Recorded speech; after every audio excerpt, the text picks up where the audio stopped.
The manhwa opens with a young man surrounded by knights. Reflecting on his father's words, he remembers, live for the clan. He understood that he should desire nothing and remain by his brother's side like a shadow. Exhausted from the battle, he kneels. A knight approaches, mocking him. What a priceless sight, a knight fighting off the continent's strongest commanders on his own. As expected of that man's brother. Very interesting indeed. The knight addresses the young man as Cyan glares at the figure before him, Boris, and silently curses him. Boris smiles at Cyan's failure.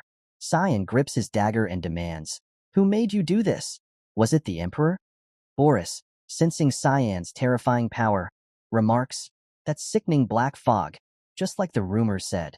You are an assassin from Mist. Mist is an organization that is like fog to our Knights of Light. I will report to the higher-ups that I got rid of an impure being affiliated with the heathens."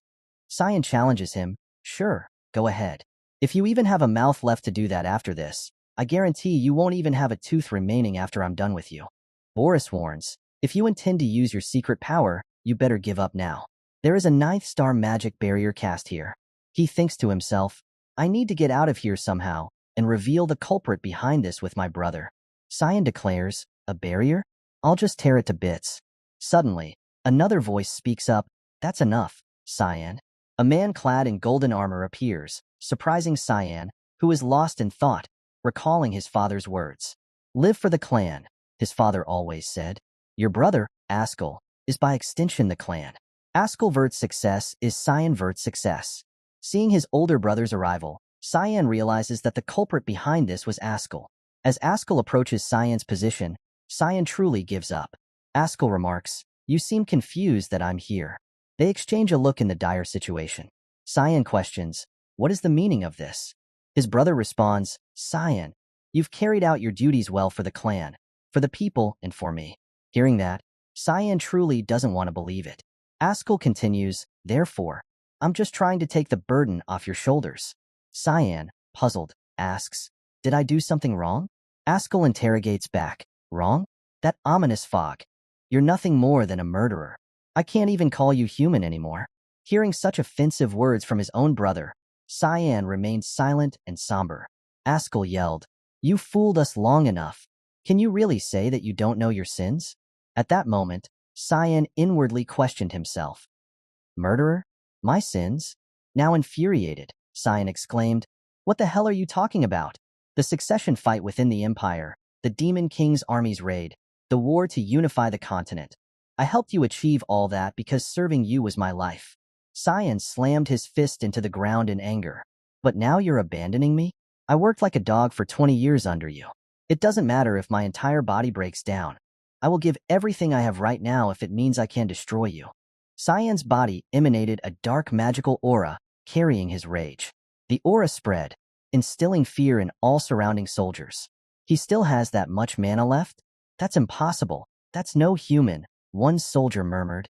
Cyan rebuked them. "How silly. The hero is trying to kill his younger brother because he's afraid. Aren't you ashamed of yourself?" Ascal's face twisted in anger as he glared at Cyan.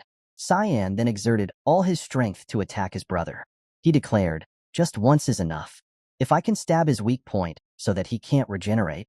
Cyan swiftly circled behind Ascal and launched a direct attack on his back. But at that moment, a shield was created to protect Ascal, angering Cyan as his attack was thwarted.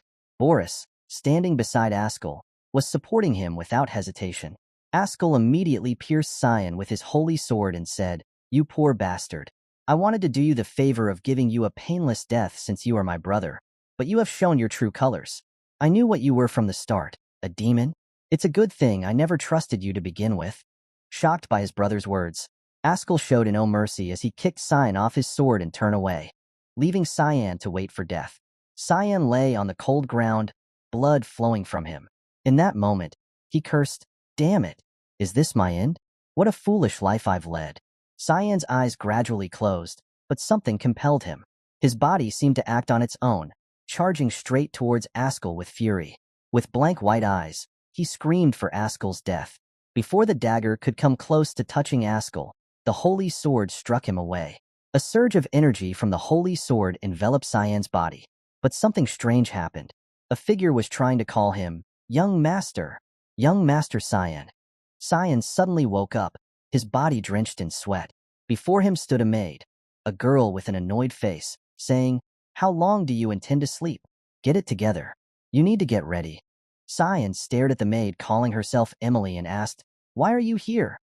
Something felt off to him. It has been almost 20 years since I last saw her. She looks the same as the last time I saw her. The maid now looked at Cyan as if he were crazy. "What are you talking about? Are you still dreaming?" Cyan looked around and remarked, "This place. I remember it. It's the room I used to live in when I was younger. The furniture arrangement is the same too." He covered his face, realizing, "Wait, am I back to being a child?" Interrupting his thoughts, Emily called, "Young Master Cyan, you're stalling for time because you don't want to go for training, huh? Make up your mind and get going." Cyan didn't understand what Emily said and asked, "Training? What training?" After a while, he began to understand the issue. "Vert Clan Day. I'm certain I'm back in the duchy, in the past. Is this just like the thing where your life flashes before your eyes before death? I remember, 27 years ago, Foundation Year 985, March 1st. It was a year before I entered the academy. Every year, the duchy holds a dual training session. My father, Duke Vert, attends the event, making it a very big deal. My opponent is Krantz Vert. He is the same age as me, my half-brother. His mother, Margaret Urzeth, is the Duke's wife. Thanks to that, Krantz received a lot more attention despite the fact that we were both the youngest. I was a bastard son, and after being mocked in this fight, I became a laughing stock to everyone. This duel was the reason my father stopped paying any attention to me too." Cyan whispered to himself, "It's fine. I just need to win." The maid then whispered to him, "Why don't you just surrender instead?" Cyan sighed, "Ha, even a maid is looking down on me." He drew his sword and felt its weight. "It's just a rapier, but it's so heavy. My strength is the same as when I was this age. This sensation? It's definitely not a dream, nor is my life flashing before my eyes. I've never even heard of a magic spell that is capable of creating such strong illusions. Am I really back in the past?" Cyan wondered, standing opposite his half-brother. Krantz sneered, "You didn't run off, huh?" "Indifferent," Cyan pondered. "Then maybe I can change the future." The master of the house, also Cyan's father, signaled for the duel to commence. Krantz rushed forward, mocking, "Where are you looking, you idiot?" With a smug smile, he swung his sword towards Cyan. Observing him, Cyan evaluated. What is he, a snail? Utilizing skills honed over time, Cyan gracefully sidestepped the strike, catching his brother off guard. Enraged by the miss, Krantz cursed, "Dodging like a coward, huh?" As his sword missed its mark, Cyan simply flicked his own sword, knocking the blade from Krantz's hand. He then delivered a swift kick to his leg, causing Krantz to fall to the ground in pain. Both the master and mistress of the house were surprised by this turn of events. Looking at his fallen brother with the eyes of a predator, Cyan thought, "Now, if I just put my sword up to his throat, this duel is over." But that's not enough. Remembering how Krantz had always bullied him, Cyan seethed. "I need to really stomp him down so that he can never try to do anything to me again. In this life, I will pave a path on my own." The outcome of the duel was Krantz's defeat. The Duke ordered Cyan to see him, even clearing his schedule. Was my victory in the duel that impressive? Cyan wondered. A high-class knight named Yulkin, directly affiliated with the Duke, escorted him.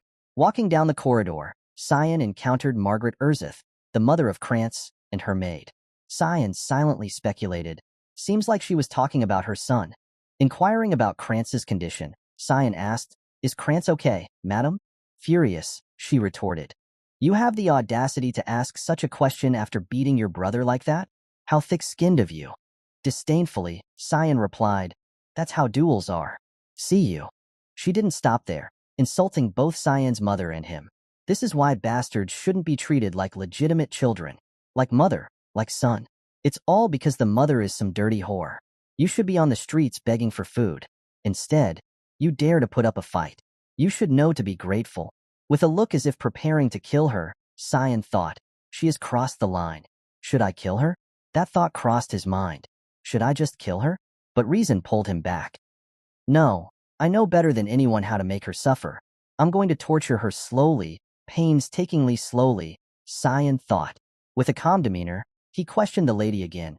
"You know I'm going to the academy along with Krantz, right? What exactly is your point?" I'm sure you want your son to graduate with his limbs intact, right? I guess you're not that worried about him. Huh, Duchess? Understanding Cyan's implication, the Duchess became enraged. You vulgar piece of shit, how dare you? Just as she raised her hand to strike Cyan, the knight by her side intervened. I apologize, Duchess. The Duke called for him with urgency, so I don't think we can delay any longer. We'll get going now. Fuming but unable to act, the Duchess stormed off. Cyan smiled inwardly. The Duke's orders are absolute. I'm being protected by the guard knight who was given that order, a knight who won't submit even to the Duke's wife. How nice and reliable. Arriving at the master's chamber, they knocked, and the master allowed them in, saying, "Come in." Facing his father, Cyan greeted him. Cyan, the youngest child of the House of Vert, greets you, father. He thought, it's been almost 15 years since we met one-on-one. The master turned to Cyan and gestured for him to sit down. Duke Willius Vert, the great feudal lord of Velias, a western feud of the Ushif Empire, was known to the world by a different name, Guardian of the Continent. The hero who stopped the invasion of demons for a long time with the help of his remarkable magic power and worldly wisdom. This man shouldered a responsibility no one compelled on him until his very death in battle against the invasion of the Demon King's army. All he wanted was peace across the entirety of the continent. But my memories of him are different, Cyan reflected. He saw his father as a man who utilized his free will to decide on living his whole life serving others. A stupid man. With a serious expression, his father asked, "Your eyes precisely followed the sword and dodged it." Cyan had to pay attention to what his father was saying. He continued, "The moment Krantz ran at you, you looked straight at the path of the swinging sword and turned your body to dodge it. When did you learn how to wield a sword?" Cyan evaluated. As always, he's sharp, and answered his father's question. "I wouldn't say I learned it. I practiced every night on my own." His father remarked, "From what I know, you've never had any interest in swordsmanship. Why did you hide such excellent skills?" Cyan replied, "I didn't really want to catch others' attention." His father persisted, "Despite that, you really went all out at taking down Krantz. But wasn't what you did after that unnecessary?" His intention behind that question seemed probing. Is he trying to get a feel of what I'm capable of? Cyan thought. "I wanted to prove myself," Cyan explained. "Prove what?" "That I'm better than Krantz, even though we share the same blood, which is also what I concluded as the meaning of the duel." "What you said made your father laugh, and he praised you. Excellent. A clear and concise answer that shows off your level-headedness. I didn't know you were so talented. I'm delighted you'll become a great, reliable support for Ascal one day." When the name Ascal was mentioned, Cyan froze, recalling images from before his regression. He thought, why would I become his helper? It's the same as always. He is still obsessed with Ascal. His father continued, "It's not exactly a trophy, but I want to reward you for this duel. If you want something, you can tell me." Cyan thought, "Then I'll destroy everything that Ascal will try to do." He smirked with implied meaning and replied, "What I want." Immediately after that, the scene shifted to Cyan's maid, who was frantically confirming, "You said you want to enter the battlefront?" "Yeah, that's right. Nothing certain yet, though," Cyan responded. "This is driving me crazy. Are you out of your mind? Do you have any idea what kind of place that is?" she exclaimed. At this point, she imagined a scene of a horde of monstrous beasts and said, "It's swarming with wicked and terrifying demonic beasts all over the place." Velias, the western feud of the Ushif Empire, is the only place in the entire continent called a battlefront. Even in that, the Lemia Valley, which can be called the Frontline, is a ferocious battlefield where battles with demons have been going on for hundreds of years. Because of that, my father, who stubbornly opposed it from the start, gave me a condition: to become worthy of going to Lemia Valley within 1 month. I don't know on what basis he will decide my worth yet. I just have to raise my physical strength as much as possible in the time I've been given. I'm still weaker than my peers. At least I'm lucky enough to have the same combat sense as I had before regressing, and the little amount of magic I sense from within me. If I train this body to its full capability, I can definitely make good use of it." Cyan resolved, "Great, I'm going to start training right from today." Suddenly, at this moment, the door to the room burst open, and a voice called out, "Cyan." A woman with an angry face appeared, staring straight at him. Cyan recognized her as Alice. She rushed forward, grabbing Cyan by the collar and shaking him, scolding, "Are you crazy? I heard you asked father to send you to the battlefront." He tried to calm her down, stuttering, "Hey Alice, let me go first." It looks like defeating Krantz got to your head. This won't do, Alice demanded. Come with me to the rooftop now. On the castle wall, Cyan faced Alice. Now we start when we draw our swords, she said seriously. I'll let you go to the battlefront if you can endure my attacks for 3 minutes, Alice stated firmly. Cyan asked in return, Do you really have to go this far, Alice? Alice replied, I'm not hearing any of that. Just answer one question. Are you after the family's title? Cyan thought, that's why she's doing this. I'm not the slightest bit interested in that. Drawing his sword, he said, I'm not. So you are, huh? Draw your sword, Alice demanded. Cyan pleaded. It hasn't even been half a day since my duel with Krantz. I'm tired. This is exhausting. The whole day has been chaotic. Not allowing Cyan much time to think, Alice immediately attacked. But Cyan, not as weak as his sister thought, met her strike. No way. He blocked that. He's a 10-year-old, though. Are you really trying to go all out against your brother who's 7 years younger? After the collision, they separated. Alice, surprised, thought, a rapier has a very light blade, yet he cleanly parried my long sword's attack. God, was he just lucky this time? You got better intuition than I thought. Huh, my dear Cyan. Cyan said, I'm screwed. Alice resumed her rapid and aggressive attacks against Cyan. As one of Alice's strikes came down from above, Cyan tried to defend himself. At that moment, he executed a technique to twist his sword, redirecting the attack towards Alice. Alice was very surprised, but it didn't stop her. Quickly, she knocked aside Cyan's sword and stepped back. Cyan also stepped back, thinking, that could have been really bad. Had I not twisted my sword midway through, I would have killed her. Miss Swordsmanship skill, Thick Fog, mostly consists of skills meant to kill immediately. It's hard to fight without killing because my strength is lacking. How much is remaining of the 3 minutes? I'm compensating for my weak strength by imbuing the sword with my mana, but I'm almost at my limit. In anger, Alice began to chant a spell to enhance her sword's power. Earth, wind, come to me and act as my sword. Cyan was surprised and afraid. 6-star magic? Alice's entire sword was now enveloped in mana from multiple elements. Cyan thought fearfully. Is she trying to kill me? It's over. I can just tell by the look in her eyes. Alice now seems to have lost her will to a child's domination, repeating in her mind, I can't lose. Cyan, fearful and thinking, I'll fall out of the castle even if I were to block that, just had to trust that this would work. After carefully considering, Cyan rushed towards Alice. Before Cyan, Alice was gathering mana into her sword, causing it to soar high into the sky. Cyan prayed in his mind, Please, please come out, Yulkin. Just as Alice's dangerously large sword was about to touch Cyan, the knight of the family appeared, demanding that everything stop. He deflected Alice's attack with his sword and lifted Cyan with his other hand. The force of the collision lit up the night sky. With a serious expression, he warned, Miss Alice, you're being too harsh against a much younger opponent. Cyan sighed in relief. I was wondering when he was going to appear. Alice, now sobered up, immediately hugged Cyan and apologized. Sorry, Cyan. I must have lost my mind for a second there. I just wanted to stop you from going to the battlefield. I was too obsessed with that. Cyan thought cheerfully, this is very like her. She always tries so hard with everything. He added, my sister was the elite of the elites, who got an S in all subjects in the Royal Academy, where all the talented children gathered, whether they were talented in swordsmanship, magic, or other fields of study. On top of that, her beauty was astounding, so people called her God's child. From a young age, she was trained in swordsmanship. She was mentioned as being the future guardian of the continent, along with the oldest son, Ascal. But not long after joining the Knights of Light, she was killed. I missed you, Alice. I'll protect you this time, Cyan thought.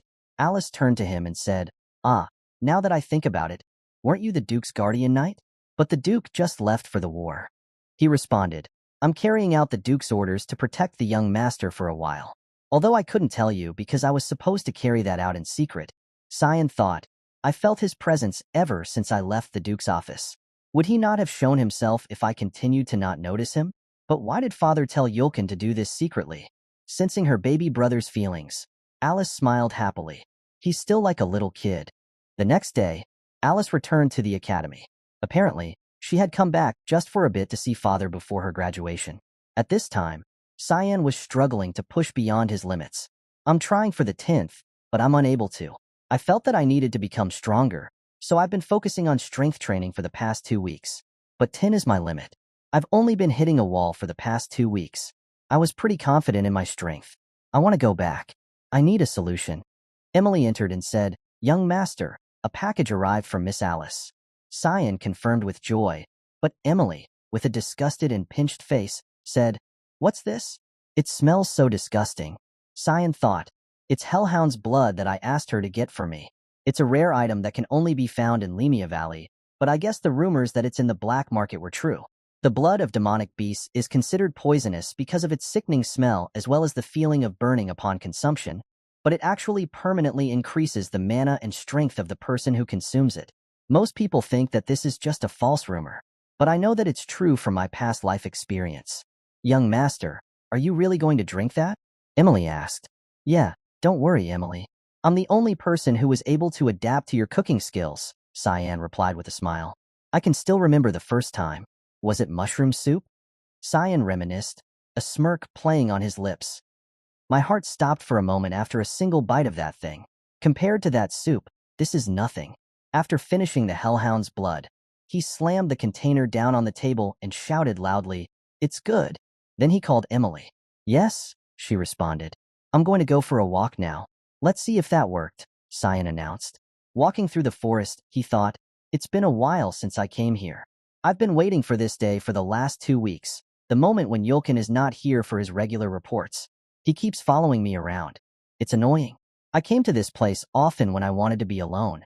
He recalled, then one day, Ascal received a divine revelation from the god of light, Lamindal. It said that an ancient temple is hidden somewhere in these mountains. I didn't really fully believe it, but there was really a place where the flow of mana was concentrated. Of course, the divine revelation has yet to come. Looks like it's around here, so only I know about this right now. Pressing his hand down on the ground, Cyan used mana to transmit underneath. The surrounding area collapsed, and he laughed joyfully, thinking, "Ascal, I bet you can't even imagine what I'm doing right now." Looking down, he saw a staircase descending into the ground, with a light at the end of it. "Seems like it's about here," he noted. With determination, Cyan decided, "Let's go." "It's different from the last time I was here," Cyan muttered, taking in his surroundings.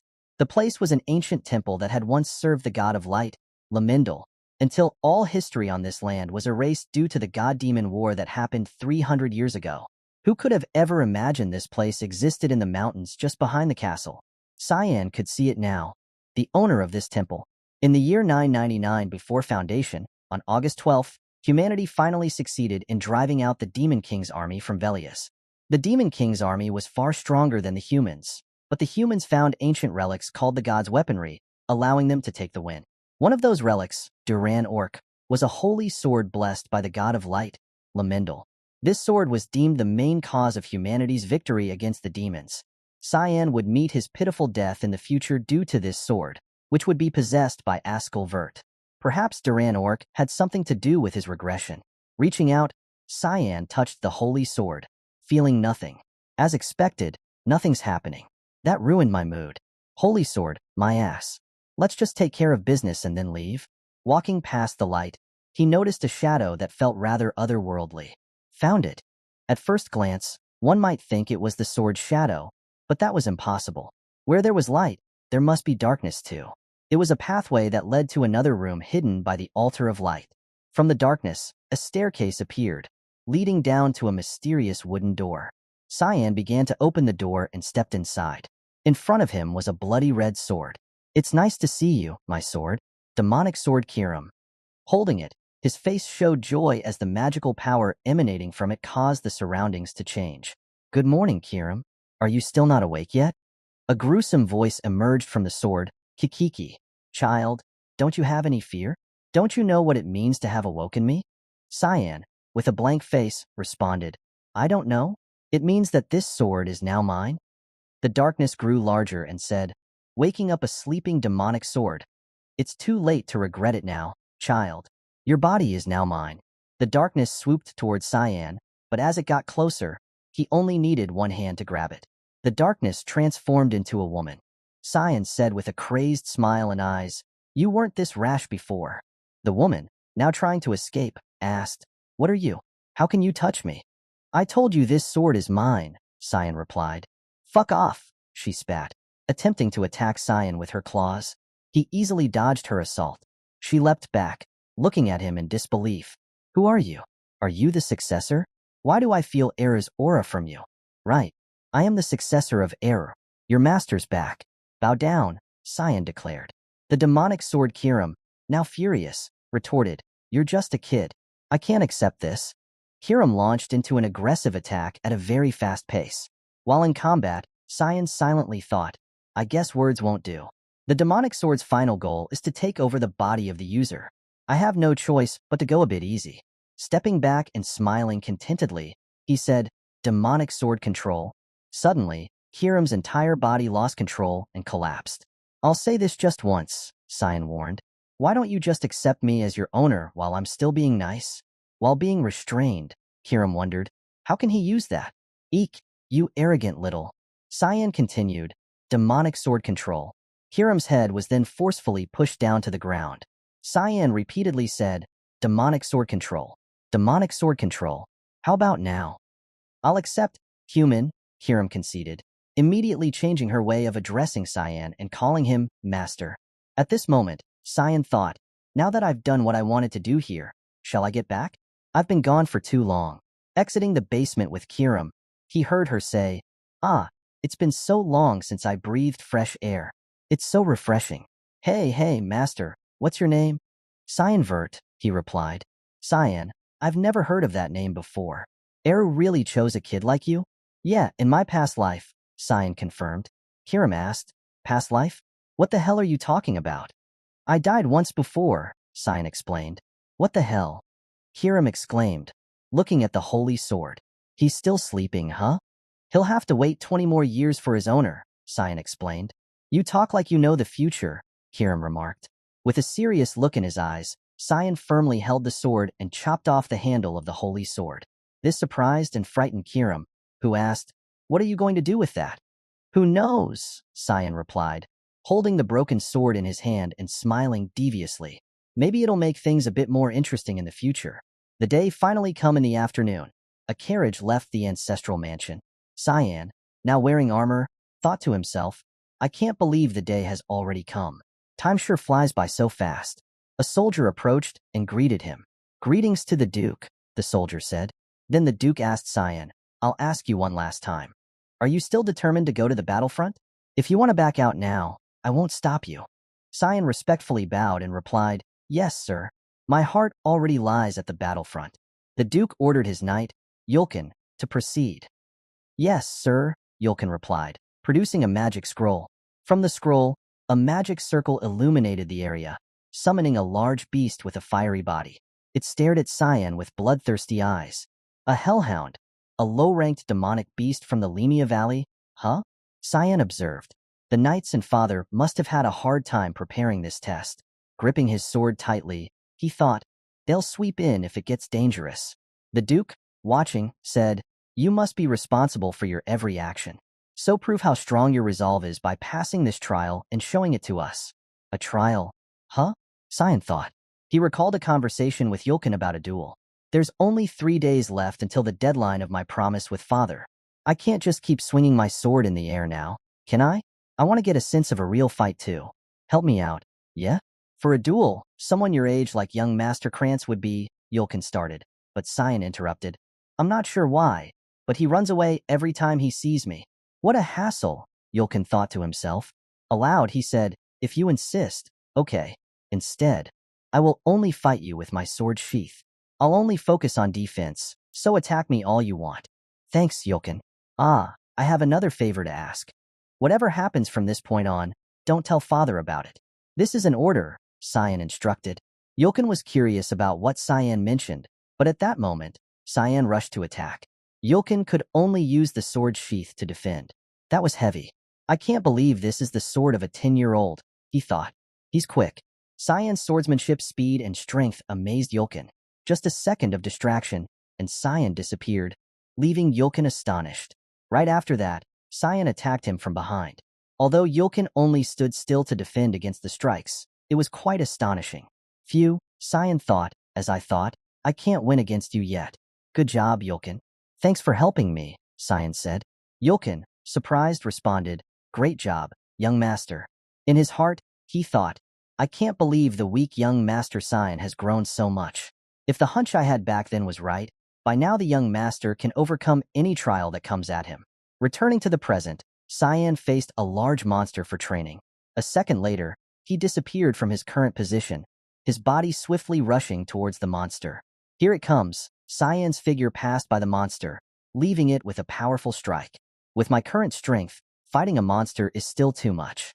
I've got to end this battle as quickly as possible. I'm going to kill it off with this attack.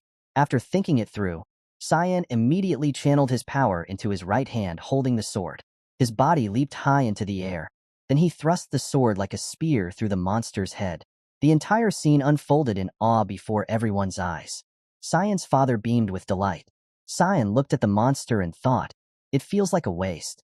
This much blood could fill a few bottles. If I did something like that here, they'd think I'm crazy. Should I carry something like a cup with me, at least?" His father applauded, saying, "Impressive, Cyan. Then I'll see you at the battlefront." Cyan stood there and thanked his father. Kirim spoke up, "Master, do I look like a kitchen knife to you?" Cyan asked back, "No, of course, you're a demonic sword. Why do you say that?" Kirim replied, "Then use me, damn it. I need blood to gain strength. Please, just let me have one gulp."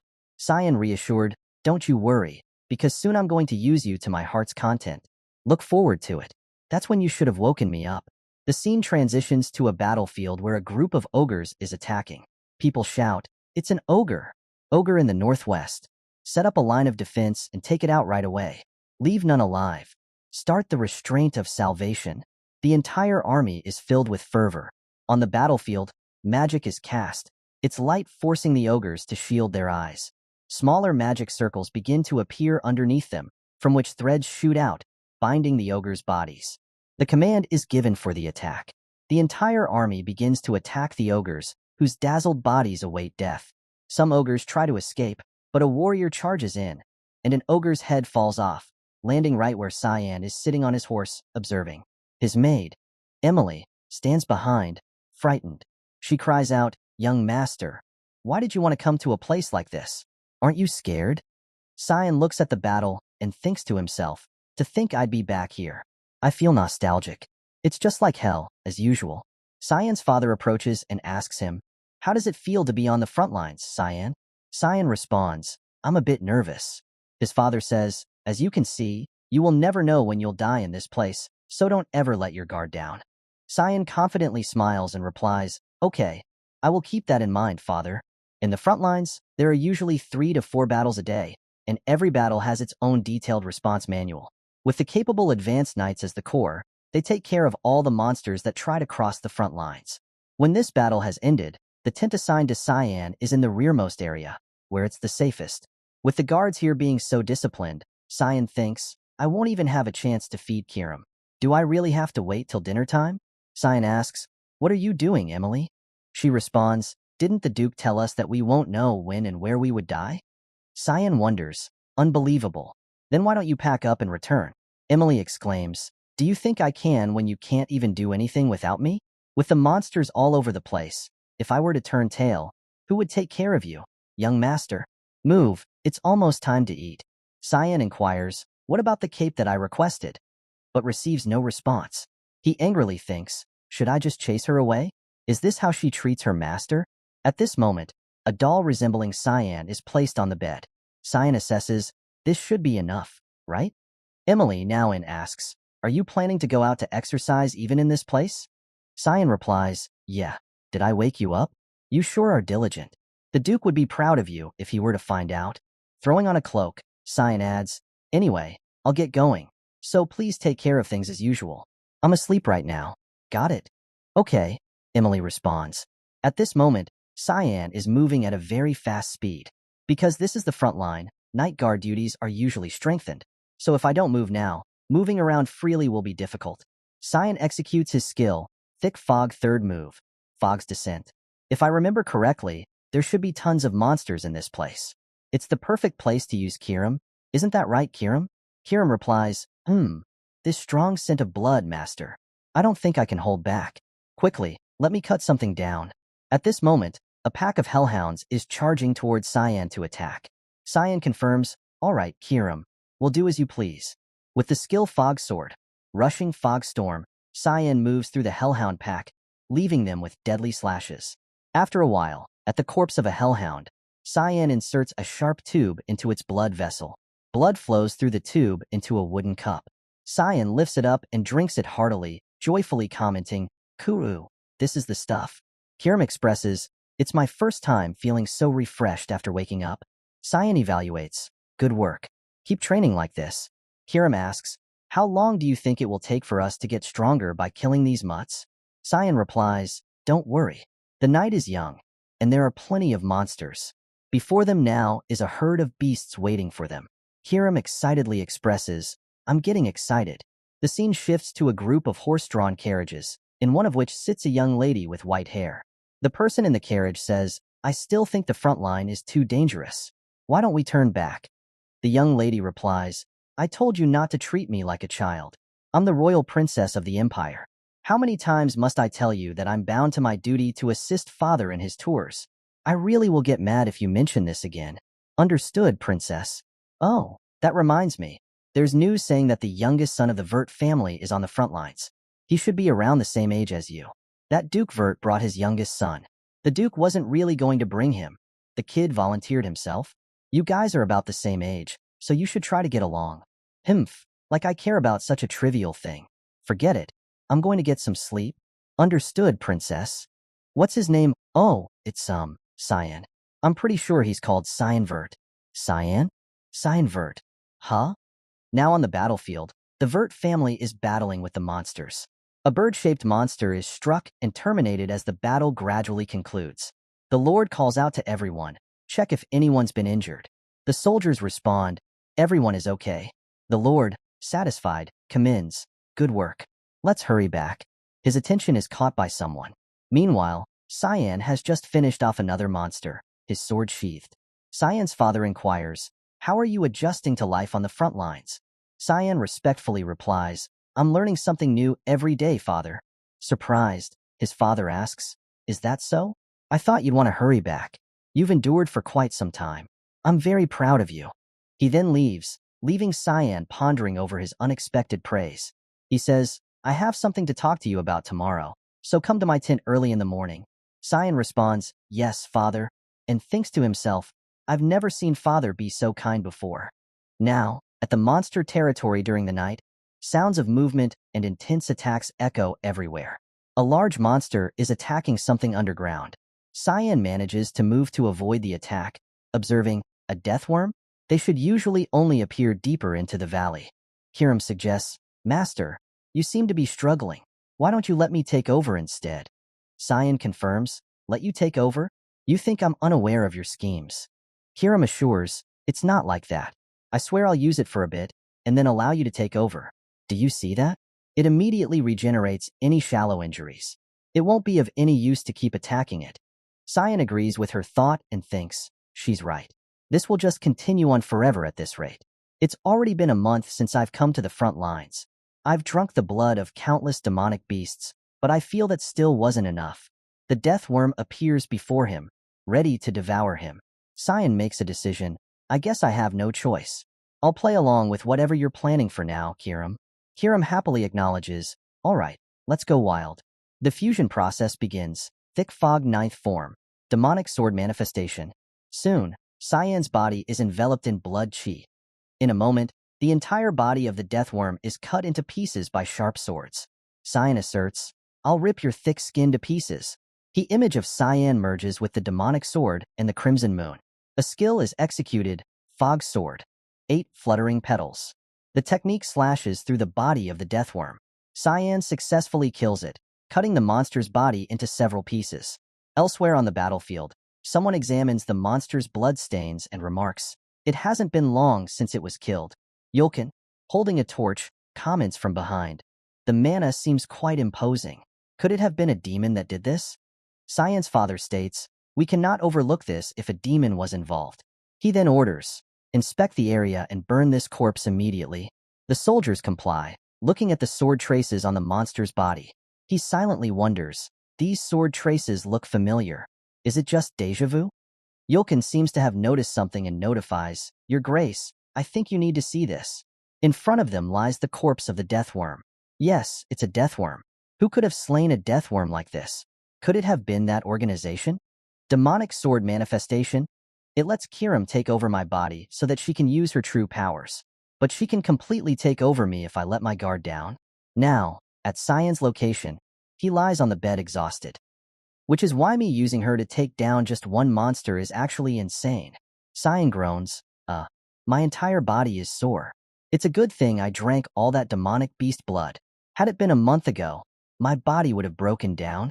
Kiram evaluates the situation. I get it now. It's just your outer appearance that's of a kid. You don't act or talk like one. The level at which you handle me is too proficient for a first-timer. You know the entire geography of the Lemia Valley too. Your sword techniques are that of mists, and it's as if you've trained it for 30 years at least. Plus, you said you've already died once. No, I'm certain now. You're a regressor, right? Cyan replies with a nonchalant, foolish expression. Doesn't it imply that if I say that I already died before? I thought I made it obvious enough. Kiram feels heavy with silence.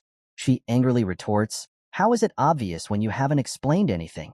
Cyan casually replies, I'm too lazy for that. Kiram continues, Anyway, killing someone like you must have been hard. If I were to guess, you were killed by the owner of Duran Dark. There are two possibilities. You were either killed in a duel or betrayed, and I feel it was definitely the latter. Cyan inquired, Why do you think that? Kiram responded, You look at the holy sword like you stepped in shit. I'd be an idiot if I couldn't tell from that. So your goal must be revenge. Either way, just keep this in mind. If I catch you faltering or losing, I'm going to swallow you up. Cyan immediately punched Kiram, sending her flying with a disdainful expression. He said, Know your place. I'm not an idiot. Kiram spun in silence. Cyan smiled, thinking to himself, She hasn't changed at all. She's the same as she was in my previous life. At this moment, Cyan left his camp, observing the atmosphere around him. He thought, What's happening? It seems a bit chaotic today. Emily approached. Young master, you're up? Cyan asked, Yeah. Emily, did something happen? Emily replied with a worried expression, Yes. Apparently a high-level monster's corpse was found near the entrance of the valley. Cyan realized the issue. Is she talking about the deathworm? He wondered. Emily continued. It's been so long since there was a sighting of a high-level monster near the camps. Cyan, fearing being discovered as the one who killed the deathworm, hastily asked, Anything else? Emily was flustered. Cyan tried to inquire further. Was there any talk of anything else, like sightings of a suspicious person or something about me? The conversation was interrupted by the appearance of Yulkin. He approached from behind and said, Young Master Cyan, the Duke wants to see you right away. Cyan felt uneasy, silently evaluating. This is a pain. I couldn't take care of the corpses of the monsters because the soldiers suddenly appeared out of nowhere. My plan was to enjoy a quiet life before entering the academy. Shit. Now at his father's camp, Cyan bowed respectfully to him. I, the youngest son of the Verts, greet my father. He secretly thought, Father would notice that it was me. Cyan's father responded with a serious tone and requested him to sit down. Cyan thought, if he asks me about yesterday's incident, what kind of excuse can I even make? At this point, Cyan's father asks, I'll be direct. What were you doing last night? Cyan responds anxiously, I went to bed early as I was tired. Upon receiving the answer, Cyan's father thinks, went to bed early. But those sword traces reminded me of Cyan's sword techniques. Was I overthinking it? Cyan pretends not to know and asks, Why do you ask? His father doesn't respond, thinking, it's hard to believe that a child this young could have slain a deathworm. Cyan notices he's not answering and asks further, Father, is something bothering you? His father says, I'm sure you've heard about what happened near the camps last night. We'll have to look into it more, but it seems like the doing of a secret assassin organization, missed. Cyan feigns ignorance about it. His father continues, it's an organization that has existed since ancient times. We do not know their goals, but they have assassinated countless nobles under the excuse of purification. They're infamous for leaving behind a black fog wherever they are. But one day, they disappeared. They were last seen 300 years ago, but the corpse of the death worm from last night was shrouded in black fog. Black fog is the trace left behind by Eru, the god of darkness, the very god worshipped by the mist and the source of their power. If my assumptions are correct, it was Mist that slayed the Deathworm and the other demonic beasts. Cyan then internally marvels. That's amazing. He was able to precisely pinpoint who the culprit was despite the organization having been last seen 3 centuries ago. His father advises, we can't guess the reason for their sudden appearance, but you should be careful nonetheless. I'll notify the Empire about this and investigate further. Cyan obediently responds, yes, father. Cyan also lightly thinks, I guess this means he's going to believe me. His father thinks, it makes no sense for Cyan to be involved with such an organization when he's this young. Then he says, that's enough for this conversation. Were you told who's visiting today? Cyan replies, I did hear that His Majesty will be visiting, but was that supposed to be today? His father smiles and says, yes, I wanted to ask you for a favor regarding that. Cyan curiously and anxiously asks again, but at this moment, a soldier's voice interrupts, announcing, here comes His Majesty the Emperor. Cyan's father is now outside, kneeling down, saying, I, the Lord of Velias, greet the Honorable Emperor. His Majesty the King appears on horseback, calling him Villiers. At this moment, the king dismounts and approaches Villiers, helping him up and saying, we're old friends. Don't be so polite. Though he has the king's permission, Villiers still feels some apprehension. Your Majesty, he says. The king's gaze now turns towards Cyan's position. Oh, is it that child? Cyan bows and replies, I greet the Honorable Emperor, His Majesty. I'm Cyan Vert, the youngest of the Verts. The king compliments. For a boy this young to be residing in such a rough environment, your children are definitely different from the ordinary ones. Cyan, feeling comfortable, thinks, I was wondering what the favor was going to be, but he just wanted me to appeal as his son. I was always cooped up in the mansion in my past life when the Emperor visited. Emily, nearby, exclaims, look over there, Emily. It's the Emperor. I'm so deeply touched by father's trust. At this moment, the king calls a servant and says, splendid. I wanted to introduce someone as well. From the drawn carriage, a beautiful woman appears. She introduces herself, I'm the 5th princess of the Ushif Empire, Erin Severus. Cyan looks at the princess and thinks, Erin Severus, the tragic 5th princess. After some greetings, Cyan and his father are now in the camp where his father tells him, you'll need to escort the princess for the day. Cyan wonders about the significance of the task he's been given. His father reassures him, no need to be so surprised. You just need to keep her company. You're the same age as her. You'll see her once you enter the academy too. Cyan recalls seeing her at the academy in his past life. I saw her a few times between classes, he thinks. Then his father says, there's no harm in becoming acquainted with someone of the royal family. It won't be long, but I just want you to get along. Cyan silently evaluates, I don't really want to do it, but I understand father's intentions. He probably wishes that we develop a friendship like he has with the Emperor, but he's picked the wrong person for it. She cannot become my friend, although I can't say that since that's a future only I know of. It's annoying, but I'll have to just be obedient for now. At this point, images of the battlefield appear. Erin asks, why is that river so red? Cyan explains, you mean the Blood River. It's a stream that runs through the entirety of the Lemia Valley. There isn't any complex reason as to why the water is red. The demonic beasts, old or injured and unable to fairly compete for survival with others, instinctively leap into the Blood River. Their corpses and bodily fluids dissolve into the river, turning it red from mana-induced decomposition. Erin, alarmed, asks, so that's all demonic beasts' bodily fluids and corpses? Cyan replies, yes, they also drink and wash in it. It's very disgusting. Don't go in it. Erin grimaces and asks further, gross? What's at the end of the river? Cyan responds, the demon realm. Erin questions, the demon realm? Where the demons live? Cyan, with a mischievous smile, answers, yes. If you keep following this river, you'll even meet the Demon King. He silently thinks that no sane person would do that, finding it amusing to tease her. At this moment, the sky signals with a flare. Erin curiously asks, what's that light? Cyan explains, that's the 3rd sentry post in the west. A yellow light signifies incoming demonic beasts. Erin, somewhat fearful, questions, there are demonic beasts here? Cyan's father orders, protect His Majesty.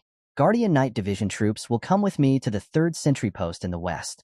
The king, with a cheerful face, says, don't be like that, Villiers. Your Majesty, you think I'm here to go on a hike? I've been starting to get really bored anyway. Though hesitant, Villiers reluctantly complies. All right, Your Majesty. The king proclaims, we will join in the demonic beast raid. Focus on killing the demonic beasts until the raid is over. All the soldiers respond in unison, yes, Your Majesty. Cyan's father turns to him and says, you join too, Cyan. Cyan quickly responds, yes, father. The princess incredulously asks, you can fight the demonic beasts? Cyan answers, yes, although I'm still just supporting from the back. You should get to the shelter. Eren hastily demands, take me with you. Upon receiving the request, Cyan wonders, what the hell is this kid saying? The attendant beside her tries to stop her, but Eren insists, you said you're the same age as me, then I can come too. Cyan warns, people die here. It's not a playground. Eren persists, I don't care. I'm going, and no one can stop me. Cyan, frustrated with Eren's stubbornness, angrily calls his knight, Yulkin. Yulkin, with a terrifying demeanor, says from behind, yes, young master. I, Yulkin, will substitute the royal knights and escort Her Highness to safety in the camps. Let's go, Your Highness. Eren, somewhat scared but still defiant, exclaims, impudent. How dare you treat me, a princess, in such a manner? Cyan, with a menacing look, leans close to Eren's face and says, dozens of knights might die because of your stubbornness. A split-second decision can decide your fate of either dying or surviving in a war. Can you take responsibility for all those lives? Hearing this, Eren felt so scared that she almost burst into tears. Cyan walked away, leaving her behind with the knights and saying, go back if you're going to cry like a child, Your Highness. At this moment, Eren could only stand and watch Cyan leave in silence. At the center of the battlefield, a monster resembling a giant snail was devouring the small soldiers. The soldiers teed each other on, do not fall back. Halt. Villiers appeared, brandishing his sword and shouting, get back into formation. Protect His Majesty and slay all the monsters. Do not spare even a single one of them. Upon hearing his command, all the soldiers charged into battle with unwavering determination. Dion Severus, the emperor of the Ushif Empire, had 2 wives. Diana Quazel was his first wife, but she is now dead. Cassandra Nepellus is his second wife and is considered the prominent judiciary of the empire. The former Empress Diana gave birth to the first and second princesses, while the current Empress Cassandra gave birth to the third prince and fourth prince. However, Eren Severus, the 5th princess, was a bastardized daughter born to a peasant mistress. People treated her as something like a scarecrow of a princess for her mixed blood, but she did not care about how others perceived her. She fulfilled her duty as a part of the royal family and devoted herself to her studies more than anyone. However, she was framed for treason by those who resented her, and she was kicked out of the royal family and the empire. Rumors spread that she died alone from a disease on an island, leading people to call her the tragic princess. She could have lived a happy life had she not been greedy. It would have been better for her to live without any ambition. After recounting the story, Kiram asked, isn't that what your father always told you in your past life? Cyan, who was currently in a state of battle with monsters, replied, it's different. That's what royal politics are like. At this moment, a giant snail was attacked by powerful lightning strikes, its body thoroughly cooked. Other giant snails suffered a similar fate. Cyan stood nearby, observing and evaluating. The Emperor Shur is skilled with his holy lightning skill. The king is slaughtering all the giant snails within his reach. Cyan stated, Emperor Dion is known publicly for being an 8th star in magic rank. Had he not become an emperor, he probably would have been the Mage Association's head. I'm sure an intermediate rank demonic beast is no problem for him. I guess you could say that being an emperor is his hobby. After a period of fighting within the camp, the king and Cyan's father were sitting, enjoying wine. The king said, it's been a while since I shared a drink with you, Villiers. Although I do feel quite lonesome that it's only me drinking. Villiers replied, I'm sorry. I do not allow myself to drink on the front lines. At this point, the king changed the subject, saying, anyway, I was reminded when you asked me about the current atmosphere in the empire. There has been a recent spike in assassinations of nobles. It's causing a lot of anxiety, Villiers remarked. Are there any patterns to these assassinations? The king replied, yes. All of the assassinated nobles were corrupt officials. Plus, black fog was present at all the murder scenes. Hearing that detail, Villiers pondered thoughtfully. The king asked, do you have an idea? Villiers responded, I did find traces of them here yesterday. It seems like the Black Fog followers have been on the move again. The king replied, "It makes sense, but you'll need to look into it more. I do appreciate that you're taking care of the garbage, but I can't just sit by and watch as the people grow more anxious. There's something else that concerns me." Villiers inquired, "What is it?" The king replied, "Some damn noble is blabbering that this is the fifth princess's fault."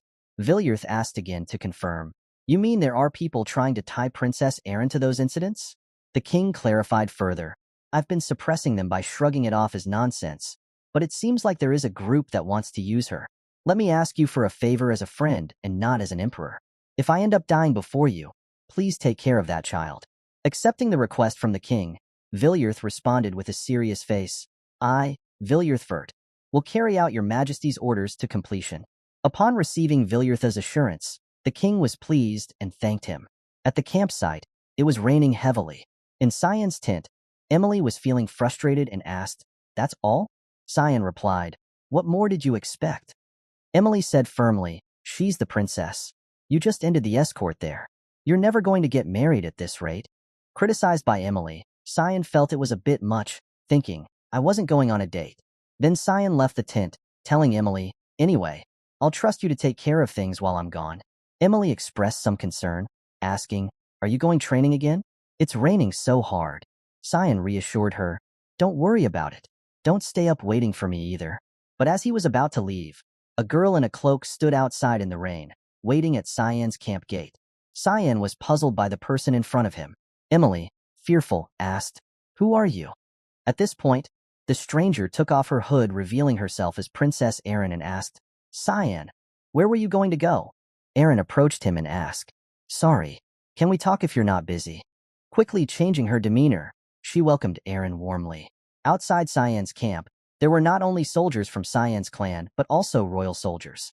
Erin asked Cyan, "How long have you been here?" Cyan replied, "About a month." He curiously asked her, "Why did you come to see me?" Erin felt something slightly ominous behind her and said, "Can you excuse us for a bit?" Cyan turned to Emily and said, "Emily, go outside for a bit." Before leaving, Emily turned back and said, "All right, have a good time together." With everything quiet now, Cyan thought to himself, "A good time with a 10-year-old? No, I'm 40 in this situation." Erin hesitantly said, "I'm sorry about what happened earlier. I feel like I didn't act as a princess should." Cyan responded politely, "You don't need to worry about that. I apologize for being rude." Erin smiled and said, "No, I would have said the same thing if I were you." Her smile faded, and her face took on a slightly saddened expression as she continued, "You're acknowledged by a lot of people, unlike me, and you're a lot more mature." Seeing Erin's change in demeanor, Cyan thought, "So that's the kind of personality she has." Erin then expressed her desire, "Right, you're entering the academy too, right? Let's be." Cyan understood what she was suggesting and cut her off before she could finish. His face turned serious with a hint of intimidation as he firmly declined, "I'm sorry, but I don't believe I can be of any help to you." This made Erin feel fearful for a moment. Cyan clarified his stance, "If you're here to make friends, please leave." Erin tried to persuade Cyan, "I just wanted us to be on good terms." "You're harsh. Do you also think that I'm just a shell of a princess?" Not receiving a response to her difficult question, Erin continued, "I understand. I guess there's no benefit in being friends with me. Sorry for wasting your time." She then decided to leave, saying, "I guess I was short-sighted. I thought maybe we could at least talk." "But you're completely different from Sir Ascal," Erin said. Hearing the name of his betrayed brother, Cyan became visibly unsettled, thinking, what did she just say? In that moment, he lost control and gripped Erin's hand tightly to stop her from leaving. In pain, Erin asked, "What's with you?" Cyan responded with a cold tone, "Ascal, how do you know my brother?" Fearfully, Erin replied, "I got to know him when I was touring the Royal Academy last year. He advised me not to care about what others think and that I should just fulfill my role as a princess." Hearing this, Cyan understood the issue at hand. He thought to himself, advised her, "Huh? I know that demonic bastard's personality better than anyone." It all began as soon as she met him. The plan to bring down Princess Erin. Cyan was furious, but still worriedly warned Erin, "Let me warn you." But his words were cut short as their camp was suddenly shaken. Emily rushed in from outside, saying, "Young master, you have to run." At that moment, a giant log came crashing down onto Cyan's camp from above, so fast that no one could perceive its approach. The entire camp was smashed. Emily, luckily outside the attack range, escaped death. What appeared before them now was a huge monster holding a tree branch. People began to shout to each other, "Damn it! That's the young master's tent. Hurry, check if the young master is okay." Emily sat crouched on the ground, engulfed in fear, calling for her master. By now, the shock had reached Villiers' camp. The king and Villiers were worried, unsure of what was happening. A soldier entered to report. The king's face darkened as he asked, "What did you just say?" The soldier reported in detail.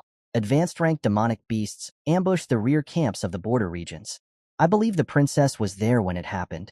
The king urgently ordered, "Everyone in the Imperial army, to the rear camps immediately. We need to secure the safety of the princess." The soldier acknowledged the order and replied, "Yes, Your Majesty." The king pondered. She was in the rear camps? Whom was she going to see? The scene shifted to the area under attack by the monsters. Two ogres appeared. Cyan, lucky after the attack, was now hiding and assessing the situation. Death worms and ogres too? They should only reside in the deeper regions of the valley. For them to be here in the rear camps, something must have changed. Is it because of me? He wondered. Emily cried, "Young master, I thought you were really dead. I'll never leave your sight again." Returning to the time of the attack, when the camp was attacked from above, Cyan managed to hold Aaron and dodge to the side, avoiding the fatal blow. He silently evaluated, "Back in my day, I even killed the Demon King, as if I died as some mere troll." Aaron worriedly asked, "Do you think the knights in the camps are okay?" Emily replied, "Don't worry, Your Highness. The knights are really strong." Aaron hugged her face and cried, "This wouldn't have happened if I didn't come here. The knights that came with me are—" The knights behind her reassured her, "We're okay, Your Highness. It's given that we would protect you as the knights of the Empire." The remaining knight also smiled confidently and said, "He's right, Your Highness. We'll protect you with our lives." Suddenly, Cyan's expression turned serious as he warned the knights, "Move." The knights didn't understand his meaning and were unaware of the imminent danger approaching from behind. In the next moment, the troll's large hand grasped one knight's body, and with a single grip, the knight was killed. Cyan stepped forward to protect Aaron and instructed her to step back. Seeing Cyan's appearance, the troll seemed to recognize something.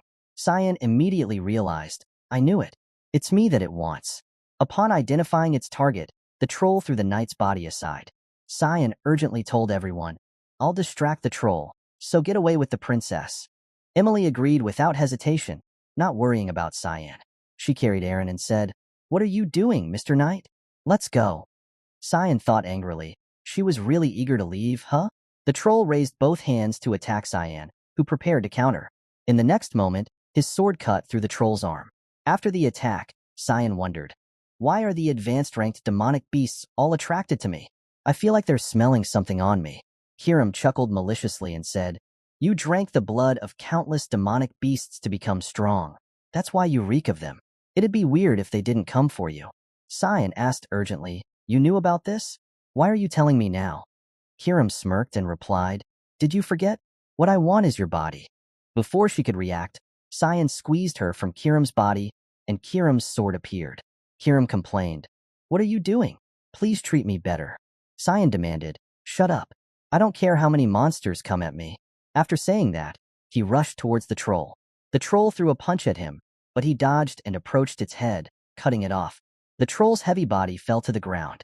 Cyan said, "Now that no one's watching, let's go sip on some advanced-rank demonic beast blood." In front of him was a crowd of large monsters. Kiram excitedly said, "Oh, it's going to be a feast." But then he noticed something and said, "Wait, is that a large dragon with a purple body?" A large dragon with a purple body appeared. Cyan exclaimed, "A devil dragon." Its roar echoed around them. Kiram confirmed, "No, it's still a baby. I guess it also smelled you." Cyan smiled maliciously, thinking, "It doesn't matter why the dragon is here. Demonic sword manifest." Cyan and Kiram's bodies merged. "What matters is that I catch that thing." With a confident and intimidating face, he declared, "You have to catch that dragon. No, you have to eat it." On another side of the camp, a monster was attacked by several golden lightning bolts. The king asked, "Is this the last one, Villiers?" Villiers replied, "Yes, it seems so." The king asked, "What about the princess and your son?" Villiers replied, "I can't find their traces past the tent." I'm sorry. The king said, it's fine. I'm sure you're worried about your son too. Villiers, trusting in Cyan, responded, there's no need to worry about him. What matters right now is the princess. The king thought, that's cold. Is he really your son? Villiers affirmed, a Vert should know to watch out for himself. At that moment, someone came to report, Your Majesty, we found Her Highness. The king asked, are you sure? Immediately after, Aaron rushed in, calling, Father! The king inquired about her condition. Are you hurt anywhere? Aaron, worried, said, hurry, we need to save him. The king asked, save who? Aaron explained, sigh. Because of me, he's... The king asked her to calm down and said, tell me what's going on. Villiers stepped forward and asked, are you Cyan's maid, are you not? Yes, I am, your grace, Emily replied. With a terrifyingly dark face, Villiers said, tell me, has something happened to Cyan? Emily, frightened, thought, I'm scared. I've never seen the Duke look so scary before. Trembling, she stuttered, the young master acted as bait to give us time to run away. Hearing this, Villiers' eyes sharpened as he looked at Emily. The royal soldier next to them immediately said, I remember where he was last. If you just give me an order, I will go with others to save the young master. The king urged, what are you waiting for, Villiers? Hurry. But contrary to everyone's thoughts, Villiers remained silent for a moment and then said, we are not doing that. People were puzzled by his decision. The king asked again, Villiers, are you serious? Villiers calmly said, we must take care of this situation first. If these camps fall, the demonic beasts will invade the empire. We must reconstruct the place right away. That is the only way to prevent more deaths. Emily, terrified but still speaking up, said, then what about the young master? Villiers said coldly, he's done his duty by helping the princess evacuate. That is what it's like to be a Vert. Hearing these words, the princess wondered. Why? Just why? No, because of me again. Suddenly, a cry from above interrupted the conversation. Aaron heard and wondered. This cry, that sound, a dragon. A dragon flew above them. Shortly after, she discovered the image of Cyan clinging to the dragon's leg. Cyan, with a foolish expression and tears streaming down his face, was trying to cling to the dragon's leg. Dragons, creatures closest to the creator, were revered as rare and noble beings.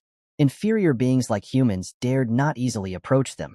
After tangling with a dragon in the previous scene, Cyan found himself clinging to its leg. However, judging by Cyan's expression, he wasn't comfortable. In his heart, he thought, it's an honor to come across such a high and mighty creature, but why did it have to fly over the very people that can't be seen by? The dragon flew over the camp, right above Aaron's head. Worriedly, she called out Cyan's name. The king exclaimed, unbelievable, a dragon. Though, Villiers, why is your son on top of the dragon? What are you doing? Aren't you going to save him? Villiers, with a worried expression, remained silent, contemplating what was happening to Cyan. Cyan, now atop the dragon, struggled to hold on and not fall off. He silently cursed, damn it all. I just wanted to drink its blood. I didn't expect this to happen. The scene shifted back shortly. With the appearance of the dragon, Cyan was excited and merged with Kiram to defeat it. You have to catch that dragon. No, you have to eat it, he declared. But facing Cyan were a horde of monsters attacking him. He expressed, screw off, you mongrels. I don't have any time to waste. Immediately, Cyan used his skill, Fog Sword rushing Fog Storm. Within seconds, his figure moved among hundreds of large monsters, cutting them into pieces. Then, he landed facing the dragon. Cyan remarked, he's definitely not a fully grown dragon. The size speaks for itself. As Cyan identified his presence, the dragon immediately shot out a large energy beam from its mouth. Facing it, Cyan remarked, oh, tiled. That's real bright. As the powerful energy approached Cyan, he swiftly dodged, then quickly moved closer to the dragon's head. Kiram evaluated, Ammon's action now. You're being rude. Cyan felt annoyed by the complaint. He then struck twice at the dragon's head. Kiram said, you dare spit in my face on our first meeting? Well, you can take my sword to the face then. Cyan's strikes hit the dragon's face, leaving it wounded. The dragon roared in pain, creating a burst of air pressure that pushed Cyan far away. However, this only excited Cyan more as he saw his opponent worthy. He grinned excitedly. As the dragon's horn attacked, Cyan simply dodged aside. Then, He used his skill, swordless eighth fluttering petals. Cyan's body fluttered through the dragon's body, leaving it with many fatal strikes. The dragon fell from the sky to the ground, surrounded by swirling dust. Cyan, standing before the dragon, remarked, "Phew, I guess I can't take on a dragon just yet. My shoulders are sore. Well, time to wrap this up." The dragon stood up, its sharp eyes fixed on Cyan. Its body surged, creating a powerful gust of wind that made it difficult for Cyan to stand. Cyan prepared to attack, thinking, "I won't fall for the same trick twice." Suddenly, something surprised Cyan. The massive dragon now seemed to be fleeing, its tail tucked, running away. It seemed quite sensitive to being struck by Cyan. Cyan panicked. "That lizard. He's running away. I can't let you go. Stop right there." Without hesitation, Cyan soared into the sky, chasing after the dragon. And that's why we see the current scene. Cyan still tightly clutching the dragon's leg, thinking to himself, "I guess I used up all of my luck coming across this dragon." After that, Cyan made his decision. Well then, how will I take care of this situation? At this moment, Kiram appeared and asked, "What's wrong with you? Why aren't you doing anything?"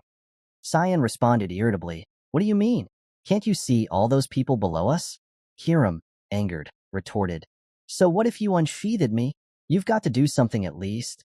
Cyan replied, "You want me to use the demonic sword with all those people watching? I'll be burned at the stake immediately if they see that." Kiram complained, "Then what? Are you just going to stay on this dragon?" Cyan, feeling annoyed, replied, "I'm thinking right now." Meanwhile, on the ground, Villiers was concentrating on casting some kind of spell, with golden swords surrounding the magic circle. Cyan recognized the spell and thought, "That's advanced 8-star magic. He's going to use the secret sword of the heavens." Knowing that his son would get swept up into it too when the time came, Villiers cast the spell. Dozens of swords flew, attacking towards the dragon. Cyan cried out, "You're really living up to your title as the continent's guardian father." As the swords attacked, the dragon showed no fear, maneuvering and dodging all the swords flying towards it. Cyan expressed in joy, "Oh, that's right. Good dragon. Keep avoiding it like before." Finishing the sentence, a sword attacked from behind, the dragon's blind spot, aiming straight towards Cyan. This made Cyan worried, and he expressed, "I don't think you'll dodge this one." Then the sword grazed the dragon's leg, causing Cyan to lose his grip and fall freely downwards. "Damn it. I can't believe I missed the opportunity for such a special meal," Cyan lamented. Kiram angrily exclaimed, "What are you doing? Fly. Are you going to kiss the ground?" Cyan disagreed, saying, "No, if I use a mist, still I'll be burned at the stake." Kiram shouted, "Are you just going to let yourself die then?" Cyan resigned to fate, saying, "I don't know, to maybe I'll even stop thinking." Suddenly, Cyan had an idea. He joyfully exclaimed, "Wait, I think there's a way." Kiram speculated, "Master, you're not going to fall in there, are you?" "In that shit-infested water," Cyan replied with resignation. "What other choice do I have?" Then, Cyan fell down into the river below, known to be created from the blood of monsters. But that didn't matter because, after all, Cyan managed to save his life. In a distant place, someone sensed that something was happening. "A devil dragon flying around here? What a rare sight." Another demon behind him said, "It's a young one. Seems like it got lost and got itself into trouble." The young demon boy responded, "There must be some strong demonic beasts over there," the red-haired demon replied. "No, it's humans who live across that border." The young demon boy speculated, "Humans? No, there's no way a dragon lost to something like a human." Then, he grew quiet. The demon next to him didn't understand his thoughts and asked, "Is something bothering you?" The young demon boy replied, "I can feel a very strange energy from over there. Something strange, but also familiar." The red-haired demon suggested, "If you're that concerned, you can go check it out. However, please refrain from killing everything you see just because you're bored." The young demon boy irritably said, all right, I won't cause any trouble." After saying that, he immediately created and flew towards Cyan's direction. At this point, at the position of the river of monsters, columns of bubbles of air rose from that position. Cyan emerged from below. He tried to crawl onto the nearby ground. Once ashore, he gasped for breath. Cyan grumpily complained about his life. "Fuck my life." Cyan turned to the side and asked Kiram, "You alive?" Kiram, wet and angry, said, "Don't even talk to me." I am trying to decide how I should kill you right now. Cyan reassured Kiram. We'll clean up once we go back. Don't be so mad. Kiram, clearly concerned, asked, Oh, so you're planning to go back? Get it together. This is the demon realm. Cyan tried to ease his worries, saying, Don't worry. There's no way we'd come across a higher demon here. Suddenly, a voice interrupted their conversation, exclaiming, I knew it. I knew something fun would be waiting for me here. The familiar voice sent a shock through them. I remember this voice, Cyan muttered, feeling its deep imprint in his memory. The young demon boy from earlier now stood in front of Cyan, his face fierce as he demanded, Are you a human? Cyan, taken aback by the sudden confrontation. The demon king Velkarion, Cyan stated, recognizing the formidable figure before him. In the past, all who witnessed him agreed. Standing before me now is the embodiment of evil. Cyan, reacting swiftly, cursed under his breath. Damn it, Velkarion. Why now? Velkarion, with chilling patience, repeated his question. I asked if you're human. Aren't you going to answer me? In the next moment, Velkarion's eyes changed, and he appeared behind Cyan with deadly intent. Do you want to fight me, kid? He asked in a deadly tone. Cyan, startled, swung his dagger behind him, but Velkarion vanished and reappeared once more. Cyan seemed to reach his limit when a strand of Velkarion's hair was cut off. Suddenly, Velkarion's demeanor shifted dramatically. He chuckled and remarked, I did hear you're a kind with infinite potential. You dared to cut my hair. It might be true. Kiram then appeared, interrupting. Seems like the wrong time. But who is that? Cyan replied mentally to Kiram, the Demon King. Kiram, shocked, repeated. The Demon King? How the hell are you going to defeat him in the state you're in? It's impossible, Cyan responded. I can only try to run away.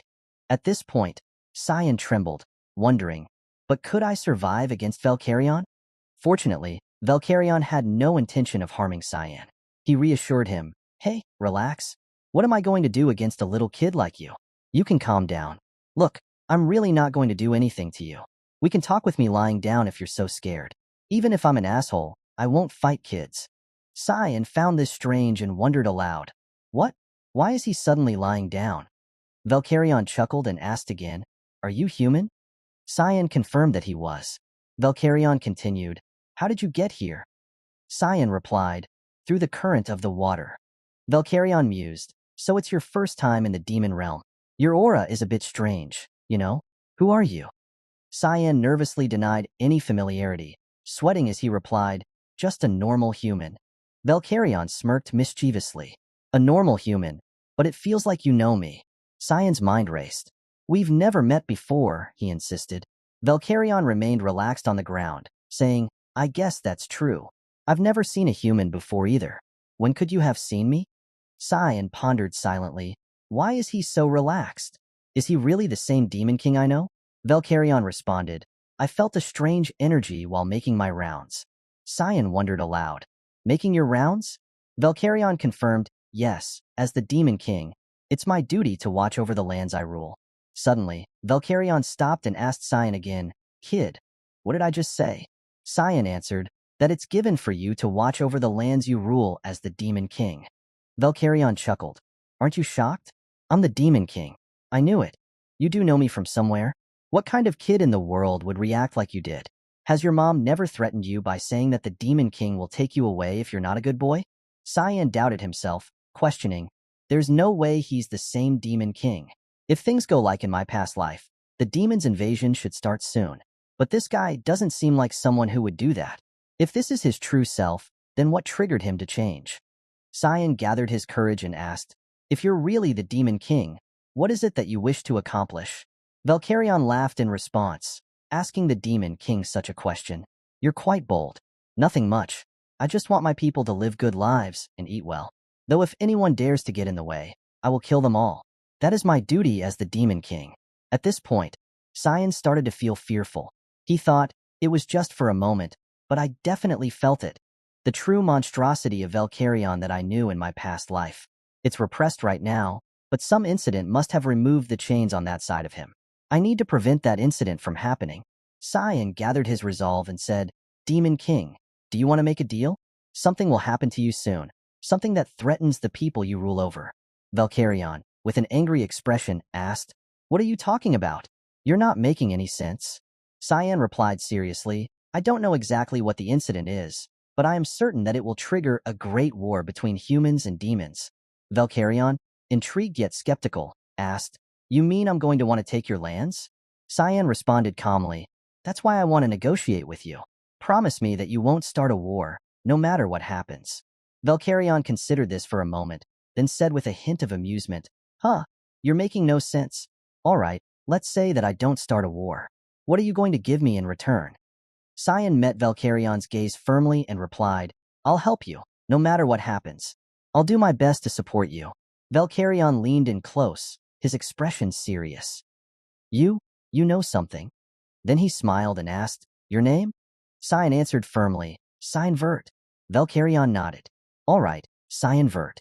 I promise you, as the owner of the demon realm, that I will not invade your land no matter what happens." With that, Valkyrion's wings appeared, and he flew into the sky. Looking down at Cyan, he added, "But you better take responsibility for your own promise too. A deal is a deal after all." With Valkyrion gone, after some time, soldiers from the clan appeared, searching for Cyan. The inspection team found him conveniently lying there, and he was able to return safely. This earned him the nickname, the boy who survived the Devil Dragon. They returned to an abbey on the borders of Velius, currently used as a military hospital. When Cyan woke up, he found Aaron beside him. Although he missed the moment before, Aaron said something to Cyan and asked again to confirm. In Cyan's mind, he thought, "I thought things were resolved smoothly." Aaron's face flushed, and she hesitantly said, "Will you?" She seemed to intend to say something like, "Will you marry me?" but suddenly stopped and instead said, "Will you be mine?" Cyan's face looked bewildered because he didn't understand her meaning. He silently thought, "What the hell is she saying?" Cyan suddenly interjected, "Nah." Aaron realized how confusing her words were, and with a sad expression, she started shedding tears. "Ah, of course. I'm an incompetent princess." In this difficult situation, Cyan thought to himself, "She's really getting on my nerves. I knew she was incompetent, but her attitude makes her even worse. It's obvious what's going to happen, but I can't stop thinking about how this piece of work is somehow involved in her tragic end." Cyan had made up his mind by now and spoke up, "You're right. You can't bring any benefit to me or anyone else for that matter in your current state. You have no influence or even basic etiquette. It would actually be detrimental for me to be close to you." His words were cutting for a vulnerable princess. Then he added, "However, I'll watch you from afar until you develop into someone better." This statement truly touched Aaron, and she asked, "What do you mean? Watch me?" Cyan tried to appear indifferent and replied, "Yes, don't be disappointed." Aaron's emotions were stirred, but she tried to remain composed. "No, I get what you mean. I just have to improve enough so that you'll acknowledge me." She pointed at Cyan and smiled, saying, "Just wait and see. I don't know when, but I'm going to become so powerful you won't be able to ignore me." Cyan, seeing Aaron's confidence, felt puzzled but responded, "I'm looking forward to it." However, he thought to himself, she cheered up real fast. She's just a kid. Before leaving, Aaron turned back with flushed cheeks. "Ah, one more thing," she said. "Thanks for being alive, really." Cyan, dumbfounded, surely couldn't understand her at this point. The scene shifts to another location, the outskirts of the rear camp, deep within the forest. A cloaked man moves through the snow until he reaches a tree stump. He looks around cautiously to ensure no one is watching. Once satisfied, he takes out a brightly colored cube. Holding the cube, he smiles joyfully and mutters, "Not much left now." Suddenly, a voice startles him. "So it was you, Reynold Crimson." As soon as the voice speaks, his body freezes. He cannot move. "My body won't move. It's as if some invisible chains are tying me down." The person behind him is Cyan. Cyan smirked faintly. "A small dimension box. I guess its commercialization has yet to happen. An artifact imbued with a dimensional realm and enough mana to allow infinite storage." He stepped closer to the man, who remained stiff and unable to move, showing signs of anger. "It was the masterpiece of the Garum Kingdom's Mage Association, wasn't it?" Cyan inquired calmly. "I've been keeping an eye on it for a whole year because I felt someone in the Empire was smuggling them." With a deft motion, Cyan took the cubic block from the man's hand. "So that's how you've been doing it. I'll be taking this." The man, powerless, could do nothing as Cyan continued. Cyan read out the man's personal information. Reynold Crimson, a 7-star mage knight from the Garam Kingdom. The man was astonished to hear his own details. Meanwhile, Cyan removed his hood, revealing his identity. The man was shocked to realize it was Cyan Vert standing before him and wondered why Cyan was here. Cyan emptied the contents of the cubic block, revealing body parts of monsters. I assume you extracted the blood of demonic beast corpses and smuggled them over in supply carriages allowed across the border. There's a spy helping you in the supply department, too. Upon hearing the accusations, the man immediately denied everything. What are you talking about? I don't know anything about that. Cyan remained calm. You don't need to play dumb. Their blood is already being sold on the black market. The man recalled supplying hellhound blood to Alice, suspecting her betrayal. Regardless, he couldn't let Cyan leave. Meanwhile, Cyan examined the monster parts and remarked, aside from freshness, this thing's too big to eat. The man attempted to use magic and wondered how Cyan had managed to capture him. Gradually regaining control, he smiled crazily and broke free from Cyan's control. With a triumphant declaration, the man cast a spell called Breath Fire, directing magical flames towards Cyan with the intent to end his life. The consequence of letting your guard down is death, kid, he sneered. Cyan realized the attack at the last moment, unable to evade in time. The magical flames engulfed him, and he thought, shit, I thought I was dead. The rumors about his opponent were true. The flames from the magic spread around. With calm composure, the man spoke, I lost the precious dimension box. I never expected this kind of thing to happen in the midst of transport, but suddenly, his hand was severed. Before he could comprehend it, his hand had detached from his body, and he cried out in pain. Surrounding him was a haze of blood, and he wondered, what's this black fog? At that moment, the protagonist reappeared, causing him to panic. He thought the protagonist had died. Immediately, the protagonist rushed forward and gripped his neck tightly, pressing him against a tree. The protagonist, now furious, emitted a menacing aura and began interrogating him. Tell me about the smuggling route and the spy, or suffer a death so tragic that even Satan would pray for you, the protagonist said with a terrifying face. The scene then shifted to a bustling area where people were trading goods fervently. This place was Veliaz's western border trading post. At this moment, two men greeted each other and brought out their goods for inspection, 2 boxes this time. We'll be able to take a bit more this time. I wonder how much is in this box, one of them said as they opened the next crate. However, what they found inside terrified them both. The smuggler's monstrous body parts, dealt with by the protagonist. His head was still in the box, surrounded by blood. The protagonist stood above, observing. Hiram then asked the protagonist, Are you not going to do anything about those guys? The protagonist replied, Yeah, I assumed the warning was enough. Garam Kingdom's 7-star mage knight, Reynold Crimson. He's been smuggling the blood of demonic beasts from the front lines behind the Ushif Empire's back. The items he smuggled were taken to the Garam Kingdom's Mage Association. The Garam Kingdom's Mage Association, the protagonist continued, is a place where all mages insanely obsessed with magic gather. They study the origin and foundation of magic, as well as the art of creating new magic. They aspire to surpass the limits of humanity. Currently, they're making useful artifacts like the Dimension Box, but in the future, they'll do all kinds of insane stuff with the demonic beast blood. I need to put a stop to it now. The protagonist left, and Kiram teased him. Are you changing class from assassin to problem solver? Annoyed, the protagonist requested Kiram to shut up. Kiram suggested, I thought you were going to live for yourself. Isn't this a really selfless thing to do?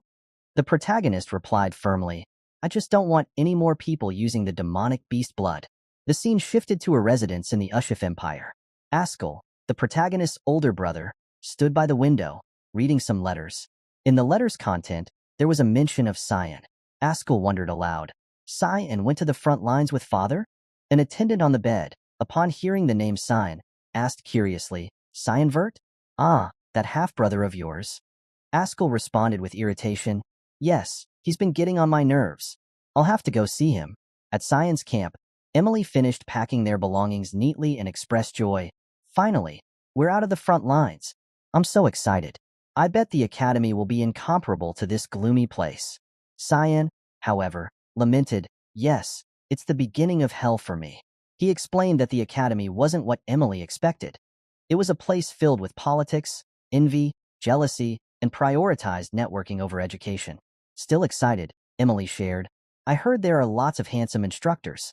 I'm so excited. Cyan, curious, asked why she was so enthusiastic. Emily continued cheerfully. Is romance finally coming into my life? Cyan wondered. Is she really coming to the academy for me? After some time traveling from the battlefield back home, Cyan stepped down from the horse carriage and admired the surroundings. Suddenly, he encountered his half-brother again. But strangely, Krantz looked terrified upon seeing Cyan. As Cyan attempted a normal greeting, Krantz ran off in fear, leaving Cyan puzzled. Kiram then asked, "Who was that?" Cyan replied, "Krantz, my half-brother. Don't mind him." Kiram laughed and speculated, "I feel like you're the opposite of your family members." Cyan denied, "Not really. I'm not that far off from Alice." In his mind, he thought, the real opposite is someone else. As Cyan entered the family hall, he was surprised to find the servants lined up respectfully, welcoming him back. Cyan wondered why they were suddenly polite, thinking, they never even glanced at me before. But now they're being all polite, as if father or that bastard is here. Much had changed over the past year. I guess it's the reward for my hard work, Cyan mused. As Cyan approached the door to his room, he felt a sinister aura emanating from within. Silently acknowledging, I recognize this aura. The aura that makes me shudder. Cyan opened the door and affirmed to himself, yes, beyond this door is that bastard. Behind the door stood the detestable face of Ascal, grinning disgustingly. It's been a while, Cyan, Ascal greeted casually. Cyan was shocked to encounter his brother in his own room. Reminding himself to stay calm, seeing Cyan's troubled expression, Ascal immediately asked, "Do you not remember me?" "I guess that would make sense. The last time I saw you was before I went into the academy." At that moment, Cyan didn't hear anything Ascal said. His face resembled that of a demon, his mind consumed by unrest. He had only one thought. As it is, I can't calm down.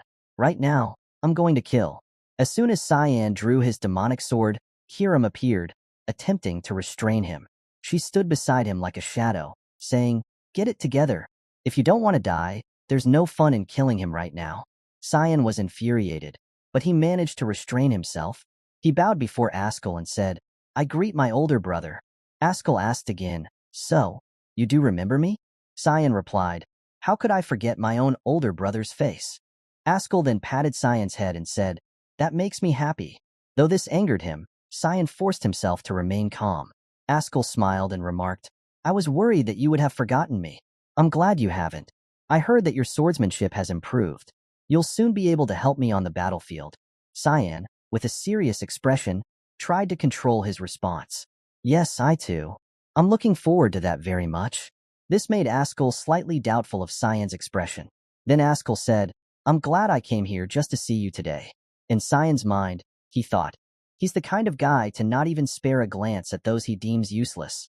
Knowing that he's here for a reason is helping me calm down.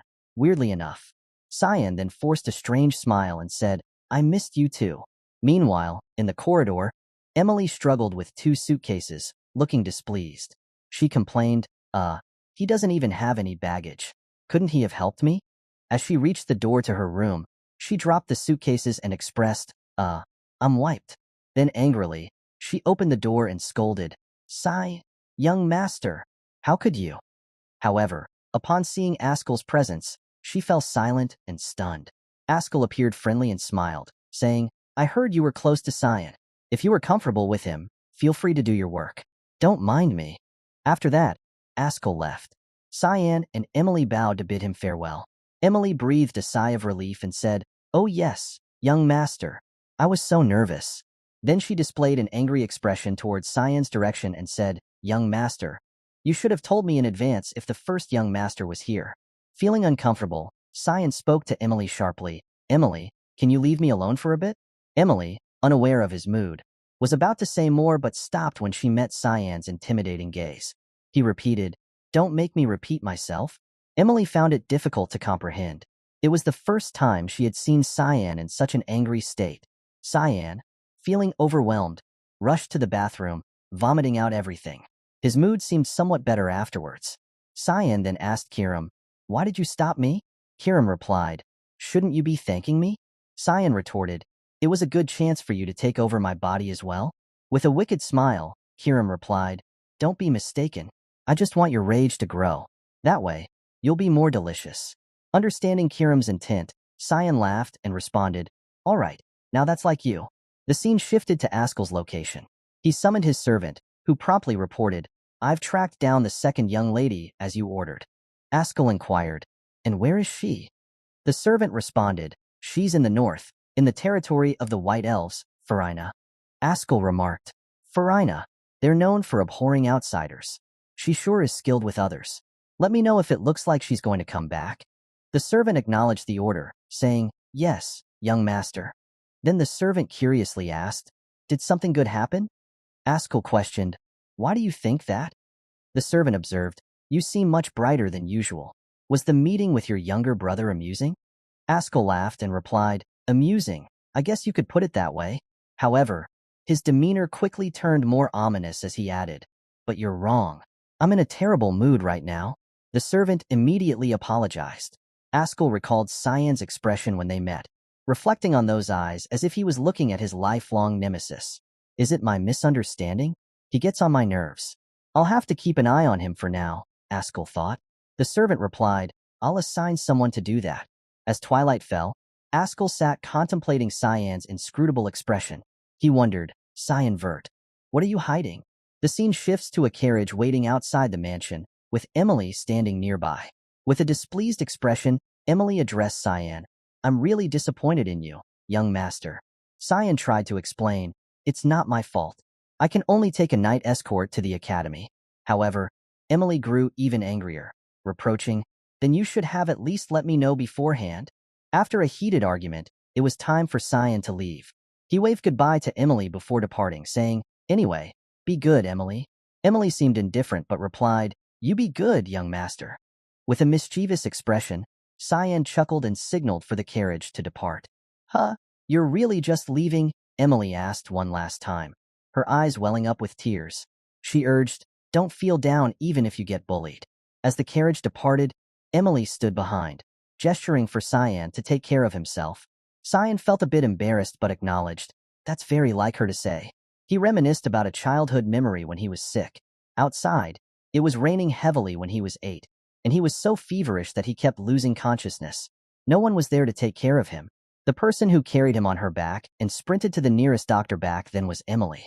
Emily ran through the streets, knocking on doors for assistance. Luckily, a kind old man opened the door for them. Lying on the sickbed, Cyan remembered Emily's attentive care, thinking, if it weren't for her, I probably would have been found dead somewhere in the mansion. Returning to the present, although they appeared to dislike each other outwardly, their relationship was akin to family. With a rare smile on his face, Cyan teased from the carriage, Emily, act right, or you're going to end up dead by my hand. Emily was delighted to hear his playful greeting and pretended not to hear. To Cyan, Emily was more important than a mere servant. After the farewell, Cyan sat quietly in the carriage. His gaze turned pensive. He assessed, anyway, 6 whole intermediate class nights just to escort one person? This puzzled Cyan. He sighed, then smiled with hidden meaning, remarking, seems like shit's going to go down before I even get to the academy. After some time on the road, the sun had set, and the carriage slowed down. 2 knights seemed to signal each other about a plan. Cyan, calmly lying in the carriage, seemed to grasp everything. A knight approached and suggested, young master, I think we should camp here for tonight. Cyan inquired, yeah? Where are we? The knight informed him they were in the central city of Saffron and added, we'll probably arrive in the city in the morning tomorrow. Cyan agreed and instructed, all right, let me know when you're done setting up. The knight acknowledged the order, yes, young master. Cyan observed the surroundings and realized the knight had lied. He thought, there isn't a forest like this near Saffron. It's not somewhere nice and shady either. We're out in the middle of nowhere. Cyan confirmed to himself, it's obvious what they're trying to do. Right after that, a knight spoke to Cyan, young master, you may come out now. Cyan stepped out from the carriage. He knew everything but tried to feign ignorance and remarked, the air is really refreshing. At this point, all the knights surrounded Cyan. Seeing a stranger among them, Cyan asked for their identity. The man in a brown cloak seemed to grow anxious, and the other knights shared the same sentiment, remaining silent. Suddenly, one of them smirked. Cyan noticed with a menacing gaze and asked again, I asked a question. The knight with a smirk on his face and sword in hand replied, you don't need to know. You're going to die soon anyway. Other knights began to express regret. It's a shame that it's come to this. one said. Another added, "There are no personal feelings, though. I'll be nice enough to make it as painless as possible. You just need to stand there with your eyes closed." Then the sinister-faced knight lunged towards Cyan, bidding farewell. However, Cyan faced him calmly, and in an instant, the man's body lay in pieces, his head severed by Cyan. After dispatching one knight, Cyan, now with a chilling tone and bloodlust emanating, brandished his sword and demanded, "I asked, who the fuck is behind this?" The remaining knights, paralyzed by fear, couldn't move, their faces filled with terror. Unfazed, Cyan continued, "Why are you all not moving? Did you not expect this to happen?" The man in the brown cloak, horrified, couldn't believe what he witnessed. Then one knight, summoning courage, charged at Cyan in a desperate attempt to survive, but seconds later his head was separated from his body. Cyan unleashed a barrage of strikes, each cut aimed directly at the remaining knights, slicing through their bodies. They cried out in agony until their lives ended. One of them, too terrified, attempted to flee but couldn't escape Cyan's swift demise. The man in the brown cloak froze in terror, tears streaming down his face, questioning, "This is really an 11-year-old? He reasoned, there was a reason he came alive after fighting a dragon. Cyan retrieved his sword, fixing his menacing gaze on the man. As Cyan approached, the man fell to the ground, trembling and attempting to retreat. With a threatening gaze, Cyan demanded the man to confess everything. Overwhelmed with fear, the man immediately revealed, "Mrs. Margaret was behind this." Hearing the answer, Cyan found everything too easy. He seemed somewhat disappointed. Meanwhile, the man continued sobbing and trembling. The horse carriage departed with the man at the reins and Cyan sitting inside. The man elaborated further. "From what I heard, young Master Krantz asked Mrs. Margaret for a favor. We were all assuming that this mission was because of that." Cyan was surprised by the revelation, thinking, it was Krantz. All he could do when he saw me was book it. I'll teach him a good lesson when I see him again. Then the man, trembling, asked, "What's going to happen to me now? Are you going to kill me?" Cyan replied, "You don't look that sad about it." The man expressed, "We were the ones that tried to kill you first. I have no right to resent you if you kill me." Cyan disregarded it and instructed, "Just drive. There's a difference between being useless and having no value in being alive." He added, "You're good at driving the carriage." The man was surprised and thanked Cyan. As they approached a majestic city, Cyan announced, "We're here. Central City, Saffron." The scene shifts to a room where a vase lies shattered on the floor, and a startled woman's voice is heard questioning, "What the hell do you mean?" Her butler, seeing the woman's hands tremble as she seeks confirmation, says, "One is missing, and the other 6 were found dead." The butler confirms, adding, "Young Master Cyan left Saffron 10 days ago." Having heard everything, the woman is deeply shocked and exclaims, "You said it wouldn't be a problem. How did that happen?"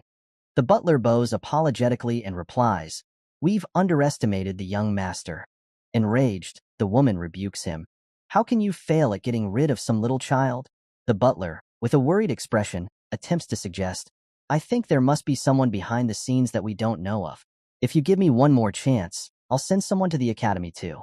The woman cuts him off angrily and anxiously states, "Enough.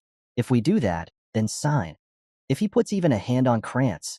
Remembering Cyan's terrifying face and his past threats, she adds, "Don't you want your son to graduate in one piece?" Just recalling it makes the woman fearful of the consequences if she takes any further action. She then turns away and orders the butler, "It's fine. Don't do anything." The butler bows in obedience, and the woman continues, "And no one must know about this." The butler acknowledges the request and follows the woman's instructions. As the butler leaves, his actions catch the attention of Ascal. The scene shifts to Cyan, who lounges comfortably on a horse-drawn carriage, thinking, "It has been 10 days since we left Saffron. Brian has been acting as my subordinate all this time. I assume they know that I'm still alive. At this rate, I'll safely arrive at the Royal Academy, so I'll have to think about what to do with Brian." Interrupting Cyan's rest, Brian opens the carriage window and announces their arrival. Cyan half opens his eyes, confirming the information. As they reach the academy, Cyan reminisces, brings back the old days. "I can't really call them good memories, but this academy changed me in many ways." Cyan stands before the academy's reception desk, presenting his family crest and introducing himself as Cyan Vert of the Duke Vert family. The staff, upon hearing Cyan's family name, express surprise. The woman attempts to regain composure and welcomes Cyan with a smile. Yes, of course. You're registered. She then instructs Cyan, you just need to go to the assigned dormitory and wait. The woman at the reception desk continues, you'll need to attend the entrance ceremony and the elemental test in 2 days. Cyan is surprised to learn he's been assigned a private room and wonders if he's misunderstanding something. The woman remains silent, handing Cyan a tray with his belongings, including a key to his designated room and a letter. Cyan, still incredulous, tries to confirm with the woman, are you sure you haven't made a mistake? Cyan and Brian move to their assigned room. Brian, overwhelmed, drops all the luggage abruptly with a shocked expression, staring wide-eyed and speechless. As Cyan enters the room, he observes the luxurious surroundings and quietly evaluates. The Royal Hall? No one in my family has ever been assigned to the Royal Hall. Someone has to be behind this. Cyan turns to Brian to confirm the information and asks, is that all the luggage there was? Brian, still in shock, responds firmly, yes, that's all you had. Cyan then reaches into his coat, intending to retrieve something, and says, since I made it to the academy and all the luggage is here, your role is done? Brian, terrified by Cyan's words, breaks into a cold sweat and begs Cyan for mercy. However, Cyan surprises him by tossing a bag of gold coins. Brian, bewildered, tries to understand the situation. Cyan turns away towards the window, waving his hand and says, for all your work, it should be enough to help you start a new life wherever you go. You might end up dead, so don't go back to Velius. Although I won't stop you. Hearing this, Brian's expression becomes solemn, and he stands frozen for a moment. Then, suddenly, Brian kneels on one knee and declares, I, Brian Kendrick, an official knight of Velias, would like permission to serve you my entire life. Cyan, with a puzzled, naive expression, asks, you're a knight? I thought you were a coachman. Brian responds hesitantly, yes, although I'm the lowest of the low, so I was on stuff like coachman duty. Brian then adds, my father always used to tell me that if I meet someone I can trust and serve all my life, I should ask to serve him without hesitation. Hearing Cyan's unsatisfied tone, Brian doesn't fully grasp what Cyan is referring to. Cyan, now emanating a formidable aura, looks at Brian and asks, how do you know that I won't stab you in the back in the future? Despite being fearful, Brian firmly replies, even if you were to, it doesn't matter. Upon receiving Brian's steadfast answer, Cyan pats him on the shoulder, acknowledging his loyalty, and says, don't ever think about betraying me. Cyan then leaves, stating, I don't want to go to the entrance ceremony. Let's just go to the elemental test. Brian responds, yes, young master, and watches Cyan leave, still puzzled by everything. Meanwhile, in the Royal Academy Dean's office, Kundal Quazel evaluated the student intake for the year. It seems like we have quite a few talented students at the elemental test this year, he mused.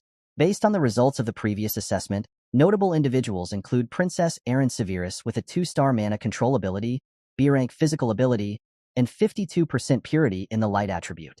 Seth Chaharkin follows with a 3-star mana control ability, A-ranked physical ability, and 71% purity in the sand attribute. The Royal Academy Dean stroked his beard, holding the evaluation report. These children are surprising enough.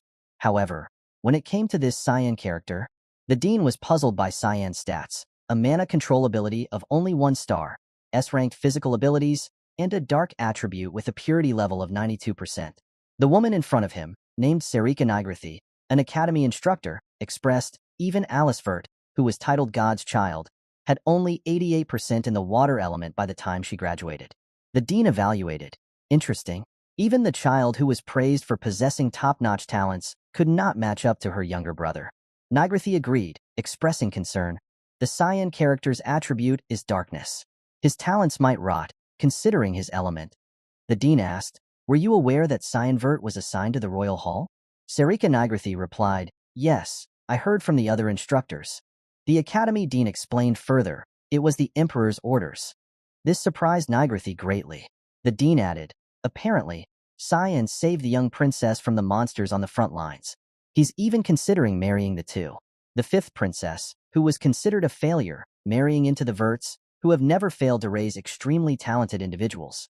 What kind of consequences do you think that would have? Nigrathi speculated. The conflicts over the succession will be heightened, and the Empire might split up over the issue, perhaps leading to a civil war. The Academy Dean reminded her, don't overthink it. All we can do is watch anyway. It's for us to witness whether that child will become the Empire's hero or bring forth its downfall. Meanwhile, after the examination, Cyan moved along the corridor, thinking about his test results, particularly his attribute purity score of darkness, which was a very high 92%. This led him to speculate, I think I was in the 80s in my past life. Is it from drinking all that demonic beast blood? Suddenly, he encountered Krantz in the hallway. While Cyan greeted Krantz normally, Krantz visibly retreated in fear. Cyan privately reflected, yeah, I'm sure it's really shocking to see someone you thought was dead. Alongside Krantz was another tall figure who didn't seem friendly at all. This person asked Krantz, is this the kid you treat like your slave? Krantz, now fearful of the question from his companion, stuttered in response, yeah, this is Cyan. The young man, with a mocking smile, looked at Cyan and insulted him. I heard you don't even know who your mom is. Cyan looked at this young man and recognized him as Popper Pinaron, the son of Gam Kingdom's Marquis Pinaron. He was someone who bullied Cyan as much as Krantz did in his past life. Cyan's eyes quickly changed as he thought about those memories. With a wicked smile, Cyan declared, how lucky of me to meet him now. Popper, still oblivious to the looming threat, urged Krantz, move. Someone like him needs a good beating. Krantz, afraid, responded, Popper. Wait. Popper, unaware of the danger before him, commented on Cyan. What's with his eyes? Krantz tried to avoid a confrontation with Cyan and suggested, hey, why don't we just go to the cafeteria? But things took a turn for the worse.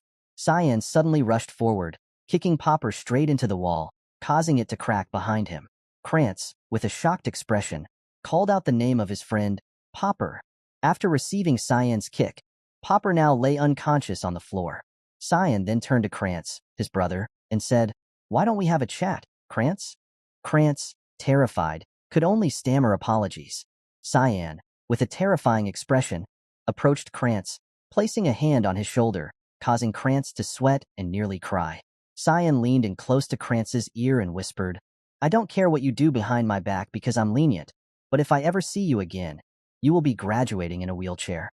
Krantz, petrified by the threat, was rendered speechless, trembling in fear. After Cyan left, Krantz collapsed to the floor, overwhelmed by the fear Cyan instilled in him. Cyan, with a sinister smile, thought to himself, I think my life here is going to be fun. Meanwhile, in the Royal Academy's library, Sarika, an academy instructor, was moving through the shelves, contemplating, Cyan, a hero or a downfall? I'll have to keep a close eye on him. She then moved towards the spot where the book she wanted was supposed to be, only to find it missing. She wondered about the disappearance of the book when suddenly Cyan appeared behind her and asked, Are you looking for this? Startled by Cyan's presence, Sarika tried to remain calm and forced a smile, saying, How did a student get in here? Students aren't allowed in here. In her mind, Sarika was alarmed. I couldn't detect his presence. She then tried to pretend she didn't know Cyan and asked, You're Mr. Cyan, am I correct? Can you give that to me? I really need it for my research. Cyan responded with a friendly face. This? Of course. Cyan handed Sarika something resembling a letter instead of the book she was looking for. Sarika was about to thank Cyan when suddenly a sharp weapon attacked Cyan from Sarika's direction, catching him off guard. Fortunately, what was cut off was the book, not Cyan's body. Cyan now said, Is that not what you were looking for, Instructor Sarika? Cyan changed his tone and said again, No, the assassin organization's Hall Master of Mist, Sarika Nigrathi, now revealed. Her true self with a cold gaze, Sarika held the letter hidden within the book and asked Cyan, What the hell? How do you know that? Cyan then recounted, In my past life, I thought Instructor Sarika's first impression was very ordinary. She was very friendly. She inquired about the situation at the academy and was very interested, often conversing with me. She expects growth from someone who's being bullied by his own brother. It sounded like a joke. At that moment, Sarika said to Cyan, I'm actually very interested in you. This caught Cyan by surprise. Sarika acknowledged Cyan's abilities and said, It's rare to see someone with 84% in the dark element. Cyan, with a self-conscious face, responded, But I was told that it's not a special element. Sarika continued to encourage and uplift Cyan, stating, That's because humanity doesn't know much about it. I actually think that your growth potential is infinite. In Cyan's mind, a thought emerged. I was swept up in confusion. Maybe this person can help me. However, at the current moment, Cyan realized. It was my misunderstanding. I was being deceived. I must not fall for that innocent-looking face. Being an instructor here is her cover job. She's actually an assassin. She's the hall master of the assassin organization, Mist, and she's hiding out in the academy where all the royals and nobles of the continent come to learn. Sarika, now composed, suggested, I'll hear you out in my lab. Come with me. Sarika's demeanor surprised Cyan, revealing a foolish expression. In Cyan's mind, he thought, she didn't really react as dramatically as I had expected. At this point, both of them were in Sarika's lab, surrounded by numerous peculiar items. Cyan looked around and assessed, this place hasn't changed. Cyan, now composed, casually sipped his tea, then smiled brightly and said, you put poison in the tea. In Cyan's mind, he evaluated, I knew things were going too smoothly. Sarika responded with a cheerful smile, saying, it's not a very severe poison. Don't worry, it'll only melt your organs. Cyan confidently thought, but this won't work on me. I'm someone who has consumed countless demonic beasts' blood and Emily's food. Cyan then changed his demeanor, revealing a serious expression fitting the current situation, and said, maybe use something a bit stronger next time. Sarika, no longer attempting friendliness, said, then shall we talk? She asked Cyan, how do you know who I am? Plus, you knew that I received my orders in that specific unpopular book in the library. You were aware of the exact location too. Are you perhaps trying to tell me that you're also a part of Mist? Cyan calmly responded with a question. What more proof do you need? Hearing this, Sarika became somewhat uncomfortable and exclaimed, huh? You got a big head because of your elemental test, huh? Cyan didn't answer Sarika's question but recounted to her. Before setting off to Chatran, I was asked by everyone if just one escort knight will do, and a coachman at that. Cyan continued his line of questioning, because nobles have been murdered left and right recently. Then, Cyan asked Sarika, when did the purification project begin? Sarika feigned ignorance and asked back, the purification project? With hostility emanating from her, she confirmed, I'm not sure what you're talking about.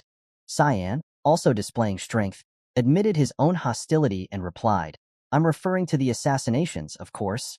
Sarika, now with a threatening tone, said, you might regret what you just said. Unfazed, Cyan confronted Sarika. Are you threatening a student right now? Sarika didn't stop the conversation. She flipped the table they were sitting at to obstruct Cyan's view. With a serious expression, Cyan prepared to defend himself and asked, so that's how you're going to respond?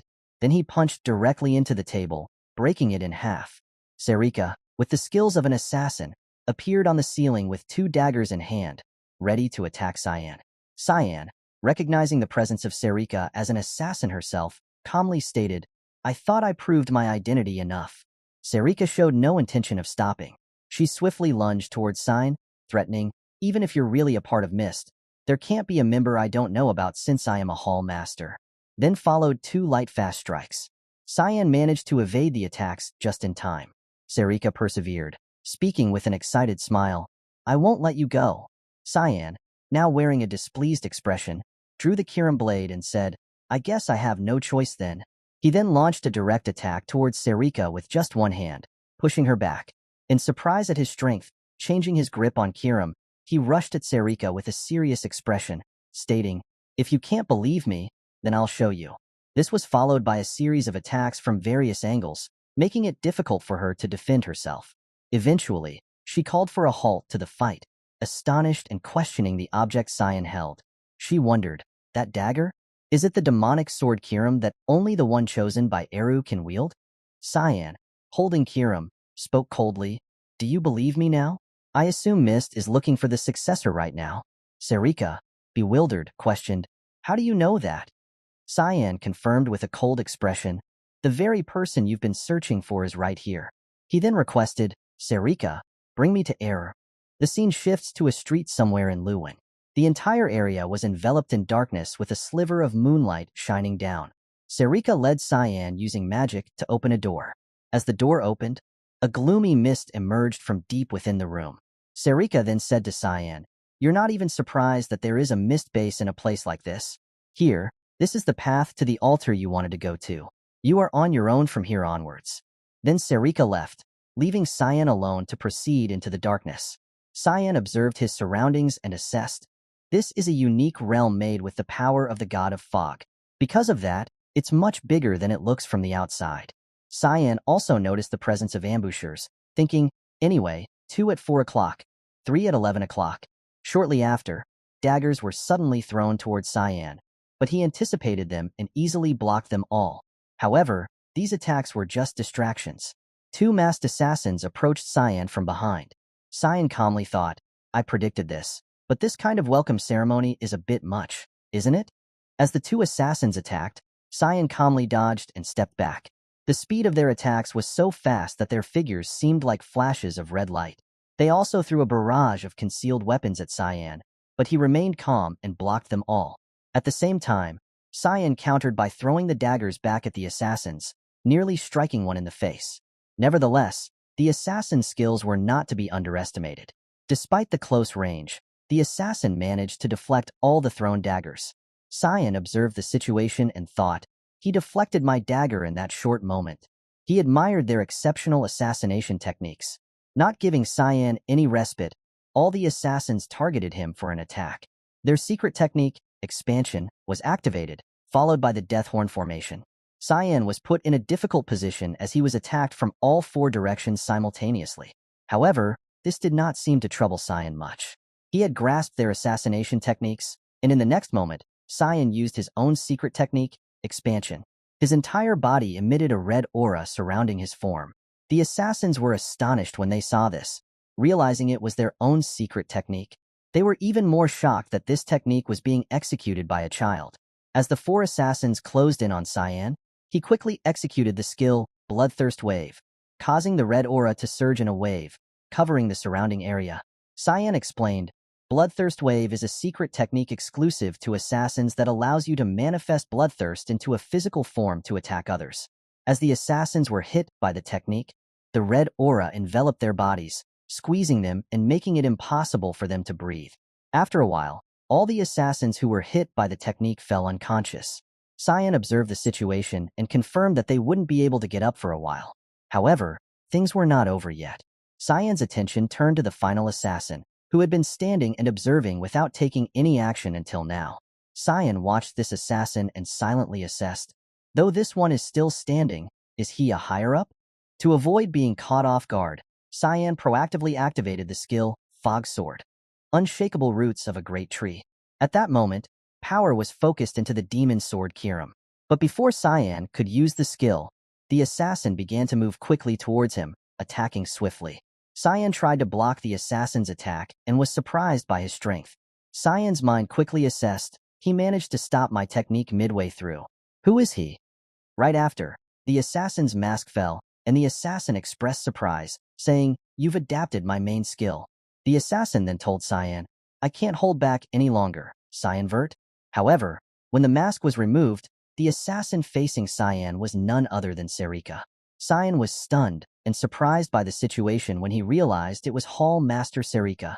At that moment, Sarika gave a deranged smile and blushed red as she obsessively demanded, Show me your true powers, Cyanvert. Immediately, Cyan used the skill, Thick Fog 8th Form Assault.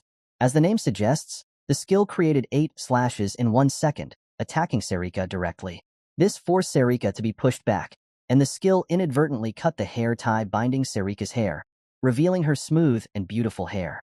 Sarika, with a look of delight, remarked, You're proficient with the thick fog and the fog sword too. You're making me even more interested. She then demanded, Show me your true potential, Cyan. However, before she could finish her sentence, Cyan had already run away. Observing the current situation, Sarika immediately activated the skill called Zeal for Combat. Meanwhile, Cyan was hurrying away from Sarika's reach, his mind filled with worry as he assessed, that is what drives Sarika. A hall master who's drunk with such desire will want to fight until one of us dies. Only those who have experienced this would know the fear on Cyan's face as he started to show apprehension. Meanwhile, Sarika, using the skill to move through walls, quickly approached with a terrifying, lustful gaze like a demon hunting its prey. Her face blushing in a mad smile, she spoke in a terrifying voice, Come back here, Cyanvert, isn't this what you wanted too? Then Sarika used the skill, Fog Sword, rushing fog storm, creating slashes that blocked all of Cyan's escape routes. Cyan tried to defend himself but was pushed back, thinking, I'm not as perverted as you though. At this moment, Sarika said to Cyan, "This is a realm created by Eru. The outside won't detect your energy at all, so you don't need to worry about that." Upon hearing that, Cyan decided, "All right, I can use all the techniques I want in a place like this. I could probably end up killing her, but oh well." The next second, Cyan's entire body changed. A red aura surrounded him, and his eyes turned red, indicating that he had merged with Kiram. Suddenly, Cyan exhibited strange behavior. His whole body suddenly froze, and then he fell face first onto the ground, unconscious, to Sarika's surprise. She didn't understand what was happening to him. Suddenly, Kiram's voice echoed, "I knew it. You can rest." Then a dark energy gathered and formed Kiram's body. Sarika, still uncertain about the identity of the woman before her, was taken aback.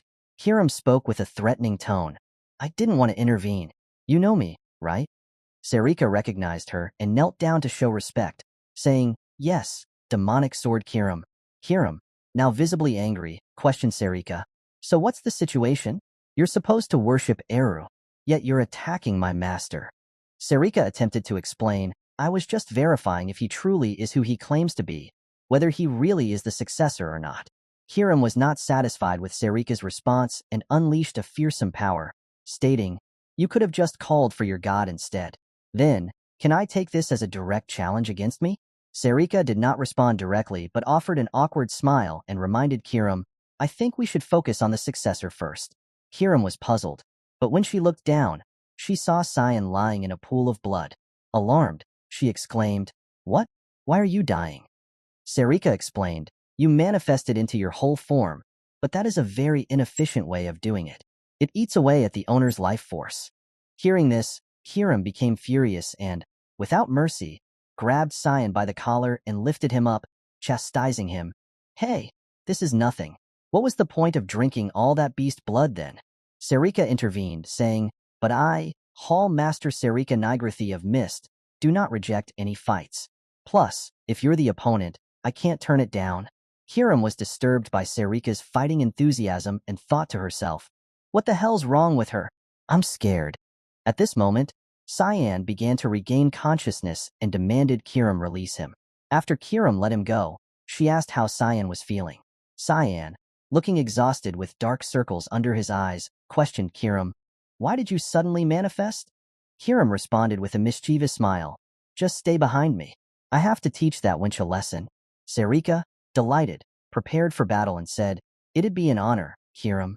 Kiram, feeling disrespected, responded, "Don't be crying and begging for my forgiveness later then." Sarika, unfazed, provoked her further, "I'd love it if you could push me to that point." Suddenly, a whispering voice in Sarika's ear said, "That's enough." Sarika recognized it was Era's voice. At that moment, a blue space portal opened in the air, drawing Kiram and Cyan's attention. From the portal came a voice commanding, "Sarika, send the successor to the altar." Sarika respectfully obeyed and replied, "Yes, Eru." Cyan watched the scene with a sense of relief and quietly affirmed, "Finally, I get to meet Eru, the god of darkness." Inside Cyan's mind, memories from the past resurface. People say the god of black fog is evil. They say the god of black fog kills without hesitation and justifies it as if it was an act done out of consideration. He says in response, "It is what they desired. Others do not decide for you what is right or wrong. If you can just protect your own ethics by dying, then that is enough." Cyan evaluates that anyone would say this logic is insane, but he wants to tell them that this god is just trying to protect the weak. He's an idiot, Cyan thinks. Returning to the present, Cyan and Kiram, with Era's permission, are advancing through the azure spatial door. Ahead of them is an endless staircase leading upward. At the end is a golden throne with a man sitting atop it, waiting for them. As they approach, the man, dressed in the familiar cloak of assassins with a hood over his head, asks Cyan, "Do you know who I am?" Cyan, with a calm face, faces the man and replies, "Of course, the god of black fog, Eru."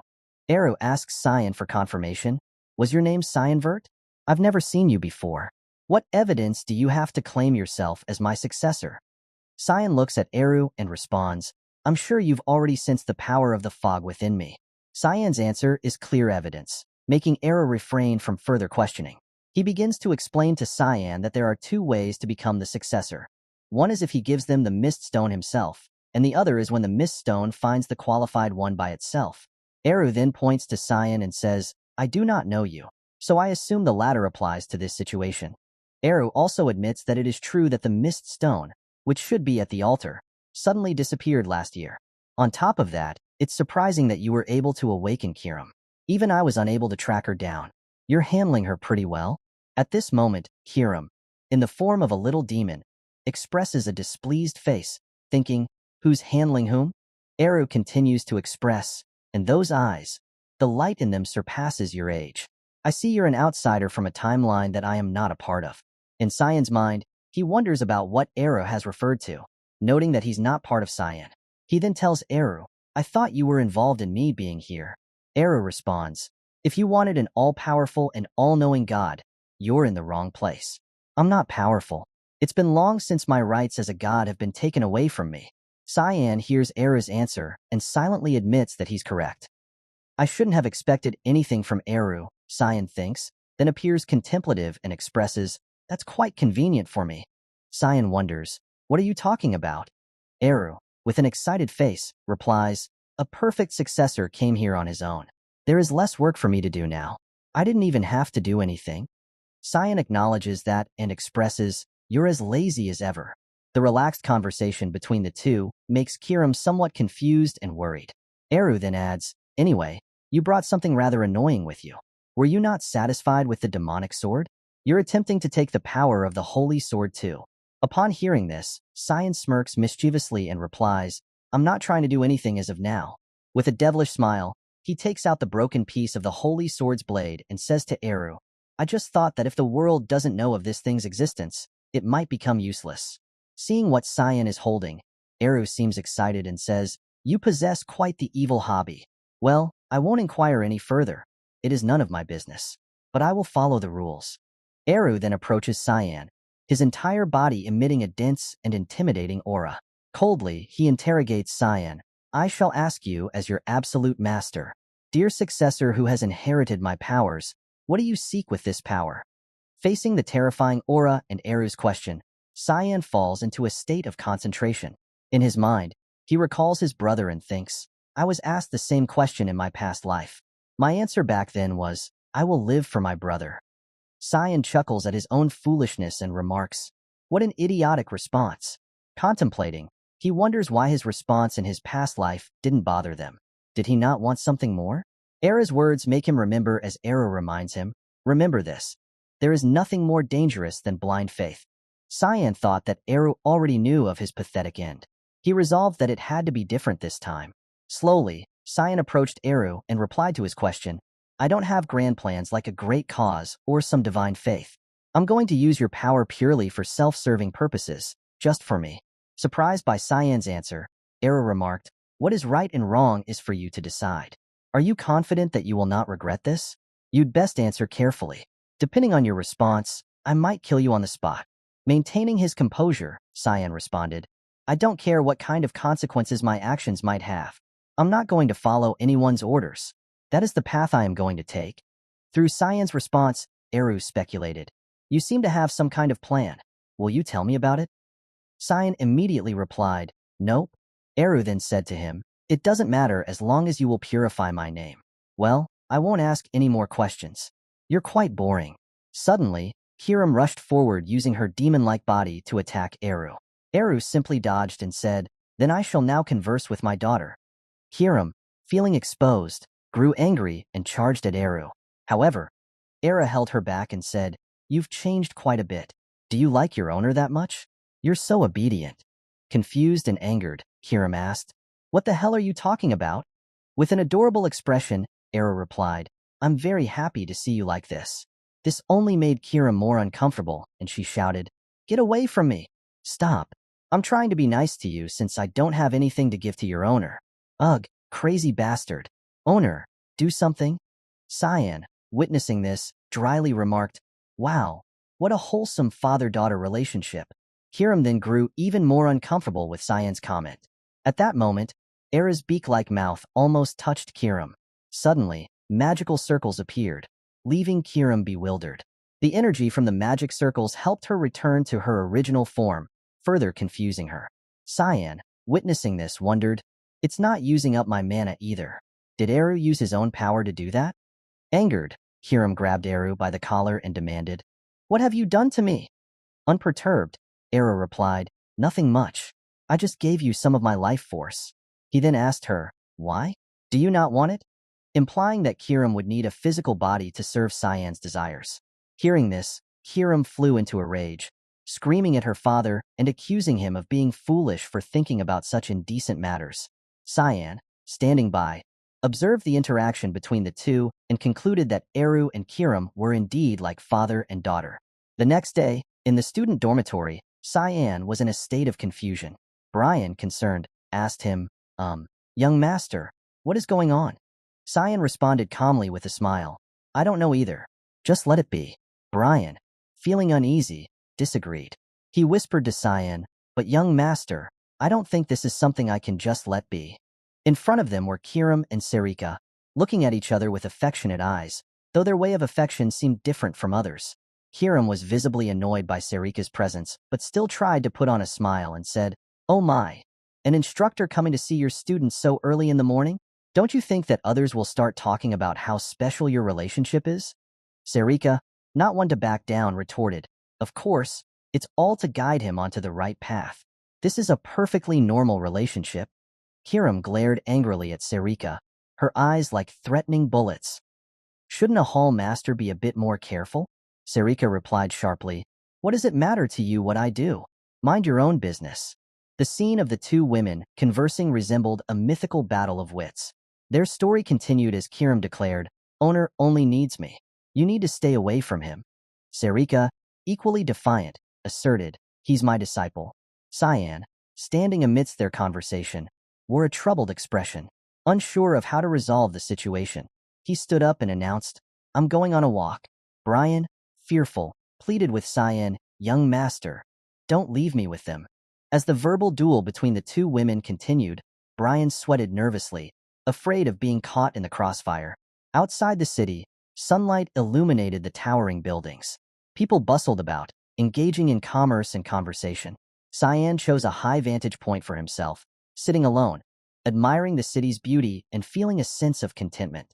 Suddenly, the smell of blood wafted in from a distance. With Cyan's keen senses, he detected it in some alley where a student was being surrounded and attacked by others. He was kicked to the ground, crashing into a nearby barrel. The blow was so strong that he coughed up blood, clutching his aching body. 3 other students stood by, laughing and taunting. One suggested, "Hey, let's try that." Another eagerly agreed, "Damn, you're so right. Let's do it right now." Immediately, he conjured an energy sphere, advancing towards the bullied student. He then forcibly opened the student's mouth and said, "I brought you a little snack. Your friend made it just for you. You're going to eat it, right?" As he spoke, he attempted to launch the energy sphere towards the bullied student, grinning with sadistic pleasure. The bullied student, terrified, closed his eyes tightly, trying to escape. Suddenly, a commanding voice demanded that the bully stop his cruel actions. It was Erin. She sternly questioned the violent student, doing something so cruel to a fellow student. "Aren't you embarrassed to call yourself a noble?" The violent student, interrupted and angered, retorted, "I happen to be Barrett Louis Smil, the oldest son of the Garum Kingdom's Duke Louis Smil household." He then asked for her identity. Erin, standing tall with crossed arms, introduced herself proudly. "I'm the princess of the Ushif Empire, Erin Severus."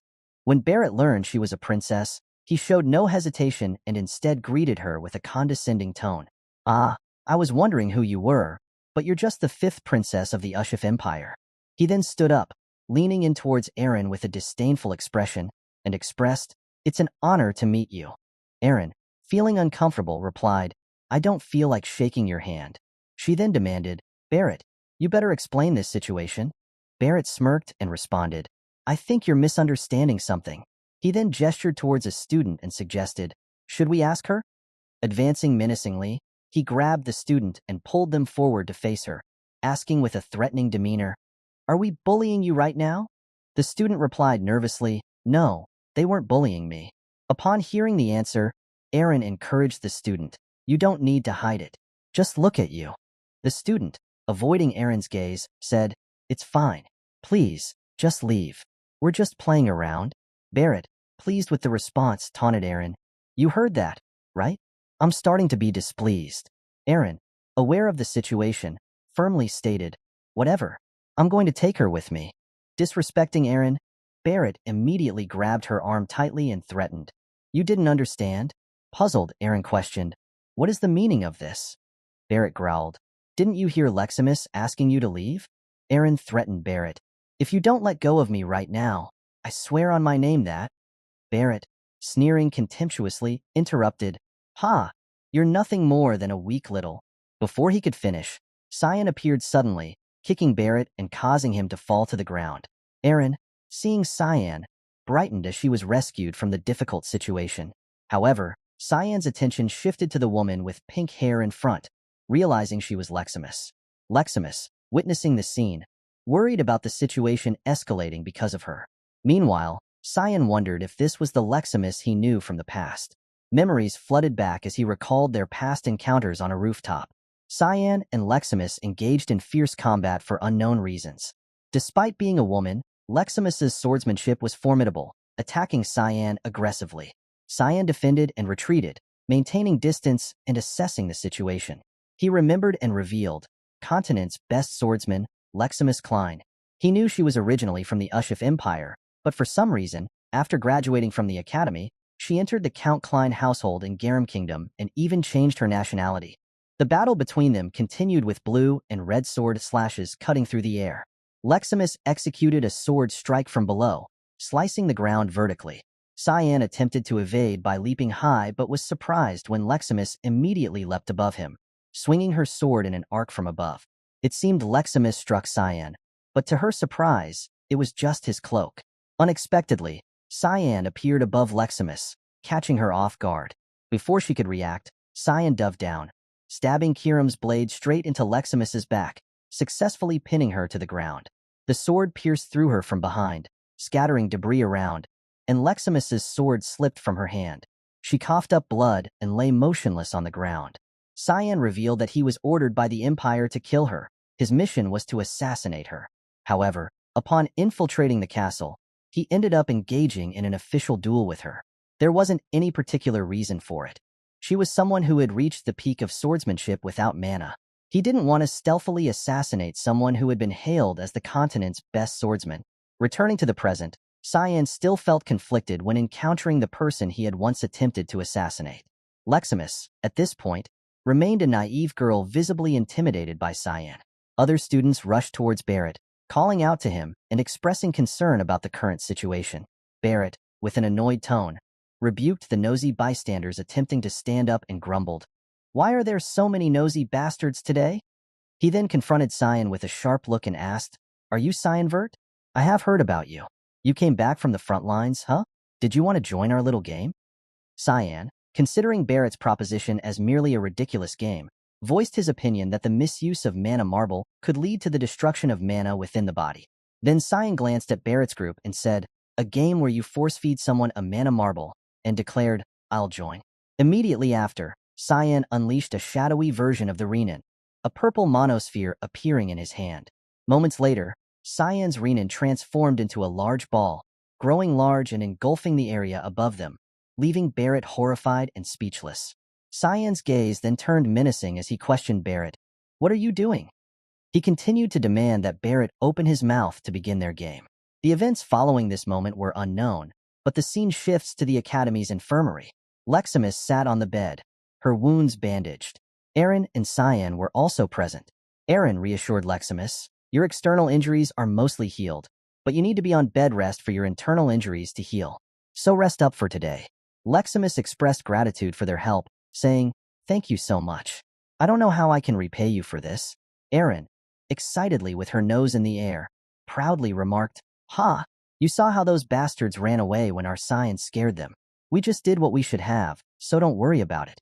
Cyan stood nearby, feeling puzzled by Aaron's words. His expression turned slightly somber as he evaluated Leximus's injuries, noting fractures as well as a slight concussion. It's shocking that she managed to endure that. I guess the continent's best swordsman would be different. Suddenly, Leximus hesitantly asked, Do you perhaps know me? I feel like you've been looking at me." Cyan, puzzled by her question, responded coldly, I thought I knew you, but I don't. Sorry if it was unpleasant. Leximus, embarrassed, lowered her head and said, It's nothing. Their conversation left Leximus puzzled, but she brushed it off and asked, Where's your dorm? What if those bastards come to bully you again to retaliate or something? Leximus, with a saddened expression, replied, Commoner Hall. Upon hearing this, Aaron confirmed, Commoner Hall? You're a peasant? Leximus admitted, Yes, I was enrolled especially thanks to Instructor Velton. He promised me financial support during my school career, but he suddenly got fired. Cyan confirmed the situation, saying, So, in other words, no one's here to support you. Leximus acknowledged that Cyan was right. Cyan continued, You might have to leave the academy then. Aaron, feeling sorry, exclaimed, Oh no, you poor thing. Cyan then suggested, Why don't you just take her as your person, princess? Learn swordsmanship from her while you're at it too. Hearing Cyan speak all this time, Aaron naively pointed to Leximus and asked Cyan with confusion, What are you talking about? Leximus is a boy. Cyan, puzzled, corrected Aaron, saying, She's a girl. Aaron, upon hearing the answer, stood frozen, as she didn't realize Leximus was a woman. Leximus, now flustered, explained, I didn't mean to deceive you, Your Highness. It's just having short hair and boy clothes are more comfortable, so a lot of people mistake me for a boy. Aaron apologized, No, I'm sorry. I didn't even realize. Even Cyan knew. In her heart, Aaron told herself, I guess I failed as a woman. Leximus, flustered, denied, No, no. I should be the one apologizing. Aaron then returned to the main topic and asked Leximus, Anyway, what do you think? I think Cyan's idea is pretty good. You won't be bullied by bad people if you come under me. Leximus wondered why Aaron would help her. Aaron laughed awkwardly and responded, Well, I don't really like being alone. However, the real reason Aaron believed was she couldn't just do nothing either since she is the princess. Leximus immediately thanked Aaron, expressing, I'll make sure to become someone you can be proud of. Thank you so much. Aaron then turned to Cyan and said, You don't need to thank me. It was all Cyan. However, Cyan was no longer there, having left without them noticing. Outside the medical building, Cyan stepped out and thought to himself, I did enough. I'm sure Princess Aaron will take care of the rest. But I see the reason Leximus abandoned the Ushif Empire.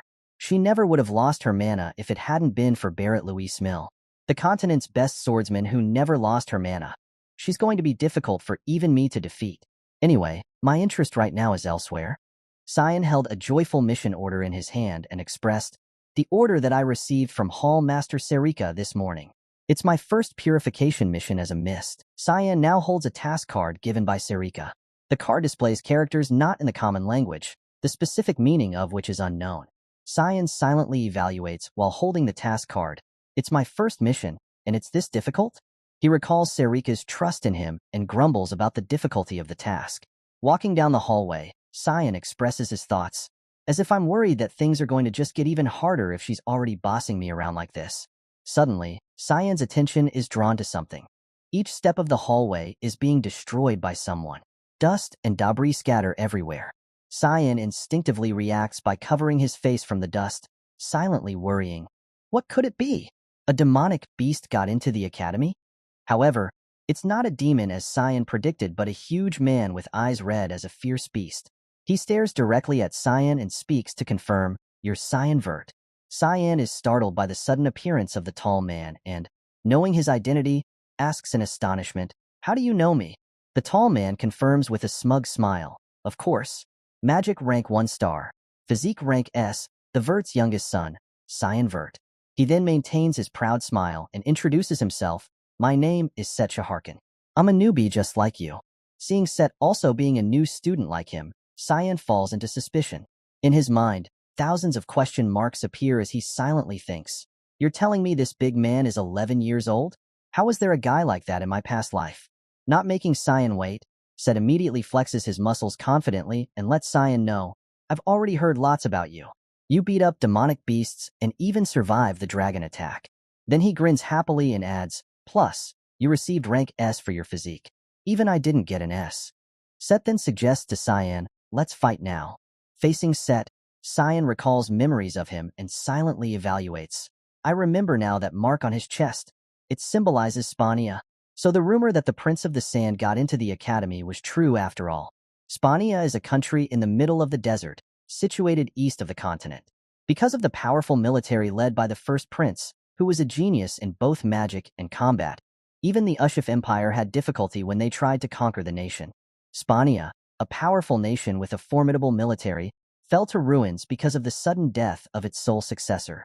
The cause of death was ruled as sickness. He had focused too much on growing his muscles and neglected his health. Cyan reflects, to think I'd come across him here. Meanwhile, Set maintains a fierce expression, demanding Cyan to decide right now. Cyan continues pondering, I didn't meet him like this in my past life. This is annoying, but if my memory serves me right, he's... Cyan then raises his head and asks, right now? Set confirms, yes, you and I, right now. Let's decide who's the best. I won't accept a no. I'm sure you want to do this too. In response to Set's threats, Cyan shows no fear and retorts, no. Set, surprised at being rebuffed, exclaims, how come? Cyan immediately points in Set's direction and admonishes him, unpermitted duels are not allowed in the academy. We have to put in an official request in the administration office. Upon hearing this, Set quickly changes his attitude and yields, asking, where is the administration office? Cyan then points to his right and says, the third floor of the main building. Set, happy with the direction, promptly runs towards the main hall, reminding Cyan, I'll be fast. Wait for me. Watching Set's large figure running off, Cyan cynically thinks to himself, another rumor about his brain being made of muscles was true after all. He's going in the opposite direction. I don't know if you can actually request for duels, but I assume I won't see him for a while. I'll focus on the purification project for now. Meanwhile, in the city, specifically at the slave market, a man with a scar over his eye and carrying a sword approaches another man from behind, addressing him as Sir Zickerman. He informs Zickerman, whose full name is Zickerman Albus, that the preparations are complete. Zickerman turns to his subordinate, staring intently at him, and through clenched teeth urges him to stop wasting time and deliver to the customers, one of whom is among the 3 wealthiest people on the continent. Despite his public image as a philanthropist, Zickerman runs a slave market and even sells crossbreeds. Zickerman then commands his men, declaring, today will be the appearance of my life's masterpiece. Take special care of it. His men acknowledge his order with a prompt, yes, sir. Meanwhile, Cyan observed the situation from nearby, thinking to himself, target checked. I'll be able to get this done quicker than I expected. Suddenly, Kiram interrupted, sensing a very complex energy. Puzzled, Cyan asked, what? What do you mean? Though Kiram didn't know what it was, she indicated, your target, he's hiding something strange. At that moment, near the cages, Zickerman stood laughing maliciously to himself, saying, you finally calmed down. Sleep well, my money back. Suddenly, a red mist appeared nearby, catching his attention. He turned back, questioning, smoke? However, in the next moment, a red light flashed, passing through him and the others. Immediately, one of his men was killed without any reaction.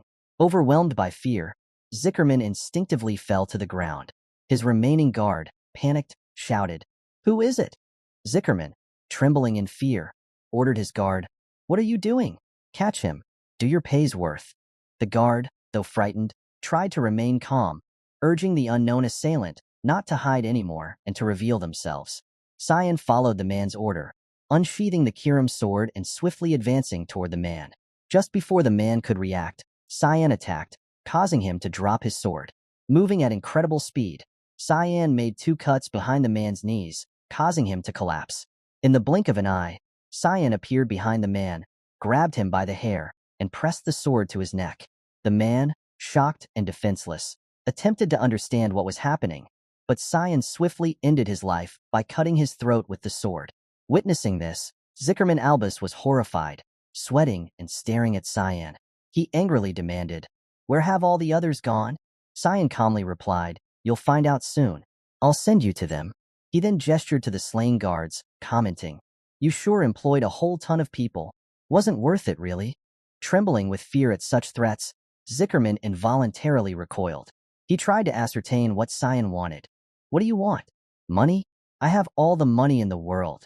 Cyan said nothing, immediately drawing his sword and severing the arm of the man who was begging for mercy.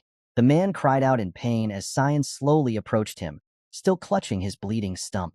Cyan then began reciting the sentence for him. Zickerman Albus, guilty of all kinds of inhumane experiments and crossbreeding with different races, and even managing the illegal slave market, which is banned by law. Cyan's eyes now filled with anger as he questioned, "Your death is deserved. No giving you 1 minute to repent." Cyan continued, "After that, all your pain will vanish." Zickerman, enraged by Cyan's judgment, clenched his teeth to suppress the pain and argued, "That just means you're going to kill me." Cyan, observing him writhing in agony, muttered, "Yeah, I didn't even think you were going to be remorseful." Then he declared, "1 minute's up. You can just die painfully." Zickerman, terrified, begged for his life. But as he uttered his plea, numerous sword strikes from Cyan's 8th assassination technique, Wild Strike, relentlessly attacked him, causing him to scream in agony, ending his life. After finishing him off, Cyan confirmed, "That's it for purification." He then decided to look around before leaving, heading towards a prison room and asking Kiram, "Over here?" Kiram confirmed, "Yeah, I can feel a combination of 2 different energies."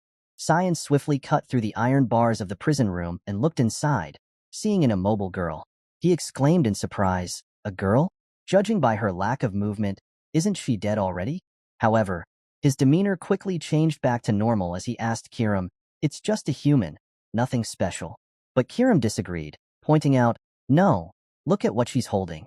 Kiram confirmed it was a dragon egg. Cyan took the egg and meanwhile, in the academy in his dorm, he carefully placed the dragon egg on a cushion, noting its light purple hue and radiant glow. Brian, seeing the dragon egg before him, couldn't believe it and asked Cyan, "Where did you get this?"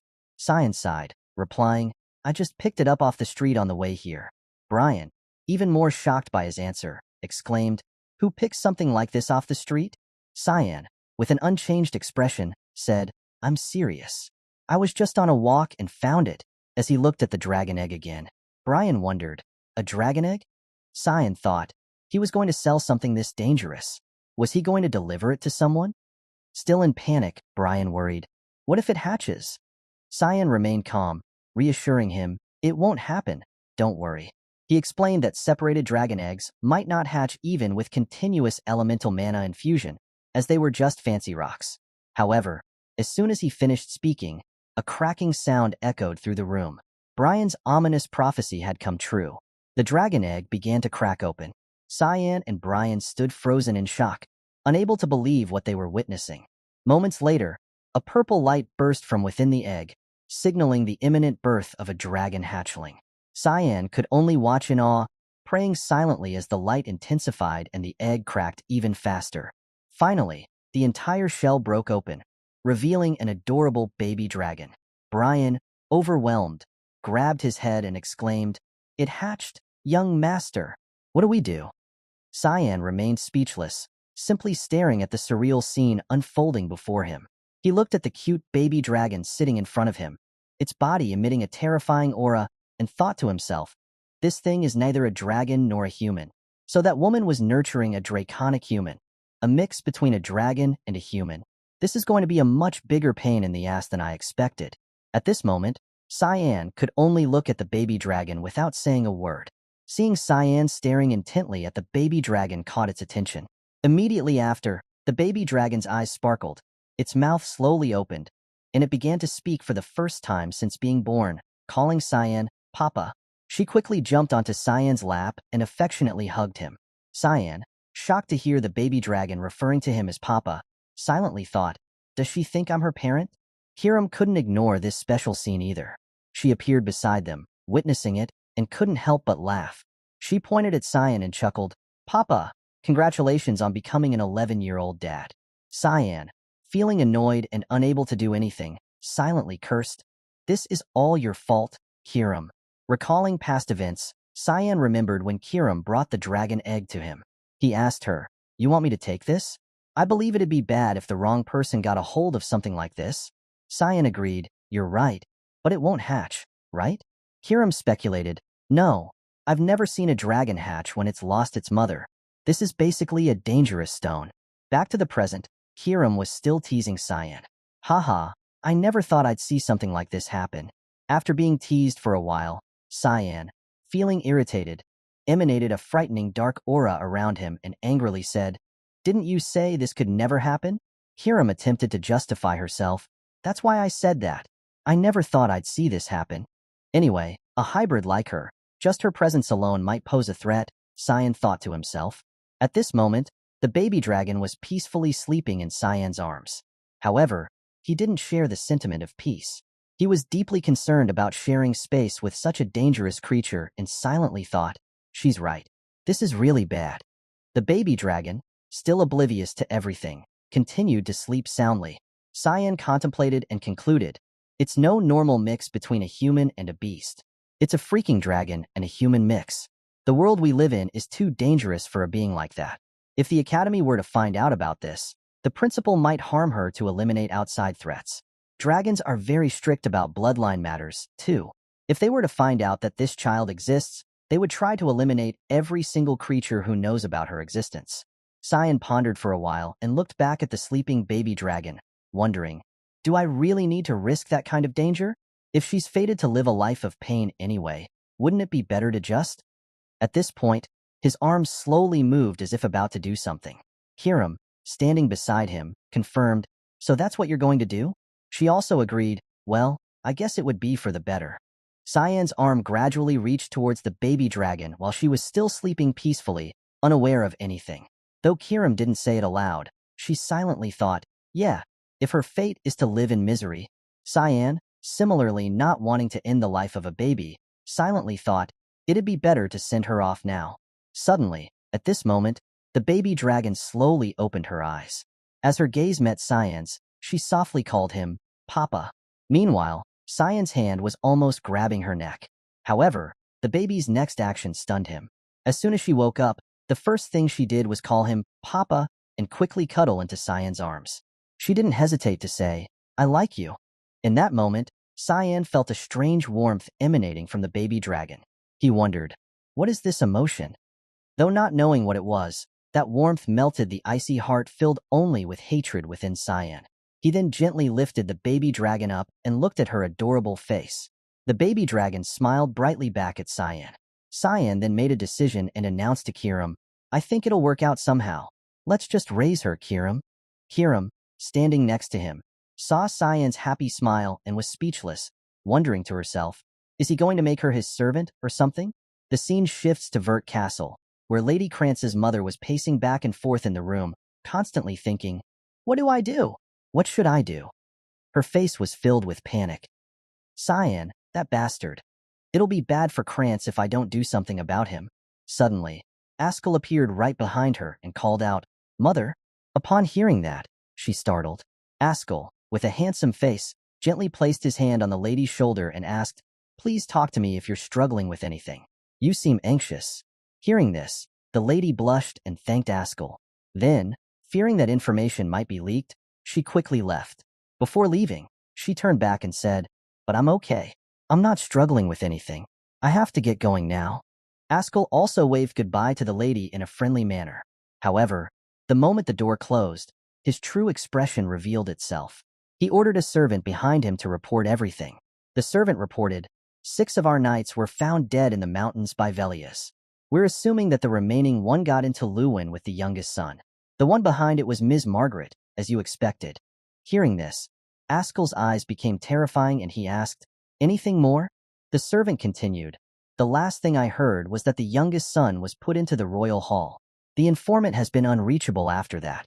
I already knew all this, Ascal said.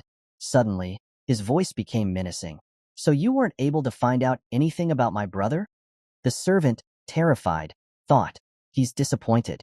He never keeps subordinates who disappoint him. I can't give up my position after all the hard work. Then he hastily exclaimed, I'll go there myself. Please believe me, I won't disappoint you. Ascal then placed his hand on the servant's shoulder and said, I know how much of a hard worker you are. All right, please be fast. Then he left, ordering further. My brother is definitely hiding something. Find out what it is. The servant remained in the same position and replied, yes, sir. Returning to the academy, Sarika was hurrying down the hallway. Suddenly, she arrived at Cyan's room and opened the door, witnessing a strange scene. Cyan and Hiram were holding a baby dragon and feeding it milk.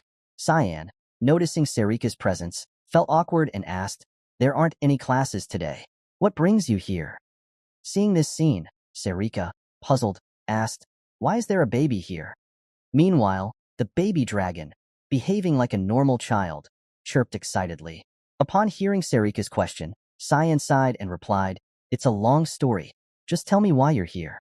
Sarika adjusted her glasses, appearing serious, and said, well, I can hear about this later. There is a more urgent issue at hand. You've caused quite the trouble. Hearing this, Cyan appeared worried, not knowing what it was about. Sarika then produced a sparring approval form, a duel request. What were you thinking? Staying on the down low was the least you could do. Sarika then angrily scolded Cyan. Are you insane? Have you gone crazy for attention? Even the principal is going to be there. Cyan, now noticing the duel request, realized, he really found a way to do this. So he did find the office for it. Hiram, still holding the baby dragon, curiously asked, what's the big deal? It's just a couple of 11-year-olds fighting. Cyan, silently fearful, thought, that 11-year-old is no ordinary 11-year-old. Then he asked Sarika, so when's the duel? Sarika replied, in 2 hours. When the time for the duel arrived, Cyan was now in the arena, accompanied by Set's madness. Set kept laughing joyfully at the prospect of battling Cyan. Cyan, feeling uncomfortable, thought, this is way earlier than I thought. Set, with a wicked smile, turned to Cyan and said, I've been waiting for this moment, Cyan Vert. I'm sure you feel the same way. Cyan, upon hearing this, just made a dismissive sound with a confident expression. Set slowly drew his sword and said, I wanted a duel of combat, but apparently, the only options here are swordsmanship and magic. He then politely asked Cyan, are you going to use magic? Cyan didn't make it difficult for him and replied, if you're not going to use it, I won't either. Set, seeing everything had been settled, enthusiastically said, good, I like you. Without hesitation, he prepared to face Set's attack. Cyan drew his own sword to block Set's attack, realizing, but this kind of wavy attack is very easy to deflect. At the same time, as Cyan blocked Set's strike, he did so effortlessly, not directly resisting but using the momentum of Set's sword to deflect it without exerting much force. Set, finding his strike blocked, became perplexed. Cyan then skillfully employed counter techniques while remarking, for an opponent like him, what you need isn't strength but acuity and preciseness. After Set's continuous attacks proved futile against Cyan's skill, he began to angrily shout, that won't work. Set then put all his strength into his next strike, but Cyan blocked it. Set, frustrated, gritted his teeth, silently assessing. He's trying to twist away my attack using the force of his downward strike. Even then, he's using just a rapier. As their blades clashed, Set quickly moved around Cyan, rushing at him from behind and aiming a low blow. Faced with this dangerous attack, Cyan remained composed. Suddenly, Cyan sheathed his sword, anticipating Set's intention to change his attack strategy. Realizing that instead of using his sword, Set was going to kick, the surprise was on Set as Cyan had already deduced this. Cyan quickly lowered himself to evade the kick, then shifted his body weight, using both hands to catch Set's leg. Taking advantage of Set's single-legged stance and the momentum of his kick, Cyan used his own right leg to forcefully kick Set's remaining leg from behind, successfully lifting Set into the air. Cyan then threw Set's body forward in an arc motion. As Set found himself about to kiss the arena floor, he panicked, only managing to think, does he have eyes on the back of his head or something? In the moment when he was about to kiss the ground, Seth suddenly braced his hands against the floor. However, the force of the slam was so strong that the ground cracked from the impact of Seth's hands. He managed to avoid a close call with the ground, sweating profusely. Then, using his hands as a pivot, he spun and kicked, trying to break free from Cyan's grip.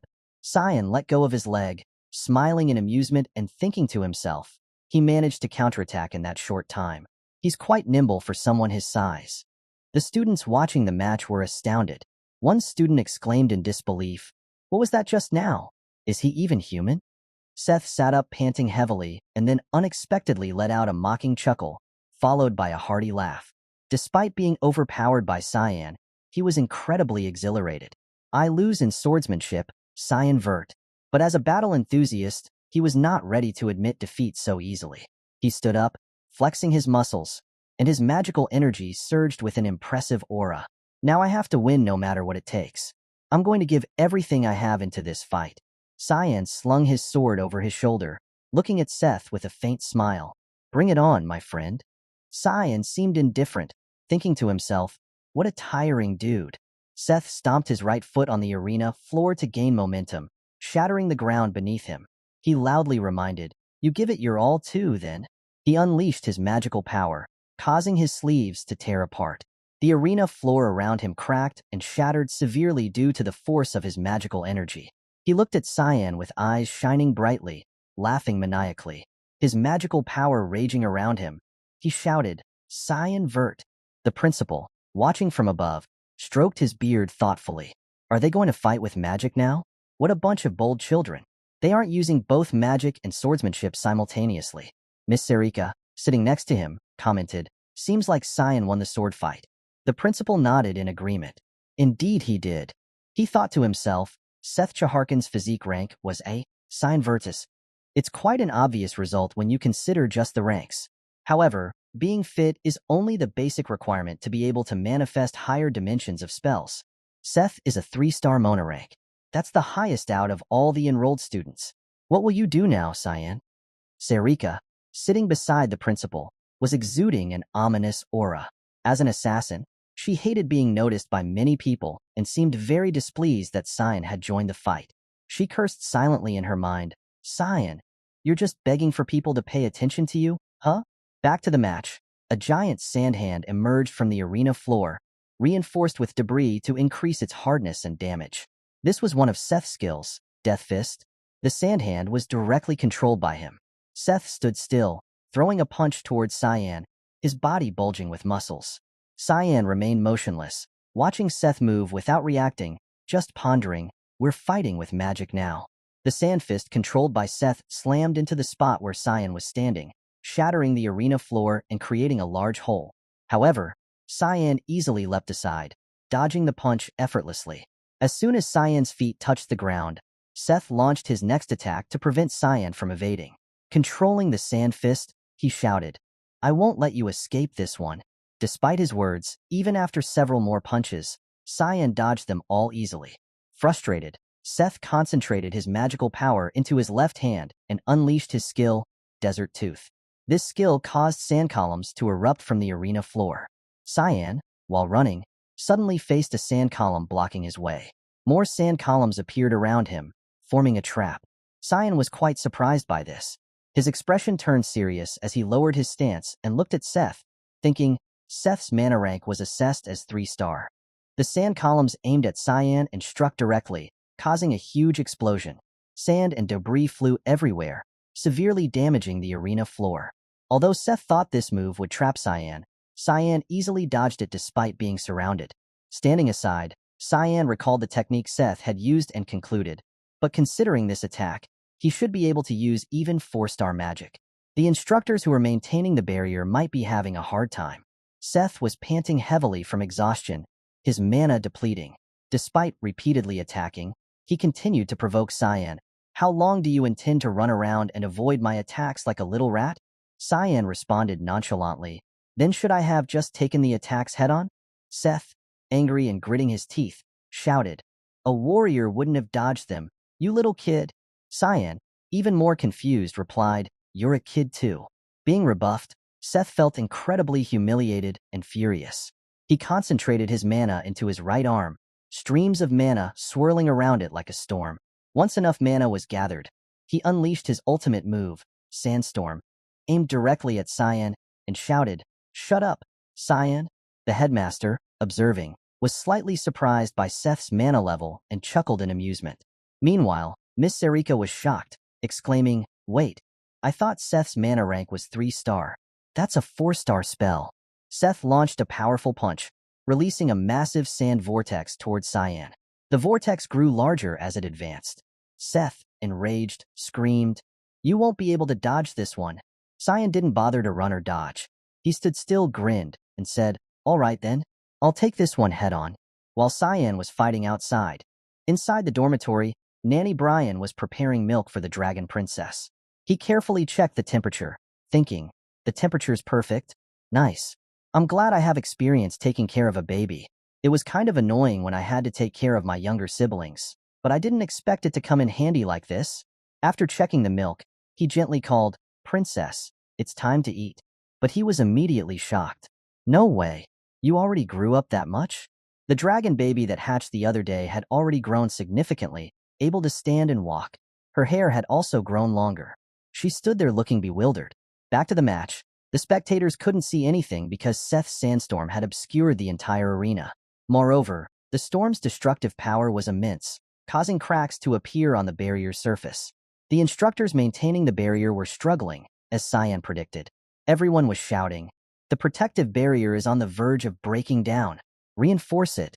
An instructor, pouring all his mana into strengthening the barrier, couldn't help but exclaim, how are just 2 students this strong? What's the dean doing? Can't he see how serious this is?" Miss Sarika, anxious, jumped up and said, "Dean, we need to stop the duel right now." Contrary to everyone's tense reactions, the headmaster calmly replied, "Hold on, wait a bit." With his keen eye as a high-ranking mage, he immediately sensed something happening. Within the sandstorm at that moment, Cyan was using his shadow magic skill called Secret Technique, Expansion Void Sphere. He created a sphere of dark mana in his palm. Miss Sarika began to recognize the technique Cyan was using. She was both surprised and astonished, and in her mind, she didn't want Cyan to reveal this move to the outside world. Cyan's void sphere gradually grew larger, absorbing all of Seth's sandstorm. The dark energy it emitted was incredibly intense, like a black hole devouring everything. As the sandstorm weakened, the headmaster stroked his beard in amusement. "Cyan surprises me again and again in this fight. Haha." However, Sarika felt differently. She wondered inwardly, why would you use that here? The void sphere continued to grow until it had absorbed the entire sandstorm. Finally, Cyan retracted the sphere into his hand. Seth stood to the side, panting heavily and looking bewildered, not understanding what had just happened. Where did my sandstorm go? The students watching were equally astonished. The spell suddenly disappeared. Was that black sphere also magic? I've never heard of magic like that. Who is he really? Cyan stood there nonchalantly, dark magic still swirling around him. He casually asked Seth, "Do you want to keep fighting?" Seth was utterly confused. How could he neutralize my skill so easily? How did he do that? Suddenly, Seth collapsed to his knees and admitted, "No, I lost. I can't believe it. I lost in both swordsmanship and magic. I'm depressed." Seeing Seth so disheartened, Cyan felt a bit guilty. "I kind of feel bad. Did I beat him too one-sidedly?" Suddenly, Seth punched the floor and shouted, "Good. Very good. I was tired of fighting weaklings anyway. I'm motivated to train more in the coming days. I don't know when it will be, but let's fight again." He then extended his hand and smiled at Cyan. "You'll accept the challenge then too, right?" Cyan looked Seth straight in the eyes and responded decisively, "No need. Thanks." Returning to the dormitory, Cyan had to carry the little dragon who had grown surprisingly fast. I knew that a dragon's growth spurt is faster than humans, but she looks like she's about 6 years old now. The little dragon now had her hair neatly tied up and was dressed in well-fitting clothes. Seeing Cyan return, she ran happily and called out, "Welcome back, Papa." Cyan was still in a daze, thinking, even a dragon-human hybrid grows this fast. She might look my age soon. Brian scratched his head awkwardly and said, "She keeps growing so fast." Cyan nodded in agreement. It's going to get harder to raise her in secret with how fast she's growing. The demonic sword Kiram was sound asleep, oblivious to everything. Suddenly, a familiar voice came from outside the door. It was Sarika. She stood leaning against the door, adjusting her glasses, and said, "Eventually, you won't be able to hide her anymore. I can help hide the demonic sword, but I can't help you hide a draconic human, especially if you go wild like you did today. What the hell were you thinking?" She frowned, her face tense, teeth grinding in frustration. Kiram, still half asleep, murmured, I feel like someone's talking about me." Sarika, noticing how quickly the little dragon had grown, was equally astonished. "She's growing scarily fast. I didn't see her for just a bit, and she's already this big. It's up to you how you deal with something you picked up during a mission, but something like this is going to be hard to handle." Cyan replied, "Brian is in charge of taking care of her. There's a barrier set up in the dorm too, so Kiram and this kid's presences should be concealed." Brian, puzzled, asked, "I have to take care of a child?"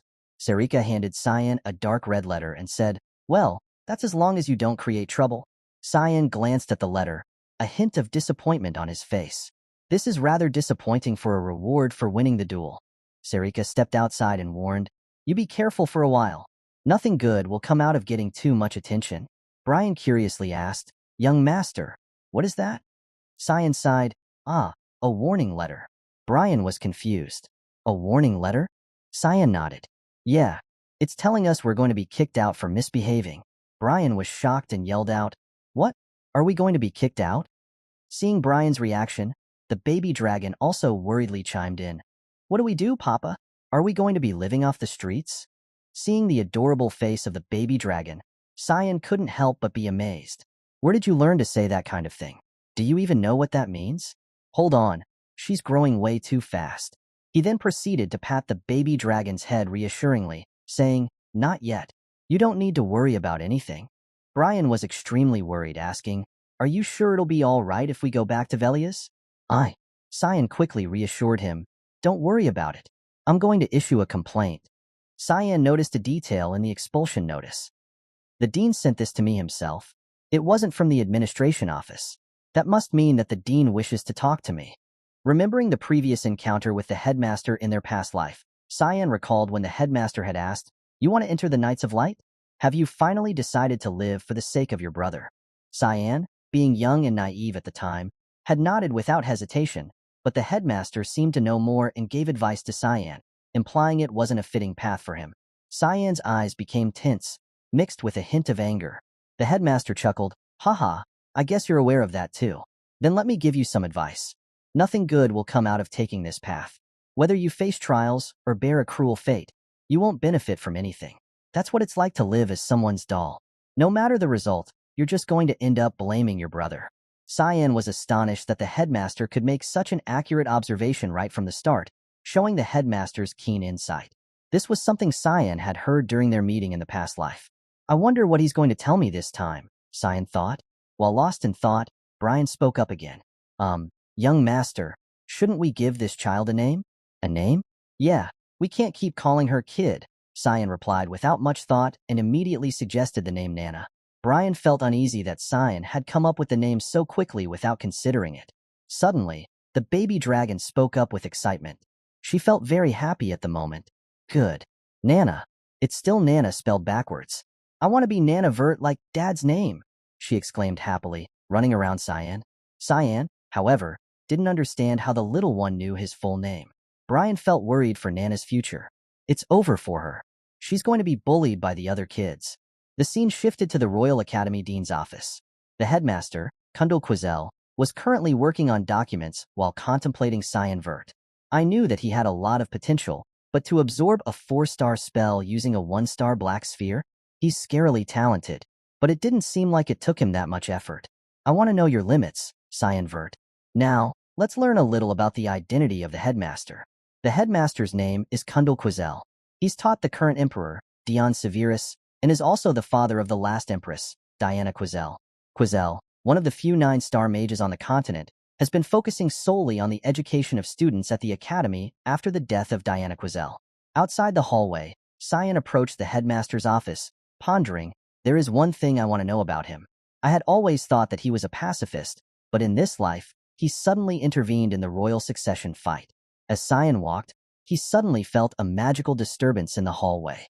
Cyan lightly tapped, and a boundary immediately appeared, created by powerful magic. Moreover, the energy composition was very pure and solid. Cyan smiled with interest. His personality hasn't changed though. It seems he knew that I was coming and still put up a 9-star area restriction barrier. Alright, if this is a test, I'll take it. The principal in the room at that moment also felt the fluctuation of the barrier, guessing that Cyan had arrived. He was eager to see how Cyan would overcome it. "Now, what will you do?" "Only a great mage can destroy such a barrier," he thought. It would take at least half an hour for Cyan to get through.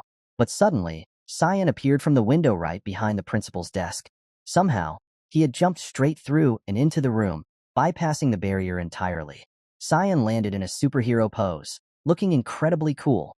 He then turned around, wide-eyed, and said to the principal, "Dean Kundal, I'm Cyan Vert, an incoming student. I came to express my disagreement with the complaint." The principal was still in shock. He ignored the barrier and came through the window. "I lost this one," he thought. The principal slowly asked, Your disagreement? Cyan nodded and replied, yes. It said that the letter came from you. But after seeing that barrier outside, I became certain of one thing. The warning letter was just an excuse to test my talent, wasn't it? The principal stopped pretending and answered, right? It was rather aggressive, but you successfully proved your talents. But I will not take back the warning. You can try to persuade me otherwise. Cyan felt quite indignant but couldn't do anything about it. He said, then can I ask you one thing? The dean said, yes, go on. Cyan asked, do you want the expansion of the empire, or do you want honor for your family? The principal was quite surprised by Cyan's question. After a brief moment of thought, the principal replied, that's quite a bold question. Neither is my concern. Cyan continued, is that so? Then, after the death of Emperor Dion, if the third or fourth prince were to try and take the throne instead of the first prince, you won't take sides. The principal's anger was palpable, his magic power surging and showing signs of bursting out. He replied in a growling voice, you're not just bold. You're too arrogant to say those things. Cyan, unafraid, thought to himself, I was a doll for Ascal. I don't think you're any different from my past self. In his past life, during the throne succession fight, Kundal had a large influence in making the first prince, Lunel Severus, the emperor. Lunel was a cruel and vicious man. He killed all of his siblings. When Kundal was against this, Lunel framed Kundal as a traitor of the empire and sentenced him to death. Kundal had worked to brighten the future of someone else, but ended up being betrayed by this very person. The principal could no longer contain his anger. He stood up, slammed the table, and shouted, nonsense! You think the peace of the last century will fall so easily? I thought you were a genius, but you are nothing more than a fool. Cyan calmly continued, the mother of the first prince and second princess died from an illness, and the third and fourth princes are fair matches for the first prince too. The Nepellus household, that Empress Cassandra comes from, is very well known for being greedy for power. That household will do anything to keep their position of power. In my opinion, the empire's peace is already on a thin line. And the day that peace falls, this academy will be over for. The principal was extremely astonished, his eyes widening in horror. Is this really the thought process of an 11-year-old? He knows every detail of the current political climate. The principal then lowered his voice and asked, what are you telling me this for? Cyan leisurely replied, I want to make a deal with you. I will help you for the peace of your family and the academy too. In return, withdraw the warning letter you gave me. Suddenly, a voice laughed, accompanied by a beam of light shining down from the ceiling, leaving Cyan bewildered. What power do you have to help me? At this moment, the principal had drawn a 69-ring magic circle with a finger. It was so large it covered the entire ceiling. Let your arrogance crush you. The principal flicked his finger down, casting the spell Chains of Judgment. Immediately, numerous magic chains from the circle surged out and bound Cyan's limbs and body. Moreover, the pressure from these chains was immense, forcing Cyan to crouch down. Despite this, Cyan was not panicked but instead smiled excitedly, thinking to himself, do you want to fight, Dean? No matter what you do, you won't be able to escape my chain tower, a 9-star spell. Stroking his beard leisurely, he added sarcastically, I must have overestimated your skills. Cyan didn't bother to argue. He just smiled slightly. Then let me prove myself. At these words, the principal was taken aback by the magic Cyan used. The void sphere technique enveloped Cyan's body in a dark mist as if he had disappeared into the night. The chains gradually became shrouded in smoke as the black mist seeped through their gaps, slowly engulfing them. The black sphere gradually increased in size, enveloping the chains completely. Even the principal had to step back, covering his face in astonishment, thinking, this is absurd. The void sphere is only about 1 star, and yet it has absorbed my spell? Soon, the golden chain shook violently and began to crack. When the sphere reached its maximum size, the first chain snapped and fell to the ground. Principal Kundal couldn't take his eyes off the scene. Sweat began to bead on his forehead, his eyes filled with fear. Just how talented is this boy, he thought. In an instant, the chains completely shattered. The dark sphere gradually disappeared into the air. Cyan, looking composed, casually dusted off his clothes and asked the principal, do you think I'm useful now? Despite maintaining his arrogance, the principal no longer wanted to continue punishing or testing him. Lowering his head, he glared at Cyan and cautiously asked, yes, I'll take back the warning. Is that really all you want? Cyan smiled leisurely and replied, Yes, I just want to have a peaceful student life. The principal was quite surprised by his answer and asked again, is that really all? Cyan firmly responded, yes, that's all. He recalled the catastrophic end of the academy in his previous life and thought, I just don't want to see the academy collapse again. That afternoon, the blazing sun covered the entire street. Brian received an order from Cyan to buy a bunch of stuff for children. On his way back to the academy dormitory with a pile of snacks, he cheerfully muttered, is it because I have a kid at home that I ended up buying all kinds of sweets? He was immersed in happiness, like a true babysitter, walking and laughing joyfully. Thinking about Nana enjoying the food made him suddenly feel even better. However, a sudden bad feeling made him stop and look ahead. Brian realized he was alone on this road. The surroundings were deserted, even though it was still a busy time of day. Feeling uneasy, he thought, the streets are strangely quiet. Am I making a big deal out of nothing? Turning at an alley corner, he nervously glanced into the dark and cold alley, which gave him an overwhelming sense of uneasiness. He felt something vague around him. Looking straight into the alley's darkness, he muttered, come on out. From within the alley's shadows, someone slowly approached. Brian was stunned, eyes wide, staring at the emerging figure. Furrowing his brows in confusion, he exclaimed, you are? Brian's bag of snacks fell to the ground with a thud. He disappeared from the street, leaving only the scattered food behind. After this, the scene shifts to Cyan. Reflecting on his agreement with the dean, he thought, I agreed to attend my lessons. This is my last class of the day. I'm so damn bored. He couldn't sit up straight, lying on the desk and sleeping to the point of drooling. Frustrated, he groaned, I'm so damn bored. He decided to sneak out of the classroom. As he quietly closed the door, he muttered, learning something I already did 30 years ago is basically torture. He resolutely turned away, thinking, I don't have any mission either. I'll just go train. However, Cyan's plan to sneak to the headquarters of the Mist Guild was shattered at that moment. Erin unexpectedly intervened. She stood behind him, her eyes bright as she asked, where are you going, Cyan? She stepped closer with a prickly attitude, continuing to question, the lessons aren't over yet. Cyan, startled, glanced behind him and turned to look at Erin, who was fuming. He quickly made up an excuse, to the bathroom, Your Highness. But the princess wasn't fooled and bluntly judged, lies. That's not the way to the bathroom. Are you sure you're going to the bathroom? Leximus hurriedly intervened upon seeing the princess being too strict. Miss Erin, you need to behave better as a princess. But Erin ignored him and continued questioning Cyan. Are you sure you're going to the bathroom? Not knowing how to respond, Cyan diverted the topic to Leximus. Did you permit Leximus to call you by your name? The girl was startled and confused, but the princess calmly replied, what, are you changing the topic right now? Yes, I allowed her to do that in private. Immediately afterward, she pressed closer to him and asked irritably, so why do you still call me Your Highness? Aren't we friends? Cyan turned away, flustered, and replied, I'm just a civilian, and Your Highness is a princess. How could I just call you by name? Erin began to criticize Cyan. You're too serious. He lazily retorted, I'll take that as a compliment. At that moment, someone came down from upstairs.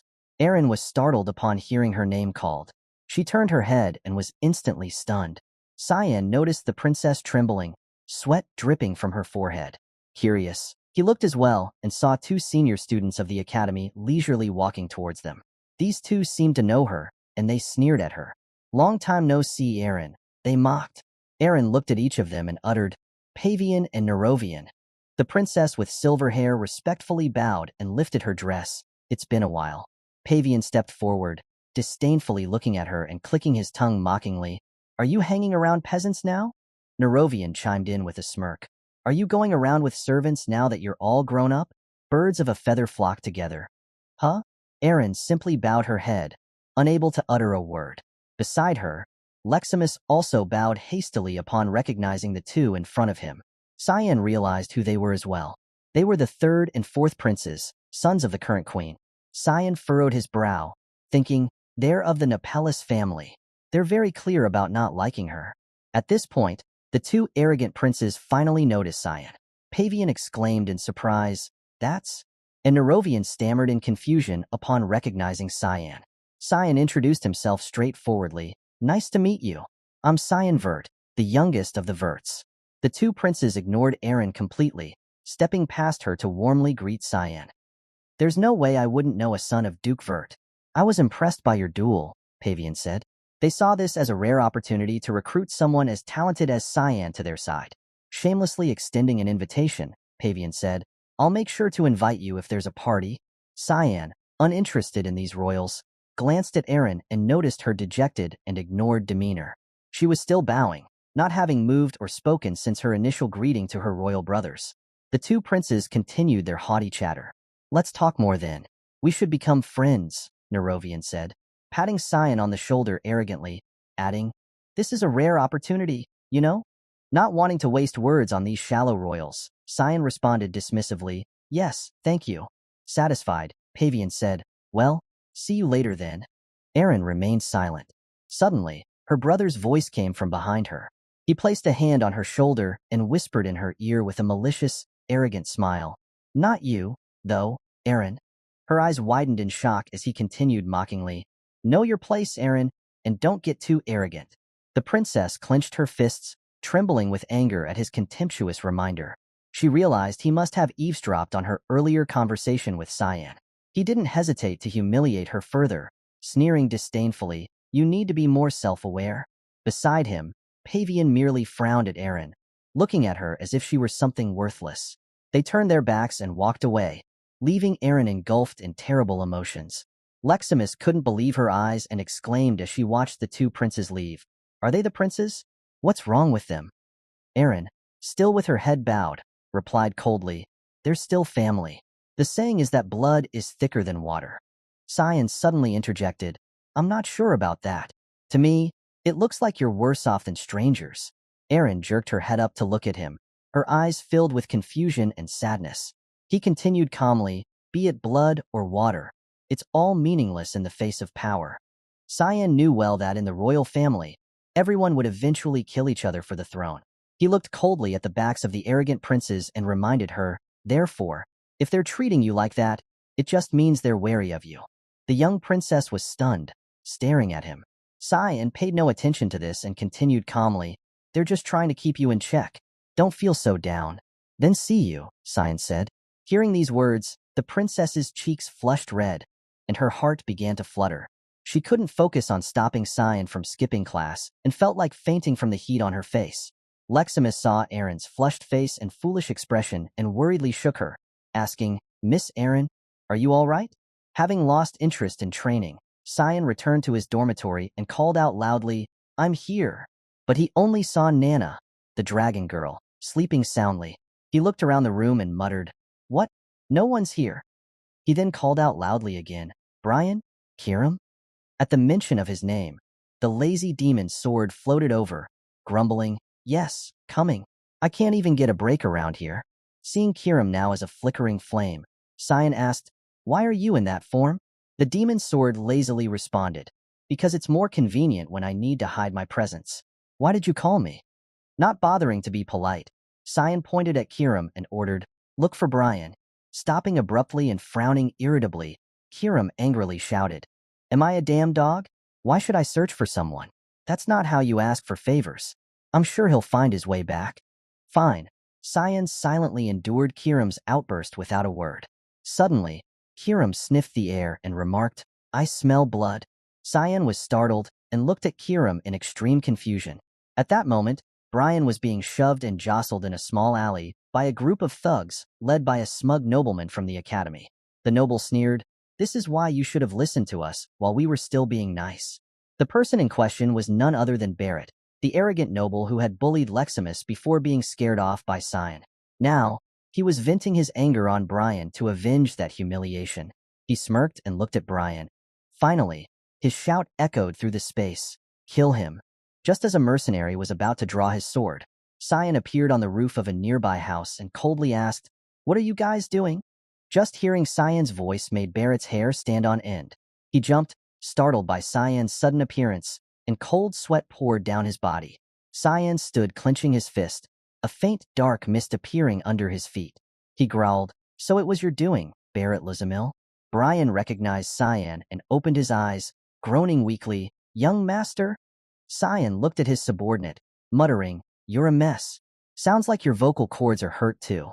Though initially startled upon seeing Cyan, Barrett remained confident he could defeat him, relying solely on his hired mercenaries. He glanced up at Cyan with a sneer. Haha, you came crawling to the tiger's den. Great. I'll first start with carving out your organs then. Cyan smirked with excitement. That's exciting. Immediately, he gripped his demon sword Kirim tightly and descended into the thick fog. Using his 8th form assault, he aimed straight for the mercenaries' throats below. Kirim's blade flickered with a crimson glow, akin to the color of blood. The mercenaries didn't even see Cyan's attacks coming. They fell in the blink of an eye, scattered in all directions. All that remained visible were Cyan's brightly glowing swords. Barrett panicked and retreated to a corner, covering his face in horror and staring helplessly at the unbelievable scene before him. He thought to himself, he defeated my mercenaries in a flash. Can we not win against him? He remembered the day Cyan had terrified him with a gigantic monosphere, causing Barrett to scream in fear deep inside. What the hell? How is he this strong? With the mercenaries dealt with, Cyan raised his glowing red-eyed demon sword, pointing it directly at Barrett. Trembling, Barrett watched as Cyan charged towards him. Despite his fear, Barrett desperately gathered mana, shouting madly, "Damn it! I'll kill you, Cyan Vert." Before he could finish the incantation, Cyan rushed forward, delivering a swift kick to Barrett's stomach. The force of the kick sent Barrett flying backward, tumbling several times before crashing at the end of the alley. He writhed in pain, unable to get up, groaning in agony.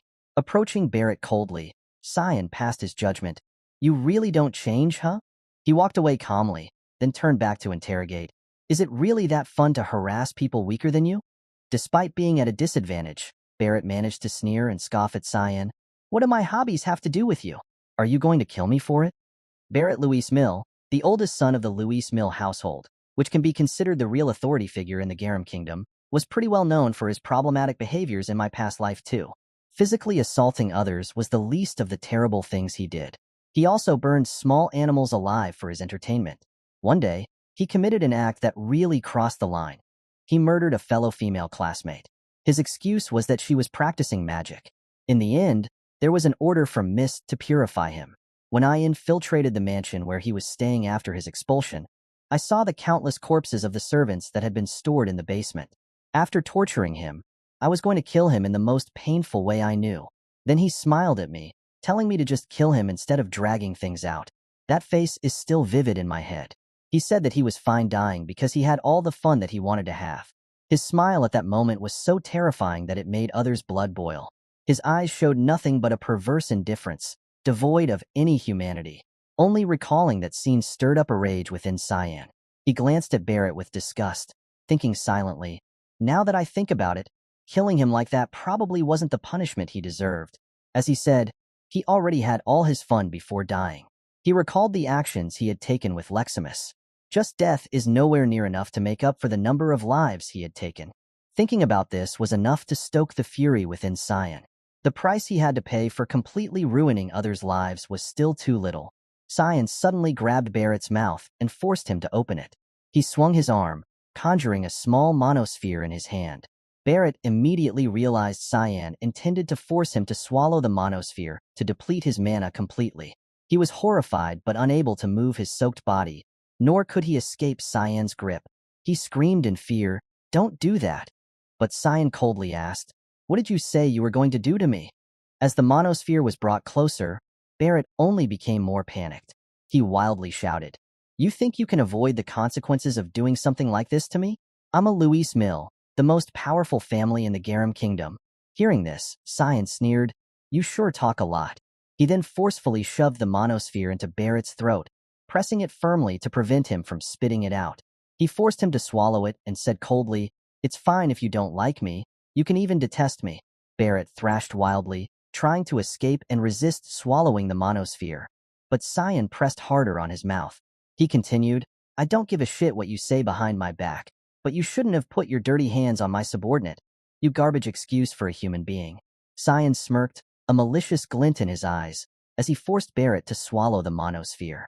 Barrett writhed in agony from the excruciating pain tearing through his mouth due to the effects of the monosphere. He cried out in pain, the light of the gem seeming to engulf and burn him from within. Above, a figure concealed in a tattered cloak silently observed. Ascal's subordinate, now panic-stricken, watched from a distance, thinking anxiously. I had no idea he was hiding such powers. I need to notify young Master Ascal right away. He also worriedly frowned, fearing this might interfere with his plans. Unexpectedly, an arm reached out from behind him. Sarika, in the Assassin Guild's fog cloak, grabbed his mouth, pressed a dagger to his throat, and whispered, "So it was you, the little obsessive stalker who's been following my disciple everywhere recently." After dealing with Barrett, Cyan turned back and walked towards Brian. By now, Brian could sit up, leaning against a corner.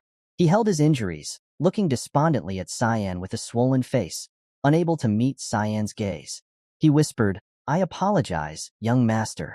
I never thought they would attack me in such a large group." Cyan looked at him and realized he looked so ugly.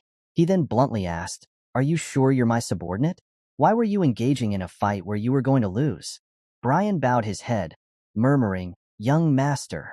Cyan looked coldly at his swollen and disfigured face, asking, "Is this the loyalty you swore to me?" Cyan then sat down in front of Brian, chin resting on his hand, teasingly asking, "Why didn't you just run away? I kind of get what you meant to do, but are you stupid?" He then looked seriously into his eyes, reminding him, "I don't need a loyal subordinate who dies. Don't do stupid things. It's annoying." Cyan stood up and sighed, "Anyway, you're in for a lecture when we get back." Brian was still bowing and whispering, "I'm sorry." Cyan had resolved all personal issues by now. He then raised his voice, "Why don't you come out now, Hallmaster Sarika?" She chuckled in amazement. "Oh, you noticed." Cyan glanced at her and all the members of the Mist Assassins Guild hiding around, calmly responding, "How can I not tell when you brought all your hall members with you?" The other guild members silently withdrew at that moment. Sarika appeared, leaping down and grabbing the person following Cyan by the collar. Sarika amusedly said, "I brought a gift." She then tossed him to the ground, leaving him dazed. Cyan showed no surprise. He calmly stated, "He's the guy who's been following me lately." Sarika exclaimed in surprise, "What? You already knew?" Cyan nodded calmly. Sarika sighed and admitted, "Well, I do admit that you're talented." She then thought about how she had secretly observed Cyan all this time and praised him. Powers surpassing that of a mist assassin, intellect that allows you to strike a fair negotiation with the Dean, a mental fortitude that allows you to handle the demonic sword perfectly. You're an ideal fit for a successor. She then frowned seriously and looked at Cyan as a reminder. But these kinds of things cannot continue to happen. There will be more people who find you suspicious. Cyan calmly looked at her and confirmed, "I will be careful." Suddenly, Cyan narrowed his eyes and spoke coldly, "However, I don't intend on living like an idiot taking from others. If anyone puts a hand on my people like this, I will crush them no matter what." Sarika bowed her head and laughed, "Haha, I see." She then silently thought, "So he will protect his own people." Deciding it was unnecessary to intervene further, she waved goodbye to Cyan and said, "Well, I'm sure you'll take care of it. I'm going now." Cyan was perplexed by her unexpectedly calm reaction, feeling suspicious inside. Just before leaving, she suddenly turned back, pointed at the person still lying on the ground, and added, "Don't forget about him. I'm going to take care of Barrett and his minions." Cyan accepted and confirmed this with Sarika. He then glanced at Ascal's subordinate, who was now squirming and crying out, "What are you going to do to me?" Cyan smirked slightly and asked, "Kill you? I think that's too easy." Despite sweating profusely, Ascal's subordinate refused to speak. Cyan sneered and pointed out, "Aren't you Ascal's #1 subordinate?" "I already knew." The subordinate was bewildered. How did you?" Cyan silently thought, "How could I forget? He never leaves Ascal's side. He used to be jealous of my relationship with Ascal in my past life." Cyan then smiled knowingly to himself. This guy might be dangerous in a different sense. He gradually gathered dark energy in his hand, watching the subordinate on the ground. He thought, it'd be fine to kill him right now, but he's Ascal's subordinate. Cyan grinned mischievously, realizing he should be pretty useful for my plans. The subordinate was terrified by Cyan's calculating and frightening expression, as well as the creeping violet-black mist surrounding him. He screamed in fear, "Huh? What's that? Get away from me." Cyan chuckled, his eyes shining brightly. His body radiated mana, and he used creation. Shadow personality, which then flowed into the subordinate. The dense black mist surged into the subordinate's mouth and eyes. Within moments, the black smoke engulfed his entire body, causing him to convulse and scream in horror. The sounds of wooden swords clashing echoed through the academy that morning. Leximus gripped her wooden sword tightly and charged forward, resolutely swinging a strike straight at Princess Erin. The princess managed to parry it just in time, but the force of Leximus's attack still made her struggle and cry out. Princess Erin tried to shake off the sword and push Leximus back, shouting that it was no big deal. Yet, Leximus was one step ahead. She swiftly circled behind the princess. Before Erin could figure out where her opponent had gone, Leximus pointed her sword at the princess's back and gleefully declared, "It's my victory, Your Highness." Startled by her own carelessness, Erin gasped in surprise. She pouted and turned to look at Leximus, muttering in dissatisfaction, "I can't win against you, Leximus. Also, I told you to call me by my name when it's just the two of us." Leximus scratched her head awkwardly and replied, "Sorry, Your Highness." The princess glared at Leximus and sternly corrected her, "Miss Erin." This attitude made Leximus even more flustered as she hurriedly corrected herself, "Yes, Miss Erin." At that moment, a loud yelp echoed from the training ground next to them. Young Master Erin glanced over and remarked with some concern, "They're training really hard." In the adjacent training ground, Cyan was pushing Brian through an intense physical training session after the recent confrontation with young Master Barrett. Brian was no match for Cyan. He was beaten soundly, receiving another punch to the stomach that felt like a blow from the heavens. Cyan's relentless attacks gave Brian no time to recover before he took another kick to the knee. Cyan continued his furious assault while Brian could only cry out in agony, unable to defend himself or counterattack. After a barrage of blows, Brian hunched over, clutching himself in pain, trying to endure. Cyan, seeing that Brian might not hold out much longer, stepped back to give him a moment of respite. Yet, he also noted Brian's impressive endurance. Despite taking hits from all sides, Brian remained standing, albeit clearly in pain.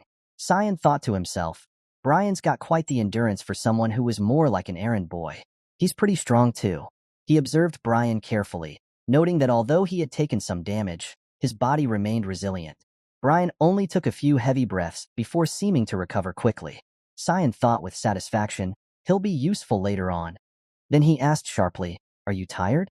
Brian quickly replied, even as blood dripped from his mouth, No, young master, I can keep going." Cyan was taken aback and muttered, "Goodness, blood?" He knew his training methods were harsh, but they seemed to suit Brian's physical capabilities. Cyan mused, "I would have kept going even if he was tired. There's no guarantee that an incident like with Barrett won't happen again. Brian needs to be able to defend himself." The incident with Brian had passed a few days ago, but Cyan was still troubled. He couldn't forget Barrett's malicious smile when he took out his anger on Cyan's subordinate. Now somewhat recovered, Brian hesitantly asked, Is that Kellen guy really all right?" Cyan realized Brian was still concerned about the incident and reassured him seriously, "Don't worry about him. He's already on our side." He knew the spy was Kellen, a close subordinate of his brother Ascal, so he cast a spell on him. At that moment, Kellen, bound by Cyan, was thrown to the ground. He writhed and screamed as Cyan's spell gradually took over his body. Brian witnessed the entire scene despite being exhausted from Barrett's and his hired thug's torture. He was alert enough to see Cyan's magical prowess firsthand. Brian stared at Cyan, astonished. It was the first time he had seen his master use magic. Soon, Kellen lay motionless on the ground. To cast this spell, Cyan had to exert a considerable amount of effort. He wiped the sweat from his brow and thought to himself, that was really hard to do. It had been too long since I last used 9-star dark element magic. Shadow personality creates a personality from the shadows to manipulate the opponent, Cyan recalled. I used it just once in my past life. He stepped forward, took a knife, and cut the ropes binding Kellen. Kellen's demeanor had changed drastically from earlier.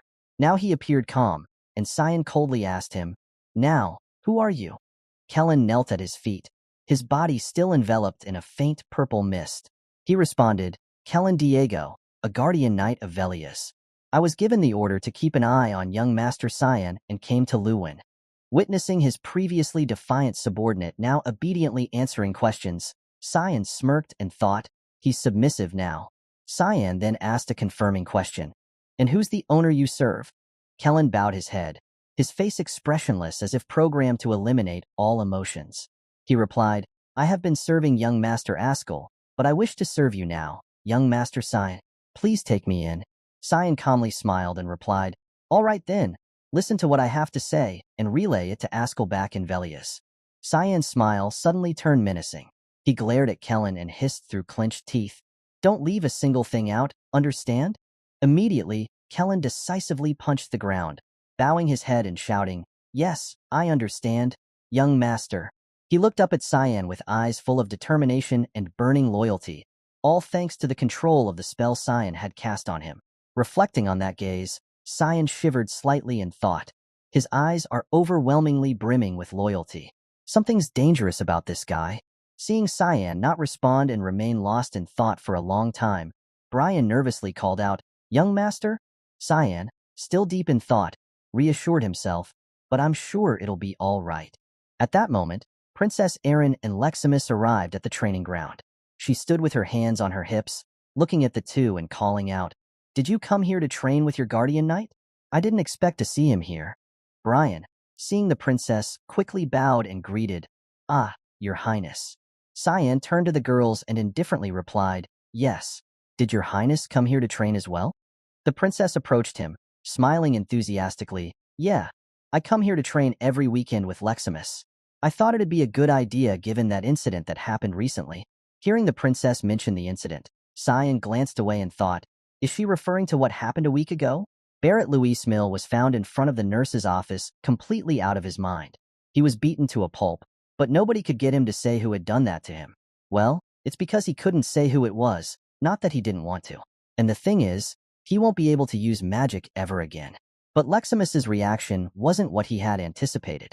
He had forced Barrett to swallow a mana stone, a trick Barrett had used to destroy all mana and push Leximus into a harsh fate in a past life. Cyan thought, surely she would be pleased to hear that news, but in reality, the opposite was true. He looked at Leximus and thought, but Leximus's reaction isn't what I had anticipated. I thought she would feel happy. Leximus didn't feel joy or satisfaction. She simply bowed her head in silence whenever someone mentioned Barrett's incident. Suddenly, the little girl Nana shouted loudly, Papa! All four people on the training ground were startled and looked up at the source of the call. Nana was floating in the air right above them. Brian exclaimed in panic, young master, over there.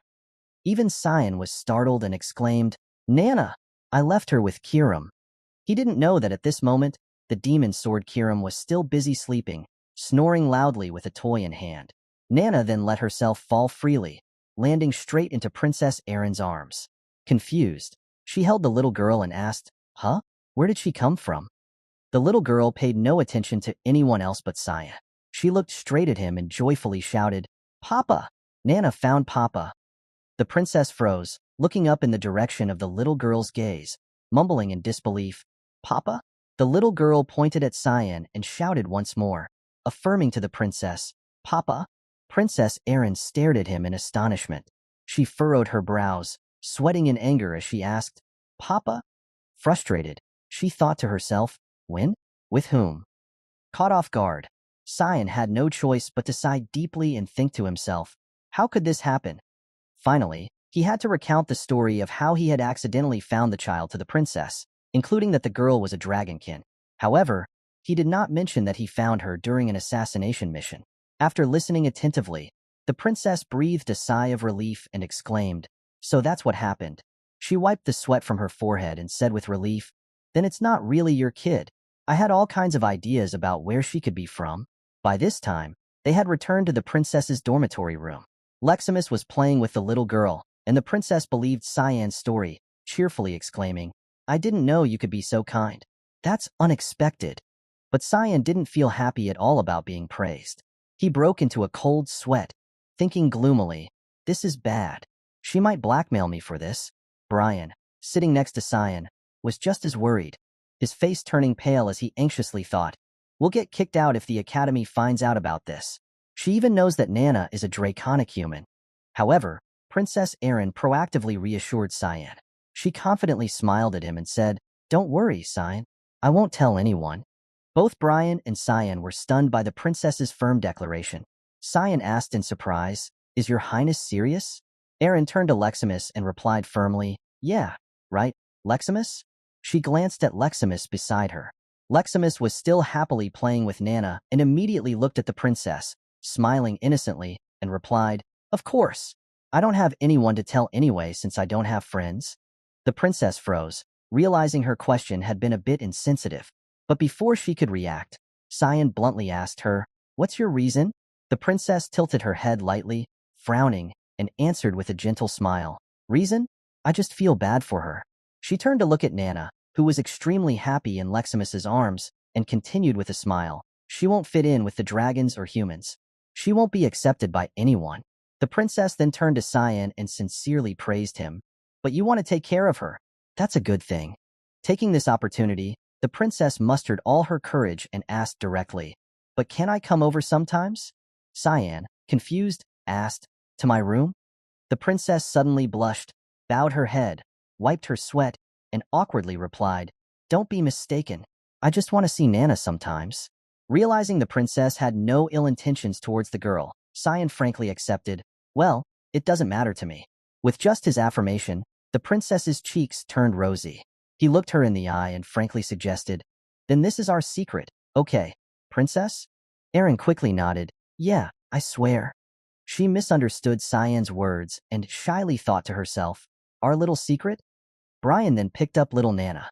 Cyan stood up, ready to leave with them, and told the princess, "Then I'm going to get going." Leximus ran over, bowed politely, and said, "Take care, Mr. Cyan." After Cyan had left, Leximus noticed that the princess was still silently pondering. She turned to the princess and asked in confusion, "Miss Erin?" But the princess was still lost in her own fantasies. The smile froze on her lips, her cheeks still flushed, and her heart pounded as she happily thought, "That means I'm closer to Cyan, right?" Leximus, alarmed by the princess's strange demeanor, shouted, "Miss Erin, are you feeling unwell?" When Cyan returned to his dormitory and woke the demonic sword Kiram, he finally learned what had happened. Kiram merely smirked and raised an eyebrow, saying, "What? Something that fun happened while I was sleeping? Why don't you reveal that you're living with the sword too then?" Cyan was furious, pointing accusingly at Kiram. "Shut up. You need to reflect on your actions. You fell asleep while babysitting her." Kiram showed no remorse, casually sitting back and muttering, "She just does whatever she wants because she takes after her father." Brian held the little girl in his arms, but she kept wriggling to be held by Cyan. He suggested, "Why don't we take her on walks? I'm sure she's stressed from being here all the time." Cyan crossed his arms and pondered before agreeing, "Oh, that's not a bad idea." Brian was relieved that his suggestion was accepted, saying, "Thank you. Then I'll get going." That evening, far in the distant mountain range, two dragon-like figures soared through the air together. Suddenly, one dragon halted, sensing something unsettling and stopping midair. It startled the other dragon, who asked, "What's wrong, sir?" He looked at her unhappily and told her, "I smell something sickening." "Where are we, Catalina?" she replied cautiously. "It's not that close, but we're in the vicinity of Lewin, sir," she responded. He continued to feel uneasy, furrowing his brow. "Is this smell coming from the Lewin Academy? It seems we need to pause our journey back." His eyes glowed ominously as he peered down and pointed towards the source of his discomfort. "I can feel an aura coming from there that I cannot permit as a dragon." After deciding to let Nana play outside that night, Cyan and Brian took her to an empty lot on the outskirts of Lewin.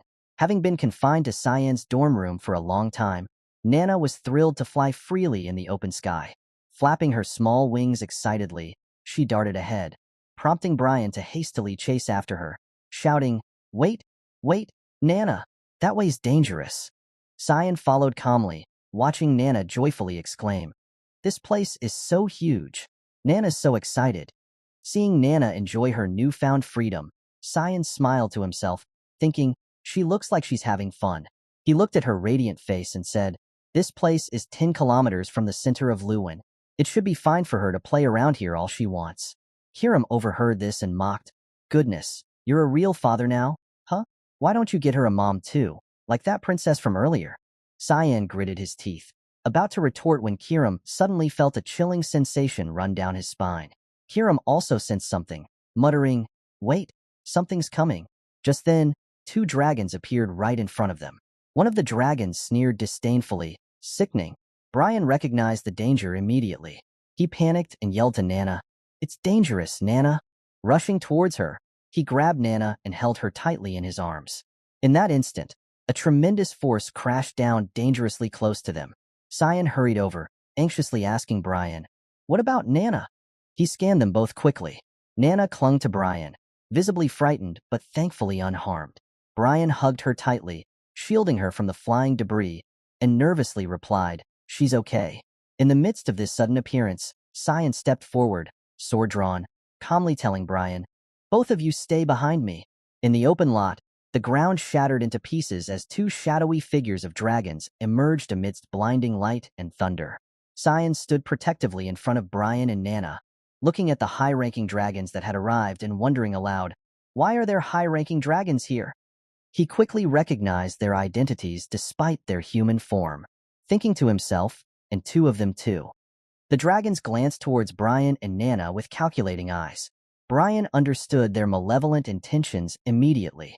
He held Nana close, his arms tightening protectively around her, and glared back at them with vigilance. High-ranking silver dragon Lucian narrowed his eyes, full of displeasure and disgust, sneering, "The source of this sickening stench? It's disgusting." His companion, high-ranking red dragon Catalina, also glared at them with contempt, exclaiming, "A mix? How can such a vile creature dwell here?" She glanced at Cyan and his Kirim blade mockingly. "Are you the owner of that halfling human? You even have the demonic sword." Cyan only looked at her with caution and defensiveness.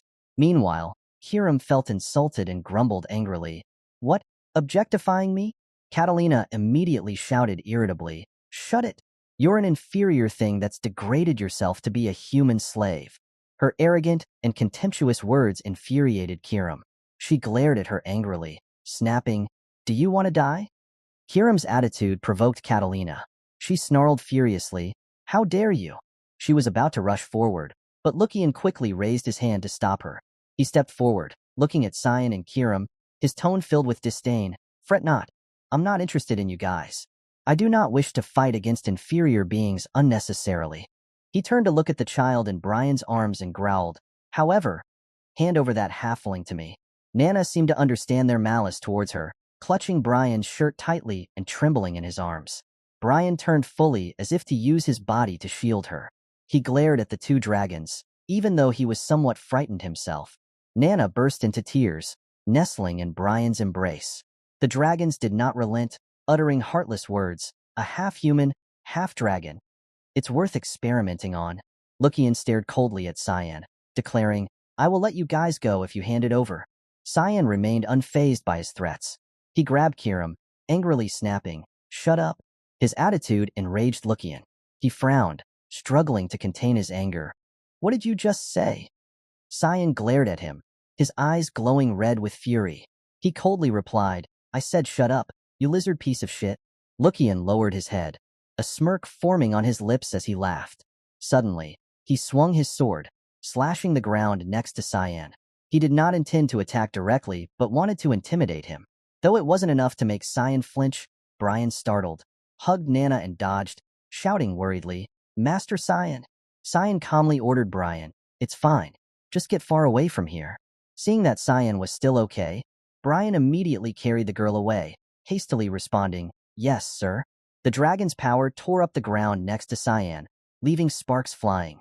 Cyan observed this and thought, "What a fancy technique." Lucian gripped his weapon tightly, lightning continuously flashing on his sword. He flew up, sneering, "This is why we call you inferior." Cyan did not respond to him directly. Instead, he countered with a technique called Thick Fog Ninth Form, Demonic Sword Manifestation, to let the demonic sword Kirim use his body. Merging with Kirim, his skin darkened, and his hair turned into blazing red flames. The dragons immediately recognized Cyan's new form. Catalina exclaimed in shock, "Sir, that power." Lucian, only slightly surprised, calmly replied, "It's the power of the exile." He frowned disdainfully, grumbling, "Today has been full of surprises." However, he's still just an inferior human. In an instant, Cyan had already soared up beside him, ready to strike with his sword. Lucian was startled when his opponent disappeared from his sight. He glanced around in surprise. When did he? Cyan remained silent, immediately launching a series of attacks that forced Lucian to hurriedly raise his sword to defend passively. This enraged Lucian greatly. He gritted his teeth. "You little He swung his sword towards Cyan, but Cyan quickly evaded backwards to dodge. Seeing his attack ineffective, Lucian thrust his hand forward, activating his shock wave technique. Flickering lightning sparked in his palm as a massive magic formation appeared in the sky above Cyan. Startled, Cyan looked up at the bright rays emanating from the magic formation, crashing straight towards him.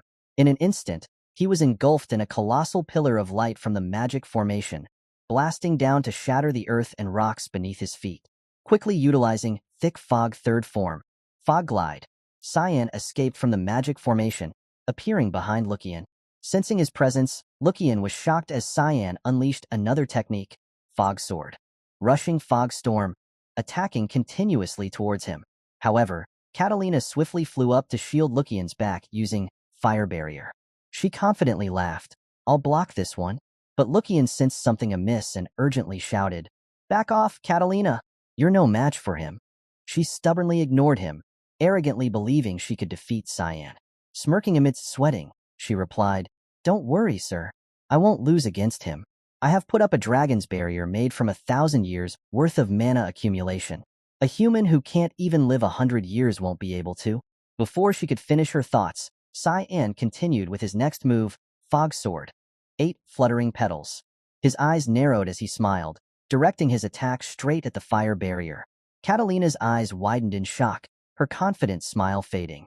Cyan's consecutive strikes, focused on the center of the fire barrier, caused a loud explosion with blinding light. Catalina's barrier shattered into countless pieces. In her utmost horror, she couldn't believe her eyes, thinking to herself, "There's no way he can pierce this?"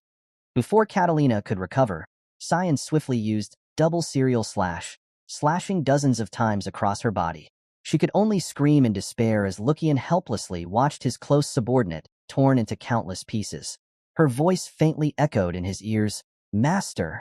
Seeing Catalina disintegrate into dust pushed Lucian's anger to its peak. He gritted his teeth in frustration. "Just what are you? The god of fog has no authority at all. How is it that you can have this much power?" Ignoring his questioning, Cyan remained silent as Lucian deployed a new magic formation in the sky. His eyes glowed fiercely red as he coldly exclaimed, "I guess you don't want to answer. All right, I must admit that you're a worthy opponent." Cyan immediately understood his intentions. He silently observed, preparing for the confrontation. Lucian rushed into the magic formation, his body glowing amidst a swirling vortex of lightning. Quietly witnessing the transformation, Cyan thought to himself, "A spell that makes a dragon abandon its human form and return to its original one." Lucian's body gradually transformed. His jaws extended to reveal sharp dragon teeth. His hands turned into clawed talons, and dragon wings spread behind his back. He transformed into a white dragon, roaring fiercely and shaking the heavens and earth. Calmly facing him, Cyan leapt off the ground, rushing towards Lucian's head, surprising him with his actions. Lucian gritted his teeth. What are you trying to do?" Cyan was now right above his nose, staring down at the large horn on his head. Lucian realized in shock, "No. Does he know the weakness of polymorph? An inferior species like him?" Without hesitation, Cyan swiftly dove down in front of him, firmly planting his demonic sword into the dragon horn. The dragon cried out in pain, Lucian's eyes glowing red from agony and disbelief. Then Cyan used another technique, Fog Sword. Unshakable roots of a great tree.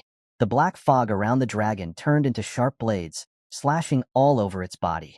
Lucian struggled, paralyzed, roaring in immense pain. Within moments, his body disintegrated under the terrifying fog's continuous stabs. Lucian collapsed to the ground, raising a cloud of dust over the area. Brian worriedly ran towards his master, hugging little Nana in shock and calling out anxiously, "Master, are you all right?" He froze as he clearly saw the scene ahead, gaping speechlessly. Immediately, he shielded Nana's eyes. The bewildered girl exclaimed, "I can't see." In front of them, Cyan calmly butchered Lucian's corpse, enjoying a sizable piece of meat. He casually held out a piece to Brian, cheerfully saying, "Eat it, Brian. It's precious meat." Brian stood stunned, unsure how to react. Nana, curious, exclaimed, "Nana wants some too." Cyan sternly warned, "Children shouldn't eat this. For a great dragon like this, it's just nourishment." After being exposed by Cyan and placed under a spell, Kellen, one of Ascal's subordinates, has now switched allegiance to Cyan. Following Cyan's orders, Kellen returns to report everything he knows about the recent tailing mission. Upon hearing the report, Ascal contemplatively asks, "So, you think some unknown force is supporting my brother?" Kellen bows his head and calmly replies, "That's right. I believe the informants we sent were eliminated by them too." Ascal looks up at him, frowning slightly, and asks, "Is that all?" Kellen calmly replies, "Yes, I apologize for the lack of information." Despite Cyan's order for him to reveal everything, Kellen genuinely doesn't know much more. However, it is Kellen's unusually calm demeanor that captures Ascal's attention. Ascal thinks, strange, this guy usually loses his composure and gets anxious easily, but the person standing before me now is very composed and quite different from usual. He wonders, I don't see the sense of desperation that Kellen had before leaving. It's as if he's a completely different person, maintaining his calm exterior and concealing any suspicion. Ascal bows his head and says, "I see." Then Kellen, "I would like to ask you a question." Hearing this, Kellen starts and freezes. He looks up immediately, meeting Ascal's cold, scrutinizing gaze. Without a word, Kellen realizes the situation instantly. He frowns slightly, revealing a hint of worry, and thinks, this is a test.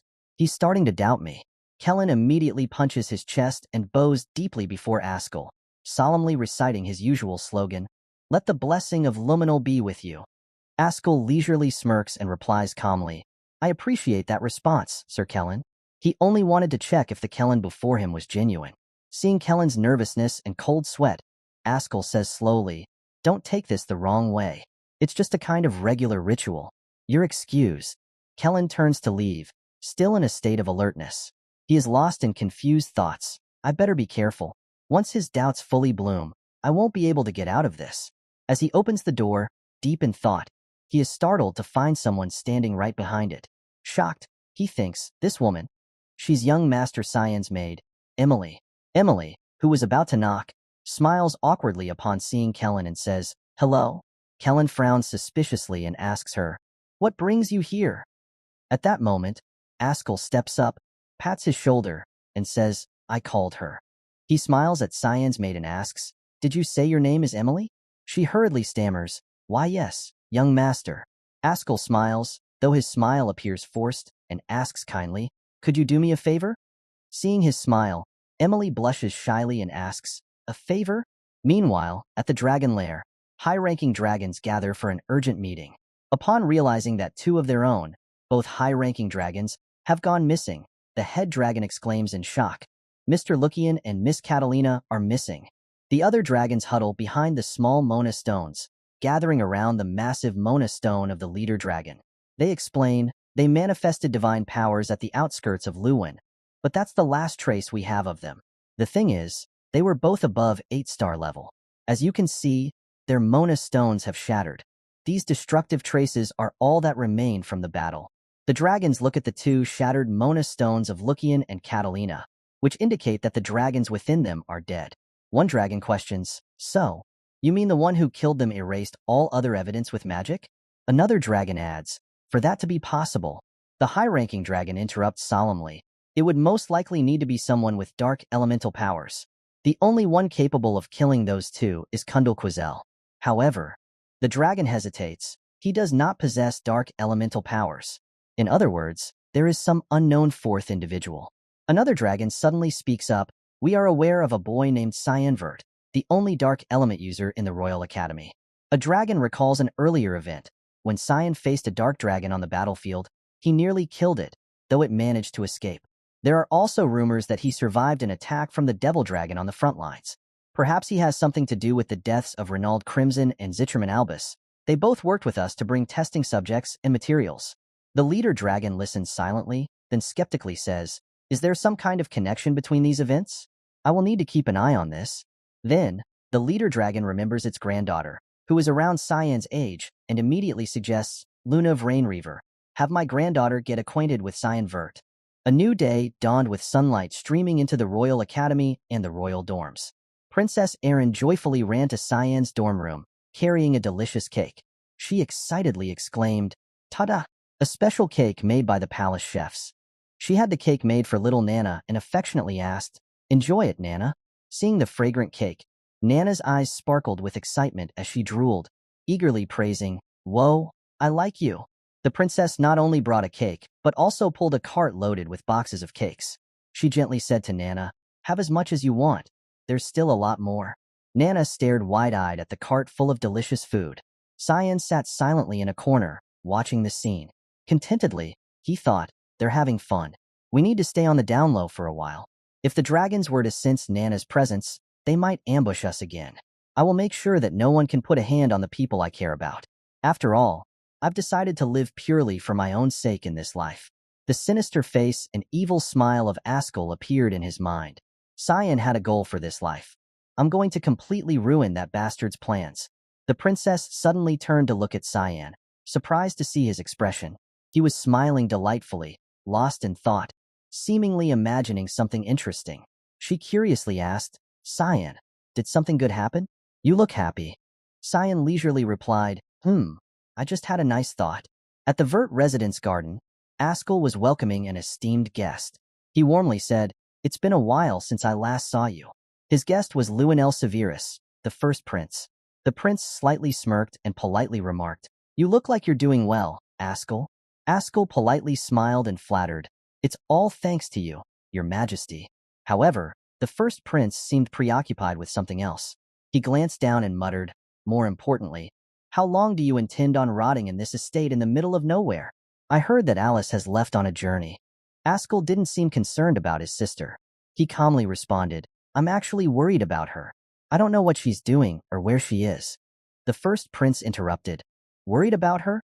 He leaned on his hand, looked at Ascal with a smirk, and said, "Aren't you actually worried that she might threaten your position of power?"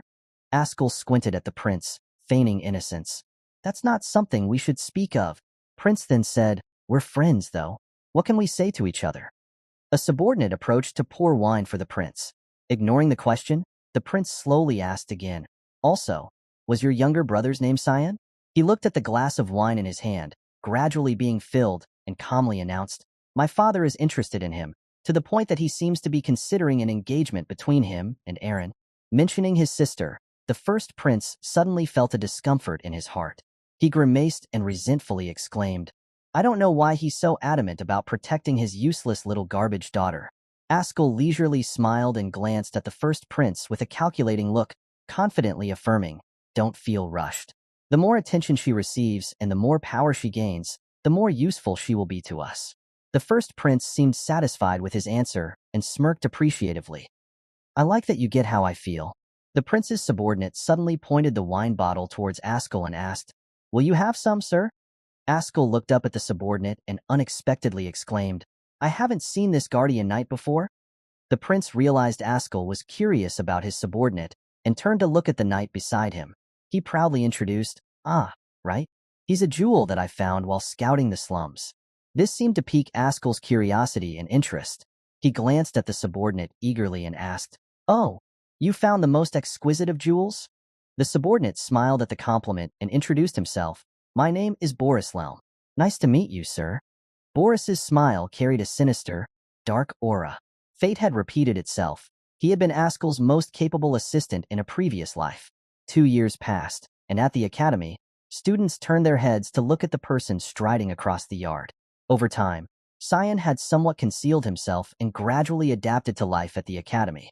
By now, his sister Alice had returned, and her presence caused all the male students at the academy to turn their heads in admiration. Alice glanced at a boy who had just been tapped on the head by his girlfriend for daring to glance at another girl. She smiled awkwardly and headed straight to the principal's office. The academy remained peaceful and calm that day. Alice knocked on the principal's door and naturally walked in. Principal Kundal seemed relieved to see her and greeted her politely. "It's been a while." Alice laughed, and he asked with concern, "So, did you enjoy your travels?" Alice nodded and replied, "Yes, I visited Furnia." Principal Kundal seemed surprised by her answer. He exclaimed, "Furnia? That's not a place where a human would have been welcomed." Alice set down her backpack, approached him, and replied, "You're right. It took me a year to adjust, but I really wanted to find the meaning of harmony you mentioned. Since you said that place would hold me back from growing, I needed to think of where I belong." Hearing her affirmation, Principal Kundal became contemplative. He frowned slightly and asked, "You seem to have made up your mind." Alice looked at him resolutely and declared, "Yes, I'm going to join the Knights of Light." Kundal hesitantly asked, "You're going to continue on with the will of your family?" Alice confidently looked at the principal, her eyes full of determination, and replied, "Well, someone had to take on the duty. I'm worried about my younger siblings too, especially Cyan. He's so shy." Hearing this, Principal Kundal suddenly burst out laughing. Alice was stunned by his reaction and asked in confusion, "Why are you laughing?" He looked at Alice, slowly stroking his beard, raised an eyebrow slightly, and asked, "Cyan? Shy? How amusing." At that moment, Cyan unexpectedly walked into the room, half-jokingly saying, "Amusing? You're being too harsh, sir." Hearing her brother's voice, Alice turned around, startled. She was extremely surprised when she saw him and exclaimed, "Cyan?" Right in front of her, Cyan had grown to the point of being almost unrecognizable. He looked stronger and taller than the last time she remembered, making her pause for a moment and look at him skeptically. He calmly smiled, looked at his sister gently, and softly said, "I missed you, sister." After reuniting with Alice at the academy after many years apart, Cyan and his sister strolled together under the academy's courtyard, chatting merrily. Alice exclaimed in surprise, "You've changed quite a bit, Cyan." The boy who had been small and frail before she left now stood as tall as Alice. His body had grown more robust and mature. She raised her hand to compare their heights, murmuring, "You're the same height as me now. You're going to be taller than me soon?" Cyan glanced at his sister and laughed teasingly. "Do you think that maybe it's you that shrank and not me?" Alice, pouting, pinched Cyan's cheek and replied with a wry smile, "All right, stop right there." This joyful moment made him nostalgically recall the 2nd of July, year 988. "I remember this day in my past life too," he thought. He looked at his sister's radiant smile and thought uneasily, "It was the last day I saw my sister alive." Alice, showing concern, asked, "Aren't you going to go home? It's summer break." Cyan smiled sadly and answered, "No one other than you would welcome me there." Alice, visibly surprised by his response, widened her eyes and asked worriedly, "No one? Is that why you haven't gone home for 2 years?" Cyan lowered his head, not answering, as thoughts of his older brother surfaced. "There are more than a couple of reasons why I'm not going back," he thought. "Ascal is there. Plus the Duke's wife is trying to kill me any chance she gets. Father doesn't do anything about that." As he walked quietly toward the academy gates, he thought to himself, "Going back to that place would be an act of suicide. I probably won't return until I graduate." While he was still lost in thought, Alice suddenly asked, "Are you good friends with Krantz?" Cyan immediately replied in a cold and displeased tone, "That can never be possible." Alice was utterly shocked. She didn't know the relationship between the two brothers, as she had been away from home for a long time. Confused, she exclaimed, "What do you mean?" Cyan turned to look directly into his sister's eyes, glaring as he answered coldly, "You know very well how he treated me. He's even tried to kill me once." Alice was stunned speechless. Brian, who had been silently walking behind them, finally spoke up, "I can testify to that." Alice turned to him, puzzled, and asked, "Who are you?" Cyan introduced, "My guardian knight, Brian Kendrick." Alice covered her mouth in surprise and exclaimed, "Oh, a guardian knight. I was wondering why he was following us." Brian didn't know what to say and just gave an awkward smile. Alice had been briefed by Cyan about all the things Krantz and his mother had done behind everyone's backs. She was utterly shocked now that she had learned about these events. She exclaimed, "That happened?" She was extremely confused and muttered, "I was in Furnia, totally unaware of all of it." Cyan glanced at his sister and calmly replied, "The bad guys are the Duke's wife and Krantz. It's not your fault." He suddenly noticed that Alice was seething with anger, her eyes glowing with fury. Even in silence, she emitted a murderous aura. She seemed to be contemplating something and did not respond to his words. Cyan gently called, "Alice?" She snapped out of her thoughts, realizing she had been silent for a bit too long. She sighed and then looked at Cyan, asking firmly, "Have you talked to anyone else about this?" He nonchalantly replied, "What's the point in talking about it? It's all in the past." As if it were a given, Krantz doesn't seem to be reflecting on his actions at all, Cyan began. But before he could finish speaking, Alice suddenly lunged and hugged him, catching him off guard. She was tearing up out of sympathy for her brother and whispered sadly, "You don't need to keep it in, Cyan. You can depend on me sometimes." She assured him, "I'll protect you from now on." Cyan only lowered his head without responding. Knowing his sister's future made her words feel heavy. Brian, who was also tearing up, was moved by the siblings' bond. Alice quickly stood up, patted her brother's shoulder, and advised, "I would like to stay with you longer, but I have to go somewhere. Take care of yourself while I'm gone." Brian was startled as Alice suddenly hugged him. His face turned red immediately, and he stammered, Miss. But Alice, unfazed, smiled and said, "Take good care of little Cyan, okay?" Brian glanced at Cyan, who glared back at him with a murderous look, making a threatening gesture of running a finger across his throat. Brian, terrified, cried inwardly, "I didn't do anything, though." The sunset gradually descended, and it was time for Cyan to bid farewell to Alice. He watched his sister's departing figure and smiled, thinking, "It's been a while since I saw her look so angry." He still remembered Alice's face filled with extreme anger because of him. Her appearance reminded Cyan of an incident from his past life, when he was young, back at the Vert estate. His older brother, Krantz, forced him to practice sword fighting, which was just an excuse for Krantz to bully him. At that time, Cyan was still a weak and timid child with no combat skills, so he was completely overwhelmed by Krantz. Krantz struck him down and arrogantly slung his sword over his shoulder, mockingly laughing, "What, are you already done?"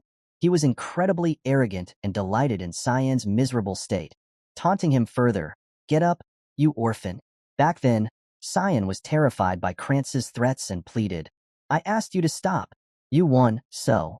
But before Cyan could finish his sentence, Krantz lunged forward and struck him across the face, snarling, "Good God, you sure blabber a lot." Seeing that Cyan was completely unable to resist, Krantz continued to beat him mercilessly, feeling immensely thrilled as he did so. However, his actions were halted by Alice. She appeared just in time and shouted, "Stop, Krantz." He was utterly shocked to see his sister and anxiously called out, "Sister Alice." She furiously demanded, "What are you doing?" At that moment, she displayed the same anger she showed now. She sternly ordered, "Apologize right now, Krantz." Cyan was pleased as he recalled that moment.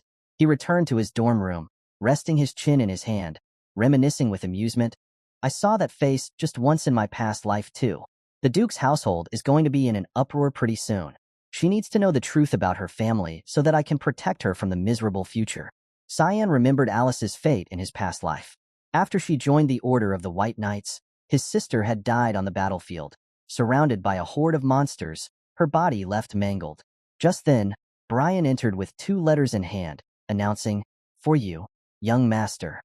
Cyan turned to look at the letters in Brian's hand and asked, "Where did you get these from?" Brian replied, "One's from the academy, and the other I got from some janitor." From the color of the envelopes alone, Cyan could guess who they were from. He ignored the letter from the janitor, taking the dull black envelope instead, responding, "Is that so? All right." Brian seemed surprised that Cyan didn't read the red envelope. He asked, confused, "Aren't you going to take this one?" Cyan replied indifferently, "It's probably from the palace."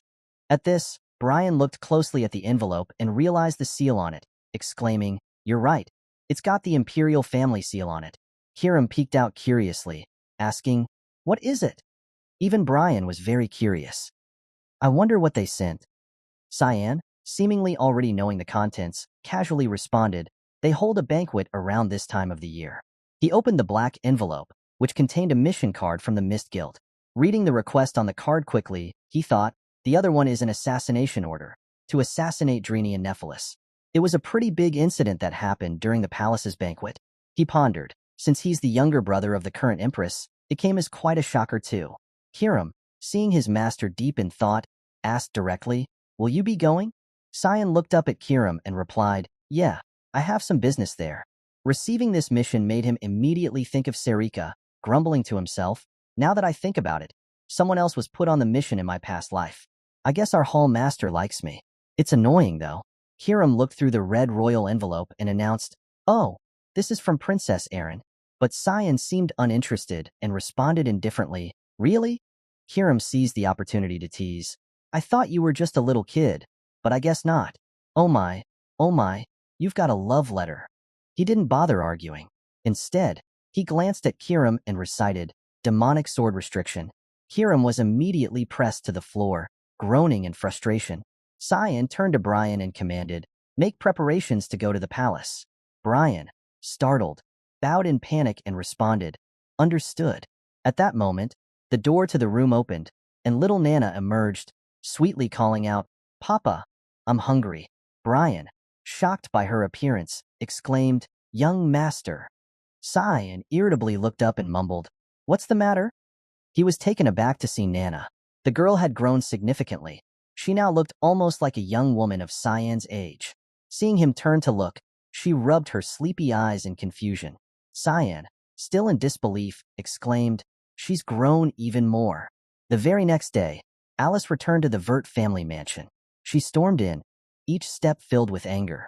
She pushed open the main door without any announcement, leaving the entire household taken aback by her sudden and unannounced return.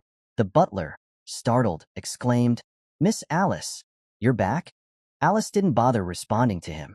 Her anger was palpable as she marched towards him and demanded, "Mother, where's the Duchess?" The lady of the house was leisurely reading a book in her room at the time.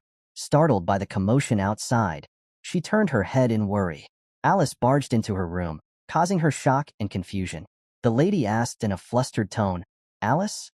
Sensing Alice's hostile attitude, she immediately felt a wave of panic. She forced a worried smile and asked, "It's been so long. How have you been, daughter?" Alice didn't reply. Instead, she raised her hand and delivered a resounding slap to the lady, channeling all her pent-up resentment into that single blow. Alice slapped Margaret, causing the Duchess to fall to the ground in shock. The maids were stunned, and one of them quickly called for the head butler. He entered the main hall, fists clenched, and ordered the guards to take action. Margaret, holding her face, looked at Alice in disbelief and asked if she had lost her mind. Alice, filled with anger, accused Margaret of trying to kill Cyan. Margaret was taken aback, sweating nervously as she asked Alice if she had any proof. Alice didn't respond directly, but made it clear she knew the truth. As the guards surrounded Alice, Margaret, still on the floor, demanded to know how Alice dared to strike her without evidence. Alice remained silent, and Margaret, trying to regain control, ordered the guards to remove Alice. The guards hesitated but moved toward Alice, ready to attack. One guard, with blue hair, attempted to grab her, but Alice swiftly dodged, jumped above him, and struck him, knocking him out. She then summoned her elemental spirit ability, Yundine, forming a ball of water in her hand. As the other guards tried to approach, Alice unleashed the water attack, sending them flying backward. Her strength and determination were clear, leaving everyone in the hall in shock. Margaret couldn't believe her eyes. She started trembling with fear, confused by what she had just witnessed. Did Alice really use spirit magic to defeat the guard so easily? As Alice approached, fists clenched, she revealed that the guardian knight of Cyan had confessed everything. Margaret, defensive, put her hands on her chest and asked Alice to stay away. But Alice kept her gaze fixed on Margaret and mentioned that the knight had accused her of attempting to assassinate Cyan 2 years ago. Alice questioned whether Margaret really thought she could get away with it if Cyan remained silent. Margaret was stunned but tried to stay calm. Pointing at Alice, she asked if Alice truly believed the words of those she considered inferior over hers. Margaret couldn't understand if Alice had lost her mind. Alice, with a serious expression, called Margaret by her full name, Margaret Urzeth, and told her to keep quiet. Alice said she would inform their father and advised Margaret to prepare for the consequences. Staring intently into Margaret's eyes, Alice shouted that she was finished. As the guards slowly recovered from Alice's attack, she turned her back on Margaret and began to walk away. Margaret watched in silence, looking down at the ground. She muttered under her breath, calling Alice stupid, believing she was still unaware of everything that had happened. Sweating and with an evil smile, Margaret taunted Alice, saying that Duke Villiers only cared about his child. Meanwhile, Alice went to Duke Villiers' office to report what had happened. The Duke, noticing her entrance, calmly turned his head and told her that he already knew about Margaret's attempt on Cyan Vert's life. He asked what more there was to say. Alice, shocked and confused, couldn't understand how he could be so indifferent. His own son had almost been killed, and this was all he had to say? The Duke, standing by the window, turned to face her and explained that he didn't intend to make excuses. He thought it would be fine as long as Cyan was okay. Alice, losing her composure, extended her hand and told him that Cyan had faced 6 official knights and would have died if it weren't for his knight, Brian Kendrick. The Duke looked at Alice and, with a smile, asked if she really believed that Fool had saved Cyan. He revealed that Brian was just an errand boy for the knights, dismissing his heroism as a joke. Alice was stunned by what she heard. She asked the Duke if he was implying that Cyan had defeated the 6 official knights himself. The Duke, walking towards her, concluded that she didn't truly know Cyan. He took out a red envelope with an imperial golden seal and extended it towards her. Alice, surprised, asked what it was. The Duke explained that it was an invitation to a banquet hosted by the imperial family. Since he couldn't attend, he wanted Alice to go in his place. Alice carefully took the envelope with both hands and examined it. The Duke told her to go and relax, reassuring her that she didn't need to worry about Cyan. Alice was confused and asked why. The Duke revealed that Cyan was stronger than she thought. After this, he decided to return to the barracks. Alice was left in shock, wondering if Cyan was truly as strong as the Duke suggested. Holding the envelope, she watched as the Duke left and closed the door behind him. She remained silent for a moment, then left his office and walked down the hallway, deep in thought. She questioned whether she really didn't need to worry about Cyan, especially considering he was only 13 years old. As she walked, a pink-haired woman in knight armor caught her attention. Hearing her voice, Alice turned and soon recognized her. It was Cecilia. Alice smiled, her eyes lighting up with joy. Cecilia welcomed Alice back with a smile of her own, though she struggled to stay calm. Overcome with emotion, Cecilia lunged at Alice, hugged her tightly, and, with tears in her eyes, asked where Alice had been all this time and why she hadn't even sent a letter. At first, Alice was surprised, but then she apologized. Cecilia Rain was a high-ranking knight of the Knights of Light, and she had been Alice's exclusive maid, teacher, and friend.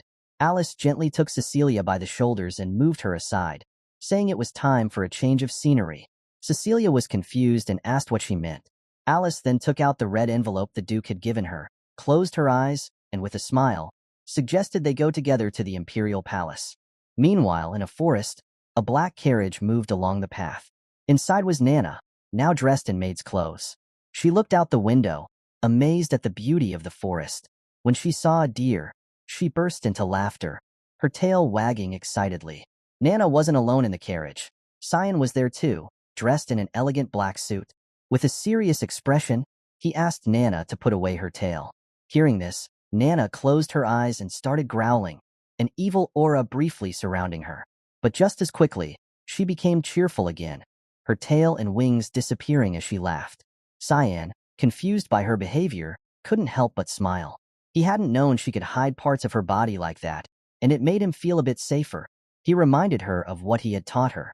Immediately, Nana changed her demeanor, smiling as she called Cyan young master and introduced herself as his maid. She pointed at herself with a finger and cheerfully repeated her name, Nana.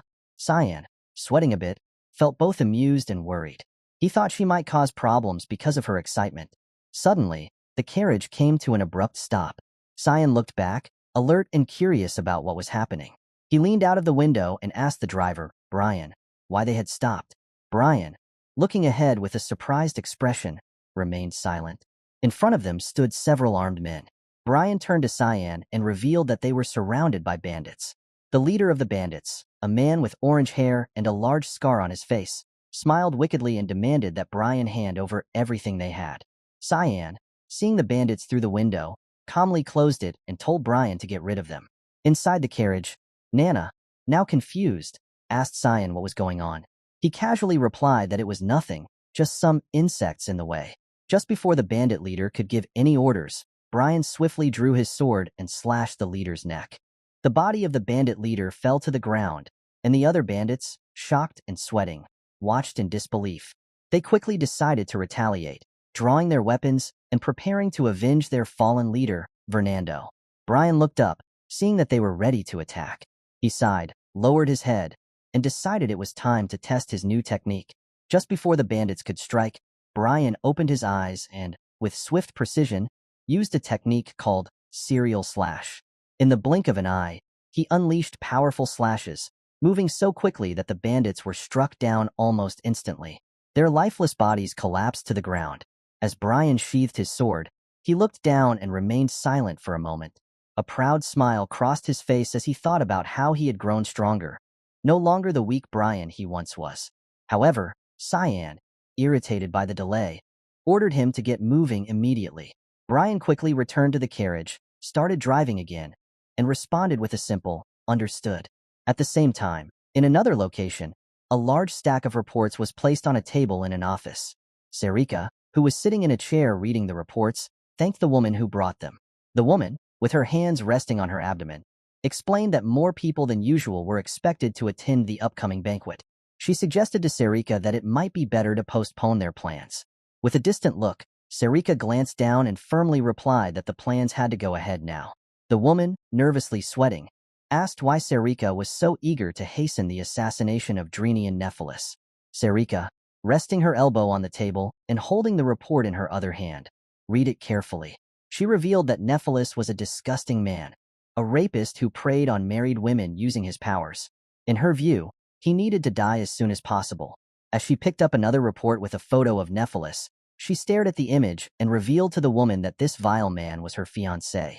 The woman couldn't help but be shocked by this revelation. Sarika picked up another report, this one featuring a photo of a girl with blue hair. She was surprised to see that the child, Lunav Rainreaver, would be attending the grand banquet. Lunav, a rare genius with all elemental stats at 20%, was known for her delicate health and had rarely appeared in society. She was the granddaughter of Rigens Rainreaver, the head of the Garam Mage Association. Sarika studied Lunav's report with growing concern. She wondered why someone so reclusive was attending the banquet. The woman standing before her revealed that the president of the association had instructed Lunav to attend. This news shocked Sarika, who began to suspect that something troubling might be planned for the banquet. She felt uneasy about the upcoming event. Meanwhile, in the city where the grand banquet was to take place, Cyan and his group arrived. Nana, excited and amazed, extended her arms to take in the surroundings. Brian, walking beside her, noted that the roads were wider. Cyan, trailing behind them, remained silent. Distracted, Nana accidentally bumped into a man. The man, with his hands in his pockets, glared at Nana, gritting his teeth, and demanded to know who she was and to watch where she was going. Nana, apologizing, looked at him with concern and asked what she could do to make it up to him. The man, caught off guard, blushed deeply. He closed his eyes, scratched the back of his head, and laughed, calling Nana, young lady, and saying it was fine.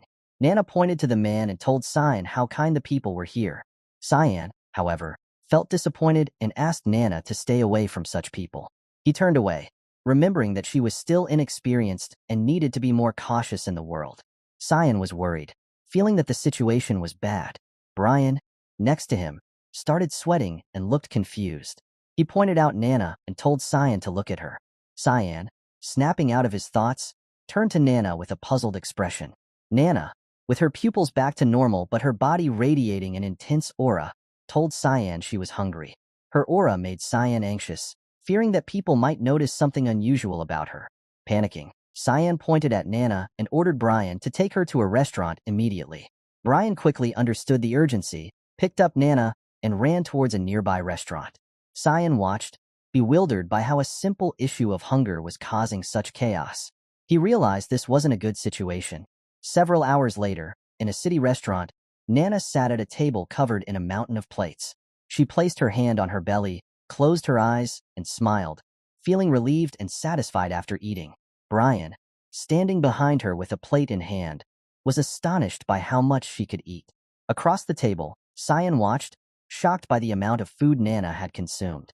He was glad he had brought extra money, recognizing that taking care of her was proving to be quite a challenge.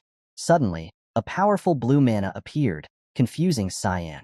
He didn't know where the strange mana was coming from. A girl with blue hair, Lunav, appeared, her body emitting the mana. She smiled and introduced herself to Cyan, saying she was delighted to meet him. Lunav approached Cyan, asking if he was Cyan. Cyan remained silent, unsure of who she was. Lunav continued to smile as she gazed at him. Cyan, though confused, decided to stay calm. He turned to the girl and asked how she knew his name. With a serious look, he answered her question, saying yes, he was Cyan, and then asked who she was. The girl, Lunav, smiled and asked if she could sit next to him. Cyan, with a calm demeanor, told her that she still hadn't answered his question. Lunav introduced herself as a second-year student at the same academy as Cyan. The name Lunav sounded familiar to him, but he wasn't sure why she was acting so friendly. He told her that he didn't know her and wasn't interested in students from other years. Lunav, still smiling, explained that she was less known compared to someone as popular as Cyan. Cyan, surprised, crossed his arms, realizing he didn't know he was so popular at the academy. Brian and Nana, sitting across from them, remained silent. Nana asked Brian if Lunav was Cyan's friend. Brian, confused and sweating a little, said he had no idea, as they didn't seem like friends. Lunav looked at Brian and Nana and commented that Cyan's guardian knight and maid seemed very close. She was surprised to see them all eating together. Brian and Nana were taken aback by her observation. Lunav, with a playful look, noted that Cyan seemed warmer in person than the rumors suggested. Cyan, uncomfortable with her sudden praise, said there was no need for them to eat separately. Cyan remained on alert, finding it suspicious that Lunav was being so complimentary out of nowhere. He couldn't figure out her reason for approaching him. Lunav then asked if he had come to the capital to attend the banquet. Cyan, looking down, answered yes and asked how she knew. Lunav, moving closer, guessed that someone like him wouldn't leave the academy unless it was for something important like the banquet. Lunav placed her hand under Cyan's chin and looked calmly at Brian, stating that it was fine and that she'd meet Cyan at the banquet since she was also invited. Cyan listened silently, realizing she must be a noble, and wondered if she had also received a letter. The tension in the atmosphere grew, and Lunav, noticing this, decided to leave. She placed her hands on the table, stood up, and said that she regretted having to cut their conversation short, but she had to go.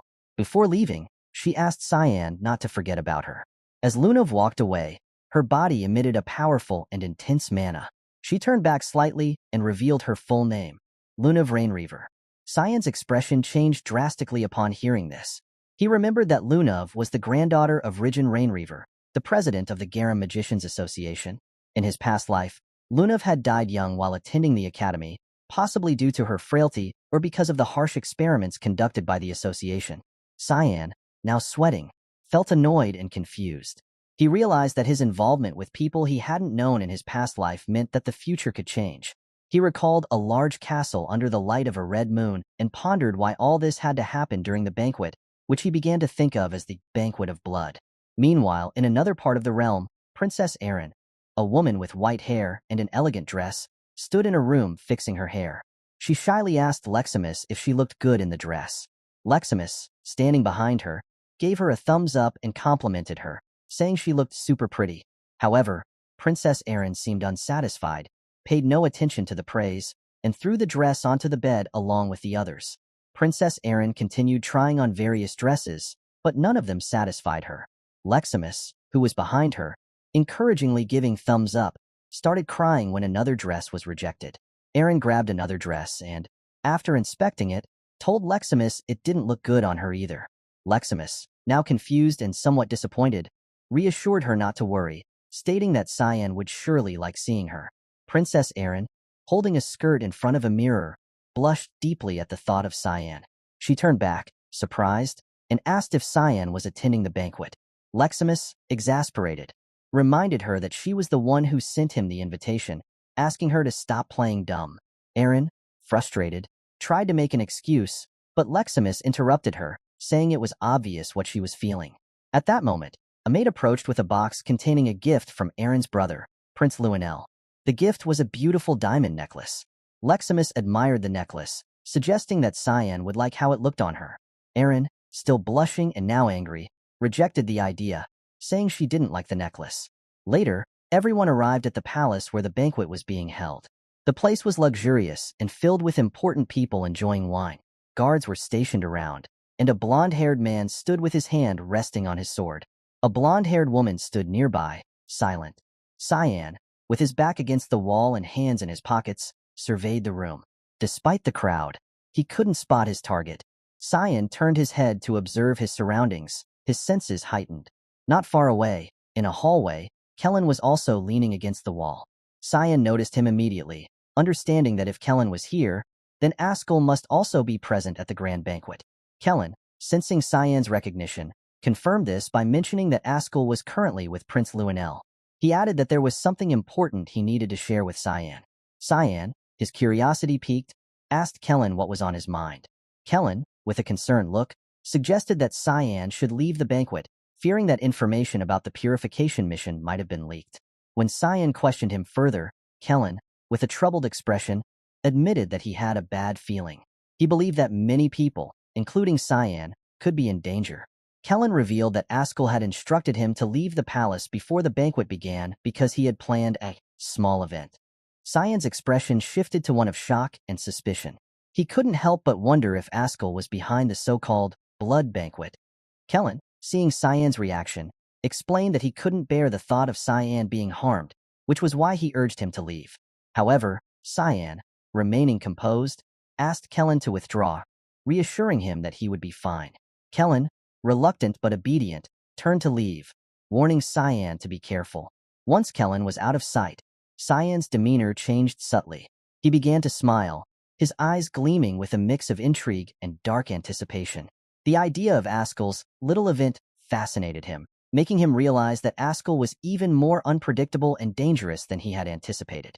At that moment, Kira manifested beside him, her presence emanating a subtle yet palpable malice. She looked at Cyan with a sly grin and asked if he was worried about innocent people dying. Cyan, with his back still against the wall, hands in his pockets, closed his eyes and smirked. He replied to her calmly, saying that he wasn't worried at all. In fact, he found it almost endearing, the way things were unfolding. Cyan opened his eyes, his gaze distant and contemplative, as he realized that the most important task at hand was to postpone the purification mission. Using his technique, psychological influence, he began to send out subtle mental signals throughout the banquet hall, a method of psychic communication that only the members of Mist could use. Sarika, who was present at the banquet in an elegant dress, felt the influence and turned her attention towards Cyan. She responded to his mental message, feeling somewhat unnerved by the sudden contact. Cyan praised her, commenting that her dress suited her well, but Sarika, with a serious look, demanded to know what was going on. Standing before Cyan, who was leaning against the wall, she listened as he explained that they needed to postpone the mission to avoid drawing unwanted attention. Sarika, grabbing a glass of wine, asked him why they needed to delay. Cyan, with a calm demeanor, revealed that he had just received information indicating that the banquet would soon turn into an ocean of blood. This revelation caused Sarika's expression to change drastically. She began to tremble, her fear palpable, and asked him if what he said was true. Cyan, with a serious look, told her that there was no time for detailed explanations. They needed to first ensure there were no monsters nearby. Sarika, clearly shaken, pressed him further, asking if he was sure of his information's reliability. Cyan's eyes gleamed with a confident smile as he explained that he knew the person who could be behind this and had anticipated such a possibility. He added, with a smirk, that her perverted fiancé was also going to die in the chaos, and asked her if that wasn't good news. Sarika, blushing and confused, demanded to know how Cyan knew about her fiancé. Cyan turned away, casually telling her that he had to get to work, leaving her standing there with a mix of anger and confusion. Sarika watched him walk away, furious and sweating, but she managed to calm herself, agreeing to his request for an explanation later. Meanwhile, at the banquet, Alice was also present, standing behind Sarika. When she saw the instructor, she couldn't help but be shocked, her mouth hanging open. A drop of sweat formed on her cheek as she turned her head, recognizing the voice. As she turned around, she saw Alice in a very elegant dress. Alice, holding the skirt with both hands, approached Sarika with a smile, clearly pleased to see her. Alice, with a joyful look, told Sarika that it had been a long time since they had seen each other. Sarika, still confused and a bit wary, asked Alice what she was doing there. Alice placed her hands on her abdomen, closed her eyes, and with a smile, explained that she had only come to get some fresh air, as it was part of her duty. Sarika, however, couldn't shake off her fear. She was deeply worried that Alice, too, would be dragged into the impending disaster. Absorbed in her thoughts, she didn't immediately notice Alice calling out to her, asking if she was okay. Just then, a man wearing a blue outfit appeared, advancing toward them with a graceful stride. He extended a hand to one side and, upon seeing Alice, remarked inwardly that it was like looking at two beautiful flowers. Alice forced a smile, while Sarika, clenching her teeth tightly, grew angry. She thought to herself that she was already overwhelmed, and now this man had shown up.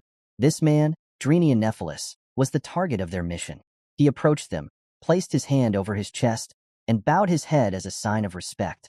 He then introduced himself. Meanwhile, in another part of the palace, Cyan, wearing boots and a black suit, was walking down a hallway.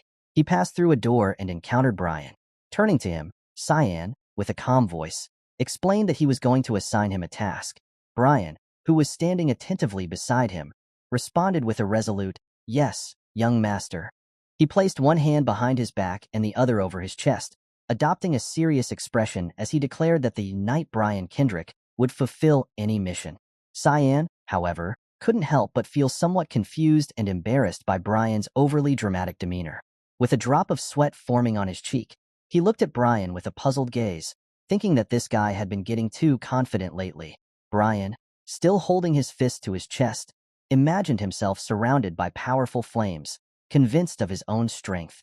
Cyan, with one hand resting on his waist, approached Brian and extended his other hand, ordering him to go inspect the underground paths of the palace. Brian, despite his bravado, started to get nervous and began sweating. The thought of the dark, eerie underground paths scared him deeply. Cyan's frustration grew as he pointed angrily at Brian, his teeth clenched tightly. He ordered Brian to leave, emphasizing that he had his own reasons for assigning him this mission. Brian, however, looked past Cyan with a surprised expression and told him to look behind. Confused, Cyan asked what he was talking about. Brian explained that a suspicious person was watching him from behind. Cyan turned around and noticed a woman peering at him from a nearby room, her hands gripping the corner as she stared intently at him. Sensing her presence, Cyan felt a pang of disappointment, thinking that this wasn't good. Brian's eyes lit up with determination as he dashed toward the woman, ready to take her down. He extended his hands, clenched his teeth, and assured Cyan not to worry, as he would handle the situation. Cyan, realizing the potential misunderstanding, tried to intervene. With a confused look, he started to tell Brian to wait, but before he could finish speaking, Brian had already pounced on the woman, pinning her to the ground. Cyan then looked closer at the woman and, recognizing her, calmly told Brian to stop, revealing that they already knew this woman. The woman was none other than Nana, disguised as a maid. Brian, still sitting on top of her, turned his head back with a confused look and asked if this was true. Nana, lying on the ground, closed her eyes and apologized, admitting that it was her fault. She had small scratches on her face and appeared somewhat dizzy from the rough handling. Meanwhile, in another part of the palace, a man wearing a red hood descended a secret passage that led deep beneath the palace. Holding a torch, he moved cautiously down the stairs until he reached the end of the passage. The room was dimly lit, but as the man moved his torch from side to side, it illuminated several others dressed similarly in red hoods. The man approached them with a smug smile and declared that it was time to rise. His subordinates, their faces hidden behind masks to conceal their identities, responded to his command. Their eyes began to shine with a sinister light, and they all started to smile, anticipation building for whatever dark event was about to unfold. As the guests chatted and enjoyed the banquet, Princess Erin walked around, looking anxious. She had invited someone special but couldn't find them, making her increasingly frustrated. To calm herself, she touched the necklace her brother had given her, but still felt uneasy. Suddenly, a girl in a blue dress appeared behind her. The girl lifted her skirt slightly and introduced herself with great respect, bowing to the princess. Princess Erin, confused at first, soon recognized the girl as Luna from the Rainreaver family, a second-year student at the academy. Luna smiled warmly, pleased that Erin remembered her. Erin, still surprised, welcomed Luna on behalf of the Empire, remarking that she could never forget such a genius from the kingdom of Garum. Luna, with a gentle smile, hoped that Erin would notice her kindness, just as Cyan had. Curious, Erin asked if Luna knew Cyan. Luna calmly replied that she had been with him just the day before. This news shocked Erin, and without thinking, she asked if they were close. Realizing her slip, she quickly covered her mouth, feeling embarrassed. Luna, noticing Erin's reaction, began to suspect that Erin had feelings for Cyan. Erin blushed deeply, questioning her own feelings for Cyan, while Luna smiled knowingly. Just then, a loud scream for help interrupted them. Both girls looked in the direction of the noise, surprised and concerned, wondering what was happening. They stood there in shock, unsure of what to do next. At the banquet, a woman in a panic screamed for help, urgently asking others to call the guards. Before she could finish, a hooded man with a glowing gaze appeared behind her. With a swift, deadly slash, he cut her neck, and her headless body fell to the ground. The scene was chaotic, with the woman's blood staining the man's clothes. Princess Erin, paralyzed with fear, could hardly believe that such a monster had entered the palace. Lunav stared at the man, puzzled about his identity and origin. The crowd, terrified, began to flee as the man advanced toward them, his eyes still glowing. Drops of blood splattered on his mask, and he fixed his gaze on Princess Erin, revealing that she was his target. Erin, now in a panic, wondered who these attackers were and where they had come from. Lunav, standing beside her, looked at the man with concern, knowing the situation was dire. Meanwhile, in another room of the palace, Nana, Cyan's maid, introduced herself with a kind smile, while Emily, visibly upset, fell to her knees. Tears streamed down Emily's face as she asked Cyan if he had left her for Nana. Cyan, crossing his arms and closing his eyes, assured her that he had not. Brian, standing nearby, remained silent, clenching his fists. Cyan approached Emily and calmly asked if Ascal had brought her. Emily, still crying, confirmed that Ascal had indeed brought her and even offered her a job, as he desired her greatly. Cyan's expression turned angry when he heard Emily's story. He demanded to know what job she was referring to. Emily explained that days ago, Ascal had offered her a job as his maid, but she had declined because she wanted to be available for Cyan's return. Cyan, troubled, asked Emily if she was certain about her decision. Emily, feeling exhausted, said she thought Ascal might still be interested in her. Cyan, deep in thought, decided it was too dangerous outside and asked Brian to protect Emily and Nana. Brian, confused but understanding, accepted the task. Cyan then mentioned he needed to leave, recalling that Emily was absent in his past life. He remembered catching and restraining Kellen, who was spying on him. Filled with rage, Cyan warned Ascal not to harm his people before leaving the room and closing the door behind him. Inside, Emily took out a red bow tie with a diamond in the center, a gift from Ascal for Cyan. Distraught, she realized she had forgotten to give it to him, and she fell to her knees crying, feeling foolish for forgetting it. Brian, standing nearby, clenched his fists in silence, while Nana, observing Emily, began to sweat, finding her behavior strange. As Emily held the bow tie aloft, it emitted a dark energy. Nana's eyes changed to a dragon's form as she stared at the bow tie, puzzled by the unsettling smell. As night fell, Ascal, gripping his sword, smiled and told Prince Luenel that the plan had begun. Luenel, equally pleased, remarked that the day had finally arrived and praised Ascal for his efforts. Ascal mentioned that their gift had been delivered and that Boris had been quite useful. Luenel, excited, grinned maniacally, eager to use Boris to disrupt the peaceful empire. Ascal, with a serious expression, agreed, and Luenel, with a sinister smile, said it was time to reveal who the empire truly needed. Meanwhile, chaos erupted at the banquet. Princess Erin directed everyone to evacuate, urging them to leave the rest to the guards. Lunav, seeing Erin at the exit, insisted that she should evacuate first, but Erin, calmly, said they needed to help others first. Surprised, Lunav decided to assist Erin. Erin thanked her with a smile. Inside the palace, the hooded man attacked, launching a series of cuts at the princess. Guards tried to block his attacks, but were easily thrown back. A determined black-haired guard shouted orders to stop the attacker. Suddenly, he heard a scream behind him and saw more hooded men appearing from the stairs. A giant man, holding a guard's severed head, was crushing it with brutal force, causing the guard to scream in agony. Horrified, the black-haired guard, the captain, could hardly believe the violence unfolding.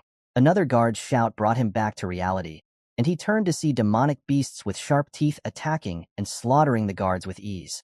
The ground was littered with the corpses of guards, as high-level demonic beasts called mandrakes, normally seen only on the front lines, attacked.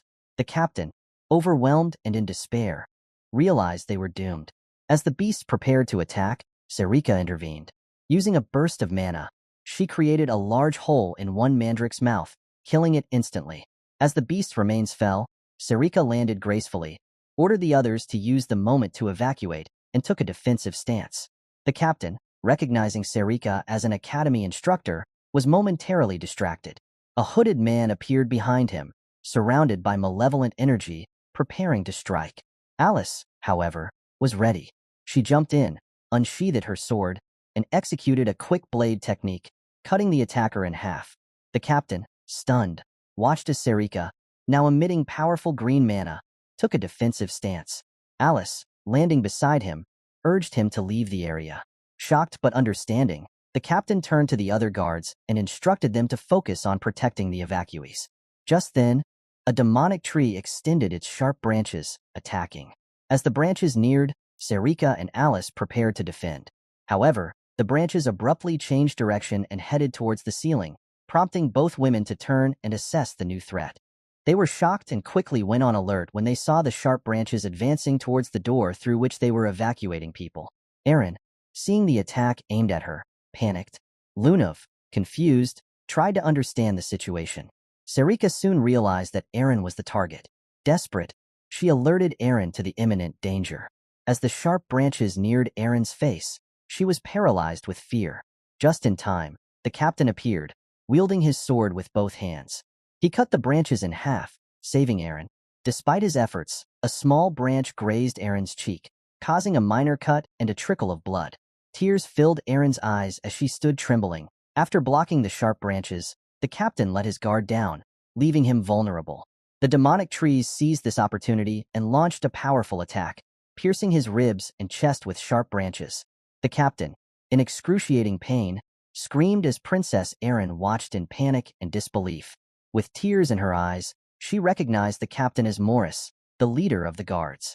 The trees withdrew their branches, and Morris collapsed to his knees. Before he could fall completely, Erin rushed to him, holding his body to prevent him from hitting the ground. He was gravely injured and bleeding from his mouth. Erin, also kneeling, pleaded with him to wake up, but Morris, knowing he was dying, avoided looking into her eyes to spare her pain. Overcome with guilt, Erin tearfully blamed herself. Lunav then appeared, standing protectively in front of them. With one hand clenched and the other extended toward the demonic trees, she used the Aqua Blast technique, summoning a small ball of water in her palm. She followed this with the combo wind spear ability, firing a powerful burst of water at the sharp branches. As she unleashed an even stronger blast, Erin, still holding Morris, was surprised by Lunav's display of fusion magic, especially since Lunav was only in her second year. Lunav turned to Erin and, after assessing Morris's condition, calmly informed her that there was no hope left for him. She urged Erin to take the opportunity to flee to safety. Within moments, Morris succumbed to his injuries and passed away. Erin stood silently, staring at Morris's lifeless body, unable to accept his death. As the sharp branches of the demonic trees, dripping with a dangerous liquid, prepared to attack again, the guards stepped forward to protect her. The blonde-haired guard, furious and determined, vowed not to let Morris's sacrifice be in vain.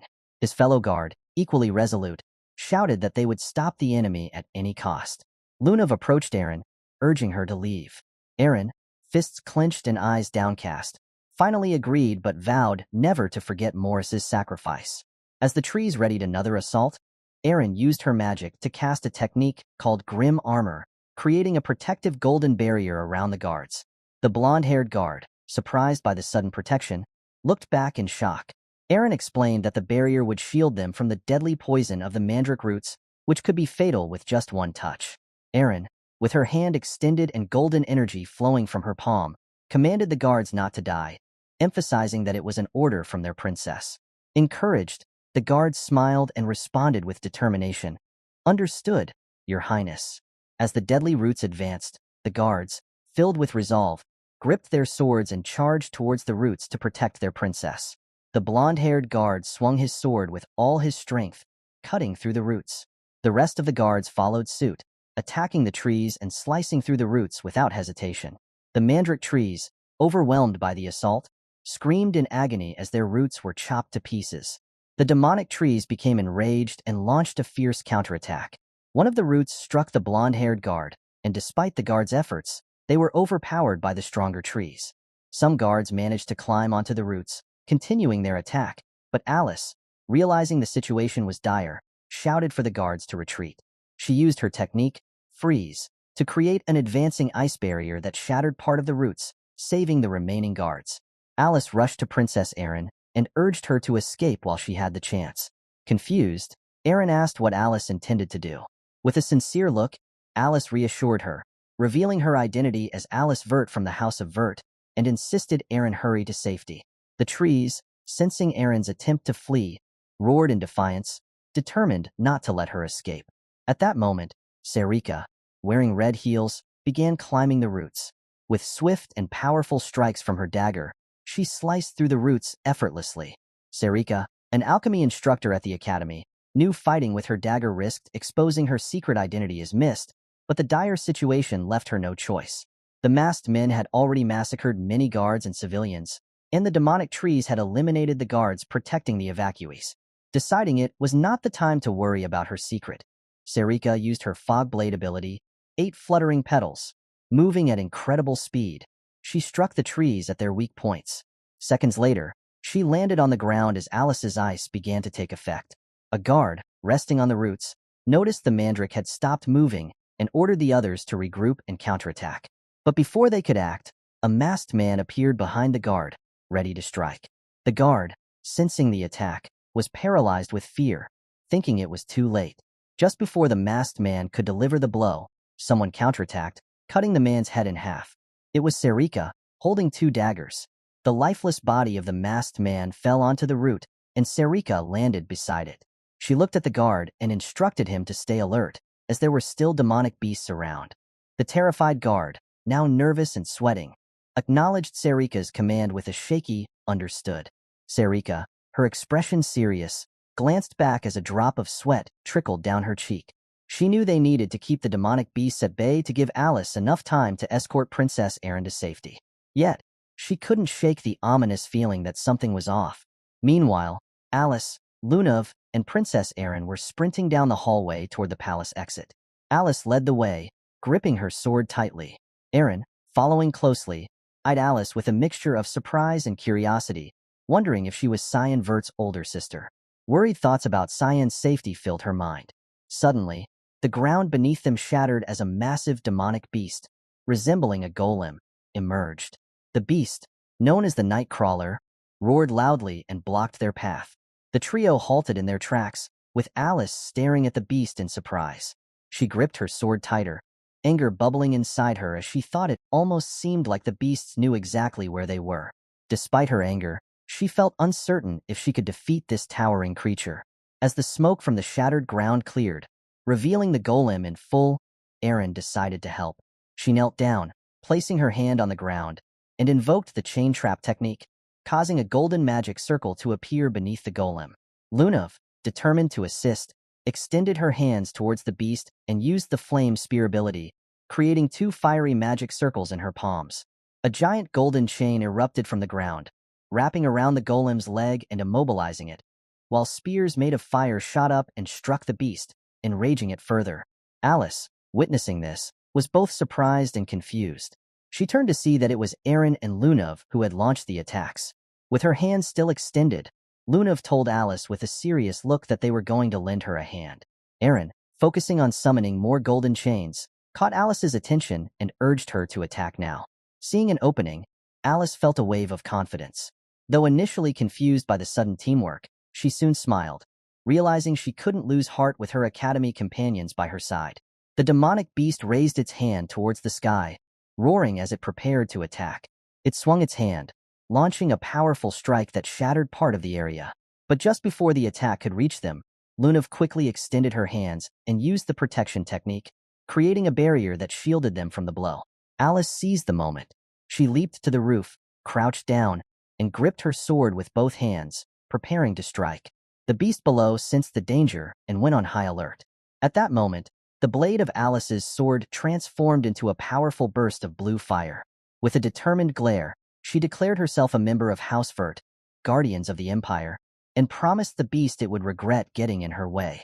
Using the skill Aqua Blade, she launched a devastating attack at the beast's neck, striking it directly and sending it crashing to the ground. Meanwhile, back in the banquet hall, Sarika had been relentlessly battling masked men and demonic trees. The floor was littered with corpses and roots. She approached one of the bodies, her hand glowing with energy, and began to inspect it. As she slowly removed the mask from one of the men, she felt a growing sense of dread. The face beneath the mask revealed a horrifying truth. The man was a zombie, a puppet created by forbidden magic that revived the dead. Sarika's shock was palpable as she realized the implications. Forbidden magic of this kind was not only prohibited, but also incredibly difficult to perform. It required immense magical power and time to create such puppets. Sarika stood up, her mind racing with the realization that this couldn't possibly be the work of a single individual. The sheer number of puppets suggested a coordinated effort, and she couldn't shake the feeling that someone was orchestrating a plot to start a war. Elsewhere in the palace, more masked men appeared, but they were quickly cut down by a series of powerful golden slashes. Their bodies fell to the ground as a man wearing a red cape and holding a sword surveyed the scene. He couldn't believe that such chaos had erupted on the night of the banquet. As he looked around, he wondered if the battle was finally over, though uncertainty lingered in his mind. Aaron's father, exhausted but resolute, knelt on one knee with his sword embedded in the ground. Despite his formidable appearance, the strain of the battle had taken its toll. As several guards and Ascal rushed to his side, they were alarmed by his posture, thinking he was injured. He reassured them, however, raising a hand to stop their approach. With a weary smile, he admitted that he had simply overexerted himself. Turning his head back, he smiled warmly at Ascal, expressing how comforting it was to have him by his side during such dire times. Lionel, his son, stood nearby, relieved to see his father in good spirits, and couldn't help but smile as well. Ascal, calm and serious, moved to help him up, though Aaron's father initially declined, suggesting Ascal should attend to others first. Ascal insisted, gently supporting him as he rose to his feet. Ascal explained that the knights within the castle would handle the rest, assuring him that there was nothing to worry about. With a calm and steady gaze, Ascal promised they would stay by his side to protect him. Meanwhile, in another part of the palace, the demonic beast that Alice had fought finally succumbed to her powerful attack, collapsing lifelessly to the ground. Alice, still gripping her sword with both hands, glanced around with a mix of confusion and exhaustion. Sweat dripped down her face as she tried to comprehend where these relentless attackers were coming from. Behind her stood Lunav and Princess Aaron, both visibly fatigued and drenched in sweat. They were surrounded by masked men, their swords drawn and their bodies emanating a sinister energy. The situation was dire. Alice, exhausted from battle, couldn't understand why these enemies kept coming. Despite their weariness, the three of them knew they couldn't afford to her elbow down. The battle was far from over, and they had to find the strength to continue fighting. Then the scene shifts to where Brian and Emily was. Brian asked Emily, "Is this tie a gift from young Master Ascal to young Master Cyan?" Emily calmly replied, "Yes." Brian looked puzzled and said, "I don't have a good feeling about this. Why would young Master Ascal send a gift to young Master Cyan?" Emily, a bit confused, asked, "Is there something wrong with the gift?" Still curious, Brian said, "No, but it's strange. Young Master Ascal has never sent gifts to young Master Cyan before." He thought to himself that young Master Cyan has always harbored resentment towards his older brother, something far deeper than just trivial family issues. Suddenly, Nana interrupted, "We need to go quickly." Brian was confused and asked, "Why? Is something wrong?" Nana urgently replied, "I have a feeling something dangerous is coming our way. We need to move now." Just then, Emily noticed something strange about Nana's eyes and asked Brian, "What's wrong with her eyes?" Before Brian could respond, there was a sudden explosion from the underground. Brian and Emily stood there, shocked. Brian quickly reached for his sword and told Emily, "Get out of here quickly." But Emily, still in shock, asked, "What is this?" It was a high-ranking monster, the Behemoth. The scene then shifted to the back of the emergency exit, where people were still running, trying to escape the palace. The Marquis was running fast, terrified, thinking to himself, "It's over. I'm going to die." He thought, "I managed to get out faster than anyone else, but I never expected those monstrous things to be waiting for us at the front door." He vowed to himself, "I have to make it out of here alive, no matter what, so I can see my lovely maid Lily." He remembered her tied hands and thought, "I cannot die here." A sinister smile crossed his face as he thought, "Just thinking about her keeps me going. Now I want to see Sarika broken like her maid." He then asked the guard who was following him, "Are you sure the back door is safe?" The guard quickly replied, "Yes, I think so." Angry, the Marquis snapped, "You think so? Are you kidding me?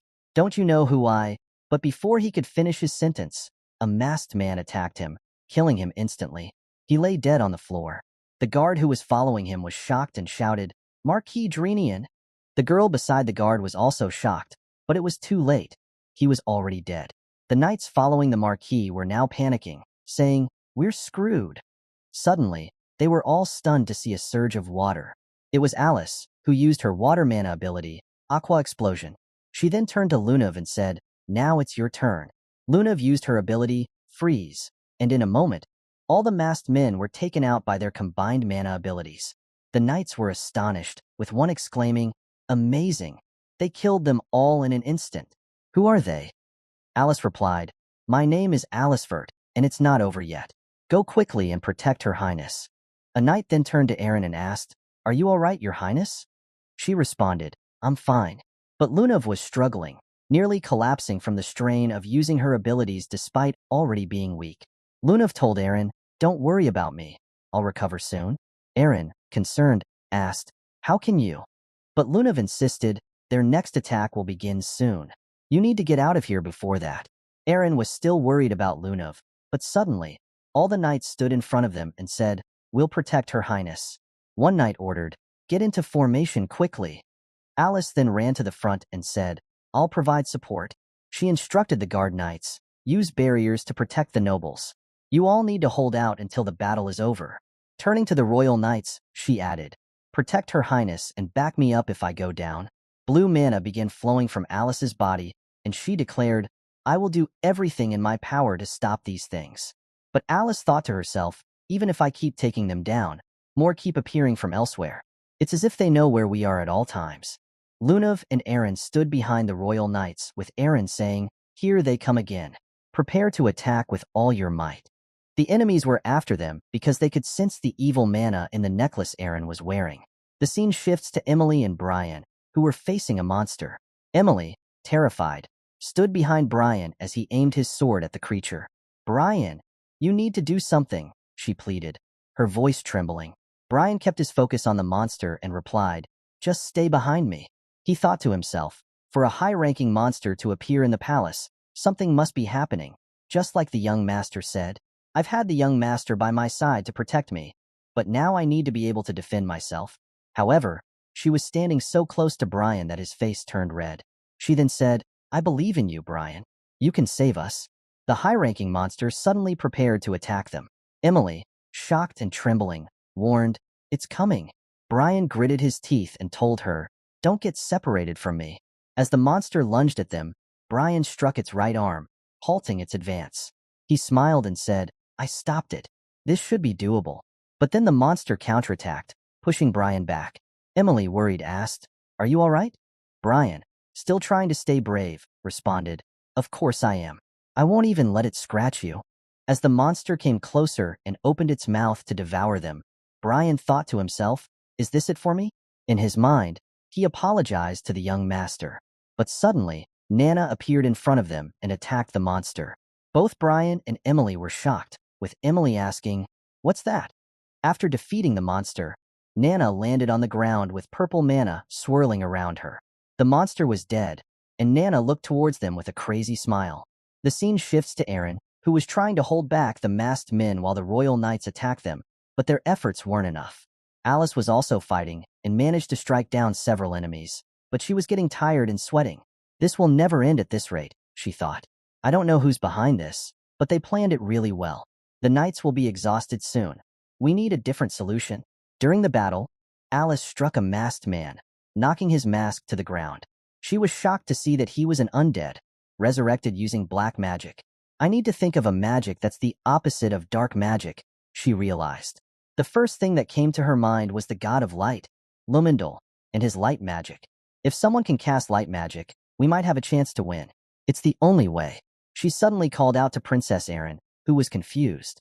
Alice explained, "Please imbue my sword with your mana." Aaron hesitated and replied, "I can't. If I do, the protection spell on the knights will be broken." But one of the knights reassured her, "Don't worry about us, Your Highness. We can hold on for a while. You can trust us." Aaron, still unsure, finally agreed. She used her ability, Blessing Light, and Alice's sword began to glow with a bright yellow light. Alice felt hopeful. "It's already working," she thought. "Combining two types of mana is difficult, but if I add spirit magic, things might flow as smoothly as butter." She then said, "I'm still unsure if this will succeed, but I'm willing to take the risk." The scene shifts to Cyan, who stands among the bodies of undead creatures, recognizing them as marionettes and mandrakes. Picking up a mask, he muses, "So Boris has already started helping Ascal. Interesting. This must be when Boris becomes Ascal's subordinate." Suddenly, Kiram appears and asks, "Is this necromancy? A human using ancient dark magic. How is that possible?" Cyan responds, "Boris has a way. He often uses dazed stones to accelerate monster strengthening, which attract monsters with their mana." Kiram then says, "I can sense the mana from those dazed stones coming from that direction." Cyan nods. "It looks like the entire palace is turning into a bloodbath. We should move before things get worse." Suddenly, he pauses and adds, "Wait, I need to change so no one recognizes me." He quickly changes clothes and puts on a mask to cover his mouth. The scene shifts to Alice, who summons the spirit Marion using her magic. Lunav notices and says to Aaron, "Did she use light-type mana to summon Marion temporarily to kill all the masked men? But mixing mana like that is dangerous. She won't be able to hold out long in such an unstable state." Worried, Lunav continues, "We need to stop her quickly, or her body will break down, and the spirit will consume her." The spirit then places her hands on Alice's head and says, "Child, why are you sacrificing yourself?" Alice replies, "I couldn't think of any other way to defeat these monsters." The spirit sighs, "What a cruel fate for a child blessed by Frunia." Just then, the masked men attack Alice, but the spirit intervenes, telling the monsters to stay away from Alice. She raises her hands and uses magic, sending the monsters flying backward. Lunav and Aaron, watching in shock, are stunned by the power. Aaron says, "Just a swing of her hand has that much force? How is this possible?" Lunav interrupts, "But it's not enough. The monsters are getting back up." Aaron, worried about Alice, pleaded, "That's enough. You need to stop. You'll die if you push any further." But Alice thought to herself, "If I stop now, the situation will get worse. I need to end this so everyone can be saved." Just as the Spirit Marion was about to use her powerful ability, Spirit King's Authority, Rongomient, Cyan suddenly appeared and grabbed Alice's arm. This action left the spirit confused and Alice shocked. Even Lunav and Aaron were stunned, wondering who this masked man was. Alice initially thought he might be another marionette, but she quickly sensed something different about him. His aura is completely different from the masked men, she thought, noticing the strange black fog surrounding him. Cyan transferred some of his mana into Alice's arm, making her unable to move. Panicked, Alice cried out, "No, I'm going to be consumed by the fog." The spirit Marion then said to Alice, "Goodbye, Alice." Alice, sweating and confused, couldn't understand what was happening. Marion continued, "I think this is the end of your journey here. Goodbyes can be sad, but they can also be joyous."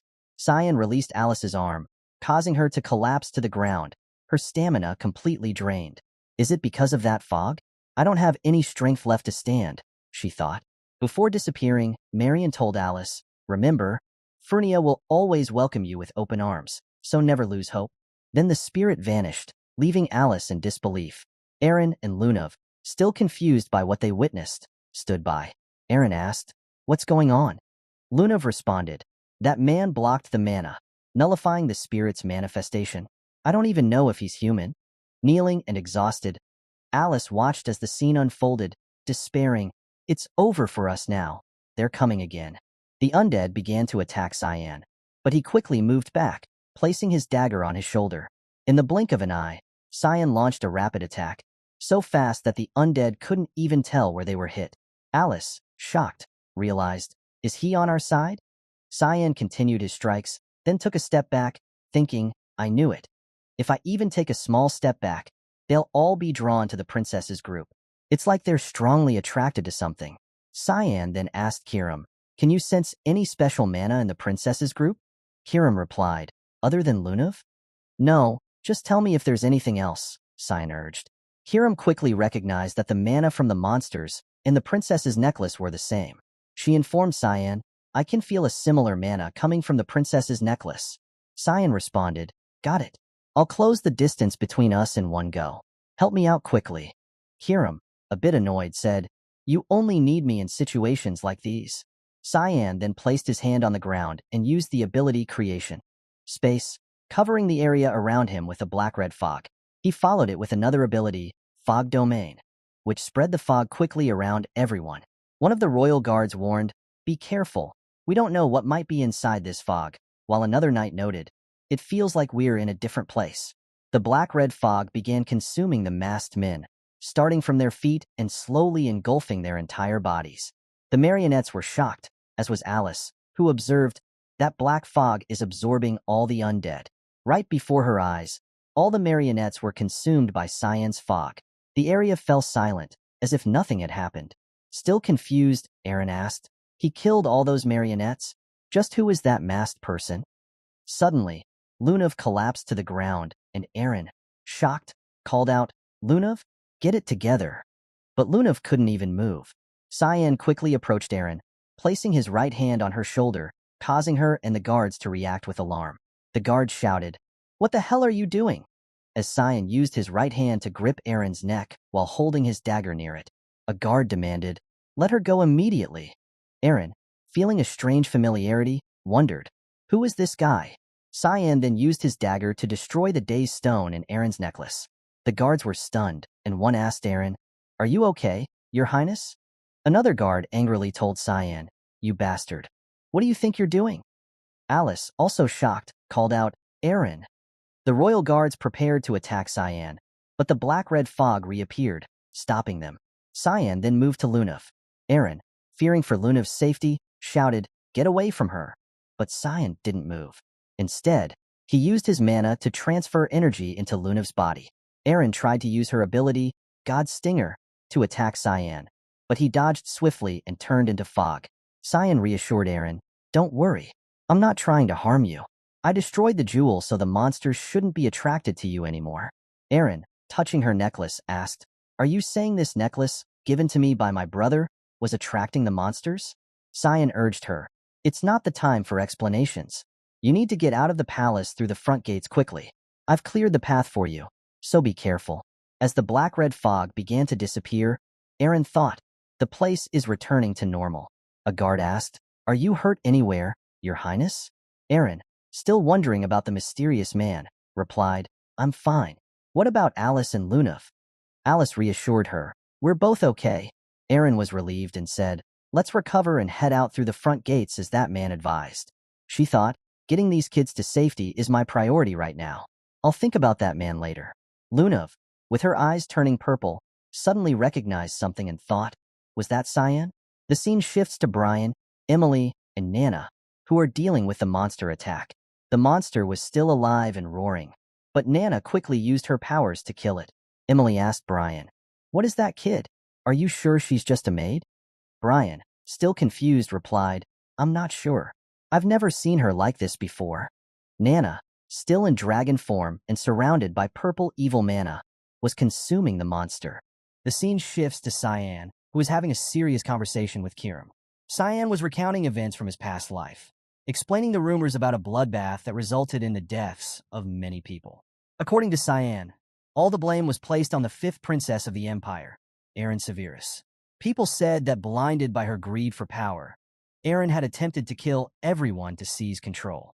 However, Cyan believed it was all because of the day stones in her necklace.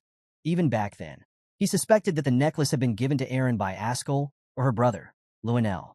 After that bloodbath, Cyan continued, both Ascal and Luenel were praised as heroes of the empire, and it was those two who benefited the most from that incident. Kiram's eyes widened with shock and disgust. "Are you saying those two orchestrated the whole incident for their own benefit, sacrificing their own kind for power?"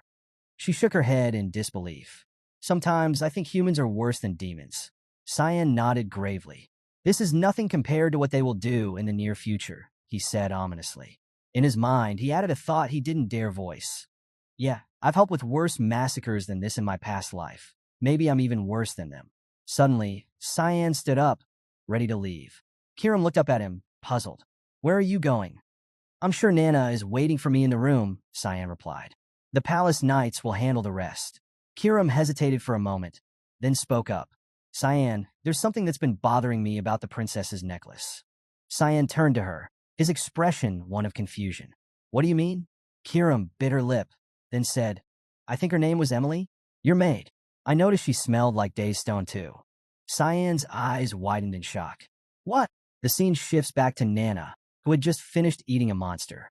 Blood dripped from her mouth as she stood there, catching a strange scent. Her gaze turned to Emily, Cyan's maid. "Emily," Nana said slowly, her voice dripping with hunger, "you smell very delicious." Unbeknownst to them, Emily have a tie, bow given to her by Ascal, and it contained a day's stone. Nana was instinctively attracted to it, drawn by the stone's mysterious power. Suddenly, Brian noticed Nana's strange behavior. He quickly stepped between her and Emily, trying to calm Nana down. "Please, Nana, calm yourself," he urged. Emily, pale with fear, stammered. No, I don't taste good at all. Please stay away from me." Brian's mind raced. What is going on? Why is Nana acting like a crazed monster? He could feel the evil aura emanating from her as she took a step toward Emily. For some reason, she's targeting Miss Emily. I have to stop her somehow, he thought desperately. Nana's eyes were locked on Emily, her gaze hungry and intense, as if the girl were prey. Brian knew they were running out of time. He had to do something before Nana lost control completely. As Nana lunged toward Emily, a past memory flashed through Brian's mind. He saw a vision of Nana as a baby, cradled in his arms, her innocent eyes looking up at him. How could I attack her? He thought desperately. There's no way I can hurt her. Nana's crazed hunger overtook her, and she ran toward Emily with frightening speed, shouting, "I can't wait anymore." Emily trembled, fear evident in her eyes, sweat forming on her brow. Brian, torn between his duty and his love for Nana, was paralyzed by the conflicting emotions. Just as Nana was about to strike, Cyan leaped in front of her, shielding Emily with his body. Nana's claws slashed across Cyan's back, and he cried out in pain. Brian and Emily stood frozen, shock written on their faces. "Young Master Cyan," Emily screamed, her voice breaking. "You got attacked by Nana?" Cyan gritted his teeth, fighting through the pain. "Kiram, hurry up," he shouted. Kiram, who had been watching from the shadows, moved quickly. She pulled the tie bow from Emily's pocket. "I've got it," she called to Cyan. Emily's eyes widened as she clung to Brian's arm. "Oh my goodness. Who are you?" she asked, bewildered and terrified by Kiram's sudden appearance. Kiram didn't respond. She dropped the tie, bow on the ground, and stomped on it, shattering the day's stone embedded within. Emily gasped, her shock evident. "That's the necktie young Master Ascal gave me. It was meant for young Master Cyan. Why are you destroying it?" Kiram shot her a fierce look. "You have no idea what you're carrying around, do you?" She turned her attention back to Nana. "Hey kid, get it together already. Your beloved Papa is here." The sound of Kiram's voice seemed to reach Nana, cutting through the haze of madness. Her wild eyes focused and she whispered, "Papa." Recognition flooded her face. She blinked a few times, and the dark aura around her dissipated. "Papa, what happened?" Seeing Cyan's injury, Nana's eyes filled with tears. Did Nana do that to Papa?"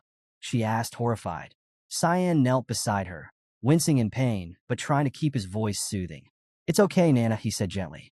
"It doesn't hurt at all, and I know you didn't mean to hurt me. You didn't do anything wrong."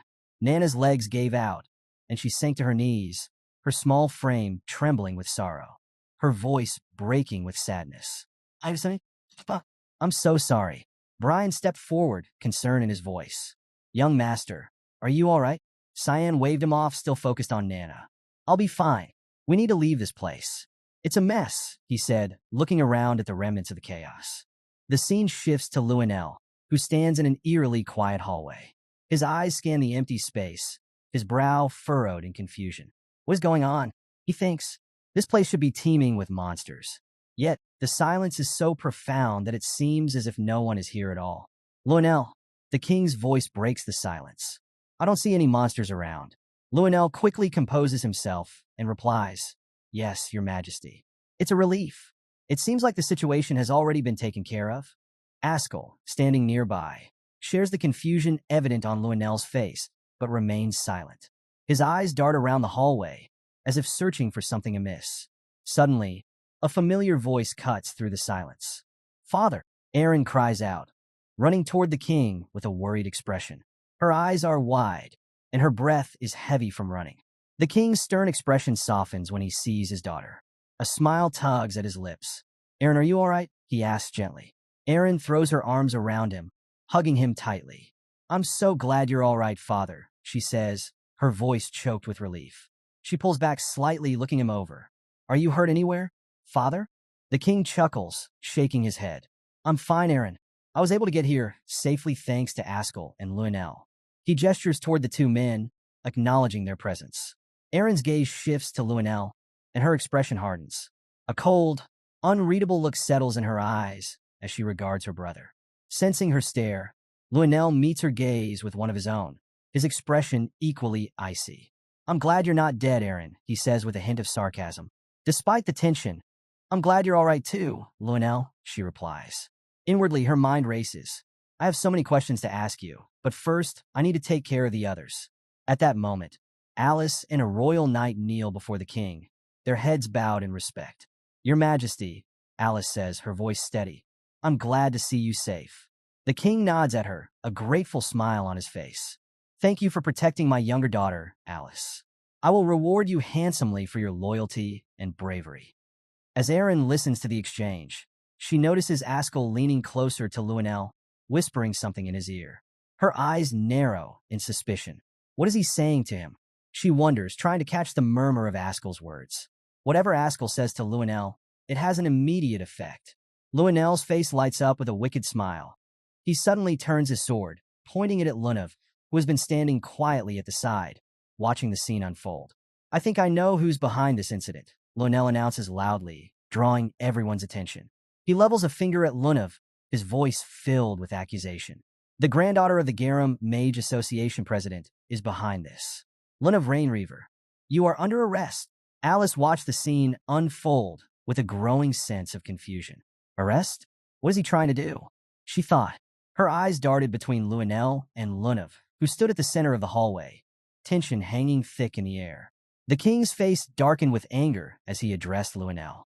"You're crossing the line here, Lionel," he said, his voice sharp. "Lower your sword immediately." Aaron stepped forward, her expression furious. "Lionel, she saved many people alongside me," she snapped, glaring at her brother. "How can you accuse her like this?" But Lionel remained unfazed, his gaze locked on Lunav. "It was all a trick," he insisted. "She wanted to gain our trust, so she could escape. The Garum Kingdom has always been waiting for a chance to strike at the Ushif Empire." Lunav's eyes narrowed, suspicion glinting in them. So their goal was assassination, aiming to create chaos within the Empire, she thought. She spoke up, her voice calm despite the accusation. "You speak as if you have proof of this, Lionel." A guard stepped forward. "Last night, a suspicious aura of mana was detected at the place where she was staying," the guard reported. The king's eyes turned back to Lionel, narrowing slightly. "Is that true?" he asked. His voice was stern. "You'd better be smart with your words, Lionel." Aaron gasped. Lionel seized the moment. "I invited the Garum representatives to try and convey our desire for peace," he said smoothly. "But I also kept an eye on them as a precaution. Give me some time, and I will find the evidence to prove this plot." The king, after a moment's hesitation, nodded. "All right," he said. "Find the evidence and present it quickly." Lionel's face lit up with a satisfied smile. "Leave it to me, father. I will find it, definitely," he promised. Lunav stood silently, her expression unreadable. Is this a trap? Or is this something grandfather intended to happen? She wondered. Despite her doubts, she kept her composure. Shortly after, Lunav and her group from the Garum Mage Association were imprisoned for investigation. The once bustling halls of the palace grew quiet as the news of their arrest spread. Leximus, who had been apart from Aaron during the chaos, returned with the other guard knights. Spotting Aaron, he rushed over and enveloped her in a tight hug. "I'm never going to let you out of my sight again." Meanwhile, Cyan stood by, his thoughts heavy. The funerals of Marquis Drenian, the Empress's younger brother, as well as countless others, were held in the streets, he said quietly. "But at least I was able to prevent more deaths than in my past life." He sighed, knowing that despite his efforts, the banquet would forever be known as the Banquet of Blood. As Alice carefully dressed Cyan's wounds, her hands were gentle but firm. "These wounds could have been much worse," she said, concern evident in her voice. Cyan remained calm, his eyes steady. "You didn't need to do this, Alice," he said. She shot him a stern look.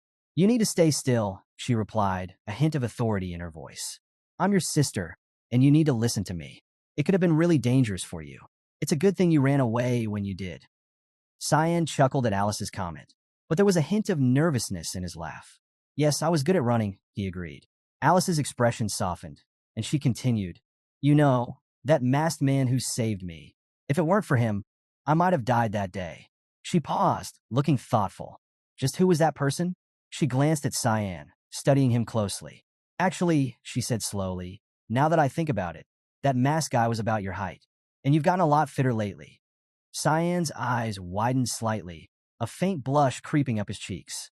He shifted uncomfortably, unsure of how to respond. Alice noticed his reaction and grinned. "You're embarrassed, aren't you?" she teased. "Come on, can I touch your muscles?" Cyan's blush deepened, and he groaned. "Stop making fun of me, please," he muttered, turning his gaze away. At that moment, Ascal entered the room. His eyes flicked to Cyan, and he smiled. "You've recovered quickly," he noted, his voice smooth. He glanced between Cyan and Alice, a faint smirk playing on his lips. "You two are still as close as ever, I see. I'm almost jealous." Ascal's presence seemed to drain the room of its warmth. Cyan turned to face him, his expression cold. "Yes, thanks to you," Cyan replied tersely. Alice noticed the tension in Cyan's response, and she thought to herself, he seems wary of Ascal. Could it be that Cyan knows about Ascal's cruel side too? Trying to shift the conversation, Cyan asked, "How is the investigation going?" Alice kept her eyes on Cyan, her mind racing. Does Cyan also know that Ascal has a vile, cruel side to him? Ascal's demeanor grew serious as he reached into his pocket, pulling out a bracelet with an embedded day's stone.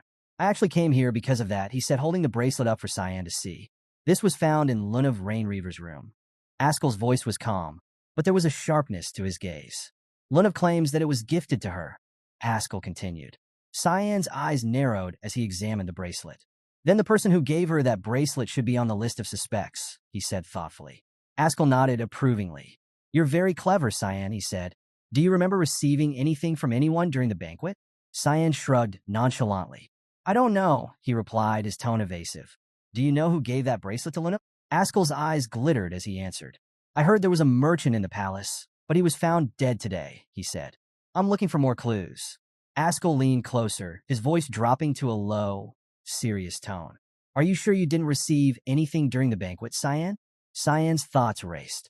This isn't an investigation, he realized. He's trying to find a scapegoat. The scene shifts to Emily, who was sitting on a bench outside, softly singing a tune to herself. Suddenly, she felt a presence behind her, and her song faltered. Turning slowly, her eyes widened in fear as she saw a shadowy figure standing there. The scene shifts to Cyan, where Ascal is trying to interrogate him, hoping something of interest will come out of Cyan's mouth. Suddenly, Cyan starts acting like his head is still hurting, which confuses Ascal. Alice quickly approaches Cyan, lifting him up with her hands. "Are you okay, Cyan?" she asks. Cyan replies, "I'm sorry, I don't feel better. It's like my head is still hurting." Alice angrily turns to Ascal. "Can't you see Cyan has lost a lot of blood? The doctor said he needs to rest. But here you are, asking questions and pressuring him to answer." Then Alice looks at Cyan. "You need to lie down and get some rest." Ascal sighs and says, "All right, you should rest. I'll leave." But then, Cyan suddenly says, "Answer Ascal's question?" "I don't remember receiving anything." Ascal is caught off guard by Cyan's sudden response. "Even if someone tried to give me anything, I'm sure they couldn't have survived that hellish situation," Cyan adds. Ascal smirks and replies, "Got it. Thanks for the answer." In his mind, he thinks that's true. If he had gotten the gift I prepared for him, he might already be dead. Well, that's good for me, since there isn't anyone left I need to eliminate. He also thinks, "What a shame, brother. This would have been my chance to get rid of you once and for all." Anger is clearly visible on his face, frustrated that he couldn't kill Cyan. On the other side, Cyan is also feeling anger towards Ascal. Alice notices the change in Cyan's expression and asks, "Cyan, are you all right?" "Yes," he replies. Suddenly, Alice gets angry and says, "Just lie down already." She hits him where his injury is, causing him to groan in pain. "Ack, listen to your sister," she scolds. The scene suddenly shifts to a maid who had given the necklace to Aaron from Luenel. She is falling to the ground, blood spilling everywhere because of Boris's attack. Desperately, she asks him, "Why are you doing this to me? I did what I was told to do. I gave the princess the necklace too. So why are you doing this?" The maid, now bleeding and on the ground, pleads with Boris. "The princess won't even know the purpose it served, so please spare me." Boris replies coldly, "Yes, you did fulfill your role." He continues, "But unfortunately, I have yet to play my part, so I have to do this." He adds, "The more I think about it, the more unpleasant it all seems. I prepared so thoroughly for everything." But, with those words, he slits her throat with his sword. As he turns to leave, he says, "Rest in peace." The maid lies on the floor, covered in blood. Suddenly, he stops and says, I almost forgot. He thinks if a corpse is found like last time, it could be bad. He pulls out a book that has an evil aura around it. I need to make sure that doesn't happen again, he says. Suddenly, a snake-like dragon emerges from the book, roaring. He commands the creature, eat that corpse. The scene shifts to Emily, who is sitting on a bench outside, singing softly to herself. A knight appears behind her, startling her for a moment, but she quickly recognizes him. It's Brian. Miss Emily, he calls, holding a shopping bag filled with apples. I picked up some apples from the town on my way back. Emily smiles and says, Oh, thank you, Mr. Brian. That's very kind of you. She takes one of the apples and starts eating it. Brian sits down beside her and comments, The weather feels very pleasant today. Emily asks, How long do we need to stay here? While eating an apple, Brian replies, The young master said, Don't come back until I say so. He adds, So it's hard to predict. The scene shifts to a few days earlier, where Cyan is holding Ascal's gift in his hand. He asks Emily, Is this a gift from Ascal? She quickly replies, Yes, to congratulate you on your first society event. Without hesitation, Cyan destroys Ascal's gift with his powers. He mutters, He sure tried to make it as complicated as he could. Emily was shocked when Cyan destroyed the gift. The precious gift, she exclaimed. Cyan looked at her seriously. Listen carefully to what I have to say, Emily, he began. The palace and Vert Estate are not safe for you anymore. You need to stay hidden until I say otherwise. Cyan then turned to Brian. Brian was holding Nana, using a handkerchief to clean the blood from her mouth. Nana still seemed uneasy, likely because she had attacked Cyan unknowingly.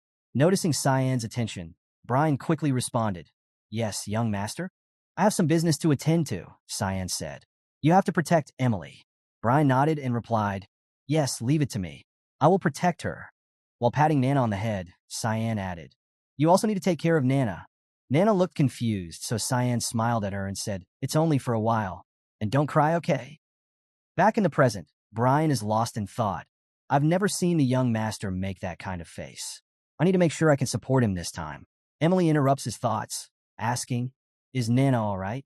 Brian replies, Well, she struggled for a few days, but I think she's fine now.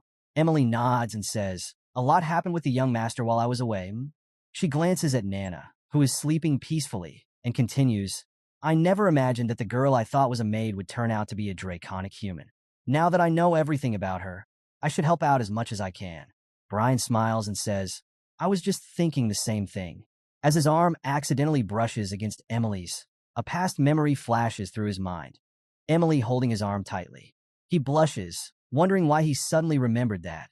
Still smiling, Emily says, Then let's do our best for the young master, Mr. Brian.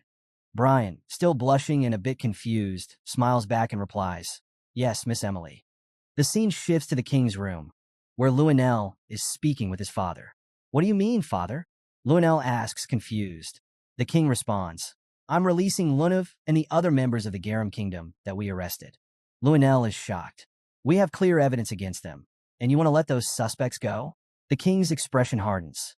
Watch your mouth, Lionel, he warns. I've already made up my mind, and I'm not changing my decision. Growing angry, Lionel retorts, How will you seize reign over the continent if you're so soft? What is it about the Garum Kingdom that scares you so much? The king slams his fist into the wall, his voice rising. Enough of this nonsense. At that moment, Lionel feels a flash of fear. The king continues, still hitting the wall. Reigning over the continent is a nice goal, but our Ushif Empire shares a border not only with the Garum Kingdom, but also with the Demon Realm, as well as Sparnia and Phrynia. If we make an enemy of the Garum Kingdom, we won't be able to hold back the Demon Realm any longer. The king's anger grows as he explains.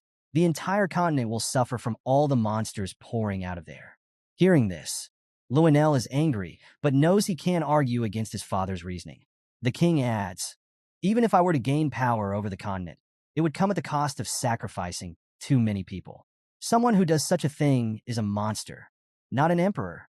Are you not even aware of something so basic? Lionel, frustrated, tries to argue, but letting go of suspects when we have clear evidence is just. The king cuts him off. Are you talking about the Daystones? Lionel is stunned, thinking, How does he know that? My people shouldn't be done with the investigation yet. The king notices Lionel's reaction and says, Your face tells me everything, Luenel. The king continued. Ever since you were young, you never gave up until you got what you wanted. Luenel was sweating, his nervousness clearly visible. I don't know what you're talking about, he stammered. That's enough, you fool, the king snapped. How the hell did you end up like this, Luenel? He turned away from him and said, Aaron is a better fit to be ruler than you will ever be. I don't even want to see you anymore. Get out of here. Luenel's face twisted in anger, his teeth gritting as he muttered Aaron's name in his mind. Aaron Severus, that damned wretch ruined everything I planned. Fueled by rage, Luenel stormed towards Aaron's room. The royal knights tried to stop him, but he barked at them. Move aside, quickly. He burst into Aaron's room, where Leximus stood guard. Her Highness needs rest. Please come back later, Leximus said calmly. Without warning, Luenel punched Leximus in the face. I said move, he shouted. Leximus fell to the ground from the blow. Aaron, shocked, called out Leximus. Her voice filled with concern. Luenel advanced toward Aaron, and she stepped back, fear showing in her eyes. Still, she gathered the courage to ask, What is all this, Luenel? He responded with a wild smile, which confused Aaron. Then he burst into loud laughter. I've come to talk with my precious sister, he said, his voice dripping with sarcasm. Lexis stood up, holding her cheek where Luenel had slapped her earlier. She glared at him threateningly and warned, Even though you're a prince, if you keep acting like this, as the princess's subordinate, I'll be forced to take action. Luenel began losing his composure, enraged but silent. He started sweating and stared at her intensely. With a mocking smile, he called her a parasite and asked what she was going to do about it. He threatened that if she continued interfering, he would have her and her entire family executed, using her words as the excuse to erase her entire lineage. Lexis, shocked and afraid, slowly lowered her hand from her cheek. She knew things were turning bad. Before Luenel could continue his threats, Princess Aaron stepped in and calmly ordered him to stop. Is there a reason you came to see me? Aaron asked. Did you want to hear something from me? Luenel, sweating and confused, stared at her, wondering how she knew what was happening. Aaron gazed at him calmly and repeated her question. Do you want to hear something from me? Luenel panicked, speechless, as he noticed something was different about Aaron. He wondered if this was the same Aaron Severus he knew. Or should I just tell you what you want to hear from me? Aaron said, I, Aaron Severus, have not received anything from you. Luenel's confusion deepened, and he began sweating even more, feeling a growing sense of danger. He couldn't respond. A few hours earlier, Princess Aaron had gone to see the king. Sitting on the sofa in his office, she closed her eyes and answered his question. Yes, father, I'm sure there's no relationship. The king, looking at her with uncertainty, reminded her, The necklace you brought me holds a jewel that's not ordinary. It's a daze stone from the Black Blood tribe. The king explained that the daze stones were once used to control forbidden dark magic, particularly to dominate monsters. Though now disdained, it was said these stones were used for controlling dangerous creatures. He told Aaron that there had been recent information about someone inside the palace secretly purchasing one of these jewels. He mentioned a black market merchant named Gilbert and a maid named Marilda. Both had been involved in making deals for some time, but now both were either missing or dead. Hearing this, Aaron's eyes filled with confusion, though she remained outwardly calm. The king then revealed that Gilbert and Marilda had been in frequent contact with Luenel and asked Aaron again if she was sure she hadn't received anything from him, implying the necklace could have been a gift from Luenel. Nervously touching her fingernails, Aaron, with a trembling voice, denied ever receiving anything from Luenel. The king observed her in silence, his expression calm. Aaron, avoiding his gaze, stared at the ground and said, It seems you've discovered who brought the jewels into the palace. Lunev should no longer be a suspect. She pleaded with the king to let Lunev go, reminding him that Lunev had saved many people at the banquet. The king, seated on the sofa, crossed his arms and reassured her not to worry. In her mind, Aaron thought that if she revealed Luenel's involvement in this, she couldn't predict what he might do to those around her. She remembered how the captain had been killed by a mandarin plant and knew she couldn't let something like that happen again. She had to protect those close to her from being hurt in the future. Back in the present, Aaron turned her gaze toward Luenel and asked if this was what he wanted. He stood up, put his hand in his pocket, and, as a suffocating energy surrounded him, stared at her and said, Yes, and I've never given you anything. Princess Aaron remained calm and told him, That's exactly what I told my father. Luenel's gaze filled with rage. He couldn't understand her attitude and grew increasingly angry. "Why are you acting as if I've done something wrong?" he asked. Luenell approached Aaron and asked if he should deal with her subordinate first. Princess Aaron, with her hands on her knees, closed her eyes and calmly apologized, revealing that she had a guest. Luenell, confused, asked who could be more important than him. She raised her head and, with a serious expression, said, "You are important to me too." Behind them stood Cyan, leaning against a pillar with his arms crossed. He looked down at the ground and apologized to Luenell, saying he didn't mean to intrude. Hearing Cyan's voice, Luenell was shocked and started sweating. He hadn't noticed Cyan's presence at all and didn't know why he was there. Cyan put his hands in his pockets, raised his head, and with a suffocating look, said he had heard everything. Luenell's body trembled with fear, and he asked Cyan how long he had been hiding there. Cyan, stepping away from the pillar, began walking toward them. "Hiding?" he asked, sounding confused. Pointing to himself with his thumb, Cyan explained, "I simply don't have much presence. It's the main trait of assassins. We're invisible." Luenell clenched his teeth in frustration. He couldn't believe Cyan was speaking so casually in his presence, and he wondered if this was some kind of joke. Furious, he questioned how Cyan dared to speak like that in front of him. Cyan approached the sofa where Princess Aaron was sitting, placed his hand on the armrest, and looked at Luenell. With a mocking smile, he asked, "What are you going to do about it? Are you going to try something with me too?"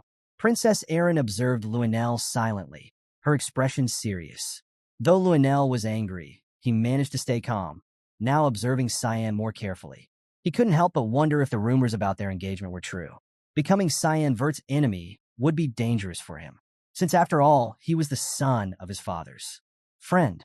Luenell couldn't stop thinking about what Ascal had told him earlier. A few hours ago, while they were walking down the palace hallway, Luenell had revealed that he wanted to remove Princess Aaron from the throne, but he couldn't understand why Ascal wanted to get rid of his own younger brother. After all, their father already trusted him a lot. Ascal, walking beside him, looked at the ground and mentioned how much Cyan irritated him. Luenell listened silently as Ascal's eyes shone with seriousness. Ascal revealed that Cyan was hiding something big, something that got on his nerves. Now, back in the present, Luenell watched as Cyan stood behind Aaron's sofa, smiling while emitting a powerful and intense energy. Finally, Luenell understood what Ascal had meant. He didn't know what this unsettling feeling of intimidation from Cyan was, but it confused him. Luenell raised his hands, indicating that he was done. With a pleasant smile, he said, "All right, I was just joking. Now that the misunderstanding is cleared up, I'll leave." He turned his back on them and headed for the door. Cyan watched him with a confused expression, and even Princess Aaron couldn't help but blush with Cyan standing so close. As Luenell neared the door, the guard opened it for him. He turned his head slightly and apologized to Leximus. She looked at him and asked him not to worry, also apologizing for her earlier actions. Luenell then turned to Cyan, staring at him intently, and warned him to be careful from now on. A few moments later, he left Princess Aaron's room, and the guards closed the door. Lexis, standing by the door, sighed with relief. She turned back, venting a little to herself, thinking Luenell was still a piece of work. She thanked Cyan, while Princess Aaron, still sitting on the sofa and blushing, also thanked him. Cyan looked at Leximus and told her that he hadn't done much, finding it amusing that this was the attitude of the continent's best swordswoman. He added that Princess Aaron had done most of the work. Blushing like a tomato, Aaron denied it, saying it was all thanks to him. Cyan then sat on the sofa next to her. Seeing this, she leaned back, blushing even more, and said, "Ah, you're sitting next to me?" Cyan explained that his legs hurt from standing too long and asked if he wasn't allowed to sit beside her. She looked away, playing with her hair, feeling flustered. Cyan was confused by her reaction, while Leximus watched him with a bewildered look, thinking he was clueless. Cyan stood up, approached the door, and grabbed the knob. Turning slightly, he said they had successfully made Luenell believe that he and Aaron were together, so Luenell wouldn't be able to act against her for a while. He decided to leave, and Aaron, now blushing even more, put her fists in front of her face. Leximus, forcing a smile, asked him to take care. She thought to herself that Cyan was arrogant, but he had only done what was necessary. Meanwhile, Luenell met with Ascal. Furious, he slammed his hand against the wall next to Ascal, who stood there with his arms crossed. Glaring at Ascal, Luenell demanded to know how they were going to fix this, his face twisted with anger. He clenched his teeth, shouting that Ascal had promised the plan was perfect, yet everyone they wanted dead was still alive. Worse, Luenel had lost the king's trust, which was a serious blow. Ascal remained calm, staring at him without saying a word. Luenel, unable to control his anger, screamed that he was supposed to be the savior of the goddamned Ushif Empire. At that moment, a man approached Ascal and Luenel, interrupting their conversation, and announced that there had been some success. Luenel, who still had his hand on the wall, turned and demanded to know who the man was.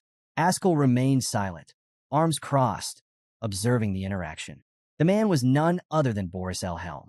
Bowing his head with a hand on his chest, Boris greeted Prince Luenel. Luenel stepped away from the wall and, with anger simmering in his eyes, asked Boris where he had been all this time. Boris calmly explained that he had been fulfilling an order from Ascal. Ascal, his gaze turning serious, mentioned that he had heard Emily had disappeared and asked Boris what success he had achieved. Boris reached into his pocket and pulled out a bright, pyramid-shaped crystal, smiling as he held it up. He mentioned that they had been underestimating the people around Princess Erin. Luenel, putting his hands on his hips, retorted sarcastically, asking if Boris was implying he should reflect on his mistakes. Still holding the crystal, Boris shook his head and responded, "No, there's nothing for you to reflect on." As he brought the crystal closer to them, its energy intensified. He explained that the crystal, called a Mona crystal, had absorbed the mana used by Erin's friends during a recent battle. Most of the mana inside it was ordinary, but something else lingered. Bringing both hands closer to the crystal, Boris caused a black fog to seep out of it, rapidly filling the room. Luenel was taken aback by the sight, shock etched on his face, while Ascal remained calm, watching intently. Boris continued to explain that this black fog was extremely rare and malevolent. It was the mana of a demonic sword. With a grin of excitement, Boris revealed that someone among Princess Erin's companions possessed a taboo, demonic sword. Meanwhile, elsewhere, someone was served a dish of what looked like a giant centipede. The unpleasant appearance of the dish left Brian feeling confused and disappointed. He had been expecting crab stew and wasn't quite sure what he was looking at. Cyan and Nana, seated at the table with the others, ate their meal as though nothing strange was happening, seemingly unbothered by the grotesque dish in front of them. Nana, in fact, was thoroughly enjoying the food, much to the surprise of those around her. Emily, sitting nearby, chuckled and said, "Nana, eat slowly, you're really enjoying it." Her tone was cheerful, and she seemed genuinely pleased. Brian, however, was not as enthusiastic. He looked at Nana with a bewildered expression, thinking to himself that she must be out of her mind to enjoy such a meal. When he glanced at his own plate, his eyes widened in fear as he noticed something moving among the food. His stomach churned as he fought back his disgust. Meanwhile, Cyan casually placed both hands on the table and announced, "I'm full." Emily, not wanting him to leave, urged him, "You should eat a little more." But Cyan had already wiped his mouth with a cloth and closed his eyes, politely refusing. "I can't stay here any longer. Ascal might catch on." His voice was calm, but the mention of Ascal caused Emily to slam her fist on the table in frustration, cursing his name under her breath. Once Cyan was done, he explained, "I only came to check on you. It's not safe for you to return yet. If you need anything, send Brian." He gestured toward the window, indicating the vigilance surrounding the area. Outside, hidden in the branches of a tree, a member of the Mist was keeping watch. Cyan had taken precautions to ensure the safety of this place, making it one of the safest locations for now. As Cyan stood and moved toward the door, Emily's face grew anxious. "Cyan, please come back," she called out, not wanting him to leave. Turning his head slightly, Cyan reassured her, "Don't worry and take care of yourself." He then directed his gaze to Brian, who was still staring at his plate of centipede meat, and called his name. Brian, startled, turned around while absent-mindedly lifting a forkful of food to his mouth. Cyan smirked to himself, realizing Brian might very well meet his demise just from trying to survive Emily's cooking. As Cyan stepped out of the house, the sunlight spilled across the wooden door, bathing him in its glow. Before he could leave, however, a voice caught his attention. "Nice little family you have there," someone remarked. Turning slightly, Cyan saw Sarika, another member of Mist, standing nearby, her eyes fixed on him with curiosity. Her gaze was sharp, and as she stared at him, she asked, Are you going to explain now how you knew about the blood banquet and about my fiancé's death? You've been acting like you know the future. Cyan remained composed, knowing he had to choose his words carefully. Sarika's shining eyes reflected both suspicion and a search for answers. If he slipped up, she might consider him an enemy. After a brief silence, she added, her tone almost demanding, "Just who are you, Cyanvert?" Sarika, furious, confronts Cyan. "How do you know about the banquet of blood and the death of my fiancé?" "There's no way you could have known that," she demands. Cyan, unbothered, responds, "Durnian was someone I had to purify anyway. Does it really matter how I know?" Sarika's anger grows, her eyes shining with a crazy intensity. "Yes, it matters," she hisses. With a smirk, she adds, "Maybe you're another spy from an organization." Cyan coldly replies, "And if I am, what are you going to do about it?" Sarika grins wickedly. "Isn't it obvious?" she says, pulling out her dagger, which glows with dark purple energy, and lunges at Cyan. But before she can strike, Kiram suddenly appears, blocking the attack. Pushing Sarika back, Kiram stands protectively in front of Cyan, her expression fierce. "You never learn, do you?" Kiram says angrily. "I told you before not to touch my owner." Sarika smirks, her madness showing. "It's you who doesn't learn," she taunts, rushing toward Kiram again, clearly enjoying the situation. Kiram raises her monstrous hand to her face and replies, "You're really annoying. You know that?" The two clash, but neither can land a perfect hit. As they fight midair, Kiram grins. "Let me show you something interesting," she says, summoning a red-black energy ball in front of her and hurling it towards Sarika. The ball is infused with the power of black fog. When it hits the ground, the impact shatters everything around it. Sarika dodges, trying to avoid the deadly attack. "No matter how strong your skill is, I can just avoid it," she boasts while running. But suddenly, she hesitates, shocked by the sheer power behind the attack. Her mind races. Is this Kiram's true power? If that ball had hit me, or if I tried to block it, I'd have died instantly. She realizes Kiram's strength, thinking, that's why she stays in her sword form most of the time. If she wanted, she could destroy an entire city. Kiram, visibly annoyed, placed one hand on her hip and muttered, "Oh, I missed." The area where her attack landed was utterly shattered, and Sarika, watching in disbelief, thought to herself, to stop someone like Kiram, I'd need at least the power of a demon king. Kiram smirked and said, "All right, you better be ready. That was just a warm-up." Sarika, smiling back, replied, "I'm excited. I guess I'll have to give my best too." But before their fight could resume, Cyan suddenly commanded, "Demon sword control." Instantly, Kiram's face slammed into the ground with a thud. Sarika, puzzled, blinked in surprise as she watched Kiram immobilized. Still face down, Kiram grumbled, "I was just getting started." Cyan smirked. "If you keep causing this much chaos, we'll all be caught." "You idiot." Sarika, now sweating and realizing the situation, thought he's right. Cyan turned to the two of them, gritting his teeth. "I'm going to handle this. You two stay here and take care of things." Then, without waiting for a response, he slammed the door shut, leaving them both standing in stunned silence.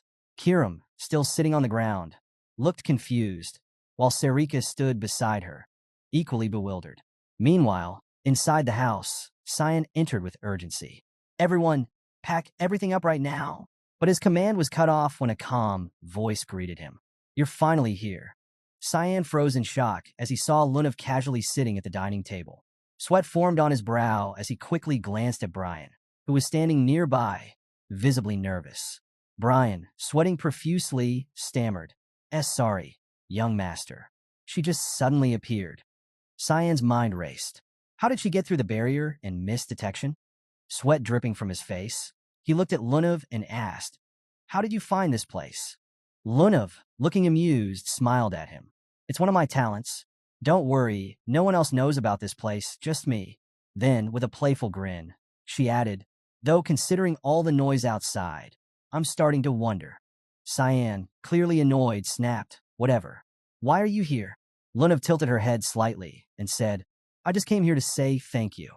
Her casual response only deepened Cyan's irritation. Cyan, still tense, asked Lunav, "What did I do for you to come here and thank me?" Lunav, with a bright and energetic smile, replied, "It's okay. I already know." Her tone shifted as she added more meaningfully, "The moment you entered me that day, Everyone in the room froze in shock, staring at the two of them. Their minds raced, trying to decipher what that statement meant. Cyan's thoughts churned too. Is she talking about that time? His mind flashed back to when he used his mana to save her, assuming she had lost consciousness. Lunav continued, unfazed by the reactions. She began to demonstrate her abilities, conjuring ice in one hand and fire in the other. I can use all types of magic now, she said with enthusiasm. I can even combine or switch between them. She explained further, I can also track down a specific person's mana. Isn't that cool? She beamed. It's a gift from my grandfather. Cyan, growing increasingly worried, responded, it feels more like a curse to me. Your body was broken because of that. Luna blushed and asked coyly, but it was you, wasn't it? The one who saved me. Cyan sighed, trying to calm the situation. Let's go somewhere else, he said, wanting to avoid any more awkward moments in front of the others. As they turned to leave, the whispers behind them grew louder. People started murmuring, speculating about what was going on between their young master and Lady Lunav. Cyan's patience snapped as he gritted his teeth and barked, get to packing. Suddenly, Emily, wide-eyed and excited, asked Cyan, where are we going now? Cyan replied, we'll be heading to Lewin Academy. Emily blushed and eagerly added, does that mean I can take care of you every day from now on? Meanwhile, Brian, overhearing this, paled slightly, his mind drifting to the bizarre dishes Emily would no doubt bring with her. Nana, noticing his expression, asked, what's wrong with your face? Brian, still in his thoughts, muttered, I have mixed feelings about this. As Cyan and Lunav finally moved to a quieter place where they could talk privately, Lunav opened up about her past. Her voice softened as she revealed, I spent most of my younger days in a cold and dark place. I had to endure all kinds of painful experiments there. She continued, I had no choice but to endure everything because it was my duty as the granddaughter of Raigan's Rain Reaver. As Lunav and Cyan walked across the bridge, she asked him, do you also have a duty to fulfill? Cyan shook his head and replied, no, I don't have any. Curious, Lunav pressed further, then why did you save us anonymously? Cyan, puzzled by her persistence, simply shrugged. I don't want to become famous. It's a pain, and I'm sure you can guess why. Lunav thought for a moment before answering herself. Oh yes, it's because of your mana elemental. She brought out a small sphere of Cyan's mana, swirling with a faint red-black aura. At first, I thought it was darkness, she said. I collected a bit when I met you at the restaurant a few days ago. Cyan's mind raced, still confused by her ability to collect and analyze his mana. So she can read people's mana information just by touching them? I didn't know she could do that. Even in my past life, Lunav continued. On the day I passed out, the mana you put into me, she shaped the mana in her hand, showing Cyan the swirling, ethereal substance. What is this? It seems like it's your mana, but not of this world at the same time. Cyan's eyes narrowed, now understanding why she had come to see him. I see. Are you planning to take this mana to your grandfather, Raigan's? To his surprise, Lunav absorbed the mana back in her own body and said cheerfully, no, I won't. Why would I? That would be a pain for me. Why? Cyan asked. Is there a reason? Or are you rebelling against him or something? Lunav, now gazing at the stars, smiled and replied, I'm sure you can guess why I'm doing it. Suddenly, without warning, Lunav hugged Cyan tightly. He stood there, confused, as she whispered, thank you, Cyan, for lessening my old pain. Cyan, taken aback, began to explain her situation. Your body, it was like a boiling pot filled with all kinds of chaotic mana. Someone intentionally closed the lid on that pot, probably to prevent the loss of mana. But that led to the pot overheating, and the mana spilling out began to extinguish the fire of your life, putting you on the brink of death. He stepped back slightly, gently grabbing her by the arms, creating distance between them as he continued. All I did was put a hole in that lid, letting the pressure out. His voice turned cold as his eyes hardened. Because in my eyes, you also look like someone else's marionette. And that annoyed me very much. Cyan, with a wave of his hand, told Lunav, you don't need to thank me. His tone was casual but firm. I'm leaving if you've got nothing more to say. And keep my secret, okay? As he turned and walked away, he added from a slight distance, it'll be dangerous if you push yourself again. So please watch out. Lunav stood silently for a moment, watching him leave, a soft smile playing on her lips. How cute, she murmured to herself, a rare fondness in her eyes. He's definitely a good person, she thought, her gaze lingering on him as he disappeared from sight. The scene abruptly shifted to the Garum Association president's office. Inside, a man stood before Reigen's Rain Reaver, the powerful head of the association. The air was thick with tension. "President, we received word that Luna was arrested and then released," the man reported. Reigen's face darkened with rage. "What?" he growled, slamming his fist onto the desk with a force that echoed through the room. The sound was deafening, rattling papers and shaking the room. The man hesitated but continued. "Thankfully, there were no charges filed. Should we send a petition?" Reigens, his jaw clenched tightly, responded through gritted teeth. "No, there's no need for that." The frustration was clear in his voice as he leaned forward, his eyes burning with fury. "Luna is stopping by elsewhere. Track her down and bring her here immediately." As Cyan and his companions traveled toward the academy, the atmosphere in the carriage was relatively peaceful. Emily, sitting close to Cyan, was brimming with joy.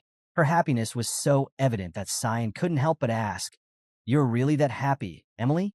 Emily beamed, her smile lighting up her face as she replied, "Yes, because I get to serve you again, my lord." Sitting quietly beside her, Nana remained silent, lost in her own thoughts. Cyan gave a casual nod. "Right." Emily, still excited, then remembered something and asked, "You mentioned before that maids aren't allowed in the academy, right?" Cyan crossed his arms and replied confidently, "I think the principal will make a special exception for me." When they arrived at the academy, Cyan wasted no time and headed straight for the principal's office. However, the principal greeted him with a firm stance, immediately saying, "Absolutely not. I won't allow it." Cyan folded his arms behind his back, maintaining a calm demeanor. "I'll make sure no one notices her. Please permit it." The principal raised an eyebrow, clearly unimpressed. "Tell me, Cyan, why would I make an exception for you?" A bead of sweat trickled down Cyan's face as he replied, "I won't skip any lessons from now on." The principal's patience snapped. His fist slammed against the table as he scolded. "That should go without saying, even under normal circumstances. And two mates? Not just one." The principal's tone shifted as he leaned in closer, lowering his voice. "Tell me, Cyan, are these two maids somehow connected to the Banquet of Blood? I don't assume you're asking for such a special favor without a serious reason." Cyan remained composed, his arms still crossed behind his back. He looked at the principal casually and asked, "And if it's not for a stupid reason, then what?" The principal, growing more curious and frustrated, demanded, "Just tell me." With a sly smile, Cyan raised a finger to his face. "I'll tell you, if you grant me permission first." The principal turned away, rubbing his chin in thought. Finally, he sighed in exasperation. "Whatever. Do as you wish. You'll probably do it even if I reject it." Cyan's expression shifted to a more serious tone. "It's difficult for me to explain it right now, but I'll tell you one thing with certainty. I wasn't the one behind the Banquet of Blood. Isn't that what you wanted to hear all along?" The principal's eyes narrowed, focusing intently on Cyan. "Are you certain?" Cyan's eyes widened slightly, and his tone turned more annoyed. "What exactly are you implying? Just how do you see me that you'd assume that?" After a tense pause, the principal relented, shaking his head. "Just make sure you never skip your lessons again."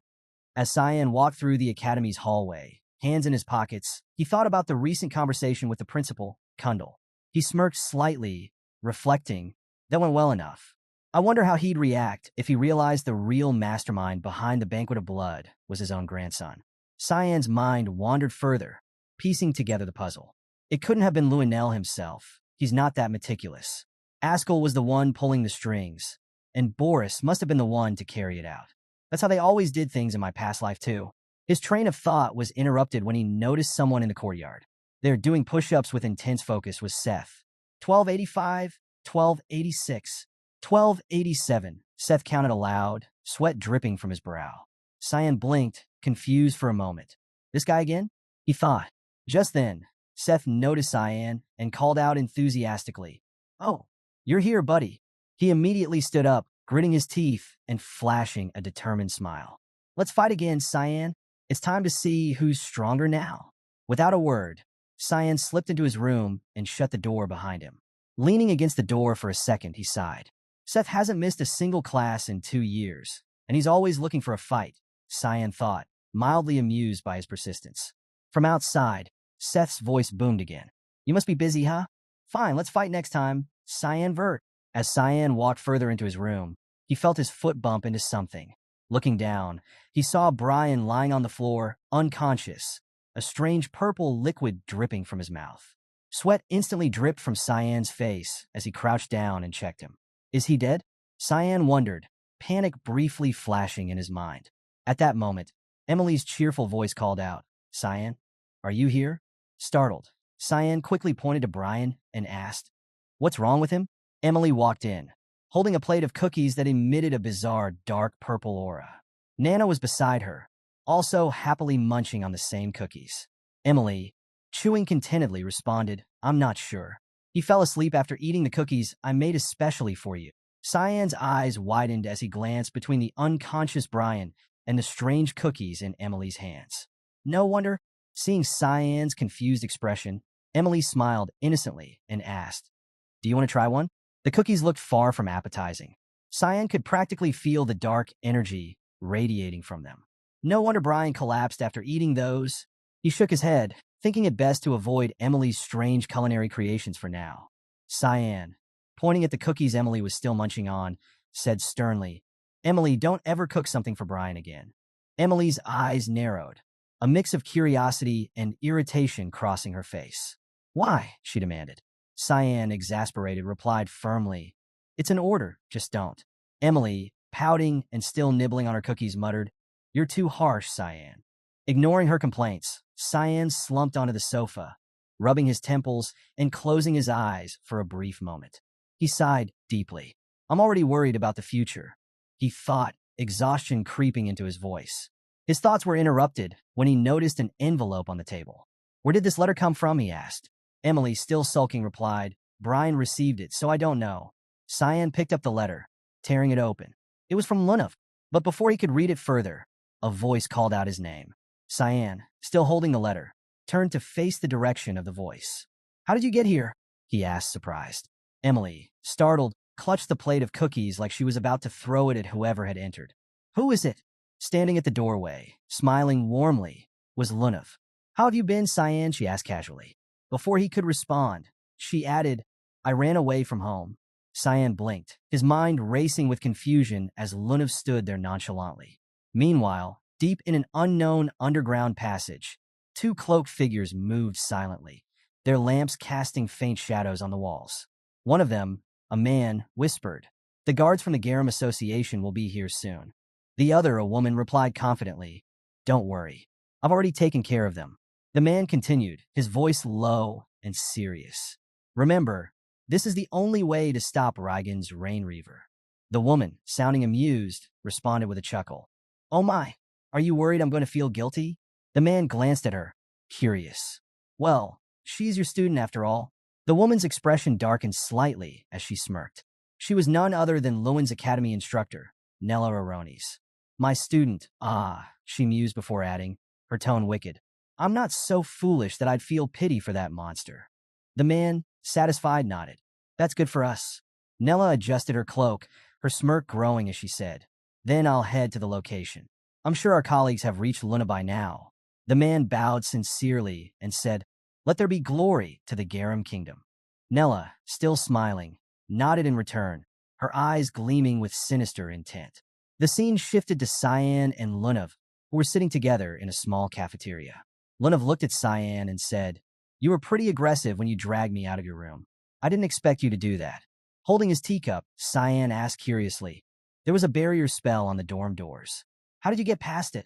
Lunav casually used ice magic from her hand and explained, I analyzed the barrier with my mana and canceled it with a spell. Pretty cool, right? Sweat dripped from Cyan's face as he thought, that's insanely powerful. She can just analyze and undo spells? That's more than just scanning. Lunav chuckled and asked, did you read the letter I sent you? Cyan crossed his arms and replied, you showed up right as I was about to read it. Smiling, Lunav placed her hands around her face and said, I came because I couldn't wait for your response. Cyan's expression darkened as he asked, did Reigens put you up to this? Lunav fell silent for a moment. Growing angrier, Cyan repeated, was it Reigens who told you to contact me? Tell me now. Lunav, holding her cup and lowering her head, hesitated before responding. At first, yes. That was the reason, but not anymore. She continued, whether you trust me or not is up to you. Cyan rested his head on his hands and replied, I don't trust people easily. What are your intentions? Looking into her teacup, Lunav said, there have been some strange things happening at the association. 2 dragons, who had ties to the association, suddenly disappeared in the Lewin region, and smugglers bringing items from overseas have been found dead. Cold corpses.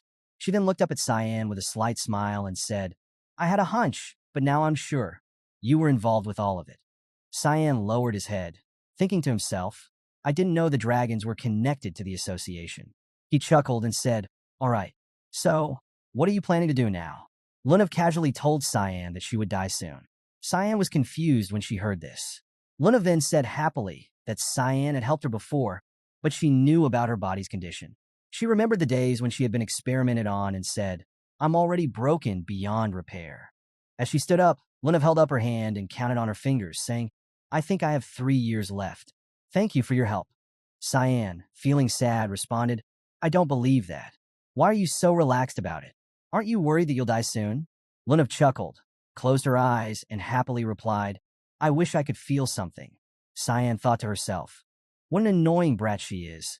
He stood up and placed his hands on the table and looked down. Whatever, it's none of my business. Just go back. Lunav, still sitting, asked, Are you leaving? Cyan turned to leave and said, Yeah, I don't like getting involved in annoying situations. As Lunav said goodbye, she cheerfully told Cyan, All right, see you next time. Suddenly, Kiram appeared and asked Cyan, Where are your manners? Is it okay to leave her like that? Cyan replied, Yes, it's for the best. The Garam Association has been waiting for a while. As Cyan left, some guards in cloaks appeared. Lunav, closing her eyes, said to them, I thought I did a great job sneaking out. Why are you here so early? One of the men replied, Let's get going, Miss Lunav. Mr. Rygans is looking for you. Lunav looked at the cloaked man with curiosity. He asked her, What is it, Miss Lunav? She replied, It was always Victor who came to pick me up. Who are you, by the way? The cloaked man explained, Oh, Mr. Victor is busy today, so I'm here instead. We're from the 6th branch of security in the Garam Kingdom. Lunav chuckled and said, Liar, I don't know anyone named Victor. Suddenly, she used her wind ability and started to run away. Ugh, hurry! She's getting away, shouted the cloaked man. As Lunav ran, she wondered if they were extremists.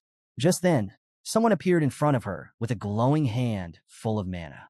Thinking quickly, Lunav realized she needed to escape. The man placed his hand on her head and used his ability, Sleep Catch. Lunav was shocked and couldn't move at all. Once the ability took effect, she fell into a deep sleep. The man smiled and said, I didn't think it would be that easy. He removed his cloak, revealing that he was bald, and said, But we were also caught by her way too quickly. He then told the others, Take her to the carriage quickly. At that moment, Kiram sensed something and was startled. She told Cyan, It looks like they're fighting. Cyan wondered, Aren't they from the Garam Kingdom? The men placed Lunav in the carriage, and it began to move toward their destination. When they arrived, they found themselves at a church. One man said, Stand by here and guard the package. The others replied, Yes, sir. The bald man entered the church and spoke to someone, saying, I brought Lunav Rainreaver. Someone sitting in the front row responded, Well done. What a pitiful child. She has been experimented on her whole life, just to be used and thrown away in the end. Nella said, We'll use the child for a good cause. Lunav was in the carriage, unconscious, with her hands tied behind her back, so she couldn't escape. The guards by the carriage became flustered when they saw a red-black fog surrounding them. One man exclaimed, What is this fog? Another said, Wait, it can't be the mist. But before he could finish, his face was cut in half. Another guard, standing nearby, shouted, Marcel! In an instant, all the guards were sliced in half within seconds. One man, scared and sweating, said, What? What the hell is going on? Sweat dripped from his forehead as he pleaded, Stop! That's enough! At that moment, Cyan was sitting on top of the carriage, holding his Kiram dagger. A man on the ground was very frightened, and in an instant, Cyan killed him too. The man shouted before dying, which startled the bald man inside the church. He turned to look at the exit. Nella asked, Are there other guests here? The bald man, still facing the carriage, replied, It seems someone has followed us here. Nella said, Ah, an enemy. The bald man's name was revealed to be Ralph. Nella told Ralph, Show them what happens when anyone tries to get in our way. Ralph, feeling angry, said, Yes, I will go and silence them. Cyan stood over the dead bodies, wearing a cloak. Kirim remarked, "That was much easier than I expected." Cyan replied, "It's not over yet. The stronger guys are in the church." When Ralph came out of the church, a blue aura surrounded him. He said to Cyan, "Not bad for a kid like you. Did you come here all alone?" Cyan, wearing a mask, responded, "Doesn't seem that way for you, though." He thought to himself, he's like Lunav. Ralph clenched his fist and began running towards Cyan. As he got closer, Cyan realized, no, he's more unstable than her. Ralph told Cyan, "I don't need anyone's help to defeat a weakling like you." Just then, Nella came out of the church and asked Ralph, "Are you done?" She was surprised by what she saw. Ralph was sitting on the ground with his arms crossed, looking down. Seeing this, Nella said, "This is not what I expected." In that moment, Cyan punched Ralph in the face, knocking him unconscious. Cyan then asked her, "Are you the last one? Why did you want to take Luna?" Then Nella moved her hand in front of Cyan and used fire magic, creating a crystal fireball in her palm. She said, "Oh my, you won't be popular with the girls if you're too inquisitive." Before throwing the fireball at him, she added, "You should find out the answer to that yourself." Cyan watched her magic closely and thought, combining elements freely. His eyes widened as he realized she was definitely like Lunav. Nella then used her ability, Thunder Flame, sending flames swirling around her body and throwing them towards Cyan. As he dodged the flames, Cyan thought, "I have even more questions now." He pulled out his Kirim dagger. Nella was confused as she saw him deflect the fire with his dagger. Suddenly, Cyan got very close to her and said, "I got you." Seeing him so close, she shouted in disbelief, and sweat dripped down her face. In a panic, she used her ability, Air Leap, to dodge his attack. Cyan's strike hit the ground, causing it to shatter. While in the air, she thought, "This kid is very dangerous. I can't let him live." Gathering her mana into her hand, it formed a blue crystal. She used her ability, Charge Shot, and shot small ice darts towards Cyan. At that moment, Kirim flew in as fog and appeared behind her, saying, "Look here too." Nella was puzzled, thinking he's not alone. Just then, Kirim grabbed her, and she shouted, "Let me go." She used her mana and attacked towards Cyan, using all her might. But he dodged them and landed beside where her attack had hit. The ground shattered where her attack struck. Cyan observed everything and thought, "She sure has a lot of mana." Meanwhile, Nella was sitting on the ground, trying to free herself from Kirim's black fog. Gritting her teeth, she said, "Didn't you hear me?" Kirim, standing beside her, explained, "Stop struggling. No human can free themselves from those restraints." Cyan then stepped in front of her and asked, "Who ordered you to kidnap Lunav? How many more of you are there?" Nella lowered her head and replied, "What an interesting kid. You'll find out soon." One of her eyes was damaged, and blood dripped from her face as she smiled at Cyan. "We'll seek you out, so don't worry about who wanted to kidnap Lunav. See you in hell." Seeing her reaction, Kirim looked confused and said, "That reaction, she's from Heart Curb." Cyan explained, "It's an artifact that keeps the user's mana in their heart, which is why she can't circulate it throughout her body." Nella was startled to hear this. Kirim happily added, "I assume Lunav has something similar." Nella, still in shock, asked, "How did you guess all of that?" Cyan continued explaining, "The monstrous organization that carries out vile experiments in the Garam Association is called the Path of Evolution. Am I right?" Hearing this, Nella shouted, "Wait, who are you guys?" Cyan leaned closer to her and said, "You can find the answer to that yourself in hell."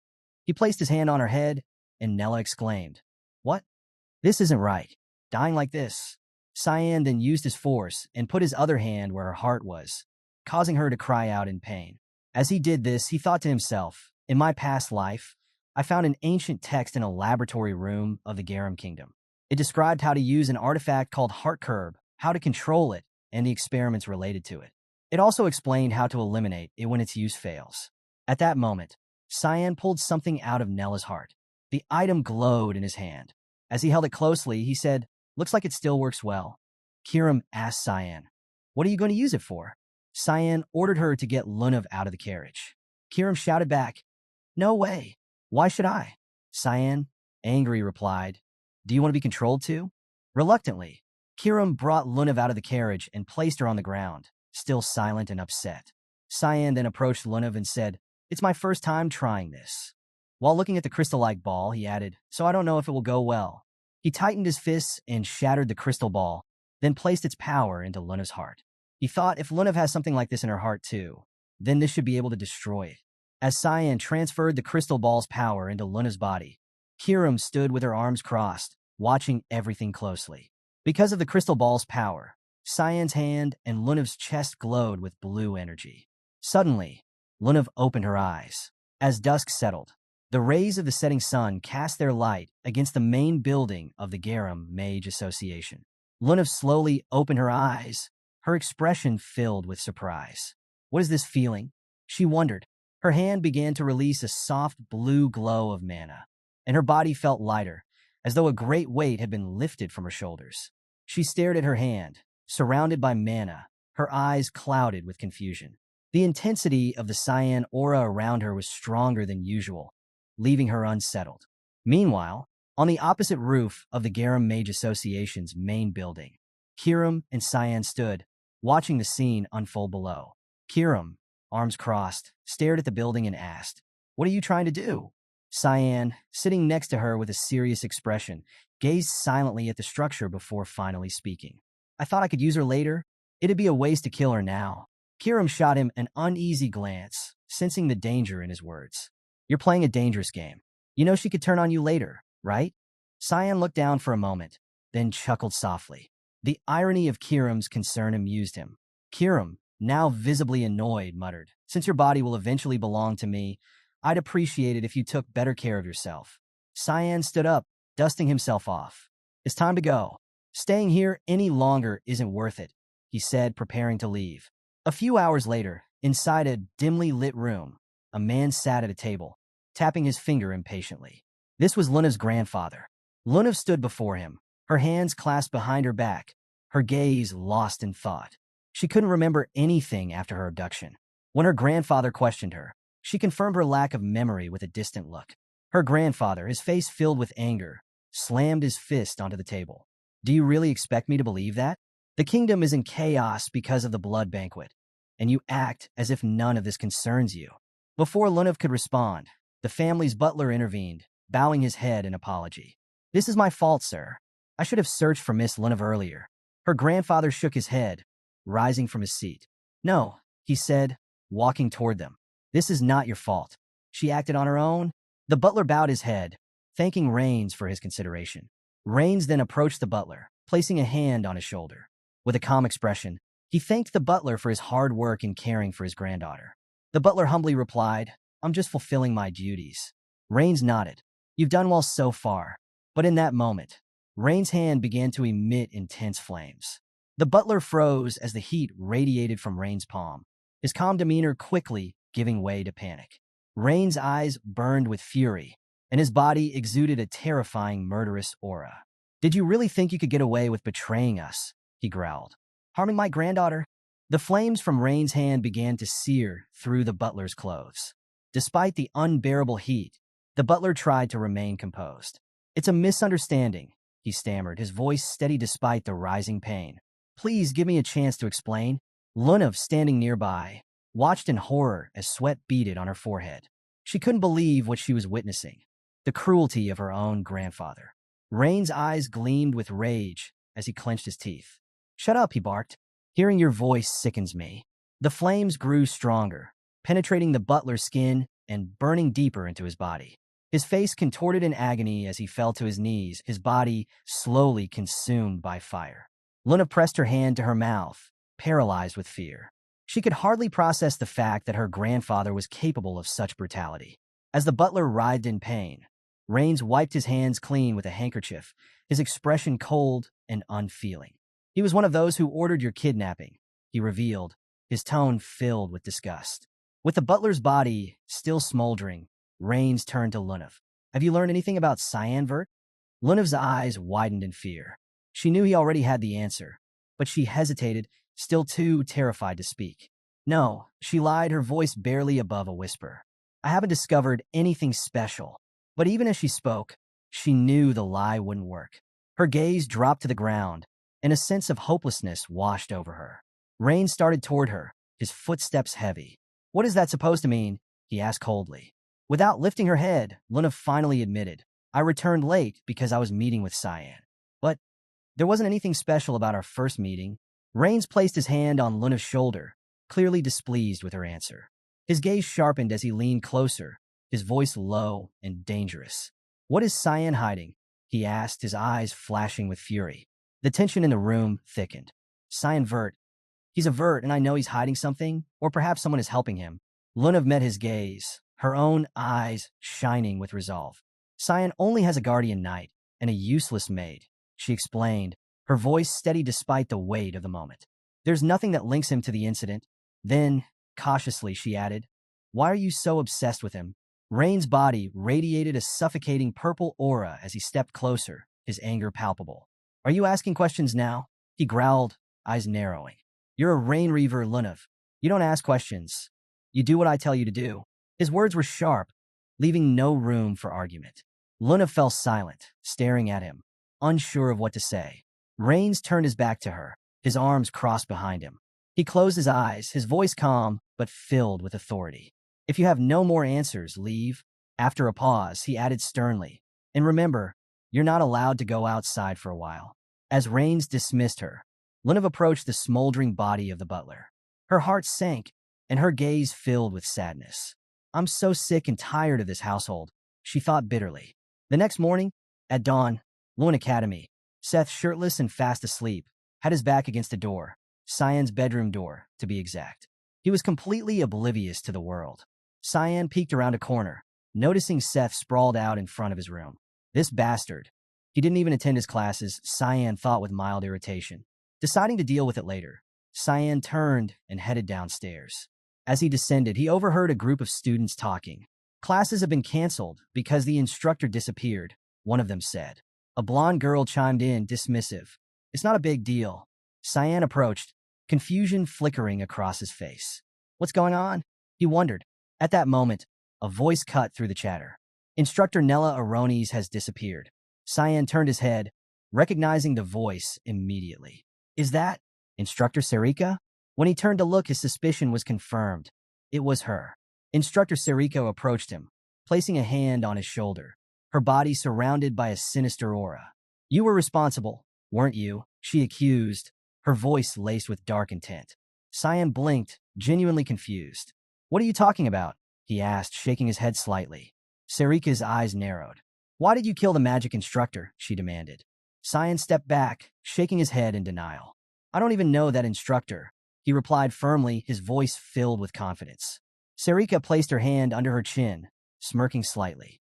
Of course, you don't know Nella Aronis, she said to Cyan. You skipped all your lessons.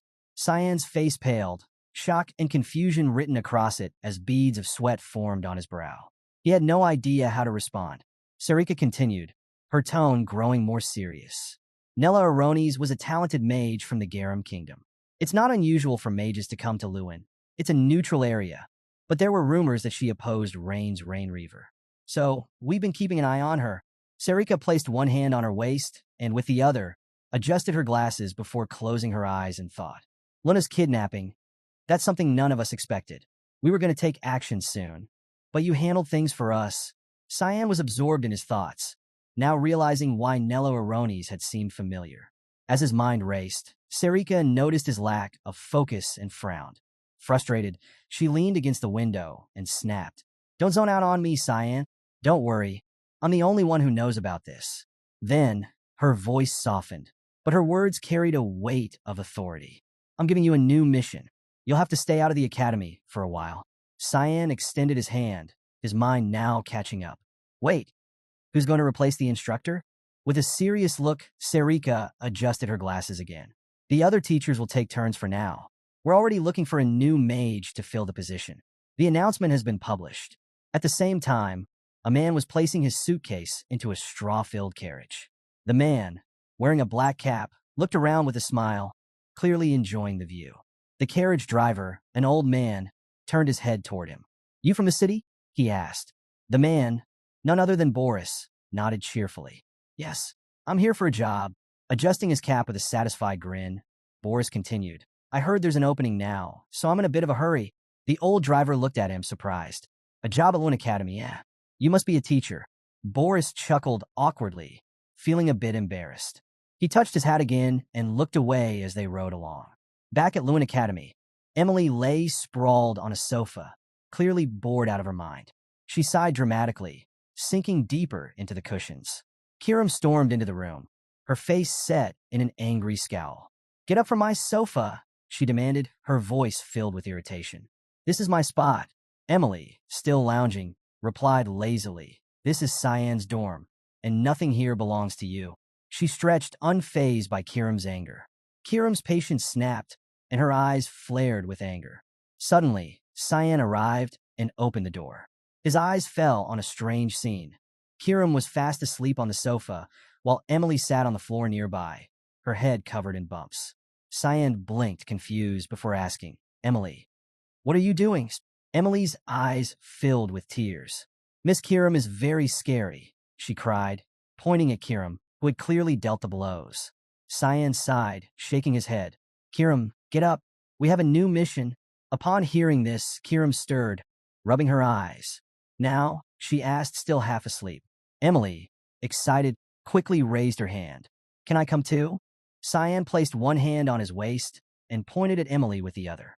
"Actually, I have an important mission for you." Emily's eyes widened with curiosity. "Really?" she asked eagerly. Cyan pointed towards Nana's room door. With a serious expression, he said, "Make sure Nana doesn't go hungry." Emily's face dropped, clearly disappointed. She pouted, realizing this wasn't the exciting task she was hoping for. "You're just trying to get rid of me." Suddenly, loud roars echoed from Nana's room, and a sinister aura seeped out from behind the door. Emily froze in panic, her imagination running wild. She pictured Nana in her draconic form, remembering how terrifying she had been the last time this happened. Is she going to transform again? At that moment, the door creaked open, revealing Nana. She glanced at Cyan and said in a sleepy voice, "I'm hungry." Without missing a beat, Emily shoved a piece of bread into Nana's mouth. "Here, have some bread," she said, panicking. Nana started munching and, much to everyone's relief, smiled as she enjoyed the bread. Emily, now holding a full plate of bread, turned towards Cyan with a determined look. "Don't worry, I've got this covered. I'll take care of everything here." Cyan nodded approvingly and gave her a thumbs up. "I trust you." Kiram, now fully awake, Emily closed her eyes, smiling with confidence. She felt proud of her cooking, even though in the next room, poor Brian was suffering from a stomachache, clearly a result of eating Emily's previous meals. Cyan noticed this and turned back to Emily. "Oh, and don't feed Brian anything. He's still recovering." Meanwhile, Kiram looked at Cyan, confused. "Where are we going this time?" she asked. Cyan turned to her with a calm expression. "We're heading southwest to the Ushif Empire, specifically to Lambaster, a city ruled by crime, money, and violence." At the same time, in the bustling heart of the city, a fierce fight was taking place. The crowd roared with excitement, placing bets as the tension built. In the center of the ring stood two men, one a hulking, muscular brute, and the other an ordinary-looking fighter.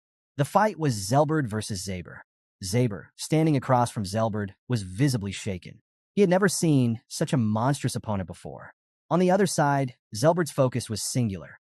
He was only thinking about how to kill Zaber. His eyes locked onto his opponent with a wild intensity, and a twisted smile crept across his face. He didn't even seem human. With drool dripping from his mouth, he looked more like a zombie than a man. "What's your opinion, little man?" Zelbert asked mockingly, his voice gravelly. "The crowd wants you crushed."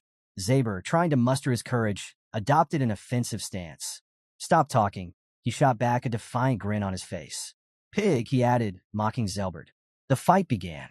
Zelbert charged forward, launching a powerful punch aimed directly at Zaber. But Zaber reacted quickly, leaping out of the way just in time. Zelbert's massive fist slammed into the ground, sending cracks through the floor of the arena. The crowd gasped. Zaber, now smiling confidently, taunted him. "You're slow," he sneered. "I'll make you pay for underestimating me." But Zaber's confidence was short-lived. In a sudden, brutal move, Zelbert's hand shot out, catching Zaber by the torso. The crowd fell silent as Zelbert's grip tightened. His smile grew wider, more maniacal. "You're done," Zelbert growled. Zaber struggled, but it was no use. Slowly, the crushing force of Zelbert's grip intensified, and Zaber felt his body giving way. Pain surged through him, and his vision blurred. Within moments, the unbearable pressure caused Zaber to gasp in agony. blood spurting from his mouth. The crowd erupted as the fight came to a gruesome end. Zelbert stood victorious, Zaber's limp body at his feet. With a crazed grin on his face, Zelbert looked out at the cheering spectators, his eyes filled with a twisted, savage glee. Several hours after the fight ended, the once rowdy spectators began to drift out of the building. Some fell asleep on the streets while others continued drinking. It was a chaotic scene. People sprawled out on the dirty ground, surrounded by discarded bottles and trash. Cyan and Kiram arrived in the city, walking through the filth and disorder. Kiram, with her hands behind her head, looked around in disgust. "What a dirty place," she muttered. Cyan, walking calmly beside her, explained, "Lewin is a neutral region because of agreements between nations. But this place? It's beyond impartial. It's completely out of control." Kiram stopped, looking confused. "What does that mean?" she asked. Cyan, keeping a calm expression, continued walking. Before he could answer, a rough voice interrupted them. Well, it looks like we've got some precious guests." A towering, muscular man appeared, crossing his arms as his body emitted a suffocating aura. His intense gaze locked onto Cyan, but he quickly shifted his attention to Kiram, smiling smugly. "Hey, miss," he said to her, ignoring Cyan. "Why don't you hang out with us instead of this kid?" His subordinates chuckled and grinned, clearly amused. Kiram, still with one hand behind her head, pointed to herself with the other. "Are you talking about me?" she asked, genuinely puzzled. Cyan, observing the man with a serious look, explained calmly, "This city's chaos is the result of too many criminals. No control, no law." The man's eyes sparkled with excitement, his smile widening as if Cyan's words amused him. "You'd better prepare yourself, kid," he sneered. "We're a bit rough around here. Best you get lost before things get messy." But Cyan remained unfazed, his eyes filled with quiet confidence. A small smile crept across his face. Moments later, the muscular man and his subordinates lay on the ground, bruised and battered, piled on top of one another. The once arrogant leader now had bumps all over his face, and tears welled in his eyes as he groaned in pain. Cyan and Kiram stood over them, victorious. Cyan pulled his hood over his head, while Kiram shifted into her combat form. Without another word, they turned their backs on the defeated group and walked away. After a few minutes, they arrived at a hotel. Cyan approached the counter and placed a red bag full of coins in front of the receptionist. "I want your best room," he said coolly. The receptionist, a woman, blinked in surprise, eyeing the bag. "How old are you?" she asked, confusion evident in her voice. Cyan, now holding the bag tightly, shot her a disdainful look. "Didn't you hear me?" he said, his tone sharp. "I said I want the best room. For one person." The receptionist hesitated, flustered by his attitude. Cyan leaned in slightly, his eyes narrowing. "Is this how you treat your customers?" "Who owns this place?" he demanded, his voice drawing the attention of everyone in the lobby. The room fell silent as all eyes turned towards him, the weight of his words hanging in the air. Upon hearing Cyan's demand, the expression of the receptionist, Lisa, changed drastically. Her eyes widened in surprise, and a bead of sweat trickled down her face. She quickly bowed slightly, placing her hands over her abdomen. "I apologize," she stammered. "Welcome to the lambaster cage." Several minutes later, Cyan stood by the window of his newly reserved room. Looking down, he noticed a carriage pulling up outside, surrounded by several men.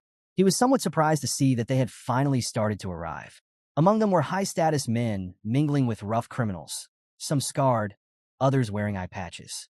Cyan observed the scene quietly before deciding it was time to leave. He descended the stairs and approached the receptionist again. "Your name is Lisa, isn't it?" he asked casually. Lisa turned around, flashing him a kind smile. "Yes, I'm Lisa, from Lambaster Cage. How can I help you?" Cyan stepped closer, his expression calm. "I want to use the cage." Lisa froze, her smile faltering. She glanced away nervously. "I'm sorry, but new clients aren't allowed to use the cage," she replied, her voice shaky. Cyan fixed her with a penetrating gaze. Something was off.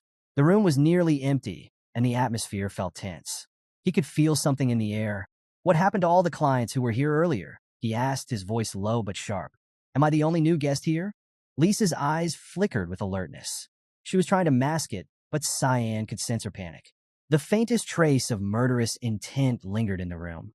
She lowered her head, pretending to apologize. "I'm just doing my job," she said, her tone filled with fake regret.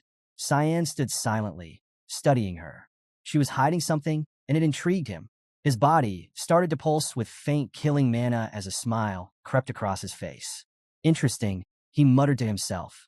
He slipped his hand inside his cloak, watching Lisa intently. He wanted to see just how far she would go.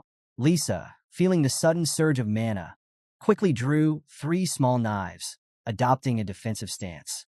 Her gaze hardened, eyes wide with surprise. She extended her hand back, ready to throw the blades, her movements swift and sharp. Cyan's smile deepened. Without hesitation, he crouched down. Lisa hurled the knives with all her strength, but at that very moment, Cyan tossed something into the air. Clang! The knives struck the object, ricocheting off with a metallic ring. Lisa blinked, confused. The object that blocked her attack was a gold coin, now bent in half. Lisa, visibly shaken and sweating, stood up, gasping heavily. She was in shock, still processing the intense, murderous aura that had washed over her moments before. It seemed impossible to her that Cyan, a boy who had initially seemed unthreatening, could be the one emitting such a deadly presence. Cyan picked up the bent gold coin, wiping it clean with a look of mild disappointment. Lisa, noticing his expression, immediately apologized. "I didn't mean to attack you," she stammered, her voice trembling. "It was a misunderstanding. I didn't want to hurt you." Cyan turned the damaged coin in his hand, frowning as he held it up for her to see.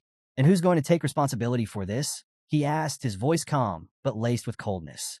His words struck a chord in Lisa, and tears welled up in her eyes. She hadn't meant to escalate things, and now she was regretting her rash actions.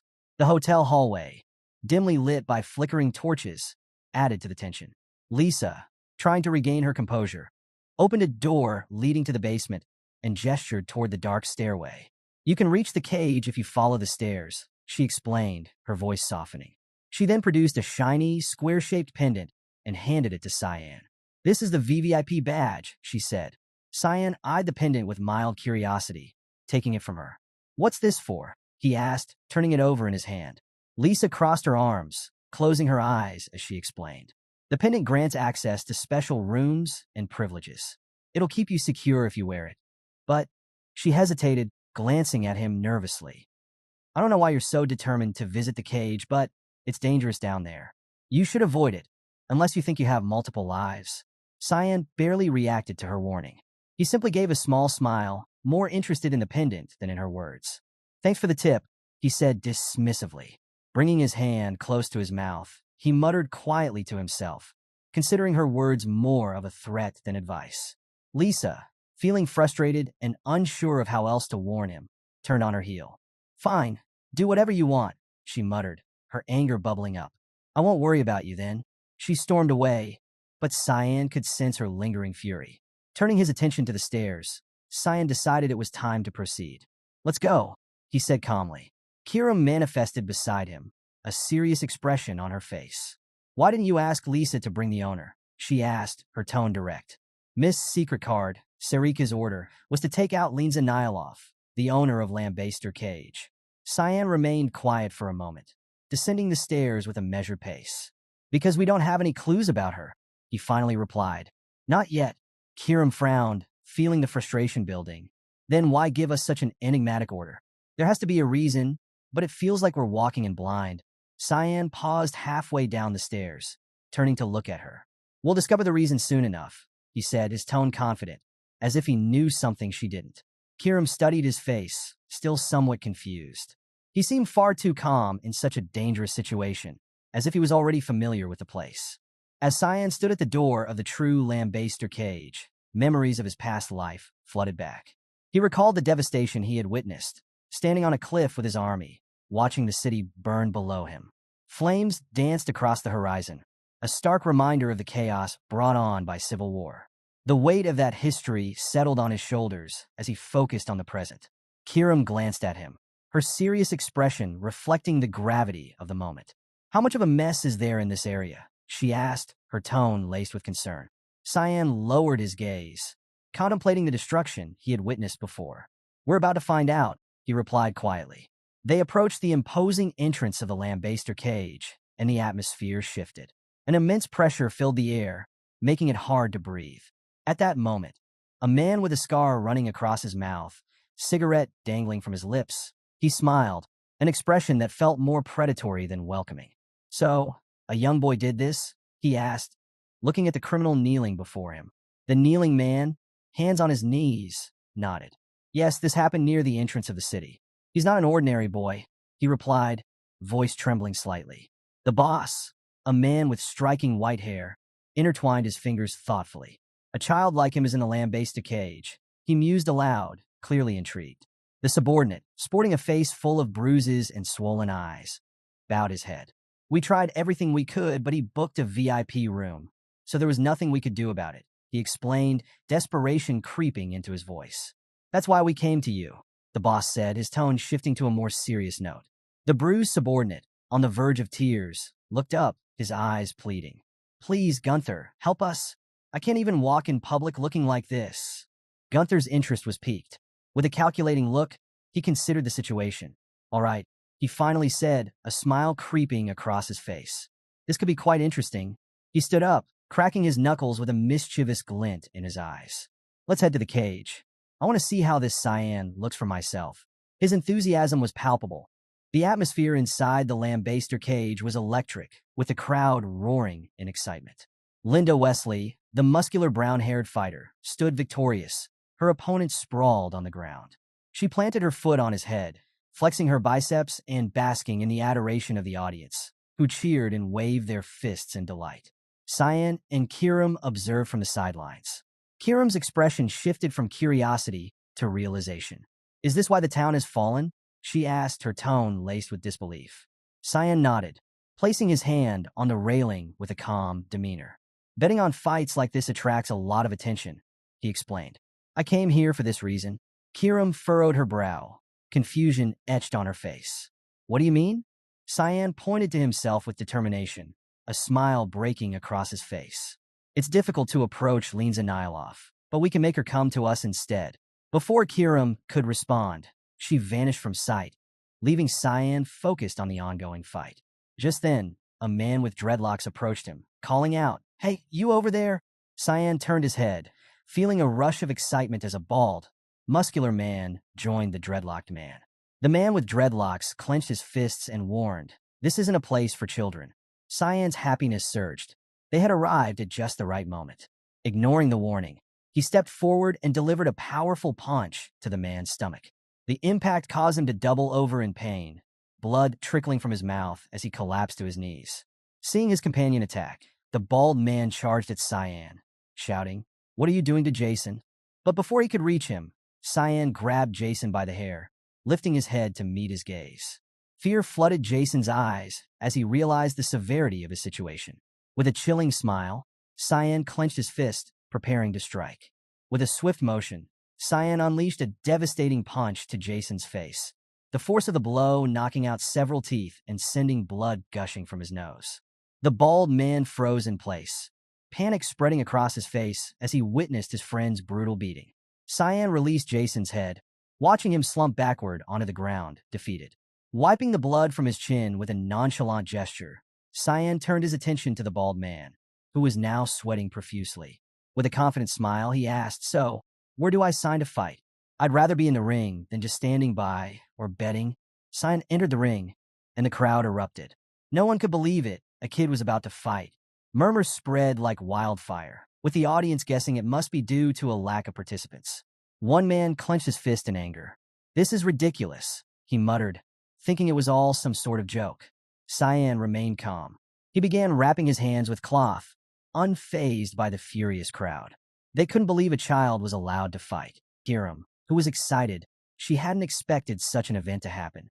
Just then, Cyan tilted his head slightly, looking a little surprised. Zelbert entered the ring. The towering giant, with his menacing presence, locked eyes on Cyan. A sinister smile spread across his face as he taunted the boy. How should I kill you, little kid? Zelbert mocked. Cyan remained silent. Hands on his hips, he stood still, calmly observing his opponent. In the crowd, an older man with gray hair crossed his arms, shaking his head in disbelief. They've lost their minds. This isn't a fight, it's a massacre. Next to him, another man grinned like a madman.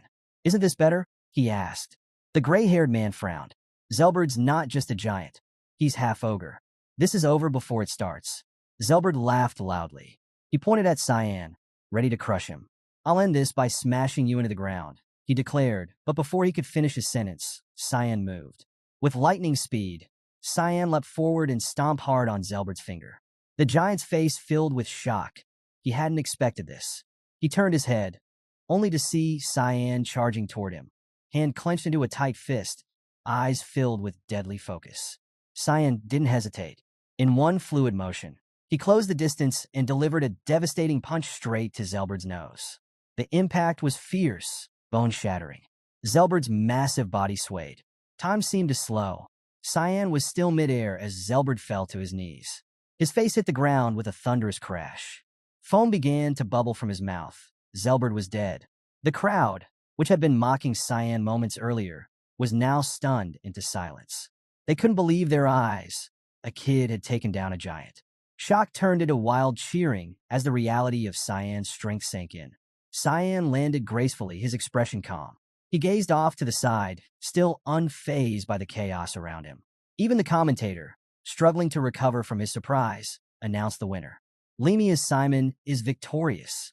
The crowd erupted into applause, but Cyan seemed confused. Beside him, Kiram frowned. Why did they call you Lemia's Simon? She asked, her tone serious. Cyan's face remained stoic as he explained. I can't reveal my true identity. Remember, I'm the son of a duke. Kiram, her expression skeptical. Then what's the point if your face is uncovered? She asked. Cyan blinked, recalling the spell he had placed on himself. My face is masked by an active spell.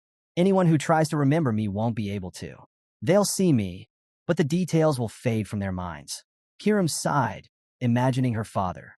That idiot, she muttered under her breath. She realized her father must have shared his authority once again, something that never failed to irritate her. In reality, Cyan's face was pixelated, shielded by the magic spell. He turned to Kiram. They wouldn't recognize me unless they actually met me or spoke to me directly, he explained. If they tried to recall my face, they'd come up blank. Kiram stared at him for a moment, then vanished into thin air. I'm going to sleep, she said as her presence faded. Cyan, one hand in his pocket, touched his shoulder with the other. He stared at the lingering energy trail Kiram had left behind, his eyes filled with confusion. She wasn't usually this concerned about him. I wasn't worried, her voice echoed in his mind. Meanwhile, the body of the giant Zelberd still lay motionless in the ring, as the crowd continued to cheer for Cyan. Among the crowd stood a man with white hair, his eyes locked on Cyan. It was Gunther. His eyes gleamed with excitement, and a wicked smile curled on his lips. This kid, he's my next opponent, he thought. Don't disappoint me. A few hours later, night fell, and the streets were shrouded in fog. The entrance to the cage was busy with several people arriving. At the reception desk stood Lisa, arms crossed, her expression serious. What do you want? She asked, eyeing the group in front of her. Delkia, a blonde woman and manager of the red light district, stepped forward. A whip dangled from one hand, while she pointed at Lisa with the other. Her face was calm, though a hint of anger simmered beneath the surface. I don't want to be here longer than necessary, so I'll get straight to the point, Delkia said, her voice rising in frustration. A small boy has been causing trouble, she snarled, her expression darkening. And I know he's here. Bring him to me now. Lisa didn't flinch. Her face remained composed as she replied calmly. I have no idea what you're talking about. Now, get out of here. Who do you think you are, storming in here like this? Behind Delkia stood several men, some armed, some not. All of them took on aggressive stances, ready for a fight. Delkia placed her hands on her hips, her smile returning despite her growing fury. You'd better stay out of this, Lisa, she warned, since the problem started in my territory. Lisa's eyes narrowed as her hands slipped behind her back. With a swift, silent motion, she unsheathed two small assassin's knives, refusing to let the situation escalate any further. This wasn't just about territory. It involved their clients, and that made it personal. Delkia clenched her fists, extending one arm to the side as her anger boiled over. He's here, I know it, she shouted. One of the men behind her drew a dagger. Should we finish her off? He asked, eager for action. Lisa's eyes filled with concern. This wasn't good. Cyan had really stirred up trouble this time. Just as she was about to act, Cyan suddenly appeared. Raising his hand, he calmly spoke. Are you looking for me? His voice cut through the tension, and everyone turned in shock, stunned by how he had entered unnoticed. Even Lisa, who had been preparing for a fight, was speechless. "How long have you been here?" she asked, confused. Cyan began to walk toward them, his demeanor as calm as ever. "I've been here since she said the problem started in her territory," he responded, eyes fixed on Delkia's group. Cyan approached Delkia, his eyes meeting hers with a calm, unwavering expression. "Why don't you talk to me instead of bothering Lisa?" he suggested. Delkia, caught off guard by his gaze, looked surprised at first, but as she took in his handsome features, her expression softened. Her eyes filled with admiration, and she found herself smitten by the boy in front of her. With a serious look, Cyan extended his hand. "I apologize if I've caused you any displeasure," he said, offering a handshake. In Delkia's eyes, Cyan was stunning, far more than just a boy. As he spoke, she didn't seem to care about the situation anymore.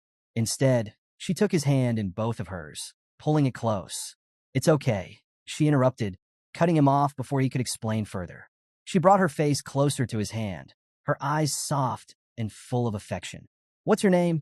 she asked, blushing. "Simon," slightly confused but remaining composed, answered. "My name is Simon." Delkia's blush deepened, and she gazed at him even more lovingly. "What a brave name for such a fine face," she murmured, still holding his hand close to her cheek. Lisa, standing behind them, couldn't believe what was happening. She was shocked. "Cyan's a minor," she exclaimed, her voice filled with panic. This woman was dangerous, far more dangerous than she had first appeared. With a worried look, she quickly added, "Cyan, you don't have to talk to her. Come this way." But Delkia wasn't letting go. She continued caressing Cyan's hand with her cheek, oblivious to Lisa's concerns. Cyan turned his calm gaze toward Lisa, shaking his head slightly. "Don't worry, I'll take care of it," he reassured her. Lisa panicked further. "You don't understand, Cyan. Delkia is dangerous," she warned.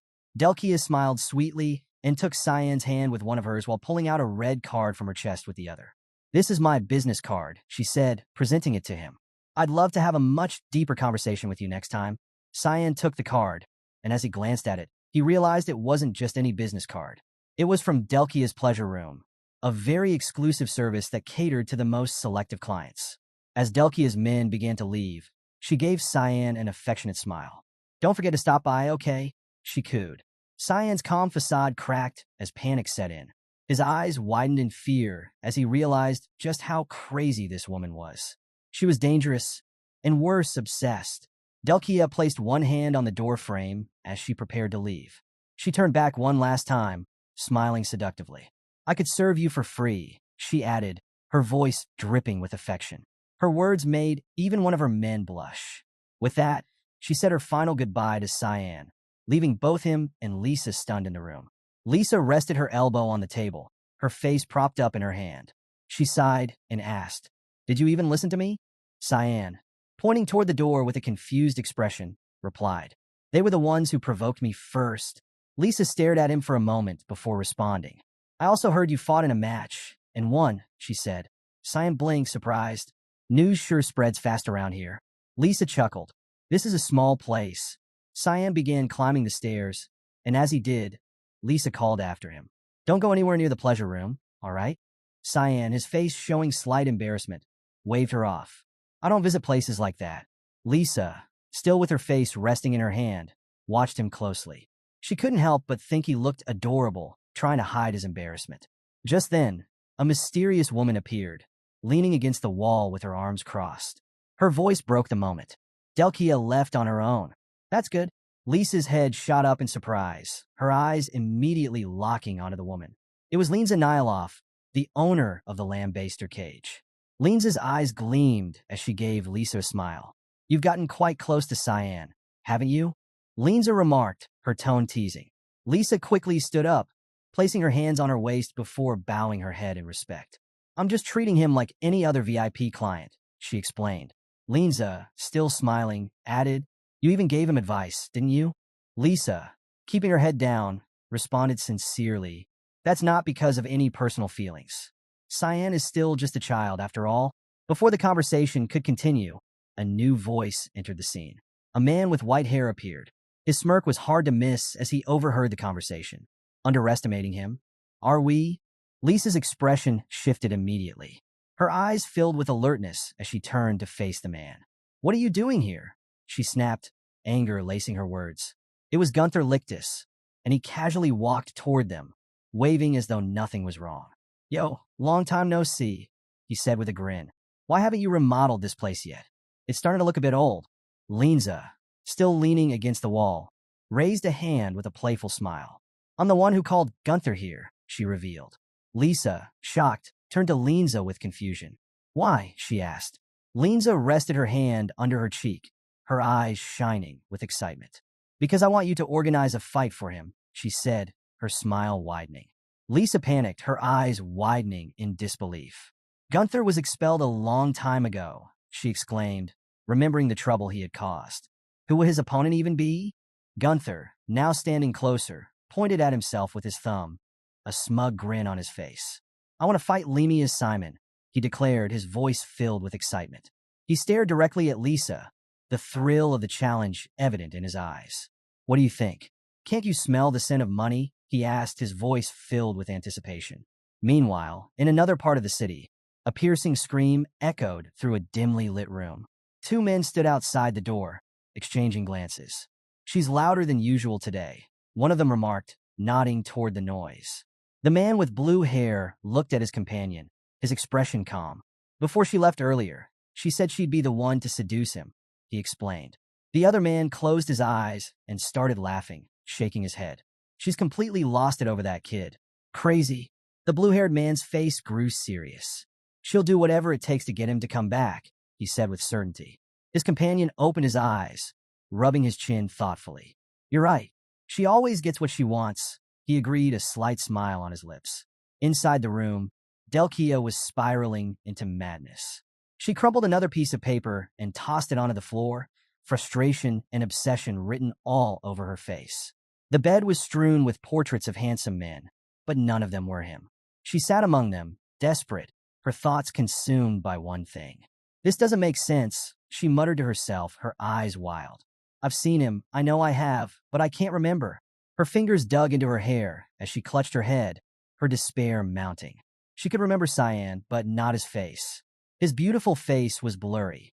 No matter how hard she tried to focus, it slipped away, like a dream fading upon waking. Tears welled up in her eyes as frustration turned to grief. "I can't remember him. Why can't I remember?" she sobbed, her voice breaking. But just as quickly as the sadness overwhelmed her, desire took its place. Delkia's hands moved to her face, her tongue slipping out as a twisted smile crept across her lips. Her eyes filled with a strange, obsessive love. She could barely contain herself. "I need him. I need Cyan. More than ever." Her obsession grew, her desperation intensifying as her thoughts became consumed by the boy she could not fully recall. In Lambaster's red light district, where alcohol, women, and gambling flowed freely, Aiden stood at a distance, observing one of the clubs with a frown. "That place belongs to Delia," he thought, recalling an awkward moment when she'd taken his arm and pressed her cheek against it. The memory filled him with mild displeasure, though he'd once hoped she might be different. Her tastes are rumored to be questionable.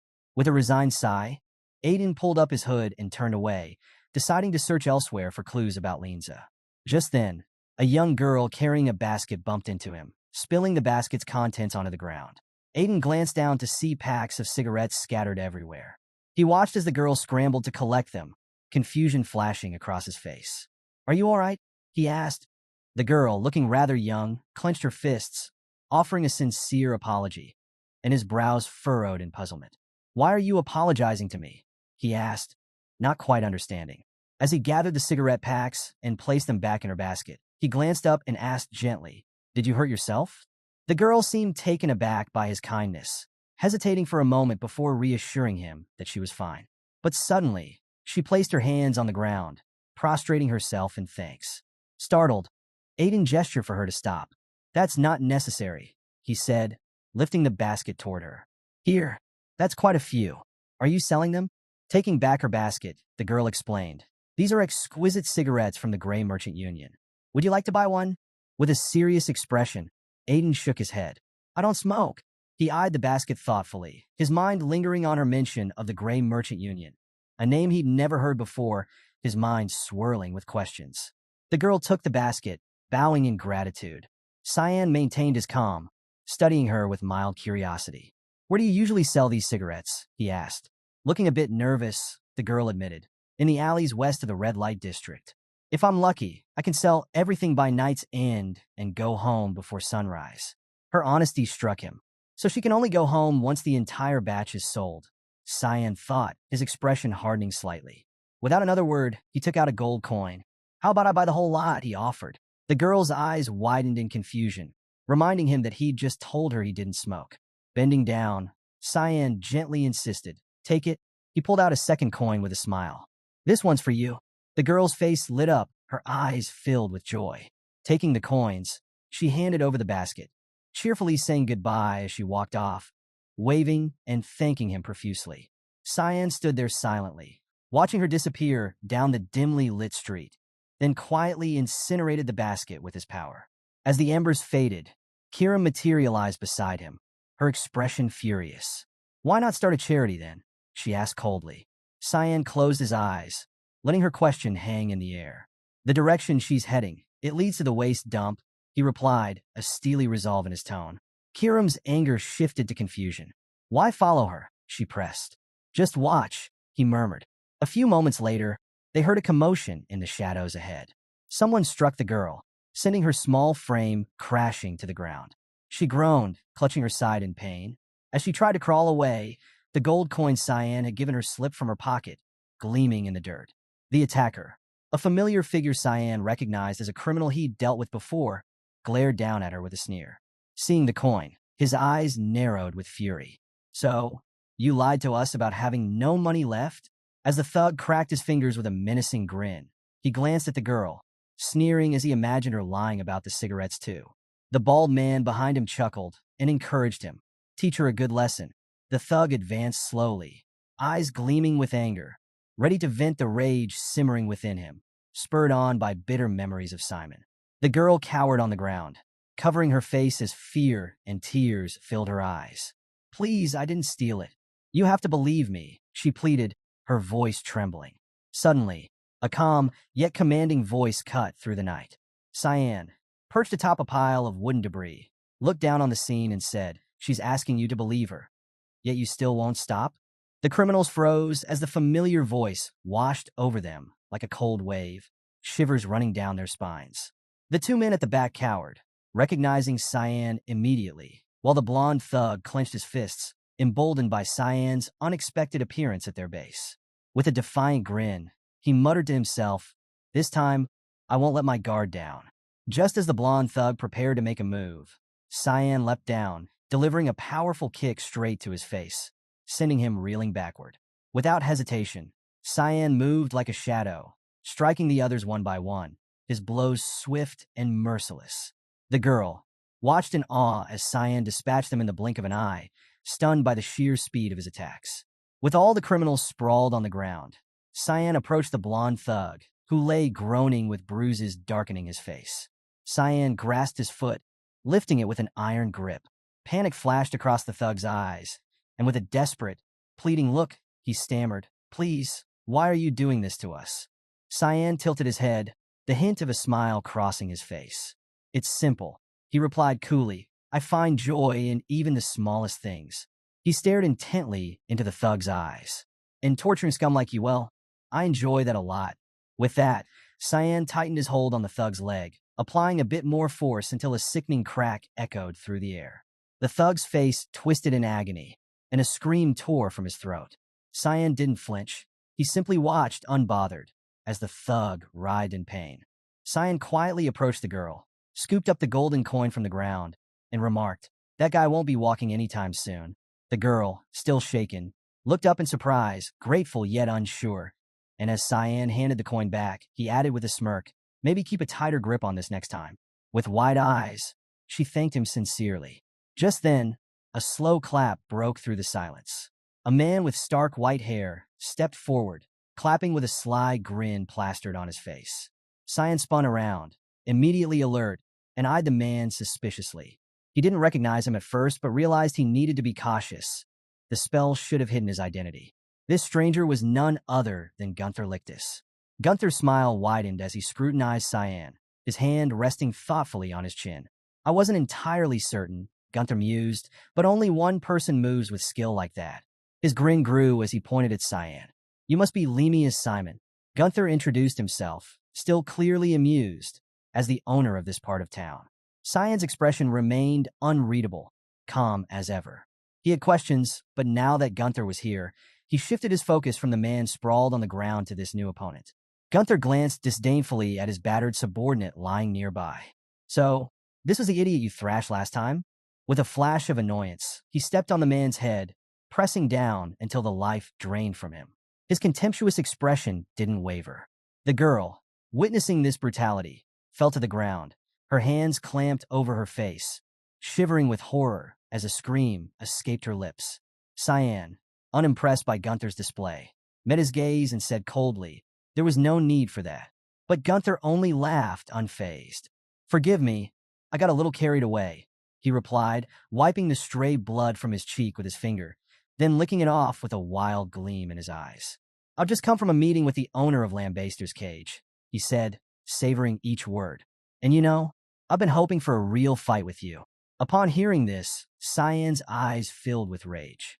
He realized this bastard knew Linza Nilov. Without wasting a second, Cyan launched a powerful kick at Gunther. Gunther, seeing the attack, looked somewhat surprised but quickly raised his elbow, successfully blocking Cyan's strike. His eyes lit up with excitement, and a smile crept onto his face. He hadn't expected Cyan's attack to carry so much weight. With a challenging grin, he asked if Cyan wanted a real fight now. Without answering, Cyan attacked again. Once more, Gunther blocked with his elbow, but this time the impact pushed him back several meters. Not willing to just defend anymore, Gunther tapped into his power. His fist transformed into solid rock. With a murderous look, he launched a powerful counterattack, throwing a punch straight at Cyan. Cyan narrowly dodged by leaping into the air, and Gunther's fist crashed into the ground, shattering it from the impact. As Cyan hovered above, he took into sight. Gunther was destroying the very ground beneath them. Cyan wondered if Gunther had some kind of ability to enhance his strength. Meanwhile, Gunther yanked his fist out of the ground, turned around with an excited look, and smiled, clearly thrilled to skip the wait for their match. In a swift jump, Gunther closed the distance between them in an instant, saying, "You're better than I expected." He stared at Cyan with a sinister smile and demanded he keep entertaining him like this. A surge of worry filled Cyan's eyes as he realized this guy wasn't in his right mind. Gathering all his strength, Gunther struck Cyan hard in the chest, sending him hurtling toward the ground. Meanwhile, in a secluded part of the pocket dimension belonging to the god of black fog, pillars towered over a vast, eerie space. On one of these pillars sat Sarika, deep in meditation, her body enveloped by an intense and powerful purple fog. Just then, a figure appeared. It was the god of black fog himself. He remarked, somewhat amused, that he knew she had assigned Cyan an interesting mission. Sarika opened her eyes slowly, acknowledging his presence. With a calm demeanor, the god of black fog informed her that the individual Cyan was seeking wasn't even on the altar list. Sarika's lips curled into a faint smile as she closed her eyes again. The god watched her intently, resting his hand under his chin, and commented that he hadn't expected her to involve Cyan in such personal matters. Sarika's smile grew as she admitted she wasn't hiding her intentions. She then revealed that Linza Nilov was someone they would inevitably have to eliminate one day. Her eyes glimmered with a subtle thrill, and the fog around her thickened. She explained, still smiling, that she simply wanted to test Cyan, to see if he was worthy of becoming her successor. But just as she was about to finish, the god of black fog interrupted her, pointing a finger in her direction. With an intense, almost playful look, he questioned whether there was a chance Cyan might turn out like Linza Nilov, an intriguing enigma indeed. Sarika returned his gaze and, with a cryptic smile, replied that they would soon find out. Destiny, after all, was never predictable. At that moment, back in the heat of battle, Cyan's body slammed into the ground with devastating force, fracturing the area around him. Yet, despite the impact, he stood back up, taking an offensive stance and glaring intently at Gunther. Gunther, noticing Cyan's resilience, seemed both impressed and thrilled to have found such a worthy opponent. With one hand on his waist, he cracked his neck with the other, grinning as he asked, "Shall we keep going?" Cyan remained silent, eyes locked on Gunther. Amused, Gunther continued staring at him, smiling as he mocked. Go on. Keep up your gimmick, Lemia's Simon. The aftermath of the intense clash left the area in complete ruins. Amid the devastation, Cyan and Gunther continued their duel. Cyan pressed forward with relentless strikes, landing a solid elbow before winding up for another blow. His piercing gaze locked onto Gunther as he demanded, "Where's Lenza Nihilov?" Gunther, sweat dripping from his brow, blocked the attack with a grimace. His teeth clenched as he snarled, "Why are you dragging her into this?" His anger flared, and with a furious expression, he shouted, "Don't underestimate me." With all his might, Gunther launched a devastating blow. Cyan narrowly avoided it, leaping aside at the last second. His sharp reflexes saved him by a hair. Landing lightly, Cyan began to analyze his opponent's moves. Observing carefully, he quickly realized Gunther's arm wasn't taking any real damage from his strikes. Gunther smirked confidently. "Think you can dodge this?" he taunted. He drove a powerful punch into the ground, unleashing a destructive shockwave that shattered everything in its path. Cyan dodged again, springing to safety on some wooden debris. Seeing Cyan avoid the attack so cleanly, Gunther's lips curled into an excited grin. "Not bad. You're even better than I thought." Cyan balanced on the remnants of the destroyed house. Gunther, undeterred, strode toward him and growled, "Get down here. We're not done yet." At this point, Kiram, who had been watching from the sidelines, hesitantly asked, "Should I step in?" Cyan's attention snapped to the side. His eyes narrowed. "Wait, someone else is here." Suddenly, for knives descended from the sky, embedding themselves in the ground before Gunther. A stern voice rang out. "Stop!" Gunther froze, his eyes darting to the knives. His confusion was short-lived as he turned toward the source of the voice, his face twisting with rage. "Who dares interfere?" he bellowed. "Do you have a death wish?" Lisa emerged, flanked by guards, her expression cold and commanding. She pointed a knife at Gunther and demanded, "Why are you fighting our client?" Gunther's anger boiled over. He jabbed a finger at Cyan and shouted, "He started it." Lisa scoffed, clearly unimpressed. "Stop spouting nonsense," she snapped. "This is just like you, causing problems wherever you go." Gunther gritted his teeth, fists trembling. "I'm not lying. Why do you always blame me for everything?" Their heated argument left Cyan scratching his head in bewilderment. Do these two know each other? He thought, watching their dynamic shift from combatants to bickering acquaintances. Fuming, Gunther turned his back on Lisa and began walking away. "Don't forget about my fight with Simon," he muttered darkly. Lisa watched him leave without saying a word. Cyan, observing the entire exchange, was left utterly puzzled. "What's going on with this guy? He's way more obedient than I expected." And just like that, the tension shifted. The ruins were silent again, but the mystery surrounding these relationships had only deepened. Lisa, clearly worried, approached Cyan. "Are you hurt?" she asked, her voice laced with concern. Cyan descended gently to the ground, brushing off her concern with a calm, "I'm fine," but his sharp gaze lingered on her, and with a tone of quiet displeasure, he added, "I'm not happy about this." Lisa and the guards panicked. Her hands instinctively rested on her abdomen as she bowed deeply, sweat forming on her brow. "You're a VIP client," she stammered. "We're supposed to take care of you." Cyan tilted his head slightly, observing her anxious demeanor. A small smirk crossed his face as he concluded, "You need a favor." Lisa blinked, caught off guard. "How? How do you know that?" she asked, her voice tinged with surprise. "Gunther mentioned he met with the owner," Cyan replied smoothly. "He wanted to fight with me. I wasn't interested, but I'll make a deal." The guards and Lisa exchanged glances, unsure of what he meant. Cyan shifted his gaze to the side, where a young girl who sold cigarettes sat trembling, tears streaming down her face. "Give her a job," Cyan demanded, his tone firm but not unkind. Lisa and the guards followed his gaze and saw the girl. Moved by the sight, Lisa nodded slowly. "It will be done." Hours later, the streets buzzed with whispers of Gunther Lichtis' return to the cage.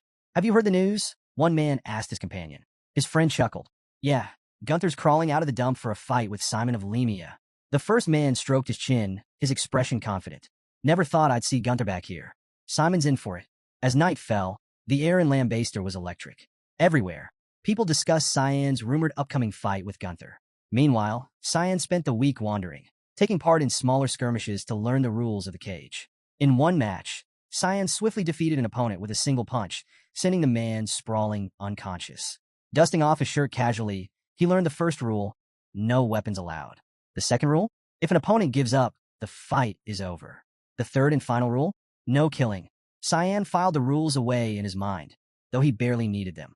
Most of his matches ended with a single blow, leaving little room for complications. The long-awaited day arrived. The cage was packed with spectators, buzzing with anticipation. The judge, a blond man with glasses and a sly grin, stepped forward, extending a hand toward both fighters. Today's fight will be different, he announced. There are no rules. Gunther, arms crossed, broke into a wide, toothy smile. On the other side, Cyan blinked, his face a mixture of confusion and disbelief. What do you mean, no rules? He asked, pointing at himself for clarification. The judge leaned in with a knowing smile. Exactly as you heard, no rules. The owner allowed it. Cyan's confusion only deepened. He gestured at himself incredulously. You mean no one told me about this? Gunther, clearly relishing the moment, chuckled darkly. You'll figure it out soon enough. The crowd roared as the stakes of this no-holds-barred fight sank in. Cyan's mind raced. What kind of fight is this? He was about to find out. Gunther slipped on brass knuckles, his smirk widening. You have no idea how long I've waited for this, he said, his tone dripping with malice. Cyan's eyes narrowed in disbelief. Spotting the brass knuckles, he turned to the referee in outrage. This is completely unfair. But to Cyan's shock, the referee had vanished into thin air. Gunther chuckled, enjoying Cyan's frustration. The judge's voice echoed through the arena. The fight begins now. The crowd erupted in cheers, their energy electrifying the cage. Among the spectators was Linza, arms crossed and her body glowing faintly with blue energy. She grinned. Let's see how good you really are, she thought, her anticipation growing. Gunther flexed his arms, the brass knuckles gleaming ominously. Didn't anyone tell you this is a no-rules match? He taunted. Cyan shot him a deadpan look and replied dryly, not entirely. Gunther's smile widened as he activated his powers, his arms hardening to the texture of iron. Grab a weapon if you're scared, he sneered. You'll need it. Annoyed but composed, Cyan closed his eyes, exhaled deeply, and let out a low sigh. I don't need one, he muttered, extending his hands. A cold fog materialized around him as he assumed an offensive stance. I have a better plan, he said confidently. Ready to lose? Gunther's grin grew predatory. The thought of killing Cyan made his blood race. I'll savor this, he said, sticking out his tongue. Humans scream beautifully before they die. He began to fantasize about holding Cyan's skull, his twisted imagination fueling his bloodlust. Cyan's expression hardened. The realization of what Gunther was planning filled him with disgust. So that's how it is, Cyan muttered, his gaze like steel. Gunther's bloodlust surged. First, I'll take your eyes, he declared. In a flash, he closed the distance, appearing in front of Cyan with an iron fist ready to strike. But Cyan was faster. With perfect timing, he sidestepped the blow effortlessly. Extending his hand, he summoned the demonic sword, its ominous form emerging from the fog. Gunther, momentarily caught off guard, left an opening. Cyan didn't waste a second. With a single, precise swing, the sword sliced clean through Gunther's arm. The severed limb flew through the air before landing with a sickening thud. Before anyone could process what had happened, Cyan reappeared behind Gunther, his eyes glowing with cold determination. Calmly, he sheathed the sword, his presence exuding an almost supernatural dominance. Gunther's scream of agony ripped through the arena. Clutching the bloody stump of his arm, he collapsed to his knees, his face twisted in a mixture of pain and disbelief. His once confident eyes were now wide with confusion. What just happened? He stammered, struggling to comprehend the swift turn of events. The crowd fell into stunned silence, unable to believe what they had witnessed. Even Linza, usually composed, raised an eyebrow. So, he's not just talk, she thought with a small, approving smile. As Gunther's screams echoed, Cyan stood motionless, his expression unreadable. In that moment, the arena understood one thing. Cyan wasn't just a fighter. He was a force to be reckoned with. Gunther, clutching his severed arm, turned towards Cyan with a gaze full of rage. I won't forgive you for this, he roared, trembling with anger. Cyan's response was cold and commanding. Don't move if you want to stay alive, he warned, his tone laced with lethal intent. Gunther, for the first time, felt a suffocating pressure unlike anything he had ever experienced. Despite his arrogance, he froze, obeying Cyan's command without question. The referee descended into the ring, glancing at Gunther's silent form before raising his hand towards Cyan. The winner is Cyan, he declared. The spectators erupted in mixed reactions of shock and awe. No one had anticipated such a devastating end to the fight. Gunther, once feared and undefeated, had been utterly humiliated. Among the crowd, a man with a black mustache trembled visibly. His eyes locked onto the ominous black fog and the aura surrounding Cyan's demonic sword. Recognizing the sword's mysterious mana, the man's voice caught in his throat. That's the demonic sword, he whispered, his body shaking as the realization sank in. Cyan sat in the lounge, wiping sweat from his face with a towel. As he cooled off, his mind churned with questions. Someone made sure I wouldn't get any details about the rules, he thought grimly. Could Linza guessed what I'm up to? Before he could delve further, the girl he had saved from Gunther's subordinates approached him. Her eyes shone with gratitude as she handed him a glass of water. That fight was incredible, she said, her voice full of admiration. Cyan accepted the water, momentarily surprised. Noticing her uniform, he realized she had already started working. She clenched her fists excitedly.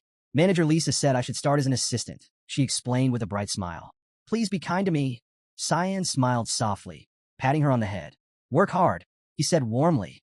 The girl closed her eyes, her face lighting up with a grateful expression. Lisa entered the lounge moments later, and Cyan's demeanor shifted. His calm face darkened with fury. What were you thinking today? He scolded, his voice sharp. Lisa, to his surprise, lowered her head in apology. I'm sorry, she said, her voice filled with regret. Cyan paused, his anger turning into confusion. Why didn't you tell me the fight was going to be without rules? He asked, his tone firm but calm. Lisa raised her head, her expression uncertain. I didn't know, she explained. The information was only shared between the owner and Gunther. I should have checked more thoroughly. I'm sorry, Cyan sighed, standing up. I need to meet this owner, he decided, brushing past her. Panic flashed across Lisa's face. That's impossible, she exclaimed, her voice trembling. The owner prefers to remain anonymous. Realizing this approach was futile, Cyan turned back to Lisa with a serious expression. Be more careful from now on, he instructed. Lisa bowed her head once more. Understood, she said softly. As Cyan exited the room, a voice called out. Excuse me, do you have a moment? Cyan turned to face the speaker, his eyes narrowing with confusion. Who are you, he asked. The man, the same one who had watched Cyan's fight with Gunther, placed a hand over his chest and bowed. I am Morris, he introduced himself. From the Gray Merchants Union. Cyan's gaze hardened as he sized up Morris. What does this guy want, he thought. Morris leaned closer to Cyan, his voice dropping to a whisper. I've come to see you because I have a proposal, he said slyly. His gaze sharpened, and with a confident smile, he asked, would you be willing to sell the demonic sword? Cyan immediately went on high alert, his piercing eyes locking onto Morris. I don't know what you're talking about, he replied coldly. Morris chuckled, unfazed. No need to play coy. I'm certain I'm the only one here who recognizes it. His expression turned smug as he began recounting his history. I used to work for the Albus Merchant Union before Zickerman Albus, the head of the union, was killed 2 years ago. Now, I'm with the Gray Merchant Union here in Lambaster. Weapons are my specialty, swords especially. I've supplied them even to the Garum Association. Cyan stayed silent, his gaze seemingly distant as he processed the information. Morris continued, his enthusiasm growing. I know weapons better than anyone else. The demonic sword of the Dark Mist. It's been waiting for its rightful owner for years. And now here it is. Morris stepped closer, practically quivering with excitement. Name your price, he urged. I'll pay anything. For a moment, Cyan remained motionless. Then, with cold precision, he grabbed Morris by the neck and hoisted him into the air. Morris's eyes bulged with panic as he gasped for air, clawing at Cyan's arm. Am I the only one who knows? Cyan asked darkly, his voice as sharp as the sword in question. Morris's panic deepened, foam forming at the corners of his mouth. But before Cyan could finish him, movement in the shadows caught his attention. A masked figure stepped into the room, followed by another emerging from Cyan's shadow, and then a third. In an instant, 3 masked men surrounded Cyan, drawing their weapons. Release him, one of them ordered, their tone icy. Unless you want to die. Cyan glanced around, sizing them up. His expression shifted from focused to amused. Funny, he muttered, his smile widening. You really think these guys can stop me? The masked men remained unfazed, their weapons aimed and ready. But Cyan sharp, I quickly identified their style and formation. Shadow Assassin Squad of Sparnia, he thought. Morris didn't come unprepared. Tightening his grip on Morris's neck, Cyan sneered. Do you honestly think these mercenaries will save you? Morris's breaths grew weaker, his eyes filling with desperation. Cyan's calm demeanor gave way to a flash of rage. Let's test that theory. The door suddenly burst open, and Lisa entered, followed by the girl Cyan had saved earlier. Lisa's eyes widened at the scene. Her hand instinctively moved to her daggers as she assessed the situation. What's going on here? She demanded, her voice steady despite the tension. The girl covered her mouth in shock, her face pale at the sight of Cyan, holding Morris by the neck. Lisa, however, remained calm, drawing her daggers with a steady hand. Whatever this is, I suggest resolving it with words, she said coolly, addressing the masked men. Otherwise, I'll have to use force. The masked men didn't flinch, their weapons still trained on Cyan. The tension in the room grew thick, but Cyan's icy smile remained unshaken. Let's see how far they're willing to take this, he thought, preparing for the inevitable clash. Hearing Louise's worried voice, Cyan turned to see her trembling, her eyes brimming with tears. Her obvious fear tugged at something inside him. This could drag her in too, he thought, irritation flashing across his face. With a sigh, he released Morris's neck, causing the man to collapse to the ground. Gasping for air, his expression twisted in panic. Cyan's cold voice cut through the tense air. I'll forgive you this time, but get out of here before I change my mind. The masked men tensed, one turning to Morris for instructions. Morris, still clutching his neck and wheezing, raised a shaky hand. Put the weapons away, he croaked. The men obeyed, sheathing their blades, though their wary eyes never left Cyan. Regaining some composure, Morris approached Cyan, his smug demeanor returning. You're upset, he noted, adjusting his posture. It seems I've overstayed my welcome. Placing his hand on his chest, Morris bowed slightly. But my offer stands. Think carefully about it. Without waiting for a response, Morris and his men turned and left the room. Cyan's sharp gaze followed them as they disappeared, his mind turning to the Grey Merchants Union. He recalled it was a new organization formed in the chaos following Zickerman Albus's death, a group that seemed eager to meddle in dangerous affairs. As Cyan pondered, Louise approached, her voice trembling. Are you okay? She asked, her tears betraying her fear. Cyan looked down at her, his expression softening. I'm fine, he said calmly. Still shaken, Louise confessed. Those people were terrifying. Her voice wavered, and her tears began to fall again. Cyan placed a comforting hand on her head, his touch steady and reassuring. Don't worry, he said gently, stroking her hair. The gesture seemed to calm her as she took a deep breath and nodded. Looking over at Lisa, Cyan's tone turned serious. I have a favor to ask. Lisa's curiosity piqued. What is it? She asked cautiously. I want to meet the owner of Lambaster Cage, Cyan said, his piercing gaze unwavering. Lisa's eyes widened in surprise and concern. That's not an easy request, she murmured, unsure how to respond. Meanwhile, in the slums of the city, Gunther was on a rampage. The bandaged stump where his arm used to be throbbed, but the pain was drowned out by his blinding anger. His furious shouts echoed through the alleyways as he destroyed anything in his path. Cyan, he roared, his voice dripping with hatred. His men, hovering nervously nearby, tried to calm him. Boss, you need to stop, one pleaded. You're wound. Shut up, Gunther snapped, his bloodshot eyes narrowing. I'll die if I don't kill him. His teeth clenched so tightly they nearly cracked, his entire being consumed by his thirst for revenge. Gunther's rage wasn't just anger. It was an unrelenting obsession. His men exchanged uneasy glances, unsure if their boss would ever be the same again. Gunther's rage turned into a twisted determination as he recalled the fight with Cyan. The piercing gaze of the younger warrior had made him feel utterly powerless, a humiliation he couldn't bear. Falling to his knees, Gunther pressed a hand to his face, desperately trying to devise a way to bring Cyan down. Then, a spark of hope ignited in his mind.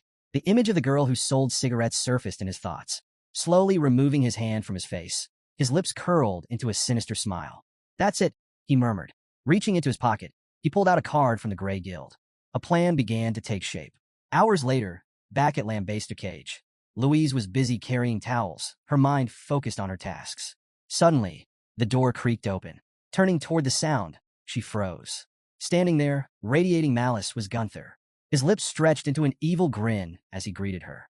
Louise's eyes widened in fear, her face paling as sweat began to bead on her forehead. She recognized him instantly. Gunther approached, crouching to her level and placing a heavy hand on her head. His terrifying smile grew wider. Remember me? He asked, his voice dripping with menace. Louise trembled violently, her terror palpable. Why, yes, she stammered, her voice barely audible. Gunther let out a maniacal laugh. Good, he said, his tone suddenly desperate. Now, will you help me? Meanwhile, on the second floor, Cyan leaned against the wall, arms crossed, his gaze fixed on Lisa. Why can't I meet her? He asked, his tone steady but firm. I need to file an official complaint. Lisa crossed her arms, her demeanor resolute. She's not someone you can meet just because you want to, she replied coolly. Cyan's piercing gaze didn't waver. Why are you defending Linza Nyloff so much? He pressed. Hearing the name, Lisa's expression shifted and her body tensed. She turned her full attention to him, realizing he wasn't an ordinary man. Her voice dropped as she replied, Linza is watching you. She revealed that Linza had been the one to approve the fight with Gunther and the change in the rules. Her serious tone turned to warning as she added, you should leave this place. If you stay, you could end up dead. Cyan's expression remained calm, though her words left him puzzled. He couldn't discern her true loyalties. Was she genuinely loyal to her job, or did she have other motives? Suddenly, screams echoed through the building, cutting through their conversation like a knife. Cyan and Lisa snapped to attention. Lisa's face paled.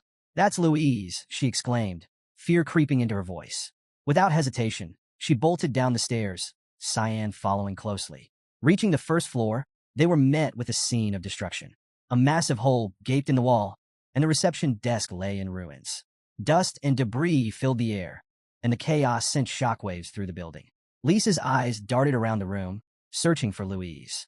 Cyan scanned the destruction with a sharp, focused gaze, already piecing together the cause of the chaos. Gunther, he thought grimly. The scene of destruction left Lisa in shock. Who could have done this? She murmured, her voice laced with disbelief. Meanwhile, Cyan crouched amidst the rubble, scanning the area for clues. His sharp eyes caught something, a bloodied badge. Picking it up, he examined it closely, his expression darkening as he recognized it as Louise's. Lisa, standing behind him, leaned closer. "What is that?" she asked, her tone tinged with curiosity and concern. Cyan pocketed the badge and stood, his resolve firm. "I'm going to find her," he said curtly, turning toward the exit. "Stay here." Lisa's eyes widened in alarm. "Wait, we don't even know who's responsible," she protested, her worry evident. But before she could continue, an overwhelming pressure filled the room, freezing her in place. Cyan turned back, his gaze piercing and full of rage. "I know exactly who it is," he growled before walking away, leaving Lisa speechless and shaken by the sheer intensity of his presence. Elsewhere in the city, portraits lay scattered across the floor of a chaotic bedroom. Delkia, lying on her bed, her face heavy with sleep, barely reacted when Morris entered. His composed demeanor stood in stark contrast to the disarray. "A lady's room shouldn't be this messy," he remarked with a smile, arms behind his back. Delkia cracked an eye open and, without moving, muttered, "Do you want to die for entering without permission?" Unbothered by her threat, Morris walked further into the room. "You're a mess," he said lightly, picking up a portrait from the floor. Delkia groaned, lifting her head slightly. "What are you doing here, Morris?" she asked, her tone uninterested. Morris examined the portrait in his hand, noting the faint, unfinished face on it. "Isn't it obvious?" he replied, stepping closer. "A merchant like me is here to make an offer." Delkia waved him off lazily. "I don't like trades," she said, flopping her head back down. Ignoring her dismissal, Morris studied the portrait further. "This boy, you've fallen for him, haven't you?" he observed. His comment sparked Delkia's curiosity. She sat up slightly, her gaze narrowing. "What do you know about that?" Morris didn't answer directly. Instead, he reached into his pocket, producing a small glass vial filled with a shimmering liquid. He held it up for her to see, a confident smile spreading across his face. "This," he said, "is the most potent paralyzing potion in all of Garum Kingdom. With this, you can have that boy." Delkia, still sprawled on her bed, extended her hand lazily toward the vial, her curious gaze fixed on the potion. "What do you want in return?" she asked, her voice detached. Morris stepped back, his smile unwavering. "Only one thing," he said, his tone smooth. "Something the boy possesses. You can keep the rest." Delkia inspected the potion, turning the vial over in her hand. "That's all?" she asked skeptically, her interest piqued. Morris began to retreat toward the door, extending a hand in a dismissive gesture. "That's all," he confirmed. "I'll be waiting eagerly for your answer." With that, he exited, leaving Delkia with the potion and her swirling thoughts. Morris left Delkia's room with a sinister smile, his thoughts consumed with his plan. "It doesn't matter who this Simon is," he mused. "As long as he's out of the picture, the sword will be mine." For now, he decided to wait and let Gunther handle Cyan, confident that the brute's thirst for revenge would do the dirty work. In the slums, Gunther sat atop a coffin, his grin wide and unhinged. Across from him stood Cyan, whose piercing gaze demanded answers. "Where's the girl?" Cyan asked directly, his voice cutting through the tense air. Gunther smirked and pulled something from the coffin, tossing it towards Cyan. "Here's a keepsake," he said mockingly. The object landed near Cyan's feet. It was an ear still covered in fresh blood. Cyan's eyes widened, dread creeping into his expression as he feared the worst. Gunther's smug laughter filled the silence as he ran a hand across the coffin's surface. "The rest is in here," he taunted. "Care to take a look?" Cyan's energy flared, his rage igniting like a wildfire. His lips curled into a vengeful smile. "You should have said earlier that you wanted to die." Gunther laughed maniacally in response. Slimy, black energy began to ooze from the stump of his severed arm, coalescing into a grotesque, writhing form. His grin widened. his voice trembling with a mix of madness and excitement. That's more like it. Come at me, Cyan. Back at Lambaster Cage, Lisa sat in a chair, a sly smile playing on her lips. Do you think Gunther will kill Cyan? She asked casually. Across from her, Lisa stood stiffly, her hands resting on her abdomen. She stared at the floor, her face troubled. No, she answered quietly, her voice devoid of certainty. Lisa raised an eyebrow, intrigued. You seem worried about him. Lisa shook her head, forcing composure into her tone. It's been a long time since I had any attachment to him. Curious, Lisa tilted her head. Then why do you seem so invested? She asked, resting her head on her hand. After a moment, she decided to push further. Do you even remember Cyan's face? Lisa froze at the question, her expression shifting from troubled to shocked. Her eyes widened as she realized the truth. No matter how hard she tried, she couldn't recall Cyan's face. Why can't I remember? She murmured, her voice trembling with confusion. Lisa's serene smile deepened as she raised her hand, revealing a ring on her finger. From the ring, a crimson fog began to seep, radiating an ominous power. This is one of Eru's authorities, she explained calmly. The ability to make people forget the user's face. Lisa's eyes filled with disbelief. Eru, the god of darkness, she whispered, her voice barely audible. Lisa nodded, the red fog swirling ominously. That's right, she said, her tone chilling. Lisa's smile widened, her calm demeanor only heightening Lisa's panic. Yes, she affirmed. It seems my past has caught up to me. Lisa, startled, asked, Am I in danger? Her voice was shaky, betraying her growing unease. Lisa chuckled softly, placing a hand over her chest. Not at all, she replied confidently. It's been a long time since we've had such a valuable guest. Her gaze hardened slightly. Make sure to treat him appropriately. Lisa, still shaken, nodded reluctantly, unsure whether Lisa's confidence was reassuring or ominous. Meanwhile, in the slums, Gunther's blood-forged arm pulsed with malevolent energy, fully regenerated and ready for combat. His face lit with twisted excitement as he sprinted towards Cyan. Are you ready? He shouted gleefully. Slamming his blood-red hand into the ground, Gunther unleashed a shockwave of raw power. Cyan had no time to react as the force hurled him backward. Gritting his teeth, he dug his feet into the ground, skidding for several seconds before managing to stop. Gunther stomped the ground, cracking it beneath his feet. What's wrong? He taunted. Why aren't you using that ability from before? His gaze sharpened as his lips curled into a manic grin. Come on, try harder. Cyan, regaining his composure, glanced to the side and froze. The fight had unearthed human remains scattered throughout the area. Shock filled his face as he realized the ground beneath them was a burial ground. Gunther crouched and picked up a skull, holding it aloft.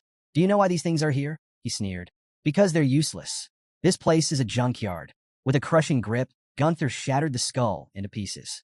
His expression turned cold and cruel as he declared, Lambaster is full of trash. Memories began to flood his mind, and his smile faltered for just a moment. Gunther recalled his childhood, growing up in the junkyard alongside Lisa. They were mocked relentlessly, living among filth and debris. Yet, even as a child, Gunther had stood in front of Lisa to protect her, no matter the cost. As he grew older, life didn't get easier. He found himself beaten and humiliated countless times, forced to survive by any means necessary, even biting those who threatened them. Then one day, their lives took a dramatic turn. A boy appeared, drawing a sword and pressing it against the neck of one of their tormentors. The man begged for mercy, but the boy's icy expression never wavered. Without hesitation, he thrust the sword into the man's chest, ending his life. The ground behind him was littered with corpses. Gunther and Lisa watched in terrified awe as the boy, unfazed, sheathed his sword and approached them. I left Lewin Academy for some fun, the boy said with a calm, almost angelic smile. Now, all the trash is cleaned up. It was Ascal, extending his hand toward them. Ascal added, You're safe now. Gunther's eyes filled with admiration. That moment became a defining point in his life. From then on, Ascal was a figure of reverence in Gunther's mind. He swore to one day emulate him and cleanse all the trash in Lambaster. Gunther worked tirelessly to gain strength and influence, eventually becoming the manager of the junkyard. He turned the cage matches in Lambaster into a bloodbath, massacring opponents to earn money. Killing his opponents didn't faze him. To him, they were just more trash to dispose of. This ruthless behavior caused Lisa to turn her back on him, cutting all ties. But Gunther didn't care. She was too weak to understand, he thought. His smile remained, unwavering and confident. Because I am one with the junkyard. Now, standing across from Cyan, Gunther's resolve burned brighter than ever. This fight will prove it, he thought. I'll dispose of this trash, just like all the others. Gunther's eyes glimmered with twisted excitement as he fantasized about one day ridding Lambestu of all its so-called trash. But his reverie was cut short when Cyan, his voice sharp and firm, interrupted. "Enough of this nonsense," Cyan said, standing tall despite the chaos around them. Gunther's grin faltered, replaced with a moment of shock. Cyan smirked confidently, brushing himself off. "What's wrong? Can't you see I'm perfectly fine?" he mocked. "Try a little harder. Why don't you?" Gunther's shock quickly melted into exhilaration. "This is what I've been waiting for," he thought as he activated his ability Scapels.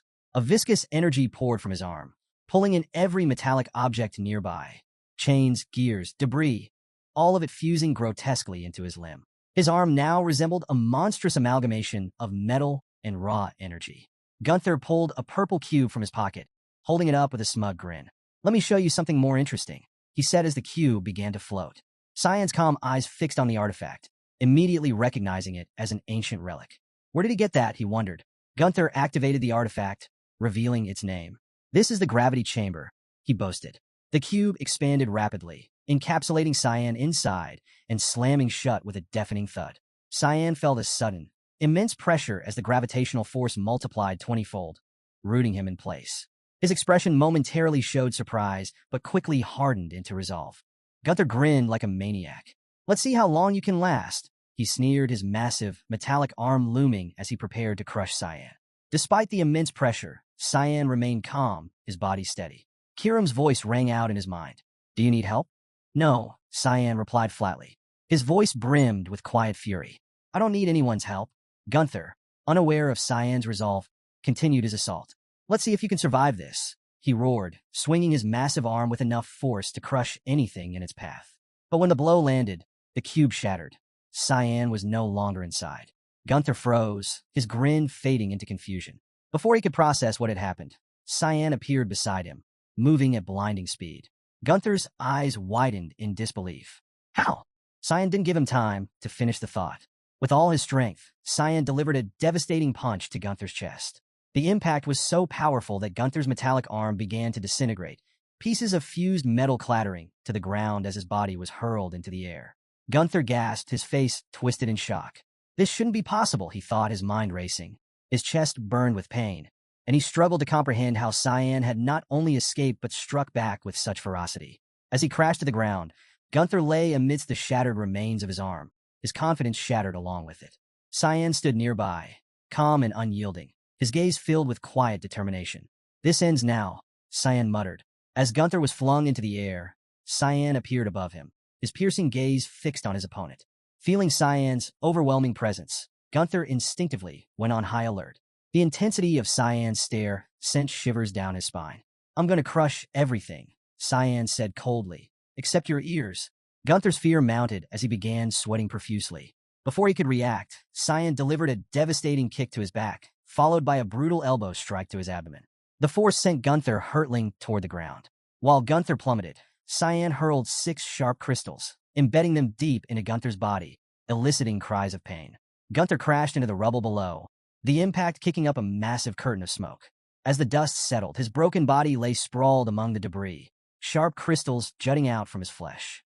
Blood oozed from his wounds as Cyan descended to the ground, approaching him with an unrelenting aura of dominance. Gunther, coughing blood, gazed at Cyan and smiled faintly. "I accept it," he muttered. "Defeat was always my destiny." Cyan clenched his fist, his eyes downcast, silent as he processed Gunther's surrender. With his voice weakening, Gunther continued. "I have no regrets," he said mockingly, blood dribbling from his lips. "That girl, she's Lambester's trash. Born in this city, destined to die like trash. Just like me. And Lisa," Gunther's grin widened, his voice rasping with confidence. "But you're different. Make sure this doesn't happen to her." Gunther's words hit Cyan like a blow, leaving him in shock and filled with questions. What did he mean by rules of the city? Who was enforcing them? Before Cyan could ask, Gunther's breathing slowed, and within moments his life slipped away. Cyan turned his gaze to the coffin, now ominously silent. Climbing over the debris, he carefully lifted the lid. What he saw inside made his eyes widen in shock. Not long after, Lisa and her men arrived at the scene. Taking in the devastation, Lisa's face grew grim. She spotted Gunther's lifeless body in the middle of the junkyard and froze. Concern flickered across her expression, but she quickly masked it. Turning to one of her men, she said firmly. Ensure our VIP client is safe. The man bowed respectfully before moving to comply. Just then, a movement caught their attention. Lisa and her men turned toward the source, and their eyes widened in surprise. Emerging from the wreckage was Cyan, holding the girl's lifeless body from the coffin in his arms. Dust-covered and bloodied, but very much alive, he approached them silently. Lisa's voice wavered as she took a step forward. "Cyan, what are you doing?" she asked, her eyes filled with shock and worry. She struggled to believe what she was seeing, her heart racing as she tried to piece together what had transpired. Cyan, cradling the girl's body, turned toward Lisa. His sincere expression eased her growing panic as he calmly explained, "She's fine, just asleep." Relieved, Lisa approached with her guards, kneeling on the ground to take the girl from Cyan's arms. Her worried eyes scanned the girl for any injuries, but as Cyan had said, there were none. "Are you okay?" Lisa asked, her voice still tinged with concern. "I'm fine," Cyan replied firmly. He glanced down at the girl one last time before standing and turning his back to them. "Take good care of her." Lisa noticed his hand clenching into a tight fist, and a sense of unease washed over her. "Where are you going?" she asked, her voice laced with confusion. Without looking back, Cyan replied, "To clean." Lisa's confusion deepened. "What do you mean, clean?" she asked, her tone uncertain. Cyan continued walking, his steps deliberate and heavy with purpose. His voice was cold but resolute as he declared, "I'm going to clean Lambaster." Lambaster was a fractured city divided into 4 districts, with Lambaster Cage at its center. To the west lay the junkyard, the commercial district stretched to the east, and the entertainment district sprawled to the south. With no formal authority to enforce security, the city's power balance had devolved into chaos. The strong preyed on the weak, unchecked by any higher power. Yet, a semblance of order was maintained by a loose system controlled by the administrators of each district: Linza, Morris, Delkia, and Gunther. Their influence kept the city in its wretched state, but their ambitions also sowed the seeds of its self-destruction. As Cyan walked, his mind drifted to a moment from his past life, trailing behind his brother, Ascal. "How are you going to conquer a place like this?" Cyan had asked, his voice tinged with skepticism. "If it were a normal country, we could just declare war. But Lambaster isn't normal. Shouldn't I just go alone and take care of the city administrators?" Ascal had simply smiled, his confidence unshaken. "That won't be necessary," he replied, leaving Cyan puzzled. "Why not?" Cyan pressed, still unsure. Ascal's smile remained as he explained, "They'll destroy themselves. All we need to do is arrive in time to take control." Cyan had been suspicious of his brother's certainty back then. "How can you be so sure?" Ascal stopped and turned to face him, his gaze sharp and unwavering. "Because this city is rotten," he said with quiet conviction. "I've seen it with my own eyes." At the time, Cyan had been unsettled by Ascal's unshakable confidence. But now, as he walked through the ruined streets of Lambaster, he realized his brother had been right. The city was indeed rotten to its core, a place ruled by greed, cruelty, and self-destruction. With each step, Cyan's resolve hardened. "It's time to clean it all up," he thought grimly. Starting now, Cyan entered the entertainment district, where laughter and music filled the air. The vibrant atmosphere contrasted sharply with the city's underlying rot. His eyes swept across the revelers, his expression hardening. "This city is rotten to the core," he thought. "Time to uncover its roots." Determined, he stepped into an establishment where Delkia awaited him. She greeted him warmly, leading him to a discreet, dimly lit room. Offering a charming smile, she handed him a teacup and sat beside him, her hand slipping onto his arm. The tea emitted a peculiar energy, its aroma a mix of sweetness and mint, masking the telltale scent of Garam's infamous paralysis medicine. Cyan's gaze lingered on the cup, his mind racing. Not even trying to hide it, he thought with mild amusement. Delkia twirled her hair nervously. "Thank you for accepting my invitation," she said in a slightly shaky voice. "I'm sure you'll enjoy tonight." Cyan brought the teacup to his lips, his sharp gaze never leaving hers. A faint smile tugged at his lips. "Oh, I'm sure this night will be enjoyable," he said coolly, "just like this tea. It has a very special aroma." Delkia froze, her heart skipping a beat.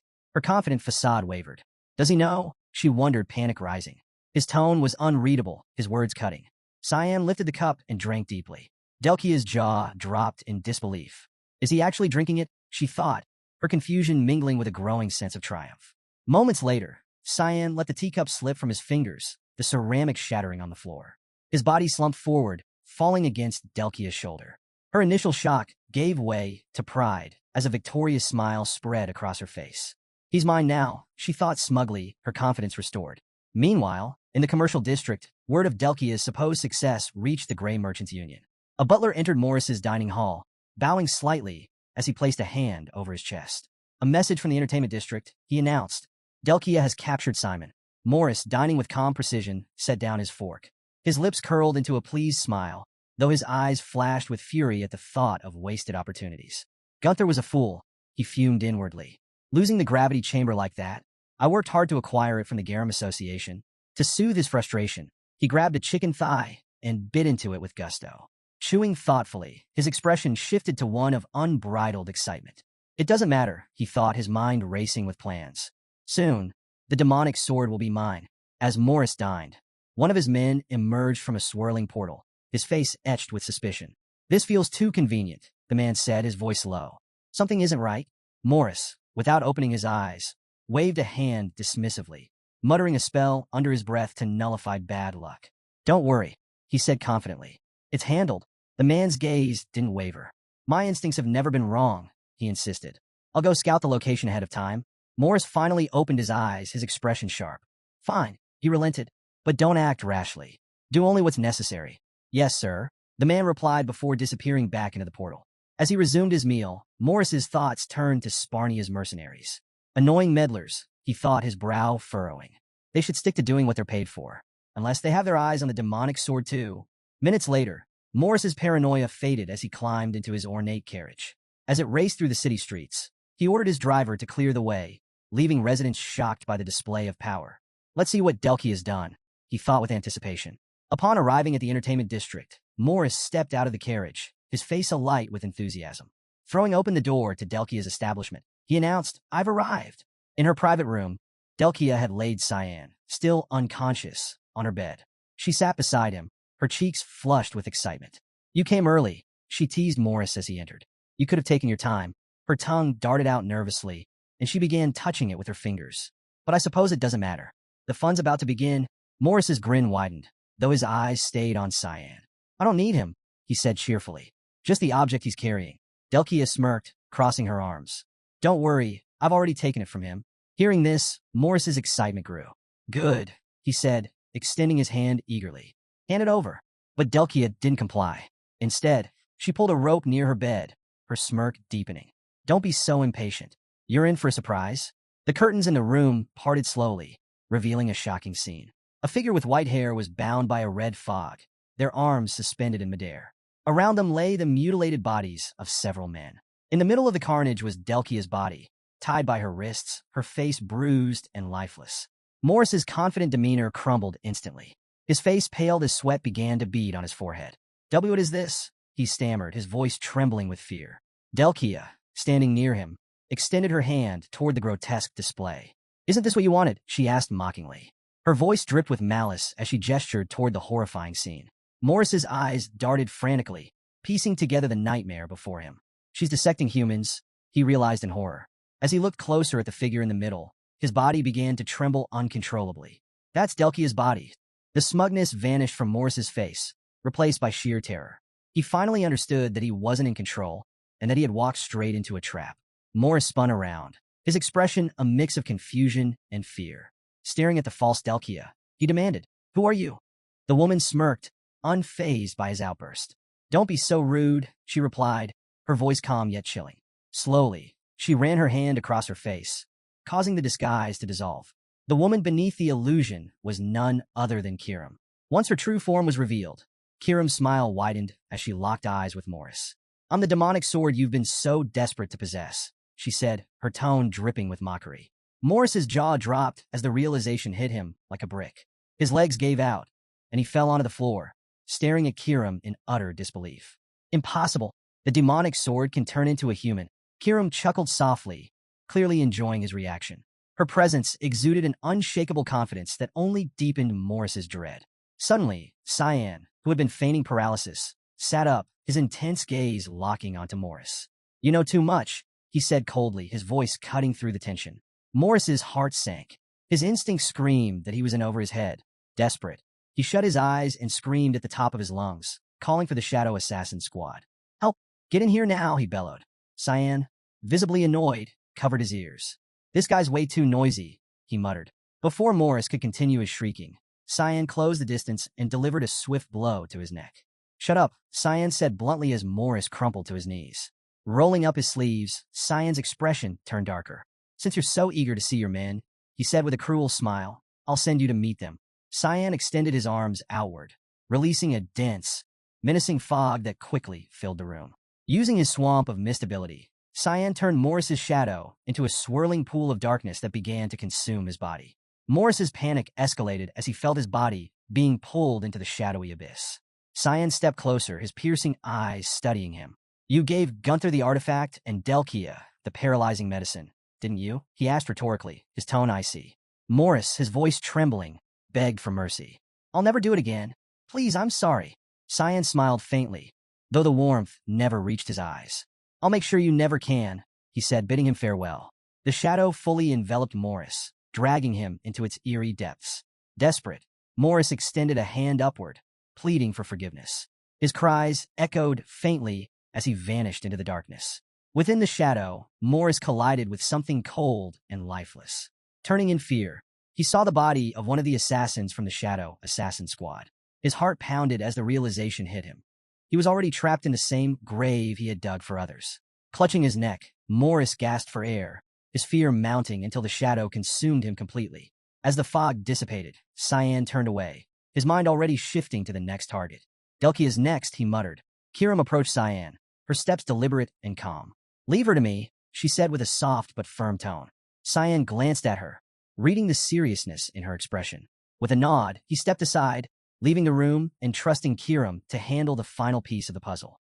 Cyan hesitated, but ultimately decided to trust Kiram, though his expression betrayed his concern. Don't cross the line, he warned her, his voice firm. Kiram smiled reassuringly. I promise I won't, she said sweetly, though the gleam in her eyes hinted otherwise. She turned toward Delkia, placing a hand on her waist as she leaned in. How dare you lay a finger on my owner, she whispered coldly. Delkia, her face battered and bruised, slowly regained consciousness. Her eyes fluttered open, only to meet Kiram's unrelenting gaze. Kiram's smile widened with emotion as she began cracking her knuckles. Oh, good, she said, her voice tinged with malice. You're awake. Perfect.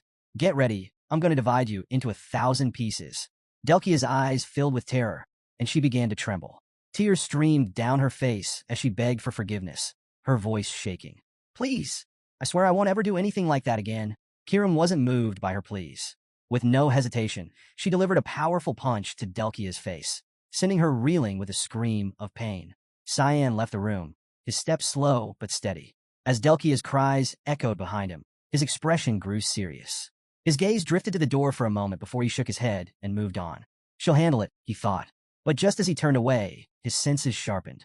He felt a familiar manna nearby, one that sent a chill down his spine. Stopping abruptly, Cyan's eyes widened in disbelief. The world around him seemed to shift as he found himself in an entirely different place. Looking around, he realized he was in a domain of the fog. A thick, blue mist began to gather, swirling unnaturally. Cyan's instincts screamed at him that this was bad. The fog seemed alive, its presence oppressive and disorienting. Cyan's heartbeat quickened as he braced himself. From the fog, a soft laugh echoed, mocking his reaction. What's the matter? The voice teased. You look scared. The blue mist coalesced into a single point above him, taking on a humanoid form. Descending gracefully to the ground was none other than Linza Nihilov, one of Lambaster's managers. Cyan stared at her, stunned. His fear was palpable. She's part of the mist too, he thought. His mind raced to process what was happening. Linza's gaze was calm, her smile serene. It seems Sarika hasn't told you much about me, she said lightly. Her voice carried an air of confidence as she studied Cyan. So, this is why you're going around killing the other city managers? She landed softly on the ground, her movements deliberate. Cyan extended his hand, releasing fog of his own in preparation. His voice was steady, but his eyes burned with determination. Thanks for coming, he said sarcastically. Saves me the trouble of looking for you. Linza's smile didn't falter. Oh, how polite of you, she replied mockingly. Cyan's lips curled into a smirk. Should I call you senior colleague? Then, he asked, his tone dripping with sarcasm. Or maybe just traitor? Linza's expression remained composed as she held up a ring, the red fog swirling ominously around it. Her smile grew more confident as she responded, Don't misunderstand. I'm not the one who's going to fight you. Cyan's instincts flared as something approached him at great speed. Spinning around, he barely deflected an incoming attack in time. His gaze darted to the attacker, his body tensing. A smile played on Linza's lips as she casually said, Why don't you say hello? Cyan's eyes widened in shock as he recognized the figure. Lisa, he thought, his voice caught in his throat. Sweat began to bead on his forehead. Linza's body pulsed with energy as she observed him with amusement. You two know each other, don't you? She asked knowingly. Lisa's stance was aggressive, her knife gleaming in the misty light. Her gaze, filled with hatred, locked onto Cyan. Simon, she hissed, her voice dripping with venom. I'll eliminate you. Without warning, Lisa launched herself at Cyan. Her attacks were relentless, each strike aimed with deadly precision. Cyan enveloped his hands in fog, blocking each blow, but her ferocity made him falter. Lisa, stop, he pleaded. This has nothing to do with you. My fight is with Linza. But Lisa didn't waver. Her piercing eyes bore into him as she delivered another powerful strike.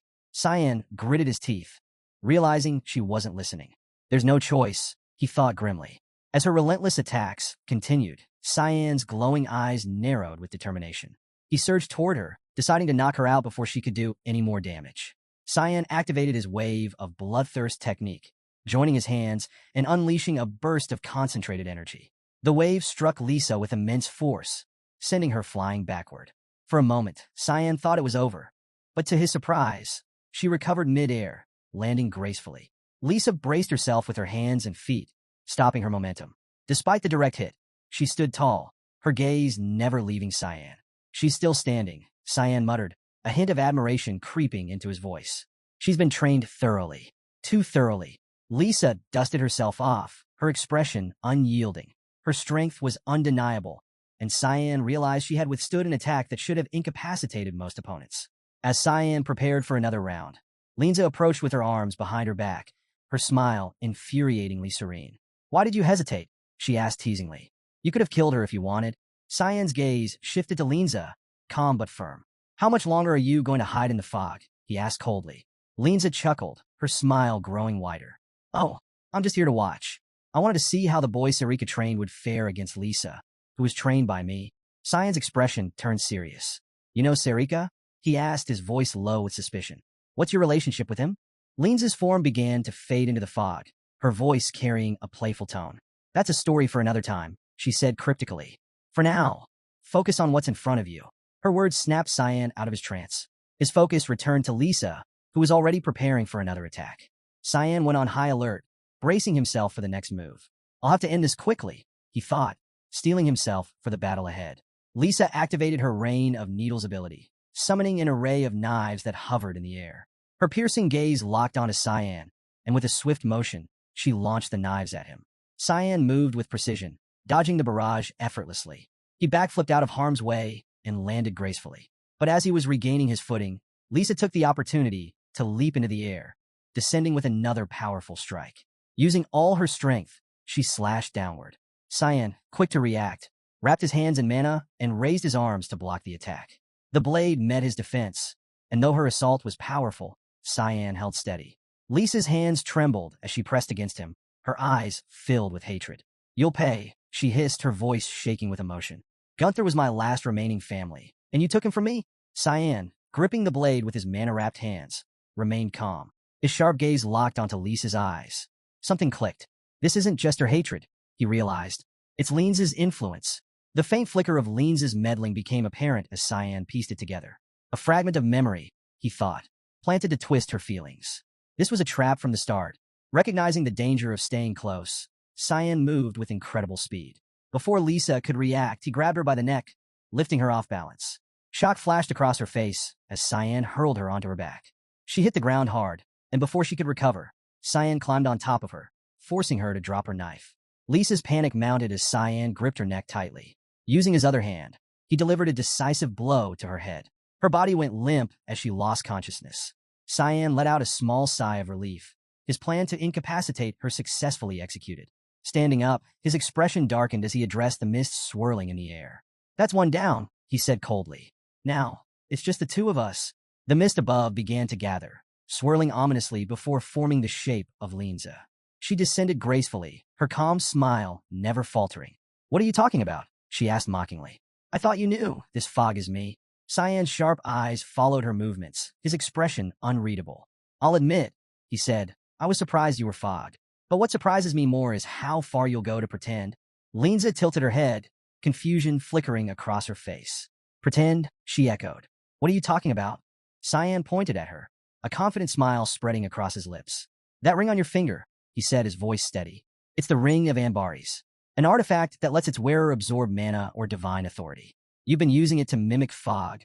Linza's calm demeanor cracked slightly as her gaze turned alert. He knows, she thought, her mind racing. Cyan ran a hand over his neck, his confident smirk unwavering. I don't know how you got it, he continued, but one thing is clear. You're an imposter. The air between them grew tense as Linza's confusion deepened. She could no longer feign ignorance. Cyan's sharp insight had exposed her ploy, leaving the mistborn figure on edge. What will you do now? Cyan asked, his eyes gleaming with anticipation. Linza, her composure shattered, raised her hand to display the Ring of Anbaris, which emitted a powerful blue fog. Her eyes burned with fury as she ordered Cyan to submit under absolute power. Cyan remained calm, watching her with measured intensity. She's already fallen into the trap, he thought, but before he could act, Linza activated the ring's mist barrier ability. A powerful barrier of black and blue mist expanded rapidly, trapping Cyan and the unconscious Lisa within. Linza descended gracefully, her confident smile returning. This is a realm only I can control, she declared. Here, I reign supreme. Her voice dripped with pride as she approached Cyan. How does it feel to be powerless? With a dramatic flourish, Linza summoned a dagger, its blade shimmering with unnatural energy. It's time for you to say goodbye to this world, she said, preparing to strike. But just as Linza raised her weapon, an unfamiliar voice broke through the tension. How fortunate I am to find you here, the voice said, filled with quiet menace. Linza's eyes widened in fear and confusion. What? She whispered, her gaze darting around the misty realm. A crack formed behind her, the air splitting apart with a sinister groan. Linza began to sweat, panic creeping into her features. Emerging from the crack was Kiram, her expression simmering with anger. Linza tightened her grip on her dagger and turned to face the intruder. Upon seeing Kiram, her fear deepened. She broke into my realm? Linza stammered internally. The realization hit her hard. She's as strong as Eru, the god of black mist. Kiram stepped through the rift, her posture casual yet intimidating. She placed a hand on her hip, her piercing gaze fixed on Linza. Why is it, Kiram began, her voice deceptively sweet, that people keep chasing what's mine? Tell me, Linza, how many pieces should I cut you into? Linza's expression faltered as recognition dawned. The demonic sword. Kiram, she whispered, her mind reeling. She braced herself, going on full alert. The possibility of facing someone with power akin to a god was a terrifying prospect. Kiram's confident grin widened. Let's start by getting rid of this mess, she said, snapping her fingers. The misty realm trembled violently as cracks spread across the barrier Linza had created. Within moments, the barrier shattered, its pieces dissolving into nothingness. Linza looked up in panic, her eyes darting frantically as the realm collapsed around her. How? She thought, terror gripping her. She destroyed my realm so easily. The power of the ring faded, and Cyan found himself freed from its effects. Stretching slightly, he turned to Kiram with a calm expression. What took you so long? He asked, his tone dry. Kiram, already irritated, turned to him with a scowl. Excuse me, she snapped, her tone sharp. I just saved your life, and you're complaining? Cyan crossed his arms, his voice steady but faintly chastising. It could have been dangerous. Next time, don't take so long. Kiram's expression twisted into one of frustration, her aura flaring slightly as she glared at him. Dangerous? She repeated, incredulous. Do you hear yourself right now? The tension between them hung in the air, but despite her irritation, Kiram couldn't entirely hide the satisfaction she felt at tearing down Linza's plans. Linza, meanwhile, stood frozen, her confidence completely eroded as she realized she was outmatched. Linza's composure shattered. Reaching out to the side with trembling hands, she snarled, Shut up. There's no way Cyan could be the successor. Her furious gaze fixed on Cyan as she clenched her fists. There hasn't been a successor in 300 years. A child like him could never be chosen. Kiram, watching with an amused yet puzzled expression, raised a hand to her mouth. What's her problem? She asked Cyan mockingly. Cyan shrugged slightly, his calm demeanor unwavering. I already made her angry before. This is just her usual tantrum, he replied coolly. Linza's eyes blazed with fury. You're just a child, she spat, her voice trembling with frustration. There's no way I'll let a false successor like you stand before me. With clenched teeth, she lunged toward them, her body radiating raw anger. Kiram's gaze turned steely as she began to disintegrate into her true form, the demonic sword. The transformation was fluid and swift, leaving Cyan armed and ready. Gripping the blade tightly, he smirked. You're way too emotional to be a good assassin, he quipped. Linza summoned her strength and activated Accelerating Mist Storm, a skill that amplified her speed. Cyan followed suit, and the two clashed at incredible velocity, their swords slicing through the air in rapid, powerful swings. The sheer force of their strikes sent shockwaves rippling outward, shaking the ground beneath them. Despite her skill, the difference in strength became apparent. Cyan's attacks overpowered her, and with a final, decisive blow, Linza was sent flying backward. She landed hard on her back, her dagger slipping from her grip and embedding itself in the ground. Cyan's form radiated with an intense energy, the power of the black mist swirling around him. His confident gaze bore into Linza as he stepped forward. Do you still doubt me? He asked, his tone light but taunting. Kiram decided to assert her true authority, her presence growing even more menacing. Linza, now seated on the ground, watched in shock as Cyan wielded the black mist power. Cyan extended the demonic sword toward the sky, summoning an enormous ball of energy. The fog around him shifted, forming a mask over his face, making him appear even more fearsome. Go ahead, he challenged, his voice echoing with power. Block this with your precious ring. Linza's confidence crumbled. Her throat tightened, and she swallowed hard.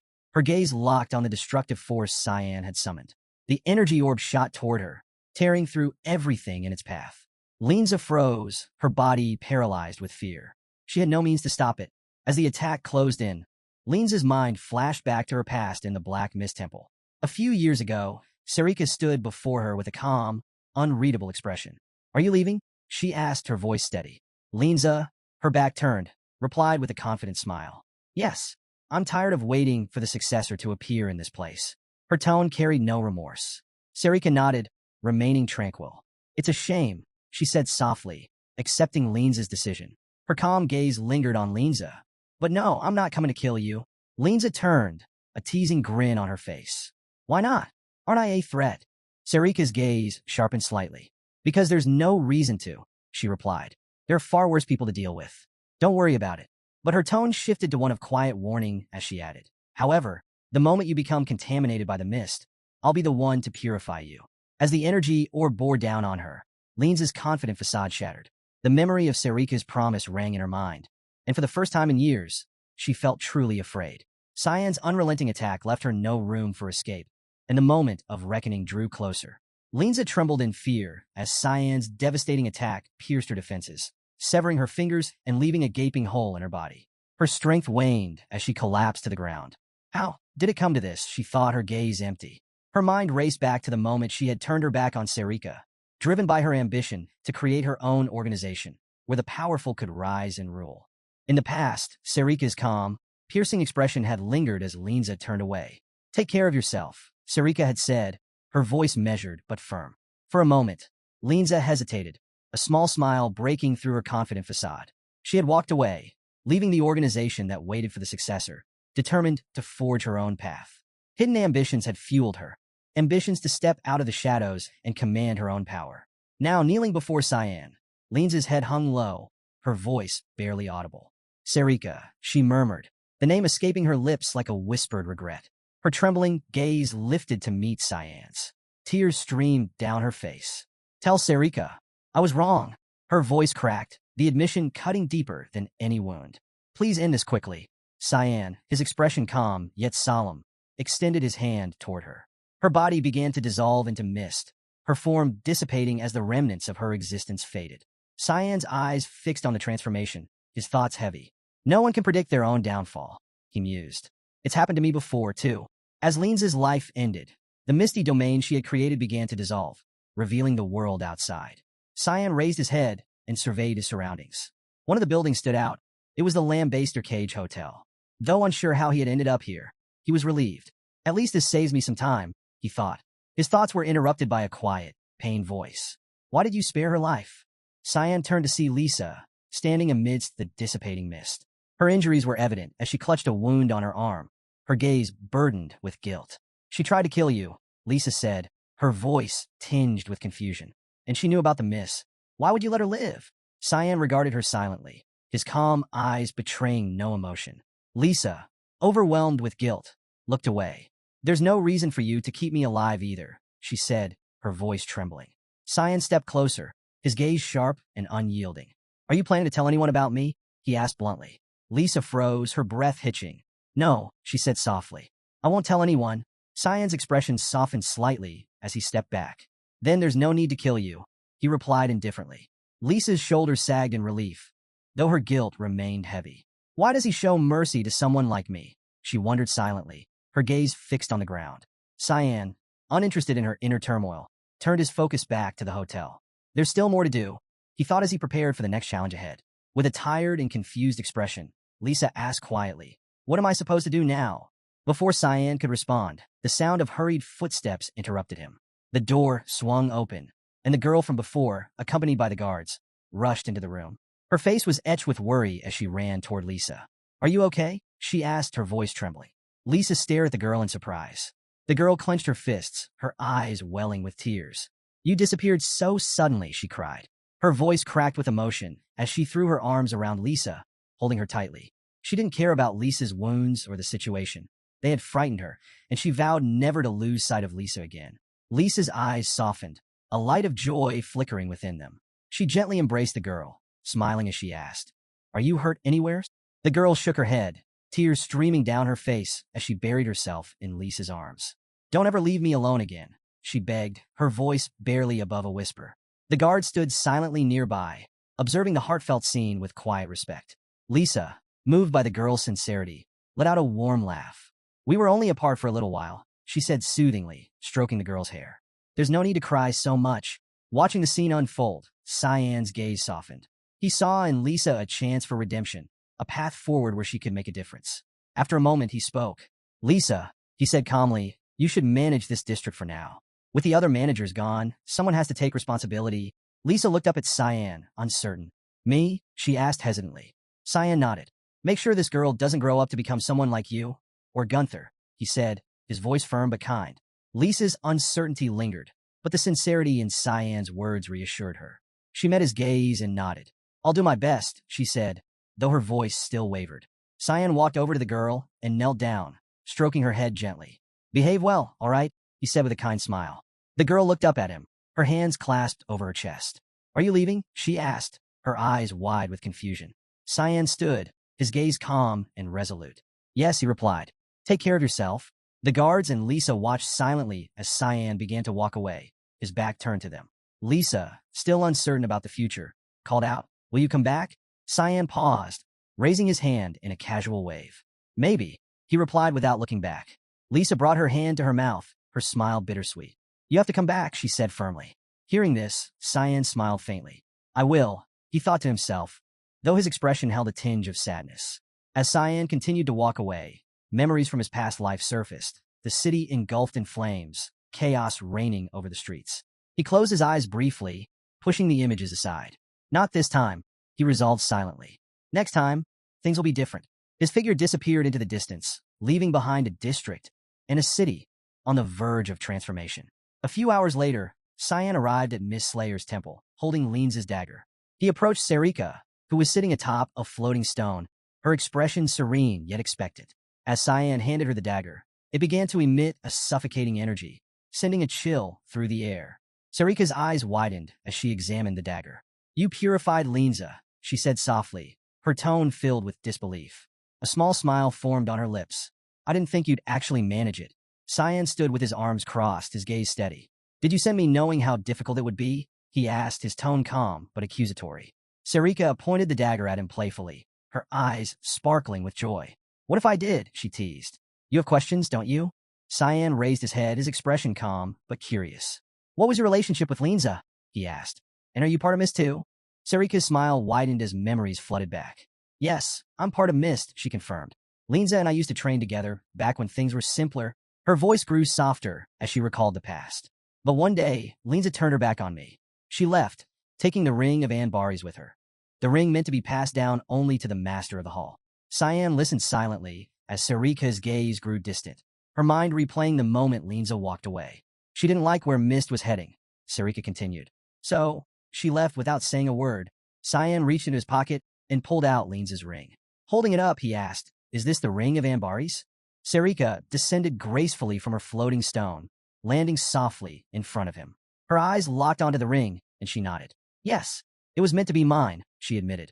Her voice was calm, but there was an edge of old resentment beneath the surface. Cyan observed her carefully, questions swirling in his mind. Before he could speak, Sarika rested her hand on her waist and smiled. But I don't need it anymore, she said confidently. I've grown stronger without it. Cyan's attention shifted back to the ring. He had assumed the entire mission had been about retrieving it. But now, this revelation left him unsettled. So, she didn't send me for the ring, he thought. Then why? Kiram manifested nearby, crossing her arms as her sharp eyes analyzed the scene. Her voice broke the silence. You're resentful, she observed, her tone flat but knowing. Sarika turned slightly, her back to them. She closed her eyes, her expression softening. I'm only fulfilling a promise, she said quietly. The power of the ring, it breaks most minds. People become corrupted by it, unable to resist its pull. Cyan turned his head toward Kiram, his expression betraying a flicker of confusion. How do you two know each other? He asked, holding the ring tightly. Kiram didn't answer directly, her serene expression unchanged. Sarika, however, chuckled softly. It's not about the ring anymore, she said, her voice light but firm. It's about what happens next. Her words lingered in the air, leaving Cyan with more questions than answers. What promise? He wondered silently. And what is she planning now? Despite his growing curiosity, Cyan kept his composure, silently resolving to uncover the deeper truths behind Sarika, Kiram, and the enigmatic legacy of Mist. Cyan and Kiram stood in thoughtful silence, processing Sarika's cryptic demeanor. After a moment, Cyan spoke, his voice steady but questioning. Is this some kind of test? Sarika offered no immediate response, her silence drawing tension into the air. The ring of Anbaris began to emit a sinister aura, its dark energy palpable. Cyan's eyes narrowed as he clenched his fist. So that's it, he thought. She's testing me to see if I'll succumb to the power of the ring. He turned his gaze back to Sarika, his expression calm but sharp. Let me guess, he said coolly. If I fall victim to the ring's power, you'll purify me too. Is that why you don't like me being the successor? Kiram, standing beside him, frowned and placed a hand under her chin, her mind racing. Could that be true? She wondered. Sarika finally turned slightly toward them, her smile faint but deliberate. It's nothing personal, she said lightly. I just wanted to see if you'll be a disaster for humanity. Or a hero. This kind of test is normal for a successor, isn't it? Her gaze shifted to Kiram, her tone turning teasing. Maybe you made a bad choice. Kiram's eyes flared with anger, her voice rising. What did you just say? She snapped. Cyan, his own confusion lingering, pocketed the ring. Despite his reservations, part of him believed Sarika might have good intentions, or at least something resembling them. At Lewin Academy, the sun dipped below the horizon, casting the campus in golden hues. The dean stood by a large window, his arms clasped behind his back as he watched the sunset. The warm light did little to ease the heavy atmosphere. With instructor Nella's sudden disappearance, the students had grown restless, their anxiety spreading like wildfire. Turning from the window, the dean wore a serious expression.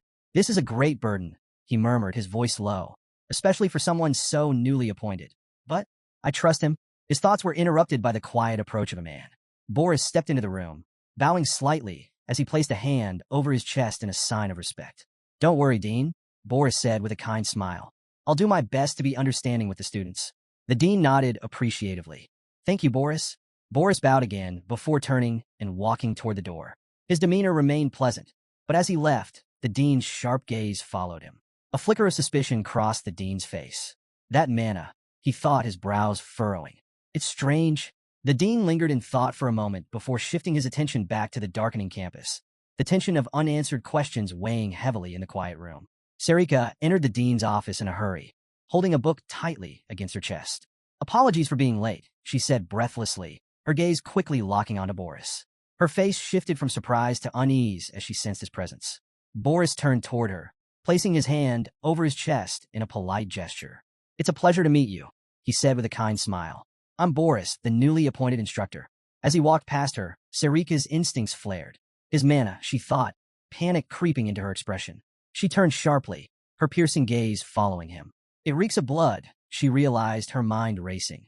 Despite Boris's composed demeanor, she knew he was dangerous. The dean, still seated, looked at the floor, his expression heavy. Boris is from the capital, he said quietly, his tone laden with suspicion. Skilled and polite, yes. But his manna is strange. He looked up at Sarika. Keep a close watch on him. Adjusting her glasses with a finger, Sarika nodded. Understood. She resolved to investigate further, her concern deepening. No matter how much he masks it, she thought, the stench of blood in his mana cannot be hidden. Boris exited the office with his usual calm smile, though his aura felt like a specter of death looming over the academy.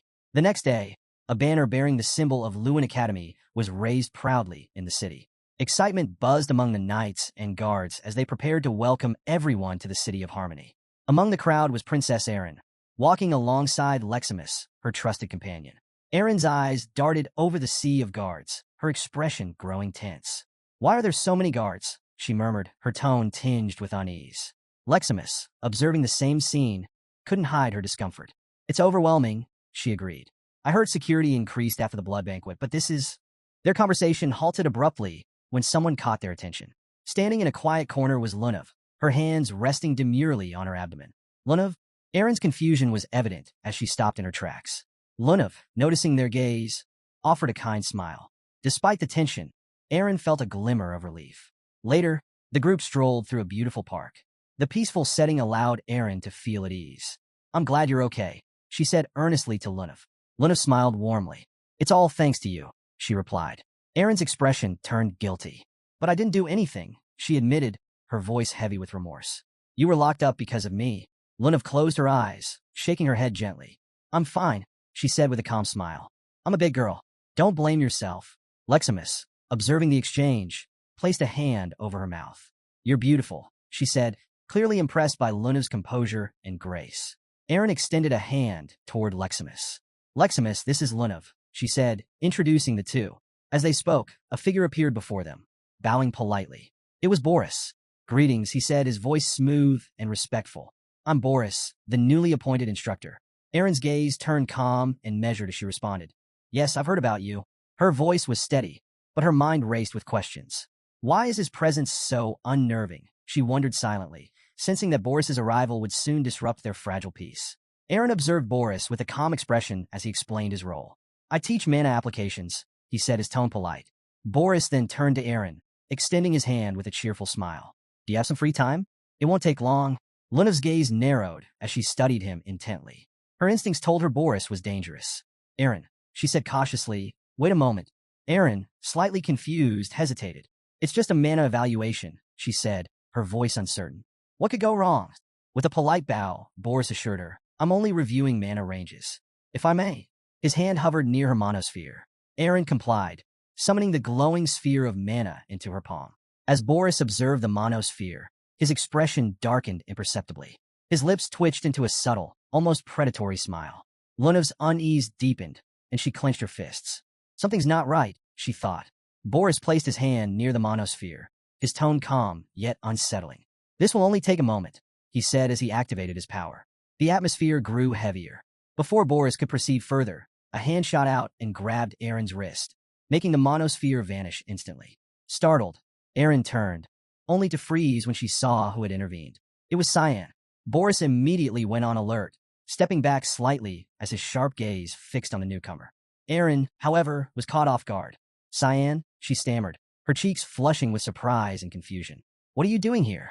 Cyan didn't respond to her. His fiery eyes locked onto Boris with unmasked fury, his posture rigid and imposing. What is he doing in Lewin? Cyan thought, his instincts screaming danger. Cyan's mind briefly drifted to the incursion war of the Demon King's army, nearly 1,002 years before Lewin's founding. The battlefield had been a scene of unparalleled chaos. Corpses littered the ground, and monstrous creatures loomed over the land, bringing despair wherever they tread. A lone priest stood against one such monstrosity, raising his hands to the sky as he summoned a golden barrier of protection. The barrier glowed brightly, shielding what few knights remained. But a massive claw, sharp and filled with otherworldly power, struck the barrier with devastating force. The ground itself fractured under the shockwave. The priest screamed, his voice trembling with determination as he poured all his strength into maintaining the barrier. But the monster's power was overwhelming. The golden shield shattered, and the priest was crushed beneath the beast's claw, leaving behind a crater soaked in blood. Nearby, the leader of a knightly unit gritted his teeth as despair filled his heart. Yet he refused to give in. "Reform the lines," he roared to his soldiers, ordering them to press forward, even as the tide of darkness threatened to consume them all. Cyan's grip on Erin's wrist tightened slightly, his fiery gaze not wavering from Boris. The memories of battle and betrayal flashed in his mind, blending with the present. Boris tilted his head, his calm demeanor masking a subtle tension. You interrupted, he said smoothly. I was simply evaluating her mana. I'm sure you were, Cyan replied coldly, his tone sharp.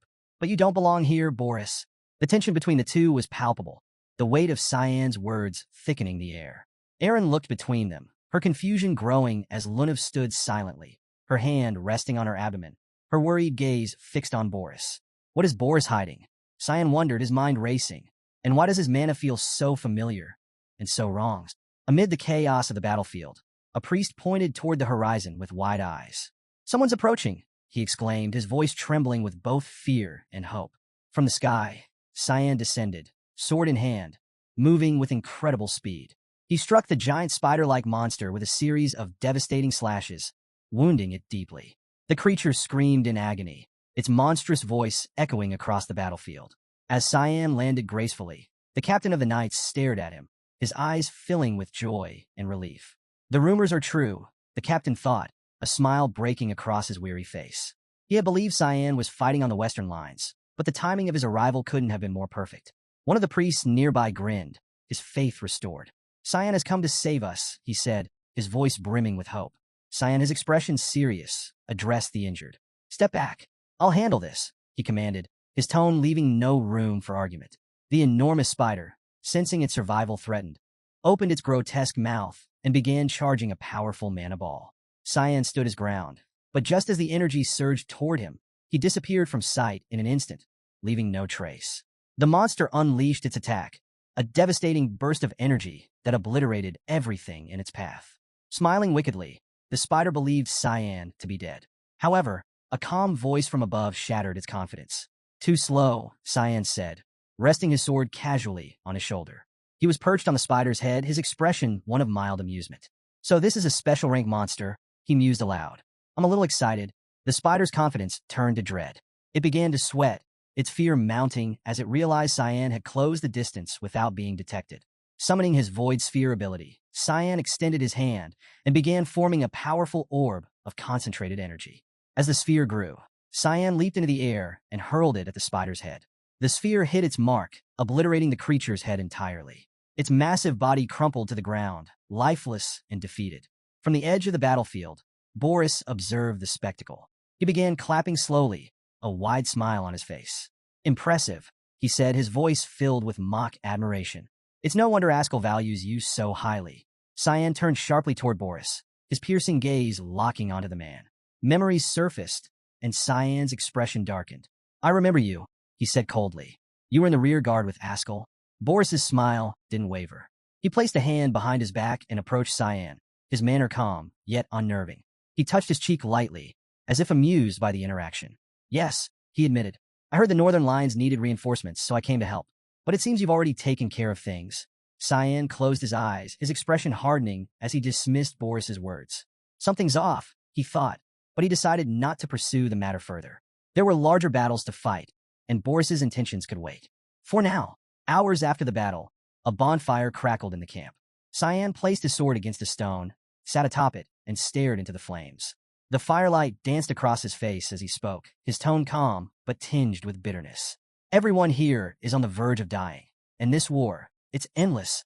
Boris remained silent, his gaze fixed on Cyan as he stirred the fire with a branch. Cyan's voice grew quieter, more introspective. It's been a year since the Verts commanded the elite knights to deliver the crown to Emperor Enel. And what's changed? The monsters took advantage when the lions weakened. This war has no end. The fire flared brighter, reflecting the emptiness in Cyan's expression. All of this is because of Emperor Enel's greed. If Ascal hadn't asked me to come, I wouldn't even be here. Boris placed his hands on his hips and smiled faintly. Risky words, he said, his tone light but layered with something darker. But I understand. I'm in the same situation as you. I can't say otherwise. Cyan's eyes snapped toward him, surprised. I thought the Emperor brought you here. Boris chuckled, closing his eyes as he flashed a confident smile. No, I wasn't summoned by the Emperor. Ascal personally selected me for my talents. He believed my personality was compatible with his. Boris approached the spider's corpse, extending his hand as his mana flared. Using his power, he began extracting the lingering energy from the monster's remains. The void sphere that Cyan had used to kill the creature reappeared in Boris's hand. Cyan watched intently as Boris manipulated the mana, shaping it into a smaller, concentrated ball. I collect residual mana and transform it into spheres, Boris explained casually. He held the ball up, inspecting it like a prized artifact. My power allows me to store mana. Useful, isn't it? Fog began to emanate faintly from Cyan's body, catching Boris's attention. His curious gaze lingered, studying Cyan's mana. Unique, Boris thought, his smile growing wider. Cyan noticed Boris's fixation and frowned. Is something wrong with my mana? He asked, his tone wary. Boris held up the glowing mana ball, his expression unreadable save for the faint trace of an evil smile. Not at all, he said smoothly. In fact, it's remarkable. You might just be the person I've been looking for. Cyan's eyes narrowed. He recognized the danger in Boris's words, recalling the earlier moments when Ascal and Boris had begun to take an unusual interest in him. The memory faded as Cyan's focus returned to the present. Gripping Princess Erin's wrist, he stepped between her and Boris, leaving everyone stunned. His gaze burned with a murderous intent. Not again, Cyan thought fiercely. I won't make the same mistake. Boris's demeanor shifted, his polite facade masking the tension in his posture. He didn't recognize Cyan at first, but after a moment, realization dawned. His eyes widened slightly as he took a closer look. It's him, Boris thought. Leximus, standing nearby, panicked. Cyan, she exclaimed, her voice trembling. Why are you acting like this? Boris raised a hand, touching his temple as if calming himself. It's a misunderstanding, he said, extending his other hand toward the group. His voice remained soothing. I'm simply checking the students' skill levels, as any good instructor would. Cyan's piercing gaze didn't waver. I've never heard of any instructor needing to do something like this, he said coldly. His firm tone made it clear he didn't buy Boris's explanation. You don't belong here. The weight of Cyan's words hung heavily in the air, the tension between the two palpable. Boris's charm couldn't hide the creeping suspicion Cyan had of his true motives. Whatever his game is, Cyan thought, I won't let him play it here. Boris raised his hands in a placating gesture, a kind smile on his face. Please, there's no need to do anything if you feel pressured, he said gently, turning to Princess Erin. My apologies if I made you uncomfortable. Erin, still flustered, placed a hand near her mouth. Her cheeks were red as a tomato as she nodded quickly. It's all right, she stammered, clearly embarrassed. Cyan's hostile gaze didn't soften. You should leave, he said firmly, his tone brooking no argument. Before anyone feels even more uncomfortable. Boris hesitated, his polite facade momentarily faltering. With a nervous smile, he decided not to push further. Bowing slightly, he placed a hand over his chest and said, Of course. I didn't mean to cause any trouble. He turned and walked away, his steps unhurried but deliberate. Cyan watched him leave, his eyes narrowing as he silently observed Boris's every move. Nearby, Luna's attention also lingered on Boris. Her expression grew thoughtful as she tried to recall whether she had heard of him before. With a serious expression, Leximus turned to Cyan. Let go of Erin's hand, she said pointedly. Cyan blinked, then glanced at Erin. He hadn't realized he was still holding her wrist. With a calm look, he released her hand and apologized. Sorry. Erin touched her wrist, a small smile breaking through her flustered state. I'm sure you had your reasons, she said confidently. Then, as if her composure suddenly crumbled, her face turned crimson once more. She grabbed Leximus's hand abruptly. We have something urgent to do, she said hurriedly before dragging Leximus away, leaving Cyan and Lunav staring after her, bewildered by her behavior. Lunav turned to Cyan, her curiosity piqued. Do you know Boris? She asked. Cyan's expression remained calm. A little, he replied, offering no further explanation. Lunav smiled, impressed. That's incredible. I've never heard of him before. Cyan's gaze hardened slightly as he turned away. Don't try to learn more about him, he warned. And whatever you do, stay away from him. Lunav blinked in surprise at his sharp tone. She watched him walk off, her confusion deepening. Why is he so irritated, she wondered. And why does his warning only make me more curious? Minutes later, Cyan entered the royal hall and activated the ring of Anbaris. Fog swirled from the ring, and in an instant, a mountain of candies appeared. Cyan smiled as the room filled with a cheerful atmosphere. His young daughter squealed in delight. I'm rich, she declared, diving headfirst into the pile of sweets. Her excitement was infectious, and she giggled uncontrollably as she climbed the candy heap. Nearby, Emily, standing with her arms crossed, sighed. She's going to be impossible to handle later, she said wryly. On the other side of the room, Brian stood with his hands on his hips, a smile on his face. He chuckled as Cyan turned toward them. Good work while I was away, Cyan said with a grin. Brian bowed slightly. You've worked hard too. Emily rolled her eyes. He also worked hard at keeping me out of the kitchen, she said, pouting slightly. Cyan crossed his arms, smirking. I thought you liked it when others cooked for you, he teased. Emily huffed. but couldn't suppress the faint smile tugging at her lips. The cheerful exchange filled the hall with warmth, a brief respite from the darker events outside. After Emily sighed and expressed her frustration about being sidelined in the kitchen, Cyan turned to Brian with a mischievous grin. "Let's train," he said, his tone leaving no room for argument. Brian, visibly exhausted, groaned. "Right now?" he asked, his voice heavy with reluctance. "Right now," Cyan replied, pointing at him with a playful but menacing smile. Despite his lack of enthusiasm, Brian relented and went to change. Arriving at the training field, Cyan and Brian were surprised to see someone already there. A woman wielded a claymore, her breathing labored but steady as she delivered sharp, precise strikes. Her determination was evident in every swing. Brian's eyes widened. "She's handling a claymore of that size like it's nothing," he muttered, impressed. Cyan watched with a growing smile. Leximus, he thought. Her grit and focus stood out, and he couldn't help but admire her. She's going to be one of the best swordswomen on the continent someday. Deciding to test her skills, Cyan grabbed a wooden sword and descended the stairs. As he approached, Leximus noticed him and froze, her expression a mix of surprise and confusion. "What are you doing here?" she asked, unsure of his intentions. Cyan rested the wooden sword on his shoulder, his smile turning playful. "Let's see how much you've improved," he said, challenging her. "Take the first step." Though hesitant, Leximus switched to a wooden sword to match him. But before she could fully prepare, Cyan vanished and reappeared above her, his sword poised to strike. Startled, Leximus barely managed to block the attack.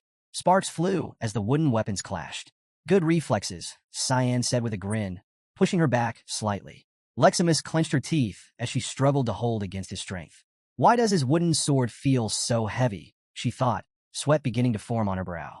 Gathering her resolve, she counterattacked, forcing Cyan to step back. Her grip tightened on the sword as she charged at him with newfound determination. "I won't go easy on you," she declared, her eyes fierce. Cyan blocked her flurry of strikes effortlessly, each movement calm and precise. "Good moves," he praised, his voice tinged with excitement. "But is that all you've got?" His playful arrogance fueled her resolve. Leximus attacked with all her strength, beads of sweat running down her face. Despite her relentless efforts, Cyan dodged and parried with ease, his expression never faltering. "Come on," he taunted. "Attack like you mean to kill." Determined not to lose, Leximus's eyes gleamed with resolve as she launched herself into a final, powerful strike. Just as her sword neared him, Cyan sidestepped with lightning speed and struck her lightly on the head with the pommel of his sword. The impact was enough to make her stumble. Her sword slipped from her grasp, clattering to the ground. Frustration welled up within her as she clenched her teeth, her cheeks flushed with embarrassment. She fell back on the ground with a thud, sitting in defeat. Cyan lowered his sword, his amused smile softening. "You've got potential," he said, his tone sincere despite his teasing. "But you're still too rigid. Learn to adapt." Leximus glared up at him, her fury slowly giving way to grudging respect. Though her pride was wounded, a spark of determination remained in her eyes. "I'll beat you someday," she thought, silently vowing to herself. Cyan, reading her expression, grinned knowingly. "I'll be waiting," his smile seemed to say. Cyan pointed his wooden sword at Leximus, his calm smile laced with a hint of seriousness. "Letting your emotions take over creates gaps in your attacks," he explained. "Be mindful of that in the future." Leximus turned her gaze away, her expression clouded with sadness. "I couldn't even land a single hit," she thought, her confidence shaken. Her grip tightened on the sword as she whispered to herself. "It must be nice to be that strong." Cyan, resting the sword on his shoulder, placed his other hand on his waist and spoke firmly yet kindly. "You're skilled," he said, his tone sincere. "Don't let this get you down. You're already capable of wielding a weapon that even most adults would struggle with." Leximus's eyes widened in surprise. His words carried weight, and for a moment, she couldn't help but blush. Her face turned as red as a tomato, and she stammered, "How can you give compliments after beating me like that?" Cyan tilted his head slightly, his hand moving to his chin as he regarded her thoughtfully. "She's not going to understand what I mean," he concluded silently. With a calm nod, he decided to redirect her energy. "Keep improving," he said. "At this rate, no one will be able to beat you in a sword fight." Turning to Brian, Cyan handed him the wooden sword. "You'll train with her," he said. Brian pointed to himself in confusion. "Me?" he asked, his tone incredulous. Cyan nodded. "Yes, train her."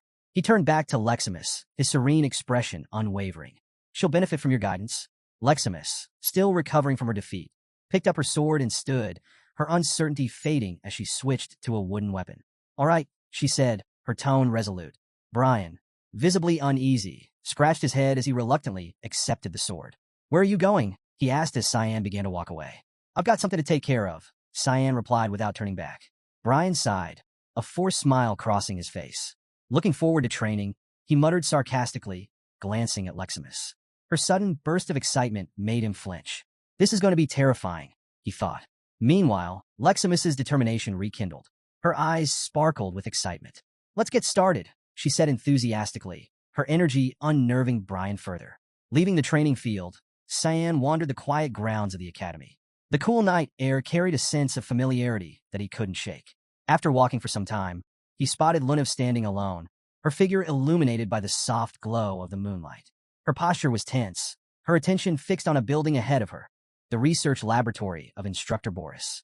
Cyan's instincts flared as he observed her silently. Why is she here at this hour? He wondered, growing cautious. He approached her, his steps deliberate, and spoke in a calm but curious tone. "Are you planning to go inside?" Startled, Lunev snapped out of her trance, her gaze locking onto him. "How did you know that?" she asked, her voice calm but slightly defensive. "All I did was look at the place." Cyan's sharp eyes narrowed slightly, his tone growing serious. "You looked at it for a long time," he said, crossing his arms. "What are you thinking, Lunev?" Lunev hesitated, glancing back at the building. Something about her demeanor unsettled Cyan. He couldn't tell if it was curiosity, hesitation, or something deeper that drew her to Boris's laboratory. "This doesn't feel right," he thought, his mind racing with possibilities. Cyan's confusion deepened as he stared at Lunev, who seemed intent on entering Boris's laboratory. Her expression, however, was calm and resolute. "I'm curious," she said simply, her voice steady. Memories of Boris bowing politely before them filled her mind. Who is he really, she wondered. Lunev had never heard Boris's name in the Garum Association, which was strange considering his status as an Eighth Circle mage. Someone of his caliber should have been well known. Yet he was an enigma. Cyan let out a sigh, realizing she was diving headfirst into trouble. "Why should I help you?" he asked bluntly. With a sly smile, Lunev pointed at the building. "Because you hate Boris, don't you?" she teased. Cyan closed his eyes, exhaling heavily again. He didn't respond, but his actions spoke for him. "Fine," he thought reluctantly. "If she's going in, I can't leave her alone." Lunev grinned triumphantly as they waited for Boris to leave. Hours later, Boris exited the laboratory, moving silently into the night. Once the coast was clear, Cyan and Lunev approached the building. Peering around the corner, Cyan ensured there was no lingering presence. His sharp instincts confirmed they were alone. "Stay behind me," he said firmly. Lunev nodded, her trust evident despite her curiosity. Cyan placed his hand on the doorknob and used Basem, a lock-picking technique, to disable the lock. Seconds later, the door creaked open, revealing a room cluttered with piles of books and shelves overflowing with tomes. The duo stood silently for a moment, taking in the scene. "What is this? A nerd's paradise?" Cyan thought sarcastically. Lunev, however, was already drawn to one of the books. "These are about ancient magic," she murmured, her voice filled with surprise. Cyan's expression shifted immediately. A strange mana presence tingled in the air, putting him on high alert. Moving toward the window, that was Kiram. "What are you doing up there?" Cyan asked, his confusion plain. "Kiram, I'm going to the roof," she replied nonchalantly. "You go ahead and do your thing." Cyan shook his head, bewildered, and turned his focus back to the room. "Cyan!" Lunev's voice broke through his thoughts. She stood by an altar, her gaze fixed on something. Cyan moved closer, his curiosity piqued. Lunev placed her hand on a book resting on the altar, different from the others in every way. Its cover was old and worn, with a gemstone embedded in the center. "This isn't just any book," Cyan muttered, his tone sharp. His instincts screamed that this artifact was far more than it appeared. Lunev lifted the book carefully, her eyes scanning its surface. As she turned it over, Cyan recognized it immediately. Hearthcrea, he thought grimly. Boris's armor. The realization hit them both like a thunderclap. This wasn't just an ordinary laboratory. It was a vault of dangerous secrets. Cyan's mind raced. What else has he hidden here? On the rooftop, Kiram crossed her arms, her face twisted in disgust. "This smell," she muttered, her voice laced with fury. "No matter how many times I encounter it, it's revolting." Her sharp gaze scanned the area, her teeth clenched. "Come out at once, Hearthcrea," she demanded. Feathers began to drift from the sky, their pristine white contrasting with the ominous tension in the air. A figure descended, a radiant angel with enormous wings and white hair. A smile played on his lips as he landed gracefully. "It's been a long time," Hearthcrea said, his tone light. "How surprising to see you awake after 3 centuries." Kiram, her fury barely contained, offered a forced smile. I was in a good mood, she said tersely. But you've just ruined it. Hearthkria's cheerful expression didn't falter as he studied her. Your personality hasn't changed one bit, he said with a laugh. Perhaps that's why you chose Cyan as the successor. Of all the people, Kiram's composure cracked, her eyes blazing with anger. What are you insinuating? She growled, her hand twitching as if ready to strike. Hearthkria descended to the roof, raising a calming hand. Relax, he said smoothly. I'm here to help. Kiram's mind raced with questions, her expression shifting to confusion. Help me? With what? She asked, her voice skeptical. Hearthkria smiled knowingly, raising a single finger. The gesture only fueled Kiram's irritation. What the hell are you trying to do? She spat, her forced smile returning as her rage simmered beneath the surface. Inside the laboratory, Lunav opened the mysterious book with careful hands. Her eyes sparkled with curiosity as she examined the contents. I've never seen anything like this, she murmured, her fingers trailing across the page. The text was written in a secret language filled with complex symbols, more like a code than ordinary writing. Cyan observed in silence, his unease growing. What is this? He muttered, his instinct screaming that the book was dangerous. It looks unfinished, Lunav said, her voice thoughtful as she touched an illustration of a sun. Her gaze grew distant as she began muttering. The sun, dark clouds, fog. Cyan's eyes widened in alarm. His heart raced, his instincts sharpening. Without hesitation, he reached out and slammed the book shut, startling Lunav. What are you doing? She asked, confused and slightly offended by his abruptness. Cyan's gaze was steely, his voice low and serious. This book has to be destroyed, he said firmly. Lunav's expression filled with questions. Why?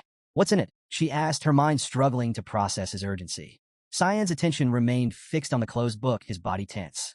This book, he thought to himself, is responsible for the blood banquet and countless other catastrophes. The tension in the laboratory escalated when a calm, authoritative voice broke the silence. I can't let that happen, it said. Cyan's expression shifted instantly.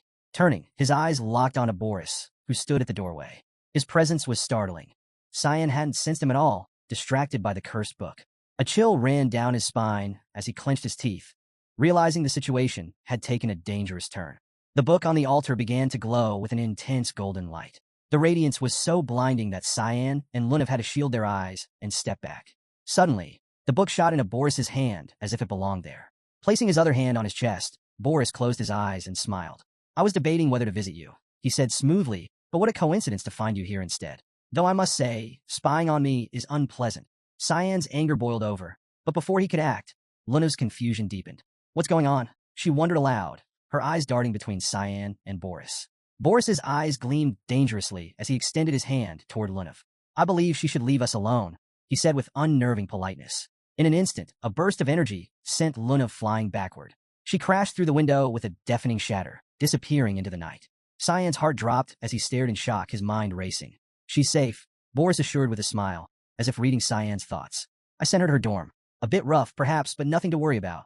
The broken window framed Boris's imposing figure as he held the glowing book, now pulsating with golden energy. His expression was disturbingly casual, but his eyes burned with an unsettling intensity.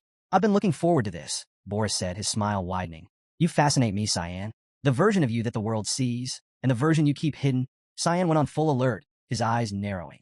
This isn't good, he thought. His instincts screamed to attack, but something restrained him. Hearthkria. The book, Hearthkria, radiated a powerful golden aura that filled the room. Cyan's fists tightened as his frustration mounted. Why now, of all times, when Kiram isn't here? He thought bitterly. Meanwhile, on the roof, Kiram lay with her arms behind her head, her expression twisted in irritation. What is he talking about now? She muttered, her frustration evident. Hearthkria's voice, calm and almost mocking, echoed through the golden light. The person that my owner serves is one chosen by the gods, the book said, addressing Kiram. That means you're on the losing side. Kiram scoffed, closing her eyes as if dismissing the claim. Why would a demonic sword like me side with Lumendal and betray my owner? She asked with venom in her tone. Hearthkria's smile deepened, its aura intensifying. It isn't necessary, it replied cryptically. There are many ways to victory. Golden energy surged from Hearthkria, casting an ominous glow over the area. Hearthkria's attention fixed on Kiram as it delivered a warning. If you steal Cyan's body, it will be difficult, even for us, to deal with you. Kiram opened her eyes, her curiosity piqued. A sly smile spread across her face as she broke the silence. So, she said mockingly, what exactly are you planning to do? The world, as it had always been, was a realm of duality, good and evil, light and darkness, creation and destruction. These opposing forces had clashed endlessly throughout history. Hearthcrea represented the supposed light, and Kirim the darkness, a conflict as ancient as time itself. In the Great Divine War 300 years ago, the angelic forces had triumphed over the great demon god, the forces of darkness.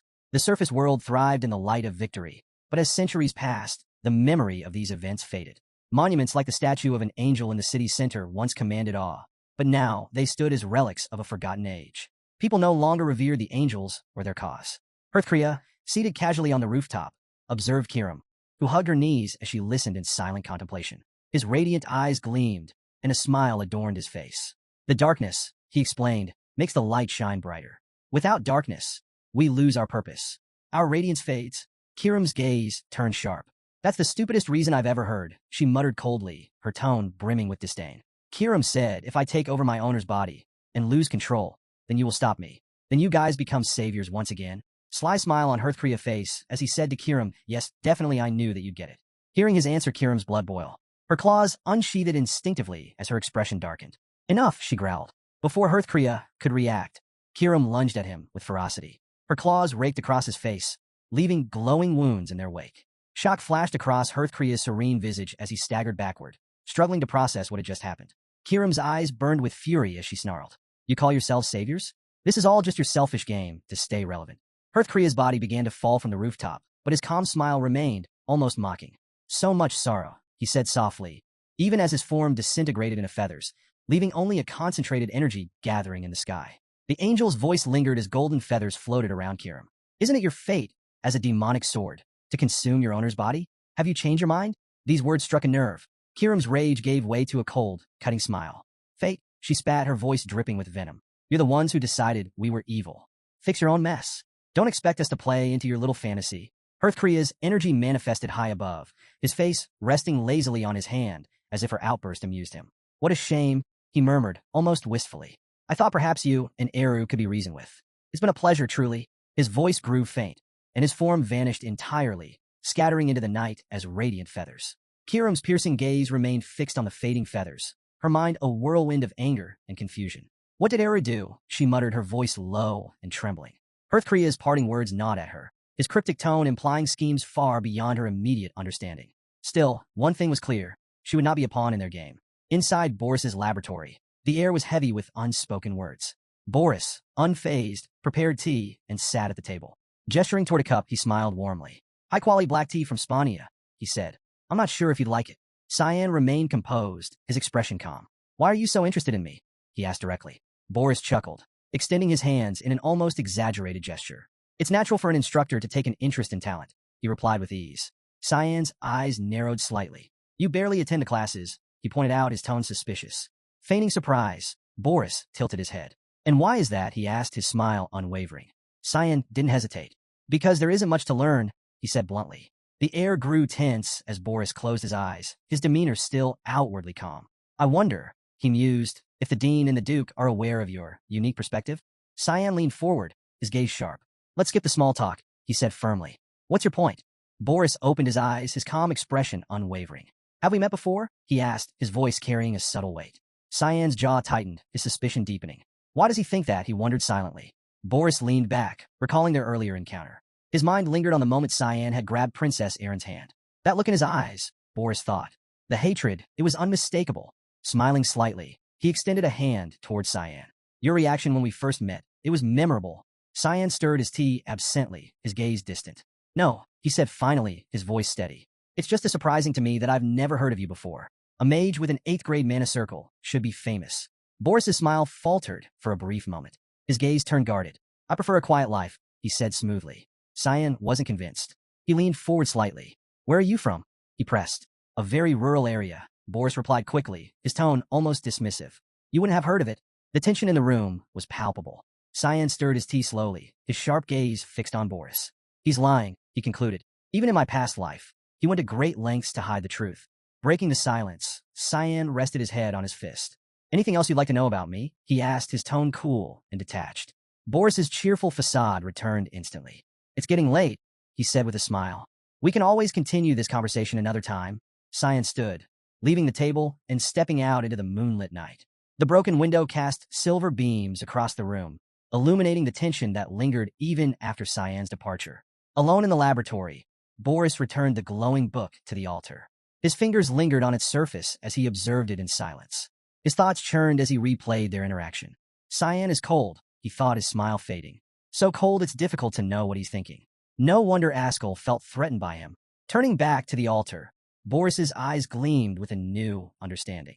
And now I see why, he mused. Cyan is the one helping Princess Erin. For Boris, the game was only beginning. For Cyan, the pieces on the board were growing more unpredictable by the second. In the dim light of the laboratory, Boris placed his hand on the ancient book resting on the altar. A white feather materialized above its surface, hovering delicately. His expression darkened. The younger brother of the Savior, blessed by Lumendal, wielding a demonic sword, he mused. What a disgrace. Behind him, Hearthcrea manifested, his radiant presence illuminating the room. A sly smile crossed the angel's face. Perhaps it's a matter of destiny, Hearthcrea said, his tone calm but deliberate. Boris opened the book, flipping through its pages, his smile widening with every turn. An interesting way to view it, he replied, his voice carrying a note of intrigue. Hearthcrea turned his gaze outward, his expression thoughtful. As the owner of Kiram, Cyan might be the darkness we've been searching for all this time, he said, his voice carrying a quiet certainty. Reaching a page adorned with the illustration of the sun, Boris placed his hand over the image. His thoughts aligned with Hearthcrea's words. If Cyan is the darkness, then he will help Ascal shine even brighter, just as the prophecy foretold, he murmured. The imagery of the black mist concealing the sun came to mind as he closed the book, his eyes alight with joy. The ascension of the Savior is about to begin, Boris declared with excitement. Elsewhere, Kiram stepped through a swirling portal into the kingdom of Eru, the air heavy with mist and tension. Her boots echoed against the ground as she entered, her gaze fixed downward, fists clenched at her sides. Ahead of her, Eru sat on his shadowy throne, his piercing gaze settling on her. Eru's calm voice broke the silence. Kiram, he said, his tone measured. I wasn't expecting you. What brings you here? Resting her hand on her waist, Kiram smirked, though her fury simmered beneath the surface. She began walking toward him. You already know, she said sharply. I just met Hearthcrea, and I didn't realize how close he was to your domain. Suspicion flickered in Eru's eyes. He tilted his head slightly. Did he try something? He asked, his voice even.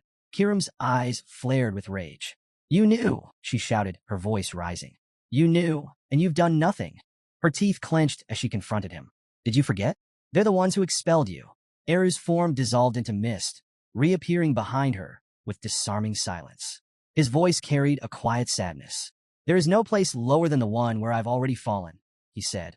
What is left for me to fear? The weight of his words surprised Kiram. She turned, her rage momentarily giving way to confusion. What do you mean? She asked, her voice trembling. Eru's gaze softened as he observed her. You're angry because they want to use Cyan, he said, his tone somber. And you? Kiram's fist tightened. Of course I'm angry. Do you even care? She demanded. This isn't about me, it's about Cyan. Eru turned his back on her, his movements slow and deliberate. Isn't this your wish? He asked, his voice carrying an edge of finality. Kiram blinked, her anger wavering. What are you talking about? She asked, her tone now curious, but wary. With a wave of his hand, Eru summoned a card, its surface glowing with red mana. Using his finger, he began inscribing it, his strokes precise and deliberate. Your wish is to protect Cyan, he said, not looking up. So, I will make it come true. Finishing his writing, Eru handed the card to her. Carry this decree, he instructed. All of Mist will help you protect Cyan. Kiram's cold gaze fell on the card as she took it. Her rage returned in full force as realization dawned. You're not going to do anything yourself, are you? She said bitterly. Has something happened with Lumendals? Eru's silence was deafening, and though his expression didn't change, the weight of his inaction spoke volumes. Kiram's grip on the card tightened, her resolve strengthening even as her questions remained unanswered. If he won't act, then I'll do it myself, she thought, her determination burning like a flame in the mist-filled room. Eru's glowing eyes dimmed slightly, his expression solemn as Kiram's accusations pierced the air. Every decision he had made had been for his daughter's sake, but those words carried no weight for Kiram now. She turned her back on him, her fists clenched in fury. I don't want to hear your pathetic excuses, she snapped, her voice cold and biting. Consumed by hatred, she stepped toward the portal, her glare burning with contempt. Pointing at Eru, she delivered her parting shot. Stay locked up forever, coward. Eru stood in silence, her words sinking deep. Though he remained composed, an undeniable sadness hung over him, knowing that her anger wasn't entirely unjustified. In the city where the angel statue loomed, A solemn ritual took place in a grand hall adorned with angelic effigies. Several women in white hoods lined up reverently, their white hair glinting under the light. At the center stood a leader holding a ceremonial sword, facing a lone knight. The leader's voice echoed through the chamber. Will you, as a proxy of the great god of light, Lumendal, swear to act as a ray of hope against the cruel darkness? She gripped the sword tightly, her tone heavy with purpose. Will you swear to fight and die on the battlefield, should the need arise? The blue-haired knight stood silently, her gaze steady yet contemplative. Alice Vert, after a moment's hesitation, took a deep breath and spoke with determination. I swear to accept the will of the god of light, Lumendal. As her words resonated through the hall, her eyes began to glow with conviction. Yet, deep down, a seed of doubt lingered. Is this truly the right path? She wondered silently. The Empire had been aggressively recruiting talented individuals into the Knights of Light, deploying them to the front lines to face calamities. Even during catastrophic events like the Blood Banquet, the Royal Guard had failed to act effectively. This reality weighed on Alice as she stood before the angel statue, gazing at it with mixed emotions. Joining the Knights of Light had been her dream since childhood, but now that she was here, she couldn't shake the feeling that something wasn't right. Her thoughts were interrupted by a cheerful voice. Congratulations. Startled, Alice turned, her eyes widening in surprise. She couldn't help but smile when she saw her friend Cecilia standing nearby. Cecilia! Alice exclaimed, her joy breaking through her nerves. Cecilia's proud smile radiated warmth as she approached. You've finally achieved your dream, she said with genuine delight. Alice flushed nervously and waved her hands in denial. You're Lady Cecilia now. I should address you properly. Cecilia placed her hands over her abdomen, her tone gentle but firm. Alice, when we're alone, you can address me however you like. Still, Alice knelt before her friend out of respect, shaking her head. I can't. You're my superior now. Cecilia's composure faltered as she grew visibly nervous. Please don't kneel, she panicked, her voice trembling. Later, the two friends sat on a bench by a serene fountain in the city park. The gentle sound of water offered a sense of calm as Alice voiced her concerns. I don't know if I've chosen the right path, she confessed, her voice tinged with uncertainty. Cecilia listened intently, her gaze steady. You've never been one to stray from the right path, Alice, she said softly. I've known you for a long time. Trust yourself. You'll do what's right. Alice looked at Cecilia, her friend's unwavering belief in her lighting a small flame of hope. Thank you, she said, her voice quiet but sincere. As the night deepened, the two friends sat in silence, their bond unspoken but strong, ready to face the challenges ahead. Alice, her eyes closed, let out a sigh, her heart heavy with unresolved emotions. I can still hear their screams, she admitted softly, her voice tinged with anguish. People crying for help. Cecilia, standing beside her, regarded her friend with a serious expression. There's only one way to find out if the front lines are where you truly belong, she said, her tone calm but resolute. Alice's gaze shifted, her confusion and curiosity evident. Before she could ask, Cecilia stood up, a smile spreading across her face. Join me when I head to the front line, she suggested, her eyes bright with enthusiasm. Duke Villiers has entrusted us with an important mission, one that we must fulfill together. Hearing this, Alice's jaw dropped in shock. Father gave us a mission? She asked, her voice filled with disbelief. Meanwhile, Brian strapped on his boots and gripped his sword with determination. His eyes gleamed as he prepared for the unknown. Where are you going? Someone asked. Brian turned to face them, his expression serious. I don't know, he admitted. I was only told to get ready. Emily, standing behind him, watched silently, her usual cheerfulness replaced by quiet concern. Nana placed her hands over her chest, her gaze sorrowful. Will I not see you for a long time again? She asked hesitantly. Before Brian could answer, the sound of boots approaching drew their attention. A calm voice interrupted. Not this time. All eyes turned to see Cyan, his expression serene yet firm. Addressing Nana, he said, Don't worry. He then turned to Brian, a faint smile on his lips. Are you ready? Brian nodded. Yes, he replied confidently. I've prepared as instructed, but I still don't know where we're going. Cyan extended his hand, revealing the ring, which emitted an intense red mist. We're going to the Valley of Lemia, he revealed. Emily gasped, her face a mix of surprise and confusion. Isn't that the place we went to before? It's so far away.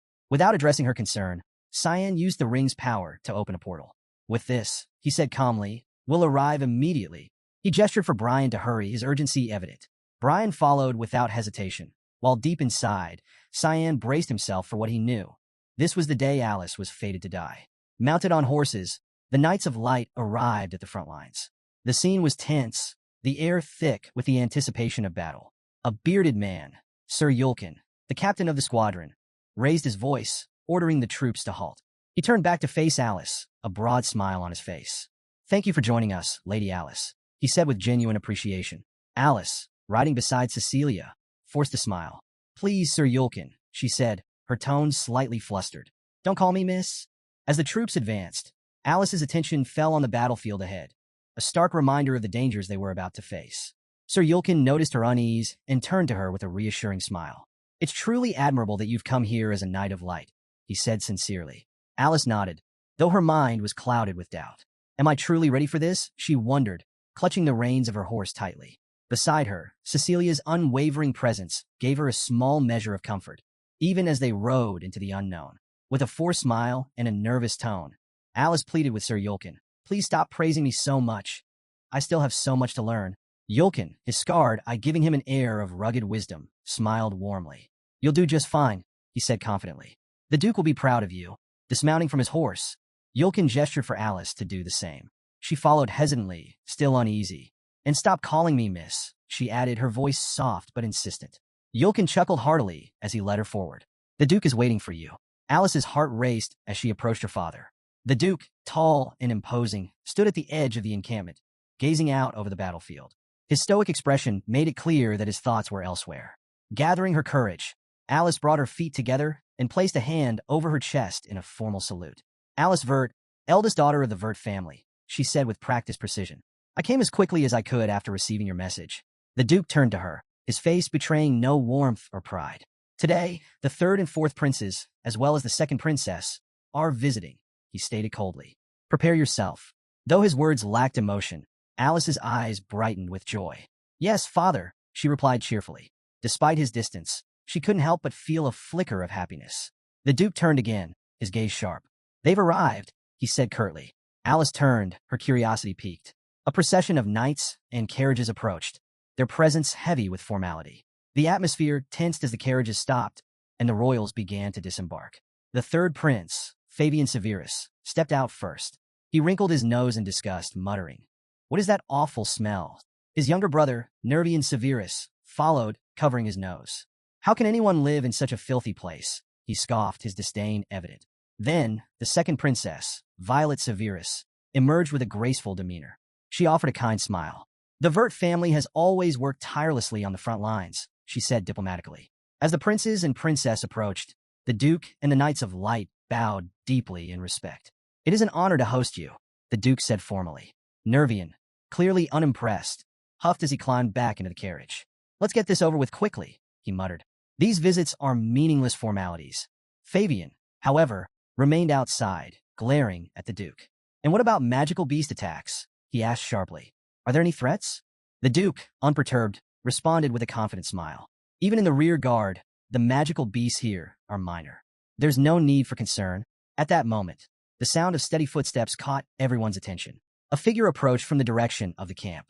The Duke turned, his expression softening into a rare smile of pride. "There is nothing to worry about," he said firmly. "We have the finest knight the Vert family has ever produced." Ascal Vert stepped into view, his eyes calm and steady. His presence exuded an aura of assurance, and his tranquil demeanor silenced the air of unease. It had been years since he had last seen his father. Alice's gaze locked onto Ascal, her heart a whirlwind of emotions. Curiosity, confusion, and admiration all mixing in equal measure. "Brother," she thought silently, unsure of what his arrival would mean for the unfolding events. The Duke approached Ascal, placing a firm hand on his son's shoulder. For the first time in what seemed like an eternity, a proud smile softened his usually stern features. "I trust you'll fulfill your mission with excellence," he said, his voice filled with rare warmth. Ascal locked eyes with his father, his calm demeanor unwavering. "I won't disappoint you," he promised, his words steady and resolute. Fabian's sharp voice cut through the moment. "Take care of the beasts before they get anywhere near us," he ordered Ascal, his expression one of disdain. "Unlike them, we are far too valuable to risk." The second princess, Violet, offered a softer contrast. Her gaze settled on Ascal, a kind smile gracing her lips. "I trust you to ensure our safety," she said, her tone gentle but sincere. For Ascal, her words were a rare honor. His eyes dropped to the ground briefly, his heart swelling with quiet pride. "It's an honor to serve you," he said, his voice subdued yet genuine. Violet looked around, noticing something, or rather, someone missing.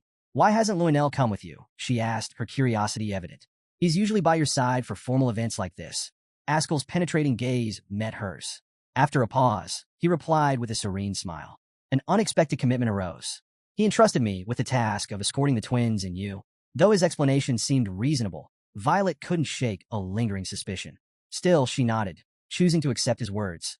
Having Count Ascal as our escort is reassuring, she said before stepping into the carriage. The Knights of Light stood at attention, their somber silence creating an uneasy tension. Ascal's intense stare followed the carriage as it moved, his expression inscrutable. Alice's eyes drifted to her brother, observing him with a suspicious gaze. Why is he here? She wondered. Ascal always escorts the first prince. Why has he come to the front to accompany the twins and Princess Violet? Her curiosity was interrupted as Ascal turned toward her. His voice broke her trance. I heard you join the Knights of Light, he said, his tone calm, but carrying an unsettling weight. Top of your class. Congratulations. Alice froze, her eyes widening in surprise. There was something familiar in the way he looked at her, a gaze filled with concealed hatred. It stirred a memory. Alice was 9 years old, celebrating her birthday in her room. Ascal had entered, his presence both comforting and commanding. He stroked her head gently, congratulating her on her special day. Little Alice had clutched a scroll in her small hands, her wide eyes brimming with curiosity and joy. What is this, brother? She had asked, her voice full of wonder. It's a level 4 magic scroll, Ascal explained, kneeling beside her. You can't use it now, but when you grow stronger, when you reach level 4 magical power, you'll be able to use it someday. Her admiration for her brother deepened that day. She cherished the scroll as a reminder of her aspirations to grow stronger. Years later, when Alice finally achieved level 4 magical power, she sat in her room, the scroll in her hands once more. She opened it with reverence, placing her hand over its surface. A magic circle began to glow, intricate and beautiful. Before she could fully activate it, a firm hand grabbed her wrist. Startled, Alice turned to see Cecilia standing beside her, her expression stern. What are you doing? Cecilia demanded, her grip unrelenting. Alice's confusion mirrored in her wide eyes. She began, but Cecilia cut her off. Do you have any idea what this scroll is meant to do? Cecilia asked, her voice both protective and urgent. Alice faltered, realizing for the first time that her brother's gift might have held a purpose she hadn't yet understood, and perhaps one far darker than she had ever imagined. In the memory, Cecilia's panicked voice cut through Alice's confusion. That's a medium-level magical beast summoning scroll, she exclaimed. If you had activated it, something serious could have happened. You could have died. Alice's heart sank as she realized the gravity of the situation. Sweat beaded on her forehead as she stared at the scroll, her mind racing. Did Ascal know the danger when he gave it to her? The implications weighed heavily on her. Back in the present, Ascal turned away from Alice and began walking toward the carriages. Her gaze followed him, filled with unanswered questions. The strange energy surrounding him made her uneasy. Why had he done this? What was happening to her brother? She wondered as the carriages departed. The Knights of Light escorted the royal entourage, their movements tense. Inside the carriage, the third prince, Fabian, couldn't hide his irritation. Did Brother Lionel really assign Ascal to escort us? He grumbled. Fabian crossed his arms, his expression sour. He rested his chin on his hand, deep in thought. It's suspicious, he muttered. Could they be plotting something? Princess Violet sat across from them, her demeanor serious. Assigning someone as skilled as Ascal to protect us is reason enough to be suspicious, she said matter-of-factly. Her piercing gaze met her brother's. You know what kind of person Lionel is. Prepare yourselves if you want to survive. Her words hung heavy in the air. Fabian and Nervian fell silent, their unease growing. The carriage ride continued, but an ominous tension lingered. Suddenly, the ground beneath them shook violently, rattling the carriage. The twins exchanged worried glances, while Nervian turned to the window in alarm. What's going on? He demanded. Outside, Alice sprinted toward the carriages, her expression panicked. We're under attack, she yelled, her voice sharp with urgency. Her gaze locked on the carriage. Evacuate immediately. As she spoke, a colossal antararch, a supreme magical beast, emerged from the earth. Its deafening roar sent a wave of fear through the knights, many of whom stepped back instinctively. The sheer presence of the creature created an oppressive atmosphere that made it hard to breathe. Nervian clutched the carriage window, his teeth clenched tightly in terror. What is that thing? He stammered. It's a terrestrial dragon, Fabian whispered, his face pale. Panic flashed in his eyes as the reality of their situation set in. They said supreme-level magical beasts wouldn't appear here. The Antararch struck the ground with massive force, sending the knights flying. The princes and princess screamed as the carriage rocked violently. Alice threw open the carriage door, her voice calm but commanding. "Get out!" Now, she ordered. The royals scrambled to comply, but as they disembarked, the dragon's massive tail swung toward them with deadly force. Thinking quickly, Alice activated a protection shield, intercepting the tail's attack and saving their lives. The shield shimmered as it absorbed the impact, and Alice's gaze locked on the beast with unwavering determination. "Move forward," she shouted at the royals. "Don't stop." Her voice was steady despite the chaos. This made no sense. There shouldn't have been magical beasts in the rear guard. Consumed by fear, Nervian lost his composure. Without waiting for his siblings or the knights, he turned and bolted into the distance, running wildly in a blind panic. "Get back here, you coward!" Fabian yelled after him, his frustration barely masking his own fear. Alice gritted her teeth, maintaining the shield as the Antararch roared again. "This isn't right," she thought grimly. "Why is this happening here?"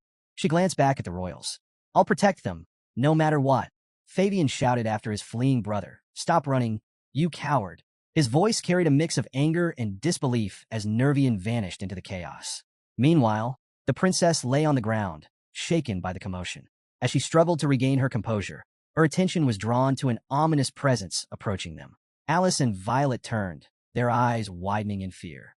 It was Ascal, his sword unsheathed and his demeanor cold. His gaze, once filled with familial warmth, now radiated malice. "I can protect you," Ascal said, his voice calm yet menacing. "If you come to my side." Violet's face twisted with anger. Clenching her teeth, she thought, "You've been waiting for this, haven't you? Planning to kill me in the chaos." Alice, observing her brother's behavior, was struck with suspicion. What had happened to him? Her thoughts were interrupted when a powerful gust of wind struck the beast, forcing it to recoil and giving Alice's shield a brief reprieve. Alice turned to see the source of the attack. "Cecilia!" she exclaimed, relief washing over her as her friend stood ready to assist. Cecilia nodded firmly. "Alice, get to my side," she called. Without hesitation, Alice grabbed the princess by the arm, whispering an apology before pulling her to safety. Violet, confused but compliant, asked, "Where are we going?" Cecilia answered sharply, "Out of here. That's our first priority." Her tone left no room for debate. Alice glanced back as they retreated, her heart heavy with unease. Why had Ascal's gaze been filled with murderous intent toward Violet? Panic crept in her mind as she watched him face the beast, unmoving. The massive beast raised its claw, preparing to strike. "Ascal, be careful," Alice shouted, her voice trembling with concern. To her astonishment, Ascal made no effort to evade. As the claw descended, a golden magical barrier manifested around him, effortlessly blocking the attack.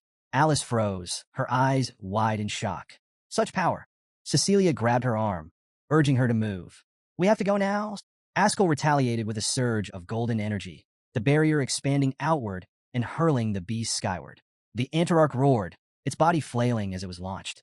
It crashed back to the ground moments later, enraged but undeterred. The Knights of Light scrambled to regroup as their captain barked orders to form ranks. Ascal's attention briefly shifted to the fleeing Alice and Violet. Seeing that they had escaped, he clenched his teeth in frustration, his rage simmering just beneath the surface. The beast rose again, its glowing form radiating power as it charged a mana ball in its gaping maw. The intense energy caused the knights to shield their eyes, certain that their end had come. At the last moment, a commanding voice cut through the chaos. "Retreat!" All eyes turned skyward as Ascal descended like a bolt of golden lightning. His sword, imbued with radiant mana, sliced clean through the mana ball with a devastating explosion. The sheer force of his strike dissipated the beast's attack and sent shockwaves rippling through the battlefield. Ascal landed gracefully, gripping his sword tightly. His eyes locked onto the beast with unyielding determination. This thing was a nuisance, nothing more. The Antararch roared, baring its fangs as it prepared for another attack. Ascal smirked coldly, his voice low but resolute. "You made me lose sight of my target," he muttered. "I won't let it happen again." With golden mana surging through his blade, Ascal prepared to deliver a finishing blow. The battlefield was chaos, but the scene near Alice Vert was even more chilling. Her brother, Ascal, waged war against the monstrous Antararch in the distance, his golden barrier shaking the earth with its radiance. Yet the real storm was brewing far closer. As Alice turned to help the fallen princess, her concern was genuine. Extending a hand, she asked, "Are you hurt?" The princess, feigning weakness, gazed at the ground with sweat dripping from her brow. but her eyes suddenly lit with malice. A proud, twisted smile spread across her face. I don't fall so easily, she hissed. Alice froze, her confusion palpable. Before she could process the change, a sharp pain tore through her abdomen. Her breath hitched, her vision blurred. Turning slowly, she saw the blade, Cecilia's blade, buried deep in her stomach. Cecilia, why? Alice's voice trembled, filled with betrayal and disbelief. Cecilia remained silent, sweat pooling on her brow, her gaze fixed on the ground. She yanked the sword free, the motion cold and deliberate. Blood sprayed, and Alice collapsed onto the ground, clutching her wound, writhing in agony. The princess approached, arms crossed, a smug smile on her lips. Her gaze was piercing as she looked down at Alice. So, you're Ascal Vert's little sister, she sneered. I knew something was off when Lionel didn't show up. He always has a hand in everything. Her tone was calm, but laced with venom. She turned to Cecilia, who stood frozen, guilt and horror battling in her mind. The princess dismissed her ally's hesitation with a glance, then continued, You Vert are always so ambitious.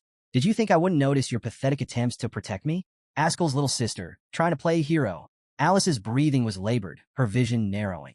It's a misunderstanding, she whispered, her voice faltering. I only wanted to keep you safe. The princess interrupted with a laugh, mocking Alice's sincerity. Oh, save it. Do you think I'm blind to your family schemes? I won't let you or your brother kill me like a fool. With a flourish, the princess produced a scroll, unfurled it, and threw it to the ground. A magic circle ignited beneath her feet, the glowing runes casting eerie light over the scene. She turned to Alice one last time, her eyes glinting with cruel satisfaction. Pray to Lumendal if you want, little knight, she taunted, her voice dripping with condescension. Maybe he'll save you. But I doubt it. The circle's light intensified, and with a flash, the princess and Cecilia vanished, leaving Alice bleeding and alone. Lying on the cold earth, Alice clenched her teeth against the searing pain. Her mind raced, replaying every moment that had led her here. Was her trust in Cecilia misplaced? Did her brother know all along? Tears welled in her eyes, not from the pain of her wound, but from the ache of betrayal. As the betrayal set in, Alice's eyes blazed with rage and sorrow. Tears streamed down her face as she clutched her wound, disbelief and despair swirling within her. Why? She wondered. Why had Cecilia, her dearest friend, turned against her? Even as she cried, Alice refused to give in. The ground trembled under the stomps of approaching monsters. Turning, she saw a pack of grotesque beasts with dog-like heads closing in, their intent to devour her clear in their predatory stares. With gritted teeth, Alice drove her sword into the ground for support, willing herself to rise. I won't die here, she muttered, one hand clutching her abdomen to staunch the bleeding. She staggered upright, her heart pounding with a fierce determination. Her fingers twitched as she began channeling her energy. She wasn't ready to let go, not without answers. She would survive. She had to. The monsters lunged at her. Alice gripped her sword tightly and drew on her own blood, channeling Yin's power. Her crimson lifeblood swirled in the air, forming razor-sharp spears that hovered protectively around her. Closing her eyes and steadying her breathing, she extended her hand, summoning the last reserves of her strength. I'll ask you myself, Cecilia, she whispered, as the first beast leapt forward. Alice thrust her hand outward, sending a blood spear hurtling into the monster. It yelped and collapsed mid-air, its body convulsing as it hit the ground. The other beasts hesitated, growling and circling her warily. Come on, then, Alice shouted, her voice defiant. Her spears hovered like a barrier around her, as she prepared to fight for her life. Miles away, Princess Violet appeared in a luxurious chamber as a glowing magic circle faded beneath her feet. She sat on the plush bed, exhaling deeply. For the first time in hours, she allowed herself to feel relieved. That place was vile, she muttered, fanning herself dramatically. Even the air was disgusting. Cecilia stood nearby, silent and tense. Her shoulders were stiff, her gaze fixed on the floor. Violet, noticing her companion's quiet demeanor, turned toward her. Don't you agree, Cecilia? Yes, Cecilia replied, her voice faint, her eyes brimming with regret. Her mind betrayed her as memories surfaced. Alice's laughter as they shared ice cream in their youth, her bright eyes full of happiness. The stark contrast to the bloodied, betrayed woman she had left behind twisted like a knife in Cecilia's heart. Violet tilted her head, her tone turning sharper. Why didn't you kill her? Cecilia snapped out of her reverie, her head whipping toward the princess. What? You heard me. Violet's calm, yet icy gaze pierced her. You could have ended Alice right then and there. That was the order, wasn't it? She gestured dismissively. You left her alive. Cecilia turned her face away, her hands trembling slightly. The beasts, they'll finish her soon enough. On the battlefield, Alice's blood-forged swords pierced through beast after beast. Her strength was waning, her breath ragged, but she pushed forward, determined. Just as she prepared to attack again, exhaustion finally overtook her. She drove her sword into the ground, fell to her knees, and closed her eyes. A fleeting sense of relief washed over her. Was it finally over? But the moment of peace didn't last. As she stared blankly at the ground, contemplating what she would tell the knights. Knowing no one would believe that Princess Violet had tried to kill her, a low growl reached her ears. Her body stiffened as a massive beast sniffed at the corpse of its fallen kin. Slowly, she turned, her eyes widening in horror. Salamanders, high-level magical beasts, and they were staring straight at her. Their massive bodies oozed fire and saliva, their scorching gazes locked onto their next prey, her. Panic gripped Alice. Her mind screamed for a way out, but her body refused to move. One of the beasts reared its head, flames crackling in its maw as it prepared to unleash a deadly fireball. Terror swallowed her whole. She was out of options. Then, in a blur of speed, a figure appeared. Cyan unsheathed his sword, his blade flashing like lightning as he activated the fog sword technique, rushing fog storm. Before the beast could release its fireball, precise slashes tore through its body. Alice barely registered what was happening. One moment she was bracing for death, the next, the salamander's severed head landed behind her with a sickening thud.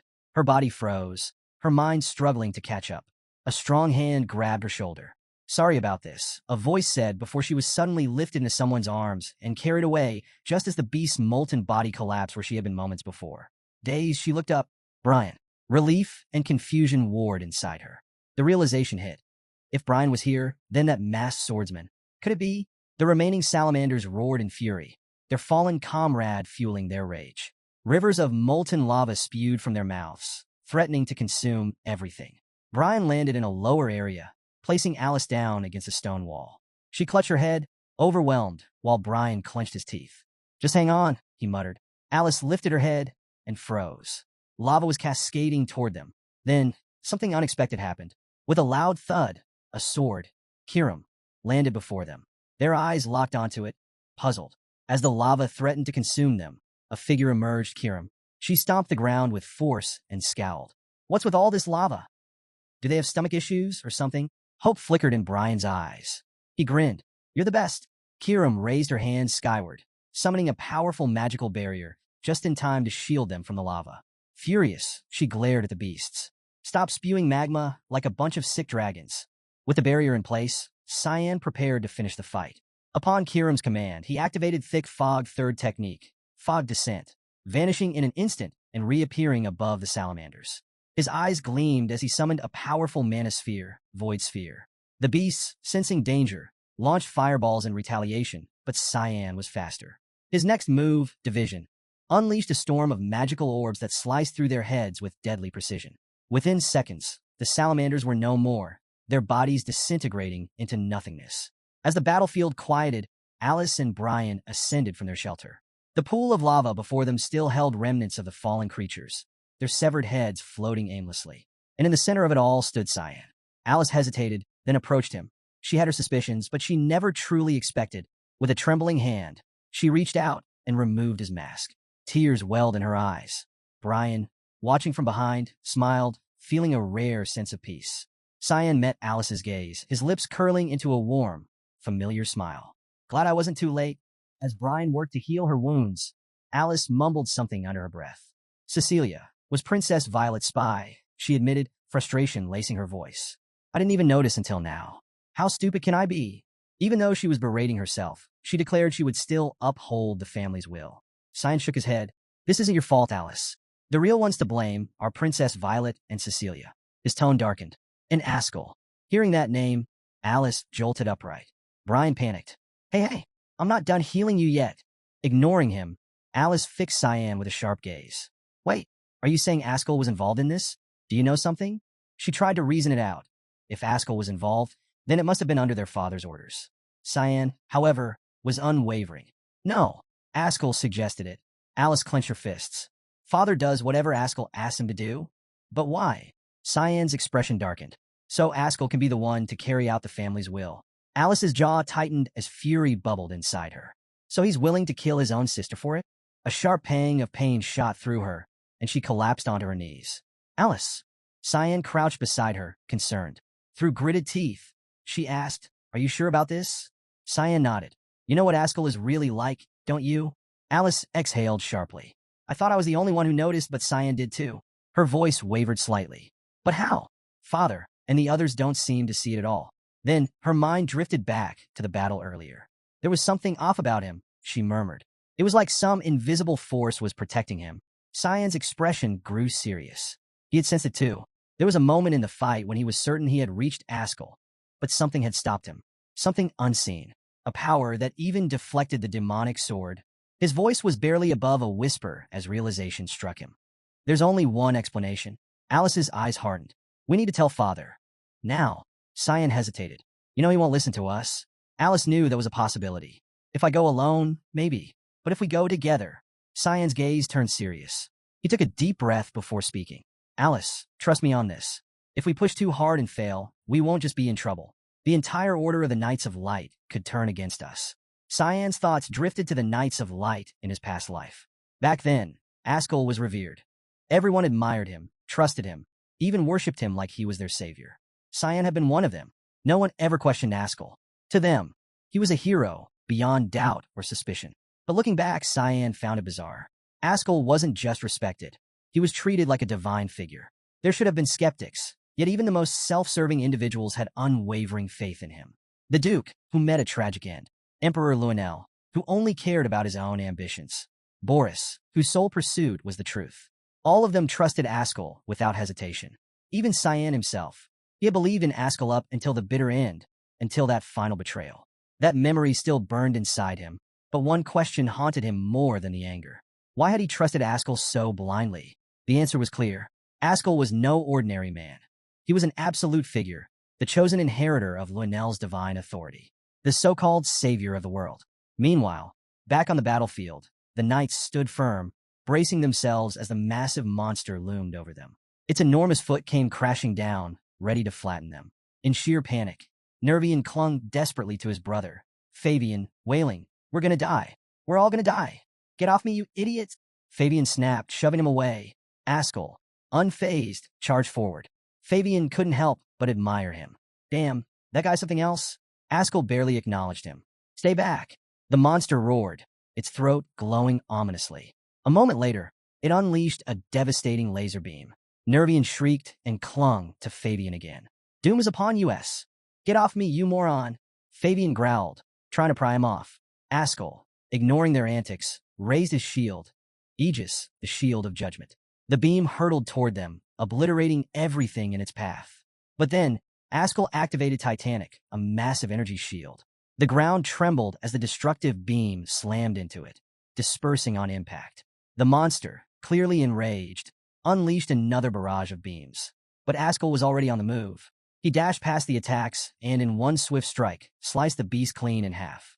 A guttural groan escaped the creature as its body split, blood gushing from the wound. Then silence. The battlefield erupted in cheers. "Ascal saved us. He's stronger than a dragon." Fabian gave him an approving nod. "Not bad." Nervian, still shaking, clutched his brother's sleeve. "We have to tell Father what he did for us." Ascal, for a split second, frowned. But then, like clockwork, he put on a practiced smile. It was an honor to serve. From a distance, Alice watched, her expression troubled. The savior? Someone like him was chosen by Lumendal? She couldn't believe it. And yet the world did. Cyan's voice was calm, but firm. Lumendal needed a savior. That's all. It never mattered who they were. Alice clenched her fists. But Ascal. He was chosen by the most powerful god, Cyan interrupted. Denying it would be considered sacrilege. Alice felt a hollow pit in her chest. She had spent her whole life believing in Lumendal, placing her faith in his divine will. But now it was hard to accept. Cyan's expression remained unreadable. "Be careful, Alice. If you question this too openly, you might turn every Lumendal follower against you." She swallowed hard, sadness flickering in her eyes. "Ow. How do you even know all this?" Cyan hesitated, avoiding her gaze. "I can't tell you. Not yet." Alice frowned. "Why?" "Because I can't let you get involved any more than you already are." Silence hung between them. Then, Alice exhaled, offering a small smile. "I trust you, Cyan. If there's a reason you can't tell me, I'll wait. But one day, promise me you will." Don't carry this alone. A genuine smile crossed Cyan's face. Okay. Alice turned to Brian. Thanks for healing me. Brian's face immediately turned red. It's nothing. He stammered, flustered.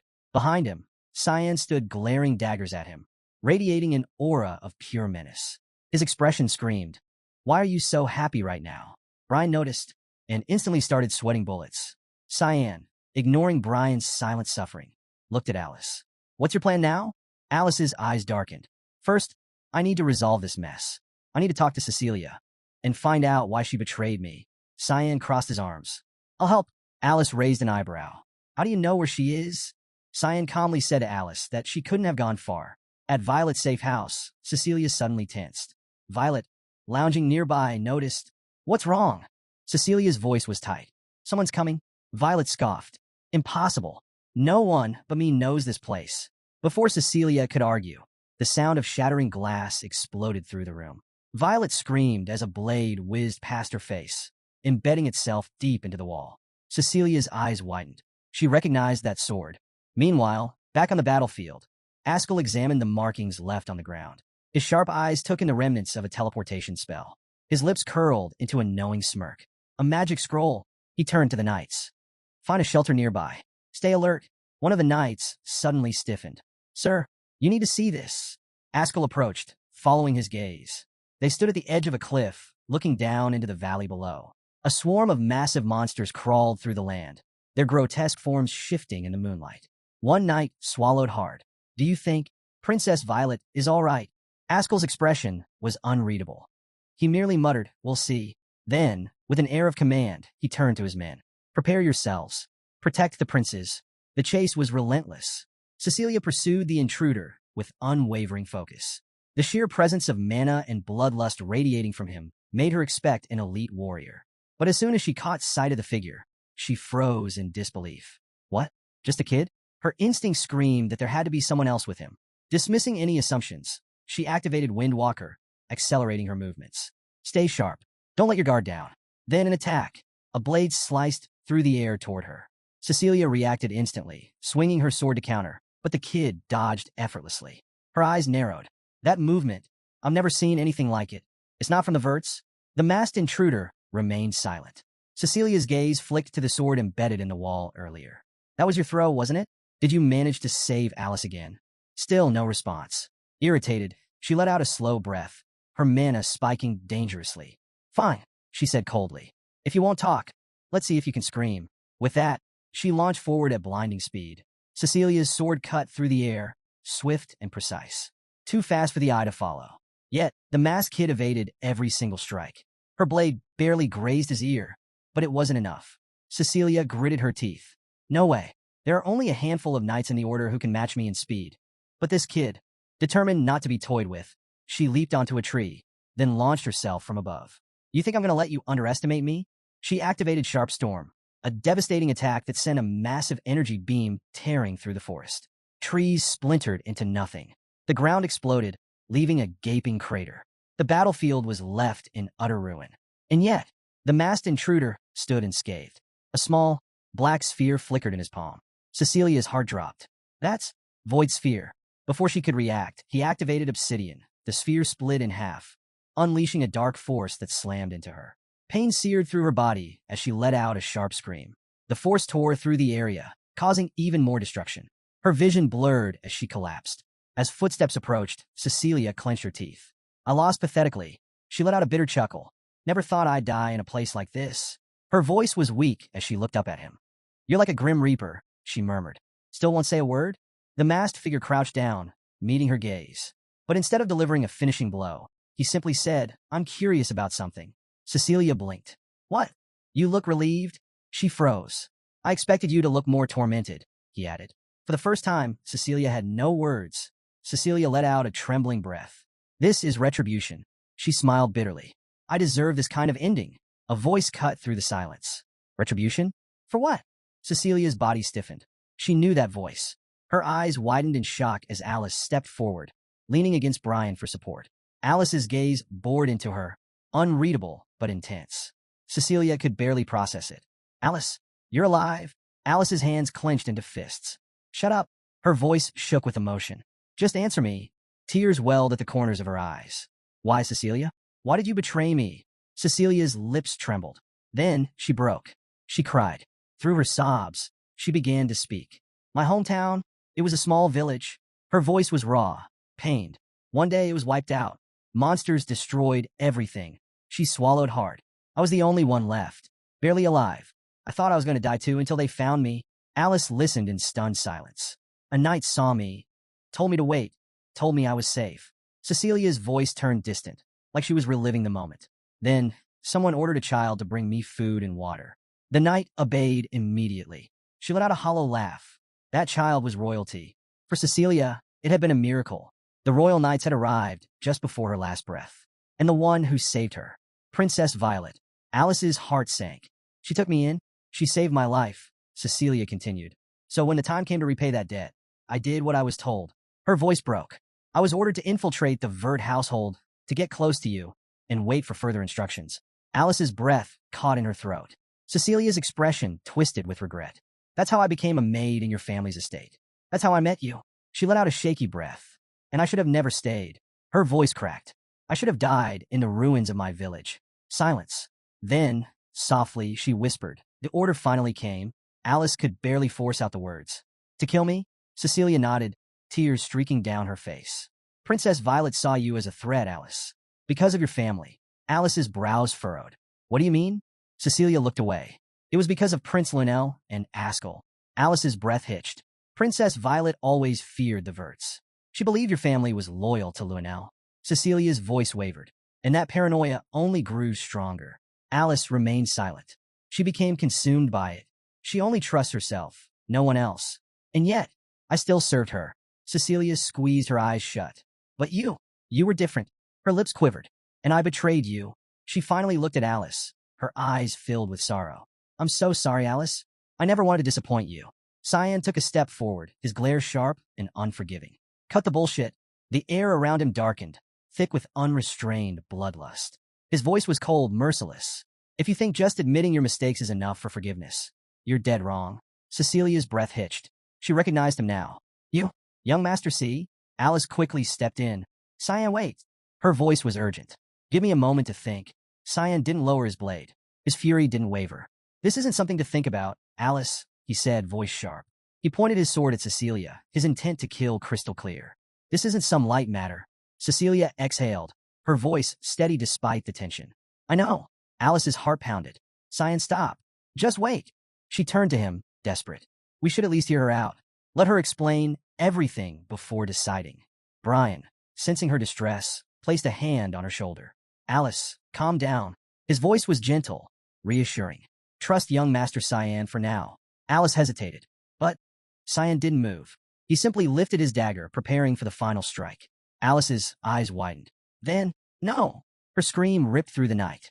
Cecilia flinched as the blade came down. Somewhere else, a door exploded into pieces.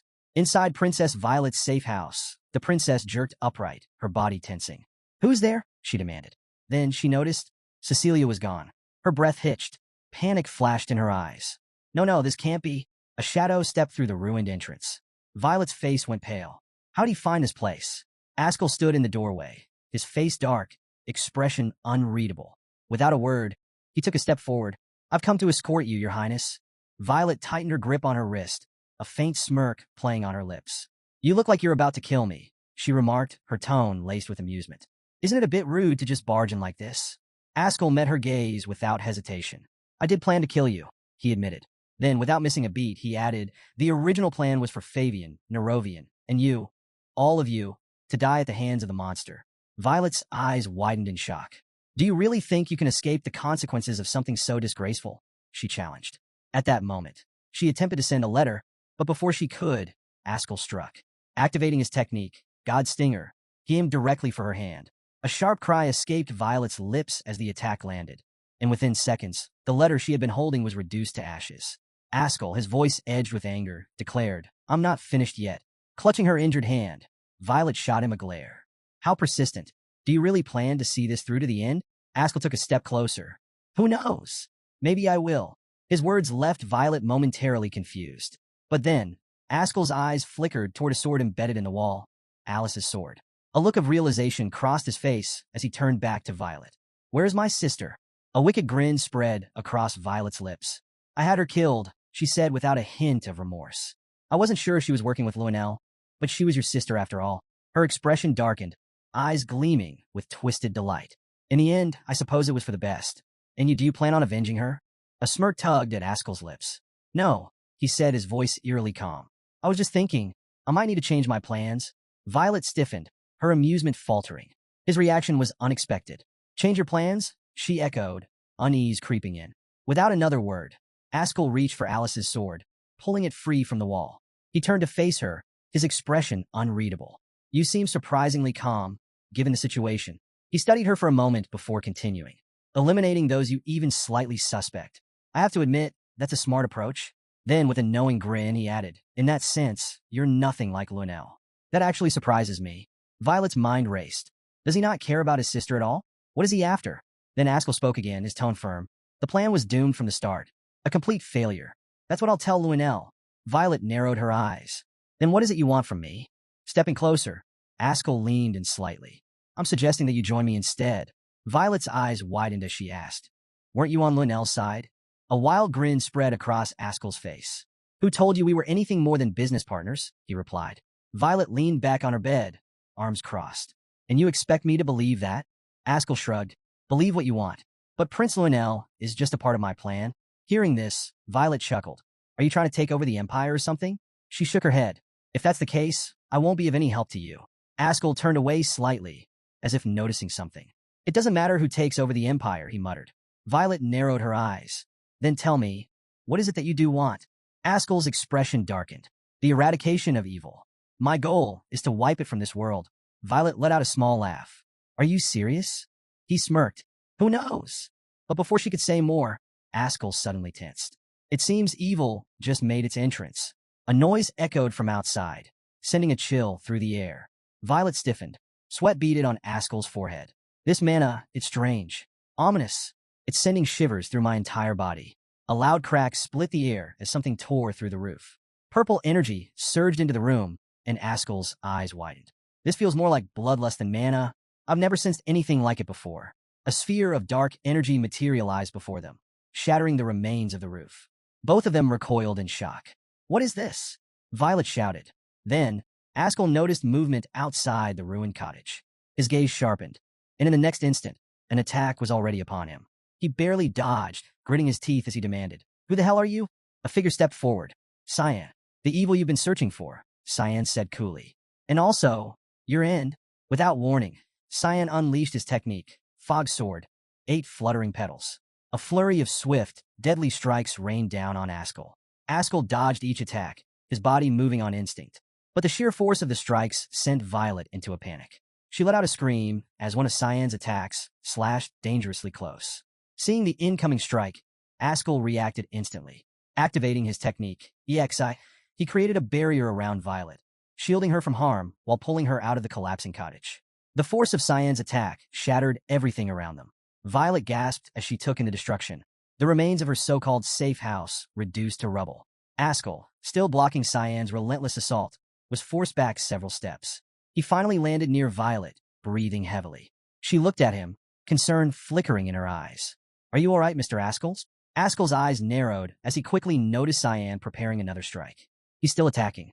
Cyan raised his hand, summoning a glowing red sphere. Without hesitation, he hurled it toward Ascal. Reacting instantly, Ascal activated his technique, Ascalon. His sword cut clean through the sphere, dispersing it in an instant. But Cyan didn't stop. He lunged at Ascal with terrifying speed. He knows spatial magic too? Ascal realized, gritting his teeth as he braced for impact. Before Cyan's attack could land, a surge of yellow, electric waves crackled through the air, intercepting the strike. The sudden force sent Cyan flying backward. Even Kiram, who had been standing nearby, let out a pained cry from the shock. As Cyan hit the ground, Ascal turned to Violet. "This guy, he's not just some ordinary enemy." Violet stood frozen, overwhelmed by everything unfolding around her. She clutched her arms tightly, her body trembling. Tears welled in her eyes. Ascal glanced at her and spoke firmly. "Calm down. I'll win this fight." His confidence caught Violet off guard, and her face flushed slightly. "All right," she mumbled. Meanwhile, Cyan sat up, clutching his side. Kirim, what's wrong? He asked. Kirim groaned in pain. That hurt like hell, she muttered. That electric wave, it felt like my entire body was being torn apart. Cyan's expression darkened. Tisich must be Ascal's hidden power protecting him. How annoying. Ascal pointed his sword at Cyan, his gaze unwavering. What's wrong? Why did you stop? His tone turned sharp. Didn't you just say you were my in? Then come at me. Cyan clenched his fists, seething with frustration. I'd love to kill him right now. But after seeing what his power can do, I need to fall back. Just then, Violet's gaze shifted. Among the debris, she spotted a familiar sword, Cecilia's sword. Her eyes widened in shock. Scattered nearby were other belongings she recognized. Her heart pounded. That's Cecilia's stuff, she shouted, turning to Cyan with a mixture of fear and rage. What the hell did you do to her? Cyan's eyes remained cold. I purified her. Violet's breath caught. Purified? What does that even mean? Ascal's voice cut through the silence. It means she's already dead. His words hit Violet like a dagger to the chest. Ascal turned his attention back to Cyan, his expression dark. So that was your goal all along? Who ordered you to kill her? A crimson aura flared around Cyan's body as he responded in an icy tone. We are missed. Those who do not forgive. His voice was void of emotion. Her purification was not ordered by a person, but by reason. Hearing this, Ascal's mind raced. Missed, so they're active again. So the rumors were true. Before he could press further, Cyan's body flickered, and in the next moment, he was gone. Violet gasped, scanning the area. He disappeared. He vanished into thin air. Ascal lowered his head, deep in thought. More obstacles, more people interfering with my plans. His mind raced. Was it them all along? Have they been the ones pulling the strings from the shadows? Meanwhile, atop a mountain near the river, Cyan landed. Kirim collapsed onto the ground, clutching her head tightly. Damn it, my head. I thought I was going to die from that attack earlier, she groaned. Cyan stood in front of her, watching silently. Was it really that bad? He asked. Kirim, still holding her head, took a shaky breath. Yeah, I've never felt pain like that before. She slowly lifted her head, gritting her teeth. We couldn't even touch him. This is way more complicated than I thought. Cyan remained quiet for a moment before speaking. There's a solution. Kirim's eyes snapped to him. What is it? She asked urgently. Without a word, Cyan pulled out a set of elemental stones. They glowed faintly in his palm. Duran Dark's elemental stones, he said. The purity of gods. His gaze darkened. It's only a hypothesis, but if we use these, we might be able to defeat him. Kirim's expression shifted to alarm. She grabbed his wrist tightly. No, don't do it. Her voice trembled as she looked at him. Did you bring those just for this? Cyan, if you use them, they could kill you. Before Cyan could respond, a new voice cut through the air. Cyan. Both of them turned. Alice had arrived. Cyan met her gaze before looking back at Kirim. I know it's dangerous, he admitted, but this is the only way. His grip on the stone tightened. His crimson eyes burned with determination. I have to protect people now, he murmured. I won't make the same mistake I did in my past life. A surge of energy pulsed through him as he clenched the stone even harder. If my opponent is unreasonably strong, then I'll become just as strong to match him. The scene shifts as Alice hands something over to Cecilia. Curious, Cecilia asks what it is. Alice explains that it's Marion's token, an item that grants access to the restricted spirit realm. With it, Cecilia can enter Fruina. However, Alice warns her to be cautious. Moved by Alice's gesture, Cecilia thanks her with a trembling voice, guilt weighing heavily on her. But Alice coldly turns away, making it clear that she hasn't forgiven her and doesn't want to see her again. Cecilia clenches her fists, accepting Alice's words with a heavy heart, and quietly says she'll leave. Overhead, Cyan watches their exchange in silence. Kirim, Cyan's spiritual guide, questions if letting Cecilia go is really the right choice. Cyan replies that he already killed her once in his past life. Back then, she was crushed by guilt for taking his sister's life, and there was no need to go any further. By sparing her this time, he believes she will eventually repay her debt. Cecilia remembers the moment she kneeled before Cyan, pleading for mercy. He had told her that this wasn't something that could be forgiven, and despite Alice's desperate attempts to stop him, he struck Cecilia down to avenge his sister. But he knows her death back then was just one chapter. Sooner or later, he will collect what is owed. Until then, she must remain hidden until he calls for her. As she reflects, a thought lingers. Does Cyan somehow see the future? It almost feels as if he knows exactly when she will have a chance to atone. Determined, she steels herself, prepared to repay her debt with her life when the time comes. Noticing Cyan's weary expression, Kirim asks if he's feeling unwell. Before he can answer, Alice calls out to Kiram. Kiram questions why she let Cecilia leave so easily, but Alice brushes it off, instead thanking her for saving her life. She admits she's a bit late in expressing her gratitude, but notes that dealing with a demonic soul like Kiram won't be easy. Kiram smirks, dismissing it as nothing.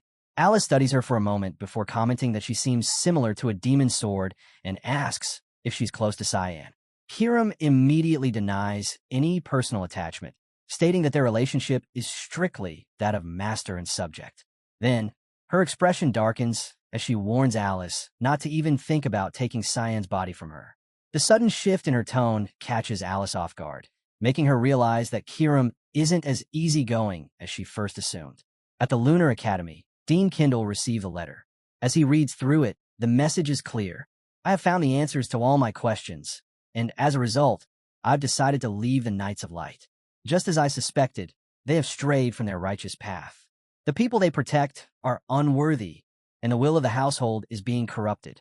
My father is simply allowing it to happen. I will visit you soon, as there is something I wish to discuss. Until then, please take good care of Cyan. My brother Ascal and Prince Louis Bell will keep you updated more frequently than I can. Letting out a sigh, Dean Kindle leans back, thinking to himself that both families are an absolute mess.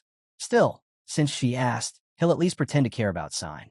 Beside him, Boris arrives, apologizing for the wait. The dean casually asks how he's adjusting to life at the academy. Boris replies that he's slowly getting used to it. Without wasting any time, the dean gets straight to the point. When was Boris planning to tell him that he was working for Prince Louis Bell, his grandson? And more importantly, why did he keep it a secret? Boris, unfazed, explains that he wasn't hiding anything. He simply didn't think it was relevant to his position at the academy. However, the dean presses on, asking what Boris's real reason for coming here was. Boris finally reveals that he's searching for someone. The dean narrows his eyes and asks if he's found them. Boris responds that he believes so. Hearing this, the dean's expression darkens. His voice drops as he warns Boris to stop immediately, especially if the person he's looking for is a child. With a sharp glare, he makes it clear, whatever Boris is planning, it ends now.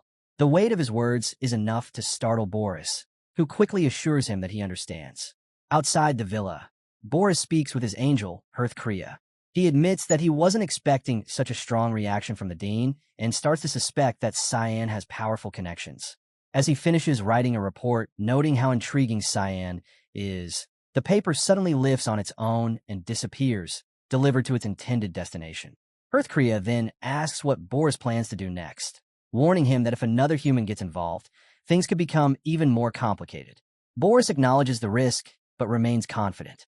The angel cautions him further, reminding him that Kiram is different. He has a physical body. But Boris only smirks. Then I'll just sever Kiram's connection first, he says. Kriya finds the idea brilliant, but Boris simply tells him to leave everything to him. A sudden voice breaks the silence from behind. What did you want to see me for, Mr. Boris? It was Sarika. Boris had been expecting her and greeted her with a composed smile, thanking her for coming. Sarika, however, cut straight to the point. She had been meaning to meet him as well. Boris shifts the conversation to Cyan, pointing out how he rarely attends lessons and spends most of his time in the dormitory. Yet his skills are extraordinary. Sarika shrugs, suggesting that perhaps Cyan is simply a natural-born genius, which must have piqued Boris's interest. With a sly grin, Boris nods. Indeed. But now, I find myself interested in those around him as well. He steps closer, his gaze sharpening. Sarika doesn't flinch. Her voice is cold as ice. That's not going to happen. Boris smirks and murmurs under his breath, the flower of black mist. As he speaks, a strange energy ripples through the air. Sarika, sensing danger, discreetly begins preparing a spell behind her back. But Boris is quicker. With a flick of his wrist, a spell ignites, and from the ground erupts a monstrous creature, an enormous hellhound with countless glowing eyes and massive, gaping jaws. It lunges at Sarika with terrifying speed, engulfing her in an instant before vanishing into the void. Watching the scene unfold, Boris allows himself a moment of satisfaction. But then, a violent surge of energy shatters the hellhound from the inside out, obliterating the creature in a single strike. From the swirling remnants of the broken beast, Sarika emerges, untouched, her presence radiating with dark, ethereal energy. The black mist swirls around her, shielding her completely. Boris takes a step back, his expression shifting from amusement to shock. He had gravely underestimated her. Sarika lands gracefully on the ground, her eyes locked onto him. "I don't know how you figured out who I really am," she states, her voice steady and unwavering. "But if you're so eager to die, I'll gladly make that happen." Boris remains unfazed, his smirk unwavering. He casually pulls out his spellbook and flips it open. "It won't be that easy to make me give up," he says confidently. Sarika narrows her eyes, taken aback by his overwhelming self-assurance. Without hesitation, she summons a legion of heirs, surrounding him in an instant. "Then I'll begin your purification," she declares. Boris merely chuckles as he swiftly turns the pages of his book, preparing his next move. "I could take on all of you," he replies, grinning. Meanwhile, the scene shifts to Nana, who is caught off guard by the sudden arrival of Cyan and Brian. Overcome with excitement, she leaps onto Cyan, calling him father. Brian, completely ignoring the moment, clutches his stomach and turns to Emily. "I'm starving. Got anything to eat?" he asks. Cyan watches Nana in silence, noticing how much she has grown. It's becoming harder to hug her properly now. Curious, he asks what she's been up to. With a bright smile, Nana eagerly responds that she's been doing well under Sarika's guidance, just as Cyan instructed. As he gently pats her head, he realizes how much she has endured. The training must have been brutal, but it was necessary. Controlling her breakdowns was essential. As a half-dragon, half-human, Cyan could never allow the horrors of the Banquet of Blood to repeat themselves. The Hallmaster's methods may be harsh, but when it comes to controlling one's instincts, no one is better than Sarika. Acknowledging her efforts, he says, "It must have been tough." "Good job." Nana beams. "Yeah, but it's not raining today," she adds cryptically. Cyan raises an eyebrow. "What's that supposed to mean?" Before she can answer, Hiram cuts in. "She means purification," she explains nonchalantly. Sarika is currently attempting to purify Boris. Cyan's expression darkens instantly. "What? There's no way I'm allowing that. Do you even understand what you're dealing with?" Hiram crosses her arms. "You're worried about the ancient scripture, aren't you?" She tilts her head slightly. "Or do you not trust Sarika and Air to handle it?" Cyan glares at her. "Are you even aware that Hearthkriya is involved?" His tone is sharp, accusatory. "Why didn't you tell me sooner?" Hiram stiffens, nervously avoiding his gaze. I didn't think it was necessary," she admits, sweat forming at her temple. Cyan exhales sharply. "There's no time to waste." "I'm going," he declares. Boris's bloodline is too dangerous to ignore. He then turns to Brian. "Stay here and take care of Emily and Nana." Brian, still munching on cookies, hesitates. "Man, I feel kind of bad for not helping." Cyan glances at him. "What are you even eating?" Brian shrugs, holding up another cookie. "I'm just really hungry. Want me to come with you?" Cyan shakes his head. "No, I'll handle this with Kiram."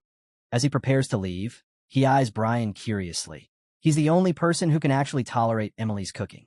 Meanwhile, Emily sparkles with joy, absolutely delighted that someone is finally appreciating her unique culinary skills. Brian hesitates before asking, "So, should we just wait here?" Cyan shakes his head. "No, take Nana and Emily to Brno." Nana's eyes widen in shock. "What? Why do we have to leave?" Cyan's tone is firm. "Staying here is too dangerous. I'll come visit once everything is dealt with." As the farewell stretches on, Kiram groans in frustration. "Enough with the dramatics. Let's go already." The scene shifts to the battlefield, where the tide is turned in Boris's favor. Sarika, breathless and weary, watches him with growing hatred. The more she looks at him, the more despicable he seems. With a flick of his wrist, Boris summons an army of monsters and zombies, their grotesque forms tearing through her mist with ease. As she observes the creatures, a dark suspicion creeps into her mind. These twisted beings carry the same ominous aura as those from the Banquet of Blood. Could Boris have been behind that massacre, too? Before she can dwell on the thought, more zombies appear, their contorted bodies radiating unnatural strength. Boris smirks, holding his ominous spellbook. "Tired already?" he taunts. "This is just the appetizer. The main course and dessert are still to come." With a snap of his fingers, his dark magic surges, sending the horde lunging toward her. Sarika moves with precision, dodging their attacks before unleashing her technique, sword-crushing folkstorm. A surge of power ripples through the battlefield. shattering the charging zombies into dust. Without hesitation, she follows up with Folk Sword, 8 fluttering petals, slicing through the remaining enemies with swift, elegant strikes. But just as she regains her footing, a sudden shift occurs. The Bloodthirst Wave activates, amplifying her mana and expanding her reach. Yet, before she can capitalize on it, a barrage of flaming arrows rains down from above. She quickly realizes her technique is useless against them and scrambles to evade the relentless assault. Glancing at Boris, she grits her teeth. He's continuously casting high-level spells, giving her no window to strike. Worse, the marionettes are now reading her movements. One lunges to grab her, but she narrowly evades its grasp. Sarika makes a swift decision. Activating the puppeteering technique, she forces the marionette's stored mana to detonate from within. A deafening explosion erupts, sending her hurtling backward. The sheer force of the blast makes it clear. These marionettes aren't ordinary. They contain an immense concentration of mana. Undeterred, she targets another set of marionettes, triggering another powerful explosion. However, the impact sends her crashing to the ground. Boris seizes the opportunity. Flipping to the final pages of his spellbook, he leaps toward her, his grin widening. With a flick of his hand, he summons the Warhammer. The massive weapon descends with crushing force, smashing into Sarika with such power that the ground beneath her erupts in a blinding explosion. The massive hammer slams down, nearly crushing Sarika into the ground. The light around her dims as dust and debris settle. Boris strides toward her, a satisfied smirk on his face. What a shame, he muses. But to his surprise, a weak voice responds. I think I understand now. Sarika lies on the shattered battlefield, her gaze locked onto the marionettes encircling her. Your marionettes, they can track an opponent's mana. They're not just ordinary puppets. Boris pauses, intrigued by her sharp insight. Closing his scripture, he listens as Sarika continues. And that spellbook of yours, it's not just a conduit. The mana radiating from it, it's beyond anything normal. For a brief moment, Boris is caught off guard. He hadn't expected her to analyze his power so precisely while on the brink of defeat. Then, with a wicked grin, he brushes off her words. Does it even matter now? With a flick of his fingers, he activates Imaginarium, summoning even more marionettes from the ground. Raising a bow into the air, he sneers, I've got plenty of puppets to play with. Just give up already. The marionette's aura darkens, becoming even more ominous. But instead of recoiling, Sarika suddenly tosses her weapon aside. A surge of overwhelming energy radiates from her body. Sorry, but I'm not the type to give up, she says, her voice firm. At that moment, her expansion ability activates. A massive presence engulfs the battlefield as a colossal beast emerges, the Mammoth of Greed. The monstrous entity's mere existence sends a shiver down Boris's spine. Staring in disbelief, he mutters, How? How can a mere girl summon something like that? The mana he once sensed from Sarika is gone, replaced by something far more monstrous. The beast lets out an earth-shaking roar, striking terror into the marionettes. Boris's creations attempt to flee, but escape is impossible. The Mammoth of Greed launches a devastating punch, driving them deep into the ground. Those that manage to latch onto the beast's body are instantly impaled by countless thorns erupting from its flesh. Boris grits his teeth in frustration. Losing his carefully crafted marionettes so easily is infuriating. The fact that Sarika managed to manifest a demon familiar purely from mana, it's beyond impressive. But he smirks. He knows this won't last long. Right now, Sarika is nothing but an empty shell. Summoning such a powerful entity must have drained her completely. She doesn't even have enough mana left to cast a basic spell. This was your mistake, Boris mutters, reopening his scripture to unleash his next spell. But the moment he glances back at Sarika, she's gone. Before he can react, a voice whispers right behind him. You speak as if you're untouchable. Sarika stands inches away, ready to strike. Boris reacts instantly, activating his absorption barrier just in time to block Sarika's attack. But something feels off. His eyes widen as he realizes he can't track her movements anymore. How is she moving this fast without using magic? He mutters, struggling to keep up. Sarika doesn't let up. She launches a relentless assault against the barrier, each strike causing fractures to spiderweb across it. With one final devastating blow, the defense shatters. Boris barely has time to react before Sarika's blade closes in. Desperate, he casts another protection spell, but she tears through it instantly. Then, a brutal punch crashes into his chest, sending him hurtling miles away. As Boris struggles to push himself up, Sarika is already above him. She grabs his face with an iron grip and slams him back into the ground, shaking the battlefield. A sharp realization dawns on him. She's not giving him any room to cast another spell. Sarika stands over him, blade poised for the final strike. But just as she moves to finish it, Boris mutters under his breath, "If that's the case, I'll skip the incantation." A hidden spell activates, mind creation, triggering a sudden explosion that propels them both into the air. Boris wastes no time. While midair, he conjures the Judgment Spear, unleashing a deadly barrage of magical spears towards Sarika. But she's faster. She reads the attack and maneuvers through the deadly storm, dodging every single one. Then in a flash, she counters. A powerful kick slams into Boris's face, sending him crashing back down, leaving a massive crater in his wake. Battered and bruised, Boris groans, realizing the battle has gone on too long. Before Sarika can close in again, Boris retreats into a protective barrier and summons Lord Hearthcrea.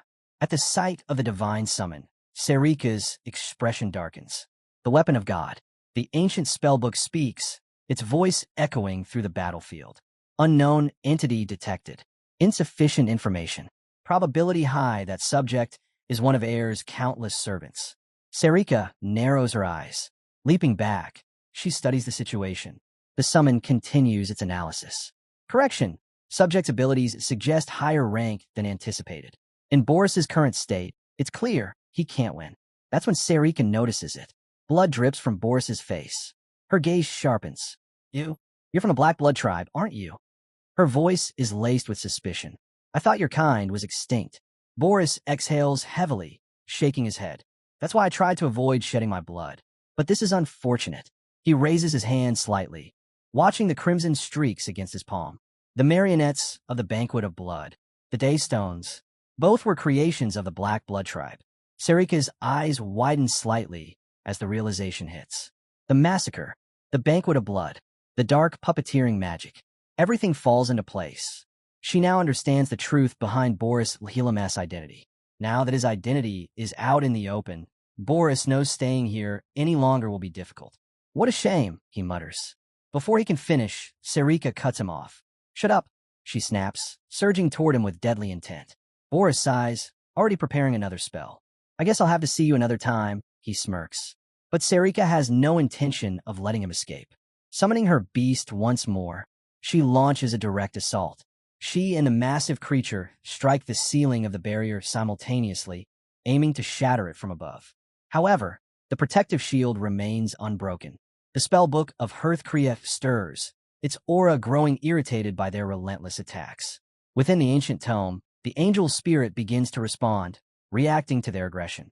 Boris clenches his teeth. Damn it, I forgot the angel could track their movements. Sarika takes a step back, her gaze flicking to the countless marionettes Boris sacrificed to maintain the shield. If it weren't for that spellbook, you'd be dead already, she mutters under her breath. Then, a sudden flash of light erupts behind her. Her eyes narrow. Someone just entered my domain. Does he have an ally? She wonders aloud. In that instant, a familiar figure bursts onto the battlefield. Cyan, weapon in hand. He charges straight for the barrier. Boris's smirk vanishes. His face darkens with recognition. The Duke of Cyan. Why is this guy here? But there's no time to react. With blinding speed, Cyan strikes the protective barrier and shatters it into pieces. A surge of purple and gold energy rips through the air, crackling with intensity.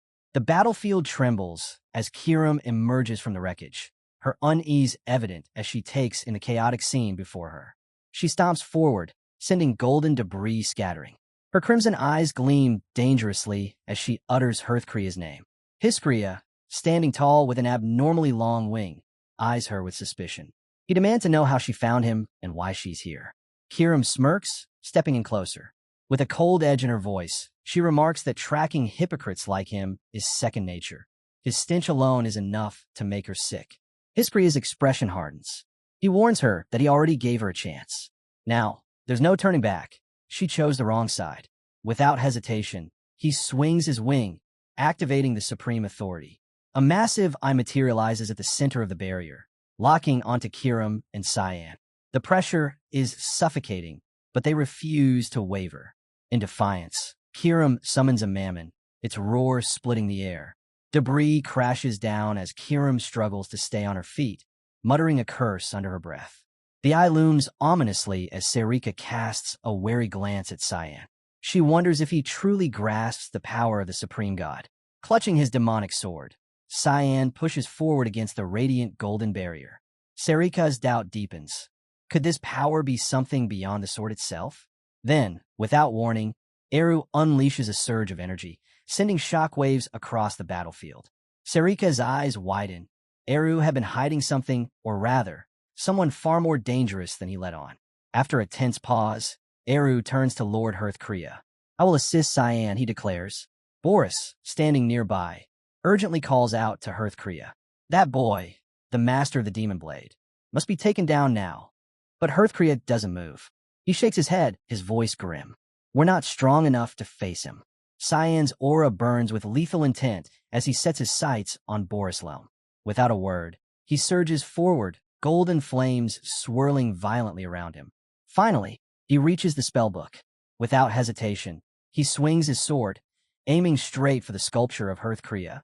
Hearthcrea reacts instantly, blocking the strike, but Cyan refuses to be stopped. His blade tears through the barrier with ease, before slamming directly into Boris. A chilling realization washes over Boris. This kid, he's far more dangerous than I thought. Above them, a swirling black haze devours the sun. Boris's blood runs cold. He recognizes it instantly, an ominous sign, one tied to Cyan Vert. There's no more time to hesitate. While Hearthcrea's barrier still holds, Boris makes his move. He must eliminate Cyan before he becomes a threat to Ascal. A fierce clash erupts, sending a shockwave of mana across the battlefield. The intensity of the battle weighs on Kirim. She worries that Cyan won't be able to hold out much longer. Without warning, a crimson-eyed giant, Mammon, bursts onto the scene. Its monstrous jaws snap open as it hurls its targets through the air with terrifying force. Boris and Cyan now radiate a suffocating, menacing aura. In a flash, Cyan's blade plunges deep into Boris's chest. Before Boris can react, Cyan's forksword ability activates. Massive roots, as unyielding as an ancient tree, erupt from the ground, locking Boris in place. Gritting his teeth, Boris refuses to go down so easily. He summons a hellhound, its fiery breath roaring toward Cyan. But before the flames can reach him, Sarika intervenes. Using the unified demonic human form, a secret technique, she grabs Cyan and pulls him away from danger. Cyan barely has time to process what happened before he senses it, the overwhelming power radiating from the Hallmaster. He stares at her in disbelief, shaken by the sheer intensity of her aura. Just then, a blinding streak of light crashes into the battlefield. The impact triggers a massive explosion, sending debris flying. Sarika's expression darkens. She immediately realizes that her fort domain has been shattered. The culprit? The power of a god's weapon. As the dust settles, Boris takes the opportunity to escape. Sarika clenches her fists, frustration burning in her eyes. We failed the purification. Cyan turns to her, demanding to know why she stopped him. Sarika, still shaken, snaps back that he should at least thank the one who saved him. But Cyan only scoffs. Save me, he retorts. I was the one who saved you. Sarika freezes, momentarily thrown off by his words. What are you even talking about? Standing behind him, she fumes at Cyan's complete lack of gratitude. Meanwhile, Cyan ignores her and turns his attention to Kirim. His grip tightens around his sword as he asks if she's okay. Kirim, unfazed, casually replies, I think I'll take a nap. Even after colliding directly with Boris, she doesn't let the pain show. But Cyan knows this was just the beginning. The real battle is still ahead. And for that, he has no choice but to use that. In the bustling streets of Brno, merchants call out their wares while travelers weave through the crowd. Among them, Alice walks with purpose until her eyes suddenly lock onto a familiar figure. Dean Kundal. She hadn't expected to see him outside the academy, and the sight takes her by surprise. Seated at a quiet table, the dean takes a sip of his coffee, glancing at Alice with a small smile. It's been a while since I last stepped out of the academy, he remarks. Alice, still caught off guard, listens as he continues. Your letters, he explains. They're the reason I'm here. And from what I gather, this situation is quite serious. Alice hesitates before asking, is it because I quit being a knight? The dean chuckles, shaking his head. I saw that decision coming a long time ago, he says. You've been trying to uphold the legacy of your house. But in the grand scheme of things, it's nothing compared to the roles played by Ascal and Laynell. Then his expression shifts slightly. Alice, do you know anything about Ascal? Alice responded thoughtfully, noting that with the Empire's most gifted individuals flocking to the Knights of Light, Ascal was poised to rise as the commander of the Empire's strongest force. The dean nodded, adding that his grandson, Laynell, widely known as the Amicable, might one day stand beside Ascal, sharing that command and shaping the future of the Empire together. However, Alice's expression darkened with concern. She hesitated before asking what the Chancellor thought of it all.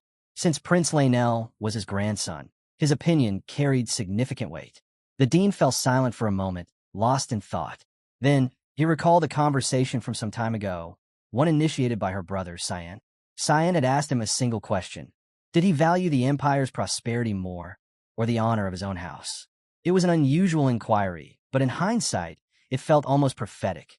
Cyan had been looking ahead, warning him that he was too indifferent to the future that was fast approaching. Alice's eyes widened. What exactly did Cyan see? She asked, unable to hide her curiosity. The dean sighed, admitting that even he wasn't entirely sure. But there was one thing he was certain of: she needed to leave the Empire. Alice stiffened at his sudden command. Leave? What? His voice was grave as he explained. A great storm is coming. Chaos will consume the Empire. I will do what I can to stop it, but I cannot guarantee the outcome. Alice's heartbeat quickened. You truly believe that? She pressed. The dean exhaled slowly before revealing the harsh truth.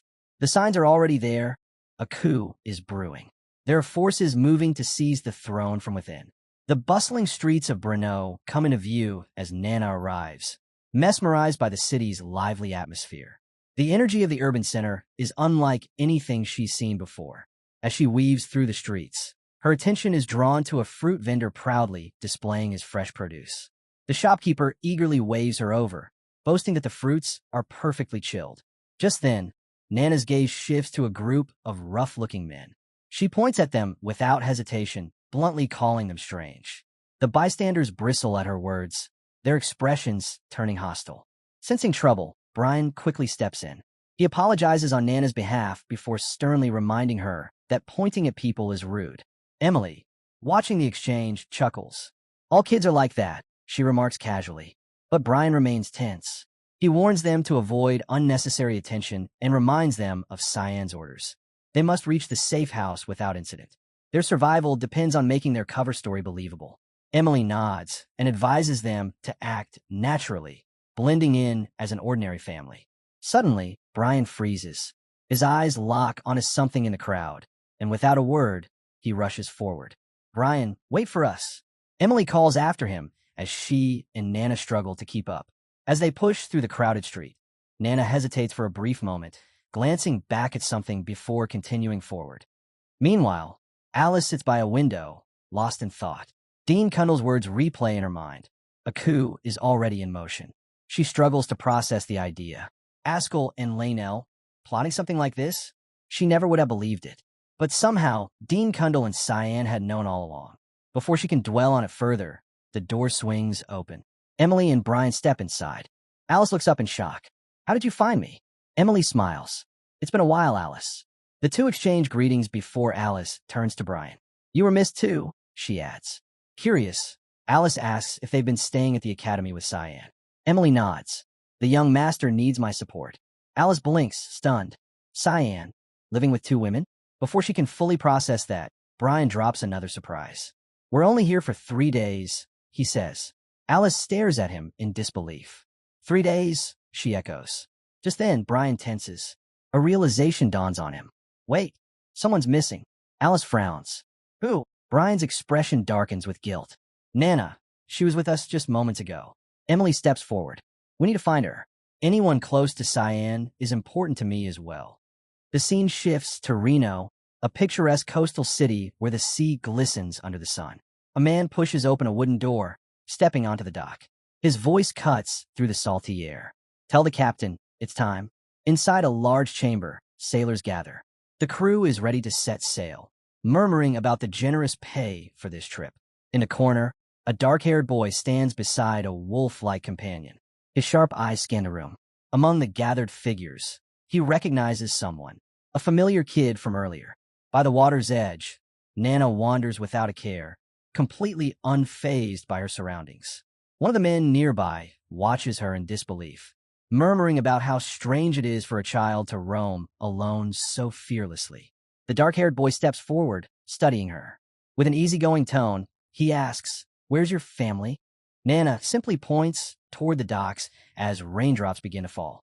The boy raises an eyebrow when Nana suddenly sniffs the air, muttering about a familiar scent. Behind him, a wolfman grins wickedly. "An easy catch," he mutters. "Might fetch a nice bribe." The boy turns back to Nana and flashes a friendly smile. "How about I take you somewhere with lots of tasty treats?" At the mention of sweets, Nana's eyes light up. "Candy," she repeats excitedly. The boy hesitates. Surely, she's too old to fall for something so simple.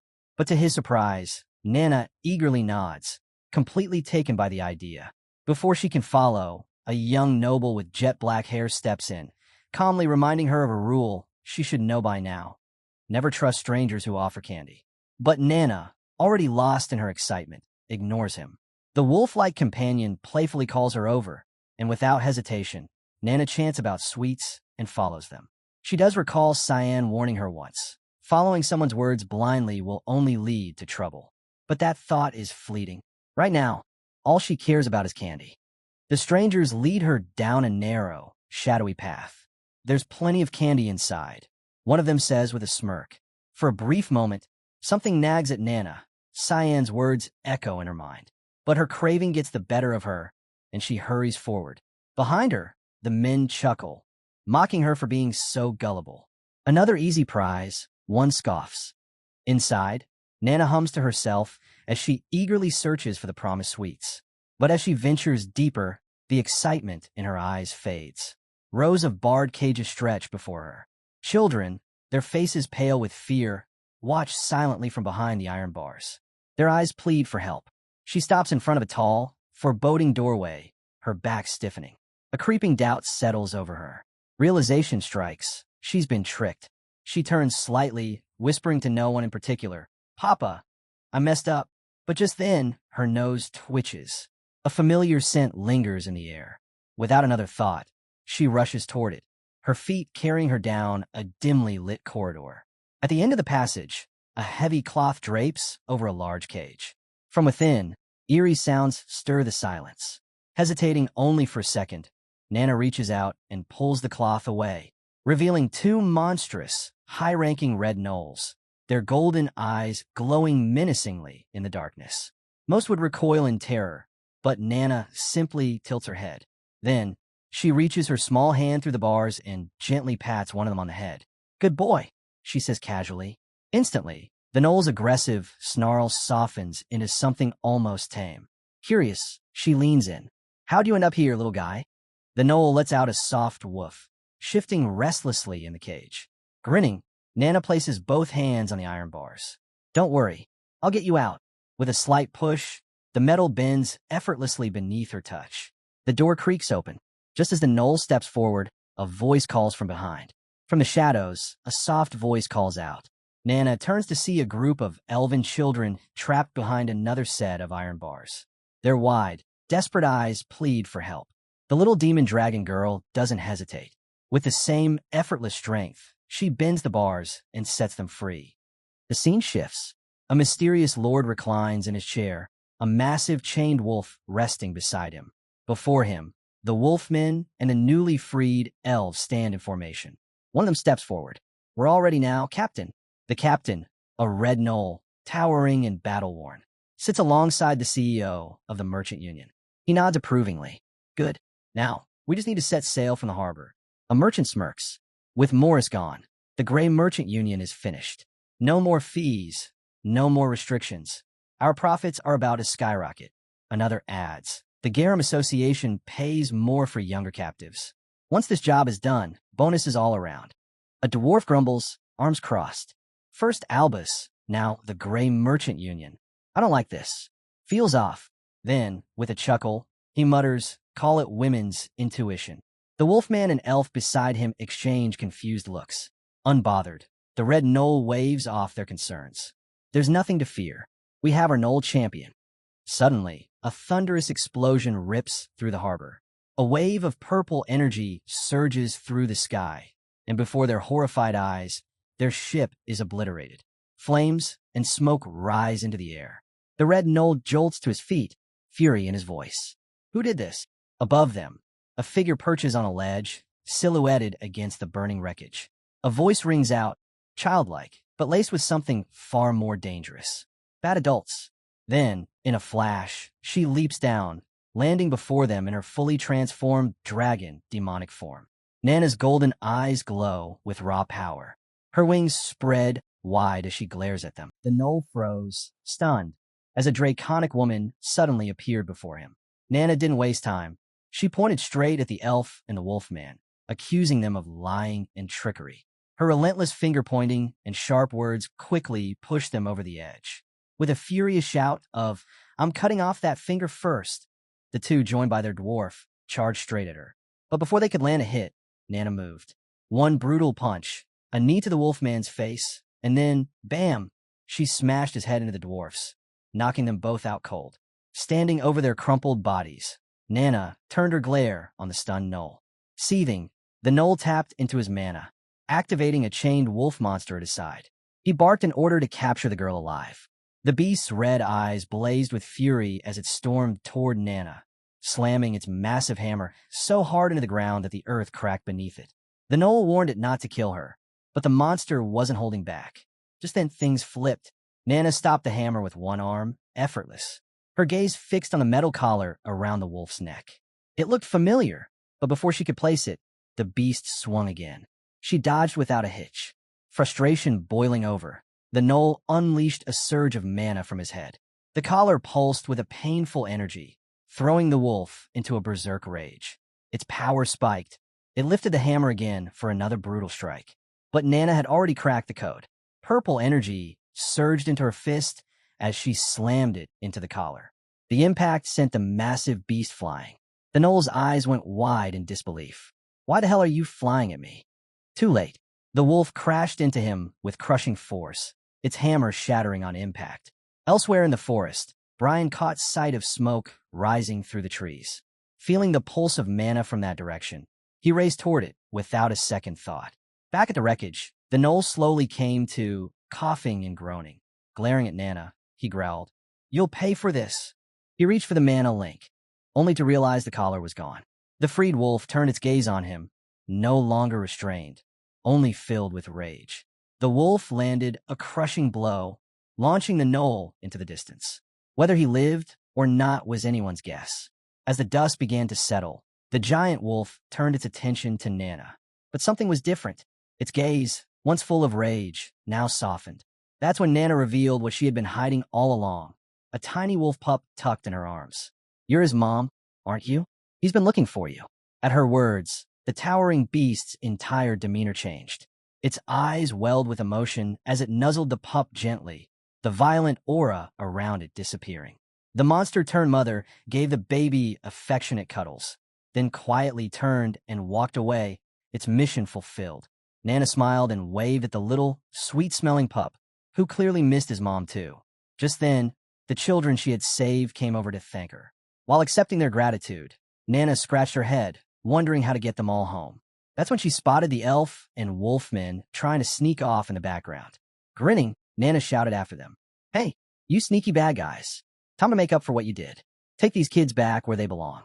If not, I'll eat you." The sheer force of her threat froze them in their tracks. Pale-faced, they scrambled to gather the kids and march them off to their villages, not daring to argue. With everything under control, Nana gave herself a little pat on the back. I actually did something good today. Papa Cyan's totally going to be proud." But her smile faltered and her voice dropped to a whisper. "I wish Papa could have seen it." Just then, a hand gently ruffled her hair. "You did great, Nana. She whipped around in shock, and there stood Cyan.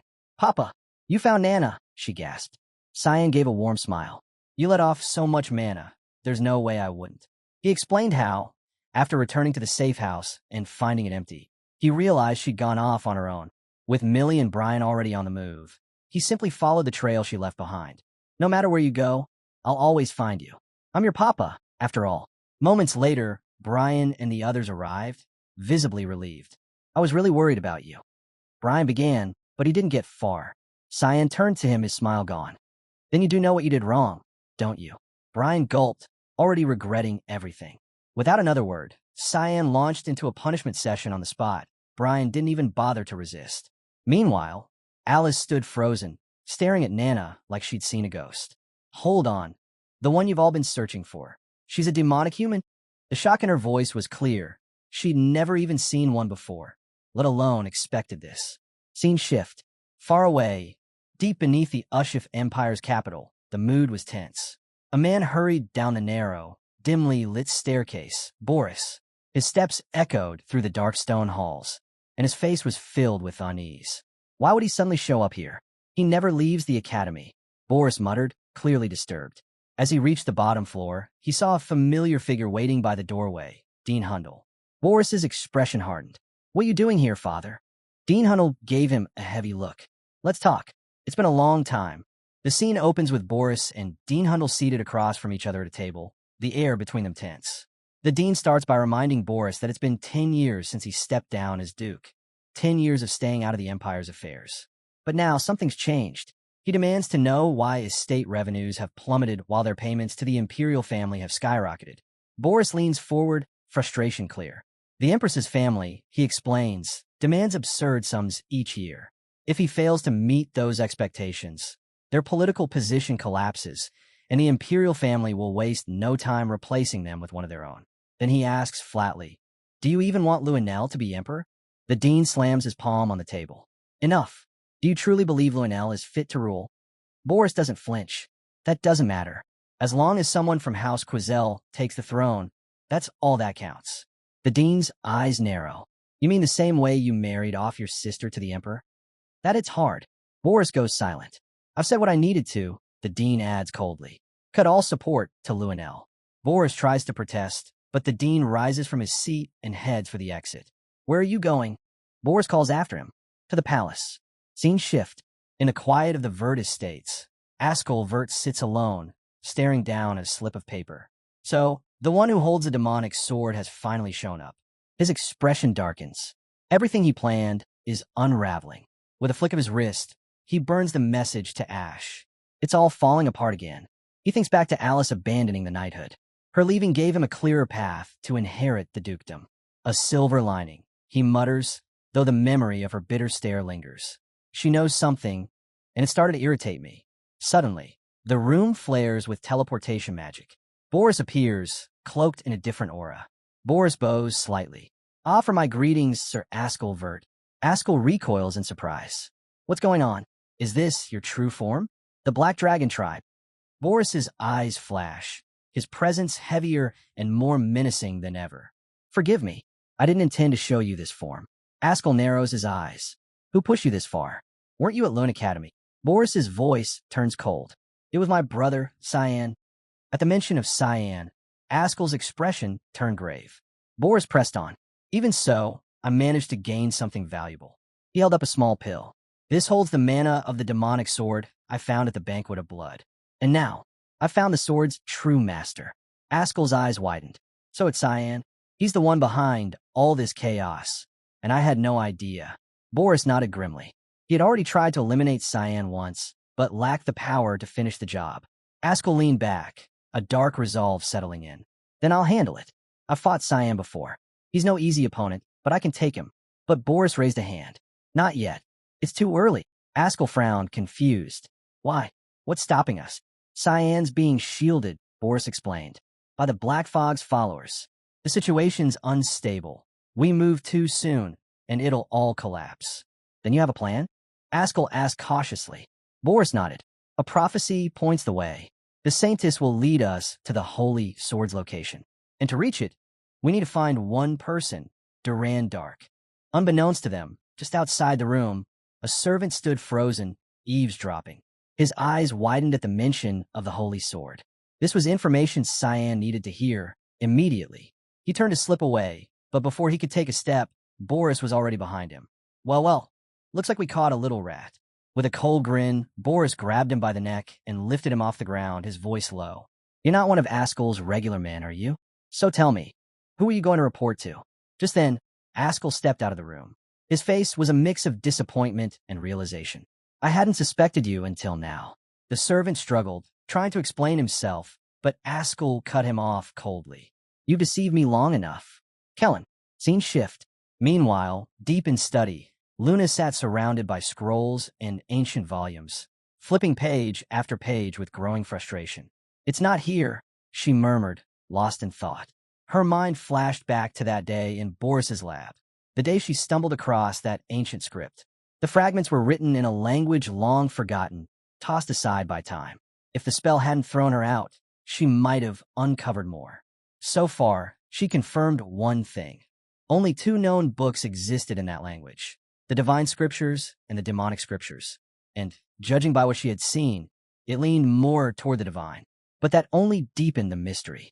Why would something so sacred be hidden away in Instructor Boris's lab? And more importantly, what were the scriptures used for? Why couldn't she find anything on their purpose or contents? Just then, Aaron stepped into the library and spotted Luna buried in her books, completely zoned out. Luna, still deep in her thoughts, was considering whether her last resort might be the Garum Association's archive of forbidden texts. Aaron cleared her throat. Wow, you're so locked in, I could have been standing here all day. Startled, Luna looked up. What brings you here? Aaron gave a casual shrug. Have you seen Cyan around lately? Luna shook her head. Not at all. I've been stuck in here the whole time. Then, giving Aaron a quick side glance, she asked playfully, do you miss him? Aaron immediately scoffed, clearly flustered. Why no? I just think it's weird that he suddenly stopped showing up to class. That's all. Luna chuckled. Don't worry. He'll come back. Aaron raised a brow. And how are you so sure? Luna leaned back slightly. Because that's just how Cyan is. He always comes back. Aaron blinked, not quite sure what that meant. But before she could ask, the doors to the library burst open. Leximus rushed in, his face stiff with urgency. Lady Aaron, there's an issue. Aaron turned to him, puzzled. What now? He handed her a sealed letter. This just arrived from the palace. You need to read it, immediately. Aaron rolled her eyes. You already peeked, didn't you? You're not even supposed to do that. Leximus didn't flinch. Please, read it. With a sigh, Aaron broke the seal and unfolded the letter. Her eyes widened the moment she saw the handwriting, her father's. The contents hit her like a thunderbolt. Upon confirmation of stable ties between both houses and the palace, this letter serves as official notification of the engagement between the fifth princess, Aaron, and Cyan Vert. She froze. Her heart skipped a beat, her eyes locked on the name. Cyan Vert. The letter wasn't just politics. It was a promise, one that stirred something fluttery and impossible to ignore. The scene shifts to Emperor Donnie's chambers. Propped up against his pillows, he accepts a cup from his daughter, Violet, and offers a quiet thanks. She tells him there's no need for gratitude. Of course, she'd take care of him and her little sister. He brushes it off with a smile, calling it nothing more than a cold. But Violet isn't convinced. She urges him to get better soon. It hurts her to see him like this. Just then, a voice echoes from the hallway. Dean Kundal steps inside, greeting the Emperor and Princess with respect. Violet greets him warmly before excusing herself, quietly leaving to give them privacy. As the door shuts, the Emperor comments on how far Kundal has traveled. But this time, Kundal isn't his usual composed self. He stands stiffly, eyes serious. Sensing the mood, the Emperor asks what's wrong. Then, with a weak chuckle, he apologizes for being in such shape when hosting an important guest. Kundal immediately urges him not to say such things, then asks, when did his condition get this bad? The Emperor sighs. At first, he thought it was nothing. But now, looking down at his unsteady hands, he admits it hasn't improved at all. Kundal's expression tightens. He regrets not coming sooner. Another cough shakes the Emperor. Then he changes the subject. He assumes Kundal didn't come just for a visit. After all, he only shows up when there's trouble in the Empire. Wiping the sweat from his face, the Emperor asks if this is about Lionel. Kundal confirms it. At first, he didn't think much of it, But things are turning out worse than expected. Suddenly, the Emperor lifts his hand. Lightning sparks crackle in the air as he channels mana, declaring that as long as he draws breath, Luenel won't lay a finger on anyone. The power in the room flares, but it's unstable. Cunnel sees it clearly. It's not just his appearance. The Emperor's very core is starting to break down. Shifting gears again, the Emperor asks about Princess Erin.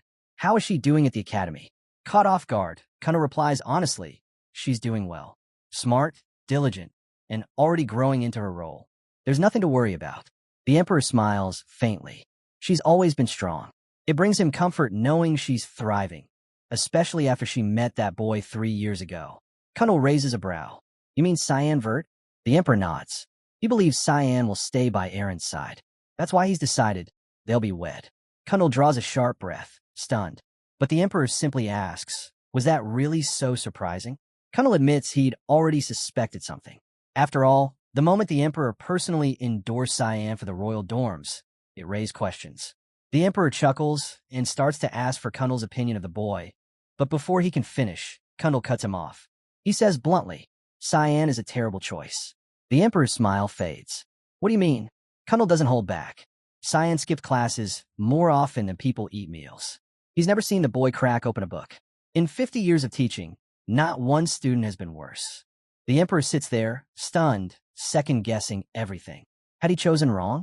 But then, Cunnel adds something else. For all of Cyan's bad habits, he's also one of the most gifted students Cunnel has ever laid eyes on. And with him by Erin's side, no one will dare lay a hand on her. The Emperor lets out a breath, finally easing back against the headboard. Then he asks, if that's the case, what is Cunnel so worried about? Cunnel doesn't answer right away. Instead, he watches the Emperor in silence. And then, the Emperor quietly says it. He's afraid of bloodshed between his own children. He's right to be. Just outside the room, Louis Nell stands listening. As Violet walks by, he greets her, casually pointing out she had just been with her father and grandfather. Then he asks, what was that guy doing there? Violet brushes him off, saying he can go ask for himself. The tone annoys him. He presses her for answers, but she spins around, snapping that he's annoying. That hits a nerve. Louis Nell glares at her, demanding to know if she's lost her mind. You looking for a fight? But Violet doesn't flinch. A dark energy begins to swirl around her. Calmly, she says she has no interest in stooping to his level. Louis Nell shouts back, confused and furious. What's that supposed to mean? Violet steps in close. Without warning, she grabs his face, catching him off guard. Leaning in, she lowers her voice and tells him. You should already know. Then she whispers in his ear. You're trying to kill all of us, aren't you? Louis Nell freezes. He stumbles back, insisting it's nonsense. Says she has no proof.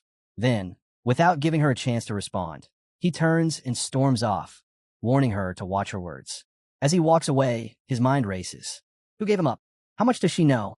What's she planning? Behind him, Violet watches. Her eyes never leave his back. And Louis Nell knows this is only the beginning. Meanwhile, Erin was in tears again, overwhelmed by the sudden news of her engagement to Cyan. Her cheeks burned with a mix of embarrassment and disbelief. She couldn't understand how her father could make such a major decision without even asking her. Sitting nearby, Luna calmly asked, so why not just say no? Erin wiped her eyes and admitted she didn't completely hate the idea. It made political sense. But what really bothered her was how her father didn't even consult her. Then, without warning, Leximus climbed onto the table and declared his full support for the engagement. He claimed to have witnessed Erin's emotional struggles firsthand and was convinced this marriage was either destiny or divine intervention. Just as he reached the height of his theatrical monologue, Erin grabbed him by the collar, panicked. Cyan had just walked in. Cyan scolded Leximus for being so loud, reminding him that the library was a quiet place. He even pointed out that the princess looked mortified, embarrassed beyond words. Erin yanked Leximus out of the room without hesitation. Watching them leave, Cyan raised an eyebrow, completely confused. Luna, who had been observing silently, suddenly asked, do you like Erin? Cyan paused before answering. No. He explained that mentally, he felt way older than her and found the whole idea uncomfortable. Luna gave a small smile at his response, though Cyan couldn't figure out why she'd even brought it up. Changing the subject, he glanced at the books in front of her and asked what she was researching. Luna explained she was digging into the scriptures. The strange book they found in Instructor Boris's lab had been written in an ancient language, and she was trying to decode it. Cyan didn't sugarcoat his answer. She wouldn't find much in the library. If she wanted the truth behind the Holy Scriptures, Hearth Kriya, she'd need access to the archive of forbidden texts. Luna didn't argue. She knew he was right. Cyan then pointed to a nearby book and asked if she had read it. Luna nodded. It was Chronicles of the Swordsman, more of a travel journal than anything scholarly. As she flipped through it, Cyan pointed to a passage about a mountain filled with sand trees.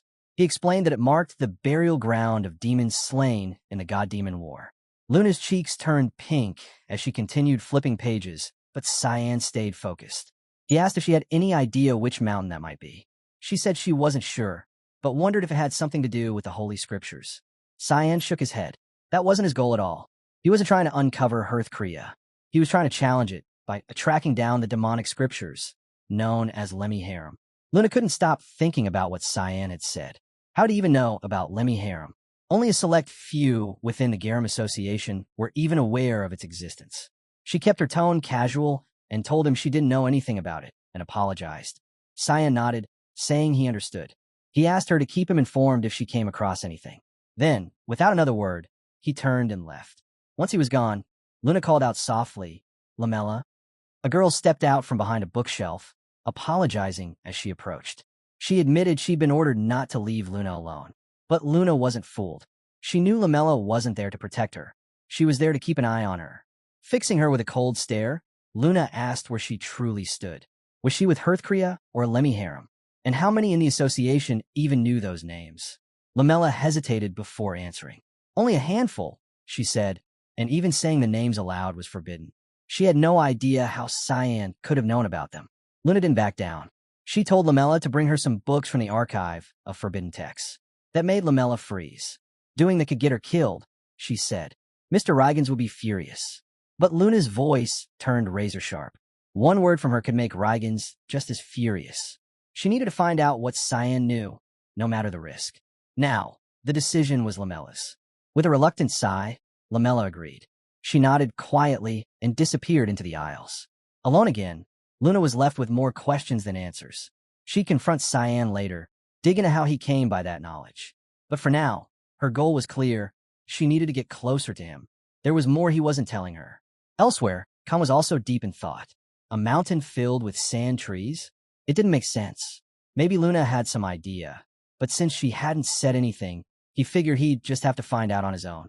As he walked, a voice called out to him. Cyan looked up to see Set Shah striding over, a grin on his face. Set said Cyan looked like he had a lot on his mind and offered to help. Claimed he was a man of deep empathy and emotional brilliance. Even called himself a counselor. Cyan gave him a flat stare. What the hell are you doing? Set just smiled wider. Surprised to see this side of me? Cyan shook his head. I'm not in the mood. But Set wasn't letting up. He grabbed Cyan's arm, insisting he could be helpful. Cyan was irritated. He didn't think Set had anything useful to offer. In fact, he was pretty sure the guy was all brawn and no brain. But then it hit him. Set was from the desert.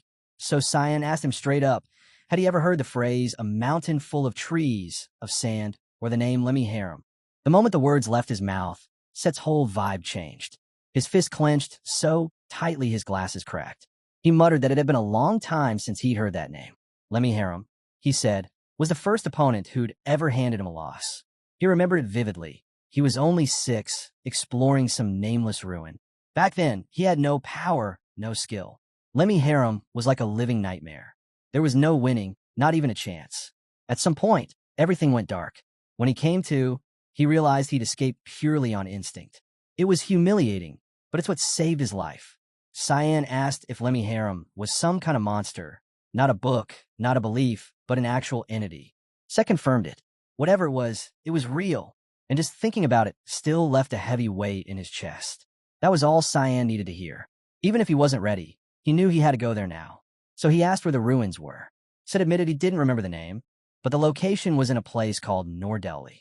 In the ancient Sparnian language, that meant a mountain full of trees of sand. That was the clue Cyan had been chasing. He told Set to take him there. He'd get ready immediately. Set stared at him for a beat. You sure you want to go? Cyan nodded without hesitation. Set stood still for a second longer, then smiled. A memory floated to the surface. His mother, gently asking him why he'd been crying. He'd told her his friends always ran away, even when he didn't break anything. She had hugged him and said that one day he'd meet someone who'd accept him for who he was. And if he kept training, maybe he'd find someone who'd go on adventures with him. Maybe she'd been right after all. With a grin, Seth said he'd go get ready right now. As he spun around to run off, Cyan warned him about the wall up ahead, but Seth didn't slow down. He went straight through it. Cyan just stared, wondering how anyone could be that hyped up. Watching from a distance, Luna said nothing. She kept her gaze locked on them, following every step. Later that day, when Cyan arrived home, Boris and Emily were already buzzing with excitement. They rushed to him, waving a letter. It was from the palace. The way they acted made it obvious they'd already read it. Cyan warned them not to do that again. They tried to defend themselves, saying it wasn't on purpose. The envelope just caught their eyes. Cyan opened the letter and read it for himself. He was getting married. He blinked, confused. Married? To who? And how is this even happening? Emily answered for him. Princess Aaron. It suddenly clicked. Now he understood why Luna had asked if he liked Aaron. So this was what it was all about. Another headache. He folded the letter and decided to deal with it later. Instead, he started packing. As he got ready for the journey, he told the others he'd be away for a while and asked them to take care of Nana in his absence. True to her usual self, Nana beamed and asked if that meant she was getting Mama now. Cyan frowned and told her to forget it. That was never going to happen. Boris and Emily were caught off guard. You're going to ignore an imperial decree? Boris asked. Won't that crush Aaron? Cyan spoke quietly, but the weight in his words was unmistakable. The road he was on, there was no happy ending waiting at the end. It would either end in execution for blasphemy or a life of being hunted for destroying the Empire's last hope. He couldn't afford to bring someone else into that. Silence followed. Emily looked down and muttered that it was all Ascal's fault. He was the one who had set everything in motion. Forrest let out a quiet sigh, placing a hand on Cyan's shoulder. He promised they wouldn't let anything happen to him. We'll do our part, he said. Emily nodded with a faint smile. Even Nana joined in. Her mana stirred, glowing faintly around her, and she loudly declared she'd help, too. Boris turned to her, suddenly tense. Emily's eyes widened. Don't. But Nana didn't stop. In an instant, she morphed, her tiny frame shifting until she looked like a miniature version of Cyan. The room fell still. Then the scene shifted to the wind-swept deserts in the southeastern region of Nordelli. Cyan glanced around, grateful for Seth's enchanted rug. Without it, the journey would have taken days. They made it in half a day. Looking at Seth, he asked, Are you sure you know where we're going? Seth didn't hesitate. I remember everything. Trust me. Ahead of them, a massive dust storm churned through the air, sand and rock twisting violently in the wind. But there was something off. In the storm, a strange black mist drifted, thick with mana. Cyan narrowed his eyes. This wasn't a normal storm. Seth, however, stayed unfazed. Relax, he said. By Sparnian standards, this is nothing. All you need to do now, he added with a grin, is trust me. Later, when Cyan opened his eyes, the sunlight was blinding. For a second, he wasn't sure how long he'd been out. As he pushed himself upright, it hit him. They'd finally made it out of the storm. Seth called out from nearby, asking if he was up, casually adding that he was completely fine. Cyan felt the urge to lash out, but kept it in, brushing it off with a quick question. How much farther did they have to go? Seth told him they were close. When Cyan looked ahead, ruins stretched out across the horizon. He asked if that was their destination. Seth replied that the sand was still messing with their visibility, but the darkened area in front of them, that was the place. He added that aside from him, Cyan might be the first person to set foot there. Cyan raised an eyebrow. You sure about that? Seth looked puzzled. What do you mean? Cyan scanned the area. I can feel them. Others have definitely been here before. Not far off, a group with camels had stopped by the edge of the ruins. One of them gave the order to continue on foot and warned everyone to stay alert. Whatever lay ahead, it wasn't going to be simple. From a distance, Cyan and Seth kept their eyes on the group, trying to make sense of who they were and why they were here. Cyan preferred to wait and observe. But then, out of nowhere, Seth shot into the air and launched a strike at one of the strangers. The attack landed hard, but the man dodged without breaking a sweat and demanded to know who he was. Cyan, still watching from behind, felt a wave of irritation. What was Seth even thinking? With mana flaring around him, Seth clenched his fist and declared his name. Seth Shaharakan, Prince of Sparnia. He demanded answers, Who were they, and what were they doing here? Then, without a second thought, he outed Cyan's location, shouting that his companion was hiding nearby. Cyan was beyond fed up. One of the strangers, Karen, muttered Cyan's name, trying to confirm if it was really him. Meanwhile, the rest of the group had already recognized them, and from the looks on their faces, it wasn't a pleasant reunion. One of them stepped forward and said it didn't matter why they were here. Now that they knew about this place, they weren't leaving.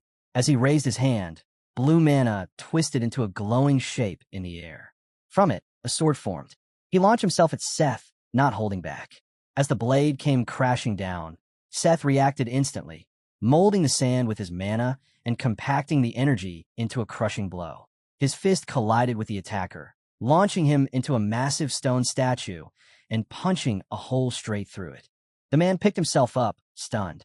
Had Seth really just deflected his mana? He hadn't expected that. Clearly, he'd underestimated him. Seth, still wearing that cocky grin, joked that it was a shame he didn't land the hit just right. He was sure he'd aimed perfectly. Karen growled in frustration, then barked at his teammates, demanding to know if they planned to just stand there watching. But it was already too late. Cyan had taken him down in a blink. Looking annoyed, he threw a sarcastic apology at Karen, saying he hadn't meant to be so quick about it. Karen froze, eyes wide with disbelief. As rage flared, mana exploded from his eyes.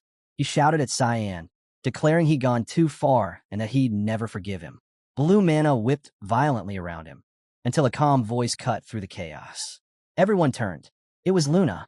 She stood there, completely composed, and told Karen to stand down. Cyan and Seth were with her. Immediately, Karen dropped to one knee, apologizing without hesitation. He had known they were under Luna's protection and begged for forgiveness. Luna nodded lightly and said it was all right. She then looked to Cyan and asked how he was holding up. He gave her a confused look, asking how she even knew he was there in the first place. Luna just smiled. You smell nice. Cyan stared at her, unamused. He pressed again. He wanted a real answer. How had she found him? While he tried to get some clarity, Karen stayed back, kneeling still, but his eyes stayed locked on Cyan, filled with resentment. Elsewhere, the focus shifted to Nana. Silica remarked that Nana's recent shift in appearance might be caused by polymorphic magic. If that was the case, then Nana could be as ancient as a dragon. The transformation wasn't fully stable yet, but it was getting close. Dragons typically used polymorphism to conceal their real forms, but when it came to Nana, even Silica couldn't say for sure. She added that, most likely, Nana had never even seen a fully grown dragon herself. Boris, meanwhile, couldn't shake the memory of how terrified Nana had once been. Quietly, he wondered how he was supposed to tell Silica that Nana had, in fact, seen a dragon before. Trying to move on, Silica brought up Cyan. The group immediately tensed up and dodged the question, acting like they had no clue where he was. Silica wasn't fooled. She called him out, irritated that Cyan was skipping class again. Boris scratched the back of his head and muttered that he'd remind Cyan to show up next time. Silica's temper flared. She snapped that Cyan never listens to him anyway. As she walked off in frustration, Boris sighed, clearly embarrassed. It's exhausting covering for him all the time, he mumbled. Emily nodded in agreement, without missing a beat. Back in the ruins, Luna turned to Karen and asked if he'd come with her. Karen hesitated, warning her the place was far too dangerous. Luna didn't back down. She said she could vouch for their strength. After all, no one who enters ever returns. Wasn't that all the more reason to team up? Karen admitted the people gathered here were all above the 7-star rank. Things were different this time. They needed to trust her. Just then, Seth raised a hand casually. Already been in there and came back alive. Karen rolled his eyes, scoffing. No way someone like you made it out. Seth, now visibly annoyed, fired back. Big words for someone who just got knocked around. He added that he even remembered the layout and that lizardmen had been guarding the entrance. Cyan's face paled. Lizardmen? Those were high-tier monsters. His gaze shifted toward the shattered wall from earlier, and right on cue, a lizard man stepped out of the darkness. Karen reacted fast. It's here, get ready. Then more of them emerged from the shadows, armed and advancing fast.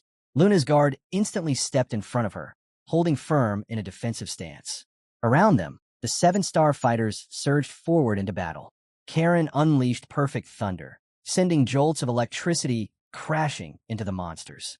Seth powered up his gear, slash, and began tearing through the crowd. Even so, A few monsters slipped past the front line, closing in on Luna. She didn't hesitate, blasting them away in an instant. But as the seconds passed, more kept pouring in. It was endless. Then the air shifted. Dark mana began to swirl. A sphere formed in the air, void sphere. Luna's eyes widened. Cyan stood at the center, dark energy crackling around his fist. He split the energy across the battlefield, and the growing sphere ripped through the wave of monsters. One by one, the creatures fell, crushed and torn apart by the pressure of his mana. Karen watched in stunned silence. Cyan had just obliterated an entire group of high-ranked beasts, effortlessly. For the first time, he truly grasped how strong Cyan was. Everyone stood frozen, still processing what they'd just witnessed. Cyan stared down at his own hands, confused. He wasn't even sure how he'd done it. Off to the side, Seth looked like he'd swallowed something bitter.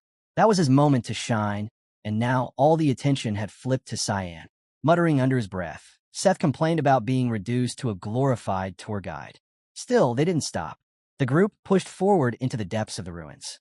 But it didn't feel like ruins anymore. Luna confirmed what they were all beginning to suspect. This place was more than ancient rubble. It was a dungeon, reinforced with pure mana. They reached a wide staircase leading to a sealed gate.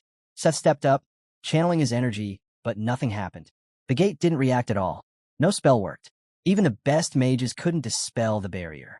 One of the 7-star mages stepped back, shaking his head. I've never seen a barrier like this.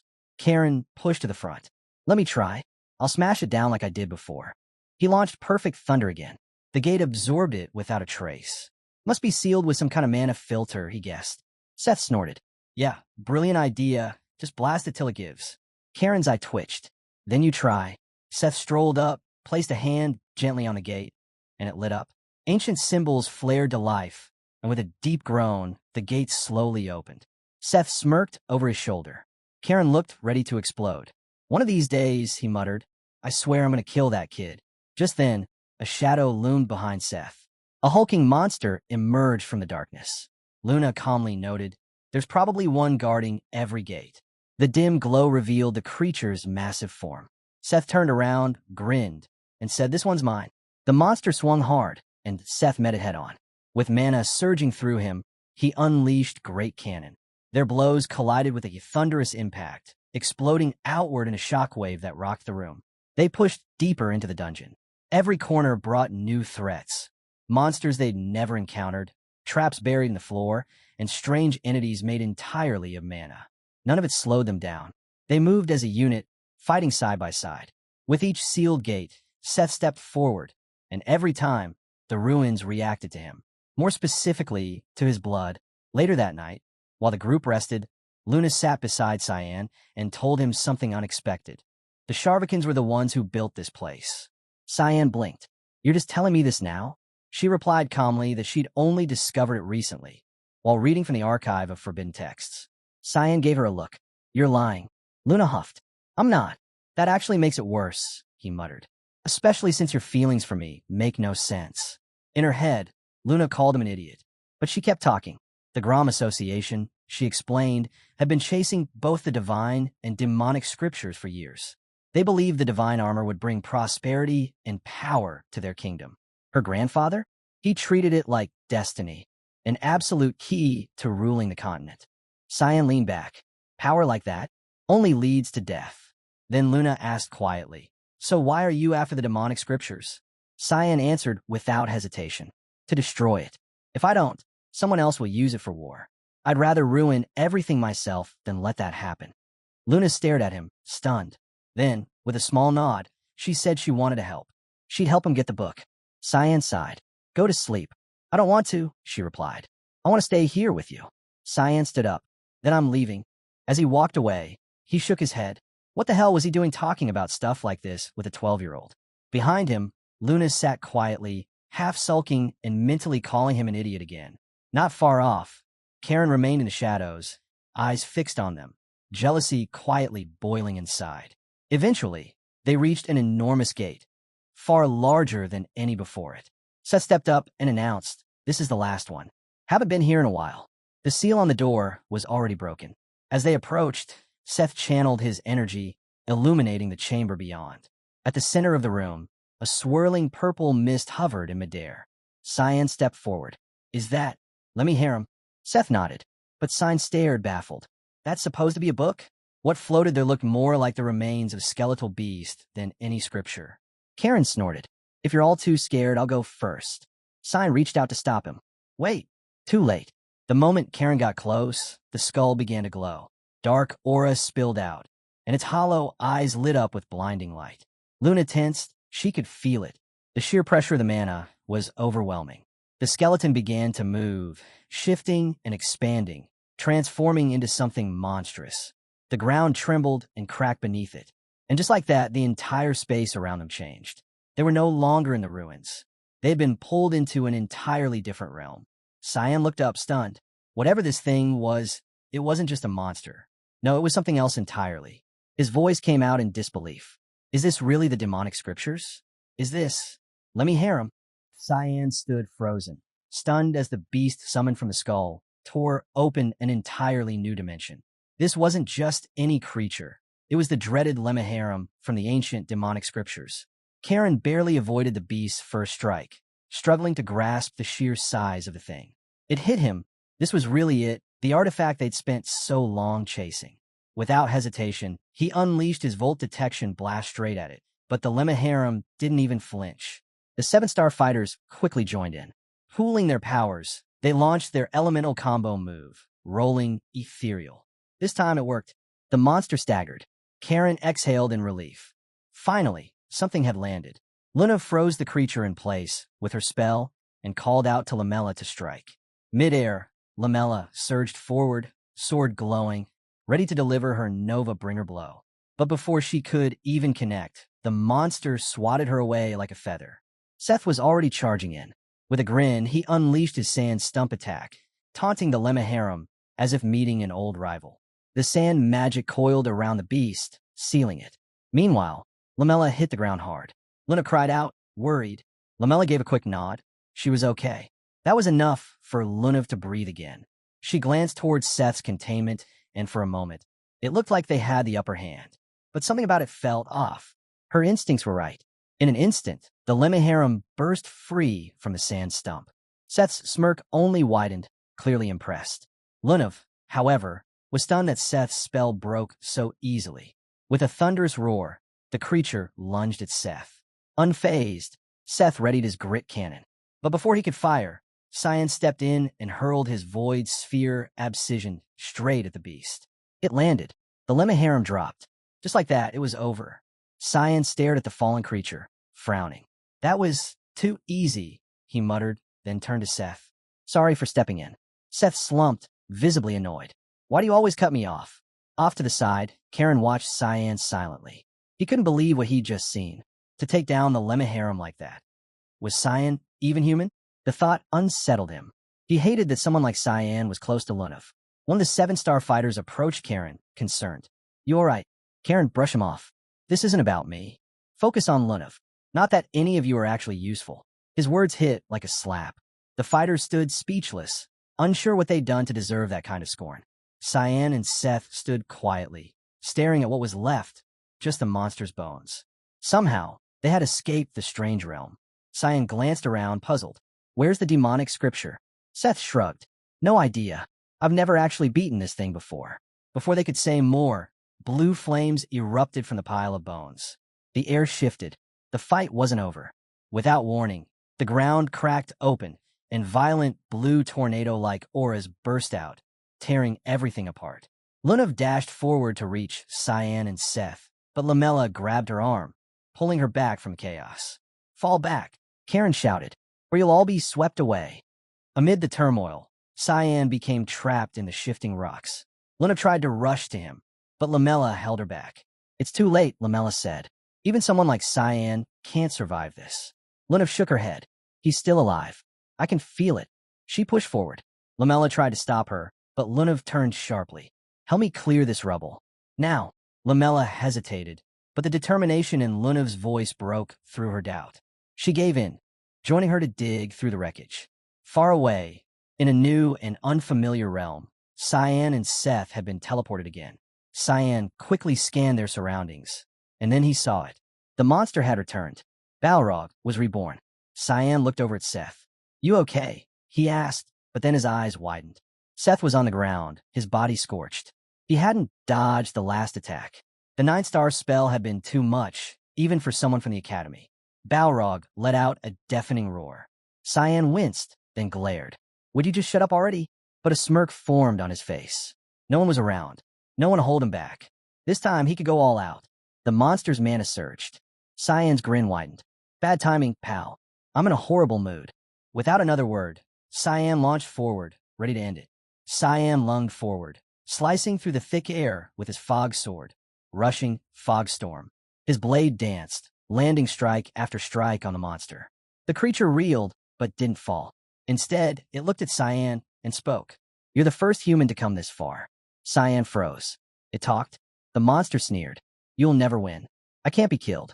I'll regenerate endlessly and rip you to pieces. Before it could finish, Cyan hurled a barrage of void sphere abscission attacks, slamming them into the beast one after another. He followed up with a flurry of fog sword slashes, but the creature didn't even flinch. The wounds vanished. The monster laughed. Futile. Your tricks mean nothing. I'll keep healing, and you'll wear out. Cyan cut in, grin spreading across his face. Actually, I like that idea. The monster blinked. I want you to regenerate. Over and over. Don't die on me too soon. I'm just getting started. The beast stared at him, momentarily thrown off by Cyan's twisted enthusiasm. Back in the collapsed ruins, Lunav and Lamella kept blasting the rubble, spell after spell, trying to break through. But nothing worked. There's a barrier, Luna muttered. That's why our magic's useless. She paused, frustrated. If Seth were here, he could bust through this without a problem. Just then, Karen appeared. Lunav, he called out. You're all right. He looked relieved. Come with me. I know a path out of here. But Lunav's reply was cold. Not leaving. Lamella quietly looked away as Karen stood awkwardly, unsure how to respond. This place could collapse any second, Karen urged. We don't have time. Lunav didn't budge. Then go. If you're not here to help Cyan, just leave. Karen shook his head, refusing to believe it. There's no way Cyan could survive this. Lunav didn't waver. You don't know him. Cyan doesn't die that easily. Karen's expression twisted. Why? Why are you so obsessed with him? His voice rose. Do the lives of those who serve you mean nothing? He took a step closer, seething. I watched the 7-star fighters fall one by one. Are you really going to throw their sacrifices away by staying here for him? He tried to steady his breath. I came here to get you out. I've been by your side longer than he ever has. Then, softer, but darker, he added, you should have loved me. Not him. I've done more for you than anyone else ever could. A mad laugh escaped him. You don't get it, do you? You're meant to be with me. Luna stared him down. If fate exists, then maybe I'm fated for Cyan. But you? Her tone turned cold. The idea makes my skin crawl. Lamella let out a sharp laugh at Karen's humiliation, but Karen didn't care. His eyes locked on Lunav. Mock me all you want, he said, but if you won't come willingly, I'll make you. He stepped toward her, menace in every step, until Lamella moved to block him. Don't, she warned. Don't cross that line. With a snarl, Karen grabbed her and slammed her against the barrier wall. You dare to stand in my way? He hissed. You think I won't end you? He charged his Volt spell and struck her. Lamella collapsed, unconscious. Turning to Lunav, Karen smirked. Now it's just us. But before he could move, a voice echoed behind him. That's far enough. Karen spun around, eyes scanning. Who's there? Another survivor. The voice replied calmly. I'll show myself, but only so you can pay for what you've done. Elsewhere, Seth stirred awake, but something felt wrong.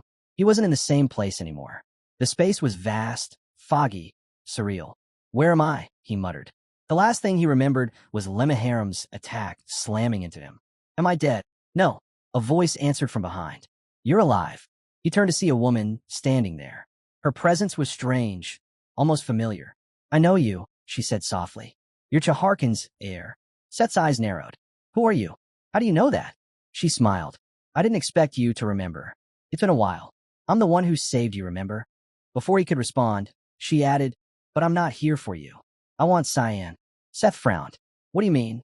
I need your body, just for a little while. She leaned in, kissed him, and everything changed. Seth's eyes snapped open back in the original realm. Cyan continues to enjoy the thrill of battling the multi-attack beast, completely unfazed by the monster's desperate pleas to stop. Ignoring its cries, Cyan relentlessly unleashes blow after blow. Then, something catches his eye, a strange orb embedded in the creature's body, gleaming like a marble. Cyan decides to end it, summoning his void sphere abscission to target the core. The monster panics, trying to halt him, but it's too late. Cyan lands the strike, shattering the orb. The monster lets out a final scream, unable to believe that a human could defeat it. Its body begins to dissolve, breaking apart into nothing. After the dust settles, Cyan makes his way toward the ruins. What he finds disappoints him, a mere fragment of the demonic scriptures. All this effort, and it amounts to nothing. He reflects that if Kirim had been conscious, she would have figured this out immediately. But she had exhausted herself during the battle with Boris. Cyan pauses, puzzled. Even though he defeated the realm's creator, he's still stuck here. Something doesn't add up. Suddenly, he senses an attack from behind and quickly dodges. He turns, shocked to see a familiar face, Seth. But something's wrong. The aura, the mana flowing off him, it's not the same. Cyan narrows his eyes, trying to piece together what's really going on. Meanwhile, in another part of the realm, the mysterious figure appears before Karen. Though it hadn't planned to interfere, the situation demanded attention. The entity calmly questions Karen. Why would he try to harm Lunav? And unless Karen can offer a valid reason, his life ends here. A wave of pressure crashes down on Karen, more intense than anything he's felt before. He realizes in a flash of dread, this isn't just anyone. This is the real Lemmaharam. Lemmaharam repeats the question, but Karen charges instead of answering. With minimal effort, Lemmaharam blocks the attack, clearly irritated. So your reply is violence? It mocks. With a snap of its fingers, Lemmaharam obliterates Karen's right arm. Karen drops to his knees, overwhelmed by pain. Before he can recover, Lemmaharam slams him into the barrier wall, demanding an answer once more. But all Karen can do is scream. Lemmaharam watches coldly. Is that all your life amounts to? Just screaming at the end? One final strike follows, ending Karen completely. Turning to Lunav, Lemmaharam expects thanks. Lunav, still shaken, manages to express her gratitude. Sensing her fear, Lemmaharam asks if it was too much. Lunav hesitantly asks if the being in front of her is truly Lemmaharam. The entity confirms it. Curious, Lunav asks what it intends to do with her. Lemmaharam replies that it merely wishes to observe. The answer only leaves her more confused. Lemmaharam studies her closely, noticing something rare. Her body holds remnants of the heat curb. That alone makes her unique. But even more intriguing, someone had removed it from her before, someone with mana almost identical to Lemmaharam's. There's no doubt in its mind. That someone was Cyan. Lunav speaks Cyan's name, and Lemmaharam's interest sharpens. Realizing she's close to Cyan, it grows even more intrigued. Lunav, concerned, asks if Cyan is okay. Lemmaharam assures her. Cyan is simply having a chat with the ruin's original master. Turning its attention to Lamela, Lemmaharam asks if Lunav intends to let her die. Lunav, stricken, says it's too late. The wound is fatal, even for magic. She blames herself and says she'll carry the weight of it forever. But Lemmaharam offers an unexpected lifeline. There's a way to save Lamela. Hope flickers in Lunav's eyes as she asks if Lemmaharam will really help. Lemmaharam agrees, but only on one condition. If Lunav can accept it, it will reveal the secret. Cyan struggles to keep up, dodging Seth's relentless strikes. Each movement grows harder. Seth is no longer fighting like a human. His mana has surged, his skills far beyond anything Cyan expected. Before he can react, Seth lands a solid hit. Cyan is sent flying, slamming into the ground. He barely has time to recover before another barrage begins. There's no pause, no gap. Seth is pressing him hard, leaving no room to breathe, let alone fight back. Then, Cyan looks up, and there's Seth levitating effortlessly in the air. Seth calls out to him, impressed. Cyan is the first human to last this long, and he addresses him with a strange title, Heir. That catches Cyan off guard. Whatever Seth has become, it knows who he is. Suddenly, Seth prepares to finish it with a massive blow, the Sand God Apophis technique. But just before the strike hits, Kirim appears in a flash, shielding Cyan. Cyan, slightly amused, smirks. You done resting? He teases. Kirim replies with a sigh. Doesn't matter how long I sleep. I'm always tired. Seth descends slowly, the truth now exposed. He's been possessed by the sand god. He greets Kirim, saying it's been a long time. The two last crossed paths during the god-demon war. Kirim eyes him coldly, scolding him for getting cozy with her master after attacking him. She questions whether it's right to use a human body for such antics, and she calls him by name, Sabulum. Sabulum responds with a smug gesture, pointing to a tattoo on Seth's chest. The mark belongs to the Chaharkan tribe, her loyal followers.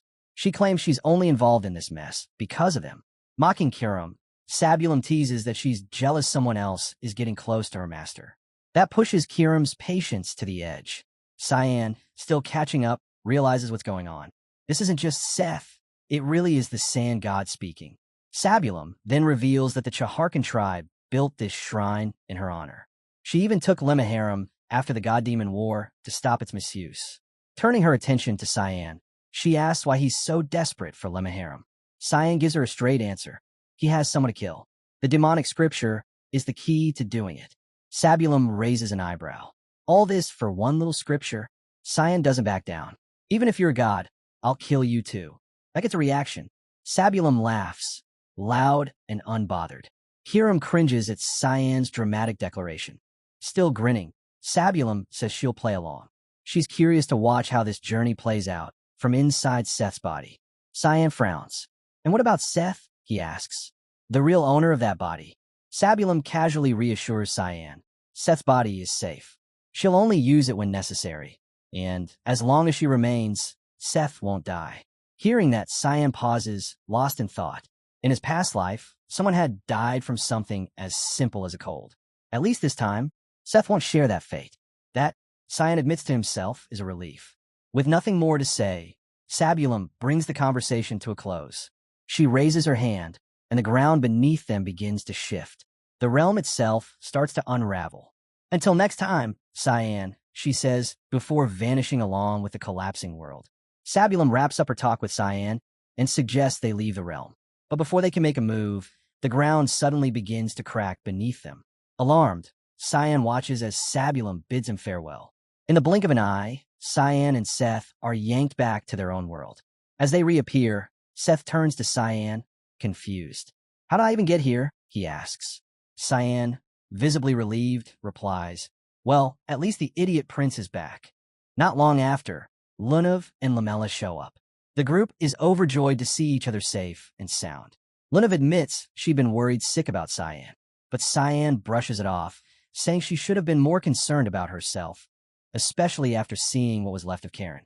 He notes that the area had been protected by Sabulum's power, and for it to be destroyed like this, it could only be Lemmaharam's work. Then Cyan notices something in Lunav's possession, the demonic scriptures. Lunav fills them in. While Cyan and Seth were stuck in the other realm, she and Lamella were the only ones who made out. Seth quickly chimes in, urging them to leave immediately. Cyan eyes him curiously, asking why the rush.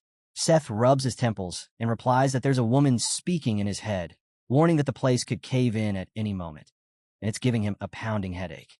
When he asks if no one else can hear her, Cyan instantly realizes it's Sabulum. Now it all makes sense. With the scriptures in Lunav's hands and Sabulum tied to Seth, there's no reason for this realm to hold itself together anymore. It's about to fall apart. The ground starts trembling again.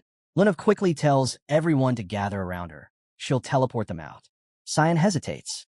He knows Lunav's teleportation spells only cover short distances, and the exit is far. There's no time for her to explain, but Cyan starts to suspect she's planning to use something more advanced, a 9-star spell. The structure begins to collapse around them. Just as it seems all hope is lost, Lunav unleashes her spatial transfer spell, teleporting them all out in the nick of time. Back at Lewin Academy, inside Cyan's dorm room, Nana has flawlessly transformed herself into Cyan, minus the horns and wings. As she walks into class, students stare in disbelief. Cyan? In class?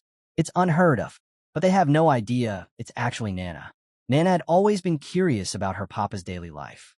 Now she's thrilled to experience it firsthand, imagining that Cyan must spend his days learning and bonding with friends. She's even impressed by his passionate instructor. Meanwhile, Aaron and the others are trying to wrap their heads around Cyan's sudden appearance. He rarely attends class, especially when unwell.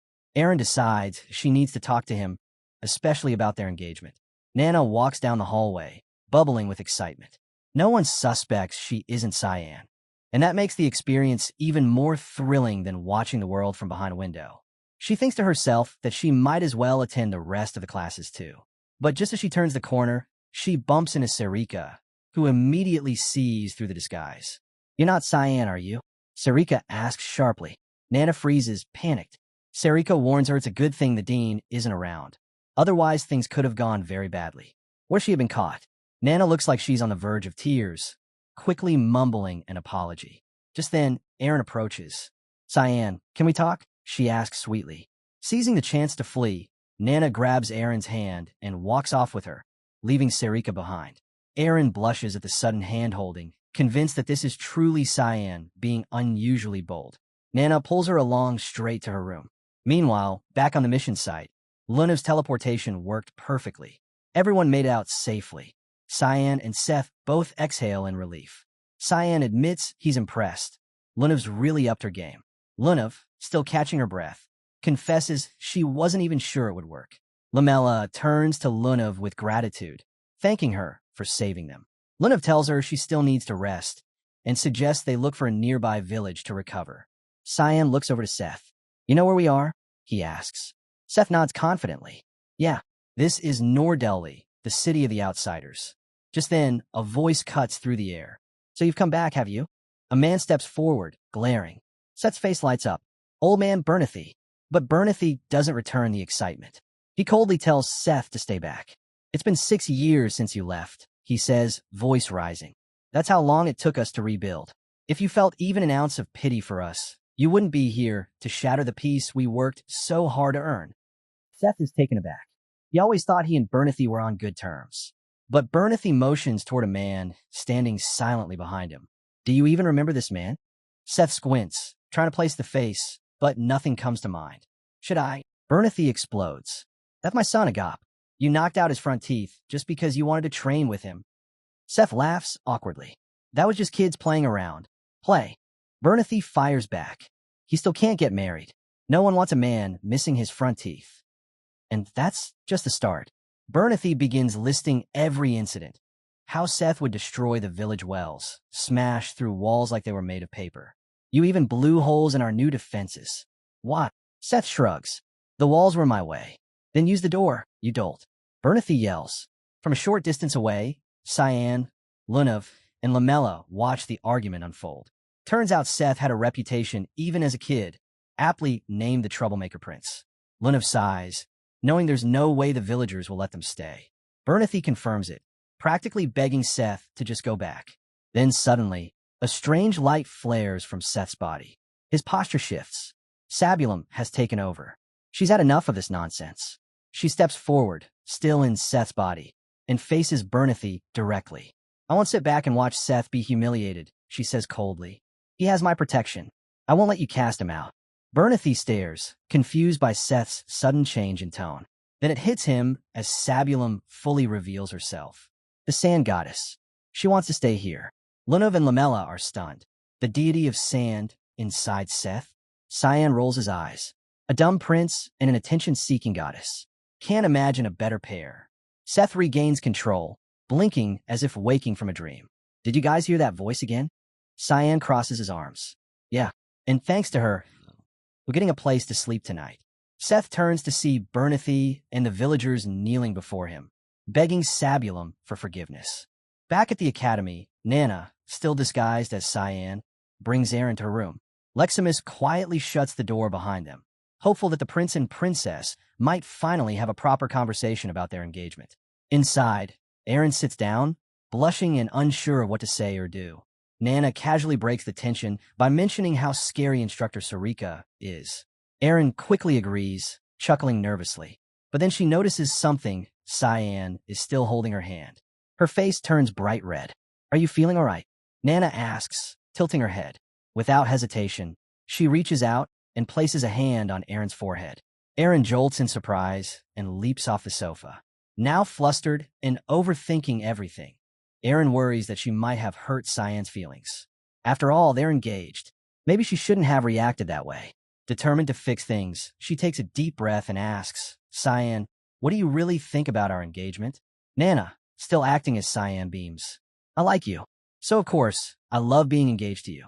Even more than I love candies. Aaron stares at her, stunned. Did Cyan really just say that? It felt too perfect, like a dream. But then, something catches her eye. Wait, when did you start having a tail? She asks suspiciously. That's when it clicks. The disguise slips. Nana's polymorph is exposed. Meanwhile, Kundal Quizel returns to the academy. As he walks through the grounds, he notices something odd. The place feels unfamiliar, like it's changed. He pauses. Something's off. His instincts flare. He can sense it. A dragon, or something just as powerful, has stepped into the academy. Back in the room, Aaron and Nana are now face to face, with the truth out in the open. Nana confesses everything. How she pretended to be Cyan just to experience his daily life. She lowers her head and apologizes sincerely. To her surprise, Aaron forgives her without hesitation. Nana's eyes light up. She promises to tell Cyan everything Aaron said, but Aaron stops her. Don't say a word to him, she warns, her tone calm but firm. Nana stiffens, suddenly more afraid of Aaron than Sarika. But Aaron smiles softly. You helped me figure out something important about myself. When Nana curiously asks what that is, Aaron grins and replies, I'll tell you, but only if you promise to keep it a secret. Aaron gently asks Nana to transform back into Cyan one more time. Without hesitation, Nana complies, shifting flawlessly into Cyan's form. Now face to face with the one she's longed to speak to, Aaron begins to pour her heart out. I like you, she confesses softly. I think I've always liked you, ever since the day we first met. Tears well in her eyes as she continues. I know I've been nothing but a burden. I'm trying, really. I want to change. So please don't ever disappear from my life. Her voice cracks as the tears fall. She looks up, eyes trembling. Will you always stay with me? Then, realizing what she just said, Aaron wipes her tears and adds, Promise me you won't tell Cyan any of this. But Nana doesn't respond. She just stands there, completely still. Aaron tilts her head, confused. Nana. Nana finally speaks, her voice trembling. Something powerful is heading this way. Just outside, Leximus is doing his best to hold the line. Princess Aaron is in the middle of something important. Please wait. But Kundal brushes him off coldly. There is no place in this academy that I am forbidden to enter. Step aside. Leximus tries again, insisting that he'll deliver the message himself. But his effort is in vain. Kundal blasts him aside without a second glance. He storms through the door, and Aaron jumps at the sudden intrusion. Kundal, I'm talking to my fiancé. What do you think you're doing? Leave. Kundal's eyes narrow. That's not your fiancé. Aaron freezes. What? I said move. Without another word, he lunges forward. Nana quickly shoves Aaron out of the way and dodges the attack. Aaron screams, Run! You can't beat him. Nana bolts for the exit, but it's too late. Kundal is already on her. He grabs her by the arm and slams her back. You dare sneak into my academy, he growls, his voice low and furious. Now you'll pay for it. Kundal grabbed Nana, disguised as Cyan, by the throat and hurled her through the window. Hovering mid-air outside, he glared down at her with murderous intent. You'll regret ever stepping foot in my academy, he warned coldly. Without hesitation, he raised his free hand and began casting. In a flash, he summoned Trancis's holy lance. A thunderous bolt of lightning tore through the sky, slamming into Nana and crashing her into the ground below with enough force to shake the entire academy. Elsewhere, in their shared room, Emily was busy cooking while Bert was in the middle of a workout. Emily looked up, sensing the disturbance, and assumed a storm was rolling in. Bert, however, felt it, an overwhelming surge of mana, and knew something was wrong. Without a word, he bolted for Nana's room. Emily followed, confused and concerned. He flung the door open, only to find the bed empty. Wasting no time, he turned, grabbed his armor, and dashed out. As he ran, he quickly told Emily he was going to find Nana. The spike in mana wasn't just random. It had to be connected to her. Back at the fight, Kundal was stunned. Nana had taken a hit from a 9-star spell and was still standing like it was nothing. He knew she was a dragon, but her resilience went beyond his expectations. Determined not to let her escape, he launched bolts of lightning her way. Nana weaved through the blasts, trying to put space between them. Then the ground shifted. Kundal raised a pillar of stone beneath her, shooting her high into the sky. 2 more rock pillars rose on either side, smashing together in an attempt to crush her. but she held firm, bracing herself and resisting the force. He couldn't believe it. She wasn't fully human. That much was clear, but even for a dragon, her strength was unnatural. Are you part dragon? Or is a god hiding inside you? He muttered, drawing the rocks back slightly. Still, Nana didn't move. No counterattack. Nothing. He stared, puzzled. Why aren't you fighting back? He asked. When she stayed silent, he narrowed his eyes. Are you ignoring me? Or just waiting for the right moment? Nana looked up at Kundal and softly called him Grandpa.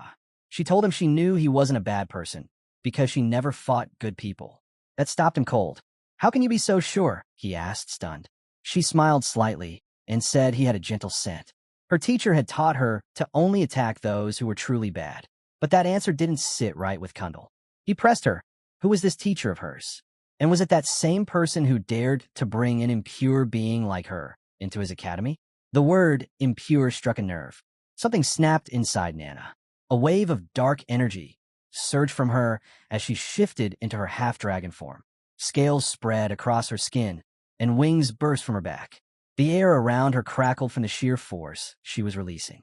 I'm not impure, she shouted. Papa always told me I'm a good girl. Kundal didn't flinch. Her outburst meant nothing to him. He raised his hand and unleashed his next move, Star Judgment. A massive blast of energy hurtled toward her. Nana dodged the first wave just in time, but there was no pause.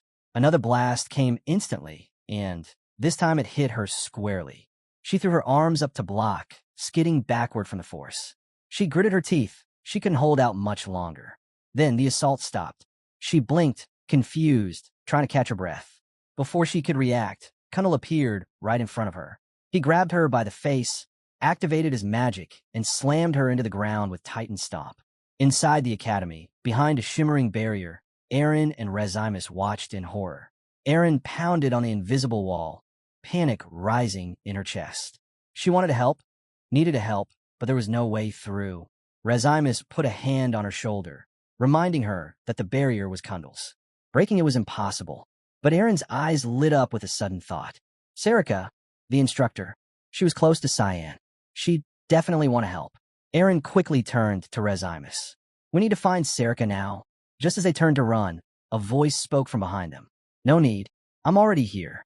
Aaron and Rezimus spun around to see Sarika standing there with Bert and a group of students gathered behind them.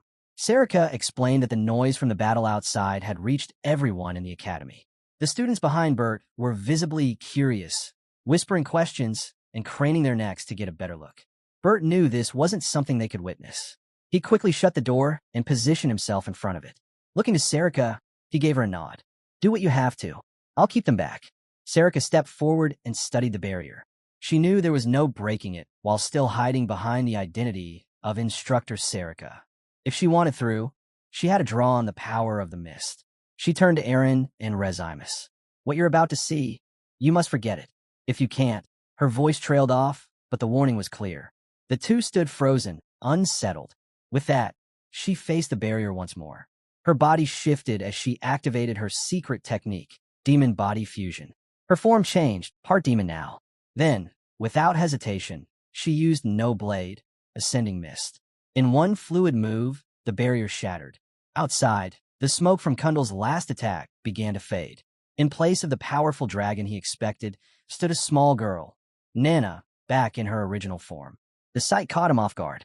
Before he could act, a loud impact rang out. Sarika landed between them, standing firm. You're not laying another hand on her, she said sharply. Kundal narrowed his eyes. And what is she to you?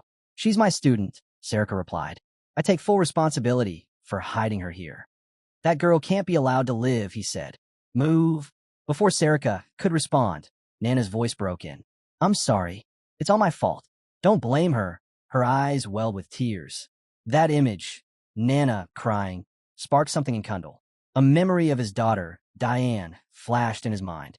He turned away and sighed. Heal her wounds, he told Sarika. Then bring her to my office. I'll decide your punishments there. Back in the village, a celebration was in full swing. The villagers hailed the return of their goddess, Sabolum, now believed to be reborn through their prince, Seth. They dressed him in the finest clothes and adorned him with glittering jewelry.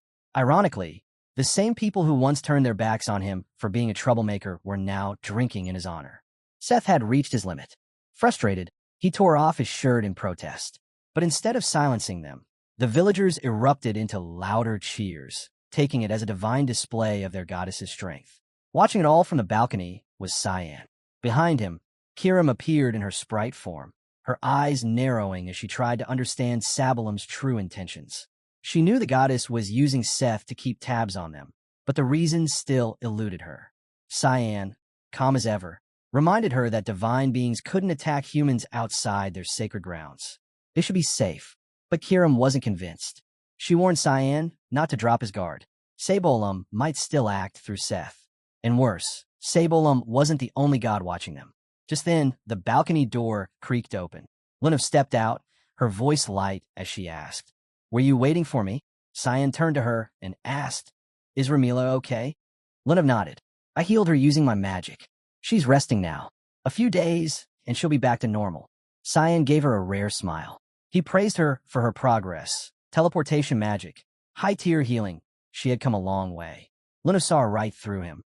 "I figured you'd ask eventually," she said, reaching into her robes and pulling out Rehiram. Meanwhile, back at the academy, Kundal faced Sarika. "Now explain," he said. "How did Cyan manage to sneak that girl into the academy?" Sarika was stunned. "How did he even know?" Kundal continued. "Only someone like Cyan could have tamed a being with power like hers." She asked what his plan was, how he would punish Cyan. Kundal didn't hesitate. He already knew Cyan would find a way to persuade him to let Nana stay. Sarika stepped forward. "Then punish me. I'm responsible for both of them." He looked her in the eye. "Are you saying you want to resign?" Kundal continued, his tone firm. "This world is split into two kinds of magic, light and dark. Those who wield dark magic are seen as evil." Despite knowing she was part of the mist, Kundal acknowledged that Sarika had used her powers to protect Nana. That alone told him she wasn't evil. Sarika was stunned. He had known all along, and yet he still allowed her to stay at the academy? Kundal looked at her calmly. "A war is coming. I couldn't stop it, and you have a role to play in it." His words shook her even more. She had always known Kundal could glimpse the future, but what had he seen that made him trust someone like her? Someone from the mist? Without saying more, Kundal began walking away. Before he left, he paused at the door. "What's Nana's favorite treat?" Moments later, he quietly entered the room where Nana lay resting. Seeing her asleep, he was overwhelmed by a familiar ache. She reminded him so much of Diane. Silently, he placed the sweets he'd brought on the bedside table and left the room without waking her. Back with Cyan and Lunav, Cyan looked at her and said something unexpected. "Keep Rehiram." Lunav was stunned. She knew how badly he wanted the book. "Are you sure?" she asked. Cyan nodded. "I have other ways to get the power I need." But his tone shifted suddenly. "If you give that book away, or let someone take it from you, I'll kill you." The intensity in his eyes sent a chill through her. She nodded quickly, taking his warning seriously. "I understand." Satisfied, Cyan turned and walked away. "Bring Seth with you when you return," he said over his shoulder, heading back to the academy. As soon as he was gone, a shadow appeared behind Lunav, Rehiram. His voice came low. "You care about him." She didn't deny it. Instead, she asked, "What are your plans?" Rehiram replied that he intended to watch Cyan closely before choosing a side. Lunav didn't care about that. "Just give me the power to help him. That's all I want." Rehiram agreed. As long as she held up her end of their contract, the power was hers to use. Meanwhile, back at the academy, Bert was in the training yard, attacking a dummy with relentless focus. He couldn't forgive himself for letting Nana get hurt. He had to become stronger, strong enough to protect everyone. Out of nowhere, a cloaked figure appeared in the middle of the training arena, wrapped in shadows and radiating an eerie, unfamiliar dark mana. Bert had never felt anything like it. The figure's voice cut through the air. He was looking for Cyan. Bert stepped forward cautiously, asking who he was and why he wanted Cyan. But the figure wasn't interested in talking. "Hand him over," he demanded, activating an artifact barrier. Then, without warning, he drew a crimson glowing sword and lunged straight at Bert. Reacting just in time, Bert countered with combat counter, blocking the initial strike. But the assault didn't stop. Blow after blow came crashing in, the figure relentlessly pressing for Cyan's location. Steel clashed again and again as the two fought across the arena, but Bert was struggling to keep up. Every move the figure made felt unnatural. Bert couldn't shake the thought. Was this even a human? The figure growled once more, demanding Cyan. calling him his property. Then, spotting a brief opening, he drove his blade into Bert's side. Bert gasped, gritting through the pain, and with a surge of strength, slashed upward, his sword slicing through the figure's mask. The shattered mask hit the floor, and what stood before him made Bert freeze. It was Kellen, but not as he remembered. His face was twisted, lifeless, a zombified version of the man he once knew. Cyan quickly swapped out his adventure gear for his academy uniform. Kirim eyed him and asked if he was really okay, leaving Lunav and Seth behind. Cyan nodded, saying Lunav would stay until Ramila recovered, and if he stayed too, he'd just be in the way. Kirim teased that Lunav might miss him, but Cyan brushed it off, insisting there was no reason for Lunav to be sad. Kirim let out a sigh, telling him he'd end up alone forever with that kind of thinking. But Cyan just reminded her that, to him, they were all still kids, and he had no interest in getting involved. With that, he opened a portal and stepped through. On the other side, he was hit with a disturbing scene. Bert, injured and panting, was facing off against a zombified Kellen. Cyan froze. How had Kellen ended up like this? Suddenly, Kellen's eyes locked onto him. A crazed grin spread across his face as he lunged toward Cyan, calling out to his master with twisted delight. Bert shouted a warning, but Cyan didn't need it. With a sigh, Cyan transformed Kirim into a dagger and unleashed Raging Fogstorm, his sword technique slicing into Kellen with a flurry of rapid cuts. Bert stood frozen, stunned by what he'd just witnessed. He knew Cyan was strong, but this? He'd struggled just to stay alive, and Cyan ended it in one strike.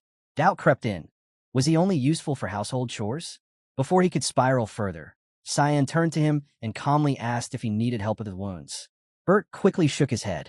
Cyan gave him a nod and said he'd done well holding Kellen off. At that moment, Kellen stirred. The madness faded from his eyes, and he returned to himself, just for a moment. He warned Cyan. Eshel and Boris had discovered the Holy Sword's location. Cyan was stunned. Last time, it had taken his brother much longer to find it. As Kellen's body began to crumble into ash, he urged Cyan to be careful. Cyan thanked him for everything and told him to rest now. Then he turned to Bert, explaining that Boris had been the one to turn Kellen into a marionette. Bert asked how. Cyan picked up a strange mark left behind, the brand of reversal. He held it up and explained.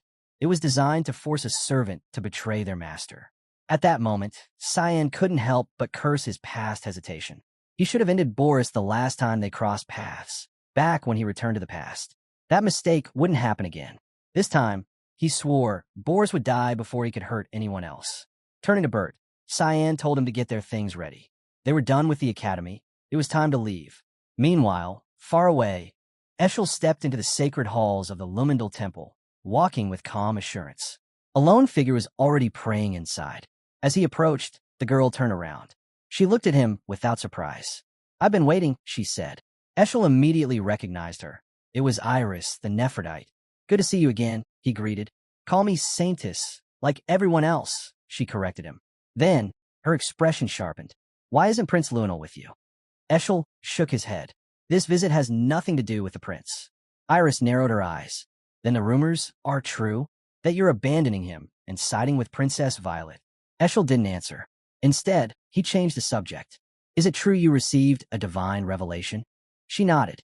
"The Holy Sword will be found where the Guardian's view rests. It refers to the land protected by the continent's guardian. That's all I know. The rest is up to you." Eshel already had a location in mind. But what truly stunned him was how close the Holy Sword had been this entire time. Iris offered a small smile. "Lumendal's love has always stayed near us. It's no surprise the sword did too." Back at the academy, Cyan handed the brand of reversal to Kundal. "We found this here," he said flatly. Kundal eyed it with a sigh, clearly not surprised. "What kind of trouble have you dragging now? Don't tell me you've started messing with black magic." Cyan quickly denied it. He had no interest in dark arts. But before he could say more, Kundal cut him off. "Save it," he said. "How long were you planning to keep it a secret that you smuggled a beastkin into the academy and have been hiding her in plain sight?" Cyan had no reply. He stood in silence. Kundal's voice was stern. "My patience has limits. Keep this up, and you'll be expelled." To his surprise, Cyan met his gaze and said plainly, "That's exactly what I want." The answer threw Kundal off. Cyan continued, explaining that the situation ahead was only going to get worse, and staying at the academy would make him useless. The one behind the brand of reversal was the same monster responsible for the Banquet of Blood, and Cyan was ready to make him pay. As the room tensed with Cyan's quiet fury, Kundal picked up the brand. He studied it before speaking again. You realize this resembles the Dawnstone, right? Cyan frowned. Kundal went on, telling him that both the brand and the Dawnstone were believed to be creations of the people of Black Blood, an ancient group labeled as evil and nearly wiped out, save for a few survivors who fled to Axilium. Cyan stared at him, stunned. Why would you tell me that? Kundal gave a tired smile. Because you shouldn't carry this alone. Peace is crumbling, and a storm's coming. While you fight to protect the nation, I'll protect this academy. That triggered a memory, Kundal's words from Cyan's previous life. He'd warned Cyan not to follow his brother, or he'd become a puppet. That prediction had come true. And now, his advice had shifted. Don't try to shoulder everything by yourself. This was Kundal's message for this life. As Cyan left the office, Sarika intercepted him. So, it's true. You're leaving the academy to go after Boris? He stopped and looked at her. Will you come with me? Lead the mission. Sarika shook her head. I can't. Kundal knows my secret. He asked me to stay. She took a step back, her tone turning cold. Just do one thing for me. When you find Boris, tell him to go to hell. After a long journey, Iris and Eshel finally stepped into the temple of Lumendal. At the heart of the chamber, the holy sword stood, firmly embedded in the ground. Eshel approached it, his steps careful, and reached for the hilt. Iris watched in silence, uneasy about how the sword seemed fused to the floor, but she said nothing. Eshel called out to the god Lumendal as he tried to pull the blade free. The moment he did, a sharp force knocked him back. He was slapped across the face and sent flying. From the sword, a small girl appeared, her voice sharp and accusing. She scolded Eshel for taking so long, blaming his laziness for her suffering and disgrace. Both Iris and Eshel froze, stunned. They had expected a grand, imposing spirit, Durin dark. Yet here stood a child. Spotting their disbelief, the girl jabbed a finger at herself, her eyes wet with frustration, and asked if they thought she was a joke. She blamed everything on the wielder of the demon's sword, who had stolen her power. She didn't care how he found her, clairvoyant or not. What mattered was that she wanted her strength back, and Eshel was going to help her do it. Back at the academy, Cyan sat quietly beside Nana, who was sound asleep. He still couldn't believe she had stood her ground against the most powerful mage on the continent and survived. She was growing fast, stronger, and maybe, just maybe, she didn't need him to protect her anymore. From a doorway, Bert broke the silence. He admitted feeling ashamed, thinking he'd failed in his role as her guardian knight. Cyan told him plainly he could only keep working to improve. Then he stood, telling Bert he was heading out. Bert followed quickly, offering to get their luggage ready, and asked where they were going. Cyan explained the plan. They needed to reach the outer edge of the continent. Bert would go with Sarika, and Cyan would join him later. As Cyan opened the door to his room, he glanced back. He told Bert that raising Nana so well was something he himself couldn't have done. Just then, Emily stepped in from the kitchen, holding a wriggling lunch in her hand. She called out, but Cyan didn't stop. He walked away without a word. Out in the ancient plains of Nadi Lai, a group of mages stood silently at the edge of a massive crater. Regans, their leader, looked down solemnly and asked if this was where Karen had last been seen. It saddened him to think Karen had perished here. Reaching into his cloak, Regans pulled out a small device and activated it. Karen's spirit materialized before them. Without wasting time, Regans demanded to know what had happened to Rehiram. The ghostly figure replied that Lunev had taken it. Regans' eyes widened. He hadn't expected her to be involved. But shock quickly turned to rage when Karen added that she hadn't come alone. She'd been with Cyan and had stolen the book for him, too. The gathered mages murmured in disbelief, unable to grasp Lunev's betrayal. Regans dismissed the spirit and turned to face the others. His voice was cold and direct. He wanted Lunev brought to him immediately. Meanwhile, deep beneath Axilium, 3 demi-human workers scraped together magic stones for Boris. The task was dangerous. Only those like them could endure the dense magical energy down here. They argued and teased each other as they worked quickly, but their routine was shattered in an instant. From the shadows, a figure lunged forward and silently cut down Toby, who dropped lifelessly beside a pillar. The remaining 2 froze, then braced for battle. Kira cast Rapid Flame, launching a fireball at the attacker. But the man, Cyan, charged straight through the blaze, unharmed. Shock spread across their faces. Before they could react, Cyan unleashed Swordless Sword, surging fog storm, cutting both of them down in a flash. He spared Kira, leaving her barely conscious. Approaching her, Cyan asked one thing. Where was Boris? At that moment, recognition flashed in her eyes. She knew who he was. In desperation, she cast Pure Explosion, triggering a blast powerful enough to level the entire chamber. Far away in Nod Eli, Lunav suddenly stopped in her tracks. A strange unease gripped her. Something felt off. Remelia noticed the change and asked if something was wrong. Lunav forced a smile and said everything was fine, but deep down, she feared for Cyan. Next to them, Seth pulled out his prized artifact, a flying carpet named Arabat. With a grin, he explained that it was a treasured heirloom from the Shaharkan family, and thanks to it, they'd reach the academy in no time. As a kind gesture, he offered both girls a ride. The two girls weren't impressed. Without missing a beat, they pulled out an Arabat of their own and took their seats on it. Seth stared in disbelief. It looked just like his. Remelia casually explained that Lunav was part of the Graham Society, a group famous for gathering rare and extraordinary artifacts. For them, something like an Arabat was hardly out of the ordinary. Seth was stunned. His pride deflated in an instant as the weight of his earlier bragging sank in. Lunav looked over and asked if he still planned to use his own Arabat or ride with them. Seth thought back to the nightmare of traveling with Cyan and how uncooperative his Arabat had been. That memory was enough to make the choice easy. He joined the girls without hesitation. Moments later, they took off, soaring through the sky at full speed toward the academy. Lunav leaned forward, pushing the Arabat to go faster. A deep worry sat in her chest. Something told her Cyan was in trouble. At Exilium, Cyan narrowly evaded the blast and made his way to the rooftop.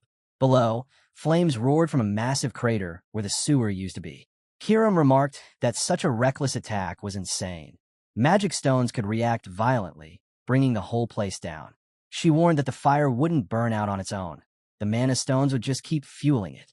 Without a word, Cyan cast Air Void, pulling the air away from the fire. The flames flickered and died. Once the blaze was gone, he dropped down into the crater.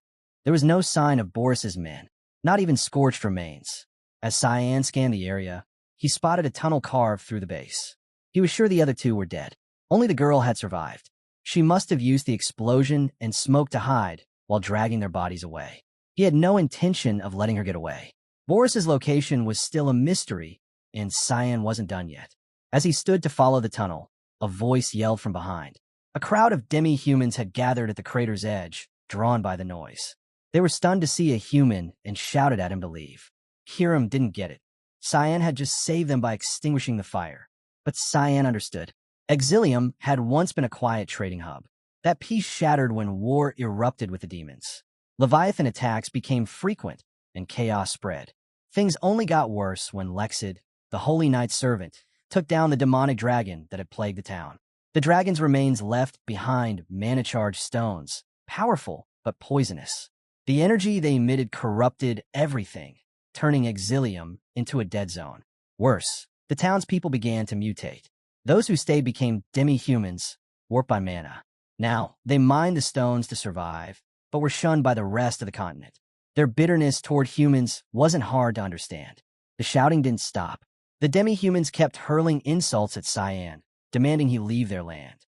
Kiram was quickly losing patience and asked if she could silence them for good. But Cyan shook his head. There was no point. They didn't want him there, and he had no interest in staying. He pulled his hood over his head and turned toward the tunnel without another word. Meanwhile, back at their hideout, the trio sat around a single crate of magic stones, visibly disappointed. Kira was furious. After everything they'd done, all they had to show for it was a single box. She blamed Cyan for ruining everything with his ambush. Toby tried to calm her down, reminding her things could have been much worse. Without the power Boris gave them, they wouldn't have made it out alive. Just then, Boris stepped in from the shadows.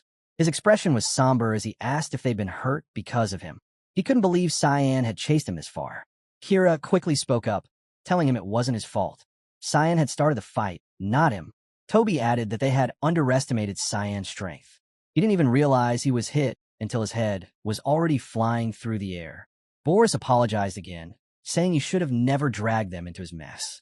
But Kira wasn't having it. She insisted they be allowed to help.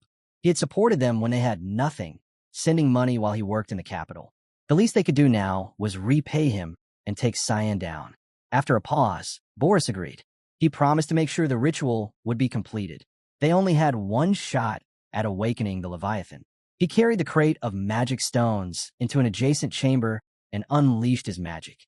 Hisra urged him to move faster. Cyan was closing in. Boris replied that the trio would keep him busy long enough. Once the ritual was complete, they'd finally have the strength to defeat him. Upstairs, Kira felt a disturbance and warned the others. Someone had entered the building. In an instant, Cyan lunged from the shadows, striking at her. But his attack was intercepted. File blocked the blow with his arm, stepping between them. This time, he said, Cyan wouldn't get the better of him. Cyan paused, stunned to see all three of them alive. But File didn't explain. Instead, he shoved Cyan straight through the wall and out of the building.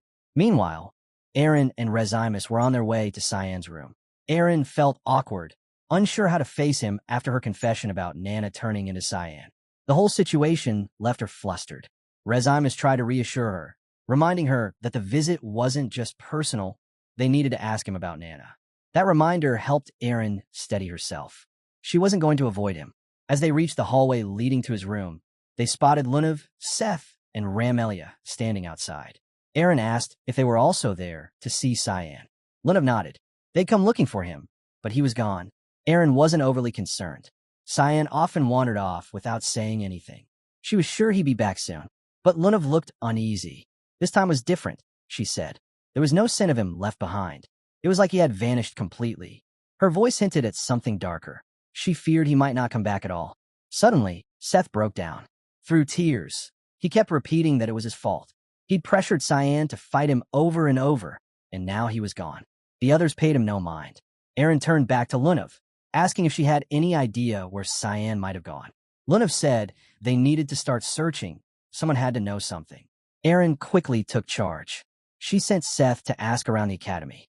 Lunav would handle the Garum region, and Aaron would tap into her royal connections to find out anything she could. As she sprinted down the hallway, a gnawing fear took hold of her. If she didn't find Cyan now, she might never see him again. She wasn't going to let that happen. Back with Lunav, Rehiram appeared and gave her a grim update. Finding Cyan wouldn't be simple. He had wiped out every trace of his presence. Even someone like Rehiram would struggle to track him down. Over in Exilium, Cyan stood facing File once more. He watched in disbelief as File calmly picked up his severed arm and reattached it like it was nothing. Cyan asked the question that had been gnawing at him. What were they? Were they even human? File answered coldly. Someone like Cyan, a regular human, couldn't possibly understand what it meant to live as a demi-human. Boris had taken their curse and turned it into something greater, a divine gift. Brian finishes gathering the last of the people and feels relieved that the safe house is close to Lewin. The girl with him praises his efforts and asks if the young master knows they are here and whether he will really join them later, to which Brian assures her that Miss Sarika said he would. So all they can do now is trust and wait. Still, the girl admits she has a bad feeling about this. Also, she mentions that Nana seems very upset, likely because the young master came and left while she was asleep. Hearing this, Brian feels a sense of responsibility, and he thinks about what he can do to help, even if it's something small. After that, Brian walks over to Nana and gently asks if she's feeling hungry, trying to cheer her up, but Nana suddenly looks at him and asks if Papa ran away because Nana caused trouble, to which Brian quickly denies it, reassuring Nana that she did nothing wrong. Placing a comforting hand on her head, Brian promises that Papa will return if they just wait and behave. Nana nods after a pause, though she mutters that Papa is stupid and asks Brian to scold him when he comes back, to which Brian smiles awkwardly and agrees. Elsewhere, the fight becomes intense as Boris jumps in using Beast alone, but Cyan quickly traps him with a binding skill. After that, Kiera attacks with a fire explosion, thinking it will hit, but then notices something unbelievable. A sword aura surrounds Cyan. Everyone freezes in shock. Kiera and Ascal can't believe that this young boy is actually a sword master. Boris shouts for everyone to attack together, and they rush at Cyan from all sides, trying to find a weak spot, while Kiera warns not to give him any chance to fight back, but Cyan stays calm and studies their moves. He realizes all their attacks follow the same patterns, which makes them easy to predict. Cyan then uses thick fog 8th form, Assault, filling the area with heavy mist and striking at the same time.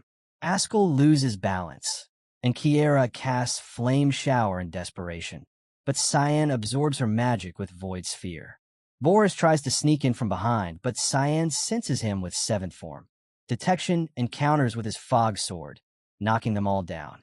Ascal holds his head in pain, and Kiera looks tired and shocked. They all realize they can't beat him. Indeed, Boris calls Cyan a monster, but Cyan says that's funny coming from people who survive even after being decapitated. Afterwards, Boris says something unexpected, that they were never trying to defeat Cyan in the first place. Cyan questions why they even started the fight, to which Boris admits it was only to stall for time until the ritual finished. After hearing this, Cyan realizes the shocking truth that the ritual is meant to resurrect the Leviathan as a control puppet. Also, Cyan knows this would be a disaster and swears he won't let it happen. But Boris laughs, saying it's already too late, and declares that the world, which had abandoned and mocked them, will end today. They will destroy everything and rebuild it in their own way. Plus, Boris calls it the start of a revolution. Suddenly, a terrifying sight appears, and the ritual doesn't just consume Boris. It turns him into a monstrous being, using sacrifices to amplify mana. Cyan quickly understands that these sacrifices are meant to repair the damage done to the divine scriptures. Kiera panics and demands to know what Boris has done, realizing this wasn't part of the original plan, but Boris, now transformed, calls it necessary for the greater good. His twisted smile makes it clear he doesn't truly see it as a tragedy. Everyone looks in horror as the monstrous figure takes shape. Some think it looks like a dragon, and panic spreads as the creature charges its breath attack. Kiera desperately launches Firebuster to block it, barely holding off the ancient dragon's power. Boris mocks her efforts, saying he thought they were friends. After hearing this, Kiera vows to wait for Boris in hell. Cyan steps forward and summons his ultimate skill, Void Sphere, Predation, to counter the force and bring the situation under control. But then Boris attacks with a strong move called Phlegathon, but Cyan blocks it using Void Sphere, Predation. The two powers crash into each other, shaking the ground. Boris is shocked that Cyan is still fine and realizes Cyan's weapon is not just a small danger anymore, because it has changed shape using Cyan's own power. Cyan then reveals a powerful skill called the first Nirvana form of Repentance, Flashing Rain, and launches a fast attack. The ground starts breaking apart, and everyone panics as a huge dragon-like force appears. Cyan quickly uses Fog Sword, 8 fluttering petals to cut through the danger. People watching are shocked, thinking Cyan might have awakened the Leviathan, but there's no time to stop and wonder. Moreover, Boris shouts that everyone will be sacrificed for the ritual. Cyan powers up again with Fog Sword, strengthened Rising Fog, and pushes back hard. He promises that Boris will not survive this time. Finally, Cyan calls on the ultimate power of Black Fog and releases Arc Adamant, a massive red energy attack, ending the battle with an unstoppable strike. The robot finally locates Cyan and shows Lunav his position. He's in Exilum, an abandoned slum, which surprises her because there's no reason for him to be there. Further, the robot explains that it sensed the mana of an ancient dragon for a short time, but it can't confirm anything without seeing it directly. After hearing this, Lunav is shocked because of an ancient dragon, but the robot reassures Lunav that, for Cyan, it would be nothing more than an oversized lizard. Before they can leave, Lamella rushes in, warning that members of the Garum Association have suddenly barged in. They announce that the association president has summoned Lunav and demand that Lunav go with them. Lamella senses danger and decides to stay behind to hold them off, urging them to escape. Lunav, surprised by Lamella's loyalty, asks why Lunav is helping despite being on her grandfather's side, To which Lamella replies that Lunav once saved her life, and as a knight, this is her duty. Grateful, Lunav thanks Lamella and asks her to deliver an important message to Princess Erin. Lamella promises to pass it on as soon as possible while Lunav prepares to leave. Lunav quickly decides they must leave, believing the association's move is connected to what happened at the ruins. Additionally, Lunav suspects they might target Cyan as well, and she needs to stop that before anything happens. Meanwhile, Cyan stands over the aftermath of the battle, convinced that Boris is dead and that everything is over.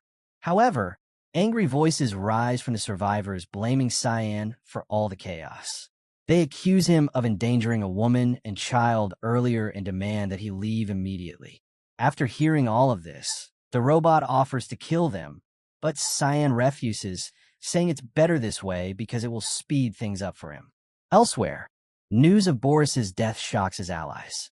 Luenell curses Boris as useless for dying despite all the effort put into saving him and making him stronger. Suddenly, Ascal appears, and Luenell angrily demands why he didn't come sooner after hearing the news about Exilum being destroyed, to which Ascal says he had urgent matters to handle, which makes Luenell furious, assuming it involves the First Prince. However, Ascal explains that he has a lead on who is responsible, and without revealing much, Ascal tells him ahead for Lewin Academy and promises to explain on the way. Though Luenell feels frustrated and chained by Ascal's control.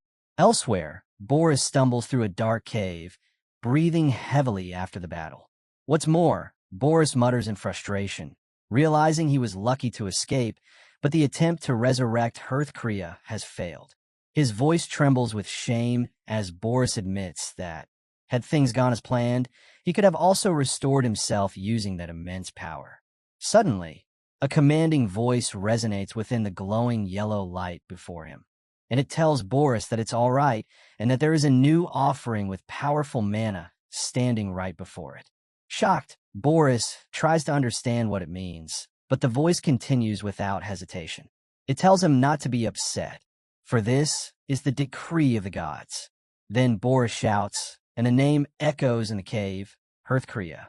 Near Lewin, Ascal finally explains everything to Luenell and reminds him that they are heading to the academy to ask the dean for cooperation, but their true focus is Cyan Vert, his younger brother.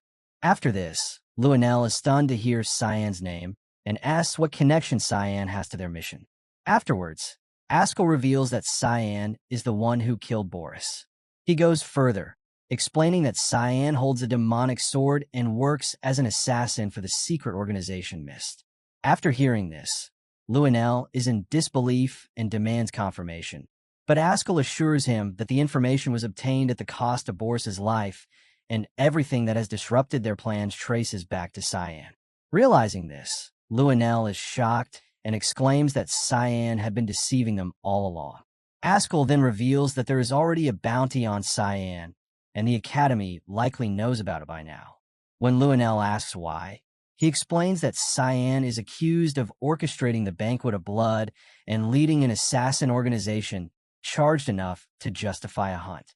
Luenell realizes Ascal plans to frame Cyan for everything and calls it smart, to which Ascal responds with a heavy tone, saying that although it pains him to condemn his own brother, it must be done for justice and the peace of the continent. In his words, this is Cyan's fate and the will of the God of Light.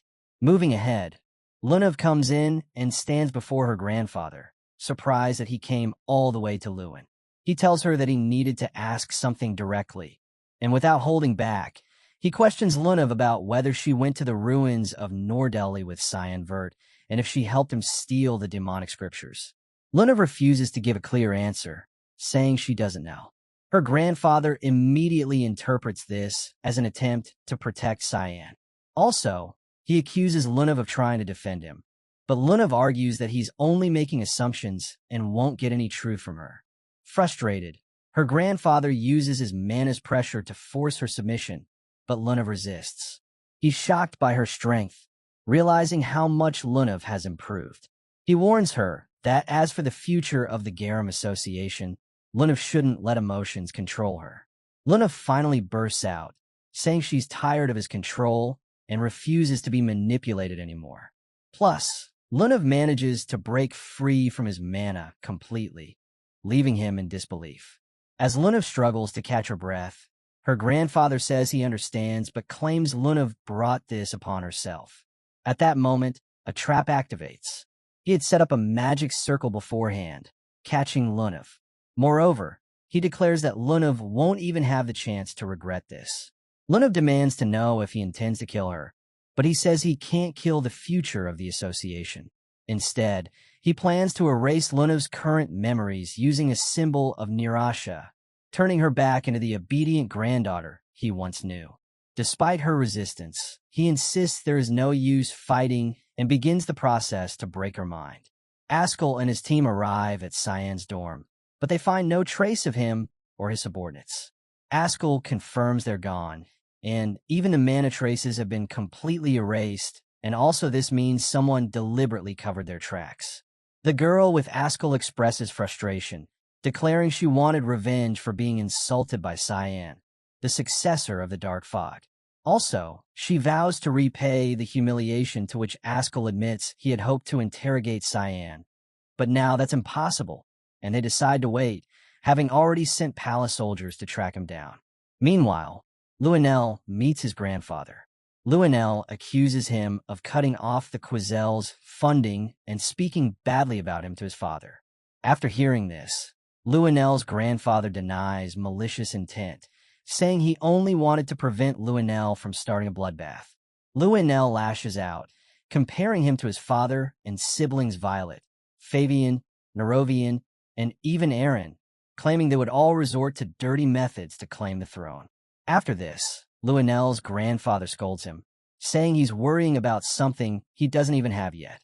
Further, he explains the throne is earned through leadership and accomplishments, not by stealing it, and Luenel's father worked hard for peace, and he warns her not to destroy it. After that, Luenel mocks his idea of peace, accusing him of hypocrisy for raising a demon, referring to his student, Cyan Vert. Moreover, Luenel demands to know where Cyan is and accuses him of planning to protect him. At that moment, Aaron enters, and she's surprised to see Luenel there.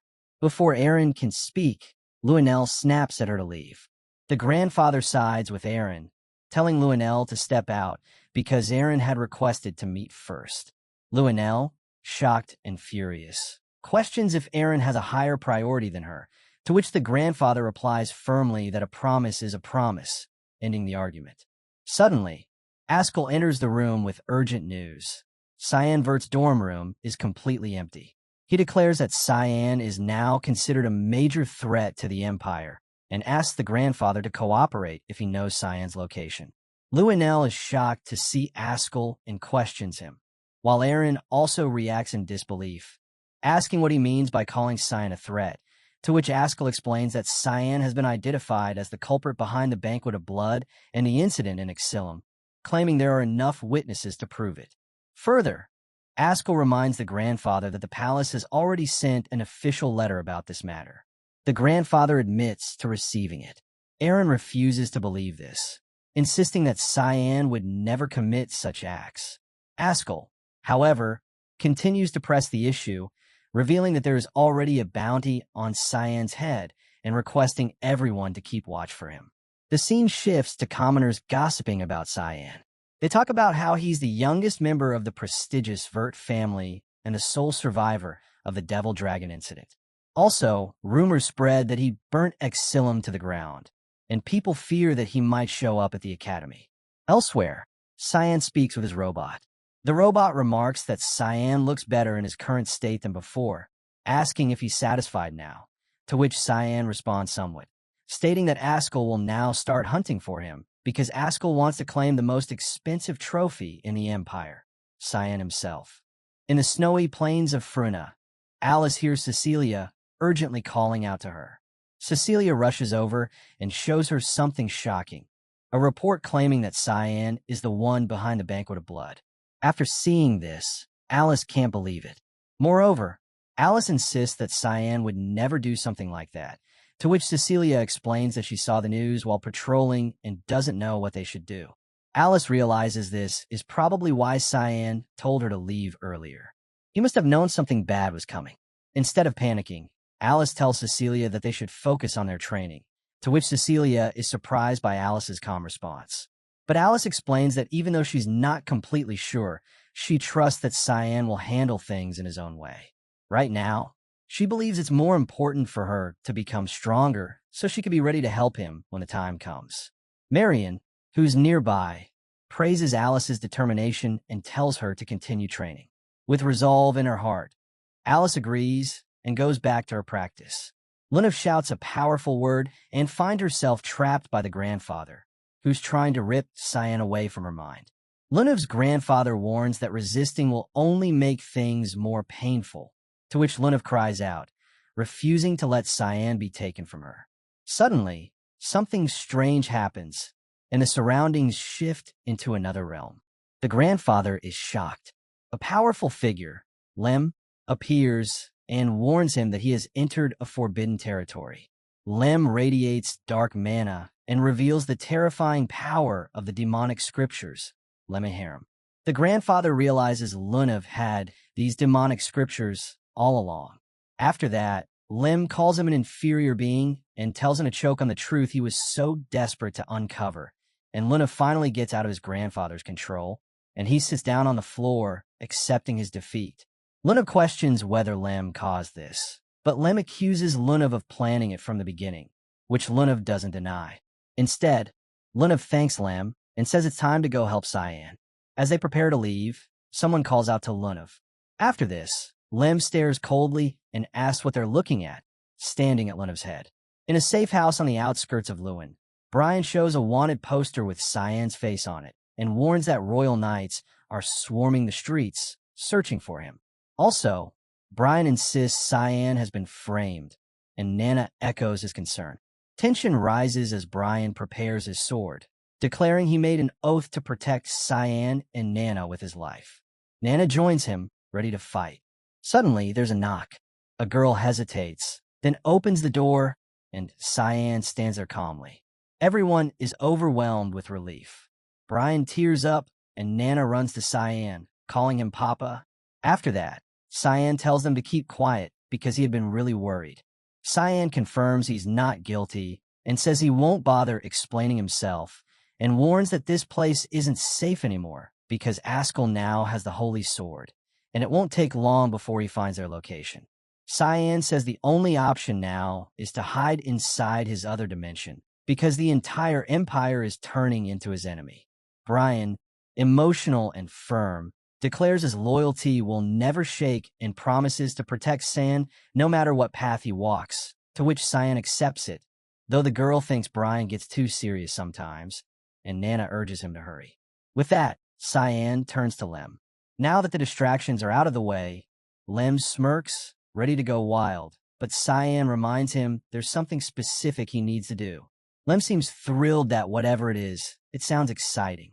Lunav's grandfather fumes in frustration after learning the truth that he always believed Cyan had the demonic scriptures, but to find out they were with Lunav all along shocks him deeply. A subordinate rushes in, apologizing for returning without the others, and explains that everyone else was defeated by Lunav herself. The old man angrily realizes that Lunav completely outsmarted them. The subordinate anxiously asks what their next move should be, to which the grandfather thinks that Lunav now has the scriptures, and if they continue chasing Cyan, they'll inevitably run into Lunav. Meanwhile, the scene shifts to a quiet night near a tall building. Cyan stands boldly under the moonlight, facing a group of soldiers who came to capture him. Suddenly, Cyan speaks out, almost taunting them, and calls for their attention, acknowledging their presence with a smirk. Then, with absolute confidence, he challenges them, telling them to catch him if they can. The academy feels strangely quiet now, almost as if something important is missing. The spot where Cyan once sat seems to echo with emptiness, and even the surroundings feel like they're grieving his absence. Seth sits there feeling down, wondering if Cyan will ever return. After everything they went through together, Seth can't understand how Cyan could just disappear like that because the thought weighs heavily on him making school feel dull and meaningless. Just as Seth starts losing hope, Lunav bursts into the scene with excitement and tells Seth that she found Cyan and urges him to come with her right away. After hearing this, Seth is shocked but quickly lights up with hope because he also can't help but notice a small, adorable creature resting on Lunav's head. But before he can ask more, Lim steps in and tells him to hurry. Without wasting a second, Seth agrees and decides not to overthink and lifts Lunav in his arms, smashes through a wall, and follows Lim's lead. Also, Lim assures them that the destination isn't far, asking them to hold on tight as they speed towards Cyan's location. Aaron is shocked to hear the news that Cyan is in Exilum. In fact, Lamella tells her that Lunav wanted to pass on this message before she was taken away by Mr. Reigans. After this, Aaron quickly decides to ask Dean Kundal for help, while Lamella quietly takes her leave. But just after Lamella departs, Aaron hears something unbelievable. That Cyan is being blamed for the Banquet of Blood, accused of destroying Exilum, and even being labeled as a member of Mist, a dark organization tied to the evil Black Fog. Aaron feels crushed because she realizes she truly didn't know much about Cyan at all, and now everything seems like a lie. All her training, all her effort to grow strong enough to stand by his side, suddenly feels meaningless. Indeed, Cyan seems far out of reach now, like he's in a place of darkness where someone like her can never follow. The helplessness makes her feel even worse, and despite being a princess, Aaron feels completely useless. Just then, her grandfather Dean Kundal questions her gently, asking how much of the news she actually believes, to which Aaron, holding back tears, says firmly that she doesn't believe any of it because Cyan has always supported Aaron and always been kind. Aaron knows deep down Cyan could never do something like that. Dean Kundal gives her a nod that if that's what she believes, then there's no time to waste and they need to move quickly. Elsewhere at the same time, Cyan is surrounded by a crowd of enemies and challenges them all at once, clearly unimpressed by their movements. Redbeck, the Academy's top student known for his exceptional stamina and mana ranks, steps forward and believes he can finally bring Cyan down and unleashes his most powerful attack, Dragon Spear, in a dramatic display of fire and strength. Everyone watching expects this to end the chase, but Cyan defeats Redbeck with ease. The onlookers are stunned, unable to believe how quickly their strongest fighter was taken down. Cyan sees no reason to stick around if that was their best, and starts preparing something far more dangerous, the opening of the gates to hell. Elsewhere, Aaron flies through the sky, determined not to leave Cyan alone any longer because she's ready to fight beside him. Meanwhile, the battlefield turns chaotic, reinforcements are being sent to Square B, and soldiers are running in all directions. Amid the disorder, Kiram keeps the enemies occupied. Cyan, watching from a distance, thinks she's doing a great job and decides to make use of this distraction. While everyone is focused on her, Cyan quietly moves toward the base, knowing that Ascal should have arrived there by now. Also, Ascal Vert gets cursed as a hypocrite. Suddenly, Reigans appears and commends Cyan's sharp reflexes. After seeing him, Cyan is unsure of who this man is, to which Reigans states that while Cyan may not know him, he knows Cyan very well. After that, Reigans introduces himself as Reigans Rainreaver, the president of the Garum Association. Cyan, keeping his guard up, asks what business Reigans has in the Ushif Empire and what he wants from him, to which Reigans appreciates Cyan's directness, noting it's a trait he shares with his father. Without wasting any time, Reigans presents his true motive, that he wants Cyan to marry his granddaughter, Lunav. After hearing this, Cyan is left completely dumbfounded by the unexpected proposal. Under the deep, clear night, grandfather stands on a shelter roof and shouts at Cyan Vert to marry his granddaughter. Cyan, blue eyes narrow. He looks upward, tense, and demands where this sudden idea comes from. Grandfather declares that Cyan is far from innocent, accusing him of helping his granddaughter interfere in their smuggling business, halting their ruin excavations and severing their connection with the dragon.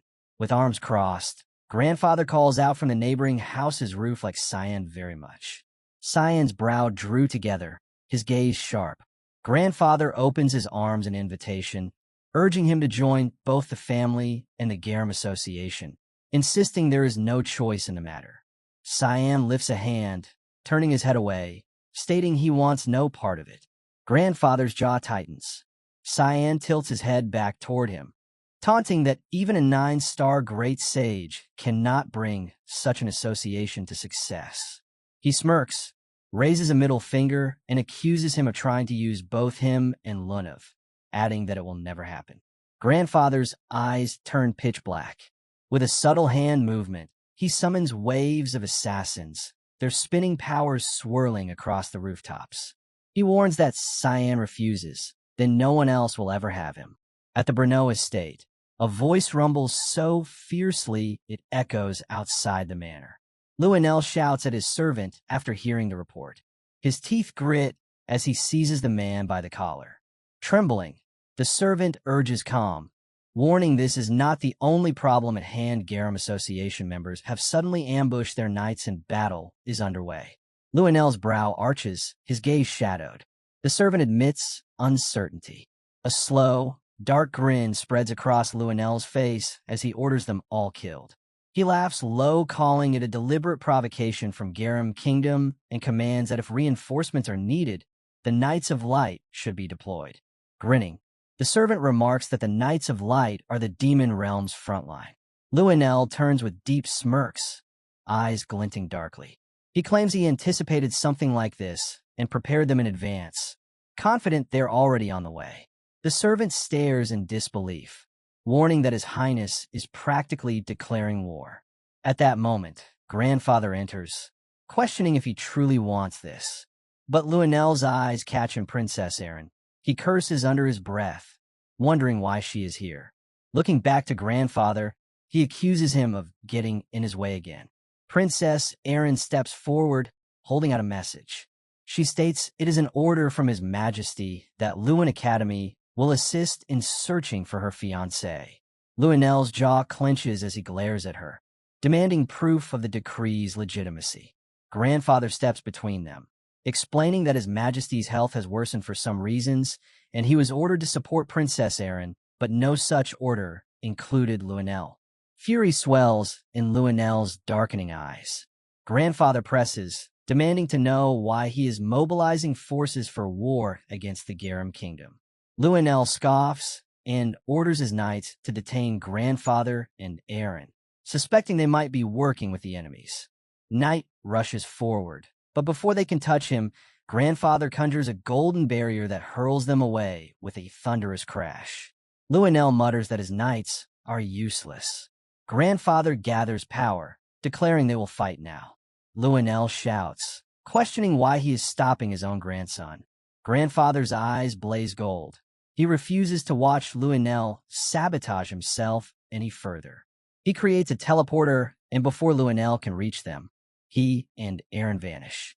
The servant stammers an apology for losing control, but Luenel silences him with a death glare. They reappear in a shadowed alley. Grandfather explains they are in the outskirts of Brno, far from the Lord's estate, so they should be safe for now. Erin nods, remarking this as unexpected, then reveals the message is fake. Grandfather chuckles and signals her to walk with him. She remains still, asking why he is helping her. He does not turn, only glances over his shoulder with a hum. After a pause, he says he is curious to see what the future holds for the boy who keeps getting on his nerves. Back at the battle, Cyan slams assassins into brick walls one by one. Then Seth and Lunav arrive, leaping down from their massive demonic beast. Seth grins, arms wide for a hug, calling out to Cyan. Cyan halts mid-strike, turning toward them, his eyes glowing crimson. Lunav's hand tightens on her side pouch, her senses flare. She shouts for Seth to stop. Seth freezes and looks back. Lunav steps quickly to him, declaring this is not Cyan. Facing Cyan, she demands to know who he is and where the real Cyan is. Cyan throws a knight to the ground, smirking darkly, and mutters that she can tell because she is the demonic scripture's owner.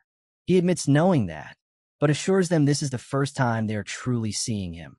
Red smoke swirls, and within a heartbeat, Cyan transforms into a woman with long dark hair, demonic power radiating. She smirks, greeting them. Seth points in disbelief, shouting how Cyan could turn into a woman. Lunav remains silent. Kiram smirks, gathering powers. The building behind her crumbles in seconds. She remarks the plan has gone slightly off course. Seth and Lunav glance up at the wreckage. Seth mutters about her immense force. Lunav identifies it as grandfather's mana. The great beast rumbles, saying the old man is fast and might have Cyan with him. He offers to take them there. Kiram smirks, calling that impressive, but the beast scoffs. In the alley, knights sear the area. One wonders about the explosion they heard. Another notes it came from a different direction than the one they are heading. He questions if others might be with the culprit. Before they can investigate, the ground trembles. One mutters it must be an earthquake. Their eyes widen in disbelief as the massive beast stomps into view, one paw striking down with sharp-edged claws. Knights shout in alarm. The beast roars thunderously, the sound rattling the air. Seth, Lunav, and Kiram sit atop the beast's back. Knights scatter, curing in fear as they flee for their lives. Cyan Vert and Regan's Rain River clashed fiercely, while Ascal, determined to eliminate the main character, had gathered the knights to carry out his plan. From afar, Ascal caught sight of lightning splitting the sky. He instantly knew that was where his younger brother, the Empire's traitor, was. Lifting his sword high, he declared to the knights, "Our mission is to cleanse this world of its evil. Follow the light, knights." From this moment, the subjugation of Cyan Vert begins. The gathered knights raised their blades in unison, pledging to march with him. Their voices echoed as they swore to follow the light until the very end. Inside, Ascal reminded himself that he couldn't afford any mistakes. To complete his mission, he needed the stolen power. Though the knights had already accepted his command, one of them muttered under his breath, saying it was just like the House of Vert to mobilize soldiers only to hunt down their own kin. Another knight quickly hushed him, warning that someone might overhear. But the first knight didn't care. He said that even if he kept quiet, rumors were already spreading everywhere. Curious, a fellow knight asked what rumors he meant. The knight smirked and explained, "This battle won't end in Brenu." That startled his companion. Sweating, he asked, "What do you mean it won't end? What are you talking about?" The knight leaned in and said, "Whispers say we might march straight to the Imperial Palace. Our path leads in the same direction. Makes you wonder what the higher-ups are planning." The other knight shook his head, insisting it had to be false. "If that's true, everything will spiral out of control." But the first knight replied calmly, "I wouldn't say this without reason. Look behind us." Even those knights with that strange aura joined the march, and not a single one has spoken a word. Doesn't that tell you something? Meanwhile, on the opposite side, Cyan Vert faced the oncoming forces. Surrounded by Regan's mages, he slammed them into walls one after another, showing no signs of slowing down. The mages trembled before Cyan. His strikes were merciless, his aura radiating like a storm. He fought with such relentless force that they began to doubt if he was even human, whispering that he looked more like a demon than a man. Cyan stood tall in the midst of them and challenged, "If you can still move, then stop wasting my time. Come at me all at once." His words stoked their fury. The mages shouted back, accusing him of mocking his elders. At that moment, Regan stepped forward. Closing in on Cyan, he admitted his strength, and with a cold tone, he revealed the reason he could never allow him to live. "It's no wonder Luna was drawn to you from the beginning, but that's exactly why you must die." Regan's rose into the sky, wrapped in surging magic. His body gleamed with power as he prepared his ultimate spell. High above, he unleashed it. Meteor. The heavens split open, and a colossal flame descended.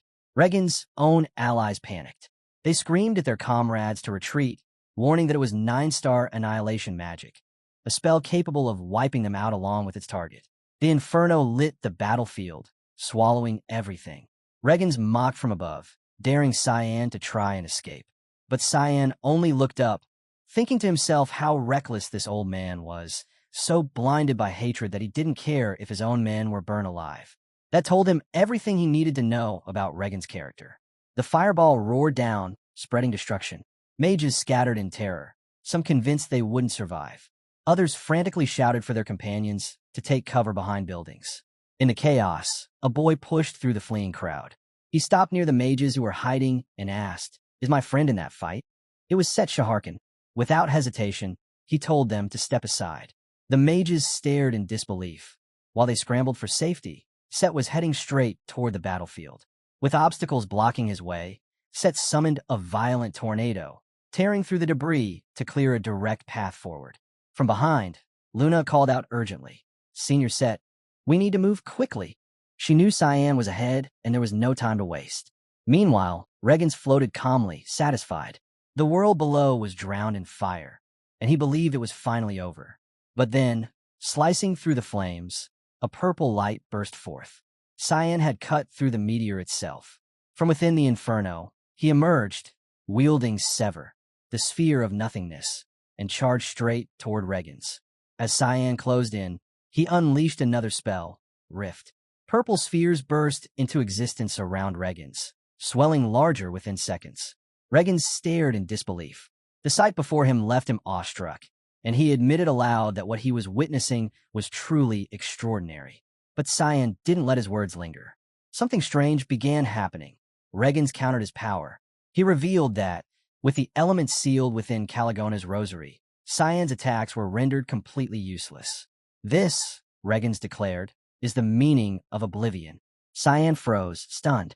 Despite all the research and preparation he had done, never once did he imagine Regens had already obtained such a rare artifact. Still, it was fitting. It was the kind of thing one could expect from the House of Rain River.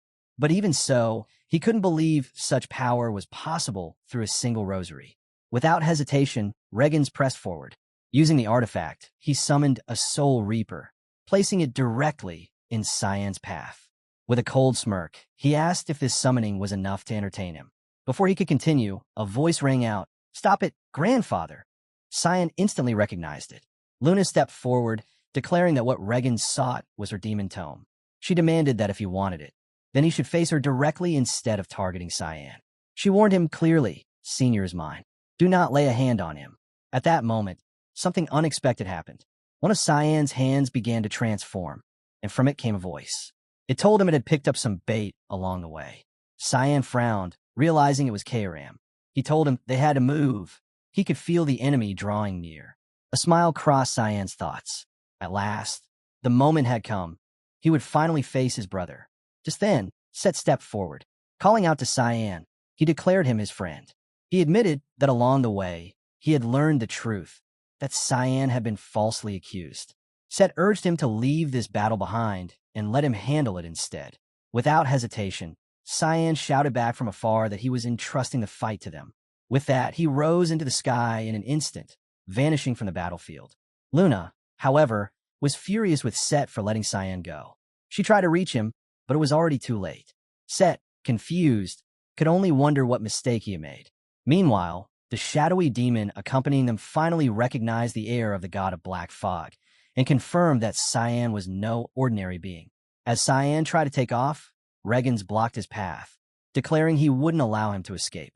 The Soul Reaper charged after Cyan, ready to strike him down, but Luna acted swiftly. She unleashed a spell, and from her hand burst a seed of restraint, latching onto Regens. In an instant, he staggered. A searing pain tore through his mind, forcing him to clutch his head as he let out a scream. Luna's voice rang out, "Proceed with the oath." The agony was so overwhelming that Regens lost his grip on the artifact.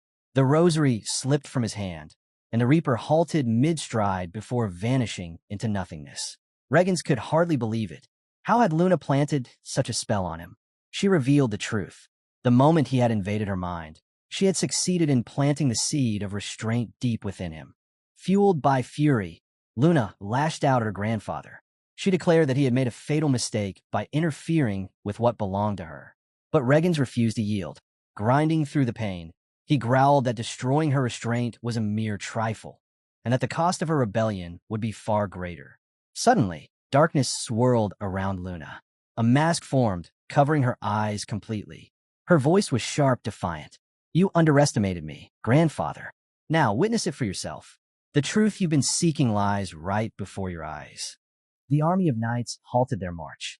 Confusion rippled through their ranks as they spotted the patrol team retreating in panic. But when the fleeing knights screamed for help, they quickly realized what had happened. Cyan was behind them. He charged forward like a storm, rage burning through him, cutting down every soldier in his path. With his fog sword ability, Rising Fog, he carved through the battlefield, his blade slashing down anyone who stood before him. The knights shouted orders, scrambling to draw their swords and form ranks. Yet fear spread among them. The boy was only 13, and already he had wiped out an entire patrol in moments. "Don't let your guard down," they yelled to one another. All eyes were fixed on the demonic blade in Cyan's hands. Their voices rose together in a single cry, for the honor of the Knights of Light. Before they rushed at him all at once, Cyan met them head-on, ruthless and unrelenting. His sword unleashed rushing fog storm, serial slash, cutting down wave after wave of knights. Desperate, a group of them fell back and raised a massive shield spell, Lumendal's arm, to block his advance. Lightning strikes rained down to slow him, but none of it mattered. Cyan broke through their defenses without hesitation. Their combined power couldn't stop him. Nothing could. With overwhelming force, he crushed everything in his path, driving deeper into the knights' ranks. At last, Ascal arrived.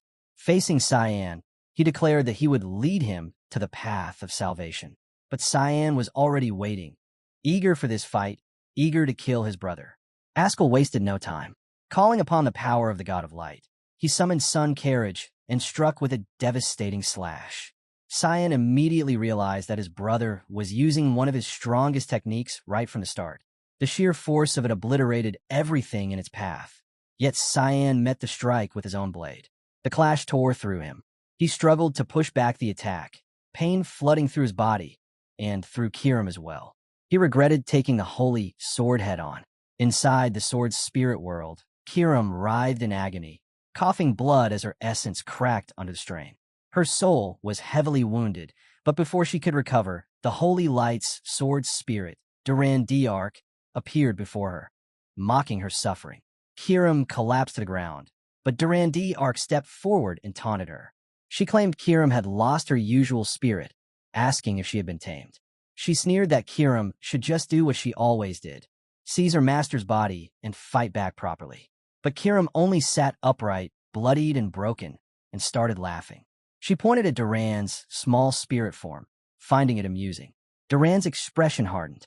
Furious, she blamed Kirim's master for her state, grabbed her collar, and demanded to know what she intended to do with her power. But Kirim kept laughing, unmoved, teasing that she looked cute, like a little girl trying to be intimidating. Finally, Kirim admitted it. "You're right. I've been tamed, but seeing you in this form, it makes it all worth it."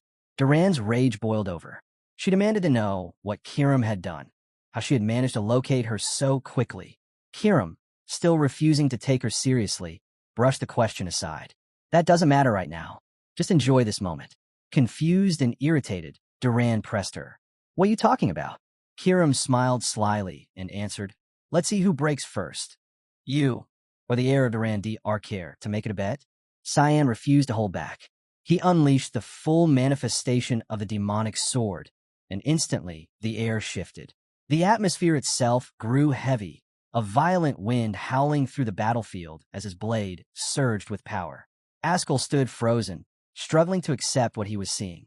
He had always believed the holy sword reigned supreme.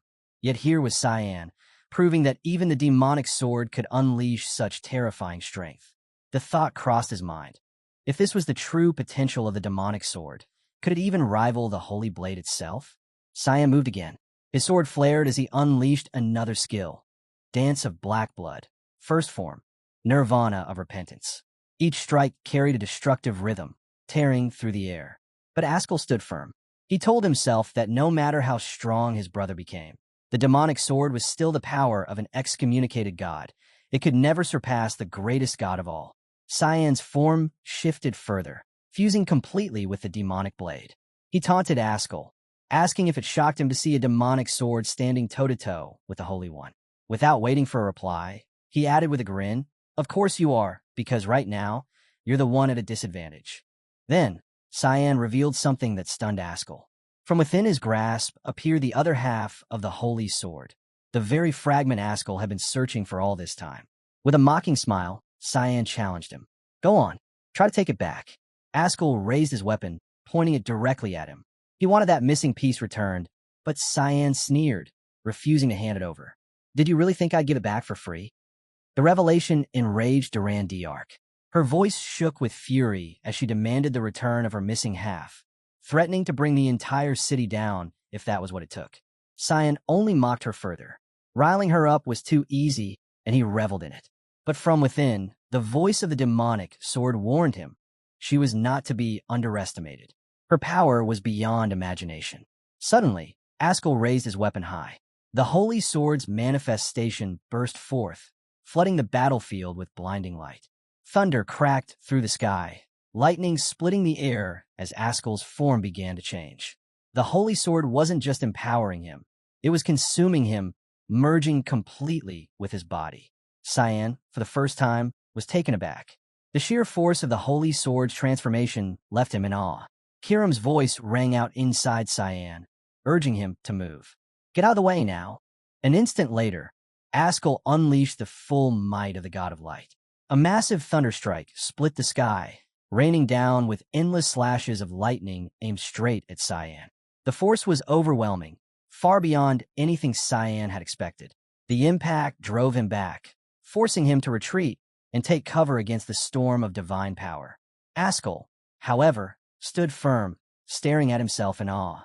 The holy sword's radiance coursed through him, and for the first time, he felt the true scope of its power. Then the blade itself spoke to him. It revealed that what he had just used was only half of its strength. From this point forward, he could draw upon the sword's full potential, but only if he fulfilled one condition. He had to reclaim the missing half. Gripping the hilt tightly, Ascal vowed to Duran D'Arc that he would recover what was lost, no matter the cost. Across from him, Cyan stood ready, waiting for his brother to strike first. Ascal moved.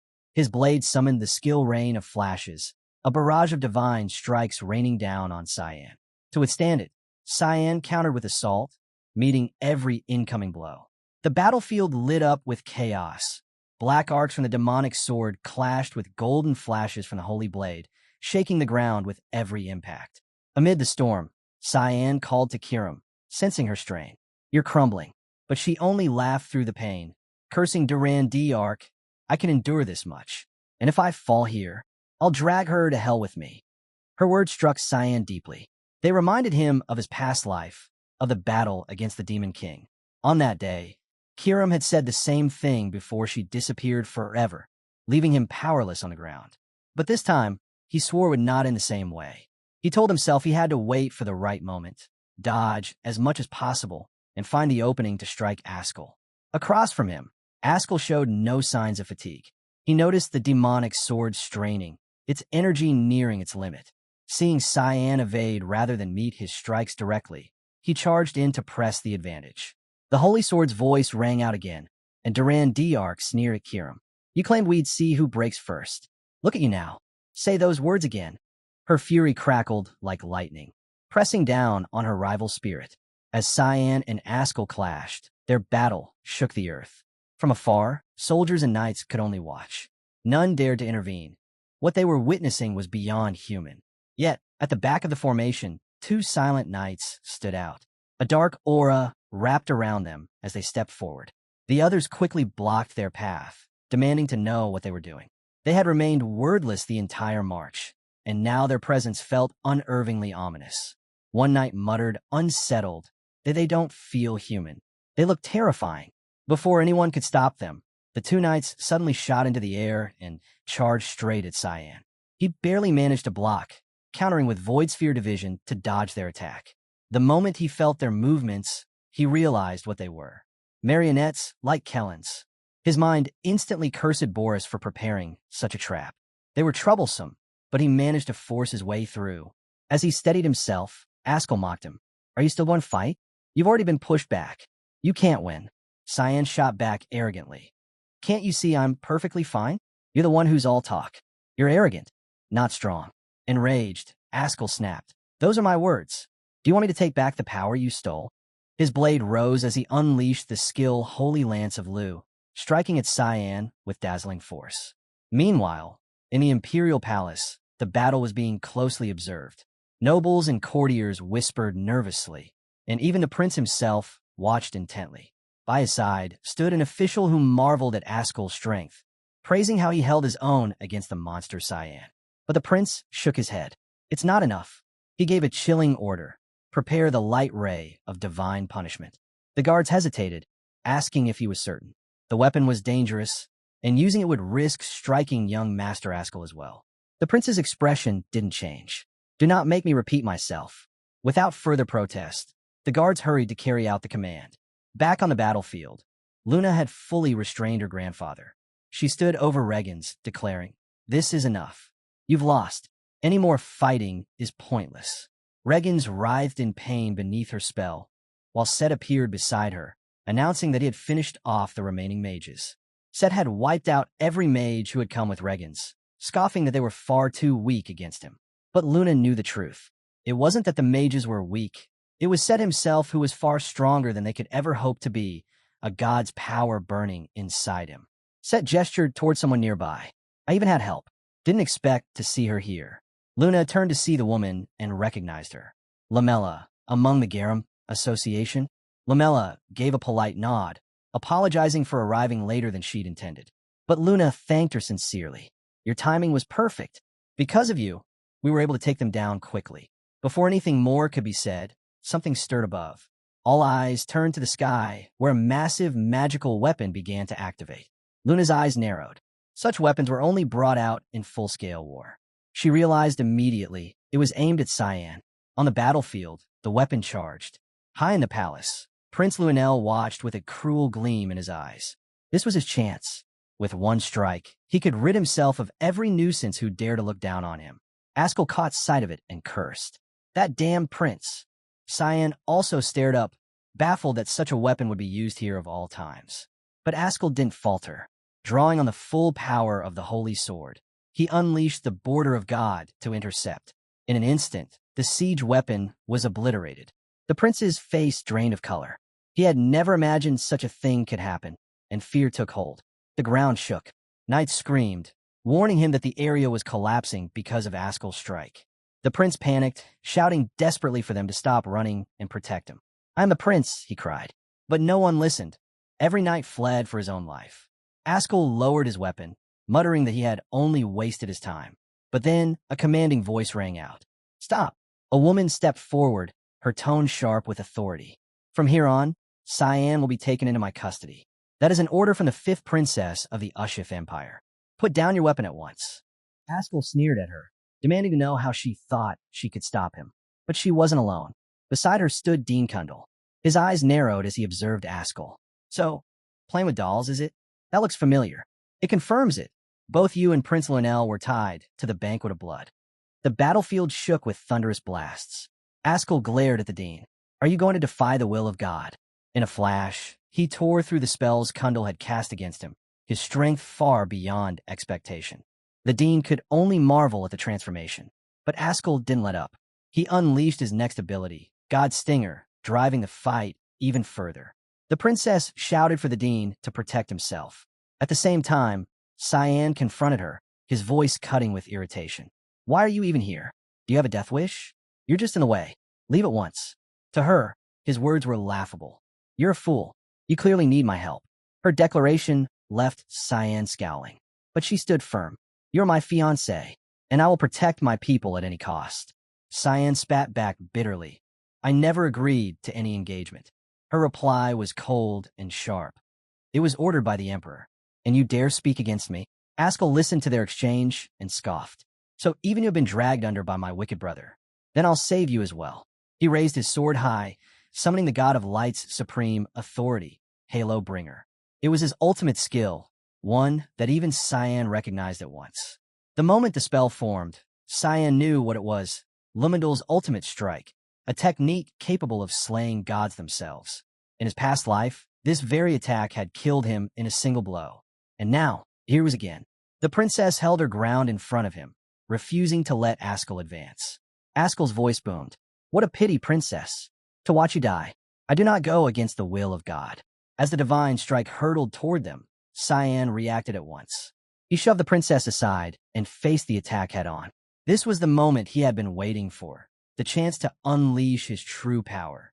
Ascal froze in confusion. Cyan was smiling at him. Yet in his hands, he saw something that made his blood run cold. It was a fragment of the holy sword.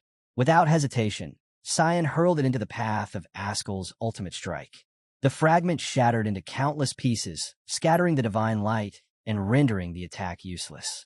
But the effort came at a price. Cyan himself was struck by the force of the blow. Duran d'Arc screamed in outrage. Half of her power had been destroyed before her very eyes. Elsewhere, Dean Kundal held the line against waves of knights charging to interfere in the battle. Each clash tested his patience. The constant interruptions were nothing more than a delay before the true fight could unfold. Then suddenly, he felt it, an eruption of chaotic mana from Cyan's direction. His eyes narrowed. Something was happening. On the field, Ascal demanded answers. What just happened? Duran's voice trembled with fury. He destroyed my power, and now he's trying to claim it for himself. But it's impossible, like trying to set fire beneath the sea. It's nonsense, she sneered. Be thankful he holds neither the demonic scripture nor the divine one. Without God's promise, he will simply die. Ascal's expression hardened. Then I'll finish him myself. I'll make sure of it. Duran agreed coldly. Do it. We cannot allow another variable to exist. It would only bring us greater pain. But before he could move, Princess Erin's voice cut through the chaos. I cannot allow it. Ascal turned to her, furious. Even after seeing my power, you still stand in my way? Her gaze did not waver. You will not pass me. He has only one hope left, and if I fall here, he dies with me. I will not let you touch him. At that moment, Luna, Set, and Lamella appeared, rushing toward Cyan. They were determined to help him reach the demonic scripture. From a distance, Dean Kundal spotted Luna and instantly recognized her. Without hesitation, she called out, asking him to open a path. The Dean didn't waste time with questions.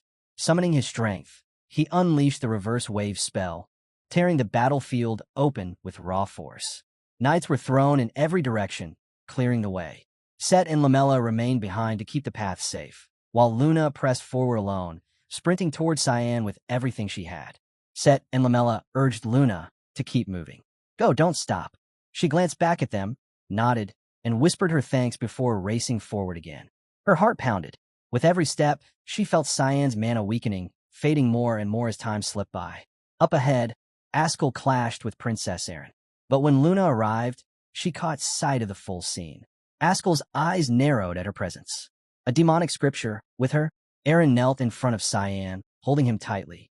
But his aura had spiraled out of control, ripping at his body from within.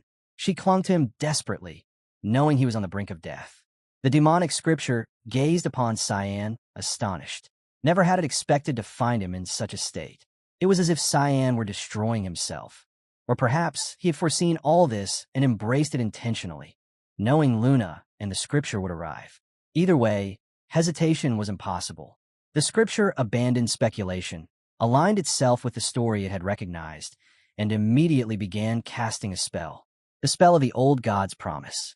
The moment its power stirred, Ascal sensed it. His expression shifted, and in an instant, he moved to intervene. The protagonist, alongside the demonic scripture, struck once again with immense force, sending Ascal stumbling backward in shock. However, the main character immediately retaliated with another powerful strike that caused tremendous damage, forcing Ascal to stumble back violently. Bewildered, Ascal's weapon, Duran d'Arc, cursed aloud, questioning why Lemmaharam had appeared there. Completely stunned, Ascal asked in disbelief what was happening, unable to comprehend the sudden shift. Cyan, clearly irritated, snapped that there would be no more interruptions and instantly activated Other Realm Unlock. With a resolute expression, he declared that the time had come to end everything once and for all. In an instant, his form began to transform. Sharp demonic horns emerged from his head. One of his eyes turned abyssal, while the other retained its human hue, and enormous dark wings unfurled from his back, pulsating with divine energy. A radiant halo shimmered above his head as he unleashed a blinding light, diminishing fog. Sensing danger, Ascal's sword warned him to stay alert. remarking that Cyan had now reached an entirely different realm of power. Yet Ascal retorted coldly that it was still nothing more than a stolen power, no matter how brightly it shone. Meanwhile, the demonic scripture demanded to know what they should do next. Cyan gently placed Luna and Princess Erin down before him, as he firmly vowed that he would kill his own brother with his own hands. Concerned, Lemahram questioned whether Cyan's vengeance was truly worth embracing such a dreadful curse.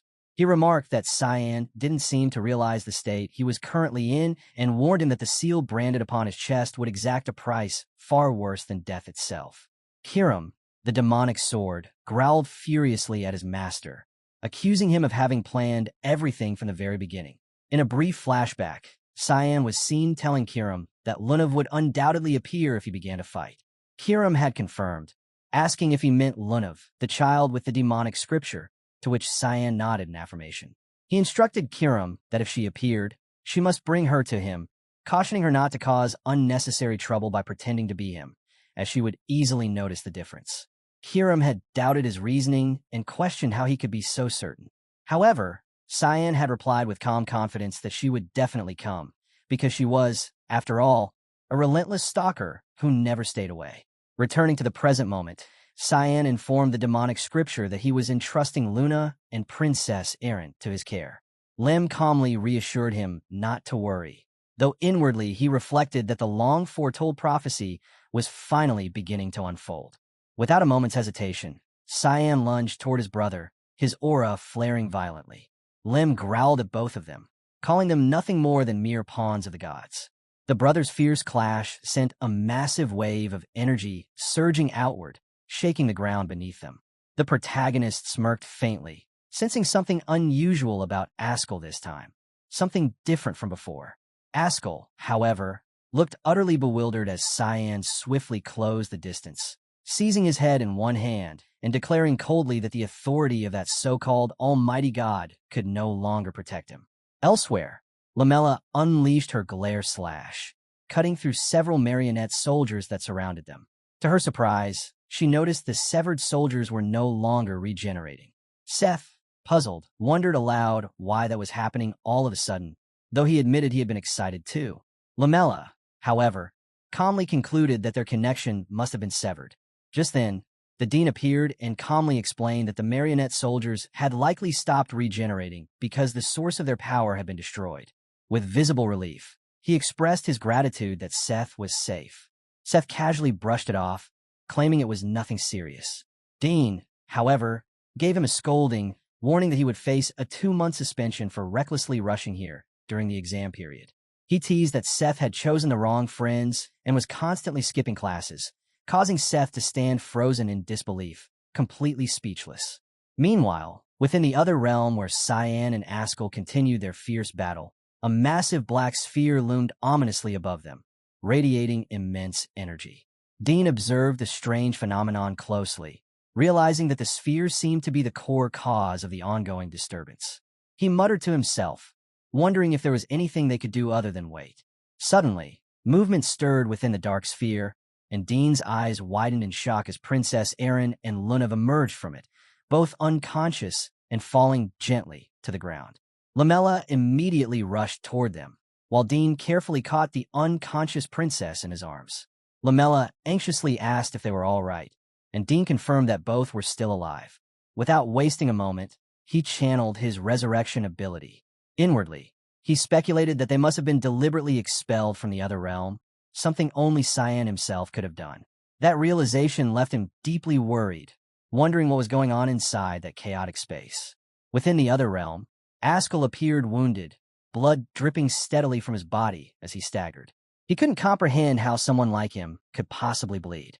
His sword spoke sharply, warning him not to underestimate Cyan, explaining that his opponent now possessed the terrifying ability to devour even light itself, and that a single mistake could mean his death. Cyan, however, looked exhilarated, his eyes glowing with dark anticipation. He asked Kiram how it felt, to which she snapped irritably, shouting that she was overflowing with such immense power that she wanted to destroy everything around her. Amused, Cyan smirked darkly and told her to go wild for once. Gripping his weapon tightly, Cyan thrust his sword forward, summoning a radiant crimson circle beneath his feet. The air trembled as he invoked the dance of black blood, second form, Harvester. His weapon morphed into a massive, menacing scythe pulsing with destructive energy. Ascal steadied himself, refusing to retreat, and prepared to counter with his own technique, Halo Bringer. In a blur of motion, Cyan lunged at him, swinging his fog sword and releasing Fog Rupture. A blinding crimson beam shot forth, colliding violently with the ground where Ascal had stood moments earlier, erupting in a massive explosion that shook the realm itself. Cyan landed casually amid the debris, his aura still burning fiercely, while Ascal barely managed to dodge in time. Refusing to yield, Ascal charged forward once more, his voice echoing through the chaos as he declared that darkness could never triumph over light and that Cyan's reign would end that very day. However, Cyan effortlessly evaded the strike and swiftly activated demonic sword manifestation. In an instant, Kira materialized behind Ascal, her eyes gleaming with malice as she mockingly taunted him for being oblivious to the possibility of such a move. Before Ascal could even react, Kiram swung the fog sword halo with tremendous force, slashing across his back and unleashing a devastating strike that left him gravely wounded. The protagonist smirked faintly, remarking that the move had only been possible through Kiram's overwhelming power, and thanked his sword, Duran Dark. Groaning in pain, Ascal struggled to stay on his feet, his expression twisted with disbelief. Above him, Cyan hovered with an indifferent gaze, coldly commenting that the attack seemed to suit Ascal rather well. Writhing in agony, Ascal collapsed to the ground, groaning in pain, as Cyan coldly declared that their ill-fated destiny would finally meet its end there. Without hesitation, he unleashed Fog Sword, Serial Rising Fog Slash, sending a relentless flurry of glowing strikes crashing down upon Ascal, each one slicing through with precision and fury, leaving him critically wounded and barely clinging to life. As a fierce explosion occurred, Ascal groaned in pain, barely able to move. He muttered weakly that he had always believed himself to be destined as the savior, sliding into his memories just as his mother had once told him. She had claimed an oracle from God during her pregnancy, declaring that her child would be blessed with divine talent. Yet, the same mother who spoke those words of hope was later murdered before his very eyes, condemned by the people as a witch. Those responsible for her death were eventually captured and executed by his father, the first and only time Ascal had ever seen him so mad. But even that vengeance hadn't filled the emptiness within him. From that day on, Ascal convinced himself that true evil must be eradicated from its roots. His heart grew cold, and he began to despise the poor, the weak, and all those of inferior lineage, believing that such people were destined to fall into corruption and one day threaten the noble and the powerful, just as they had destroyed his mother. Now, back in reality, at that moment, Ascal felt a painful realization deep within as his eyes widened with clarity. He finally understood that it was never the world that was inferior, but he himself. Before he could utter another word, Cyan and Kiram stood poised before him, their combined aura spiraling violently around them. With immense energy surging through their bodies, they prepared to unleash their final technique, to merge their powers into one demonic sword union, God Eater. Both Cyan's and Kiram's eyes gleamed with pure malice, wide grins stretching across their faces as an overwhelming crimson aura engulfed the battlefield. As they activated God Eater, that released a destructive flash force as their combined attack struck Ascal head-on. The impact shattered the ground violently, and Ascal screamed in agony as pain tore through his body. The ground rumbled as a crimson burst detonated across the field. Bleeding heavily, Ascal turned his fading gaze towards Cyan. His mind was filled with unanswered thoughts. Throughout their lives, Cyan had always acted as though he knew what would happen next. He had been the one to discover both the holy sword and the demonic sword before anyone else, repeatedly disrupting Ascal's plans from the Banquet of Blood to every confrontation that followed. Perhaps it had been luck, but Ascal had never understood the deep-rooted malice his brother carried toward him. Blood streamed from his eyes as the wound in his chest gaped wide, nearly piercing through his body from Cyan's blow. He questioned where such deep hatred had truly come from. Cyan slowly released his transformation, his expression calm, yet chillingly cold. He knew that Ascal had sensed it, the unshakable presence, the inevitability that their confrontation would one day come. Cyan reflected that someone like him had always been an obstacle in Ascal's path. He wondered why his brother had never noticed it earlier, perhaps because he had always regarded him as nothing more than the mistress's foolish and insignificant child. Maybe, Cyan thought, Ascal should have paid more attention back then, or perhaps even killed in the moment he first realized his potential.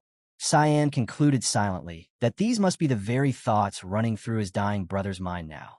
He had always despised Ascal's twisted beliefs and self-righteous sense of superiority. Hearing Cyan's words, Ascal managed to faint. For a fleeting moment, he wondered whether they had ever truly shared any bond as brothers. A distant memory flickered in Cyan's mind, a faint echo of simpler days when he and his brother were merely children, laughing freely under the golden sunlight. He remembered Ascal's gentle hand patting his head, a gesture once filled with warmth and affection. As he pondered, perhaps, in another lifetime, they truly might have shared a bond worth cherishing. Yet that fragile connection had been shattered beyond repair, and the one who had destroyed it was none other than Ascal himself. Cyan's eyes darkened as he turned away, believing that their ill-fated bond had finally reached its end. Yet behind him, the burning flames consuming Ascal's body seemed to whisper a different truth. Kiram's voice echoed ominously, warning that it did not appear to be over. Cyan frowned, his gaze narrowing in confusion, as Ascal's sword began to tremble and rise from where his brother had fallen. Suspended in midair, it glowed with a sinister light, and a chilling voice resonated through the air, addressing him directly. It reminded Cyan that although he had used the demonic scriptures to steal its power, he had made a grave mistake, one that would soon subject him to a torment far worse than the depths of hell itself. Suddenly, Cyan's expression twisted as the eye embedded in Cyan's chest blazed with an intense crimson glow. The scene then shifted to Air, who solemnly observed that the dark fog had completely swallowed the light. Nearby, Brian tried to restrain Nana, but she resisted, crying out that her father was in danger. Air, visibly irritated, realized how his words were being ignored, remarking inwardly that they were just like their master, stubborn and unyielding. He recalled the moment when Brian and Nana had stepped through the portal together and cursed the successor for recklessly sending his companion straight to him. Nana, overwhelmed with emotion, struck Brian repeatedly, calling him a fool and insisting that she must go to her father no matter what. Air, watching from the side, noted quietly that the young guard knight possessed remarkable composure, able to remain calm even in the face of a dragon's roar. Nana screamed in frustration as Brian tried to reason with her, reminding her that the young master had sent them away for their safety and that they only needed to wait a little longer. Before the argument could escalate, Sarika intervened, commanding Nana to stop and sit down. Nana obeyed immediately, leaving Brian staring at her in stunned silence. Sarika noted that the dark fog swallowing the light was a clear sign that something was terribly wrong, especially considering Nana's unusual behavior. Air admired her composure, thinking she was truly remarkable. Sarika then stated firmly that she and Nana would go to retrieve Cyan themselves, ordering the others to remain behind, while Nana was raging furiously. Meanwhile, within the collapsing realm, Ascal's sword began to radiate a golden light so blindingly brilliant that it shattered the barrier surrounding them. Kiram was stunned as she realized with disbelief that the sword had destroyed the entire realm itself. Cyan stood weakened, his body battered and worn from the fierce battle. Kiram, feeling the surge of immense divine energy in the air, noticed her form beginning to fade away. Lem, too, was struggling to maintain his existence amidst the overwhelming power. Cyan called out to Kiram, urging her back into the sword, unease tightening in his chest as he sensed something deeply ominous stirring within the seal embedded there. Above them, countless radiant beams of light pierced through the dark clouds, descending with overwhelming brilliance. Kiram, now fully reverted into her sword form, rested firmly in Cyan's grasp as he whispered in a low, tense voice that something colossal was approaching. The falling lights struck the ground with deafening force, triggering massive explosions that reshaped the very landscape. From the blinding impact emerged enormous humanoid beings, their forms divine and terrifying, adorned with luminous halos and draped in flowing white garments that glowed with celestial purity. Cyan clutched his chest where the glowing eye pulsed violently, his breath catching as he looked up in awe and dread at the towering figures above him. Compared to their vast, divine presence, he seemed nothing more than a fragile insect before the gods. Elsewhere, Princess Erin slowly opened her eyes, witnessing Cyan's desperate struggle against the enormous beings of light. But before she could comprehend what was happening, one of the giants reached out and seized Cyan in its hand. Her vision blurred, and she lost consciousness. She later recalled that this was her final memory of seeing Cyan. The radiant giants vanished as suddenly as they had appeared, taking Cyan with them. In the aftermath, Prince Runel and Ascal Vert also went missing. The Knights of Light were soon arrested by elite knights, including Sir Yulkin, for acting beyond their given orders, preventing what could have turned into a full-scale revolution. The once thriving port city of Brnu was left in ruins, reduced to ashes.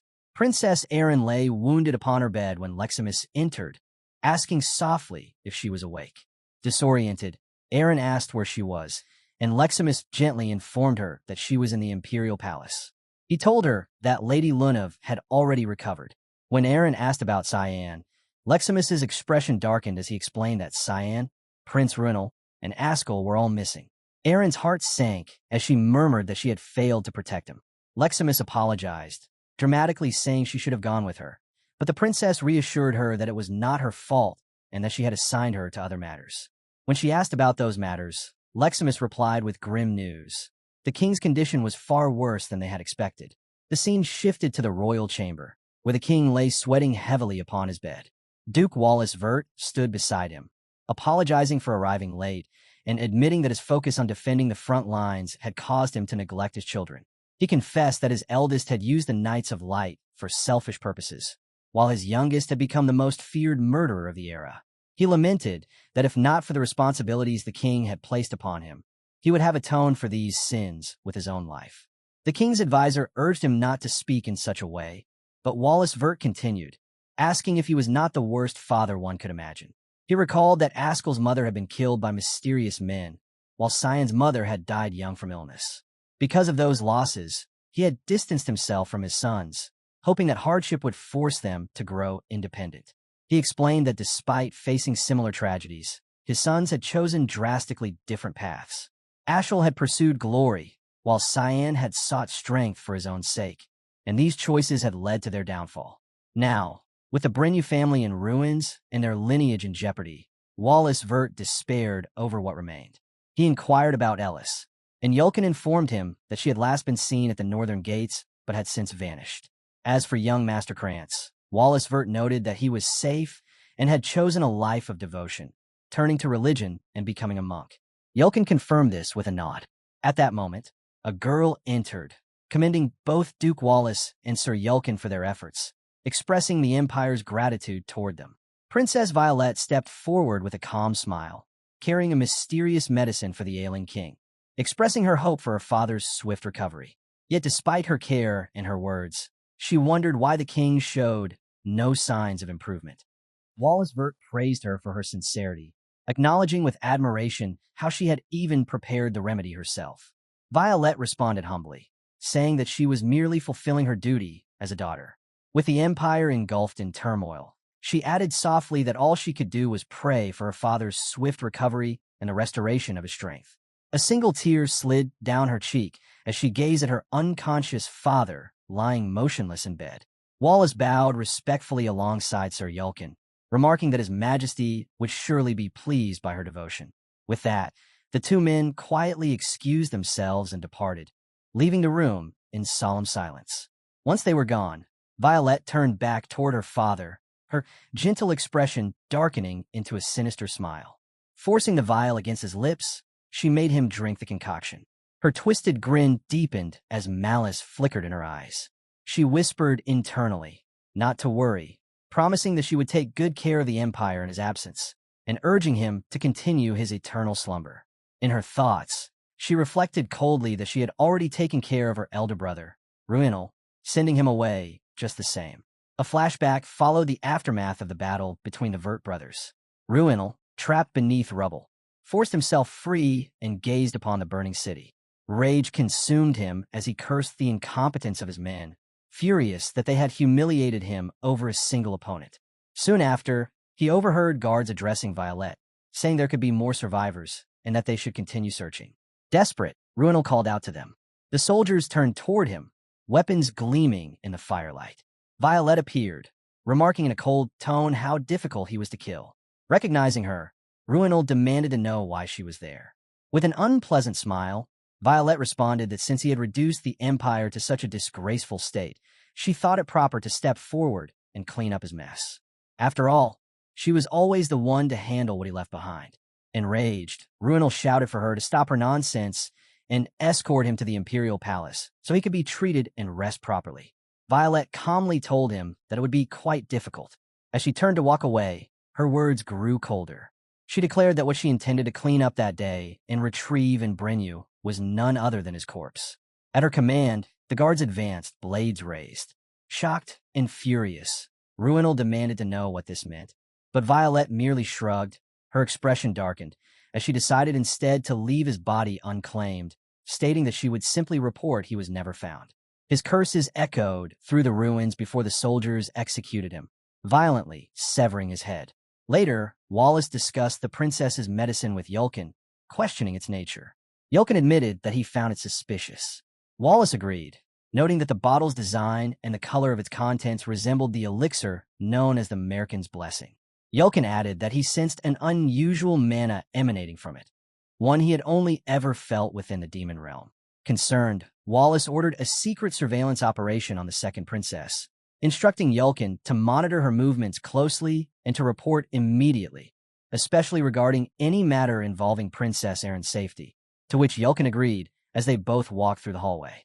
After the Brenu incident, which resulted in countless deaths, the people of the Empire began gathering their strength to rebuild their shattered land. Prince Rinal and young Master Ascal remained missing, leaving behind only rumors and questions that spread across the Empire. Most citizens remembered that day as the moment when both had perished in battle while trying to stop Cyan, who had fallen to his sinister power. They recalled Ascal's desperate fight, the sight of his wings of heaven beating against the storm, and how the demon within Cyan ultimately struck him down. In the end, Cyan drew the wrath of the heavens and met his bitter fate at the hands of the envoys of God, the Titans of Light, who intervened to restore balance within the Empire. With the Emperor's illness worsening, governance of the realm shifted under the regency of the second princess. The decision seemed reasonable given her previous humanitarian reputation, though reality told a far darker story. As Erin closed the book, she remarked that she decided to save her words. Yet for now, silence was the only way to ensure his safety. Cyan, the princess's fiancé, was not dead yet. At Ruin Academy's grand auditorium, Princess Erin Sevalrus stood before the council, prepared to choose her path. Before her rested a magic tome. A ceremonial voice proclaimed blessings, wishing her the wisdom and intelligence of Lord Rummindle to guide her future. Professor Sarisha then handed her the graduation certificate, officially declaring her graduation from the academy. Erin expressed her gratitude, vowing to become a guiding light for the academy's legacy. In Chancellor Cunnell's office, he reflected on her choice, finding it unexpected that she had chosen a magic tome instead of a sword or wand. Sarika agreed, and Cunnell noted that 3 years had passed since that tragic day. Princess Erin had been tirelessly searching for traces of the Titans of Light ever since that day. When Sarika asked if he referred to the giants who had attacked Cyan, Cunnell explained that they were known as Nephilim, divine envoys of light sent by the supreme god Remindel to the human realm. Sarika questioned whether that meant direct divine intervention in mortal affairs, to which he replied that even he did not know the full truth, as few records existed. Cunnell then mentioned that Princess Erin intended to remain at the academy even after graduation to continue her investigation. Sarika wondered why she was so determined, and Cunnell responded that it was all because of our boy, Cyan. Meanwhile, Princess Erin was startled when Lunav appeared before her, offering congratulations on her graduation. Erin remarked on how hard Lunav had been to find lately, and Lunav explained that she had been busy running the Garum Council. They sat together, speaking about the health of the council head, who was still recovering from internal wounds. Erin expressed concern, but Luna replied with satisfaction, stating that she had already taught him a lesson for meddling in her affairs. Luna then asked about the search for Senior Cyan. Princess Erin admitted that she had made little progress, aside from learning that the Titans of Light were the Nephilim. Even so, she vowed never to give up. With a strange, unsettling smile spreading across her face, Luna encouraged her to do her best. However, in a teasing tone, she added that she might just find him first. Her eyes gleamed with a spiraling glow as she remarked that, in fact, she would find him before anyone else. Determined, the princess silently vowed that she would not lose. Nearby, Leximus trembled slightly as she overheard their conversation. The princess firmly agreed that they would both continue their efforts, while Lunav offered to assist her until they finally found Cyan. Back in Kundal's office, the Chancellor gazed outside the window as he recalled the day the Nephilim descended to take Cyan. He remembered their divine proclamation, declaring that Cyan had crossed the mortal boundary he should never have breached, that he no longer deserved to exist in the realm of humans, no matter how much he struggled. Cyan furiously, gritting his teeth as rage burned within him. He declared that he would endure suffering far beyond anything human could ever comprehend. Cyan lunged forward and struck one of the creatures with his dagger, but his attack proved useless. The Nephilim seemed unfazed, effortlessly shrugging off the blow. It turned toward him and charged, swinging its massive fist. Cyan remained on his feet and immediately unleashed the technique known as the Sphere of Nothingness Rift. Enormous black and purple orbs slammed directly into the creature, yet they had no effect. The Nephilim declared that resistance was futile and that no power could surpass one who was akin to a god. It then prepared another devastating blow aimed straight at the protagonist. Just when all hope seemed lost, Seth appeared and reassured Cyan of his arrival. However, before he could act further, the Nephilim strike disintegrated his upper half and struck Cyan as well, sending him flying far away with the force of the shockwave. Kundal, also present there, quickly raised a barrier to protect himself, realizing the mysterious power he was witnessing exuded an overwhelming aura. He understood that if things continued this way, he would not be able to protect Princess Erin and Lunav any longer. The Nephilim regarded the group with disdain, but one of them suddenly sensed something unusual before being hit by a powerful force that blew open a hole in its chest. It was Set, using his devastating Iron Man strike. Slowly, his body began regenerating. The protagonist introduced him as the god of sand, Savulum. As Savulum fully regenerated, he took control of Seth's body and furiously confronted the Nephilim for daring to harm the child he cherished. He invoked the divine authority of the god of Sandus, summoning a colossal sand beast that began devouring the enemy. Savulum acknowledged that the prophecy had been fulfilled and warned that they stood no chance of victory. He urged the main character to leave the battlefield at once, promising to hold the enemies back. When Cyan coldly questioned why he was helping and what benefit he sought, Savulum replied that he cared nothing for personal gain and reminded Cyan of his promise to kill a god. Cyan remembered his past words, when he had sworn to slay anyone who stood in his way, even a god. Realizing the meaning behind that statement, he understood what Savulum referred to. Savulum told him to leave quickly, as she unleashed a powerful attack towards the enemy. She remarked that she could not face all the Nephilim at once due to their overwhelming numbers.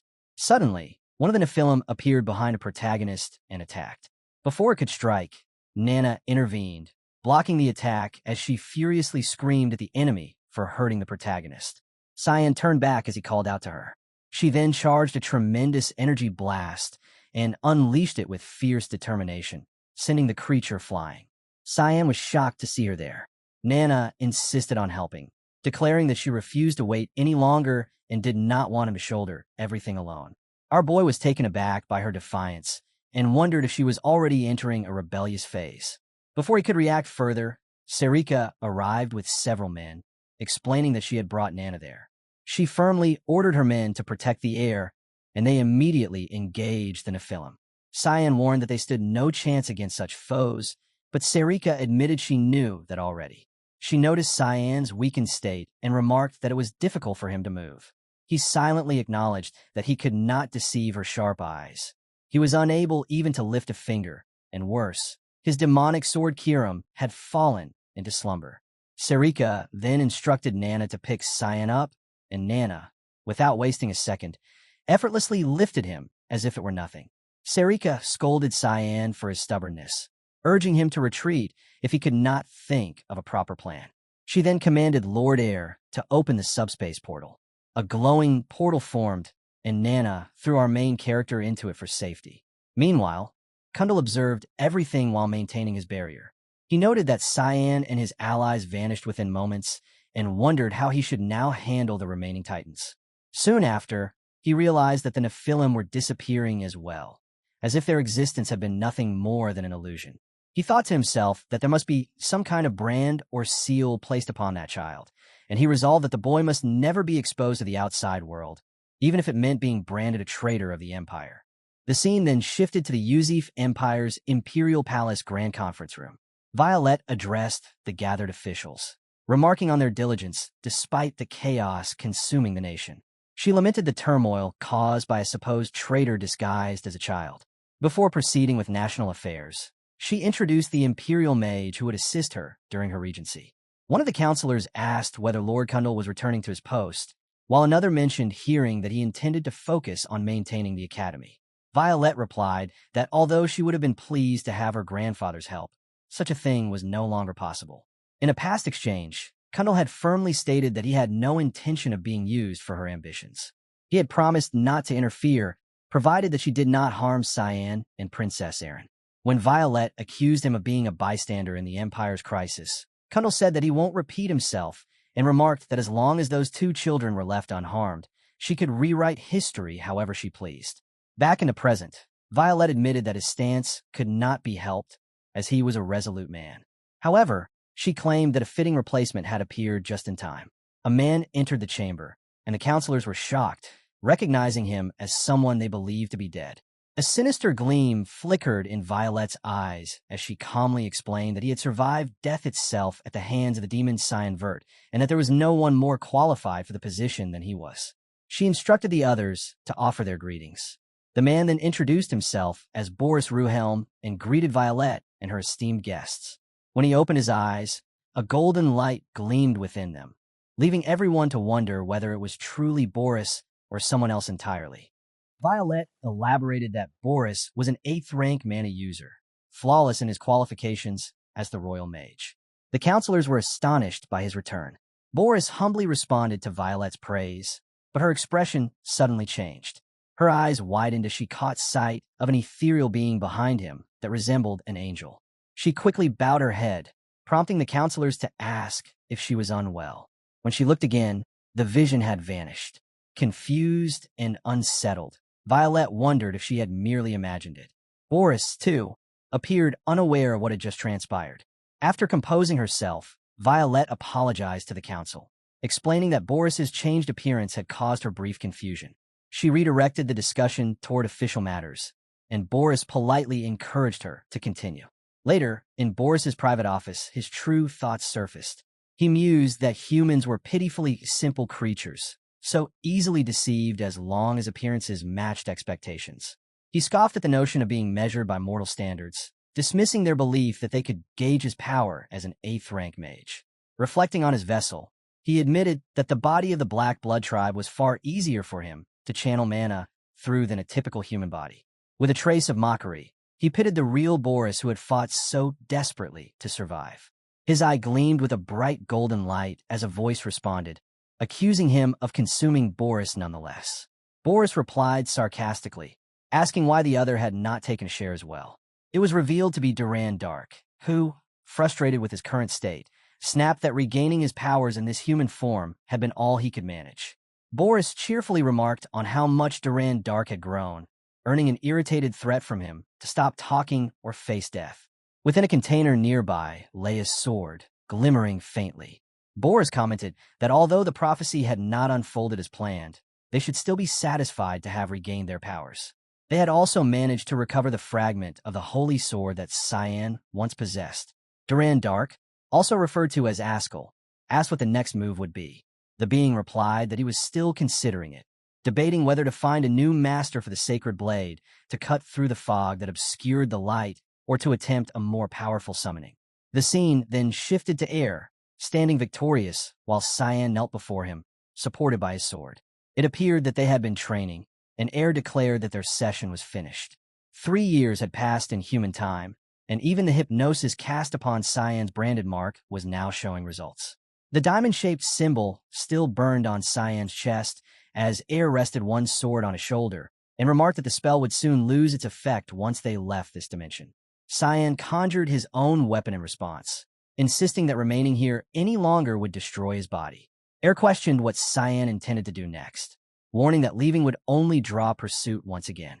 The tension between them grew as both assumed battle stances.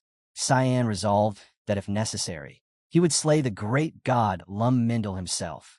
Lim interjected, reminding him that such claims should only follow the defeat of the god in exile. Air agreed, remarking that Cyan had failed to defeat him even after 3 long years. He explained that the beings our main character had fought in his past life were merely superhuman at best, while those ahead were capable of opposing gods themselves. The power of an exiled god alone, he warned, would not suffice against such foes. Cyan's expression darkened as he asked for advice, silently noting that Air, for once, seemed to offer genuine guidance. Air assured him not to worry, promising to show him a path through an ancient spell passed down through ages past. He began tossing swords onto a map, asking which direction Cyan would take, murmuring that it appeared far more complicated than he had expected. Observing this, Cyan thought to himself that Air truly was an idiot. Air, still focused on his ritual, claimed that a divine prophecy would soon arrive to guide them. Irritated and weary, Cyan activated his ring, deciding it was time to leave and try out his own spell. When Air finally threw the sword and it struck the map, he joyfully declared that the prophecy had come, only to realize that Cyan had already disappeared. The focus then shifted to Professor Sarika, who remembered Kundal's final request to take care of Princess Erin. Since that day, 3 years ago, Erin had secluded herself in her chambers, immersing herself in ancient texts that appeared one after another. Sarika approached her door, knocking softly, thinking that if these discoveries led Erin toward Cyan, she could not allow that to happen. Princess Erin answered, surprised to see her instructor at the door. Sarika noticed how tired and worn she looked and greeted her, mentioning that she had expected Leximus to answer instead. Erin explained that Leximus was away on an errand and asked the reason for her visit. Sarika replied that she had heard Erin needed assistance, particularly with her studies involving ancient tomes. Erin politely declined, saying she could manage on her own. Sarika coldly countered that if Erin sought Cyan, she would need help. Erin's eyes widened in surprise before inviting her in. The room was cluttered with books and scrolls scattered everywhere. Sarika's gaze fell upon a symbol identical to the one on Cyan's chest. Erin explained that she had found it while studying the forgotten history of the continent, noting that it was always mentioned alongside the Giants of Light. She asked if Sarika had seen it before. Though Sarika knew the mark well, she firmly denied it, thinking that Erin had uncovered far more than expected. Princess Erin then showed her another tome, explaining that the Giants of Light that appeared in Brno, known as the Nephilims, were the children of the great god Lum Mindel, also called the Wardens. She wondered aloud why such beings would attack Cyan under the guise of judgment. Sarika asked if she suspected something more. Erin speculated that it might be connected to the mist that Cyan had once been involved with, and that the exiled god Eru of the Black Mist could be the reason Lum Mindel intervened. This, she concluded, meant that Cyan had not been judged, but was instead concealing himself through the power of the mist. Sarika admired Erin's intelligence, but responded cautiously, pretending indifference. Erin sighed in disappointment, remarking that she had hoped Sarika could contribute more.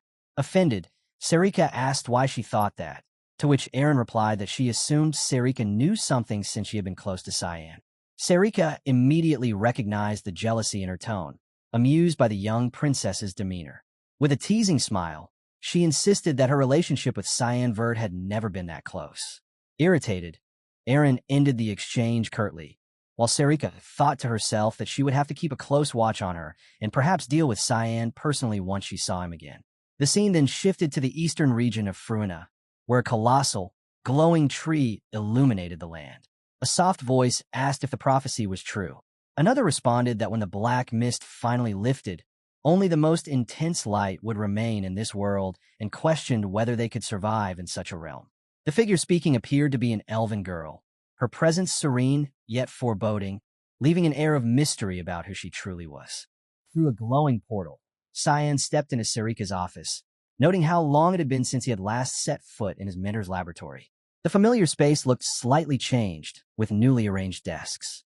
He recalled the first time he had come here in his current life, when Sarika had tried to poison him by slipping something deadly into his tea, a memory that now felt oddly nostalgic. Suddenly, he sensed danger.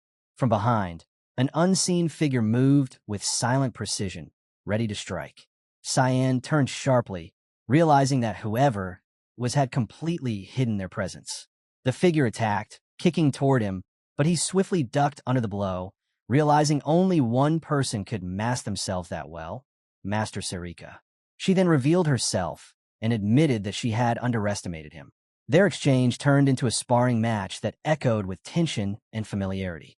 Sarika lunged at him repeatedly, testing his improvement over the past 3 years, while Cyan dodged with practiced agility.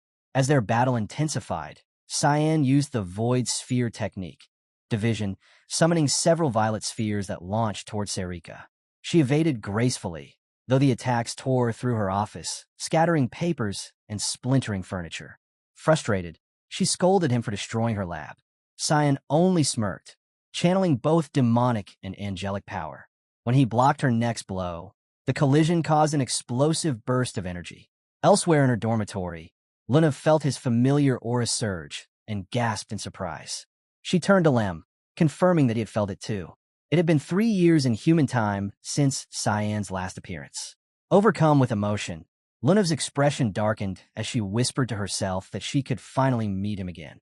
Lem, however, watched her warily, admitting to himself that though he served as her demonic scribe, he sometimes feared her. Meanwhile, in Kundal's office, the old mage paused his writing, sensing the disturbance. He sighed, realizing that Cyan Vert had returned, and predicted that chaos would soon follow. Back in the wrecked laboratory, Sarika looked around at the destruction and admitted that Cyan had improved far more than she had expected. Frustrated by the massive destruction around, she angrily demanded whether Cyan really had to go this far. Cyan, releasing his transformation, replied coldly that she was the one who had started it. She then asked if his guardian, Eru, had permitted him to leave the dimension. Cyan confessed that he had simply left on his own, explaining that his powers delayed the activation of his seal for about a day. Sarika looked alarmed, and Cyan, half grinning, said he had just grown tired of being confined. Before he could say more, the mark on his chest began to glow, and a radiant yellow light burst through the clouds outside. Sarika's expression twisted into panic as she furiously grabbed and choked our boy, demanding to know what he had done. Cyan, unbothered, replied that he was simply fed up. She furiously ordered him to return immediately, but he only responded lazily before opening a portal. Sarika then shoved him through, scolding him as a troublemaker, and followed after. The light outside slowly dimmed, signaling that the Nephilim no longer sensed his presence. Once they reappeared in Air's realm, Sarika exploded in anger, shouting that Cyan's recklessness could have drawn the giants back to the academy. Air, watching from nearby, appeared utterly bewildered by their heated argument as Sarika continued to beat Cyan relentlessly. He tried to intervene, but Sarika furiously shouted at him to shut up and abruptly kicked him, blaming him for failing to stop Cyan's escape. The god flinched under her rage, falling to his knees as the weight of his divine authority momentarily weakened. Cyan observed quietly, realizing that as long as the divine mark remained, he could not stay outside for more than a day without suffering its effects. Sarika leaned closer, studying the symbol on his chest. It appeared healed, yet she knew it still held the most powerful divine seal of all. Its suppression could only last briefly. She teasingly commented that he had grown into a man since the last time she had seen him. Hiram, offended by her tone, transformed into her human form and punched Sarika across the face, declaring that she should not flirt with Cyan. Sarika retaliated angrily while Cyan stood between them, baffled by their childish quarrel. Air then intervened, commanding Cyan to receive his oracle. He instructed him to journey to the eastern lands of Fruina, where a prophet awaited him. Cyan dismissed the order skeptically, claiming he already knew his fate. Before he could speak further, a red beam of light struck the seal on his chest immensely. Sarika stared in alarm, realizing that the energy suppressing the mark had nearly vanished. Air explained that although he could not fully cover the seal as he had 3 years ago, Cyan had now fulfilled the necessary conditions for an extension. The suppression would last for 2 weeks, just enough time to reach Fruina. After that, death would once again pursue him. Air stood tall above him, his tone commanding and cold as he declared that Cyan should find the prophet capable of altering his destiny within the given time. Cyan observed Air intently, his thoughts brimming with irritation. For once, he admitted that Air actually looked like a god. He had always considered him a pathetic fool, but seeing him now, with that commanding aura and serious expression, only made it more infuriating. His expression twisted in annoyance as he muttered inwardly that it was really starting to piss him off. Meanwhile, Air stood proudly, silently admiring himself, and thinking that he truly looked magnificent. The next day, in the Luan Eastern region, 2 guards were stationed at their post. The younger one complained wearily, wondering what he was doing so far away in a foreign land and wishing to go home. The elder guard, more composed, reminded him not to complain and remarked that their duty was for the good of the Garum Association. The young guard mentioned that ever since the incident involving President Reigans, no one had come to this area. The elder explained that despite the silence, they could not abandon such a vast magic network, as its resources must never fall into the hands of Ushif or any other hostile force. Before the younger could respond, the elder suddenly silenced him, sensing someone's presence. A masked figure appeared, most likely our protagonist, demanding to know if this was where the warp gate was hidden. Shocked, the elder guard asked how he knew of it, then instructed the younger to draw his sword. Determined to protect the area, the elder declared that he would unleash his hidden powers, blaming the masked intruder for forcing his hand. Yet, before he could even act, our boy swiftly knocked him unconscious in a single move, leaving both guards on the ground. Cyan then turned toward the concealed gate. Kiram observed curiously that a warp gate existed there. Cyan explained that it was an artifact often used by Reigen's Rain Reaver, though this was his first time seeing it in this life. He knew that to reach Fruina and return within 2 weeks, he would have to use it, even if it posed a risk. Cyan extended his hand, reaching toward the artifact. Kiram commented on the mana oozing from it. Cyan noted that such technology did not exist 3 centuries ago, explaining that if a concentrated mana source powered it, then the runes would trace the mana paths to complete the spell. Kiram remarked that humans certainly knew how to exploit loopholes. As the artifact began to activate, glowing symbols appeared, asking for a destination. Cyan chose the north of Fruina. The artifact emitted a surge of energy, projecting an image of Fruina above it, followed by a message confirming the destination and initiating the gate. A door behind Cyan began to glow, catching his attention. Kiram noticed that it resembled the gate they had passed through earlier, but Cyan noted that he sensed that something felt different now. Cyan moved toward the door, realizing that a new passage had opened. As he pulled it open, a rush of air poured out. Kiram, astonished, recognized the scenery, wondering if it truly was Fruina. Cyan stepped through, urging her to follow or be left behind. Frustrated, she hurried after him. When Cyan asked if she had ever been to Fruina before, Kiram reminded him of her age and said she had. He remarked that he had never brought her there, assuming she must have come with a previous master. She confirmed this, though her tone turned uncertain. Cyan glanced at her, wondering if something had happened with her past owner, but his thoughts were interrupted when Kiram detected the scent of blood. Cyan felt it too, the presence nearby exciting him. He summoned Kiram and prepared to engage, eager for what lay ahead. Meanwhile, the 2 guards who had earlier been defeated were now reporting to their superior. They explained that an intruder had come through the warp gate. The figure expressed surprise at how he had managed to defeat the Garum Association's Thunder King. The guard admitted that even he had been no match for the intruder, whose face had been hidden by mask and hood. Remembering the ominous fog that had accompanied him, he muttered that it must have been mist.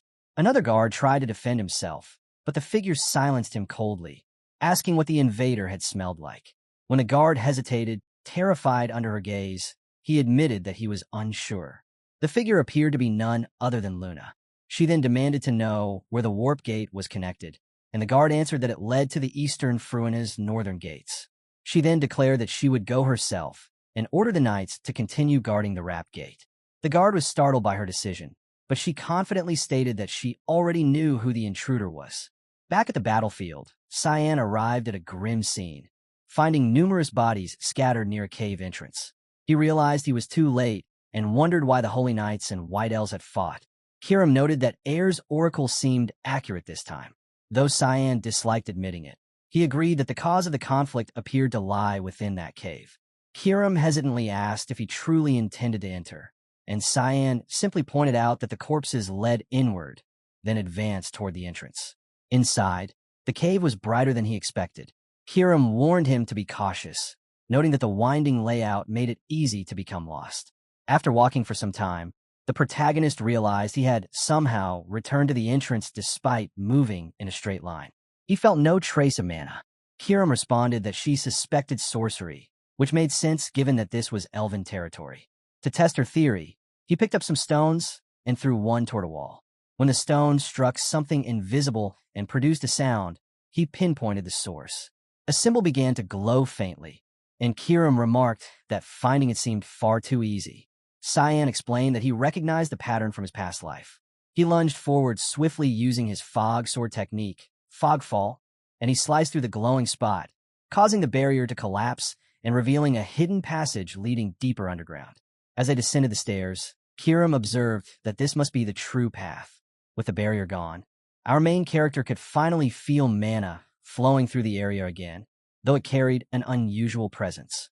When he wondered aloud what it was, Kiram identified it as the Divine Tree.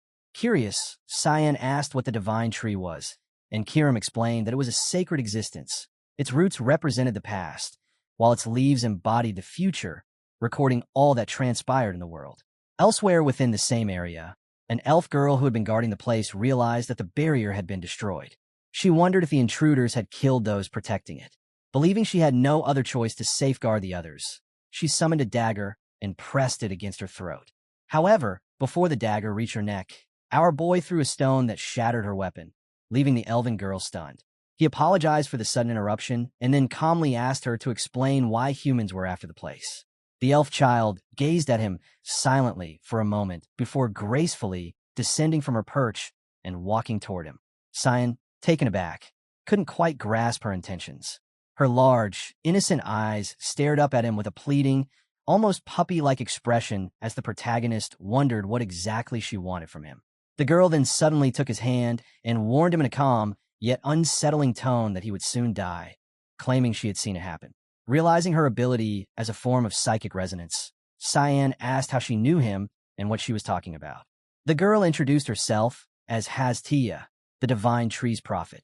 Wearing a serious look, she questioned why he was there and whether he had come following the oracle's will. Her words left Sen momentarily stunned as the truth dawned on him. He finally understood what the humans were truly after. Their real goal had been to capture her and exploit her prophetic power to peer into the future. Several knights stood amidst the field of corpses, their expressions grim as they surveyed the aftermath of the battle.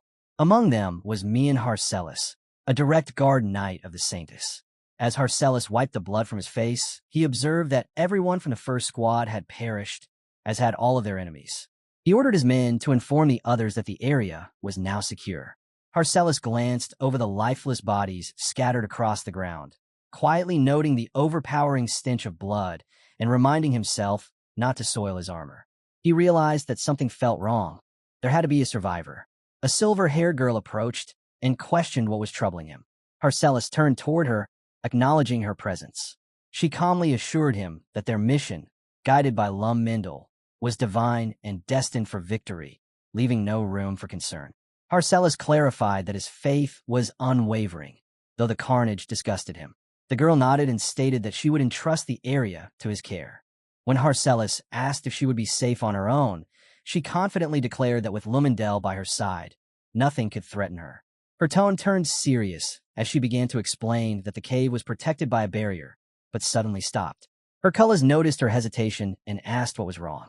She revealed that the barrier had already been broken, something impossible for a human to achieve, as it had been crafted through elven rune sorcery. This meant that a non-human presence had entered the barrier. Her eyes gleamed as she raised her hand, and it revealed the same crimson glowing symbol that Cyan bore upon his chest.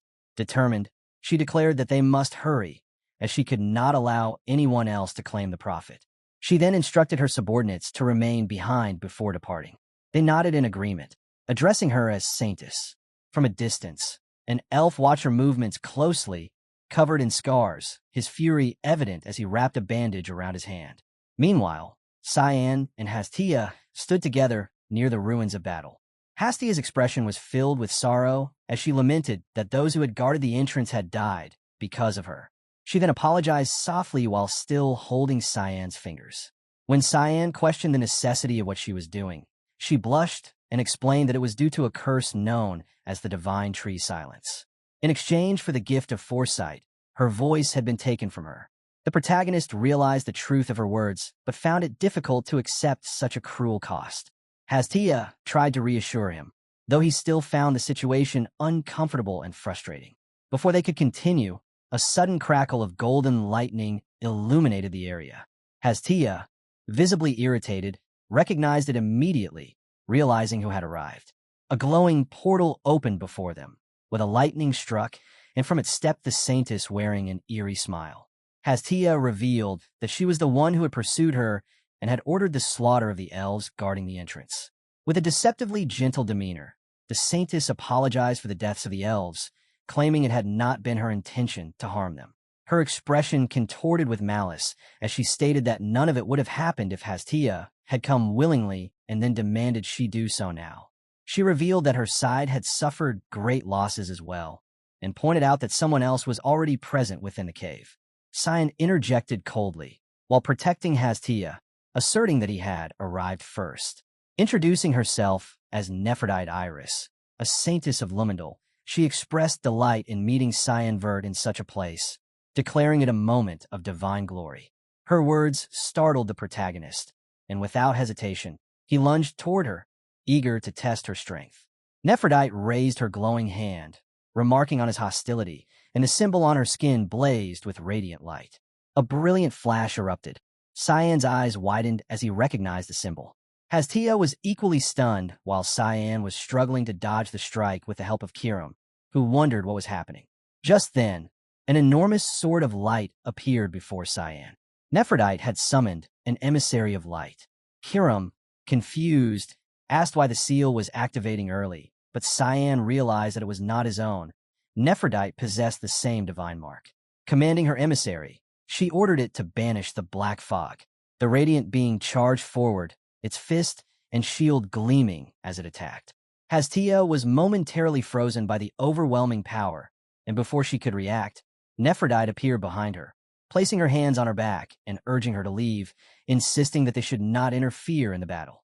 As she used her power, Hastia suddenly found herself able to speak, and Nephrodite realized that they had to be touching to communicate. At that moment, Hastia recognized Nephrodite as an elf. Nephrodite, caught off guard, admitted that she could no longer conceal it. Tears welled up in Hastia's eyes as she demanded to know how Nephrodite could commit such atrocities against her own kind and what she truly desired. Nephrodite, with an unsettling expression, replied without hesitation that she wanted her prophetic powers. Meanwhile, Cyan knelt on one knee, his mask shattered, muttering that the encounter had been a complete failure. He hadn't expected to see such people again in a place like this. Kiram noted that the Saintess had taken the elf child. Cyan's irritation deepened as he sensed the same energy Nephrodite had used earlier. The emissary of light turned toward him, but the protagonist continued his relentless assault, noting in irritation how the being had suddenly appeared out of nowhere and interfered with his plans. With swift precision, he slashed his dagger, cutting through the emissary's shield in a single, clean strike. Unleashing his power, a menacing grin spread across his face as he vowed that none of his enemies would ever be granted an easy death. Elsewhere, Hastia and Nephrodite descended the stone staircase toward the cave's exit. Nephrodite calmly stated that it was now just the two of them, and that Hastia would be coming along. Hastia coldly asked if her prophetic powers were truly worth the bloodshed of their people, warning that Nephrodite would lose her voice as payment.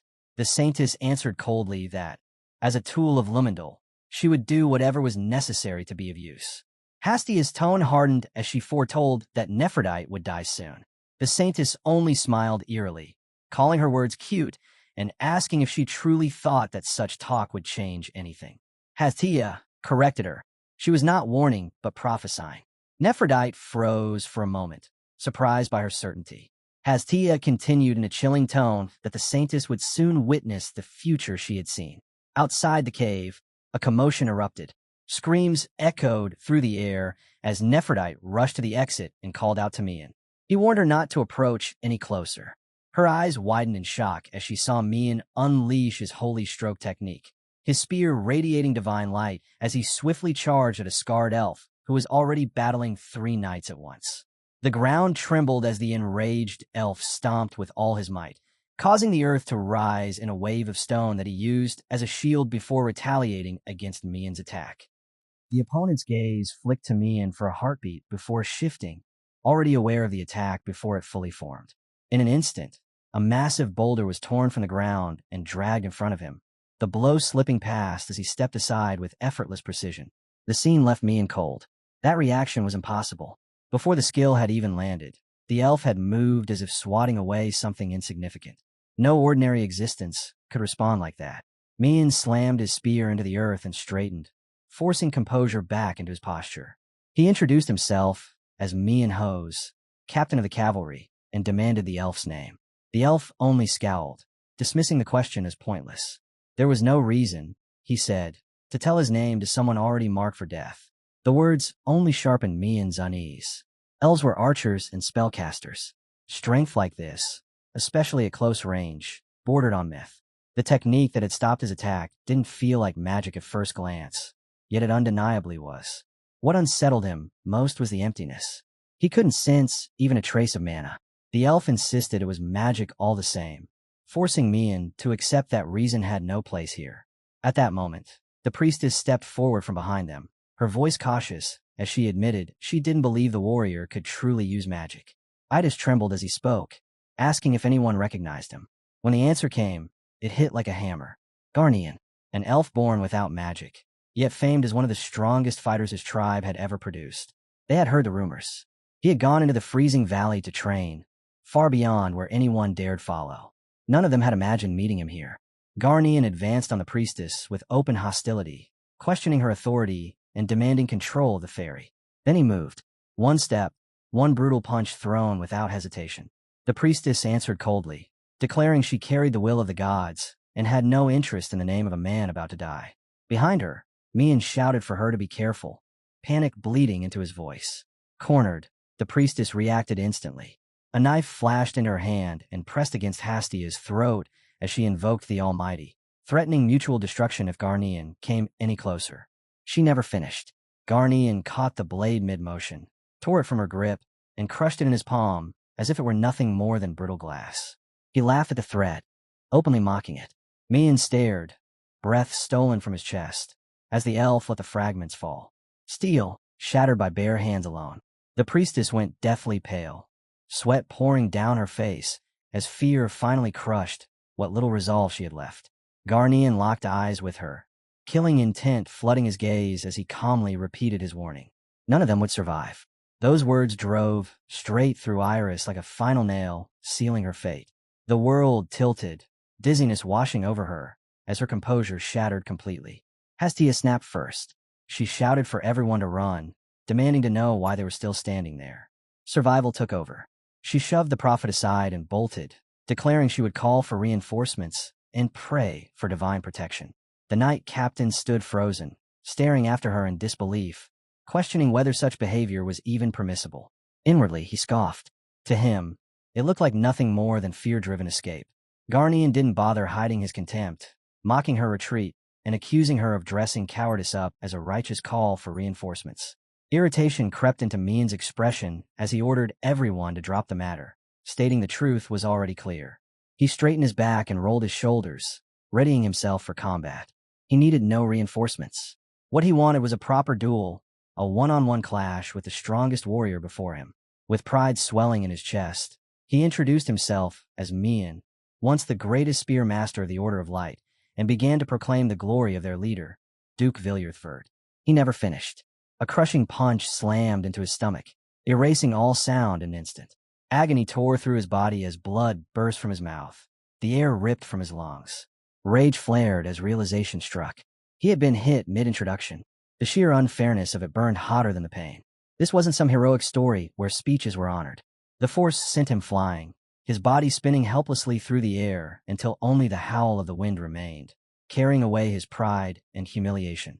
With the guardian dealt with, Garnian turned his attention to the fleeing saint and barked for her to stop. Iris's face twisted in pure terror. Even Mian had fallen in a single blow. Her legs trembled as the thought surfaced. What kind of monster was this man? Before she could get away, a shadow appeared directly in her path.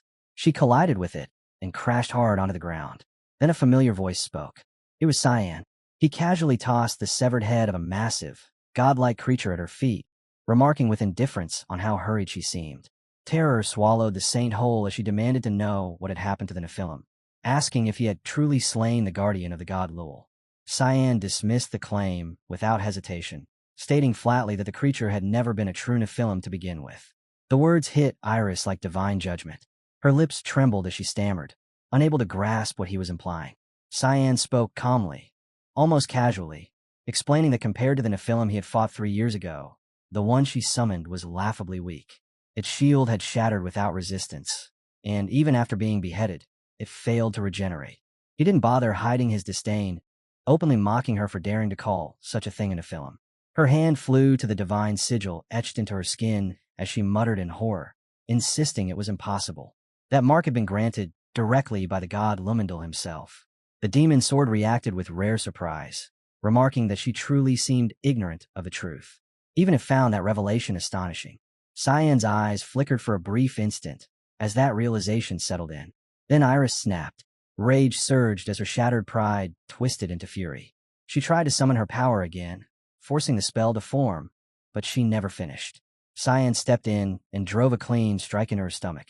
Her consciousness vanished instantly. He caught her collapsing body, slung her over his shoulder, and muttered irritably about the noise, deciding to deal with her later. As he turned away, something clutched him tightly. Cyan looked down to see Hastia wrapped around him, tears streaming as she sobbed in relief and thanked the heavens for his survival. She confessed how terrified she had been when the giant appeared. Cyan looked at the small prophetess with detached calm and stated flatly that the battle was not over yet. She barely had time to process his words. Garnian's shadow rose behind him. The elf lunged forward, driving his knee upward with crushing force towards Cyan's abdomen. Hastia screamed for him to retreat, panic tearing through her voice. Cyan raised his arm and intercepted the blow head-on. Even so, the impact carried terrifying power, forcing his body backward. He slid across the frozen ground for nearly 10 paces before stopping. Cyan straightened, mild surprise crossing his face. He had actually been pushed back. A dull ache spread through his arm, the aftershock of a kick powerful enough to send him flying even when blocked. Garnian advanced again, killing intent pouring from him as he demanded the woman be handed over. Sensing the danger, Hastia rushed forward and planted herself between them, pleading for him to stop. She insisted there was no need for further bloodshed and declared that Cyan was not their enemy. Garnian's eyes narrowed as the name Cyan Vert reached him. The surname caught his attention. Vert. His gaze sharpened as a thought surfaced, wondering if this man was connected to that child. For a fleeting moment, Cyan faltered at the sound of those words. Cyan wondered if the elf was referring to Alice. The thought lingered briefly before the tension finally eased, and everyone began moving toward the village. Along the way, someone mentioned having heard that Cyan had protected the female prophet, and on behalf of the elf tribe, words of sincere gratitude were offered. A woman stepped forward, straightening her posture with quiet authority. She introduced herself as Elfurus, an elder of the White Elf tribe, and formally welcomed him. She acknowledged the toll of his journey, promising they would prepare a place for him to rest, and urging him to feel at ease within their village. Cyan glanced down at his hands and silently doubted that rest would be possible with such a clingy child attached to him. The demon's sword appeared beside him with a smug smile, teasing that Hastia clearly had no intention of letting him go. Cyan looked down and asked how long she planned on holding him like this. Hastia's face instantly flushed red as she stammered that this was the only way she could talk to him, nervously asking if it bothered him. Before he could answer, Garnian stepped forward, his voice low and grim as he accused Cyan of being disrespectful. Startled, Cyan asked if it was really rude, only to realize something odd. Garnian could hear Hastia clearly without touching her. Garnian narrowed his eyes and explained in a rough tone that he had received the prophet's blessing, setting him apart from ordinary people. The explanation only confused Cyan further. He had no idea what a prophet's blessing even entailed. Sensing the awkward turn, Elder Elfurus waved her hand and cut in, declaring that the greetings had gone on long enough. She urged everyone to head inside, explaining that while Garnian might not seem welcoming, he was also an elder, and this was simply his way of greeting outsiders. Cyan frowned and objected, pointing out that Garnian didn't seem welcoming in any sense of the word. Elfurus asked for his understanding, calmly explaining that visitors to their village were extremely rare. Cyan accepted that explanation, then shifted the conversation, asking what they intended to do with the saintess they had brought back. The elder's expression darkened as she answered that they planned to interrogate her, demanding to know why she had betrayed her own tribe. The scene shifted to the detention chamber. The prophet sat restrained beneath an overwhelming, blinding light inside a vast hall. A massive door groaned open as two figures entered. One of them spoke, remarking that they had finally met her. He said he had many questions, but there was one he would ask first. He demanded to know who Cyan Ver truly was, and why she had become an enemy to him and his organization. The prophet's face twisted, indignation boiling over as fury surged through her chest. The scene shifted to the room where Cyan had been given time to rest. Kiram frowned openly, admitting he didn't like this place at all and questioning whether it was really safe to let those people meet. Cyan listened in silence, noting the obvious contradiction. The saintess, the very symbol of the Knights of Light, was herself a white elf. Of course the tribe would want answers from her. Even so, Kiram couldn't shake the feeling that something about this situation was deeply wrong. Kiram moved closer and pressed his head against Cyan's chest, lowering his voice as he brought up the fake Nephilim. He explained that when Cyan destroyed it, something had appeared beneath its headpiece. The skull inside hadn't been human, nor anything ordinary. It was unmistakably the skull of an ancient giant, yet it hadn't felt like a simple puppet either. Cyan stiffened and sat upright at once, concern flashing across his face. The demon's sword spoke calmly, reminding him that she had warned him from the beginning that something about this was off. Back in the interrogation chamber, the saint laid out everything she knew before the elder. His expression darkened as realization set in. The man she described matched the one rumored to be the heir of the Black Mist, the same figure said to have slain the heir of Lumendal. He asked whether this aligned with the prophecy she had once spoken of. With her head bowed, the saintess answered that until now, she had always believed it did. She insisted she had never doubted that the voice guiding her was Lumendal's. Yet her voice wavered as she admitted something felt different now. She no longer knew what she was supposed to believe. Garnian stepped forward, his tone icy as he declared that it no longer mattered. Things had already crossed the point of no return. He accused her of bearing responsibility for the deaths of countless elves. Then he struck deeper, pointing out that she claimed her name was Nephrodite, yet no white elf carried such a name. He demanded to know who she truly was. The saintess's lips trembled as she began to whisper her real name, but before the words could escape, a violent presence surged within her mind. A voice roared inside her head, drowning out everything else. It declared that it had a prophecy for her. Her consciousness was seized without warning. Her body convulsed violently as control was ripped away. Garnian frowned in confusion, and Elfurus asked sharply whether she was all right, noting that she clearly wasn't. In the next instant, a suffocating pressure exploded outward. Garnian shouted for Elfurus to retreat. The saint's face twisted into something unrecognizable as the sigil on her palm flared with blinding intensity. Broken words spilled from her mouth, fragmented and maddened, repeating the same command over and over. She had to kill. She had to kill the prophet. Holy energy detonated behind her without warning. A colossal figure emerged from the light, a grotesque existence that barely resembled the Nephilim once clad in armor. The chamber was erased in an instant. The door exploded outward. Guards hurled away like scraps of cloth as the monster's massive arm tore through stone as if it were paper. Garnian seized the elder and retreated just as the wall collapsed behind them. Twisted veins bulged across the creature's swollen body, its sheer weight making the ground groan as though it might give way at any moment. A savage roar shook the air, its white skeletal frame fused with blinding holy energy in a sight so repulsive it turned the stomach. Garnian could only stare, disbelief spilling from his lips as he muttered about what kind of abomination stood before them. The elder clutched his wounded back and shouted that the villagers were in danger. The moment the words left his mouth, cracks raced across the floor. Garnian turned and cursed as the entire structure began to collapse. A massive section of the wall broke free and plunged downward toward the villagers below, who stood frozen, unable to react. Garnian moved without hesitation.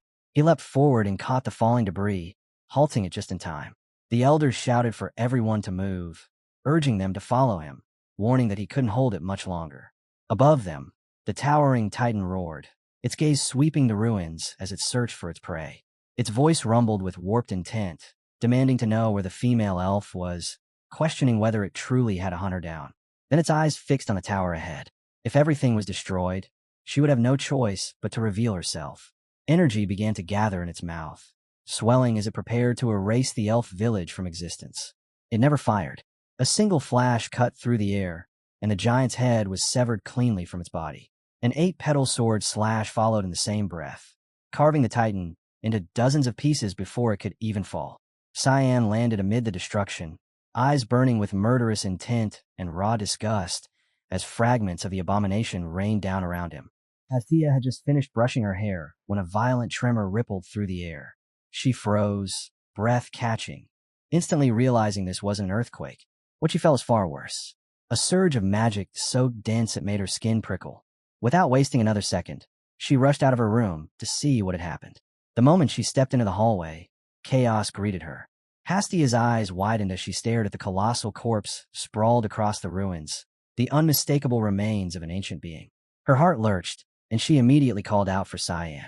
Near the shattered walls, the giant's body was already breaking apart, dissolving just like the aftermath of another nightmare she remembered all too well. Cyan stood before the remains, staring down at it with disbelief, muttering that he had arrived just in time.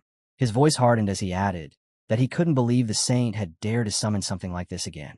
Kiram clicked his tongue, remarking that calling such a monster in a place like this was nothing short of suicide.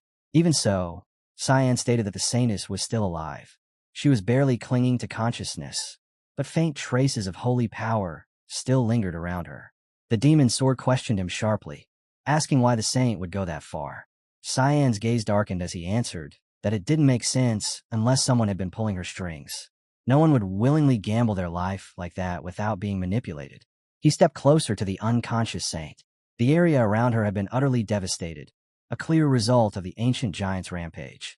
Standing over her, Cyan spoke with cold certainty, declaring that he knew she was still alive. There was no point pretending. He ordered her to wake up. Slowly, painfully, the saint's eyes fluttered open, her voice breaking as she whispered weakly. Cyan didn't waste time. He demanded to know who had given her the false Nephilim, his tone devoid of mercy as he offered her a quicker, less painful death if she told the truth. The saint interrupted him, correcting herself in a trembling voice. Her real name was Neria. Nephrodite had only been a name she used while living among humans. Cyan's expression twisted with irritation. He told her flatly that he hadn't asked about that. Neria closed her eyes, gathering what little strength she had left, and began to speak more clearly. 100 years ago, she had been one of the candidates chosen to become the prophet of the elf tribe, but the result had crushed her. The maiden selected by the holy tree, the one acknowledged by divine will, had been another elf. Neria had sworn to fulfill her role as a fairy maiden, yet the moment she failed to obtain that power carved a wound deep into her soul, one that never truly healed. Back then, Neria truly believed she wanted that position more than anyone else. When the result was announced, it felt like icy water crashing over her pride. The wreath she had once treasured no longer looked sacred. It felt like a blade pressed deep into her wound. Unable to contain her rage, she abandoned the frozen lands and began wandering the continent without purpose. That reckless decision destroyed what little remained of her life. She was deceived, captured, and sold into slavery. Every escape ended the same way, dragged back by a different hand, passed from one cage to another. Despair swallowed her whole, suffering stretching endlessly forward, until the day she encountered figures clad in radiant armor. Holy knights, servants of the god of light, Lumendal. From that moment on, voices began whispering in her mind. She believed they were prophecies. Blessings followed. A mark was carved into her palm, and, just like that, she became a saintess. Cyan's gaze sharpened as he listened, his voice dropping into something cold and sharp as he called it absurd. Those people hadn't saved her. They had used her. Her long lifespan made her the perfect tool, her origins buried beneath lies dressed up as divine will. That so-called blessing, the eternal life she had been given, was nothing but a convenient deception. As he spoke, Cyan reached out and seized her hair, but his interest wasn't in her pain. It was in the voice that had guided her all these years. He told her plainly that what she believed to be prophecy was nothing of the sort. As confusion crept through her thoughts, Cyan looked down at her, killing intent surging violently. He demanded that Boris show himself, declaring that he knew the man was still watching from some pathetic hiding place. The words echoed directly inside Neria's mind, leaving her unable to understand what was happening. Just as Cyan expected, something answered. Far away, within the royal palace, the Holy Scripture reclined smugly, observing everything. It remarked that Cyan Vert had never disappointed. Though it corrected itself, saying Heir of the Black Mist was the more fitting title.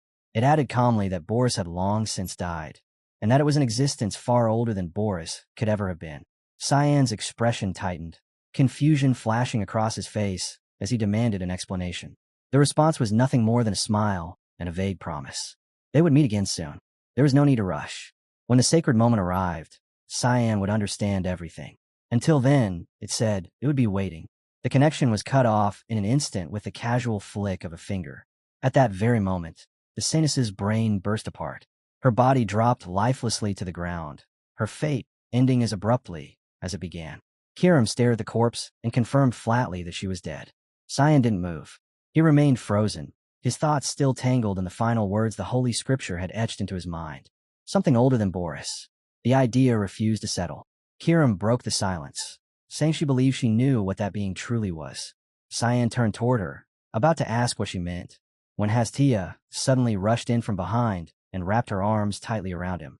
Her voice shook as she admitted she had been terrified something might happen to him again. Cyan stood there stiffly, wondering how long they were going to linger on matters that were already finished. Behind Hastia, two familiar figures approached. They spoke calmly, stating that once again, they owed Cyan a debt. The elder of the elves bowed deeply, offering the gratitude of the entire elven tribe. Hastia turned as well and thanked them, saying she could finally rest easy knowing elders like them stood watch. Garnian answered simply that they were only doing what their duty demanded. Watching the exchange, Cyan shifted his attention back to Hastia and asked how that man had been able to hear everything she said earlier. Her face flushed with embarrassment as she explained softly that it was because he was her guardian. Cyan repeated the word with mild surprise, prompting her to explain further. Guardians were warriors chosen to protect a seer in times of danger. Because of their role, they were granted the ability to hear the seer's words even from afar. This gift was known as the Blessing of Clairaudience. She went on to say that the blessing did more than that. It revealed the path a guardian was meant to walk. Those words struck something deep within Cyan, something he had been unknowingly searching for all along. If such a blessing could reveal one's path, then he saw no reason to hesitate. He stated plainly that from this moment on, even if he didn't yet understand everything, he would become her guardian. Hastia's face brightened instantly, joy spilling over as she asked if he truly meant it. Garnian stepped forward at once, irritation clear in his voice as he declared he couldn't allow that. Cyan turned toward him, disdain written plainly on his face, and asked whether Garnian had been consulted at all. This decision, he said, belonged to the prophet. Garnian's expression darkened as he snapped back that being a guardian was not a role a human could claim so lightly, and that the position carried weight far beyond simple words. Cyan narrowed his eyes but chose silence.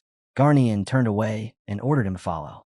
The elder beside them let out a helpless sigh, admitting there was nothing he could do and urging Cyan to comply. Cyan exhaled slowly, acknowledging the inconvenience without protest. Later, deep within the frozen mountain range, the two stood facing each other beneath the dying light of the setting sun. Garnian finally spoke, explaining the test he had prepared. They stood at Lake Sair, one of the few lakes in the frozen lands that never froze, the very place where he himself had trained under the guidance of a blessed seer. The condition was simple. Cyan only needed to defeat him. Cyan's expression didn't change. His calm made the outcome feel already decided, and he accepted without hesitation. Garnian's anger flared at that indifference, warning him not to look down on him. He moved first. Garnian lunged forward, driving a brutal knee strike straight in. Cyan leaned aside effortlessly, the attack slicing through empty air. Using that motion, Cyan spun and snapped a precise kick into Garnian's hip. Pain surged through Garnian's body as his teeth clenched hard. Only then did he realize it. The opening exchange hadn't been real. It was bait. Even Cyan paused for a fraction of a second, surprised, wondering if Garnian had deliberately taken the hit. Garnian roared and slammed his fist into the ground. The surface shattered violently, ice and stone erupting outward. But the attack struck nothing. When the dust settled, there was only silence. Sweat ran down Garnian's face as unease crept in. He couldn't sense him. Cyan had slipped completely outside his range, untouched. A shadow passed overhead. Cyan descended through the air with controlled grace, his cloak billowing as he gathered himself for a counterattack. Garnian looked up, his expression tightening as realization struck. The presence above him was overwhelming. Cyan's eyes burned cold, like silent flames. The next blow was coming. Cyan's fist cut through the air and slammed toward the side of Garnian's head. The impact never landed, yet the ground beneath them exploded. Rock shattered apart, violent tremors rippling outward as a massive crater was carved into the frozen land. Garnian was thrown to the ground, his body skidding as his thoughts lagged behind the destruction. Had Cyan missed on purpose? His eyes locked onto the crater, his breath catching. If that punch had connected directly, there was no doubt. He would already be dead. Fear seeped deep into his bones. This outsider had long since crossed the boundary of humanity. A chilling realization surfaced, one that made his blood run cold. This man might even possess the power to kill a godlike being. Cyan Vert looked down at him with an expression devoid of emotion and stated calmly that the role of Guardian Garnian had spoken of earlier was now something he was more than qualified to claim. The scene shifted. Hastia stood solemnly before the divine tree, hands clasped as she prayed, invoking its sacred blessing. Light flowed through the ritual as she formally declared Cyan Vert the guardian of the prophet. Behind her, Cyan stood in a black cloak, watching with mild surprise. That was it. He had expected something more dramatic. As the ritual ended, he realized something else. He couldn't hear her at all. The connection had been severed. Hastia suddenly turned around and looked at him, her eyes bright. She asked if he could hear her now. Then she ran toward him, excitement clear in every step. Cyan answered calmly that he could hear her just fine. Her face lit up, joy overflowing as she declared it official. From this moment on, he was the guardian of the prophet. Cyan reacted with amused disbelief, tilting his head as he casually asked her to tell him what the weather would be like tomorrow. Hastia froze, confusion written all over her face. When he repeated himself, she panicked, admitting she didn't know either. Cyan clicked his tongue and remarked that her prophecy powers were terrible. Hastia's expression crumpled as she awkwardly blurted out a guess about snowstorms mixed with heavy rain. Cyan crossed his arms and told her not to just say whatever came to mind. Letting out a sigh, he muttered that he'd become her guardian for nothing. Hastia frowned deeply and shot back that he needed to follow the goddess of water, insisting that his path would be revealed. She added hurriedly that she had just received a prophecy from the divine tree itself. Cyan turned away, repeating his warning about speaking without thinking. Tears welled up in Hastia's eyes as she grabbed his hand, pleading for him to believe her. She swore she was telling the truth, insisting the prophecy spoke of a family member from long ago, someone who was already there. Hearing that, Cyan turned back, his gaze sharpening as he asked what she meant by an old family from the distant past. The scene shifted to a heavily guarded castle. Cyan spoke again, asking if they were referring to Lady Alice. Elder Alfuris offered a faint smile and replied that he knew her well, mentioning that they shared a long and complicated history. Cyan pressed further, asking where she was now. The elder's expression grew distant as he admitted he didn't know. After she departed for the temple of Lady Aquanes, all contact had been lost. Cyan immediately asked if Aquanes was the goddess of water. Alfuris confirmed it, adding that rumors placed her somewhere in Fruina, where she governed water spirits. Her identity, however, was carefully concealed, which was why no one knew where her temple was located. Hastia suddenly cut in, her voice bursting with excitement as she insisted she had been right all along. Cyan turned to her and asked if she knew where the temple was. Faced with the question, Hastia froze, flustered and unable to answer. Cyan turned away without another glance and dismissed her as useless.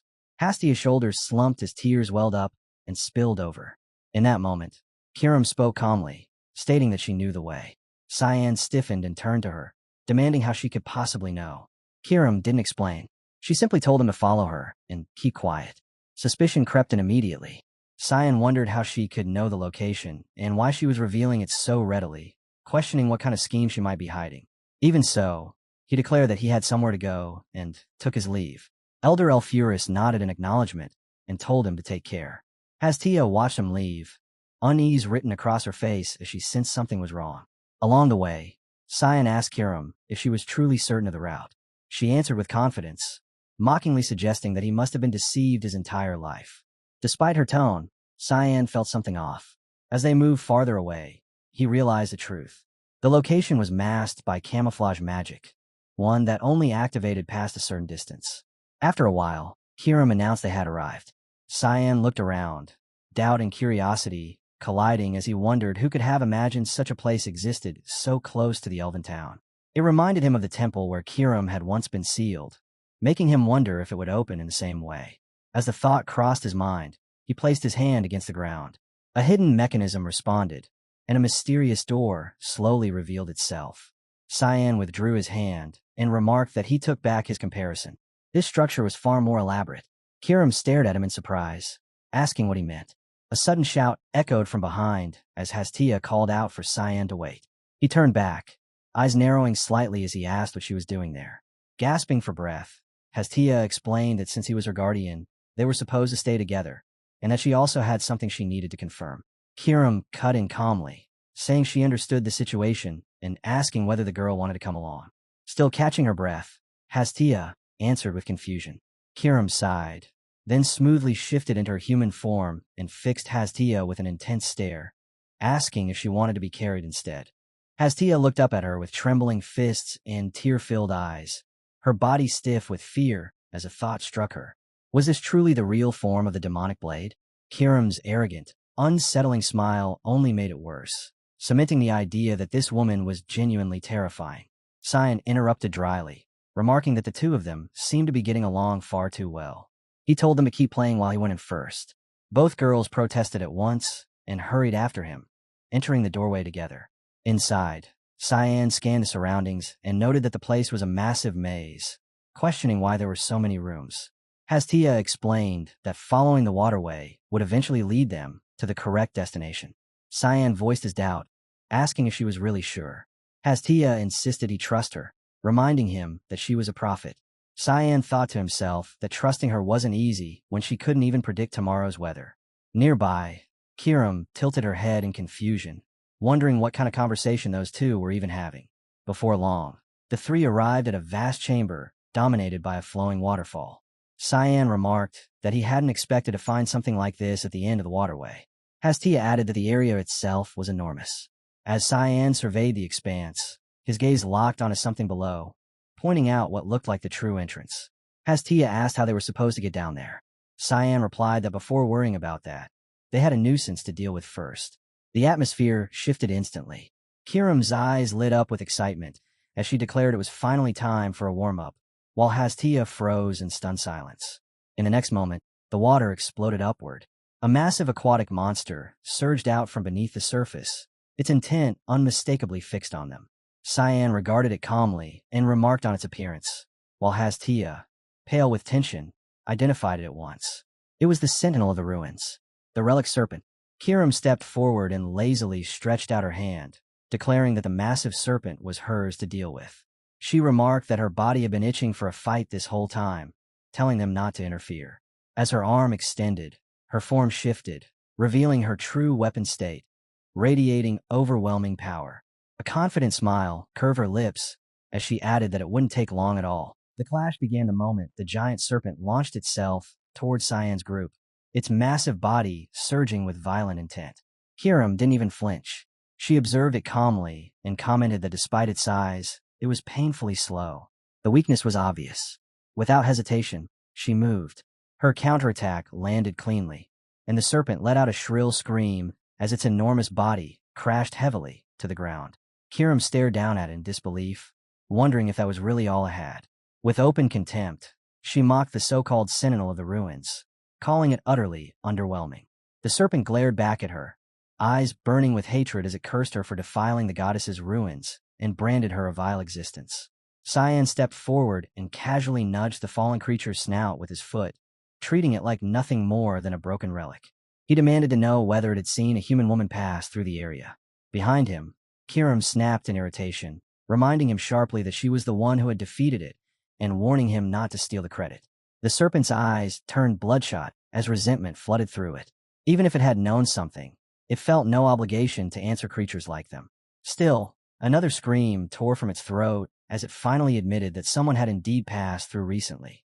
Cyan thought coldly that it should have said that from the start, and pressed it for the reason the woman had been there. Racked with pain, the serpent could only repeat that it didn't know, again and again, cursing Cyan as a fiend before releasing another agonized scream. Hastia watched in stunned silence. It was hard to believe that a relic serpent of such size had been subdued so easily. She found herself thinking that Sir Cyan truly was incredible. Cyan, still pointing at the monster, mocked it inwardly. He knew it wasn't dead yet. He ordered it to endure a little longer. That was when a furious voice rang out from above. A woman appeared over the serpent's head, her presence sharp and overwhelming. She declared that the torment of the innocent creature had gone on long enough. Her gaze burned as she demanded to know how they had discovered this place, insisting that humans should never have learned of it, and questioning who had revealed its location. Hastia's eyes widened as recognition struck. It was Lady Marian. Cyan turned slightly toward Hastia, repeating the name in his thoughts. A faint smile curved his lips. He had just encountered something exceedingly rare. The woman studied Cyan closely, noting that despite it being their first meeting, his expression carried a strange sense of familiarity, as if he already knew who she was. Cyan remained composed, confidence steady, thinking that it would have been impossible not to recognize her. She was the elemental dragon of Fruna, commander of spirits, an existence hidden from the world and revered as the strongest among the ancient dragons. Memories surfaced of his previous life, of the time he had entered Fruna in search of the demon blade Kiram, only to be discovered and expelled by her overwhelming force. He admitted to himself that he had never expected to face her again like this. Marian then turned her attention to Hastia, calling her by name and remarking that it had been a long time. Hastia stiffened instantly, bowing deeply as she nervously offered her respects. Before the tension could settle, Kiram's voice rang out as she told Cyan to listen carefully. She said she would finally explain why she had brought him here, and without hesitation, declare that Marian had to be killed. Her blade swung toward Marian as the words left her mouth. Marian sighed lightly, remarking that Kiram truly hadn't changed, and questioned whether she intended to repeat the same mistakes. As Cyan moved to block the strike, a thought crossed his mind. These two clearly knew each other. He spoke firmly, stating that before any decision was made, he deserved to hear the reason first. Marian responded coldly, saying that words wouldn't work on Kiram, and that she would subdue her by force if necessary. As she moved, she casually flicked 2 fingers toward Cyan. Hastia cried out in alarm from behind him, calling his name. Marian paused, observing him with interest, noting that he was enduring far better than expected. It should have been difficult for him to even remain standing under such pressure. Cyan answered calmly, telling her to stay silent for a moment, pointing out that she couldn't see he was in the middle of a conversation with his demon blade. Watching this, Marian questioned how a human could remain unaffected by such overwhelming divine energy, and wondered just who Cyan truly was. Hastia then stepped forward, turning to Marian and pleading for forgiveness. She explained that Cyan had only come there to search for Lady Alice. The moment Alice's name was spoken, Marian's expression shifted sharply. Cyan felt it immediately. The crushing pressure vanished without a trace.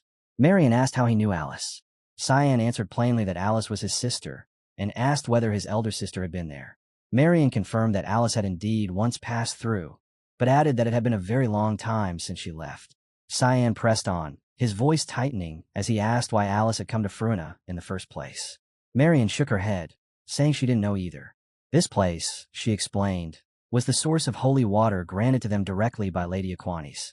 If Cyan's goal was to find Alice, then there was no reason for him to remain here. Leaving would be the wiser choice.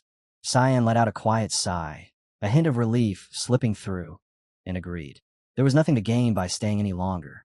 Hastia hesitated beside him, asking if he truly intended to turn back just like that. Cyan answered simply that lingering served no purpose. As he turned away, he added one last remark, asking whether Marian still harbored unresolved hostility toward his demon blade. Marian replied calmly that he should ask the demon blade himself. As Cyan walked off, his thoughts drifted to Kiram.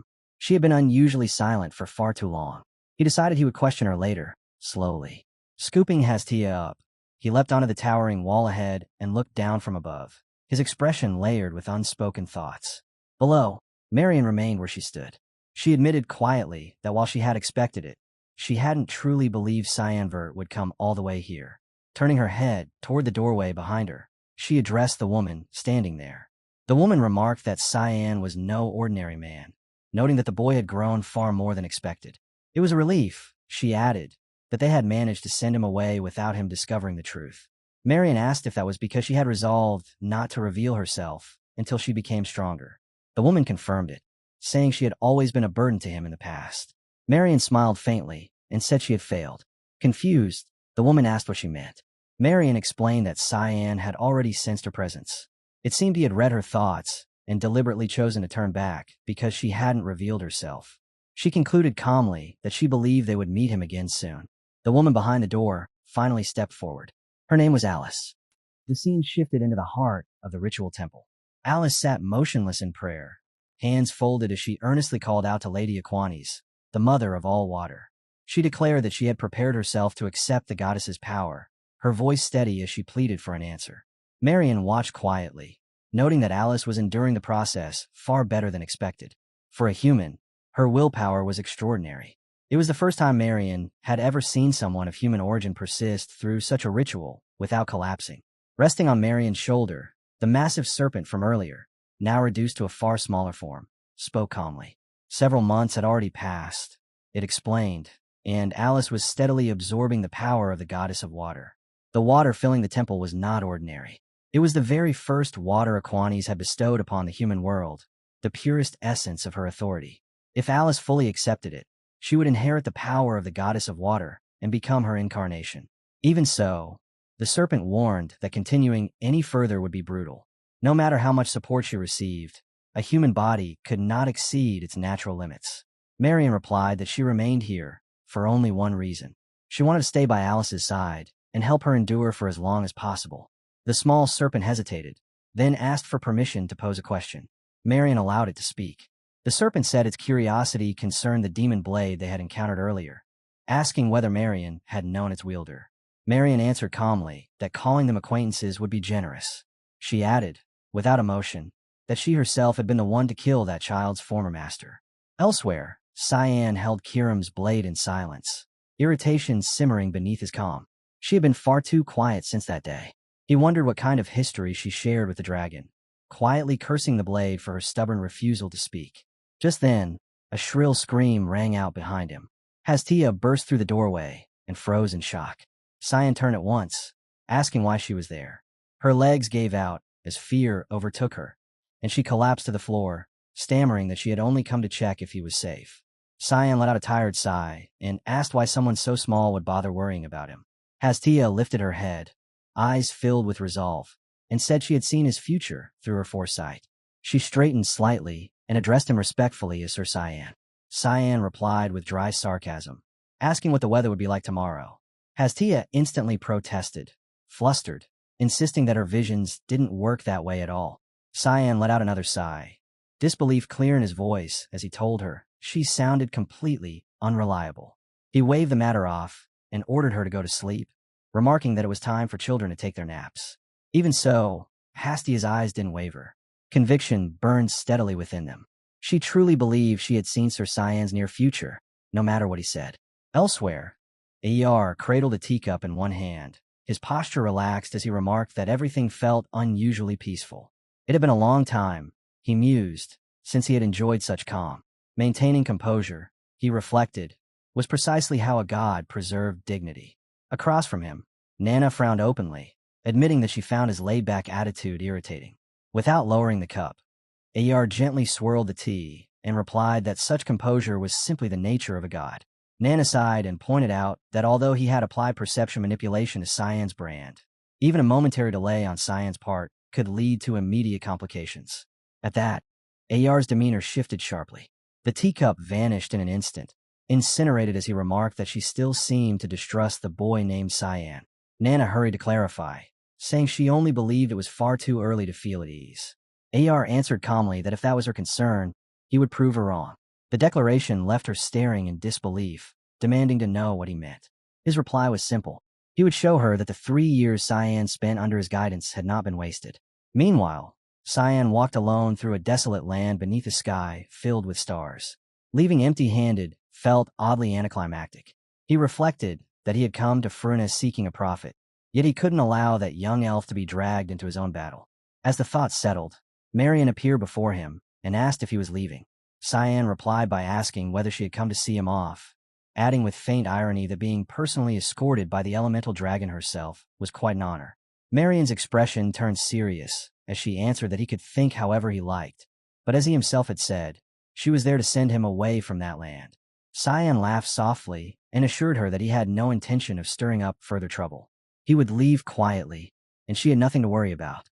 Marion admitted it was a relief that he was willing to talk, unlike his demon blade, and added that she had been prepared to expel him by force if he had continued to resist. Cyan fixed his gaze on her and asked how she had come to know his demon blade. For a brief moment, the beautiful woman's expression softened into something unexpectedly gentle. She told him to ask the demon blade himself, adding that the two of them clearly weren't on good terms and that it would be wise to resolve that sooner rather than later. Cyan slid his hands into his pockets and asked what she meant by that. Marion turned away abruptly and said it simply meant he would need that demon blade far sooner than he realized. Without warning, agony tore through Cyan's chest. He collapsed to the ground, breath stolen as shock flooded his mind. Why now? Why had the brand already activated? As Marion's figure faded into the distance, her voice drifted back to him, explaining that the spell she had placed on him the first time they met was beginning to lose its effect. The pain intensified, spreading through his body as if it were breaking apart from the inside. Cyan realized the truth. The spell was weakening. Had the perception manipulation been dispelled? Marion turned back toward him, an eerie smile curving her lips as she declared that this meant his end had arrived. Cyan's eyes burned crimson as rage surged, and he cursed her as a despicable existence. Elsewhere, Nana maintained a stern expression as Ayar suddenly sneezed, remarking casually that it felt like someone was speaking ill of him. Standing beside him, Nana snapped back that Cyan was obviously cursing him and demanded to know if he truly intended to let his own heir die.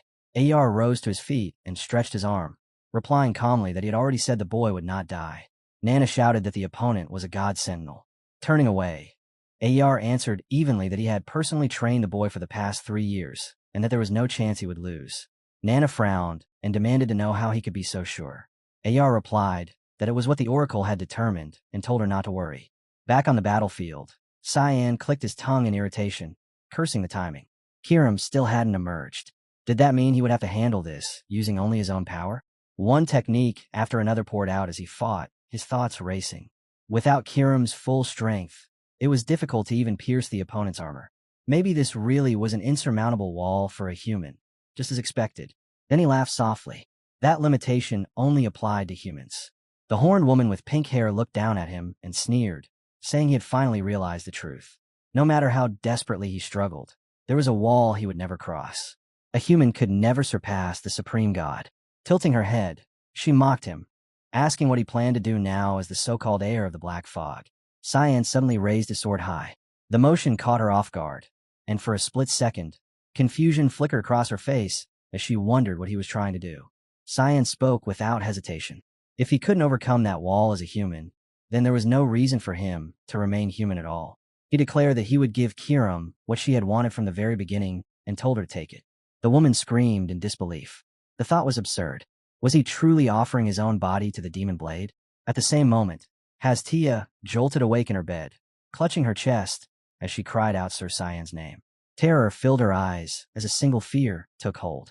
What if he was no longer Cyan? Just then, Kiram appeared without warning, staring ahead as she muttered that he had to be joking. Around them, everyone stood frozen in confusion, unable to understand what was happening, while the horned woman continued speaking. She admitted that she had never imagined she would be able to take his body in such a way, awkwardly voicing her gratitude as the realization settled in. At the far edge of the snow-covered woods, the battle raged with terrifying intensity, the clash echoing across Fruna as hurried footsteps crunched through the white ground. Hastia ran without stopping, the chaos ahead growing heavier with every step. During her sleep, a prophecy had reached her, flooding her heart with unease. As she ran, her thoughts returned to the words her predecessor had once left behind. Would the blessing of insight truly guide the path she was meant to walk? That blessing, bestowed by the sacred tree, was meant to ensure that a prophet's guardian would never lose their way. Her mind drifted to an old memory, one filled with quiet guidance. Garnian had not found his path solely because of the blessing. He had carved it out himself. The blessing had merely offered faint hints, nothing more. That woman had been the 11th generation prophet, Frisia. Hastia remembered sitting upright back then, eyes bright with excitement, believing that being a prophet was something beautiful, a role meant to guide others toward the paths they were destined to walk. But that role carried weight, crushing weight. Not every future could be seen. Those exiled by the gods, or those who wielded power born of death, lay beyond prophetic sight. Choosing such a person as a guardian would inevitably cast a shadow over the prophet's own future. Back then, Hastia had answered without hesitation.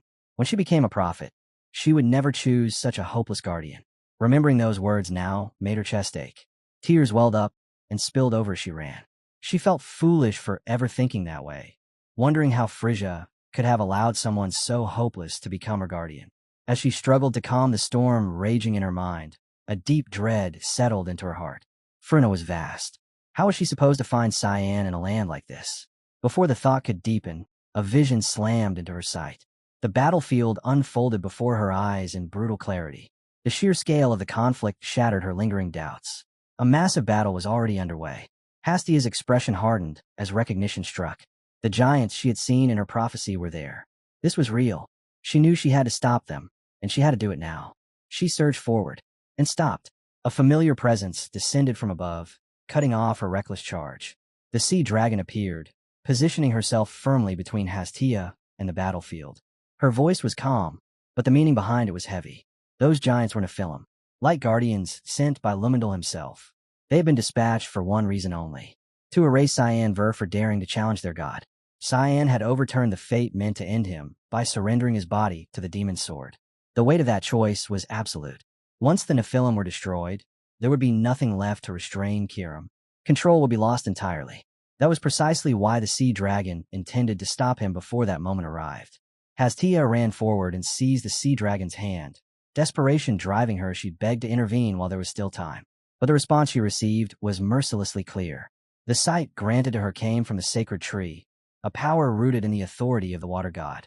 To interfere now would mean using divine power to oppose the god of light directly. Such an act would not only destroy Frina's future, but doom her entire tribe as well. The realization struck like a blade. Hastia's grip loosened, her hands trembling as they fell away.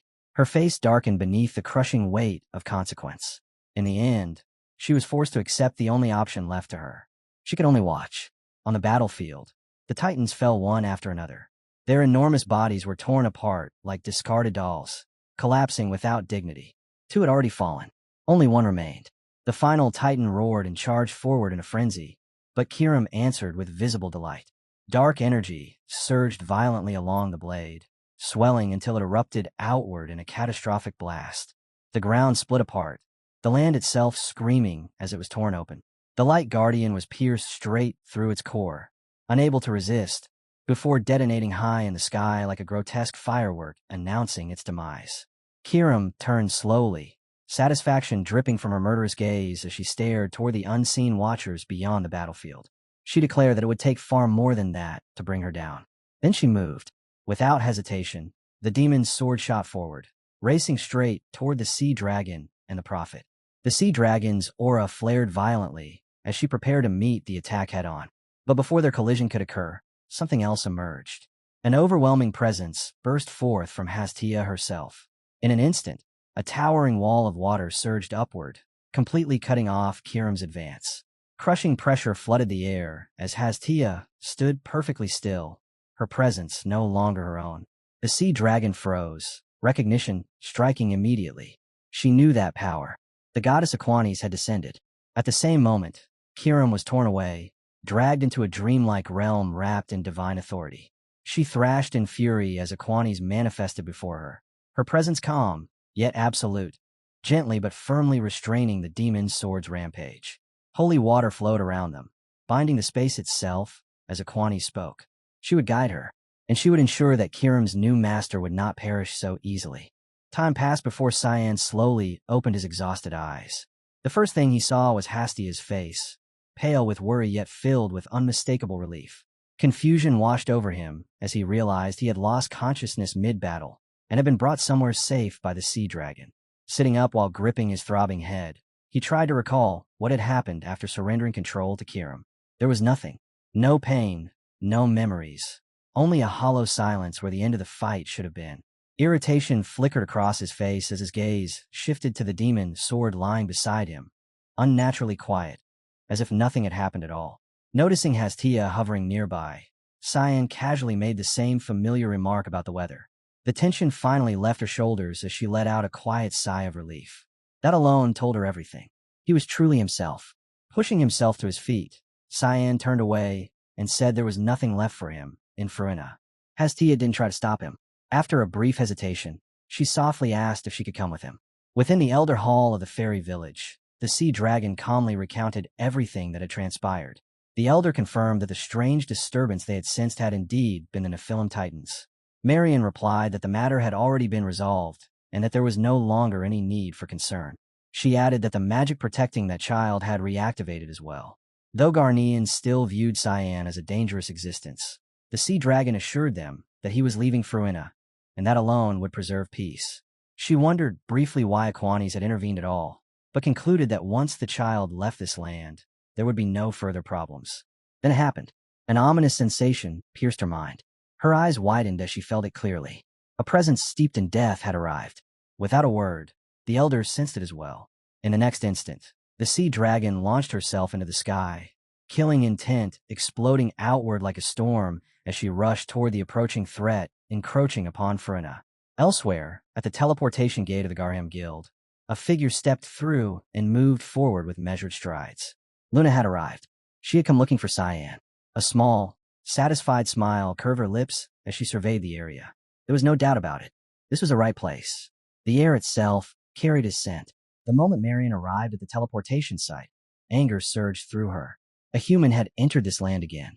Worse, this was the second intrusion in an unacceptably short span of time. Shock mixed with irritation as she drew power into her palm, swirling it until her weapon took form. Her voice cut sharply through the air as she warned the girl to leave at once. She would not repeat herself. This place was forbidden, and the human standing before her carried an ominous, dangerous energy that did not belong here. Luna looked up calmly and offered a faint smile, showing neither fear nor surprise. She remarked lightly that Marian was being rather harsh for a first meeting and explained that she only intended to stay long enough to find the person she was looking for. That response made Marian pause. Which human could she possibly mean? The answer surfaced almost immediately, and her expression hardened as realization set in. Luna tilted her head and asked if the man carried a very distinctive smell. Marian frowned, unable to understand what she meant. To her senses, it resembled nothing but the stench of a vast sea of blood. The description only deepened her confusion. Luna then clarified, saying it was an unusually seductive scent. The words sounded nonsensical, yet Marian could feel it. This girl was far from weak. Her gaze sharpened as she questioned what Luna truly wanted. She then stated coldly that Luna was already too late. The human she sought had just left this land. She ordered her to leave immediately and warned her not to bring that unpleasant, incomplete demonic scripture into a sacred place like this. The small demonic scripture perched quietly on Luna's shoulder finally spoke, advising her to heed Marian's warning. Luna glanced at it in surprise, wondering if it already knew the elemental dragon. The scripture answered grimly, stating that Marian was not an existence they could oppose. She was a higher being among the ancient elemental dragons. He admitted that he had believed she was long dead, and even now, challenging her would be nothing short of suicide. Luna listened calmly, then acknowledged that the demonic scripture seemed far more knowledgeable than she had expected. With mild curiosity, she asked how it had accumulated so much knowledge after living for such a long time. The demon answered calmly, saying she was both right and wrong. Knowledge, she explained, naturally accumulated over time, through experience. Then she turned the question back on Luna, wondering whether a human like her could ever obtain such vast knowledge. The demon replied that there were ways to surpass the limits of a single lifetime, paths that allowed knowledge to be inherited rather than earned slowly. Necromancy, she suggested, was one such method. Luna fell silent, her thoughts lingering on that word as it echoed in her mind. Elsewhere, Cyan stepped out of a portal and returned to familiar ground. The first thing he saw was Sirica, her hand wrapped tightly around Air's neck. Without hesitation, she demanded to know whether Cyan had shaken off the Nephilim. Cyan answered in a way that made it clear she already understood most of it. Air confirmed that Cyan had returned safely, and the next instant, Sirika released him and slammed him into the ground without mercy. Cold poured out from Cyan as the frost of Fruna spread violently, freezing the surrounding area solid. Air lay helpless against the frozen ground as Cyan demanded to know why he had undone the spell. Struggling to his feet, Air replied casually that he had only wanted to test how strong he had become. The answer only fueled Cyan's anger. He accused Air of pushing his own successor to the brink of death. Air, unfazed, teased that he and Kiram were not all that different, adding that the two of them had always been close. That was enough. Cyan snapped, telling him this was not the time for jokes, and explained everything that had happened. Air's expression shifted as he understood the situation. Cyan had handed his own body over to Kiram. That choice alone could have led to a catastrophic battle. Cyan then wondered aloud if she was simply asleep, noting that she had remained unresponsive for quite some time. Air looked at the demonic blade and explained that she would not be waking anytime soon. Her consciousness had been severed from the outside world by her own will. He added that he could sense a strange, unfamiliar aura surrounding her, though even he couldn't say when she would awaken.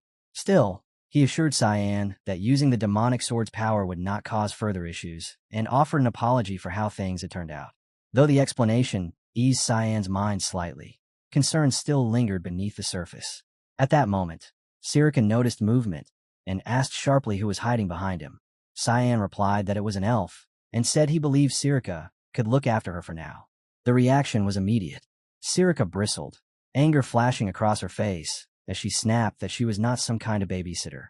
The elf stepped forward and calmly introduced herself as Hastia, the 12th prophet of the White Elves. The moment the words left her mouth, Sirika's irritation visibly deepened. Her expression hardened as she snapped that the adults were talking and demanded to know what she was even supposed to do in this situation. Hastia immediately bowed her head and apologized. Still clearly annoyed, Sirika turned her sharp gaze on Cyan and questioned why he had brought along an elf who should have been meditating in the mountains or doing yoga instead. Cyan answered plainly that the elf could see the future and that he believed she might be useful. Air crouched down and leaned closer to Hastia, casually commenting on how cute she was and telling her she could visit any time. That was the last straw. Sirika exploded, shouting at Air not to welcome her when he wasn't the one who would be responsible. She openly complained that she already had far too much on her plate and that her patience was wearing thinner by the day. She warned Cyan in no uncertain terms not to leave the elf with her. Seeing the fury in her eyes, Cyan immediately reassured her that he had no intention of doing so. Internally, he acknowledged the problem. Sirika wouldn't follow instructions anyway, and Air, who was already amusing himself with Hastia, couldn't be trusted to handle it either. Elsewhere, Boris stood before a grand estate, muttering to himself about how simple humans were. To him, they were little more than obedient creatures who worshipped power and only listened once they were beaten into submission. A woman approached him from behind and asked why he had summoned her. Boris replied calmly that the journey must have been difficult. Princess Violette answered coolly that even as a regent, she was still the princess of a nation. She warned him that if this meeting proved pointless, he would be held responsible. Boris said he had come to pay his respects to the dead. The princess frowned slightly and asked who had died.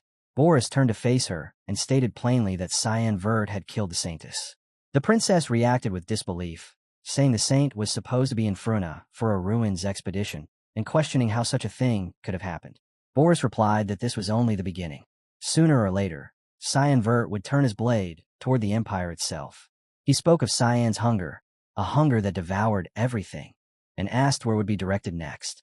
Then he answered his own question. It would be aimed at the most powerful individual in the Empire at present, Princess Violette. She looked at him steadily and asked what she was supposed to do. She then asked if he intended to tell her where Cyan Vert was now. Boris replied that he didn't know where Cyan Vert was, but that didn't matter. What mattered was preparation. Together, he said, they could build a plan. He asked the princess to assemble an expedition composed of the palace's elite knights, while he would handle the rest. There was an ancient ruin he had been researching, and it would play a central role. The princess replied that gathering such a force would be simple enough, then asked calmly whether the ruin he meant was Romar. Boris showed genuine surprise at her insight. She explained that someone else had also expressed interest in going there. Then she asked whether he intended to accompany them himself. Elsewhere, Princess Erin was already making preparations to depart for Romar. When questioned about whether she truly intended to go, she confirmed it without hesitation. Everything was ready. Chancellor Kundal warned her that the route would take her through the Romar Heights, a path notorious for its brutality. Erin answered calmly that she was prepared. There was something there she had to find. Kundal moved quickly, drawing a book from the shelf with magic and placing it into her hands. He admitted that while he didn't fully understand how everything connected back to her former fiancé, the book contained vital information about the Romar Heights and would undoubtedly help her survive the journey. Erin thanked him, though his unease remained obvious. She reassured him gently, reminding him that she was no longer a fragile child. After a brief pause, Kundal mentioned that there was someone who could accompany her. Later, Erin entered another room and was informed that all the necessary books for the expedition had already been prepared. At that moment, Sirica glanced at Leximus and asked if he would be joining them as well. She remarked that the journey wouldn't be boring in the slightest and added that she would be traveling with her graduate students, her excitement impossible to hide. Her expression twisted as she suggested they start discussing the route. Deep inside, she cursed quietly. Somewhere along the way, she had truly become a nanny after all. Hastia wandered alone, letting out a long sigh as she moved through the quiet space. Restlessness gnawed at her. 2 full days had passed since her arrival, yet not a single proper oracle had come to her. The silence was unbearable. Frustration crept in, followed by bitterness, and her thoughts drifted to the guardian she had chosen. Someone who seemed determined to test her patience at every turn. Tears gathered in her eyes as doubt took root, and she began to question herself. What if her prophetic power wasn't reliable at all? The weight became too much. Hastia sank to her knees, shoulders trembling as sadness swallowed her whole. A heavy pressure settled in her chest as she wondered, in silence, whether she even deserved to be called a prophet. The doubt crushed her spirit, making her feel smaller, weaker, and painfully alone. Then a voice reached her ears. It asked calmly why a spirit would ever say such a thing about herself. Startled, Hastia lifted her head and looked around. Her gaze stopped on a small tent nearby. Inside, an old woman sat reading fortunes for a visitor. The air around the tent felt strange yet peaceful, carrying a quiet, unfamiliar mysticism. Nearby, a man raised his voice in frustration. He argued with the old woman, clearly unhappy with the meaning of the fortune he had received. He insisted things wouldn't turn out that way, claiming he felt certain this time would be different. The old woman calmly revealed the card he had chosen and told him plainly that if he continued pursuing that person, he would eventually end up imprisoned. She reminded him that her previous reading had also been accurate. Then she advised him to stop deceiving himself and focus on making money instead. Her blunt honesty shattered him. Tears filled his eyes as he fled the tent, shouting that she was far too cruel. Hastia stepped forward without hesitation and entered the tent. The old woman looked up and asked who she was. Hastia introduced herself by name, stating that she was a prophet of the White Elf tribe, then asked if the woman was a prophet as well. The old woman gently placed her hands on Hastia's head and confirmed it. She encouraged Hastia to speak freely about her worries and reassured her in a steady voice. The cards, she said, never lie. The old woman shuffled her cards at an unhurried pace and asked who it was that had burdened Hastia's heart so deeply. Her voice carried calm certainty as she assured her that everything would be examined properly. Drawn in by that confidence, Hastia reached out and chose a card from the deck. The moment the old woman saw it, she revealed its name. The Eight of Cups. She explained that it signified dissatisfaction with the present path, the feeling of wanting to walk away despite effort already given. Hastia wished to help someone, she said, but had run straight into a wall that could not be crossed. Hastia stiffened. The accuracy left her stunned. The old woman drew another card without hesitation and placed it beside the first, explaining that this one represented the answer. It was the Hermit. She spoke calmly, saying the person Hastia was trying to help was exceptionally difficult to deal with. Hastia nodded at once. There was no denying that. Overwhelmed by how precisely her situation had been laid bare, Hastia suddenly grabbed the old woman's hand and begged to learn this art herself, calling it prophecy. The request startled the old woman, who looked at her sharply and asked whether she truly understood what she was asking for, and whether she was certain she wanted to walk such a path. Elsewhere, Leximus spoke with visible unease, asking Her Highness whether it was truly acceptable to allow instructor Sirica to join the expedition. He remarked that she seemed exhausted from acting as a caretaker. The girl answered calmly that it was fine. Keeping her close would be beneficial, especially since she was closely tied to Cyan and could be useful. She added that she had placed her among them intentionally to keep watch, and that there was no point regretting matters that had already unfolded. Leximus hesitated, then raised another concern. He asked what they should do about the remaining issue. The girl questioned what he meant, and Leximus snapped back in irritation, explaining that an unidentified individual had been secretly following her for several days. He asked if he should deal with the threat immediately. The girl raised her voice deliberately, ensuring it carried into the forest. She warned whoever was hiding to come out at once, before her guardian knights were forced to act, making it clear that her patience was limited. Leximus echoed her command, drawing his sword as he ordered the hidden figure to reveal himself in the name of the princess. A moment later, a man stepped out from among the trees, hands raised slightly as he stated he had no intention of fighting and was cooperating, asking them to lower their weapons. The princess narrowed her eyes, recognition flashing across her face. She addressed him by name. Sir Gale. Leximus stared in surprise and asked if she knew him. Sir Gale looked equally shocked that she recognized him, quickly insisting that he meant no harm and pleading for forgiveness. The princess coldly accused him of lying, stating that she already knew he had been sent by Violet. Sir Gale let out a short laugh, openly acknowledging her sharp perception and remarking that the rumors about her intelligence were well-deserved. He claimed the situation was nothing more than a misunderstanding. The next instant, Leximus activated his skill, bound second, and lunged forward. Sir Gale barely had time to react, drawing his sword just in time to block the strike. He repeated that they were misunderstanding things and ordered Leximus to step back, insisting that he would speak directly with Princess Erin instead. The princess shut him down immediately. She made it clear that she alone would decide who she spoke to, and reminded him that secretly following her had already crossed a line. She demanded to know exactly what information he had been reporting to Violet so far, stating that honesty would spare everyone unnecessary bloodshed. Sir Gale answered calmly, explaining that while he was now a royal knight, he had once been an advanced knight of the Knights of Light. There was no chance, he said, that he would lose to someone who had only recently graduated. Leximus pushed forward regardless, pouring all his strength into the clash and forcing Sir Gale back step by step. Sir Gale then halted the exchange, stating that he would withdraw for now. His orders were to minimize direct contact. Before leaving, he advised them to tend to the child's injury first. Only then did Leximus realize blood was seeping from his side. The wound wasn't deep, but it was serious enough to demand immediate attention. Sir Gale remarked that a simple healing spell would suffice. Princess Erin told him she would not forget this encounter. Sir Gale laughed lightly, replying that he bore no hostility toward Her Highness and was merely carrying out orders. He warned her that many others besides him were watching her movements closely. Then he revealed the reason. She was the former fiancée of Cyan, the murderer. Under those circumstances, surveillance from the Empire was only natural.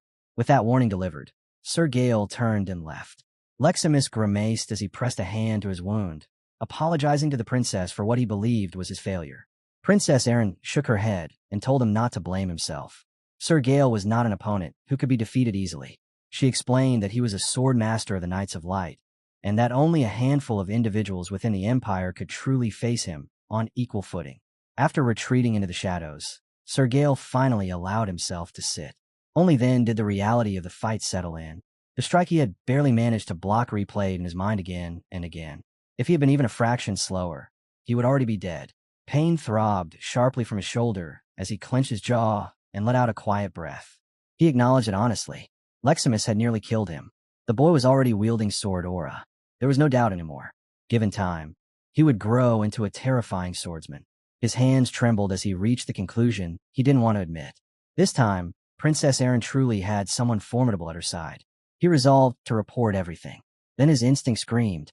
Before he could react, a presence closed in and steel pierced straight through his shoulder. Sir Gale staggered, spinning around as he dragged himself free and searched for the attacker. For an instant, he assumed it was an assassin sent by the royal family. But that thought shattered the moment his senses locked onto the figure before him. This was something else entirely. Sir Gale drew his sword at once and activated Predator of the Abyss, his aura flaring sharply. Only then did he fully see his opponent. Cyan, disguised, yet unmistakable. There was no hesitation. Cyan stepped in and unleashed his strike. Sword singular flash. The world narrowed to a single line of death. The sheer purity and lethality of the technique froze Sir Gale in place. His breath caught, his mind blanked, and shock consumed him completely as he realized the truth. This was an attack meant to end his life. Gale crumpled onto the dirt, his one remaining hand clamped over the ragged stump where his arm had been, as raw, agonized screams ripped through the forest air. Argean stepped closer, expression flat and voice stripped of warmth as he spoke. Gale, top disciple of Jukin and loyal dog of Duke. Tell me, why is a man like you serving Princess Violet? Gale clenched his teeth against the burning pain, forcing out a strained response. How? How do you know who I am? Chan lifted a hand and slowly removed his mask, answering without hesitation. That's irrelevant. The only thing that matters is that you answer my question truthfully. As moonlight exposed the face beneath, Gale's eyes bulged in shock. You. Cyan's gaze sharpened, and the killing intent spilling from him seemed to drag the surrounding temperature down. Your answer decides how you die today. Quickly, or dragged out into an eternity of agony. In that instant, memories from a past life in this mana-driven world surged back. Memories of when he had still served as an enforcer for the Church of Light. It was clear now they had gone to extreme lengths to hunt him, even dispatching the elite knights of Garum just to capture a single man. A soldier's voice echoed through that memory, barking, "Shut your mouth, you mongrel of Gus. This is the price you pay for assassinating Count Pyron." The mob rushed him like rabid beasts, yet he cut them down with ease, wielding the power of his demon sword, Phantom Blade, missing Storm, though unease began creeping into his thoughts as each fallen enemy was immediately replaced by two more. They're weak, but endless. Where the hell are my reinforcements? Right as that thought formed, a beast exploded out from the treeline, tearing into the Garum soldiers and ripping them apart as their screams swallowed the battlefield. From within the chaos, Jel stepped forward wearing a confident smirk and said, "Apologies for the delay, Lord. Please allow us to handle the trash from here. Go get some rest and a hot bath." The enemy soldiers froze, realization dawning too late. Damn it. The assassin was just bait. Form up, prepare for battle. The memory shifted again, showing a younger Gale issuing sharp commands, ensuring not a single target slipped through his grasp. "Yes, sir," someone answered. That man, Gale, had been a high knight of the Holy Order and one of the few true masters of the curved blade, a natural prodigy skilled in both summoning arts and swordsmanship, whose talent even the legendary Jukin acknowledged by taking him as a personal disciple. He had been granted every privilege under Duke Foss's household. So why was he now reduced to acting as Princess Violet's lackey? The memory snapped away, returning to the present as Cyan's voice cut in coldly. "Blade, talk. Why did you betray us?" Gale demanded, clutching his severed limb as blood slipped steadily through his fingers. Gale let out a faint, strained smile despite his condition and replied, still as eloquent as ever. "I never thought the youngest young master of House Foss would remember someone as insignificant as me. I'm truly honored." Cyan's expression darkened into a scowl as he cut him off, voice sharpening. "I told you to answer the question. My patience is running thin." Gale inhaled weakly, the smile still stained with blood, and said, "I've looked into you, young master, so I'll grant you the courtesy of the truth. My betrayal of the foe's family, and my service to Princess Violet, were both carried out under a direct order from the Duke himself." The words struck harder than any weapon, forcing Cyan's eyes wide in disbelief. "From my father?" The moment fractured, and the scene shifted to the towering headquarters of the Karam Association, where a voice echoed from the highest chamber. "How long have I been in this state?" Luna stepped inside, her presence composed, yet commanding as she answered. "A little over 3 years." Grandmaster Reagan slowly pushed himself upright, clutching his head while a twisted, satisfied smile spread across his face. "Who would have thought I had such a talented granddaughter, hiding her claws all this time?" A surge of killing intent filled Luna's gaze as her voice dropped into a chilling whisper. "That is the price you pay for touching what belongs to me. I have managed the association flawlessly without you, so feel free to rest here for eternity." Reagan paid no mind to the threat, his curiosity taking precedence as he asked, "Didn't you say you had just returned from Bruna? There should be a general assembly today." Luna answered without softening, her tone as cold as before. "I left the administration to my knight, Lamela, during my absence, and I have already eliminated every key figure who is loyal to you. The Karam Association is no longer your playground." At that, Reagan let out a rough, rasping chuckle. "So, you didn't need my teachings to become a monster after all. How amusing. It seems I've been completely outplayed by my own flesh and blood." Luna watched him, unsettled by his laughter, unable to understand what he found so entertaining, before exhaling and pressing the question that had been burning in her mind. "Why did you target Senior Cyan?" Reagan answered casually, as if it were nothing. "I tried to force him into marrying you, but he refused." The response struck Luna like a thunderclap, shattering her composure. "Excuse me, marriage?" Reagan simply shrugged. "Yes. If he had joined our bloodline, the Garum Kingdom could have conquered the entire continent. But now I suspect you can win his heart without my involvement." Luna stood frozen, staring at him in stunned silence, caught between cold anger and utter confusion. Reagan tilted his head slightly. "What's with that look?" "Never mind. We can set that aside. I've heard a rather interesting rumor." Reagan rose to his feet and towered over Luna, his tone turning grave as he said, I hear you've been searching for information on necromancy. Luna met his gaze without hesitation and answered, Yes, that is why I came to you. Where are the texts? Reagan's eyes narrowed, and the atmosphere in the room grew noticeably heavier. You should already know that necromancy is a forbidden art, cast out by the world. Every scroll and tome tied to those dark practices was reduced to ash long ago, because humanity fears that if such magic ever resurfaces, it would bring catastrophe upon the world. Luna remained unmoved. I'm certain some knowledge survived. There's no way the Karam Association would allow power like that to vanish completely. Reagan exhaled sharply. That magic leads only to ruin and corruption. Every necromancer in history either lost their mind or died screaming. Before he could continue, a cold, otherworldly voice sliced through the air. You don't need to concern yourself with that. Lamin appeared in a small form on Luna's shoulder, speaking with the authority of an ancient demon. As long as I am here, that will never happen. Now, tell us where the book is. At the sight of the spirit, Reagan's expression shifted into genuine satisfaction. I knew you wouldn't abandon this path. With a flick of his mana, he activated a summoning spell, and a concealed bookshelf materialized behind him. These are treasures that cannot be found anywhere else. The world's lost knowledge, the grimoires. Luna lifted her gaze, eyes widening with awe. I didn't even know a place like this existed. Reagan replied, This is where I keep the books the world believes were lost forever. I know you're a bookworm, but I can guarantee you've never read anything here. Drawing on his mana, he pulled out a thick, ominous volume from the shelf and, without pause, tossed it straight toward her. That is the necromancy tome you've been searching for, he said evenly. I intend to pass this library on to you someday anyway, so consider this an early inheritance. I have never failed to obtain anything that piqued my curiosity, and even without my help, you would have found it eventually. Turning away, his voice darkened. Be careful of your own curiosity. Don't let it consume you. I have no desire to see you end up like your wretched father. That's enough. You've taken what you came for, now leave. I wish to rest.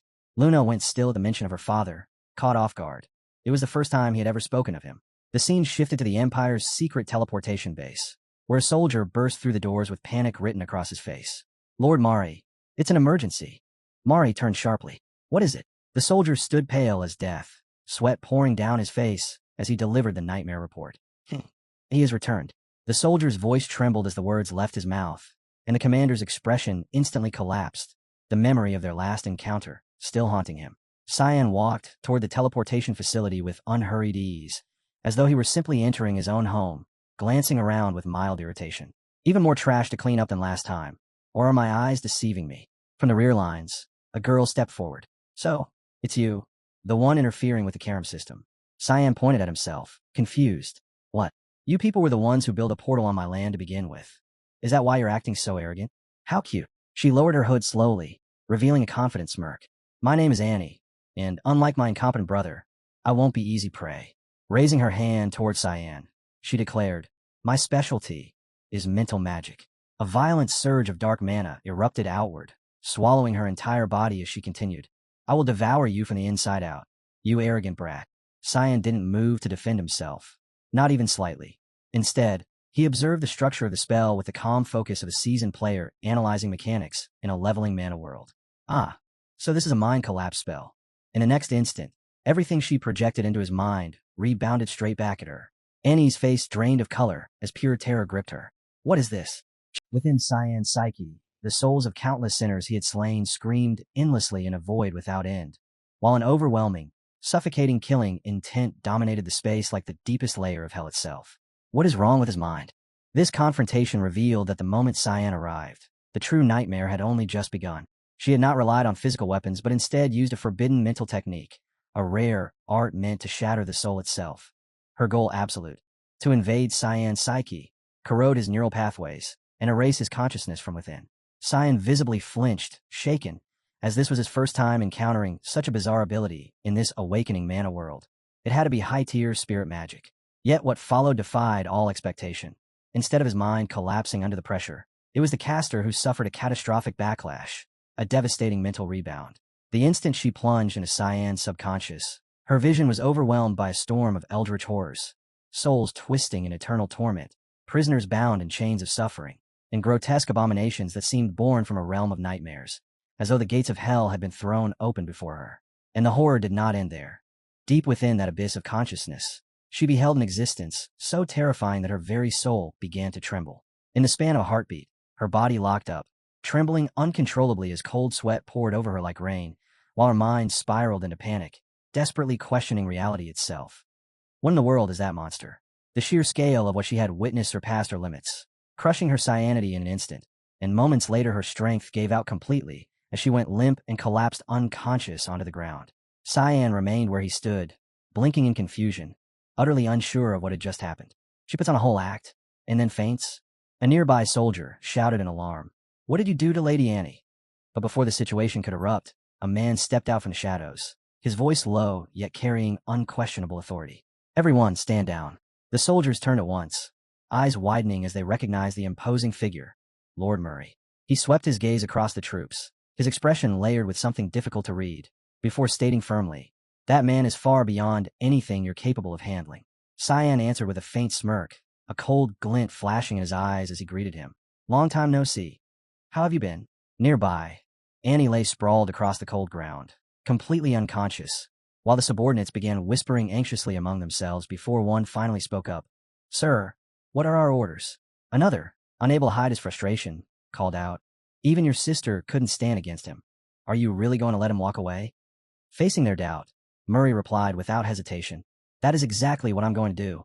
His decisive answer stunned the entire squad into silence, disbelief spreading across their faces at the idea of letting an intruder leave unchallenged. Yet in the end, they obeyed, reluctantly forming two lines and opening a path forward. Shaun walked through calmly, as if he were taking a leisurely stroll through a park. As he passed Murray, he casually patted the commander's shoulder and murmured, "You all did well today. Starting now, I'll be visiting this place much more often. We'll meet again." Murray froze in place, the memory of Luna's chilling warning echoing in his mind. "He belongs to me. If you dare lay a finger on him, I will slaughter every single one of you." He understood, then, that resistance was futile, that any attempt to fight back would only end in the complete annihilation of his men. Letting out a quiet breath, he thought to himself, "I've never seen Lady Luna look that terrifying. I can only hope I never cross paths with that monstrous boy again." Meanwhile, Cyan had already stepped through the warp gate, the light of teleportation swallowing him as he departed the territory. As he removed his mask, a smile filled with anticipation spread across his face. News of his return traveled swiftly, reaching Luna almost immediately. She froze where she stood, drawing a sharp breath. "He has returned." The one delivering the report was none other than Murray. "Yes, my lady." He reported that Cyan had already crossed the warp gate at Lwyn, and that he had come directly to deliver the news. But Luna instantly cut him off, anxiety sharp in her voice as she demanded to know how he was and whether he had been injured. Misunderstanding her concern and thinking she meant the guards, Murray quickly assured her that fortunately no one had been hurt, which only made Luna's brows knit tighter as her aura darkened, and she clarified, "No, she was asking about him," forcing Murray to pause as he realized his mistake before stammering that Cyan was completely unharmed and had departed safely. "My lady," and only then did Luna release the breath she had been holding, quietly concluding that was all that mattered, though Murray hesitated before adding that Cyan seemed to have another companion.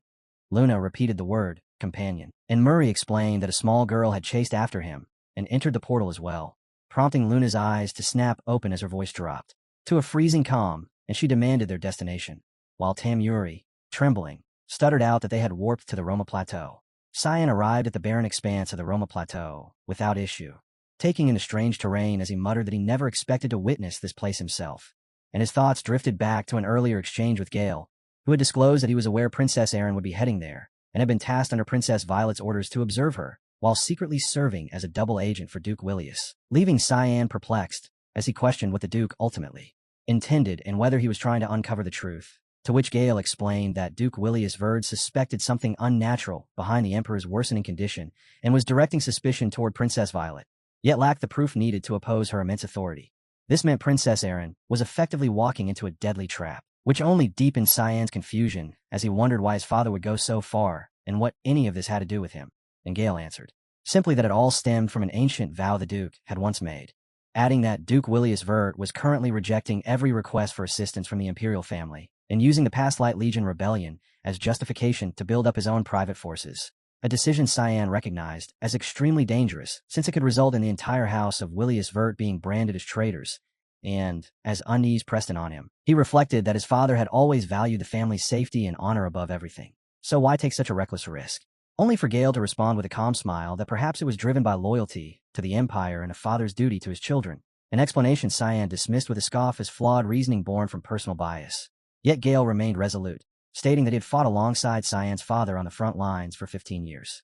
Gale declared with quiet certainty that he likely understood the Duke better than anyone alive, only for Cyan to cut him off, frustration rising as he demanded they drop it, and explain why Princess Erin was heading to the Roma Plateau, prompting Gale to sigh in reluctant concession as he admitted he did not know the precise details, but warned that ominous rumors surrounded that land, legends claiming it concealed a method capable of killing a living god.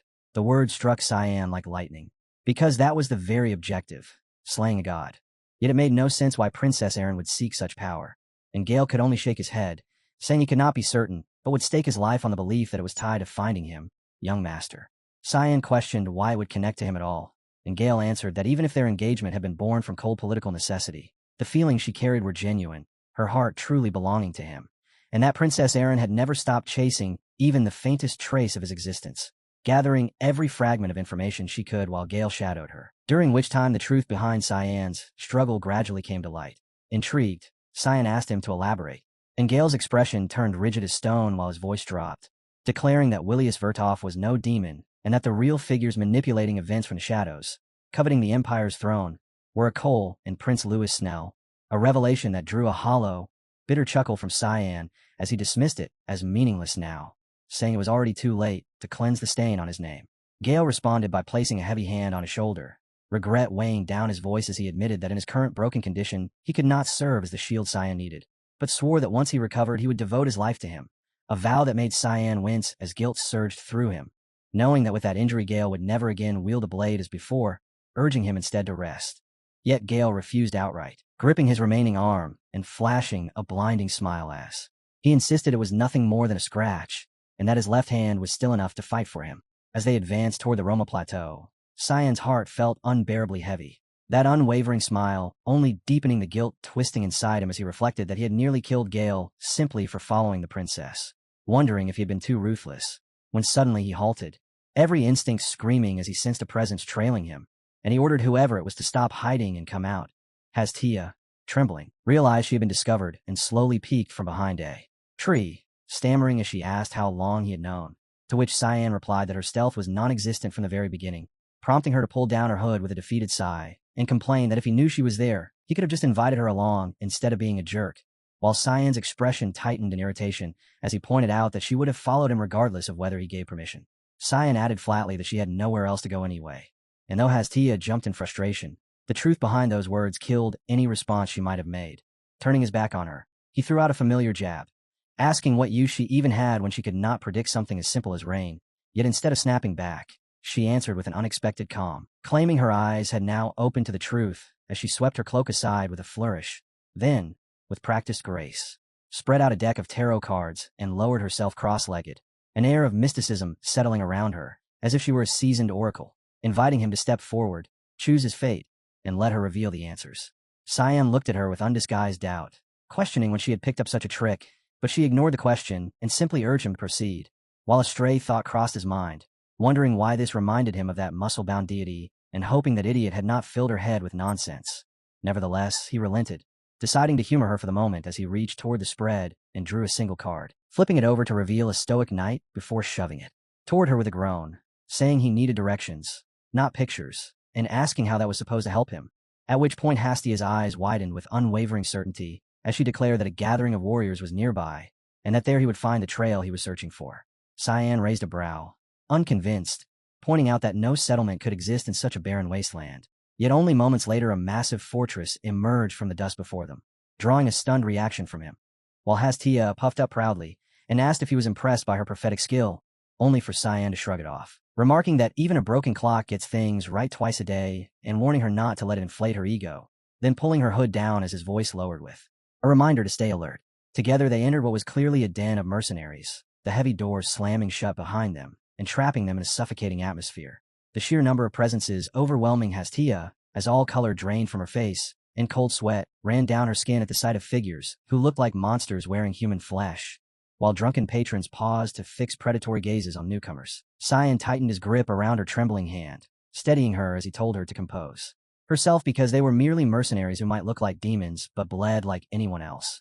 Yet before she could settle, a bald, scar-faced brute approached with a malicious grin, crudely remarking on her porcelain-like appearance and inviting her to come keep him warm, only for a flash of steel to cut through the air and sever his fingers before he could touch her, sending him collapsing in agony as blood sprayed from his mutilated hand.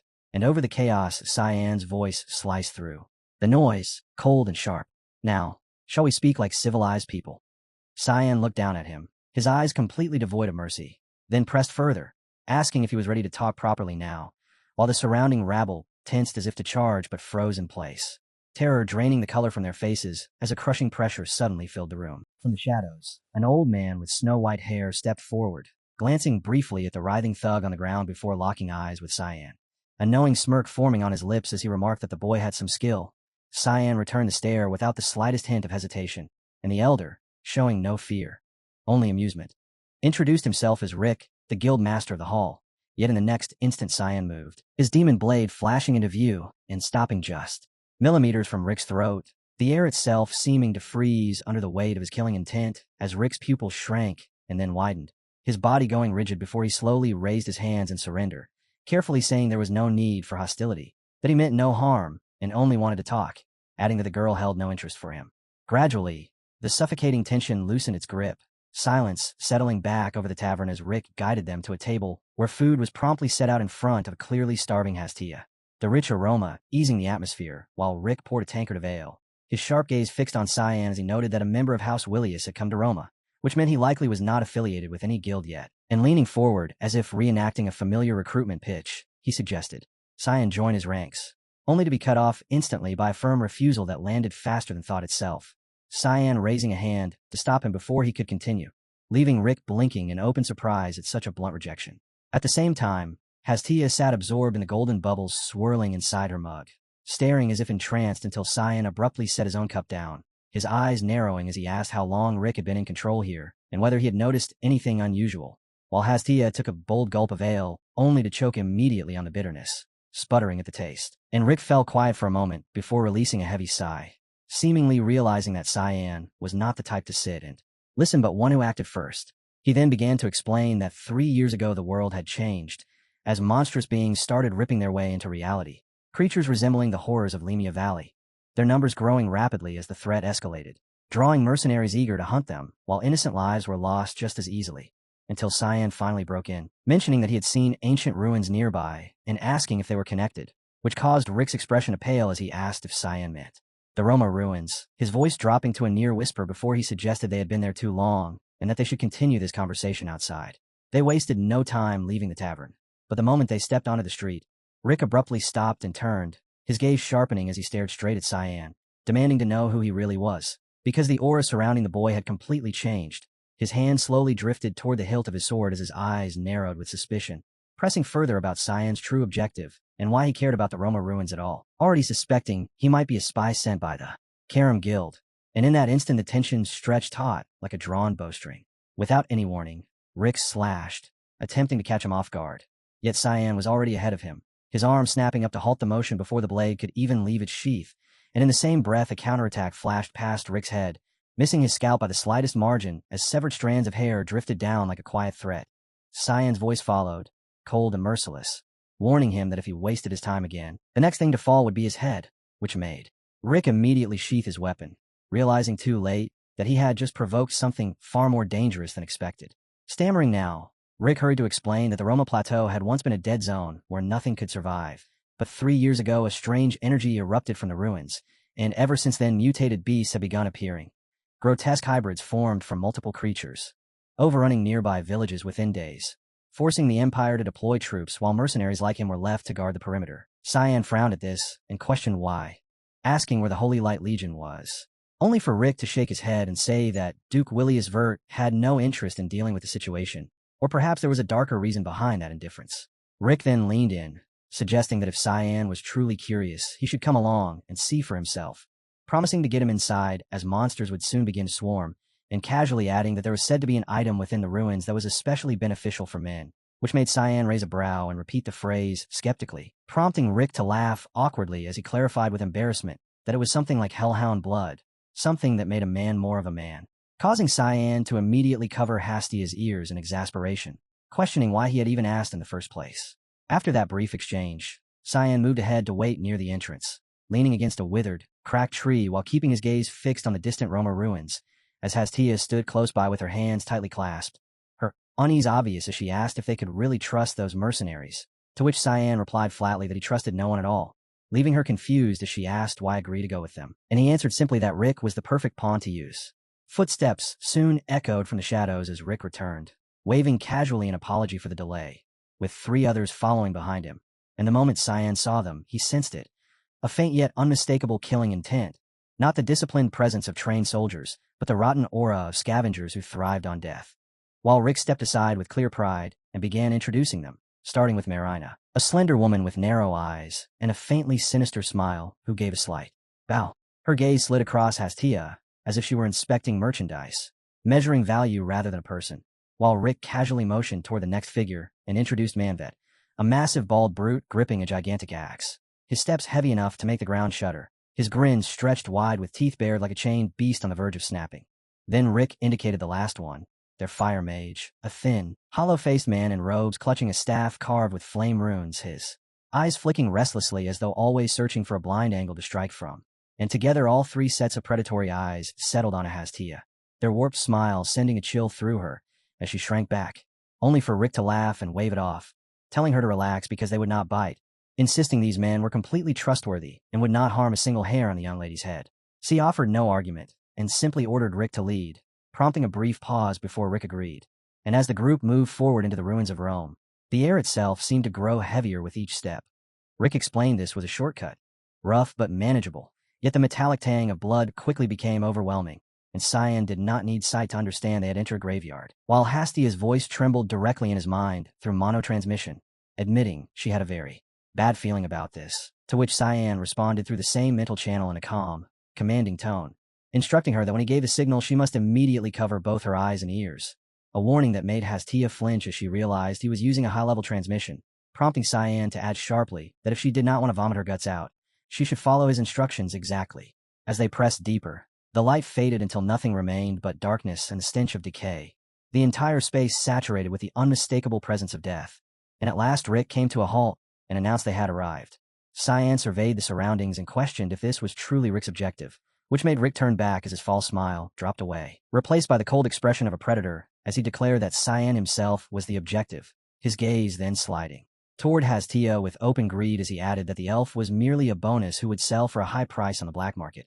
And in that instant the air seemed to freeze solid as Manvet let out a roar and brought his enormous axe down with a force that could shatter the earth.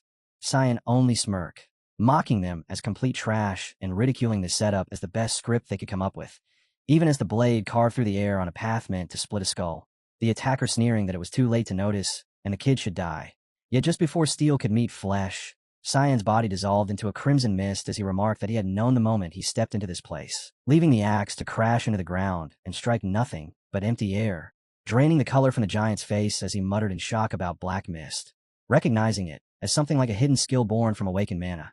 And then darkness erupted outward in an instant as a dense, suffocating fog consumed the entire area. Hastia followed the command without hesitation, sealing off her sight and hearing as she crouched in fear, while within the choking depths of the black mist, unseen blades began to move, carving out a silent, deadly dance. The strike of science landed with absolute finality, erasing the 3 vanguards and leaving behind nothing but torn chunks of flesh as crimson blood spread across the ground like a macabre painting, and the sight gripped Rick with panic as he shouted for them to capture the elf, prompting Marina to rush forward like a cornered bandit and seize Hastia with brutal force while answering, "Yes, sir," even as Hastia cried out in terror and struggled, begging to be released, though escape was never a real possibility. Before they could get far, a crushing pressure descended, as heavy and suffocating as a mountain pressing down on their souls, and Cyan appeared directly in front of Marina, his gaze carrying the cold, detached indifference of a reaper staring at a corpse. Then without pause he invoked Black Blade Art. Mist storm, and the very fabric of space seemed to tear apart as a web of slashing energy ripped through the air, Marina's scream breaking apart into raw agony as her body was shredded into a ragdoll riddled with countless wounds before she dropped lifelessly like a puppet with its strings cut, while the sheer force of the attack alone blasted Hastia away from the carnage. And then Rick stumbled backward in terror, clinging to what little composure they had as Rick shouted for support and demanded to know what was happening. Yet their confusion ended the moment the Reaper closed in, because a flash of cold steel sliced past Rick's face and nicked his cheek like a deliberate warning, making him flinch in shock as his grip gave out and his staff slipped from his hands and struck the ground. Wildland's eyes bulged as blood burst from his mouth like a ruptured dam, before his body collapsed onto the cold floor. Cyan stepped forward at an unhurried pace, his boots squelching through the fresh blood as he remarked that it seemed only the two of them remained, adding that since they had come this far, he had a use for Rick and asking if he would assist him. And Rick could do nothing but drop to his knees, his entire body shaking uncontrollably as a single realization consumed him, that he had provoked a monster, his thoughts racing over the strange mask and the suffocating black fog as he wondered if this man belonged to the legendary Mist Assassin Guild. Cyan lifted his hand with a faint, satisfied smile and activated the power of the Black Mist Shadow Puppet, remarking that he hoped Rick's mind would endure, and Rick's eyes widened as an alien mana surged into his brain, rewriting his thoughts and replacing them with absolute loyalty. And with their new puppet secured, the group continued deeper into the ruins. Roma's expression carried clear satisfaction as he took in the sight ahead, recognizing the place as a remarkable relic, where an enormous gate stood before them flanked by statues of savage beasts, a structure now abandoned and buried beneath time, yet once filled with worshippers. And Cyan reflected on the knowledge he had taken from the Royal Knight, recalling the rumor that this ruin concealed a method to kill a god, a familiar premise for a high-stakes leveling mana, which aligned perfectly with what stood before them, because this had once been the sanctuary of the death god, and if she possessed the power to slay other deities, then exile, just like the god of darkness, would have been inevitable. From behind, Rick stepped forward, his voice soaked in submission as he asked if there was anything more he could do for Master Cyan, and when Cyan replied that there was, Rick's face brightened instantly, his smile blazing with almost blinding intensity as he eagerly urged him to give the order, a reaction that made Cyan pause, faintly unsettled as he thought this old man was being far too dramatic, while Hastia could only stare in stunned disbelief at how completely Rick's personality had been rewritten, prompting Cyan to calmly reassure her to relax because the man was now on their side, just excessively enthusiastic. Rick then made his way back toward the cave entrance, though confusion crept onto his face as he respectfully questioned the reason, only for Kian's eyes to narrow with a dangerous edge as he told him not to ask questions and instead instructed him to guide anyone else who arrived, his tone turning cold as the temperature seemed to drop when he clarified the true intent. Lead them astray, avoid fighting, and simply keep them wandering in circles until they eventually gave up. The scene shifted to a familiar tavern, where a voice thick with fury shattered the calm as a bald mercenary named Henderson glared at the stump where his hand had been, rage boiling over as he cursed that black-haired brat and swore he would not escape, vowing revenge for what had been done to him, while a lackey behind him added that the boy had left that morning with a swordsman and would soon learn he was nothing more than an insect in this world, especially since they were dealing with slave traders. Yet Henderson snarled that if he did not kill the boy himself, his anger would never fade. He turned his glare toward his men and brought up the girl who had been with the boy, insisting she was a white elf and demanding if they understood her value, then mentioning the saber the boy carried and how everything about him signaled wealth, cursing his own miscalculation because if he had not underestimated him, everything there would already belong to him. At that moment, a firm voice cut through the tavern noise from behind, calmly demanding to hear more about the black-haired boy, causing Henderson to spin around in irritation as he snapped back, questioning who dared to order him around, only for the doors to burst open as royal soldiers flooded him like a swarm of ants, and at their head stood the holy book inhabiting Boris's body. Royal troops had arrived, and Boris stepped forward, his voice quiet yet carrying undeniable authority as he repeated the command to describe the boy with the saber, which only provoked Henderson further as he slammed his hand onto the table and rose to his feet, roaring about the audacity of speaking to the great Henderson that way. Though his outburst ended the instant a heavy bag of gold was dropped onto the table in front of him with a dull crash. The offer was clear. This was more than enough to purchase his loyalty, and Henderson's demeanor shifted immediately as he admitted he only knew that the boy had been heading toward the Roma ruins with a girl accompanying him, which Boris processed at once, concluding that the boy was traveling with the prophet of the White Elves, and then calmly adding that he would double the payment if Henderson agreed to guide them to the ruins. "What do you say?" Henderson sprang up from his chair, his eyes shining with anticipation as the surrounding soldiers instinctively reached for their weapons, only for him to wave them off and step straight toward Boris, declaring that he had arrived at the perfect moment since he already had a blood debt to settle with that brat, his remaining fist tightening as his eyes burned with killing intent, and through clenched teeth he demanded to know what exactly they needed him to do. The scene shifted to the warp gate at the Roma ruins, where Aaron and Lucy Moss stepped out, Aaron remarking that warp gates truly were the fastest method of travel, while Lucy agreed, but noted that the climate here required some adjustment, and just then Luna emerged from behind them, her voice smooth as she said she was pleased to see them enjoying the journey, her smile carrying a calculated edge as she added that the next time they needed a gate, they should come directly to her so she could ensure Senior Cyan would seek her out. Their eyes meeting as tension sparked visibly between them.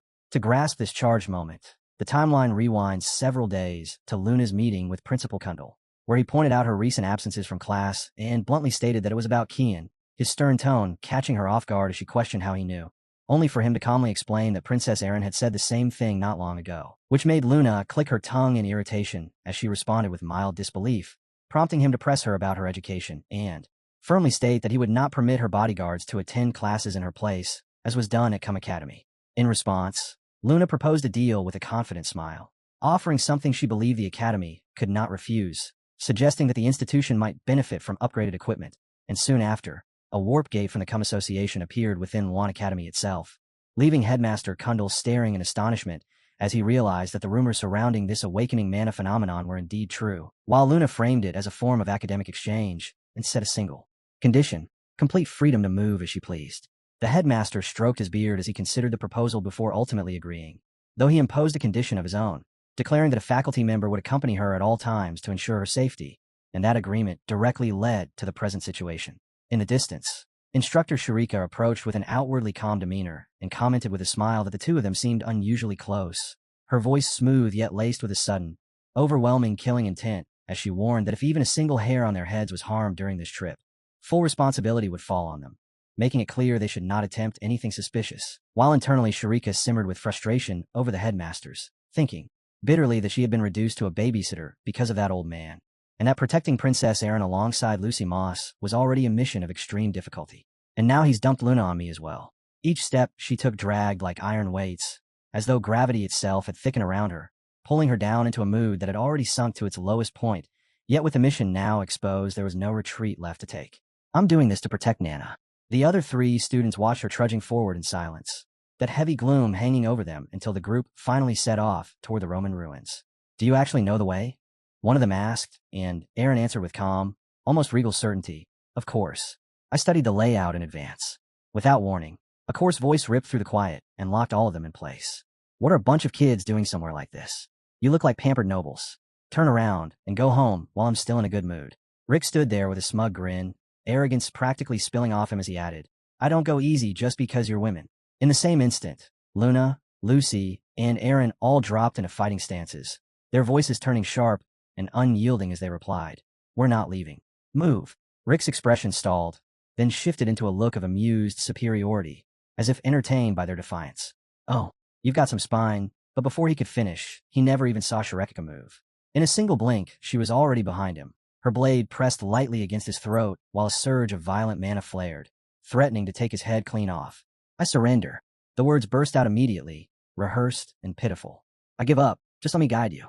The abrupt reversal left the three students staring in disbelief. What has happened? Sharika didn't relax in the slightest. Her gaze stayed locked on him, killing intent steady as she demanded, What are you planning? Rick faltered under the pressure, stumbling over his words. I just want to guide you. Honestly, going in there alone is terrifying. She examined his energy signature in silence. Weak. No danger detected. Try anything foolish, she warned flatly, and you die. Rick exhaled like someone who had just watched his life flash before his eyes. Thank you, and sorry about that earlier. Name's Rick. I'm a mercenary with plenty of experience around here. I know this place inside out. Erin folded her arms, clearly unimpressed. Explain something, Rick. Why would we need a guide for these ruins? Rick lifted his head, some of his confidence creeping back. Because this is Willius Vert territory. One wrong turn in this leveling, mono-style dungeon, and you're finished. It's packed with mutated monsters. As if to confirm his warning, the scene shifted deep within the ruins, where Cyan raced through ancient corridors with Hastia clinging tightly to his back while a swarm of creatures thundered after them. He risked a glance behind and muttered, That bird's face is so ugly, even its own mother wouldn't like it. Hastia squeezed her eyes shut, screaming in pure panic. How can you joke right now? They had been attacked the moment they stepped inside, and these were no ordinary beasts but grotesque mutations. Just as they tried to break away, their escape route vanished when a massive bear blocked their path, its body embedded with rusted weapons as it roared straight at them. Out of my way.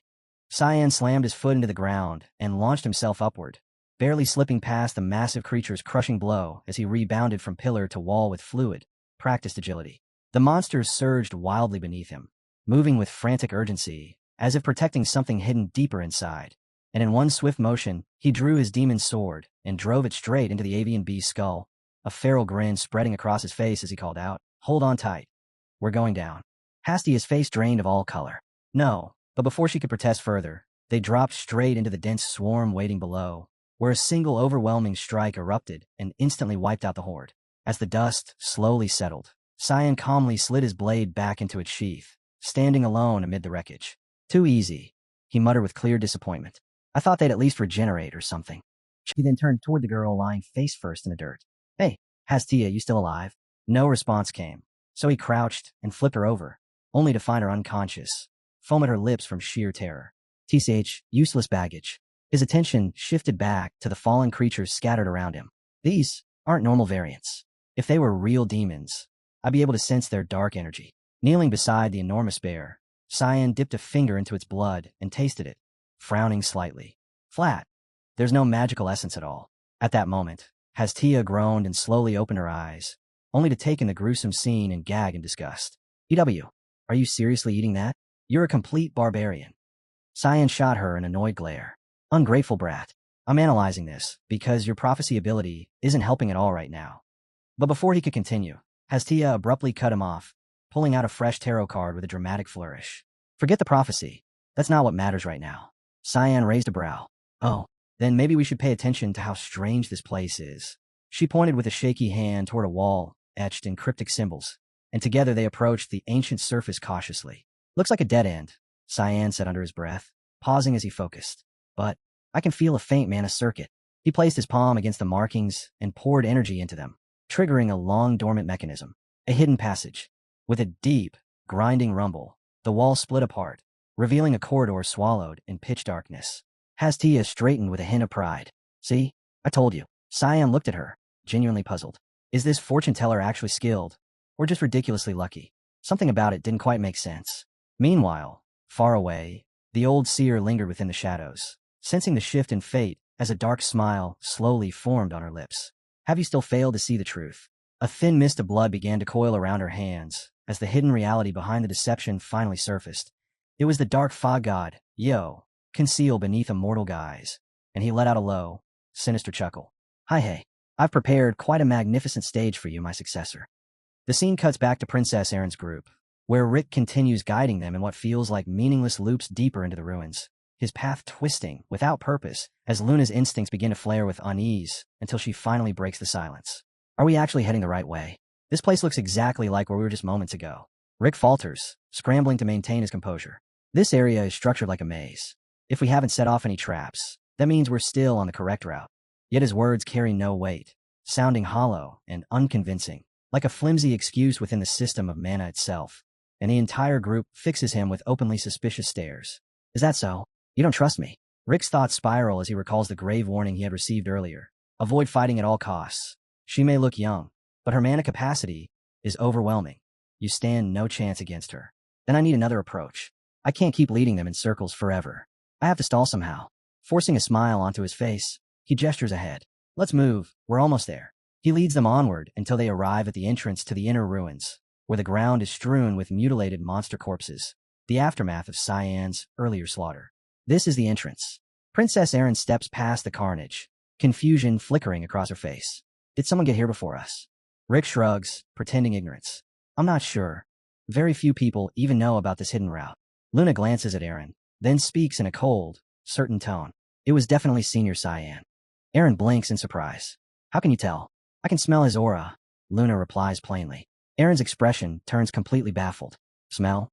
You can actually smell him." Rick hurriedly nods along, though sweat beads on his forehead. "Let's keep moving. We're close now." Inside, panic tightens its grip. She can identify Cyan just by scent. What kind of monster is she? Who is this girl, really? Without warning, Instructor Sharika points toward a branching path. "Where does that lead?" Rick answers quickly. "That's the main gate, not the route we're taking." "The main gate?" "Yes. We used this shortcut to avoid being detected. If we had gone that way, we would have run into the royal army." Sharika suddenly speaks with quiet resolve. "I'll take that path alone. You students continue forward." Erin frowns, concern creeping in. "Wait, is something wrong, Instructor?" "Nothing at all. Go on ahead. I'll rejoin you once I've taken care of something." Before anyone can respond, She disappears into the shadows without another word. The group is left standing in confusion until one of them presses Rick. Rick, what's going on? He quickly composes himself and replies. It seems she has some personal business to handle. We should continue moving. They proceed until Rick stops before a passage completely sealed off by enormous boulders, and with a grin he remarks, well, how unfortunate. We came all this way just to be blocked. But his words are cut short as an overwhelming surge of magic erupts and obliterates the obstruction in an instant. Starlight explosion. The three students calmly walk through the shattered debris and enter the ruins beyond, leaving Rick frozen in place, drenched in cold sweat and trembling. I could have just moved those rocks myself. No, forget it. I need to keep going. These people are dangerous, far stronger than I expected. I never thought the princess had that kind of destructive power. She's nothing like the rumors. As they advance further, another trail of monster core appears scattered across the ground. More bodies, Aaron says uneasily. Where are they all coming from? The answer seems to lie somewhere deep within this awakening, mana-structured dungeon. Up ahead, Rick calls out hastily, this way, hurry. But Luna suddenly halts, her senses picking up a distortion. Something feels off. Off, someone asks. She places her hand against the solid wall and explains in a calm, chilling tone. Senior sent, it stops here. It's as if there's a hidden passage directly behind this wall. Rick's eyes widen in alarm. What is she? It's not a path. He begins, trying to dismiss it, but before he can finish, a massive beast bursts out from the shadows behind him, lunging in for a fatal strike. Leshammer reacts instantly, drawing her blade as a violent surge of mana explodes outward. Veneri flash strike. Her slash tears through the air, blasting the creature back and slicing off its limbs in one motion. Yet she doesn't pause. She rushes forward immediately. Recoil impact. Her sword thrust fires like a high-caliber projectile, piercing straight through the beast's core and shredding its body apart, ending the entire fight in a single breath.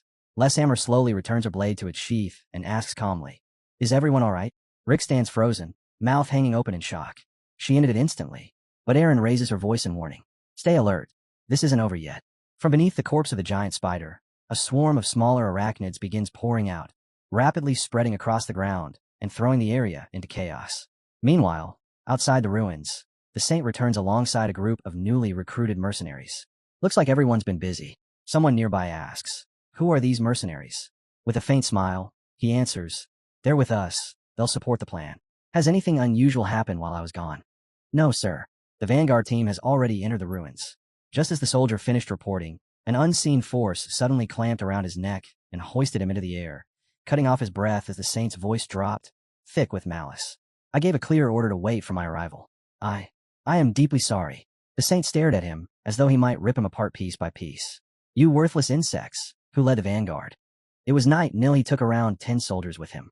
With a flick, the Saint hurled the man aside and issued a cold, final command. We move in immediately. Understood. Yet even as they obeyed, a creeping unease stirred within him. Why does this energy feel so familiar? Inside the ruins, the Vanguard unit was being wiped out one after another, their screams echoing hopelessly through the corridors as Argica advanced at a slow, deliberate pace behind them. The captain dragged himself across the floor, desperate and broken. Please save me.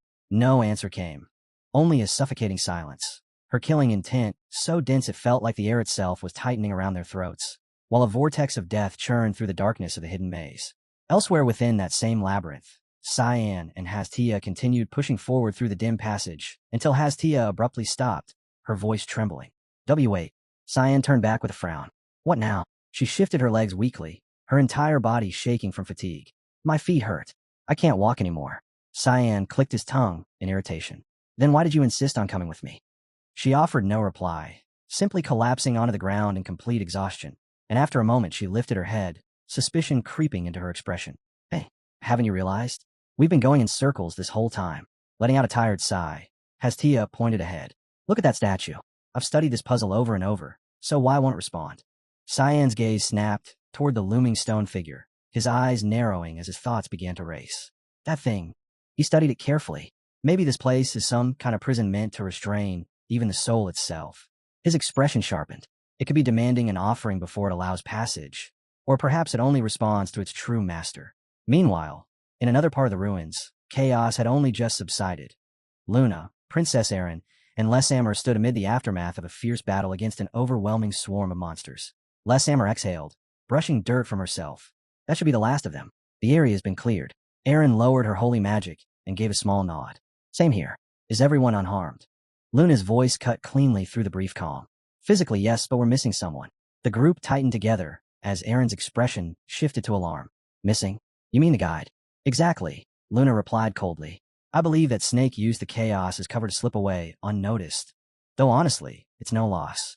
He was dead weight anyway. Yet Aaron still scanned the surroundings with anxious eyes. Uncertainty clouding her gaze as she admitted that without him they were completely lost, only for a calm reassurance to follow. There was no need to panic, because a certain partner had an exceptional sense for this kind of thing and insisted he could guide them through the labyrinth.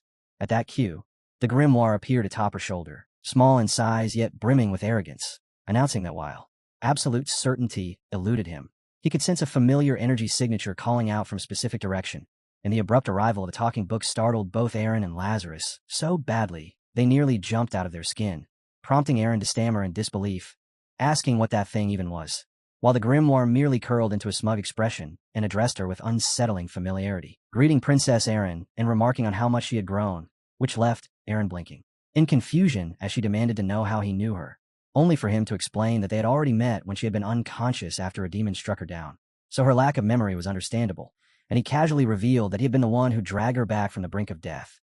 Luna quickly interjected to introduce him as Lamy Haram, but any attempt at dwelling on that dramatic revelation was immediately ignored as Aaron and Lazarus rushed forward with sparkling eyes, gushing over how adorable he was, which pushed the grimoire to snap in irritation, demanding to know whether these mortals were even listening.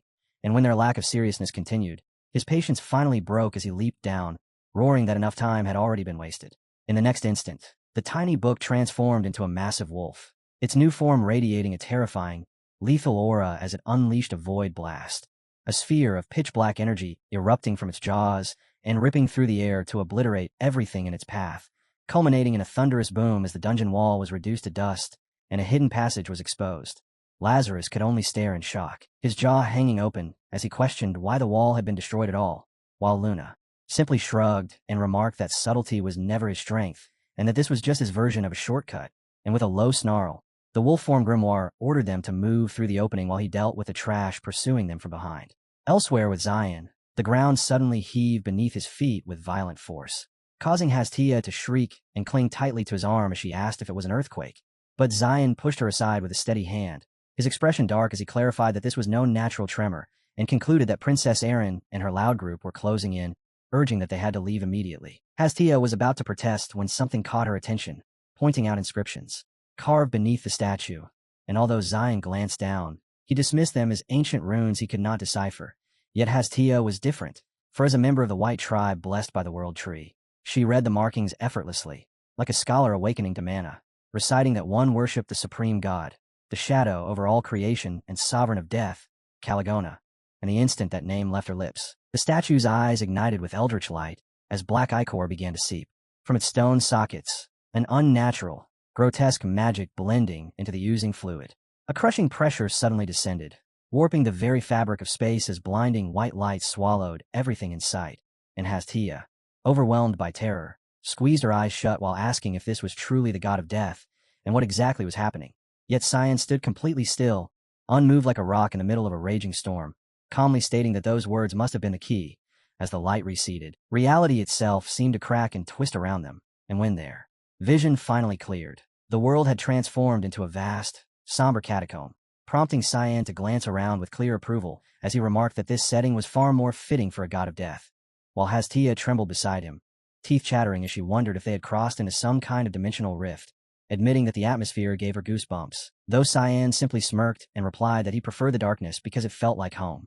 Then, without warning, the sound of footsteps echoed through the empty expanse as black feathers drifted down like falling snow, and from the depths of the abyss, a voice rang out, questioning which insignificant insect dared trespass into its sanctuary, before recognizing them as the adopted children of that fool, causing Cyan to fix his gaze on the looming shadow and casually remark to Hastia that the landlord had arrived. Her eyes widened in shock as she realized the voice belonged to a child, and, as the entity stepped into the light, its appearance mirrored the statue exactly, black blood staining its arms while dark wings spread wide, and with an eerie calm, she declared herself to be Caligona, the god of death, then raised a pale finger toward Cyan and asked what she should call him, to which he replied without hesitation that he was the heir to that foolish god.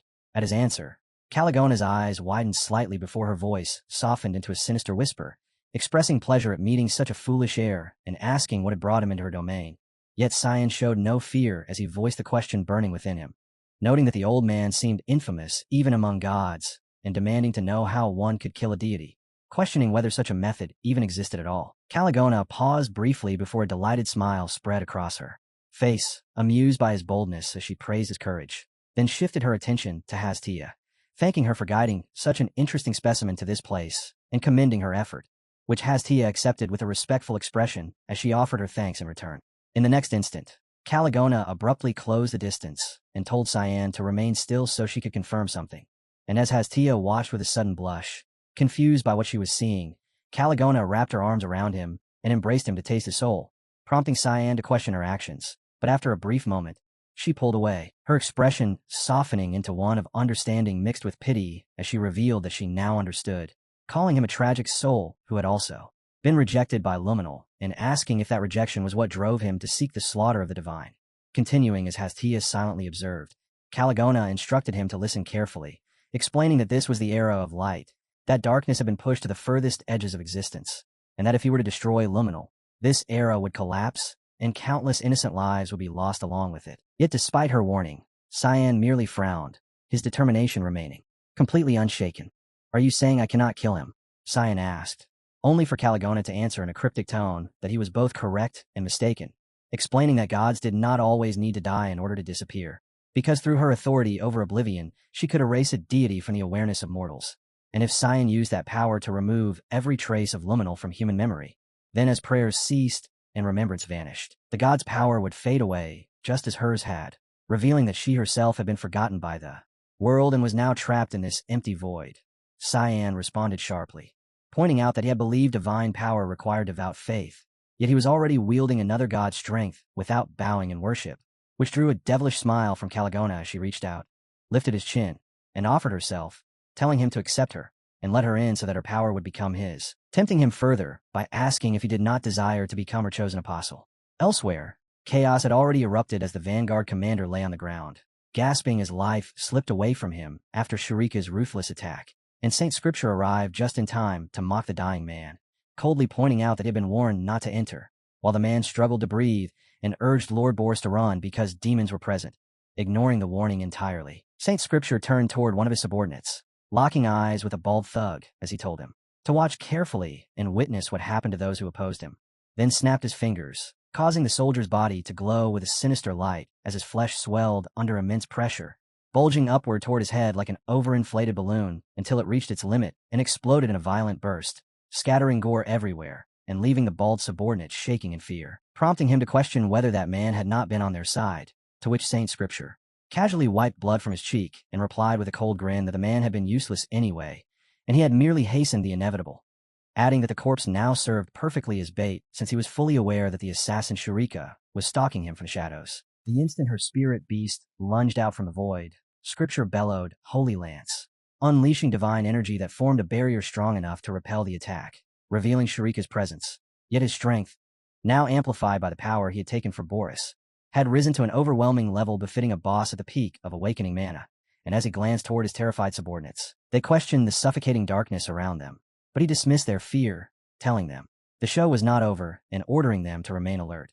At the same time, Shurika and Scripture met each other's gaze, their killing intent colliding and freezing the air itself, as she advanced slowly with a suffocating aura, her presence pressing down on the surrounding mana in relentless waves while her eyes sharpened with lethal focus. In an instant, her hair turned completely white as she activated her ultimate art, the instantaneous dark secret technique, and the surrounding ruins were swallowed by an abyss of endless night where every trace of light was consumed by a suffocating swamp of shadows, leaving the soldiers in confusion as they cried out that they could no longer see anything, when suddenly a blade flashed out from the void and severed a man's head before he could even react. And from that moment the massacre unfolded as one after another they were cut down, helpless against an unseen executioner. The bald mercenary shouted a warning to watch out, realizing she was using the darkness itself to hunt them. Yet Saint Scripture only scoffed and stepped forward, releasing a burst of blinding radiance as pure light poured from his body and burned away the artificial night, forcing Shurika's eyes to widen as her concealment was stripped away. The opening was seized immediately as the bald thug lunged forward, his fists swelling with lethal intent while blue mana wrapped around it. roaring that he had her now as he unleashed an iron hammer strike. Yet the full force of his attack came to a complete stop, effortlessly blocked by Shurika with a single foot, draining the color from his face as he struggled to comprehend how she had halted him so easily, only for her to glare at him with clear disdain and dismiss him outright, telling him to disappear because she had no business with someone like him. And in the next instant, a dozen slashes tore through his body before he could even scream, the technique revealed as the 12 Meridian Arts. Without pause, she propelled herself towards Saint Scripture, shouting that she would make him pay for the sins of that day. But he remained completely still, a faint smirk resting on his lips as he mocked her effort, claiming her skills were insignificant and that there existed limits humanity could never surpass, boasting that he could crush her like an insect with a mere gesture. Yet that arrogance collapsed almost immediately as the holy light gathered in his hand flickered and vanished. Because within the temple of the death god, all divine power was sealed away, forcing him to stagger backward as he narrowly avoided the relentless barrage of Shurika's strikes. Gripping her blade, she spoke coldly, admitting she had thought only his aura had changed, but now realized she had been mistaken. While Saint Scripture coughed up blood, panic twisting his expression as he demanded to know what was happening. Realizing his holy power had disappeared and questioning whether Caligona had awakened, Shurika raised her guard, her voice sharpening as she demanded to know who he truly was. Yet even cornered, he maintained that same arrogant smile, replying that the explanation was complicated and that he had no intention of introducing himself to someone he considered an insect. Meanwhile, the scene shifted to Princess Erin and Luna as they rode atop the massive grimoire, traveling deeper into the ancient ruins, with Erin asking if they had arrived yet, and the grimoire grumbling in response that this was the place, prompting Luna to peer into the darkness ahead and note that they were not alone, which made Erin shiver as she observed that whatever awaited them did not appear human. Before them sat a bleached skeleton clad in strange robes, resting motionless upon a cold stone throne, leaving her to question whether it was a corpse and what it had been doing in such a place. As the grimoire finally spoke up, the grimoire spoke first, explaining that as a former servant of the gods, it believed the figure had exhausted his life force to seal this place, making him the very reason the ruin lay buried so deep beneath the surface. And Erin immediately grasped the implication, earning a brief acknowledgement from the grimoire for her sharp perception. Then Luna made a decision that chilled the air, stating plainly that she would use necromancy to awaken him, causing Erin to spin around in alarm as she repeated the word in disbelief, briefly wavering as she wondered if it might actually be a good idea, before recoiling again and questioning why such forbidden magic was necessary, only for Luna's expression to darken as her voice dropped into a quiet, ominous tone, insisting it was the only way to uncover the secrets hidden within this system mana dungeon, which made Erin hesitate and question whether the danger was truly worth it. At once, the grimoire reacted with clear offense, bristling as it demanded whether she doubted its ability to protect Luna, and whether she truly took it for something weak, prompting Erin to wave her hands in a panic as she quickly denied any such intention, then turned toward Lysimus for support and urged him to say something, only for him to calmly admit that he held no authority in this matter. And before anyone could object further, Luna had already begun her incantation, calling out to the lost soul wandering the abyss to answer her summons and return to the world of the living, commanding it to cast aside the veil as a silent flame ignited from the deepest depths, until a thunderous voice echoed throughout the ruins, demanding to know who dared disturb the rest of the dead. The corpse's eyes flared crimson, and ghostly hands surged toward Luna as the necromantic ritual took hold. But the grimoire reacted instantly, intercepting the attack while warning that the will of the body itself was resisting, urging her to continue while it suppressed the backlash. Yet even as it did so, the book spoke with urgency, instructing that when the entity awakened, Luna should pass along its regards, because it would need to enter hibernation to recover from the strain of the mana. Recoil? Luna, startled, asked if it actually knew this being, but the grimoire brushed the question aside, telling her to ask later and focus on completing the spell as waves of mana surged outward, distorting the very space around them, and forcing Erin and Lysimus to struggle just to remain standing under the crushing force. Erin shouted for Luna to stop, warning that she would destroy herself at this rate. But Luna answered with an unsettling calm, stating that the ancient knowledge contained here could save Senior Cyan, and that it was a risk she had no choice but to take, then turning the question back on Erin by asking if she herself was unwilling to gamble everything for his sake. A question that struck Erin like a physical impact and left her momentarily speechless as the realization settled in. At that exact moment, the corpse upon the throne released a feral roar, followed by a violent explosion of force as a massive shockwave erupted outward, signaling the completion of the ritual, and Luna collapsed instantly, completely drained of energy as her companions rushed to her side in alarm, asking if she was all right. While she struggled to breathe, yet still managed a faint smile as she whispered that it had worked and the awakening was complete.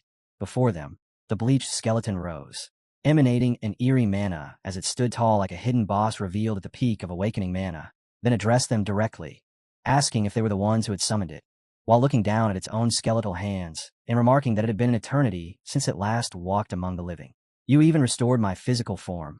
Well done, child, but a failure like me does not deserve to return. I cannot even protect those precious to me. Are you not disappointed? He says, while Luna lights up with pride and immediately answers. Disappointed? How could I be? This is my first successful necromancy resurrection. Oh, great ancient entity. Causing the skeleton to fall silent, as if weighing her words before replying. An interesting response, but you were mistaken about one thing. Luna tilts her head. What do you mean, my lord? He raises a bony finger, irritation clear in the gesture. Ancient entity? That title is insulting. Can you not tell? I am a peerless, handsome young man. The entire group goes still, stunned by the sheer confidence of the claim. A handsome skeleton, until he suddenly demands, someone give me a mirror now. Aaron quickly pulls one from her bag and hands it over. Ah, thank you, he says, while Aaron leans toward Luna and whispers. Doesn't realize he's just bones, and Luna quietly admits, I couldn't fully restore his flesh well. It was my first attempt. A sharp crash cuts through the room as the mirror hits the ground and shatters, and the skeleton slumps back onto his throne in complete despair. I take it back. How could you revive me in such a hideous state? Luna, clearly uncomfortable, hurriedly shifts the topic. By the way, my grimoire wanted to say hello. Grimoire? You mean Lememedin? You two are acquainted. Indeed, he replies, straightening as he launches into a formal introduction. I am Velian Iconia, the architect of this temple and the former master of that book. The scene shifts to Cyan's perspective, where Cyan's voice breaks the quiet. You want me to become your believer? Precisely. What do you say? I know exactly what you desire. Cyan narrows his eyes, thinking it through. I already serve another deity. Is that not an issue? I do not mind being the second option. As you can see, I am quite desperate. Cyan considers it in silence, thinking that a god without believers is no different from a dead god, while Kiona drifts around him and loosely wraps her arms over his shoulders, waiting for his answer. Fine, I will give it a try. The goddess of death smiles, satisfied. Then it is a deal. A deep rumble erupts as the ground beneath him begins to shake violently, while Hastio watches from a distance, panic rising. Brother Shaun. In the next instant, he is dragged down and swallowed by a pitch-black swamp, and beneath its surface stretches a vast ocean of blood, where Cyan drifts without direction in a crimson void as shadowy figures start to take shape around him. Where am I? I feel eyes on me. Cyan lowers his gaze. The group fixed Cyan with venomous glares, cursing him outright as they demanded to know if he truly believed he could ever live peacefully after crushing them, insisting that the suffering he now endured was nothing more than what he deserved. Ascal, eyes bloodshot, burst into manic laughter through clenched teeth and declared that he cursed Cyanbird, adding with twisted satisfaction that their final wish had, in the end, become his curse. At that moment, the Dark Lord appeared behind Cyan and asked whether their words did not seem reasonable to him.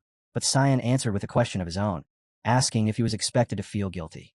Hearing this, Caligorna cast him a sideways glance and explained that those voices were the echoes of thoughts long buried within him, adding that guilt itself was among the memories he carried, before asking if he truly had the courage to face it.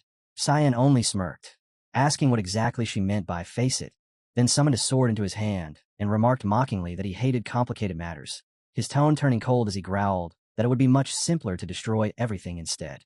Without hesitation, he swung his blade and began cutting down the very people he had once killed, slashing through them again and again as their forms were torn apart. A sharp, exhilarated laugh escaped Cyan as a fierce light filled his eyes, and he declared that if they wished to curse him, they could try as much as they wanted, because he would keep cutting them down no matter how many times it took. In the same instant, Ascal, still laughing, was suddenly cleaved in two. Cyan's brows drew together while a dark, unsettling smile spread across his lips, and he thought to himself that he would become the curse of this world. Meanwhile, outside the water pit, Hastio wept as she called out for Lord Cyan, tears pooling in her eyes as she apologized and blamed herself, saying it was her fault for bringing him there. Suddenly, the surface of the water began to swell, making her stare in confusion as a pitch-black mass surged upward into the sky, filling her with terror. When it dropped down in front of her, she screamed and begged it not to come any closer, but the moment a familiar voice told her not to make a fuss, she froze in disbelief. As the black water receded to reveal his face, Hastio cried out in shock, asking if it was truly Lord Cyan. Cyan simply brushed his hair back and addressed the Dark Lord, pointing out that she had first shown him the dead Caligornia and demanding to know what her real purpose was. Floating above them, Caligornia answered that what he had just gone through was a test, explaining that she needed to determine whether he was fit to become her follower. Then, looking down at him with a faintly sentimental smile, she added that what she had shown him was only one perspective, remarking that it had been a long time since she had encountered a human she liked this much. With unmistakable delight shining in her eyes, she declared that he would be her first follower of this era, that she would grant him her power, and addressed him as the heir of the Black Fog. Elsewhere in a barren land, Rick bent forward with his hands braced on his knees, struggling to catch his breath as sweat drenched his body, and muttered in lingering fear that he had nearly died, pointing out that they had not even thought of running and had instead rushed headlong into the fight, concluding that they truly were an extraordinary group of girls. He straightened, wiped away the sweat, then glanced back while wondering if dealing with those creatures had really been that easy, and if that meant his task there was already finished. A satisfied laugh followed as he thought he could finally head back and rest, adding that a cold beer would taste perfect. Suddenly, he prodded a figure lying on the ground with his foot, suspicion creeping in as his face paled and sweat began to drip while he stammered in shock. Recognizing the bodies as the bald mercenary group, Rick cried out in alarm, asking if these were not the same mercenaries who had been camped in the village and questioning what they were doing in a place like this. At that very moment, something sharp shot toward his right side, making him flinch, but he quickly ducked out of the way before it could strike, confusion flashing across his face as he wondered what it was. Then his gaze caught several golden feathers lodged in the wall, and his eyes widened in horror as he muttered in disbelief that they were feathers. Noticing two figures fighting nearby, Rick's suspicion deepened as he questioned what was going on, and as he observed the energy emanating from Soraka, he assessed internally that the woman, if he was not mistaken, was an assistant from the academy, yet the aura she gave off felt entirely different. On the other side, Boris clutched his chest, bewildered, and admitted that he could not understand how he had been overpowered. Boris shot Soraka a furious glare and declared that this was nothing short of an insult, but she only curled her lips into a sneer and replied that when he was pushed into a corner, his face became absolutely horrifying, adding with mocking amusement that it was the worst expression she had seen so far. His anger ignited instantly, and through clenched teeth he hissed for her to be quiet. Yet Sarah simply maintained her bright smile and explained that the stronger his holy power grew, the more unbearable the place would become for him. While, unfortunately for him, it was like heaven for those aligned with darkness. She went on to ridicule him further, saying that in such a place he was nothing more than prey to the dark. Driven into a frenzy, Boris released a murderous aura, while Sura raised her arms defensively across her body and stated with a sharp, steady gaze that there was no need to drag the fight out, because he would die there. With a fierce glint in her eyes, she added that this would ensure he would never trouble Cyan again. Immediately after, she unleashed a rapid barrage of sword strikes that spread outward like a web toward Boris, who reacted at once by counterattacking and shouting for her not to underestimate him, a mere human. Suddenly, something caught Boris's attention, making him grind his teeth and groan as white wings infused with golden spiritual power manifested to shield him from Soraka's assault, leaving him wondering when that had even happened. At that exact moment, Circa activated the skill Mist Flower Bloom, and in the next instant a massive explosion erupted, forcing a scream of terror from Boris as sweat poured down and he bit down hard in fear. Before he could mount any retaliation, Soraka drove a powerful kick into his chest, launching him straight into the wall behind him. Unable to accept what was happening, Boris thought it was impossible, refusing to believe it, and as he saw Soraka rushing in with yet another attack, he questioned inwardly whether he was truly being defeated by an ordinary human. At the same time, Soraka released another technique, Fog Sword, Rushing Fogstorm, which slashed at Boris relentlessly. His pupils dulled, veins bulged across his face with rage, and he resolved that he had to escape from that place. Then, as Soraka watched him trigger the technique, Angel's Descent, and detonate, she was taken aback and stared sharply at him, demanding to know if he truly intended to destroy the ruins along with everything else. From within the explosion, something shot outward and crashed into the ground, setting off another blast that shattered both earth and stone. Rising from the rubble, Soraka looked ahead, and after dispelling the magic surrounding her and returning to her normal attire, she clicked her tongue and admitted that she had been careless, never having expected that he would actually go so far as to destroy the ruins. As a hole tore open in the roof and light poured down from above, she declared with certainty that he would not be able to escape, but something suddenly caught her attention and made her turn. A zombie trapped beneath the rubble reached out, clutching her leg as it let out a weak groan, and without hesitation, she crushed its head. Startled by the situation, she realized that not a single Imperial soldier or knight was present, and concluded that from the very start he had planned to use mercenaries as nothing more than marionettes. At that moment, a desperate cry for help echoed out as Rick, under attack from two zombies, shoved them back while shouting in panic, demanding to know what was wrong with them and asking if they did not recognize him. Watching this unfold, Soraka was left puzzled, questioning whether he was not supposed to be their guide, why he was alone, and where the girls had gone. Meanwhile, Rick struggled tearfully against the zombies, incapable of doing anything beyond crying out, prompting Soraka to sigh inwardly at how utterly useless he was. Reaching toward her in desperation, Rick begged her not to just stand there watching and to help elsewhere. As Balian brought their fingertips together, he heard a voice ask whether he had once been an owner of the demonic scriptures. He answered that it was true, explaining that although much time had passed, he had indeed been one of its former owners. Hearing this, Lunav broke into a cold sweat and suggested that the demonic scriptures must have been referring to him, which Balian Arcania confirmed, adding that Lemuram was still incomplete. His remark immediately raised suspicion in Lunav, leading her to ask what he meant, and Balian Arcania clarified that the other half had been used to safeguard the temple. Erin then voiced another question, saying she had believed the goddess of death was once widely worshipped, and wondering why she had suddenly fallen into such a state. Balian Arcania responded plainly that it was because the era of darkness had ended and the era of light had begun, adding that she remained forgotten even now.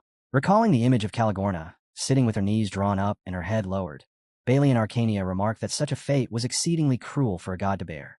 He then turned his gaze toward Erin and the others and stated that this was exactly why he wished to propose something to them, as a red aura spread across his body. He opened his arms wide and urged them to become her believers, promising that he would repay them in return. Lunav immediately pressed him, asking if he truly meant he would do anything. And although Balian Arcania was briefly taken aback, he confirmed that it was so and asked what she wanted. Hearing that, Lunav struck her chest with resolve and demanded the power to protect someone, declaring that if he granted it, she would become a believer. In response, Balian Arcania hooked a finger into his wide mouth and said that power was what she sought, agreeing to her request, but adding that she would need to see her first. At this sight, Erin and Leximus turned pale, while Lunav alone remained completely composed. Then, without warning, Balian Arcania's lower jaw dropped to the ground, startling even him, and Lunav watched as it rolled to a stop at her feet. He asked her to pick it up for him, and when she did and handed it back, saying it was there, he thanked her politely. As he reattached his jaw, Balian Arcania produced a worn, tattered sheet of paper and explained that it was the key to her, placing it in Lunav's hands and urging her to read it. Lunav recognized the writing as an ancient language, but after glancing at the companion behind her, she chose not to read it, and instead remarked that Princess Erin would likely understand it better. Erin stood there, momentarily speechless, thinking that Lunav was probably just avoiding the effort. Yet she still accepted the saliva-stained paper from Balian Arcania and began to read aloud, stating that one must accept her by retracing through the swamp of memories, referring to the mother of death and darkness, Caligorna. The moment the name left her lips, Erin faltered in shock, repeating Caligorna and asking if she meant the demon, while at the same time recalling the unsettling image of Caligorna, with her eyes radiating a dark aura. Soon after, the vision of a bull-headed monster with a mouth full of sharp teeth surfaced in her mind. She continued, identifying her as the demon Caligorna, the origin of all evil in the world, remembering both the monsters and the beast man who led them, and added that Caligorna was the one who had created demons and monsters. Balian Arcania let out a grin and remarked that this was likely how people of the current era perceived her, then asked if they were hesitating. Lunav immediately denied it and declared that she would become a believer, which startled Erin, who quickly tried to stop her, telling Lunav to wait and warning that she had a bad feeling about it. Even so, Lunav stayed firm, declaring she did not care, because once she fully controlled the demonic scriptures, she would never again lose what was hers. Hearing that, Balian Arcania lifted his chin toward the others, noting she had clearly made her decision, and asked, "What about the rest of them?" As Erin handed the paper back, he hesitated, saying she would find her own way to deal with it, and Balian Arcania showed no surprise, replying that he understood and that it was fine. At that moment, the paper in his hand began to glow, and Balian Arcania pointed toward Lunav, wondering aloud what he should call the young lady. After she answered that her name was Lunav, he raised his index finger to her forehead and told her he would see her later, causing her to flinch in confusion. Instantly, Lunav's soul dropped into a space filled with 5 colors, and she questioned where she was. After a brief pause, she looked down and saw scenes from the past, realizing they were memories from the time she had been kidnapped. In those memories, someone was casting magic over her chest, making her wonder if that person had been removing her heart curb, and when she caught sight of the side of his face, a bright smile spread across her lips as she thought she had known it and that she had been right. Looking at the young man helping her, she called out to Cyan in her mind, saying she had missed him. Suddenly, something startled her, and as a force dragged her downward toward somewhere else, she cried out in refusal. In the next instant, Lunav appeared in another place with her whole body drenched in black water. Cyan turned, confused, asking how she had gotten there, which made Lunav call his name uncertainly. Seeing Cyan, Hastia, and Caligorna, her eyes widened as tears streamed down her face, and she questioned whether this was a dream or another illusion before realizing it was real. Meanwhile, Cyan asked irritably how she had managed to appear there, and in that moment, Lunav understood that it truly was real and rushed forward to embrace him tightly, leaving Hastia stunned. At the same time, on Aaron's side, Balian Arcania stood with his hands on his hips and remarked that she had arrived there.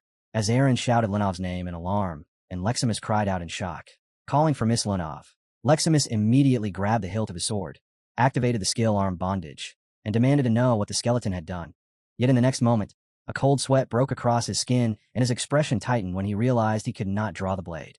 At the same time, Balian Arcania, manipulating magic with one hand while casually waving the other, told them not to call him a skeleton, stating that his name was Balian and that Lunav was only sleeping, so there was no need to worry. Hearing this, Aaron pressed him, asking what he was trying to make her do by turning her into a believer. But Balian Arcania only looked puzzled, questioned what she meant, then pointed to himself and said Lunav simply needed to live, asking what exactly they feared. Glancing at Lunav lying on the ground with a foolish smile, he added that she was sleeping happily and was pleased about becoming a believer. At that moment, Leximus realized with surprise that he could move again, while Aaron, still shaken, wondered what Lunav could possibly be dreaming about. Even so, Aaron refused to trust Balian Arcania and argued that, according to the stories, Caligorna had never been a benevolent goddess, picturing an angel crowned with sunlight battling the darkness. She insisted that before Luminal came to pass judgment on her actions, the world had been steeped in chaos and shadow, and she questioned how anyone could trust such a demon. This left Balian Arcania confused, and he asked what action she was referring to, prompting Aaron to frown and answer that Caligorna brought death. In response, Balian Arcania lifted a finger in denial and explained that there had once been a time when humans accepted and believed in death, saying he would tell them about the Age of Darkness. Envisioning a ruined world where ashes drifted through the air, he described how the beginning had been harsh and barren, without society, without agriculture, without anything at all. As images of people stepping over dry skulls filled his words, he explained that humans had died far too easily in that environment, whether from the weather or while hunting, and with eyes that seemed to see through everything, he stated that humanity had been closer to death than ever before. Because of this, they had begged death to show mercy and take away their suffering. And as Aaron stared wide-eyed with her mouth slightly open, Balian Arcania continued, explaining that this was how the goddess Caligorna had come into existence, for the sake of painless death. He stroked his chin and tilted his head with curiosity, commenting that they looked as if they had never heard this story before and asking whether they had not been paying attention in history class, which left both Aaron and Leximus completely stunned as they realized they had never encountered such an account. Recalling nobles and soldiers from the past, Balian Arcania went on to explain that eventually that age had come to an end, and as time moved forward, humanity flourished and no longer had to fear death or darkness. Aaron quickly asked if that meant the era of light, and Balian Arcania confirmed it, adding that it was the very era they were living in now. Aaron pressed a hand to her forehead and muttered that she understood even less now, questioning what was truly right or wrong, and a moment later, Balian Arcania asked with mild curiosity why they had come there in the first place. At the same time, Aaron was caught off guard, assuming it was because they disliked Luminal. Without warning, the ceiling began to tremble violently, and Aaron looked up in shock, asking what that was, while Balian Arcania calmly remarked that it seemed an old friend had arrived. This only deepened Aaron's confusion, and she stammered that it could not be possible, but Balian Arcania simply told them to return, saying he had matters to handle. As soon as he finished speaking, a red energy wrapped around Aaron and Leximus, and just before they disappeared, he added that there was one more thing, then proudly declared that he was very handsome. The two of them could only stand there speechless as Balian Arcania vanished. Meanwhile, elsewhere in the center of Roar Heights, Balian Arcania erupted from beneath the ground and shot upward into the sky, while a figure with white wings tumbled along the ground and crashed onto his back with torn clothing, blood spilling from his mouth. Boris heard Balian Arcania greet him, saying it had been a long time. Staring at Balian Arcania silhouetted against the setting sun, Boris stammered in disbelief, asking if it was really him, and with blazing eyes, Balian Arcania clenched his teeth and declared that he had come to repay his debts to Hearthcrea. At the same time, Caligorna looked down coldly and asked whether Lunav had come to become her follower as well, welcoming her arrival, and Lunav replied indifferently that she had indeed been sent there by Balian. Hearing that name, Caligorna questioned it with suspicion, then narrowed her eyes before smiling faintly, remarking that even after his death, that boy still managed to impress her, and adding that she had already given up everything. Lunav confirmed it was true and urged them to finish quickly, adding that she still needed to take her belongings, which made us ask in confusion what she meant by belongings. However, Caligorna calmly told him not to worry, explaining that the instant Lunav crossed into that space, she had already recognized that Lunav was more than qualified to become her follower. At that moment, Cyan spoke up to catch Lunav's attention, asking how she had managed to find that place, then, still confused, questioned whether that was all she had to say after disappearing without a word. Thinking of Aaron tirelessly searching through the library, Lunav told him that Senior Princess Aaron had been looking for him everywhere and had not even returned to the palace, remaining within the academy the entire time, and asked if he understood how hard they had all tried. Just then, Hastia gently held Lunav's finger and explained that Cyan had no choice either, as he had been relentlessly pursued by the curse of Luminal. She then looked at Lunav with a serious expression and added that Cyan had come all the way there to break that curse. Hearing this, Lunav questioned whether it was telepathy and assumed that Hastia must be the one who always stayed by Cyan's side, which caused Hastia to freeze in shock as she wondered if her first impression had truly been that bad. With a searching gaze, Lunav added with a hint of sarcasm that even so, Hastia had remained beside Cyan and watched over him while she was gone, and that she appreciated it. Hearing those words of praise, Hastia placed a hand over her chest in relief, thinking it was the first time anyone had acknowledged her efforts. She then smiled brightly, wondering if Lunav might actually be kind, and introduced herself as Hastia, a prophet, offering Lunav a polite greeting. Lunav, however, gave little response and instead turned back to Cyan, asking what exactly the curse of Luminal was. Cyan, breathing heavily, explained that it was an ancient curse and could be seen as the price he had to pay for defying the will of the Holy Sword. Recalling a mysterious knight wielding a spear and radiating powerful golden energy, he added that the curse caused the Titans of Light, the Nephilim, to relentlessly hunt him, and that those beings would not die even when struck down by his demonic sword.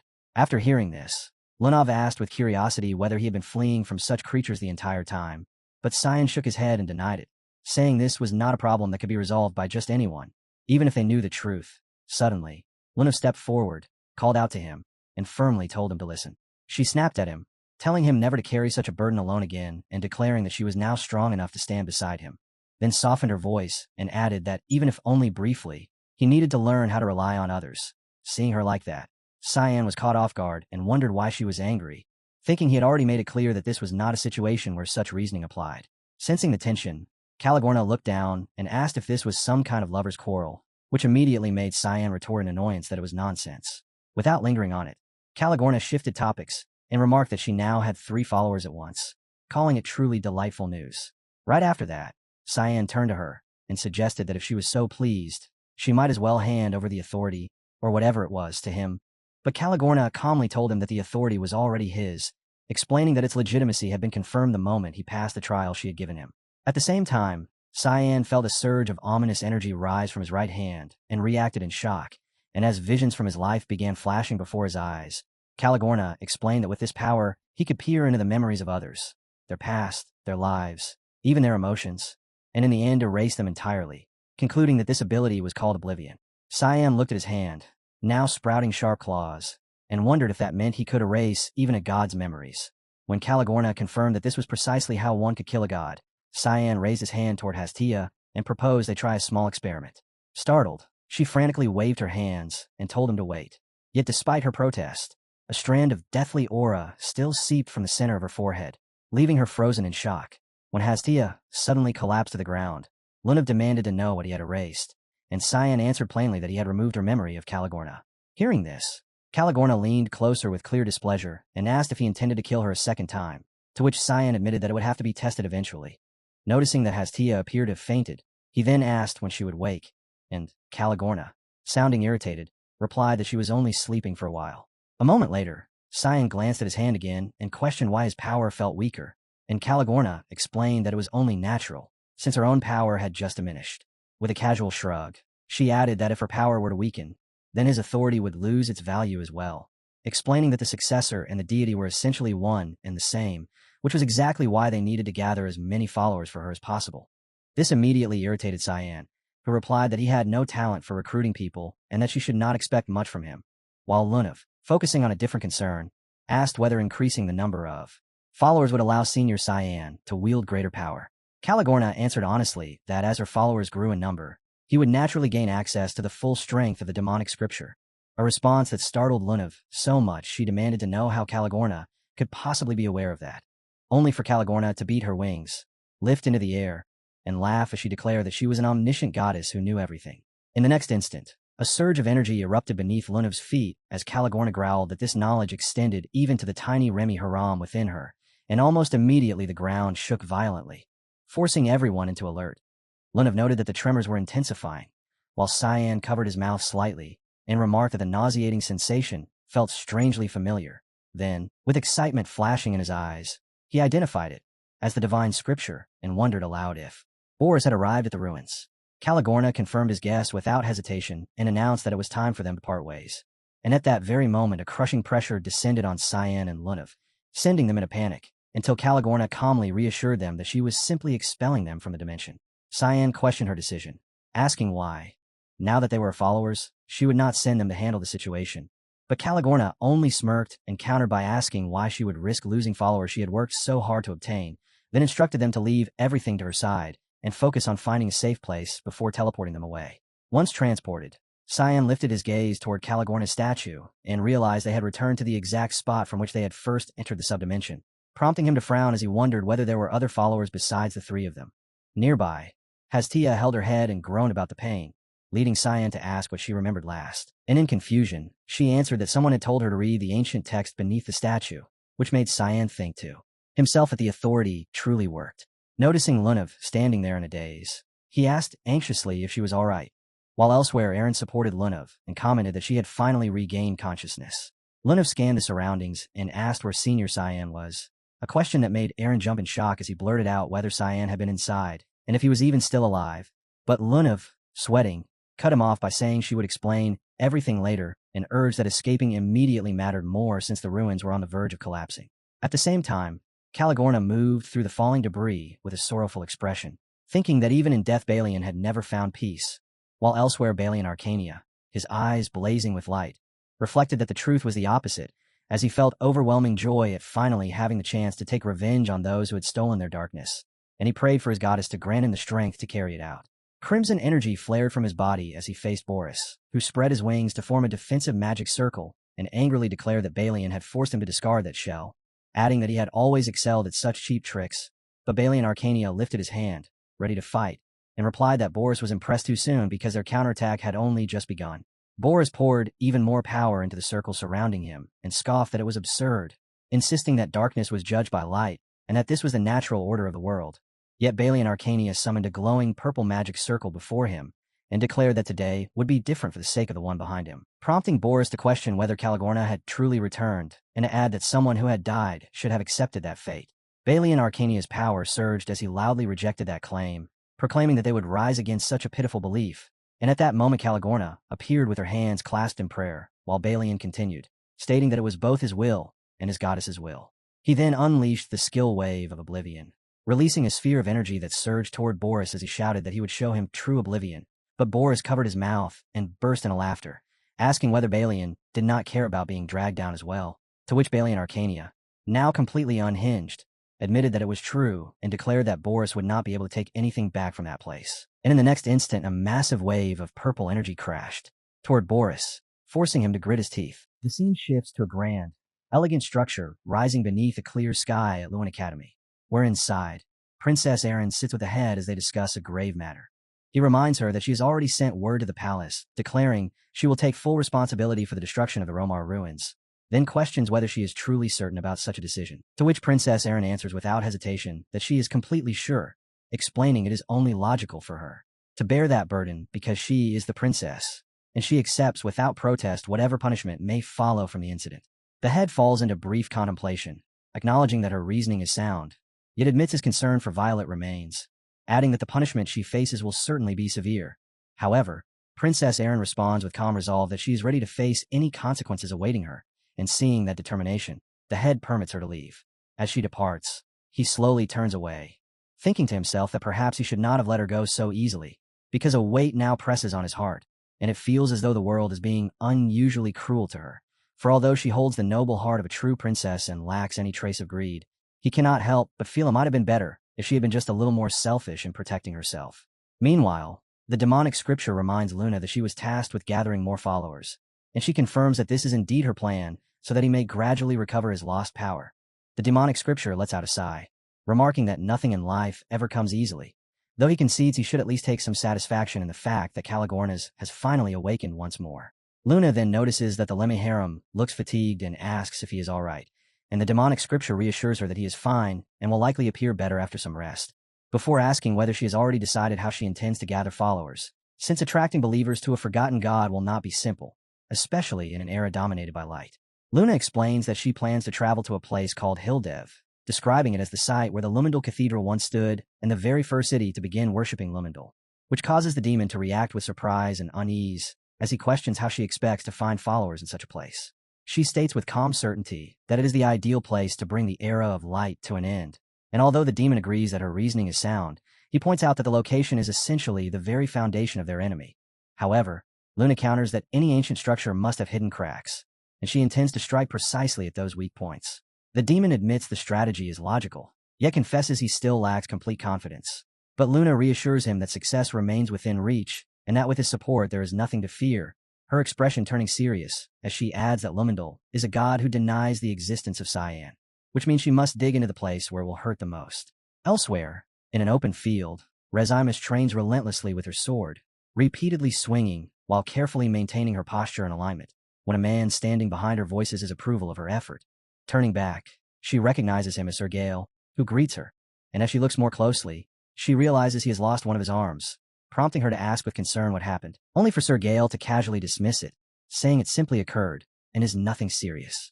Rezimus points out that he is still performing his duties despite missing an arm, and Sir Gale responds that in his current state he can no longer properly carry out everything expected of him, suggesting she should be more concerned about that instead. Irritated, Rezimus tells him to leave if he plans to keep making foolish remarks, since she does not have endless time to waste, which offends Sir Gale and causes him to suddenly rush at her, declaring he will get straight to the point and, catching her off guard as he lunges forward, attacking with his sword using only one hand. Rezimus raises both hands to defend, yet even so she clearly feels that Sir Gale is still stronger than her, something she cannot understand, and as she questions what he is doing, the force of his strike sends her sword flying from her grasp. Sir Gale then states that they should finish the fight they had started earlier, and warns her not to underestimate him, just because he has lost an arm.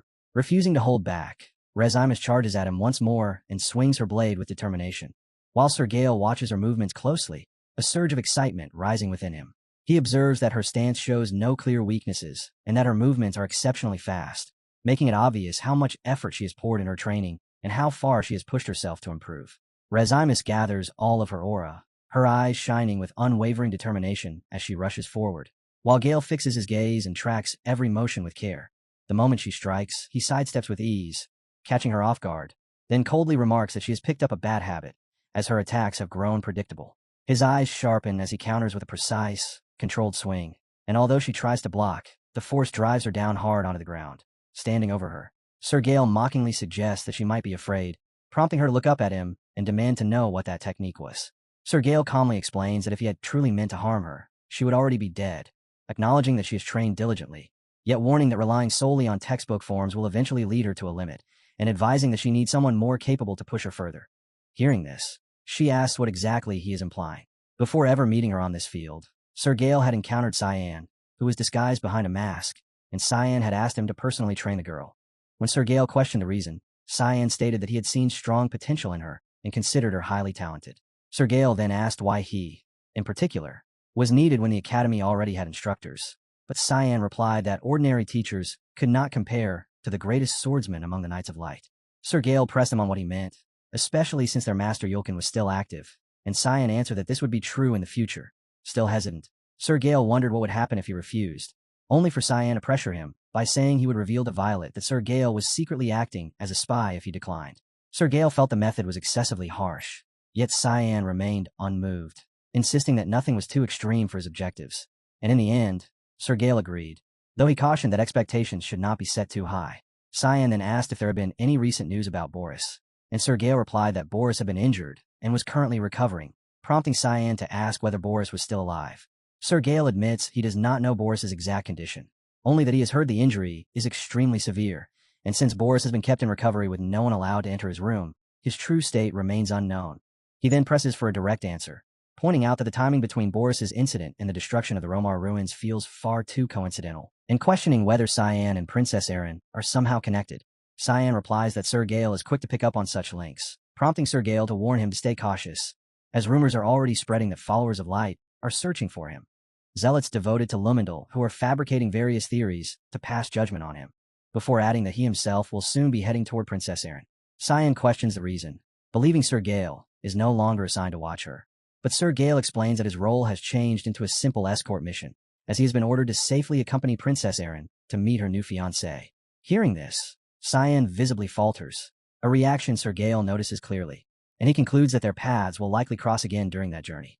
Back in the present on the training field, Sir Gale thinks that Regimus should first continue refining her skills, and he asks if she wants another sparring round while also revealing that, as one of the elite swordsmen of the Knights of Light, he is considering taking her on as a student. Regimus is caught off guard by the proposal, and Sir Gale adds that he will be staying with her for a while regardless, since Princess Violet has ordered it, which causes Regimus to briefly think of Princess Violet. Meanwhile, as Princess Erin prepares to depart, Sir Gale greets her with respect, and she remarks that refusing his offer would only make things difficult for others, to which Sir Gale assures her he will escort her safely to her destination. Regimus asks if she is truly certain about this choice, but Princess Erin explains that this is the only proper way to take responsibility for what happened at the ruins. Regimus, visibly uneasy, feels the situation is far too harsh and unfair, believing that this decision is being used against her through an engagement to the worst possible person. The scene shifts to a quiet room where a man sits surrounded by numerous wine bottles scattered across the floor, and as someone enters, he immediately demands to know who it is. Butler Frederick steps forward with a bow and informs young Master Barrett that Princess Erin has already left Lewin, adding that he will begin arranging the schedule for the time of her arrival, which fills young Master Barrett with excitement, as he eagerly anticipates their upcoming reunion after hearing the news. Cyan and Hastia step out of the portal, only to find Silica standing before them, as she remarks that they are fortunate, leaving Cyan confused until she explains that they not only came into contact with the Goddess of Darkness, but have also become heathens. When Cyan questions how she knows this, she reveals that she was present there as well, leading him to realize she is referring to the Romar ruins. She goes on to explain that Princess Erin and Luna refused to give up, leaving her no choice but to accompany them there, and adds that she heard Cyan had met Lunav, questioning what he had been thinking at the time, while Hastia quietly peers at her from behind Cyan, clearly frightened. Silica continues, stating that while Cyan may be exceptional, handling two gods within a single body would be far too much. Cyan answers calmly that killing the most supreme god present is already an impossible feat, yet he has no alternative, and if even the smallest chance exists, he must take the gamble and stake everything on it. Silica pauses briefly before telling him that he should simply face whatever consequences come from here on, prompting Cyan to ask what she means. At that moment, a voice echoes from ahead, coming from a throne set above the stairs, as a girl greets Cyan and says it is nice to see him again, then casually declares that she will be staying there for a while, and that he should take good care of her, since she intends to make herself completely at home. Cyan looks at her in surprise and asks why she is there, and she explains that her temple has vanished, making it convenient for them to meet more often. Cyan then wonders if Eru agreed to this, and she confirms that he did, adding that he was the one who gave her that position, while Eru, standing behind her, clarifies that she said she was only borrowing the place, though she insists it is effectively the same. Cyan questions how Eru allowed his own seat to be taken, and Eru awkwardly replies that he is merely lending it as a sign of respect to his elders, prompting the girl to rise with confidence and state that she is older than Eru, before adding that Lumendal must also be eliminated and asking whether Cyan is still resolved to defeat him, to which Eru calmly responds that Cyan will ultimately discover the answer on his own. She remarks that he is as nonchalant as ever, even though he should be preparing himself to bring this era to an end. Yet Cyan says nothing, and she goes on to suggest that he should gather more followers for her. Cyan responds that he lacks confidence in that matter, noting that what they truly need are followers for the Goddess of Darkness, which prompts Silica to say she knows someone suitable and to ask if they have heard of House Lavaharner. Cyan turns toward her and replies that she is referring to the Count's family located on the outskirts near Sparnia, and she confirms this before instructing them to find the youngest son of that household, explaining that although he dropped out shortly after enrolling, she believes he is quite similar to their kind. Cyan questions what she means by their kind, and wonders if she knows him personally, but Silica only answers that once they find him, they will understand, leaving Cyan flustered, and she further advises them to hide their identities during the search, adding that they will recognize several individuals there, which stuns Cyan and leaves him questioning her meaning. After a long journey, they arrive near their destination within the eastern border of the Ushif Empire, Lavalin, where Leximus appears exhausted, and Erin watches him with concern while noting that she herself has been feeling increasingly fatigued, though she insists she is completely fine. Sir Gale comments that her training regimen may have been too intense, and she admits she has been struggling to sleep. But when Sir Gale gently places a hand on her shoulder, she cries out in pain, prompting him to lightly tease her upon noticing her reaction, while she explains that her entire body feels extremely sore. Sir Gale remarks that such a reaction is only natural considering the harsh beating she endured during training, adding that it is rare for anyone to endure his rigorous regimen and acknowledging that she is truly talented, which causes her to blush slightly as she reflects on his sudden shift in demeanor. Aaron then questions why Gale is acting kindly all of a sudden and asks whether this change is also due to Princess Violet's orders.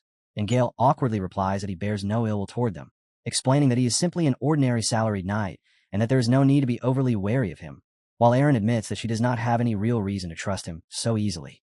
Gale advises them not to dwell in negativity, suggesting that this situation could instead become an opportunity, then explains that Lavalin is a border city positioned near a vast desert and close to the Sparnia kingdom, while House Lavaharner holds considerable authority and even controls an entire fortress wall, meaning that establishing ties with such a powerful family would help the Ushif Empire maintain its grip over the eastern borders.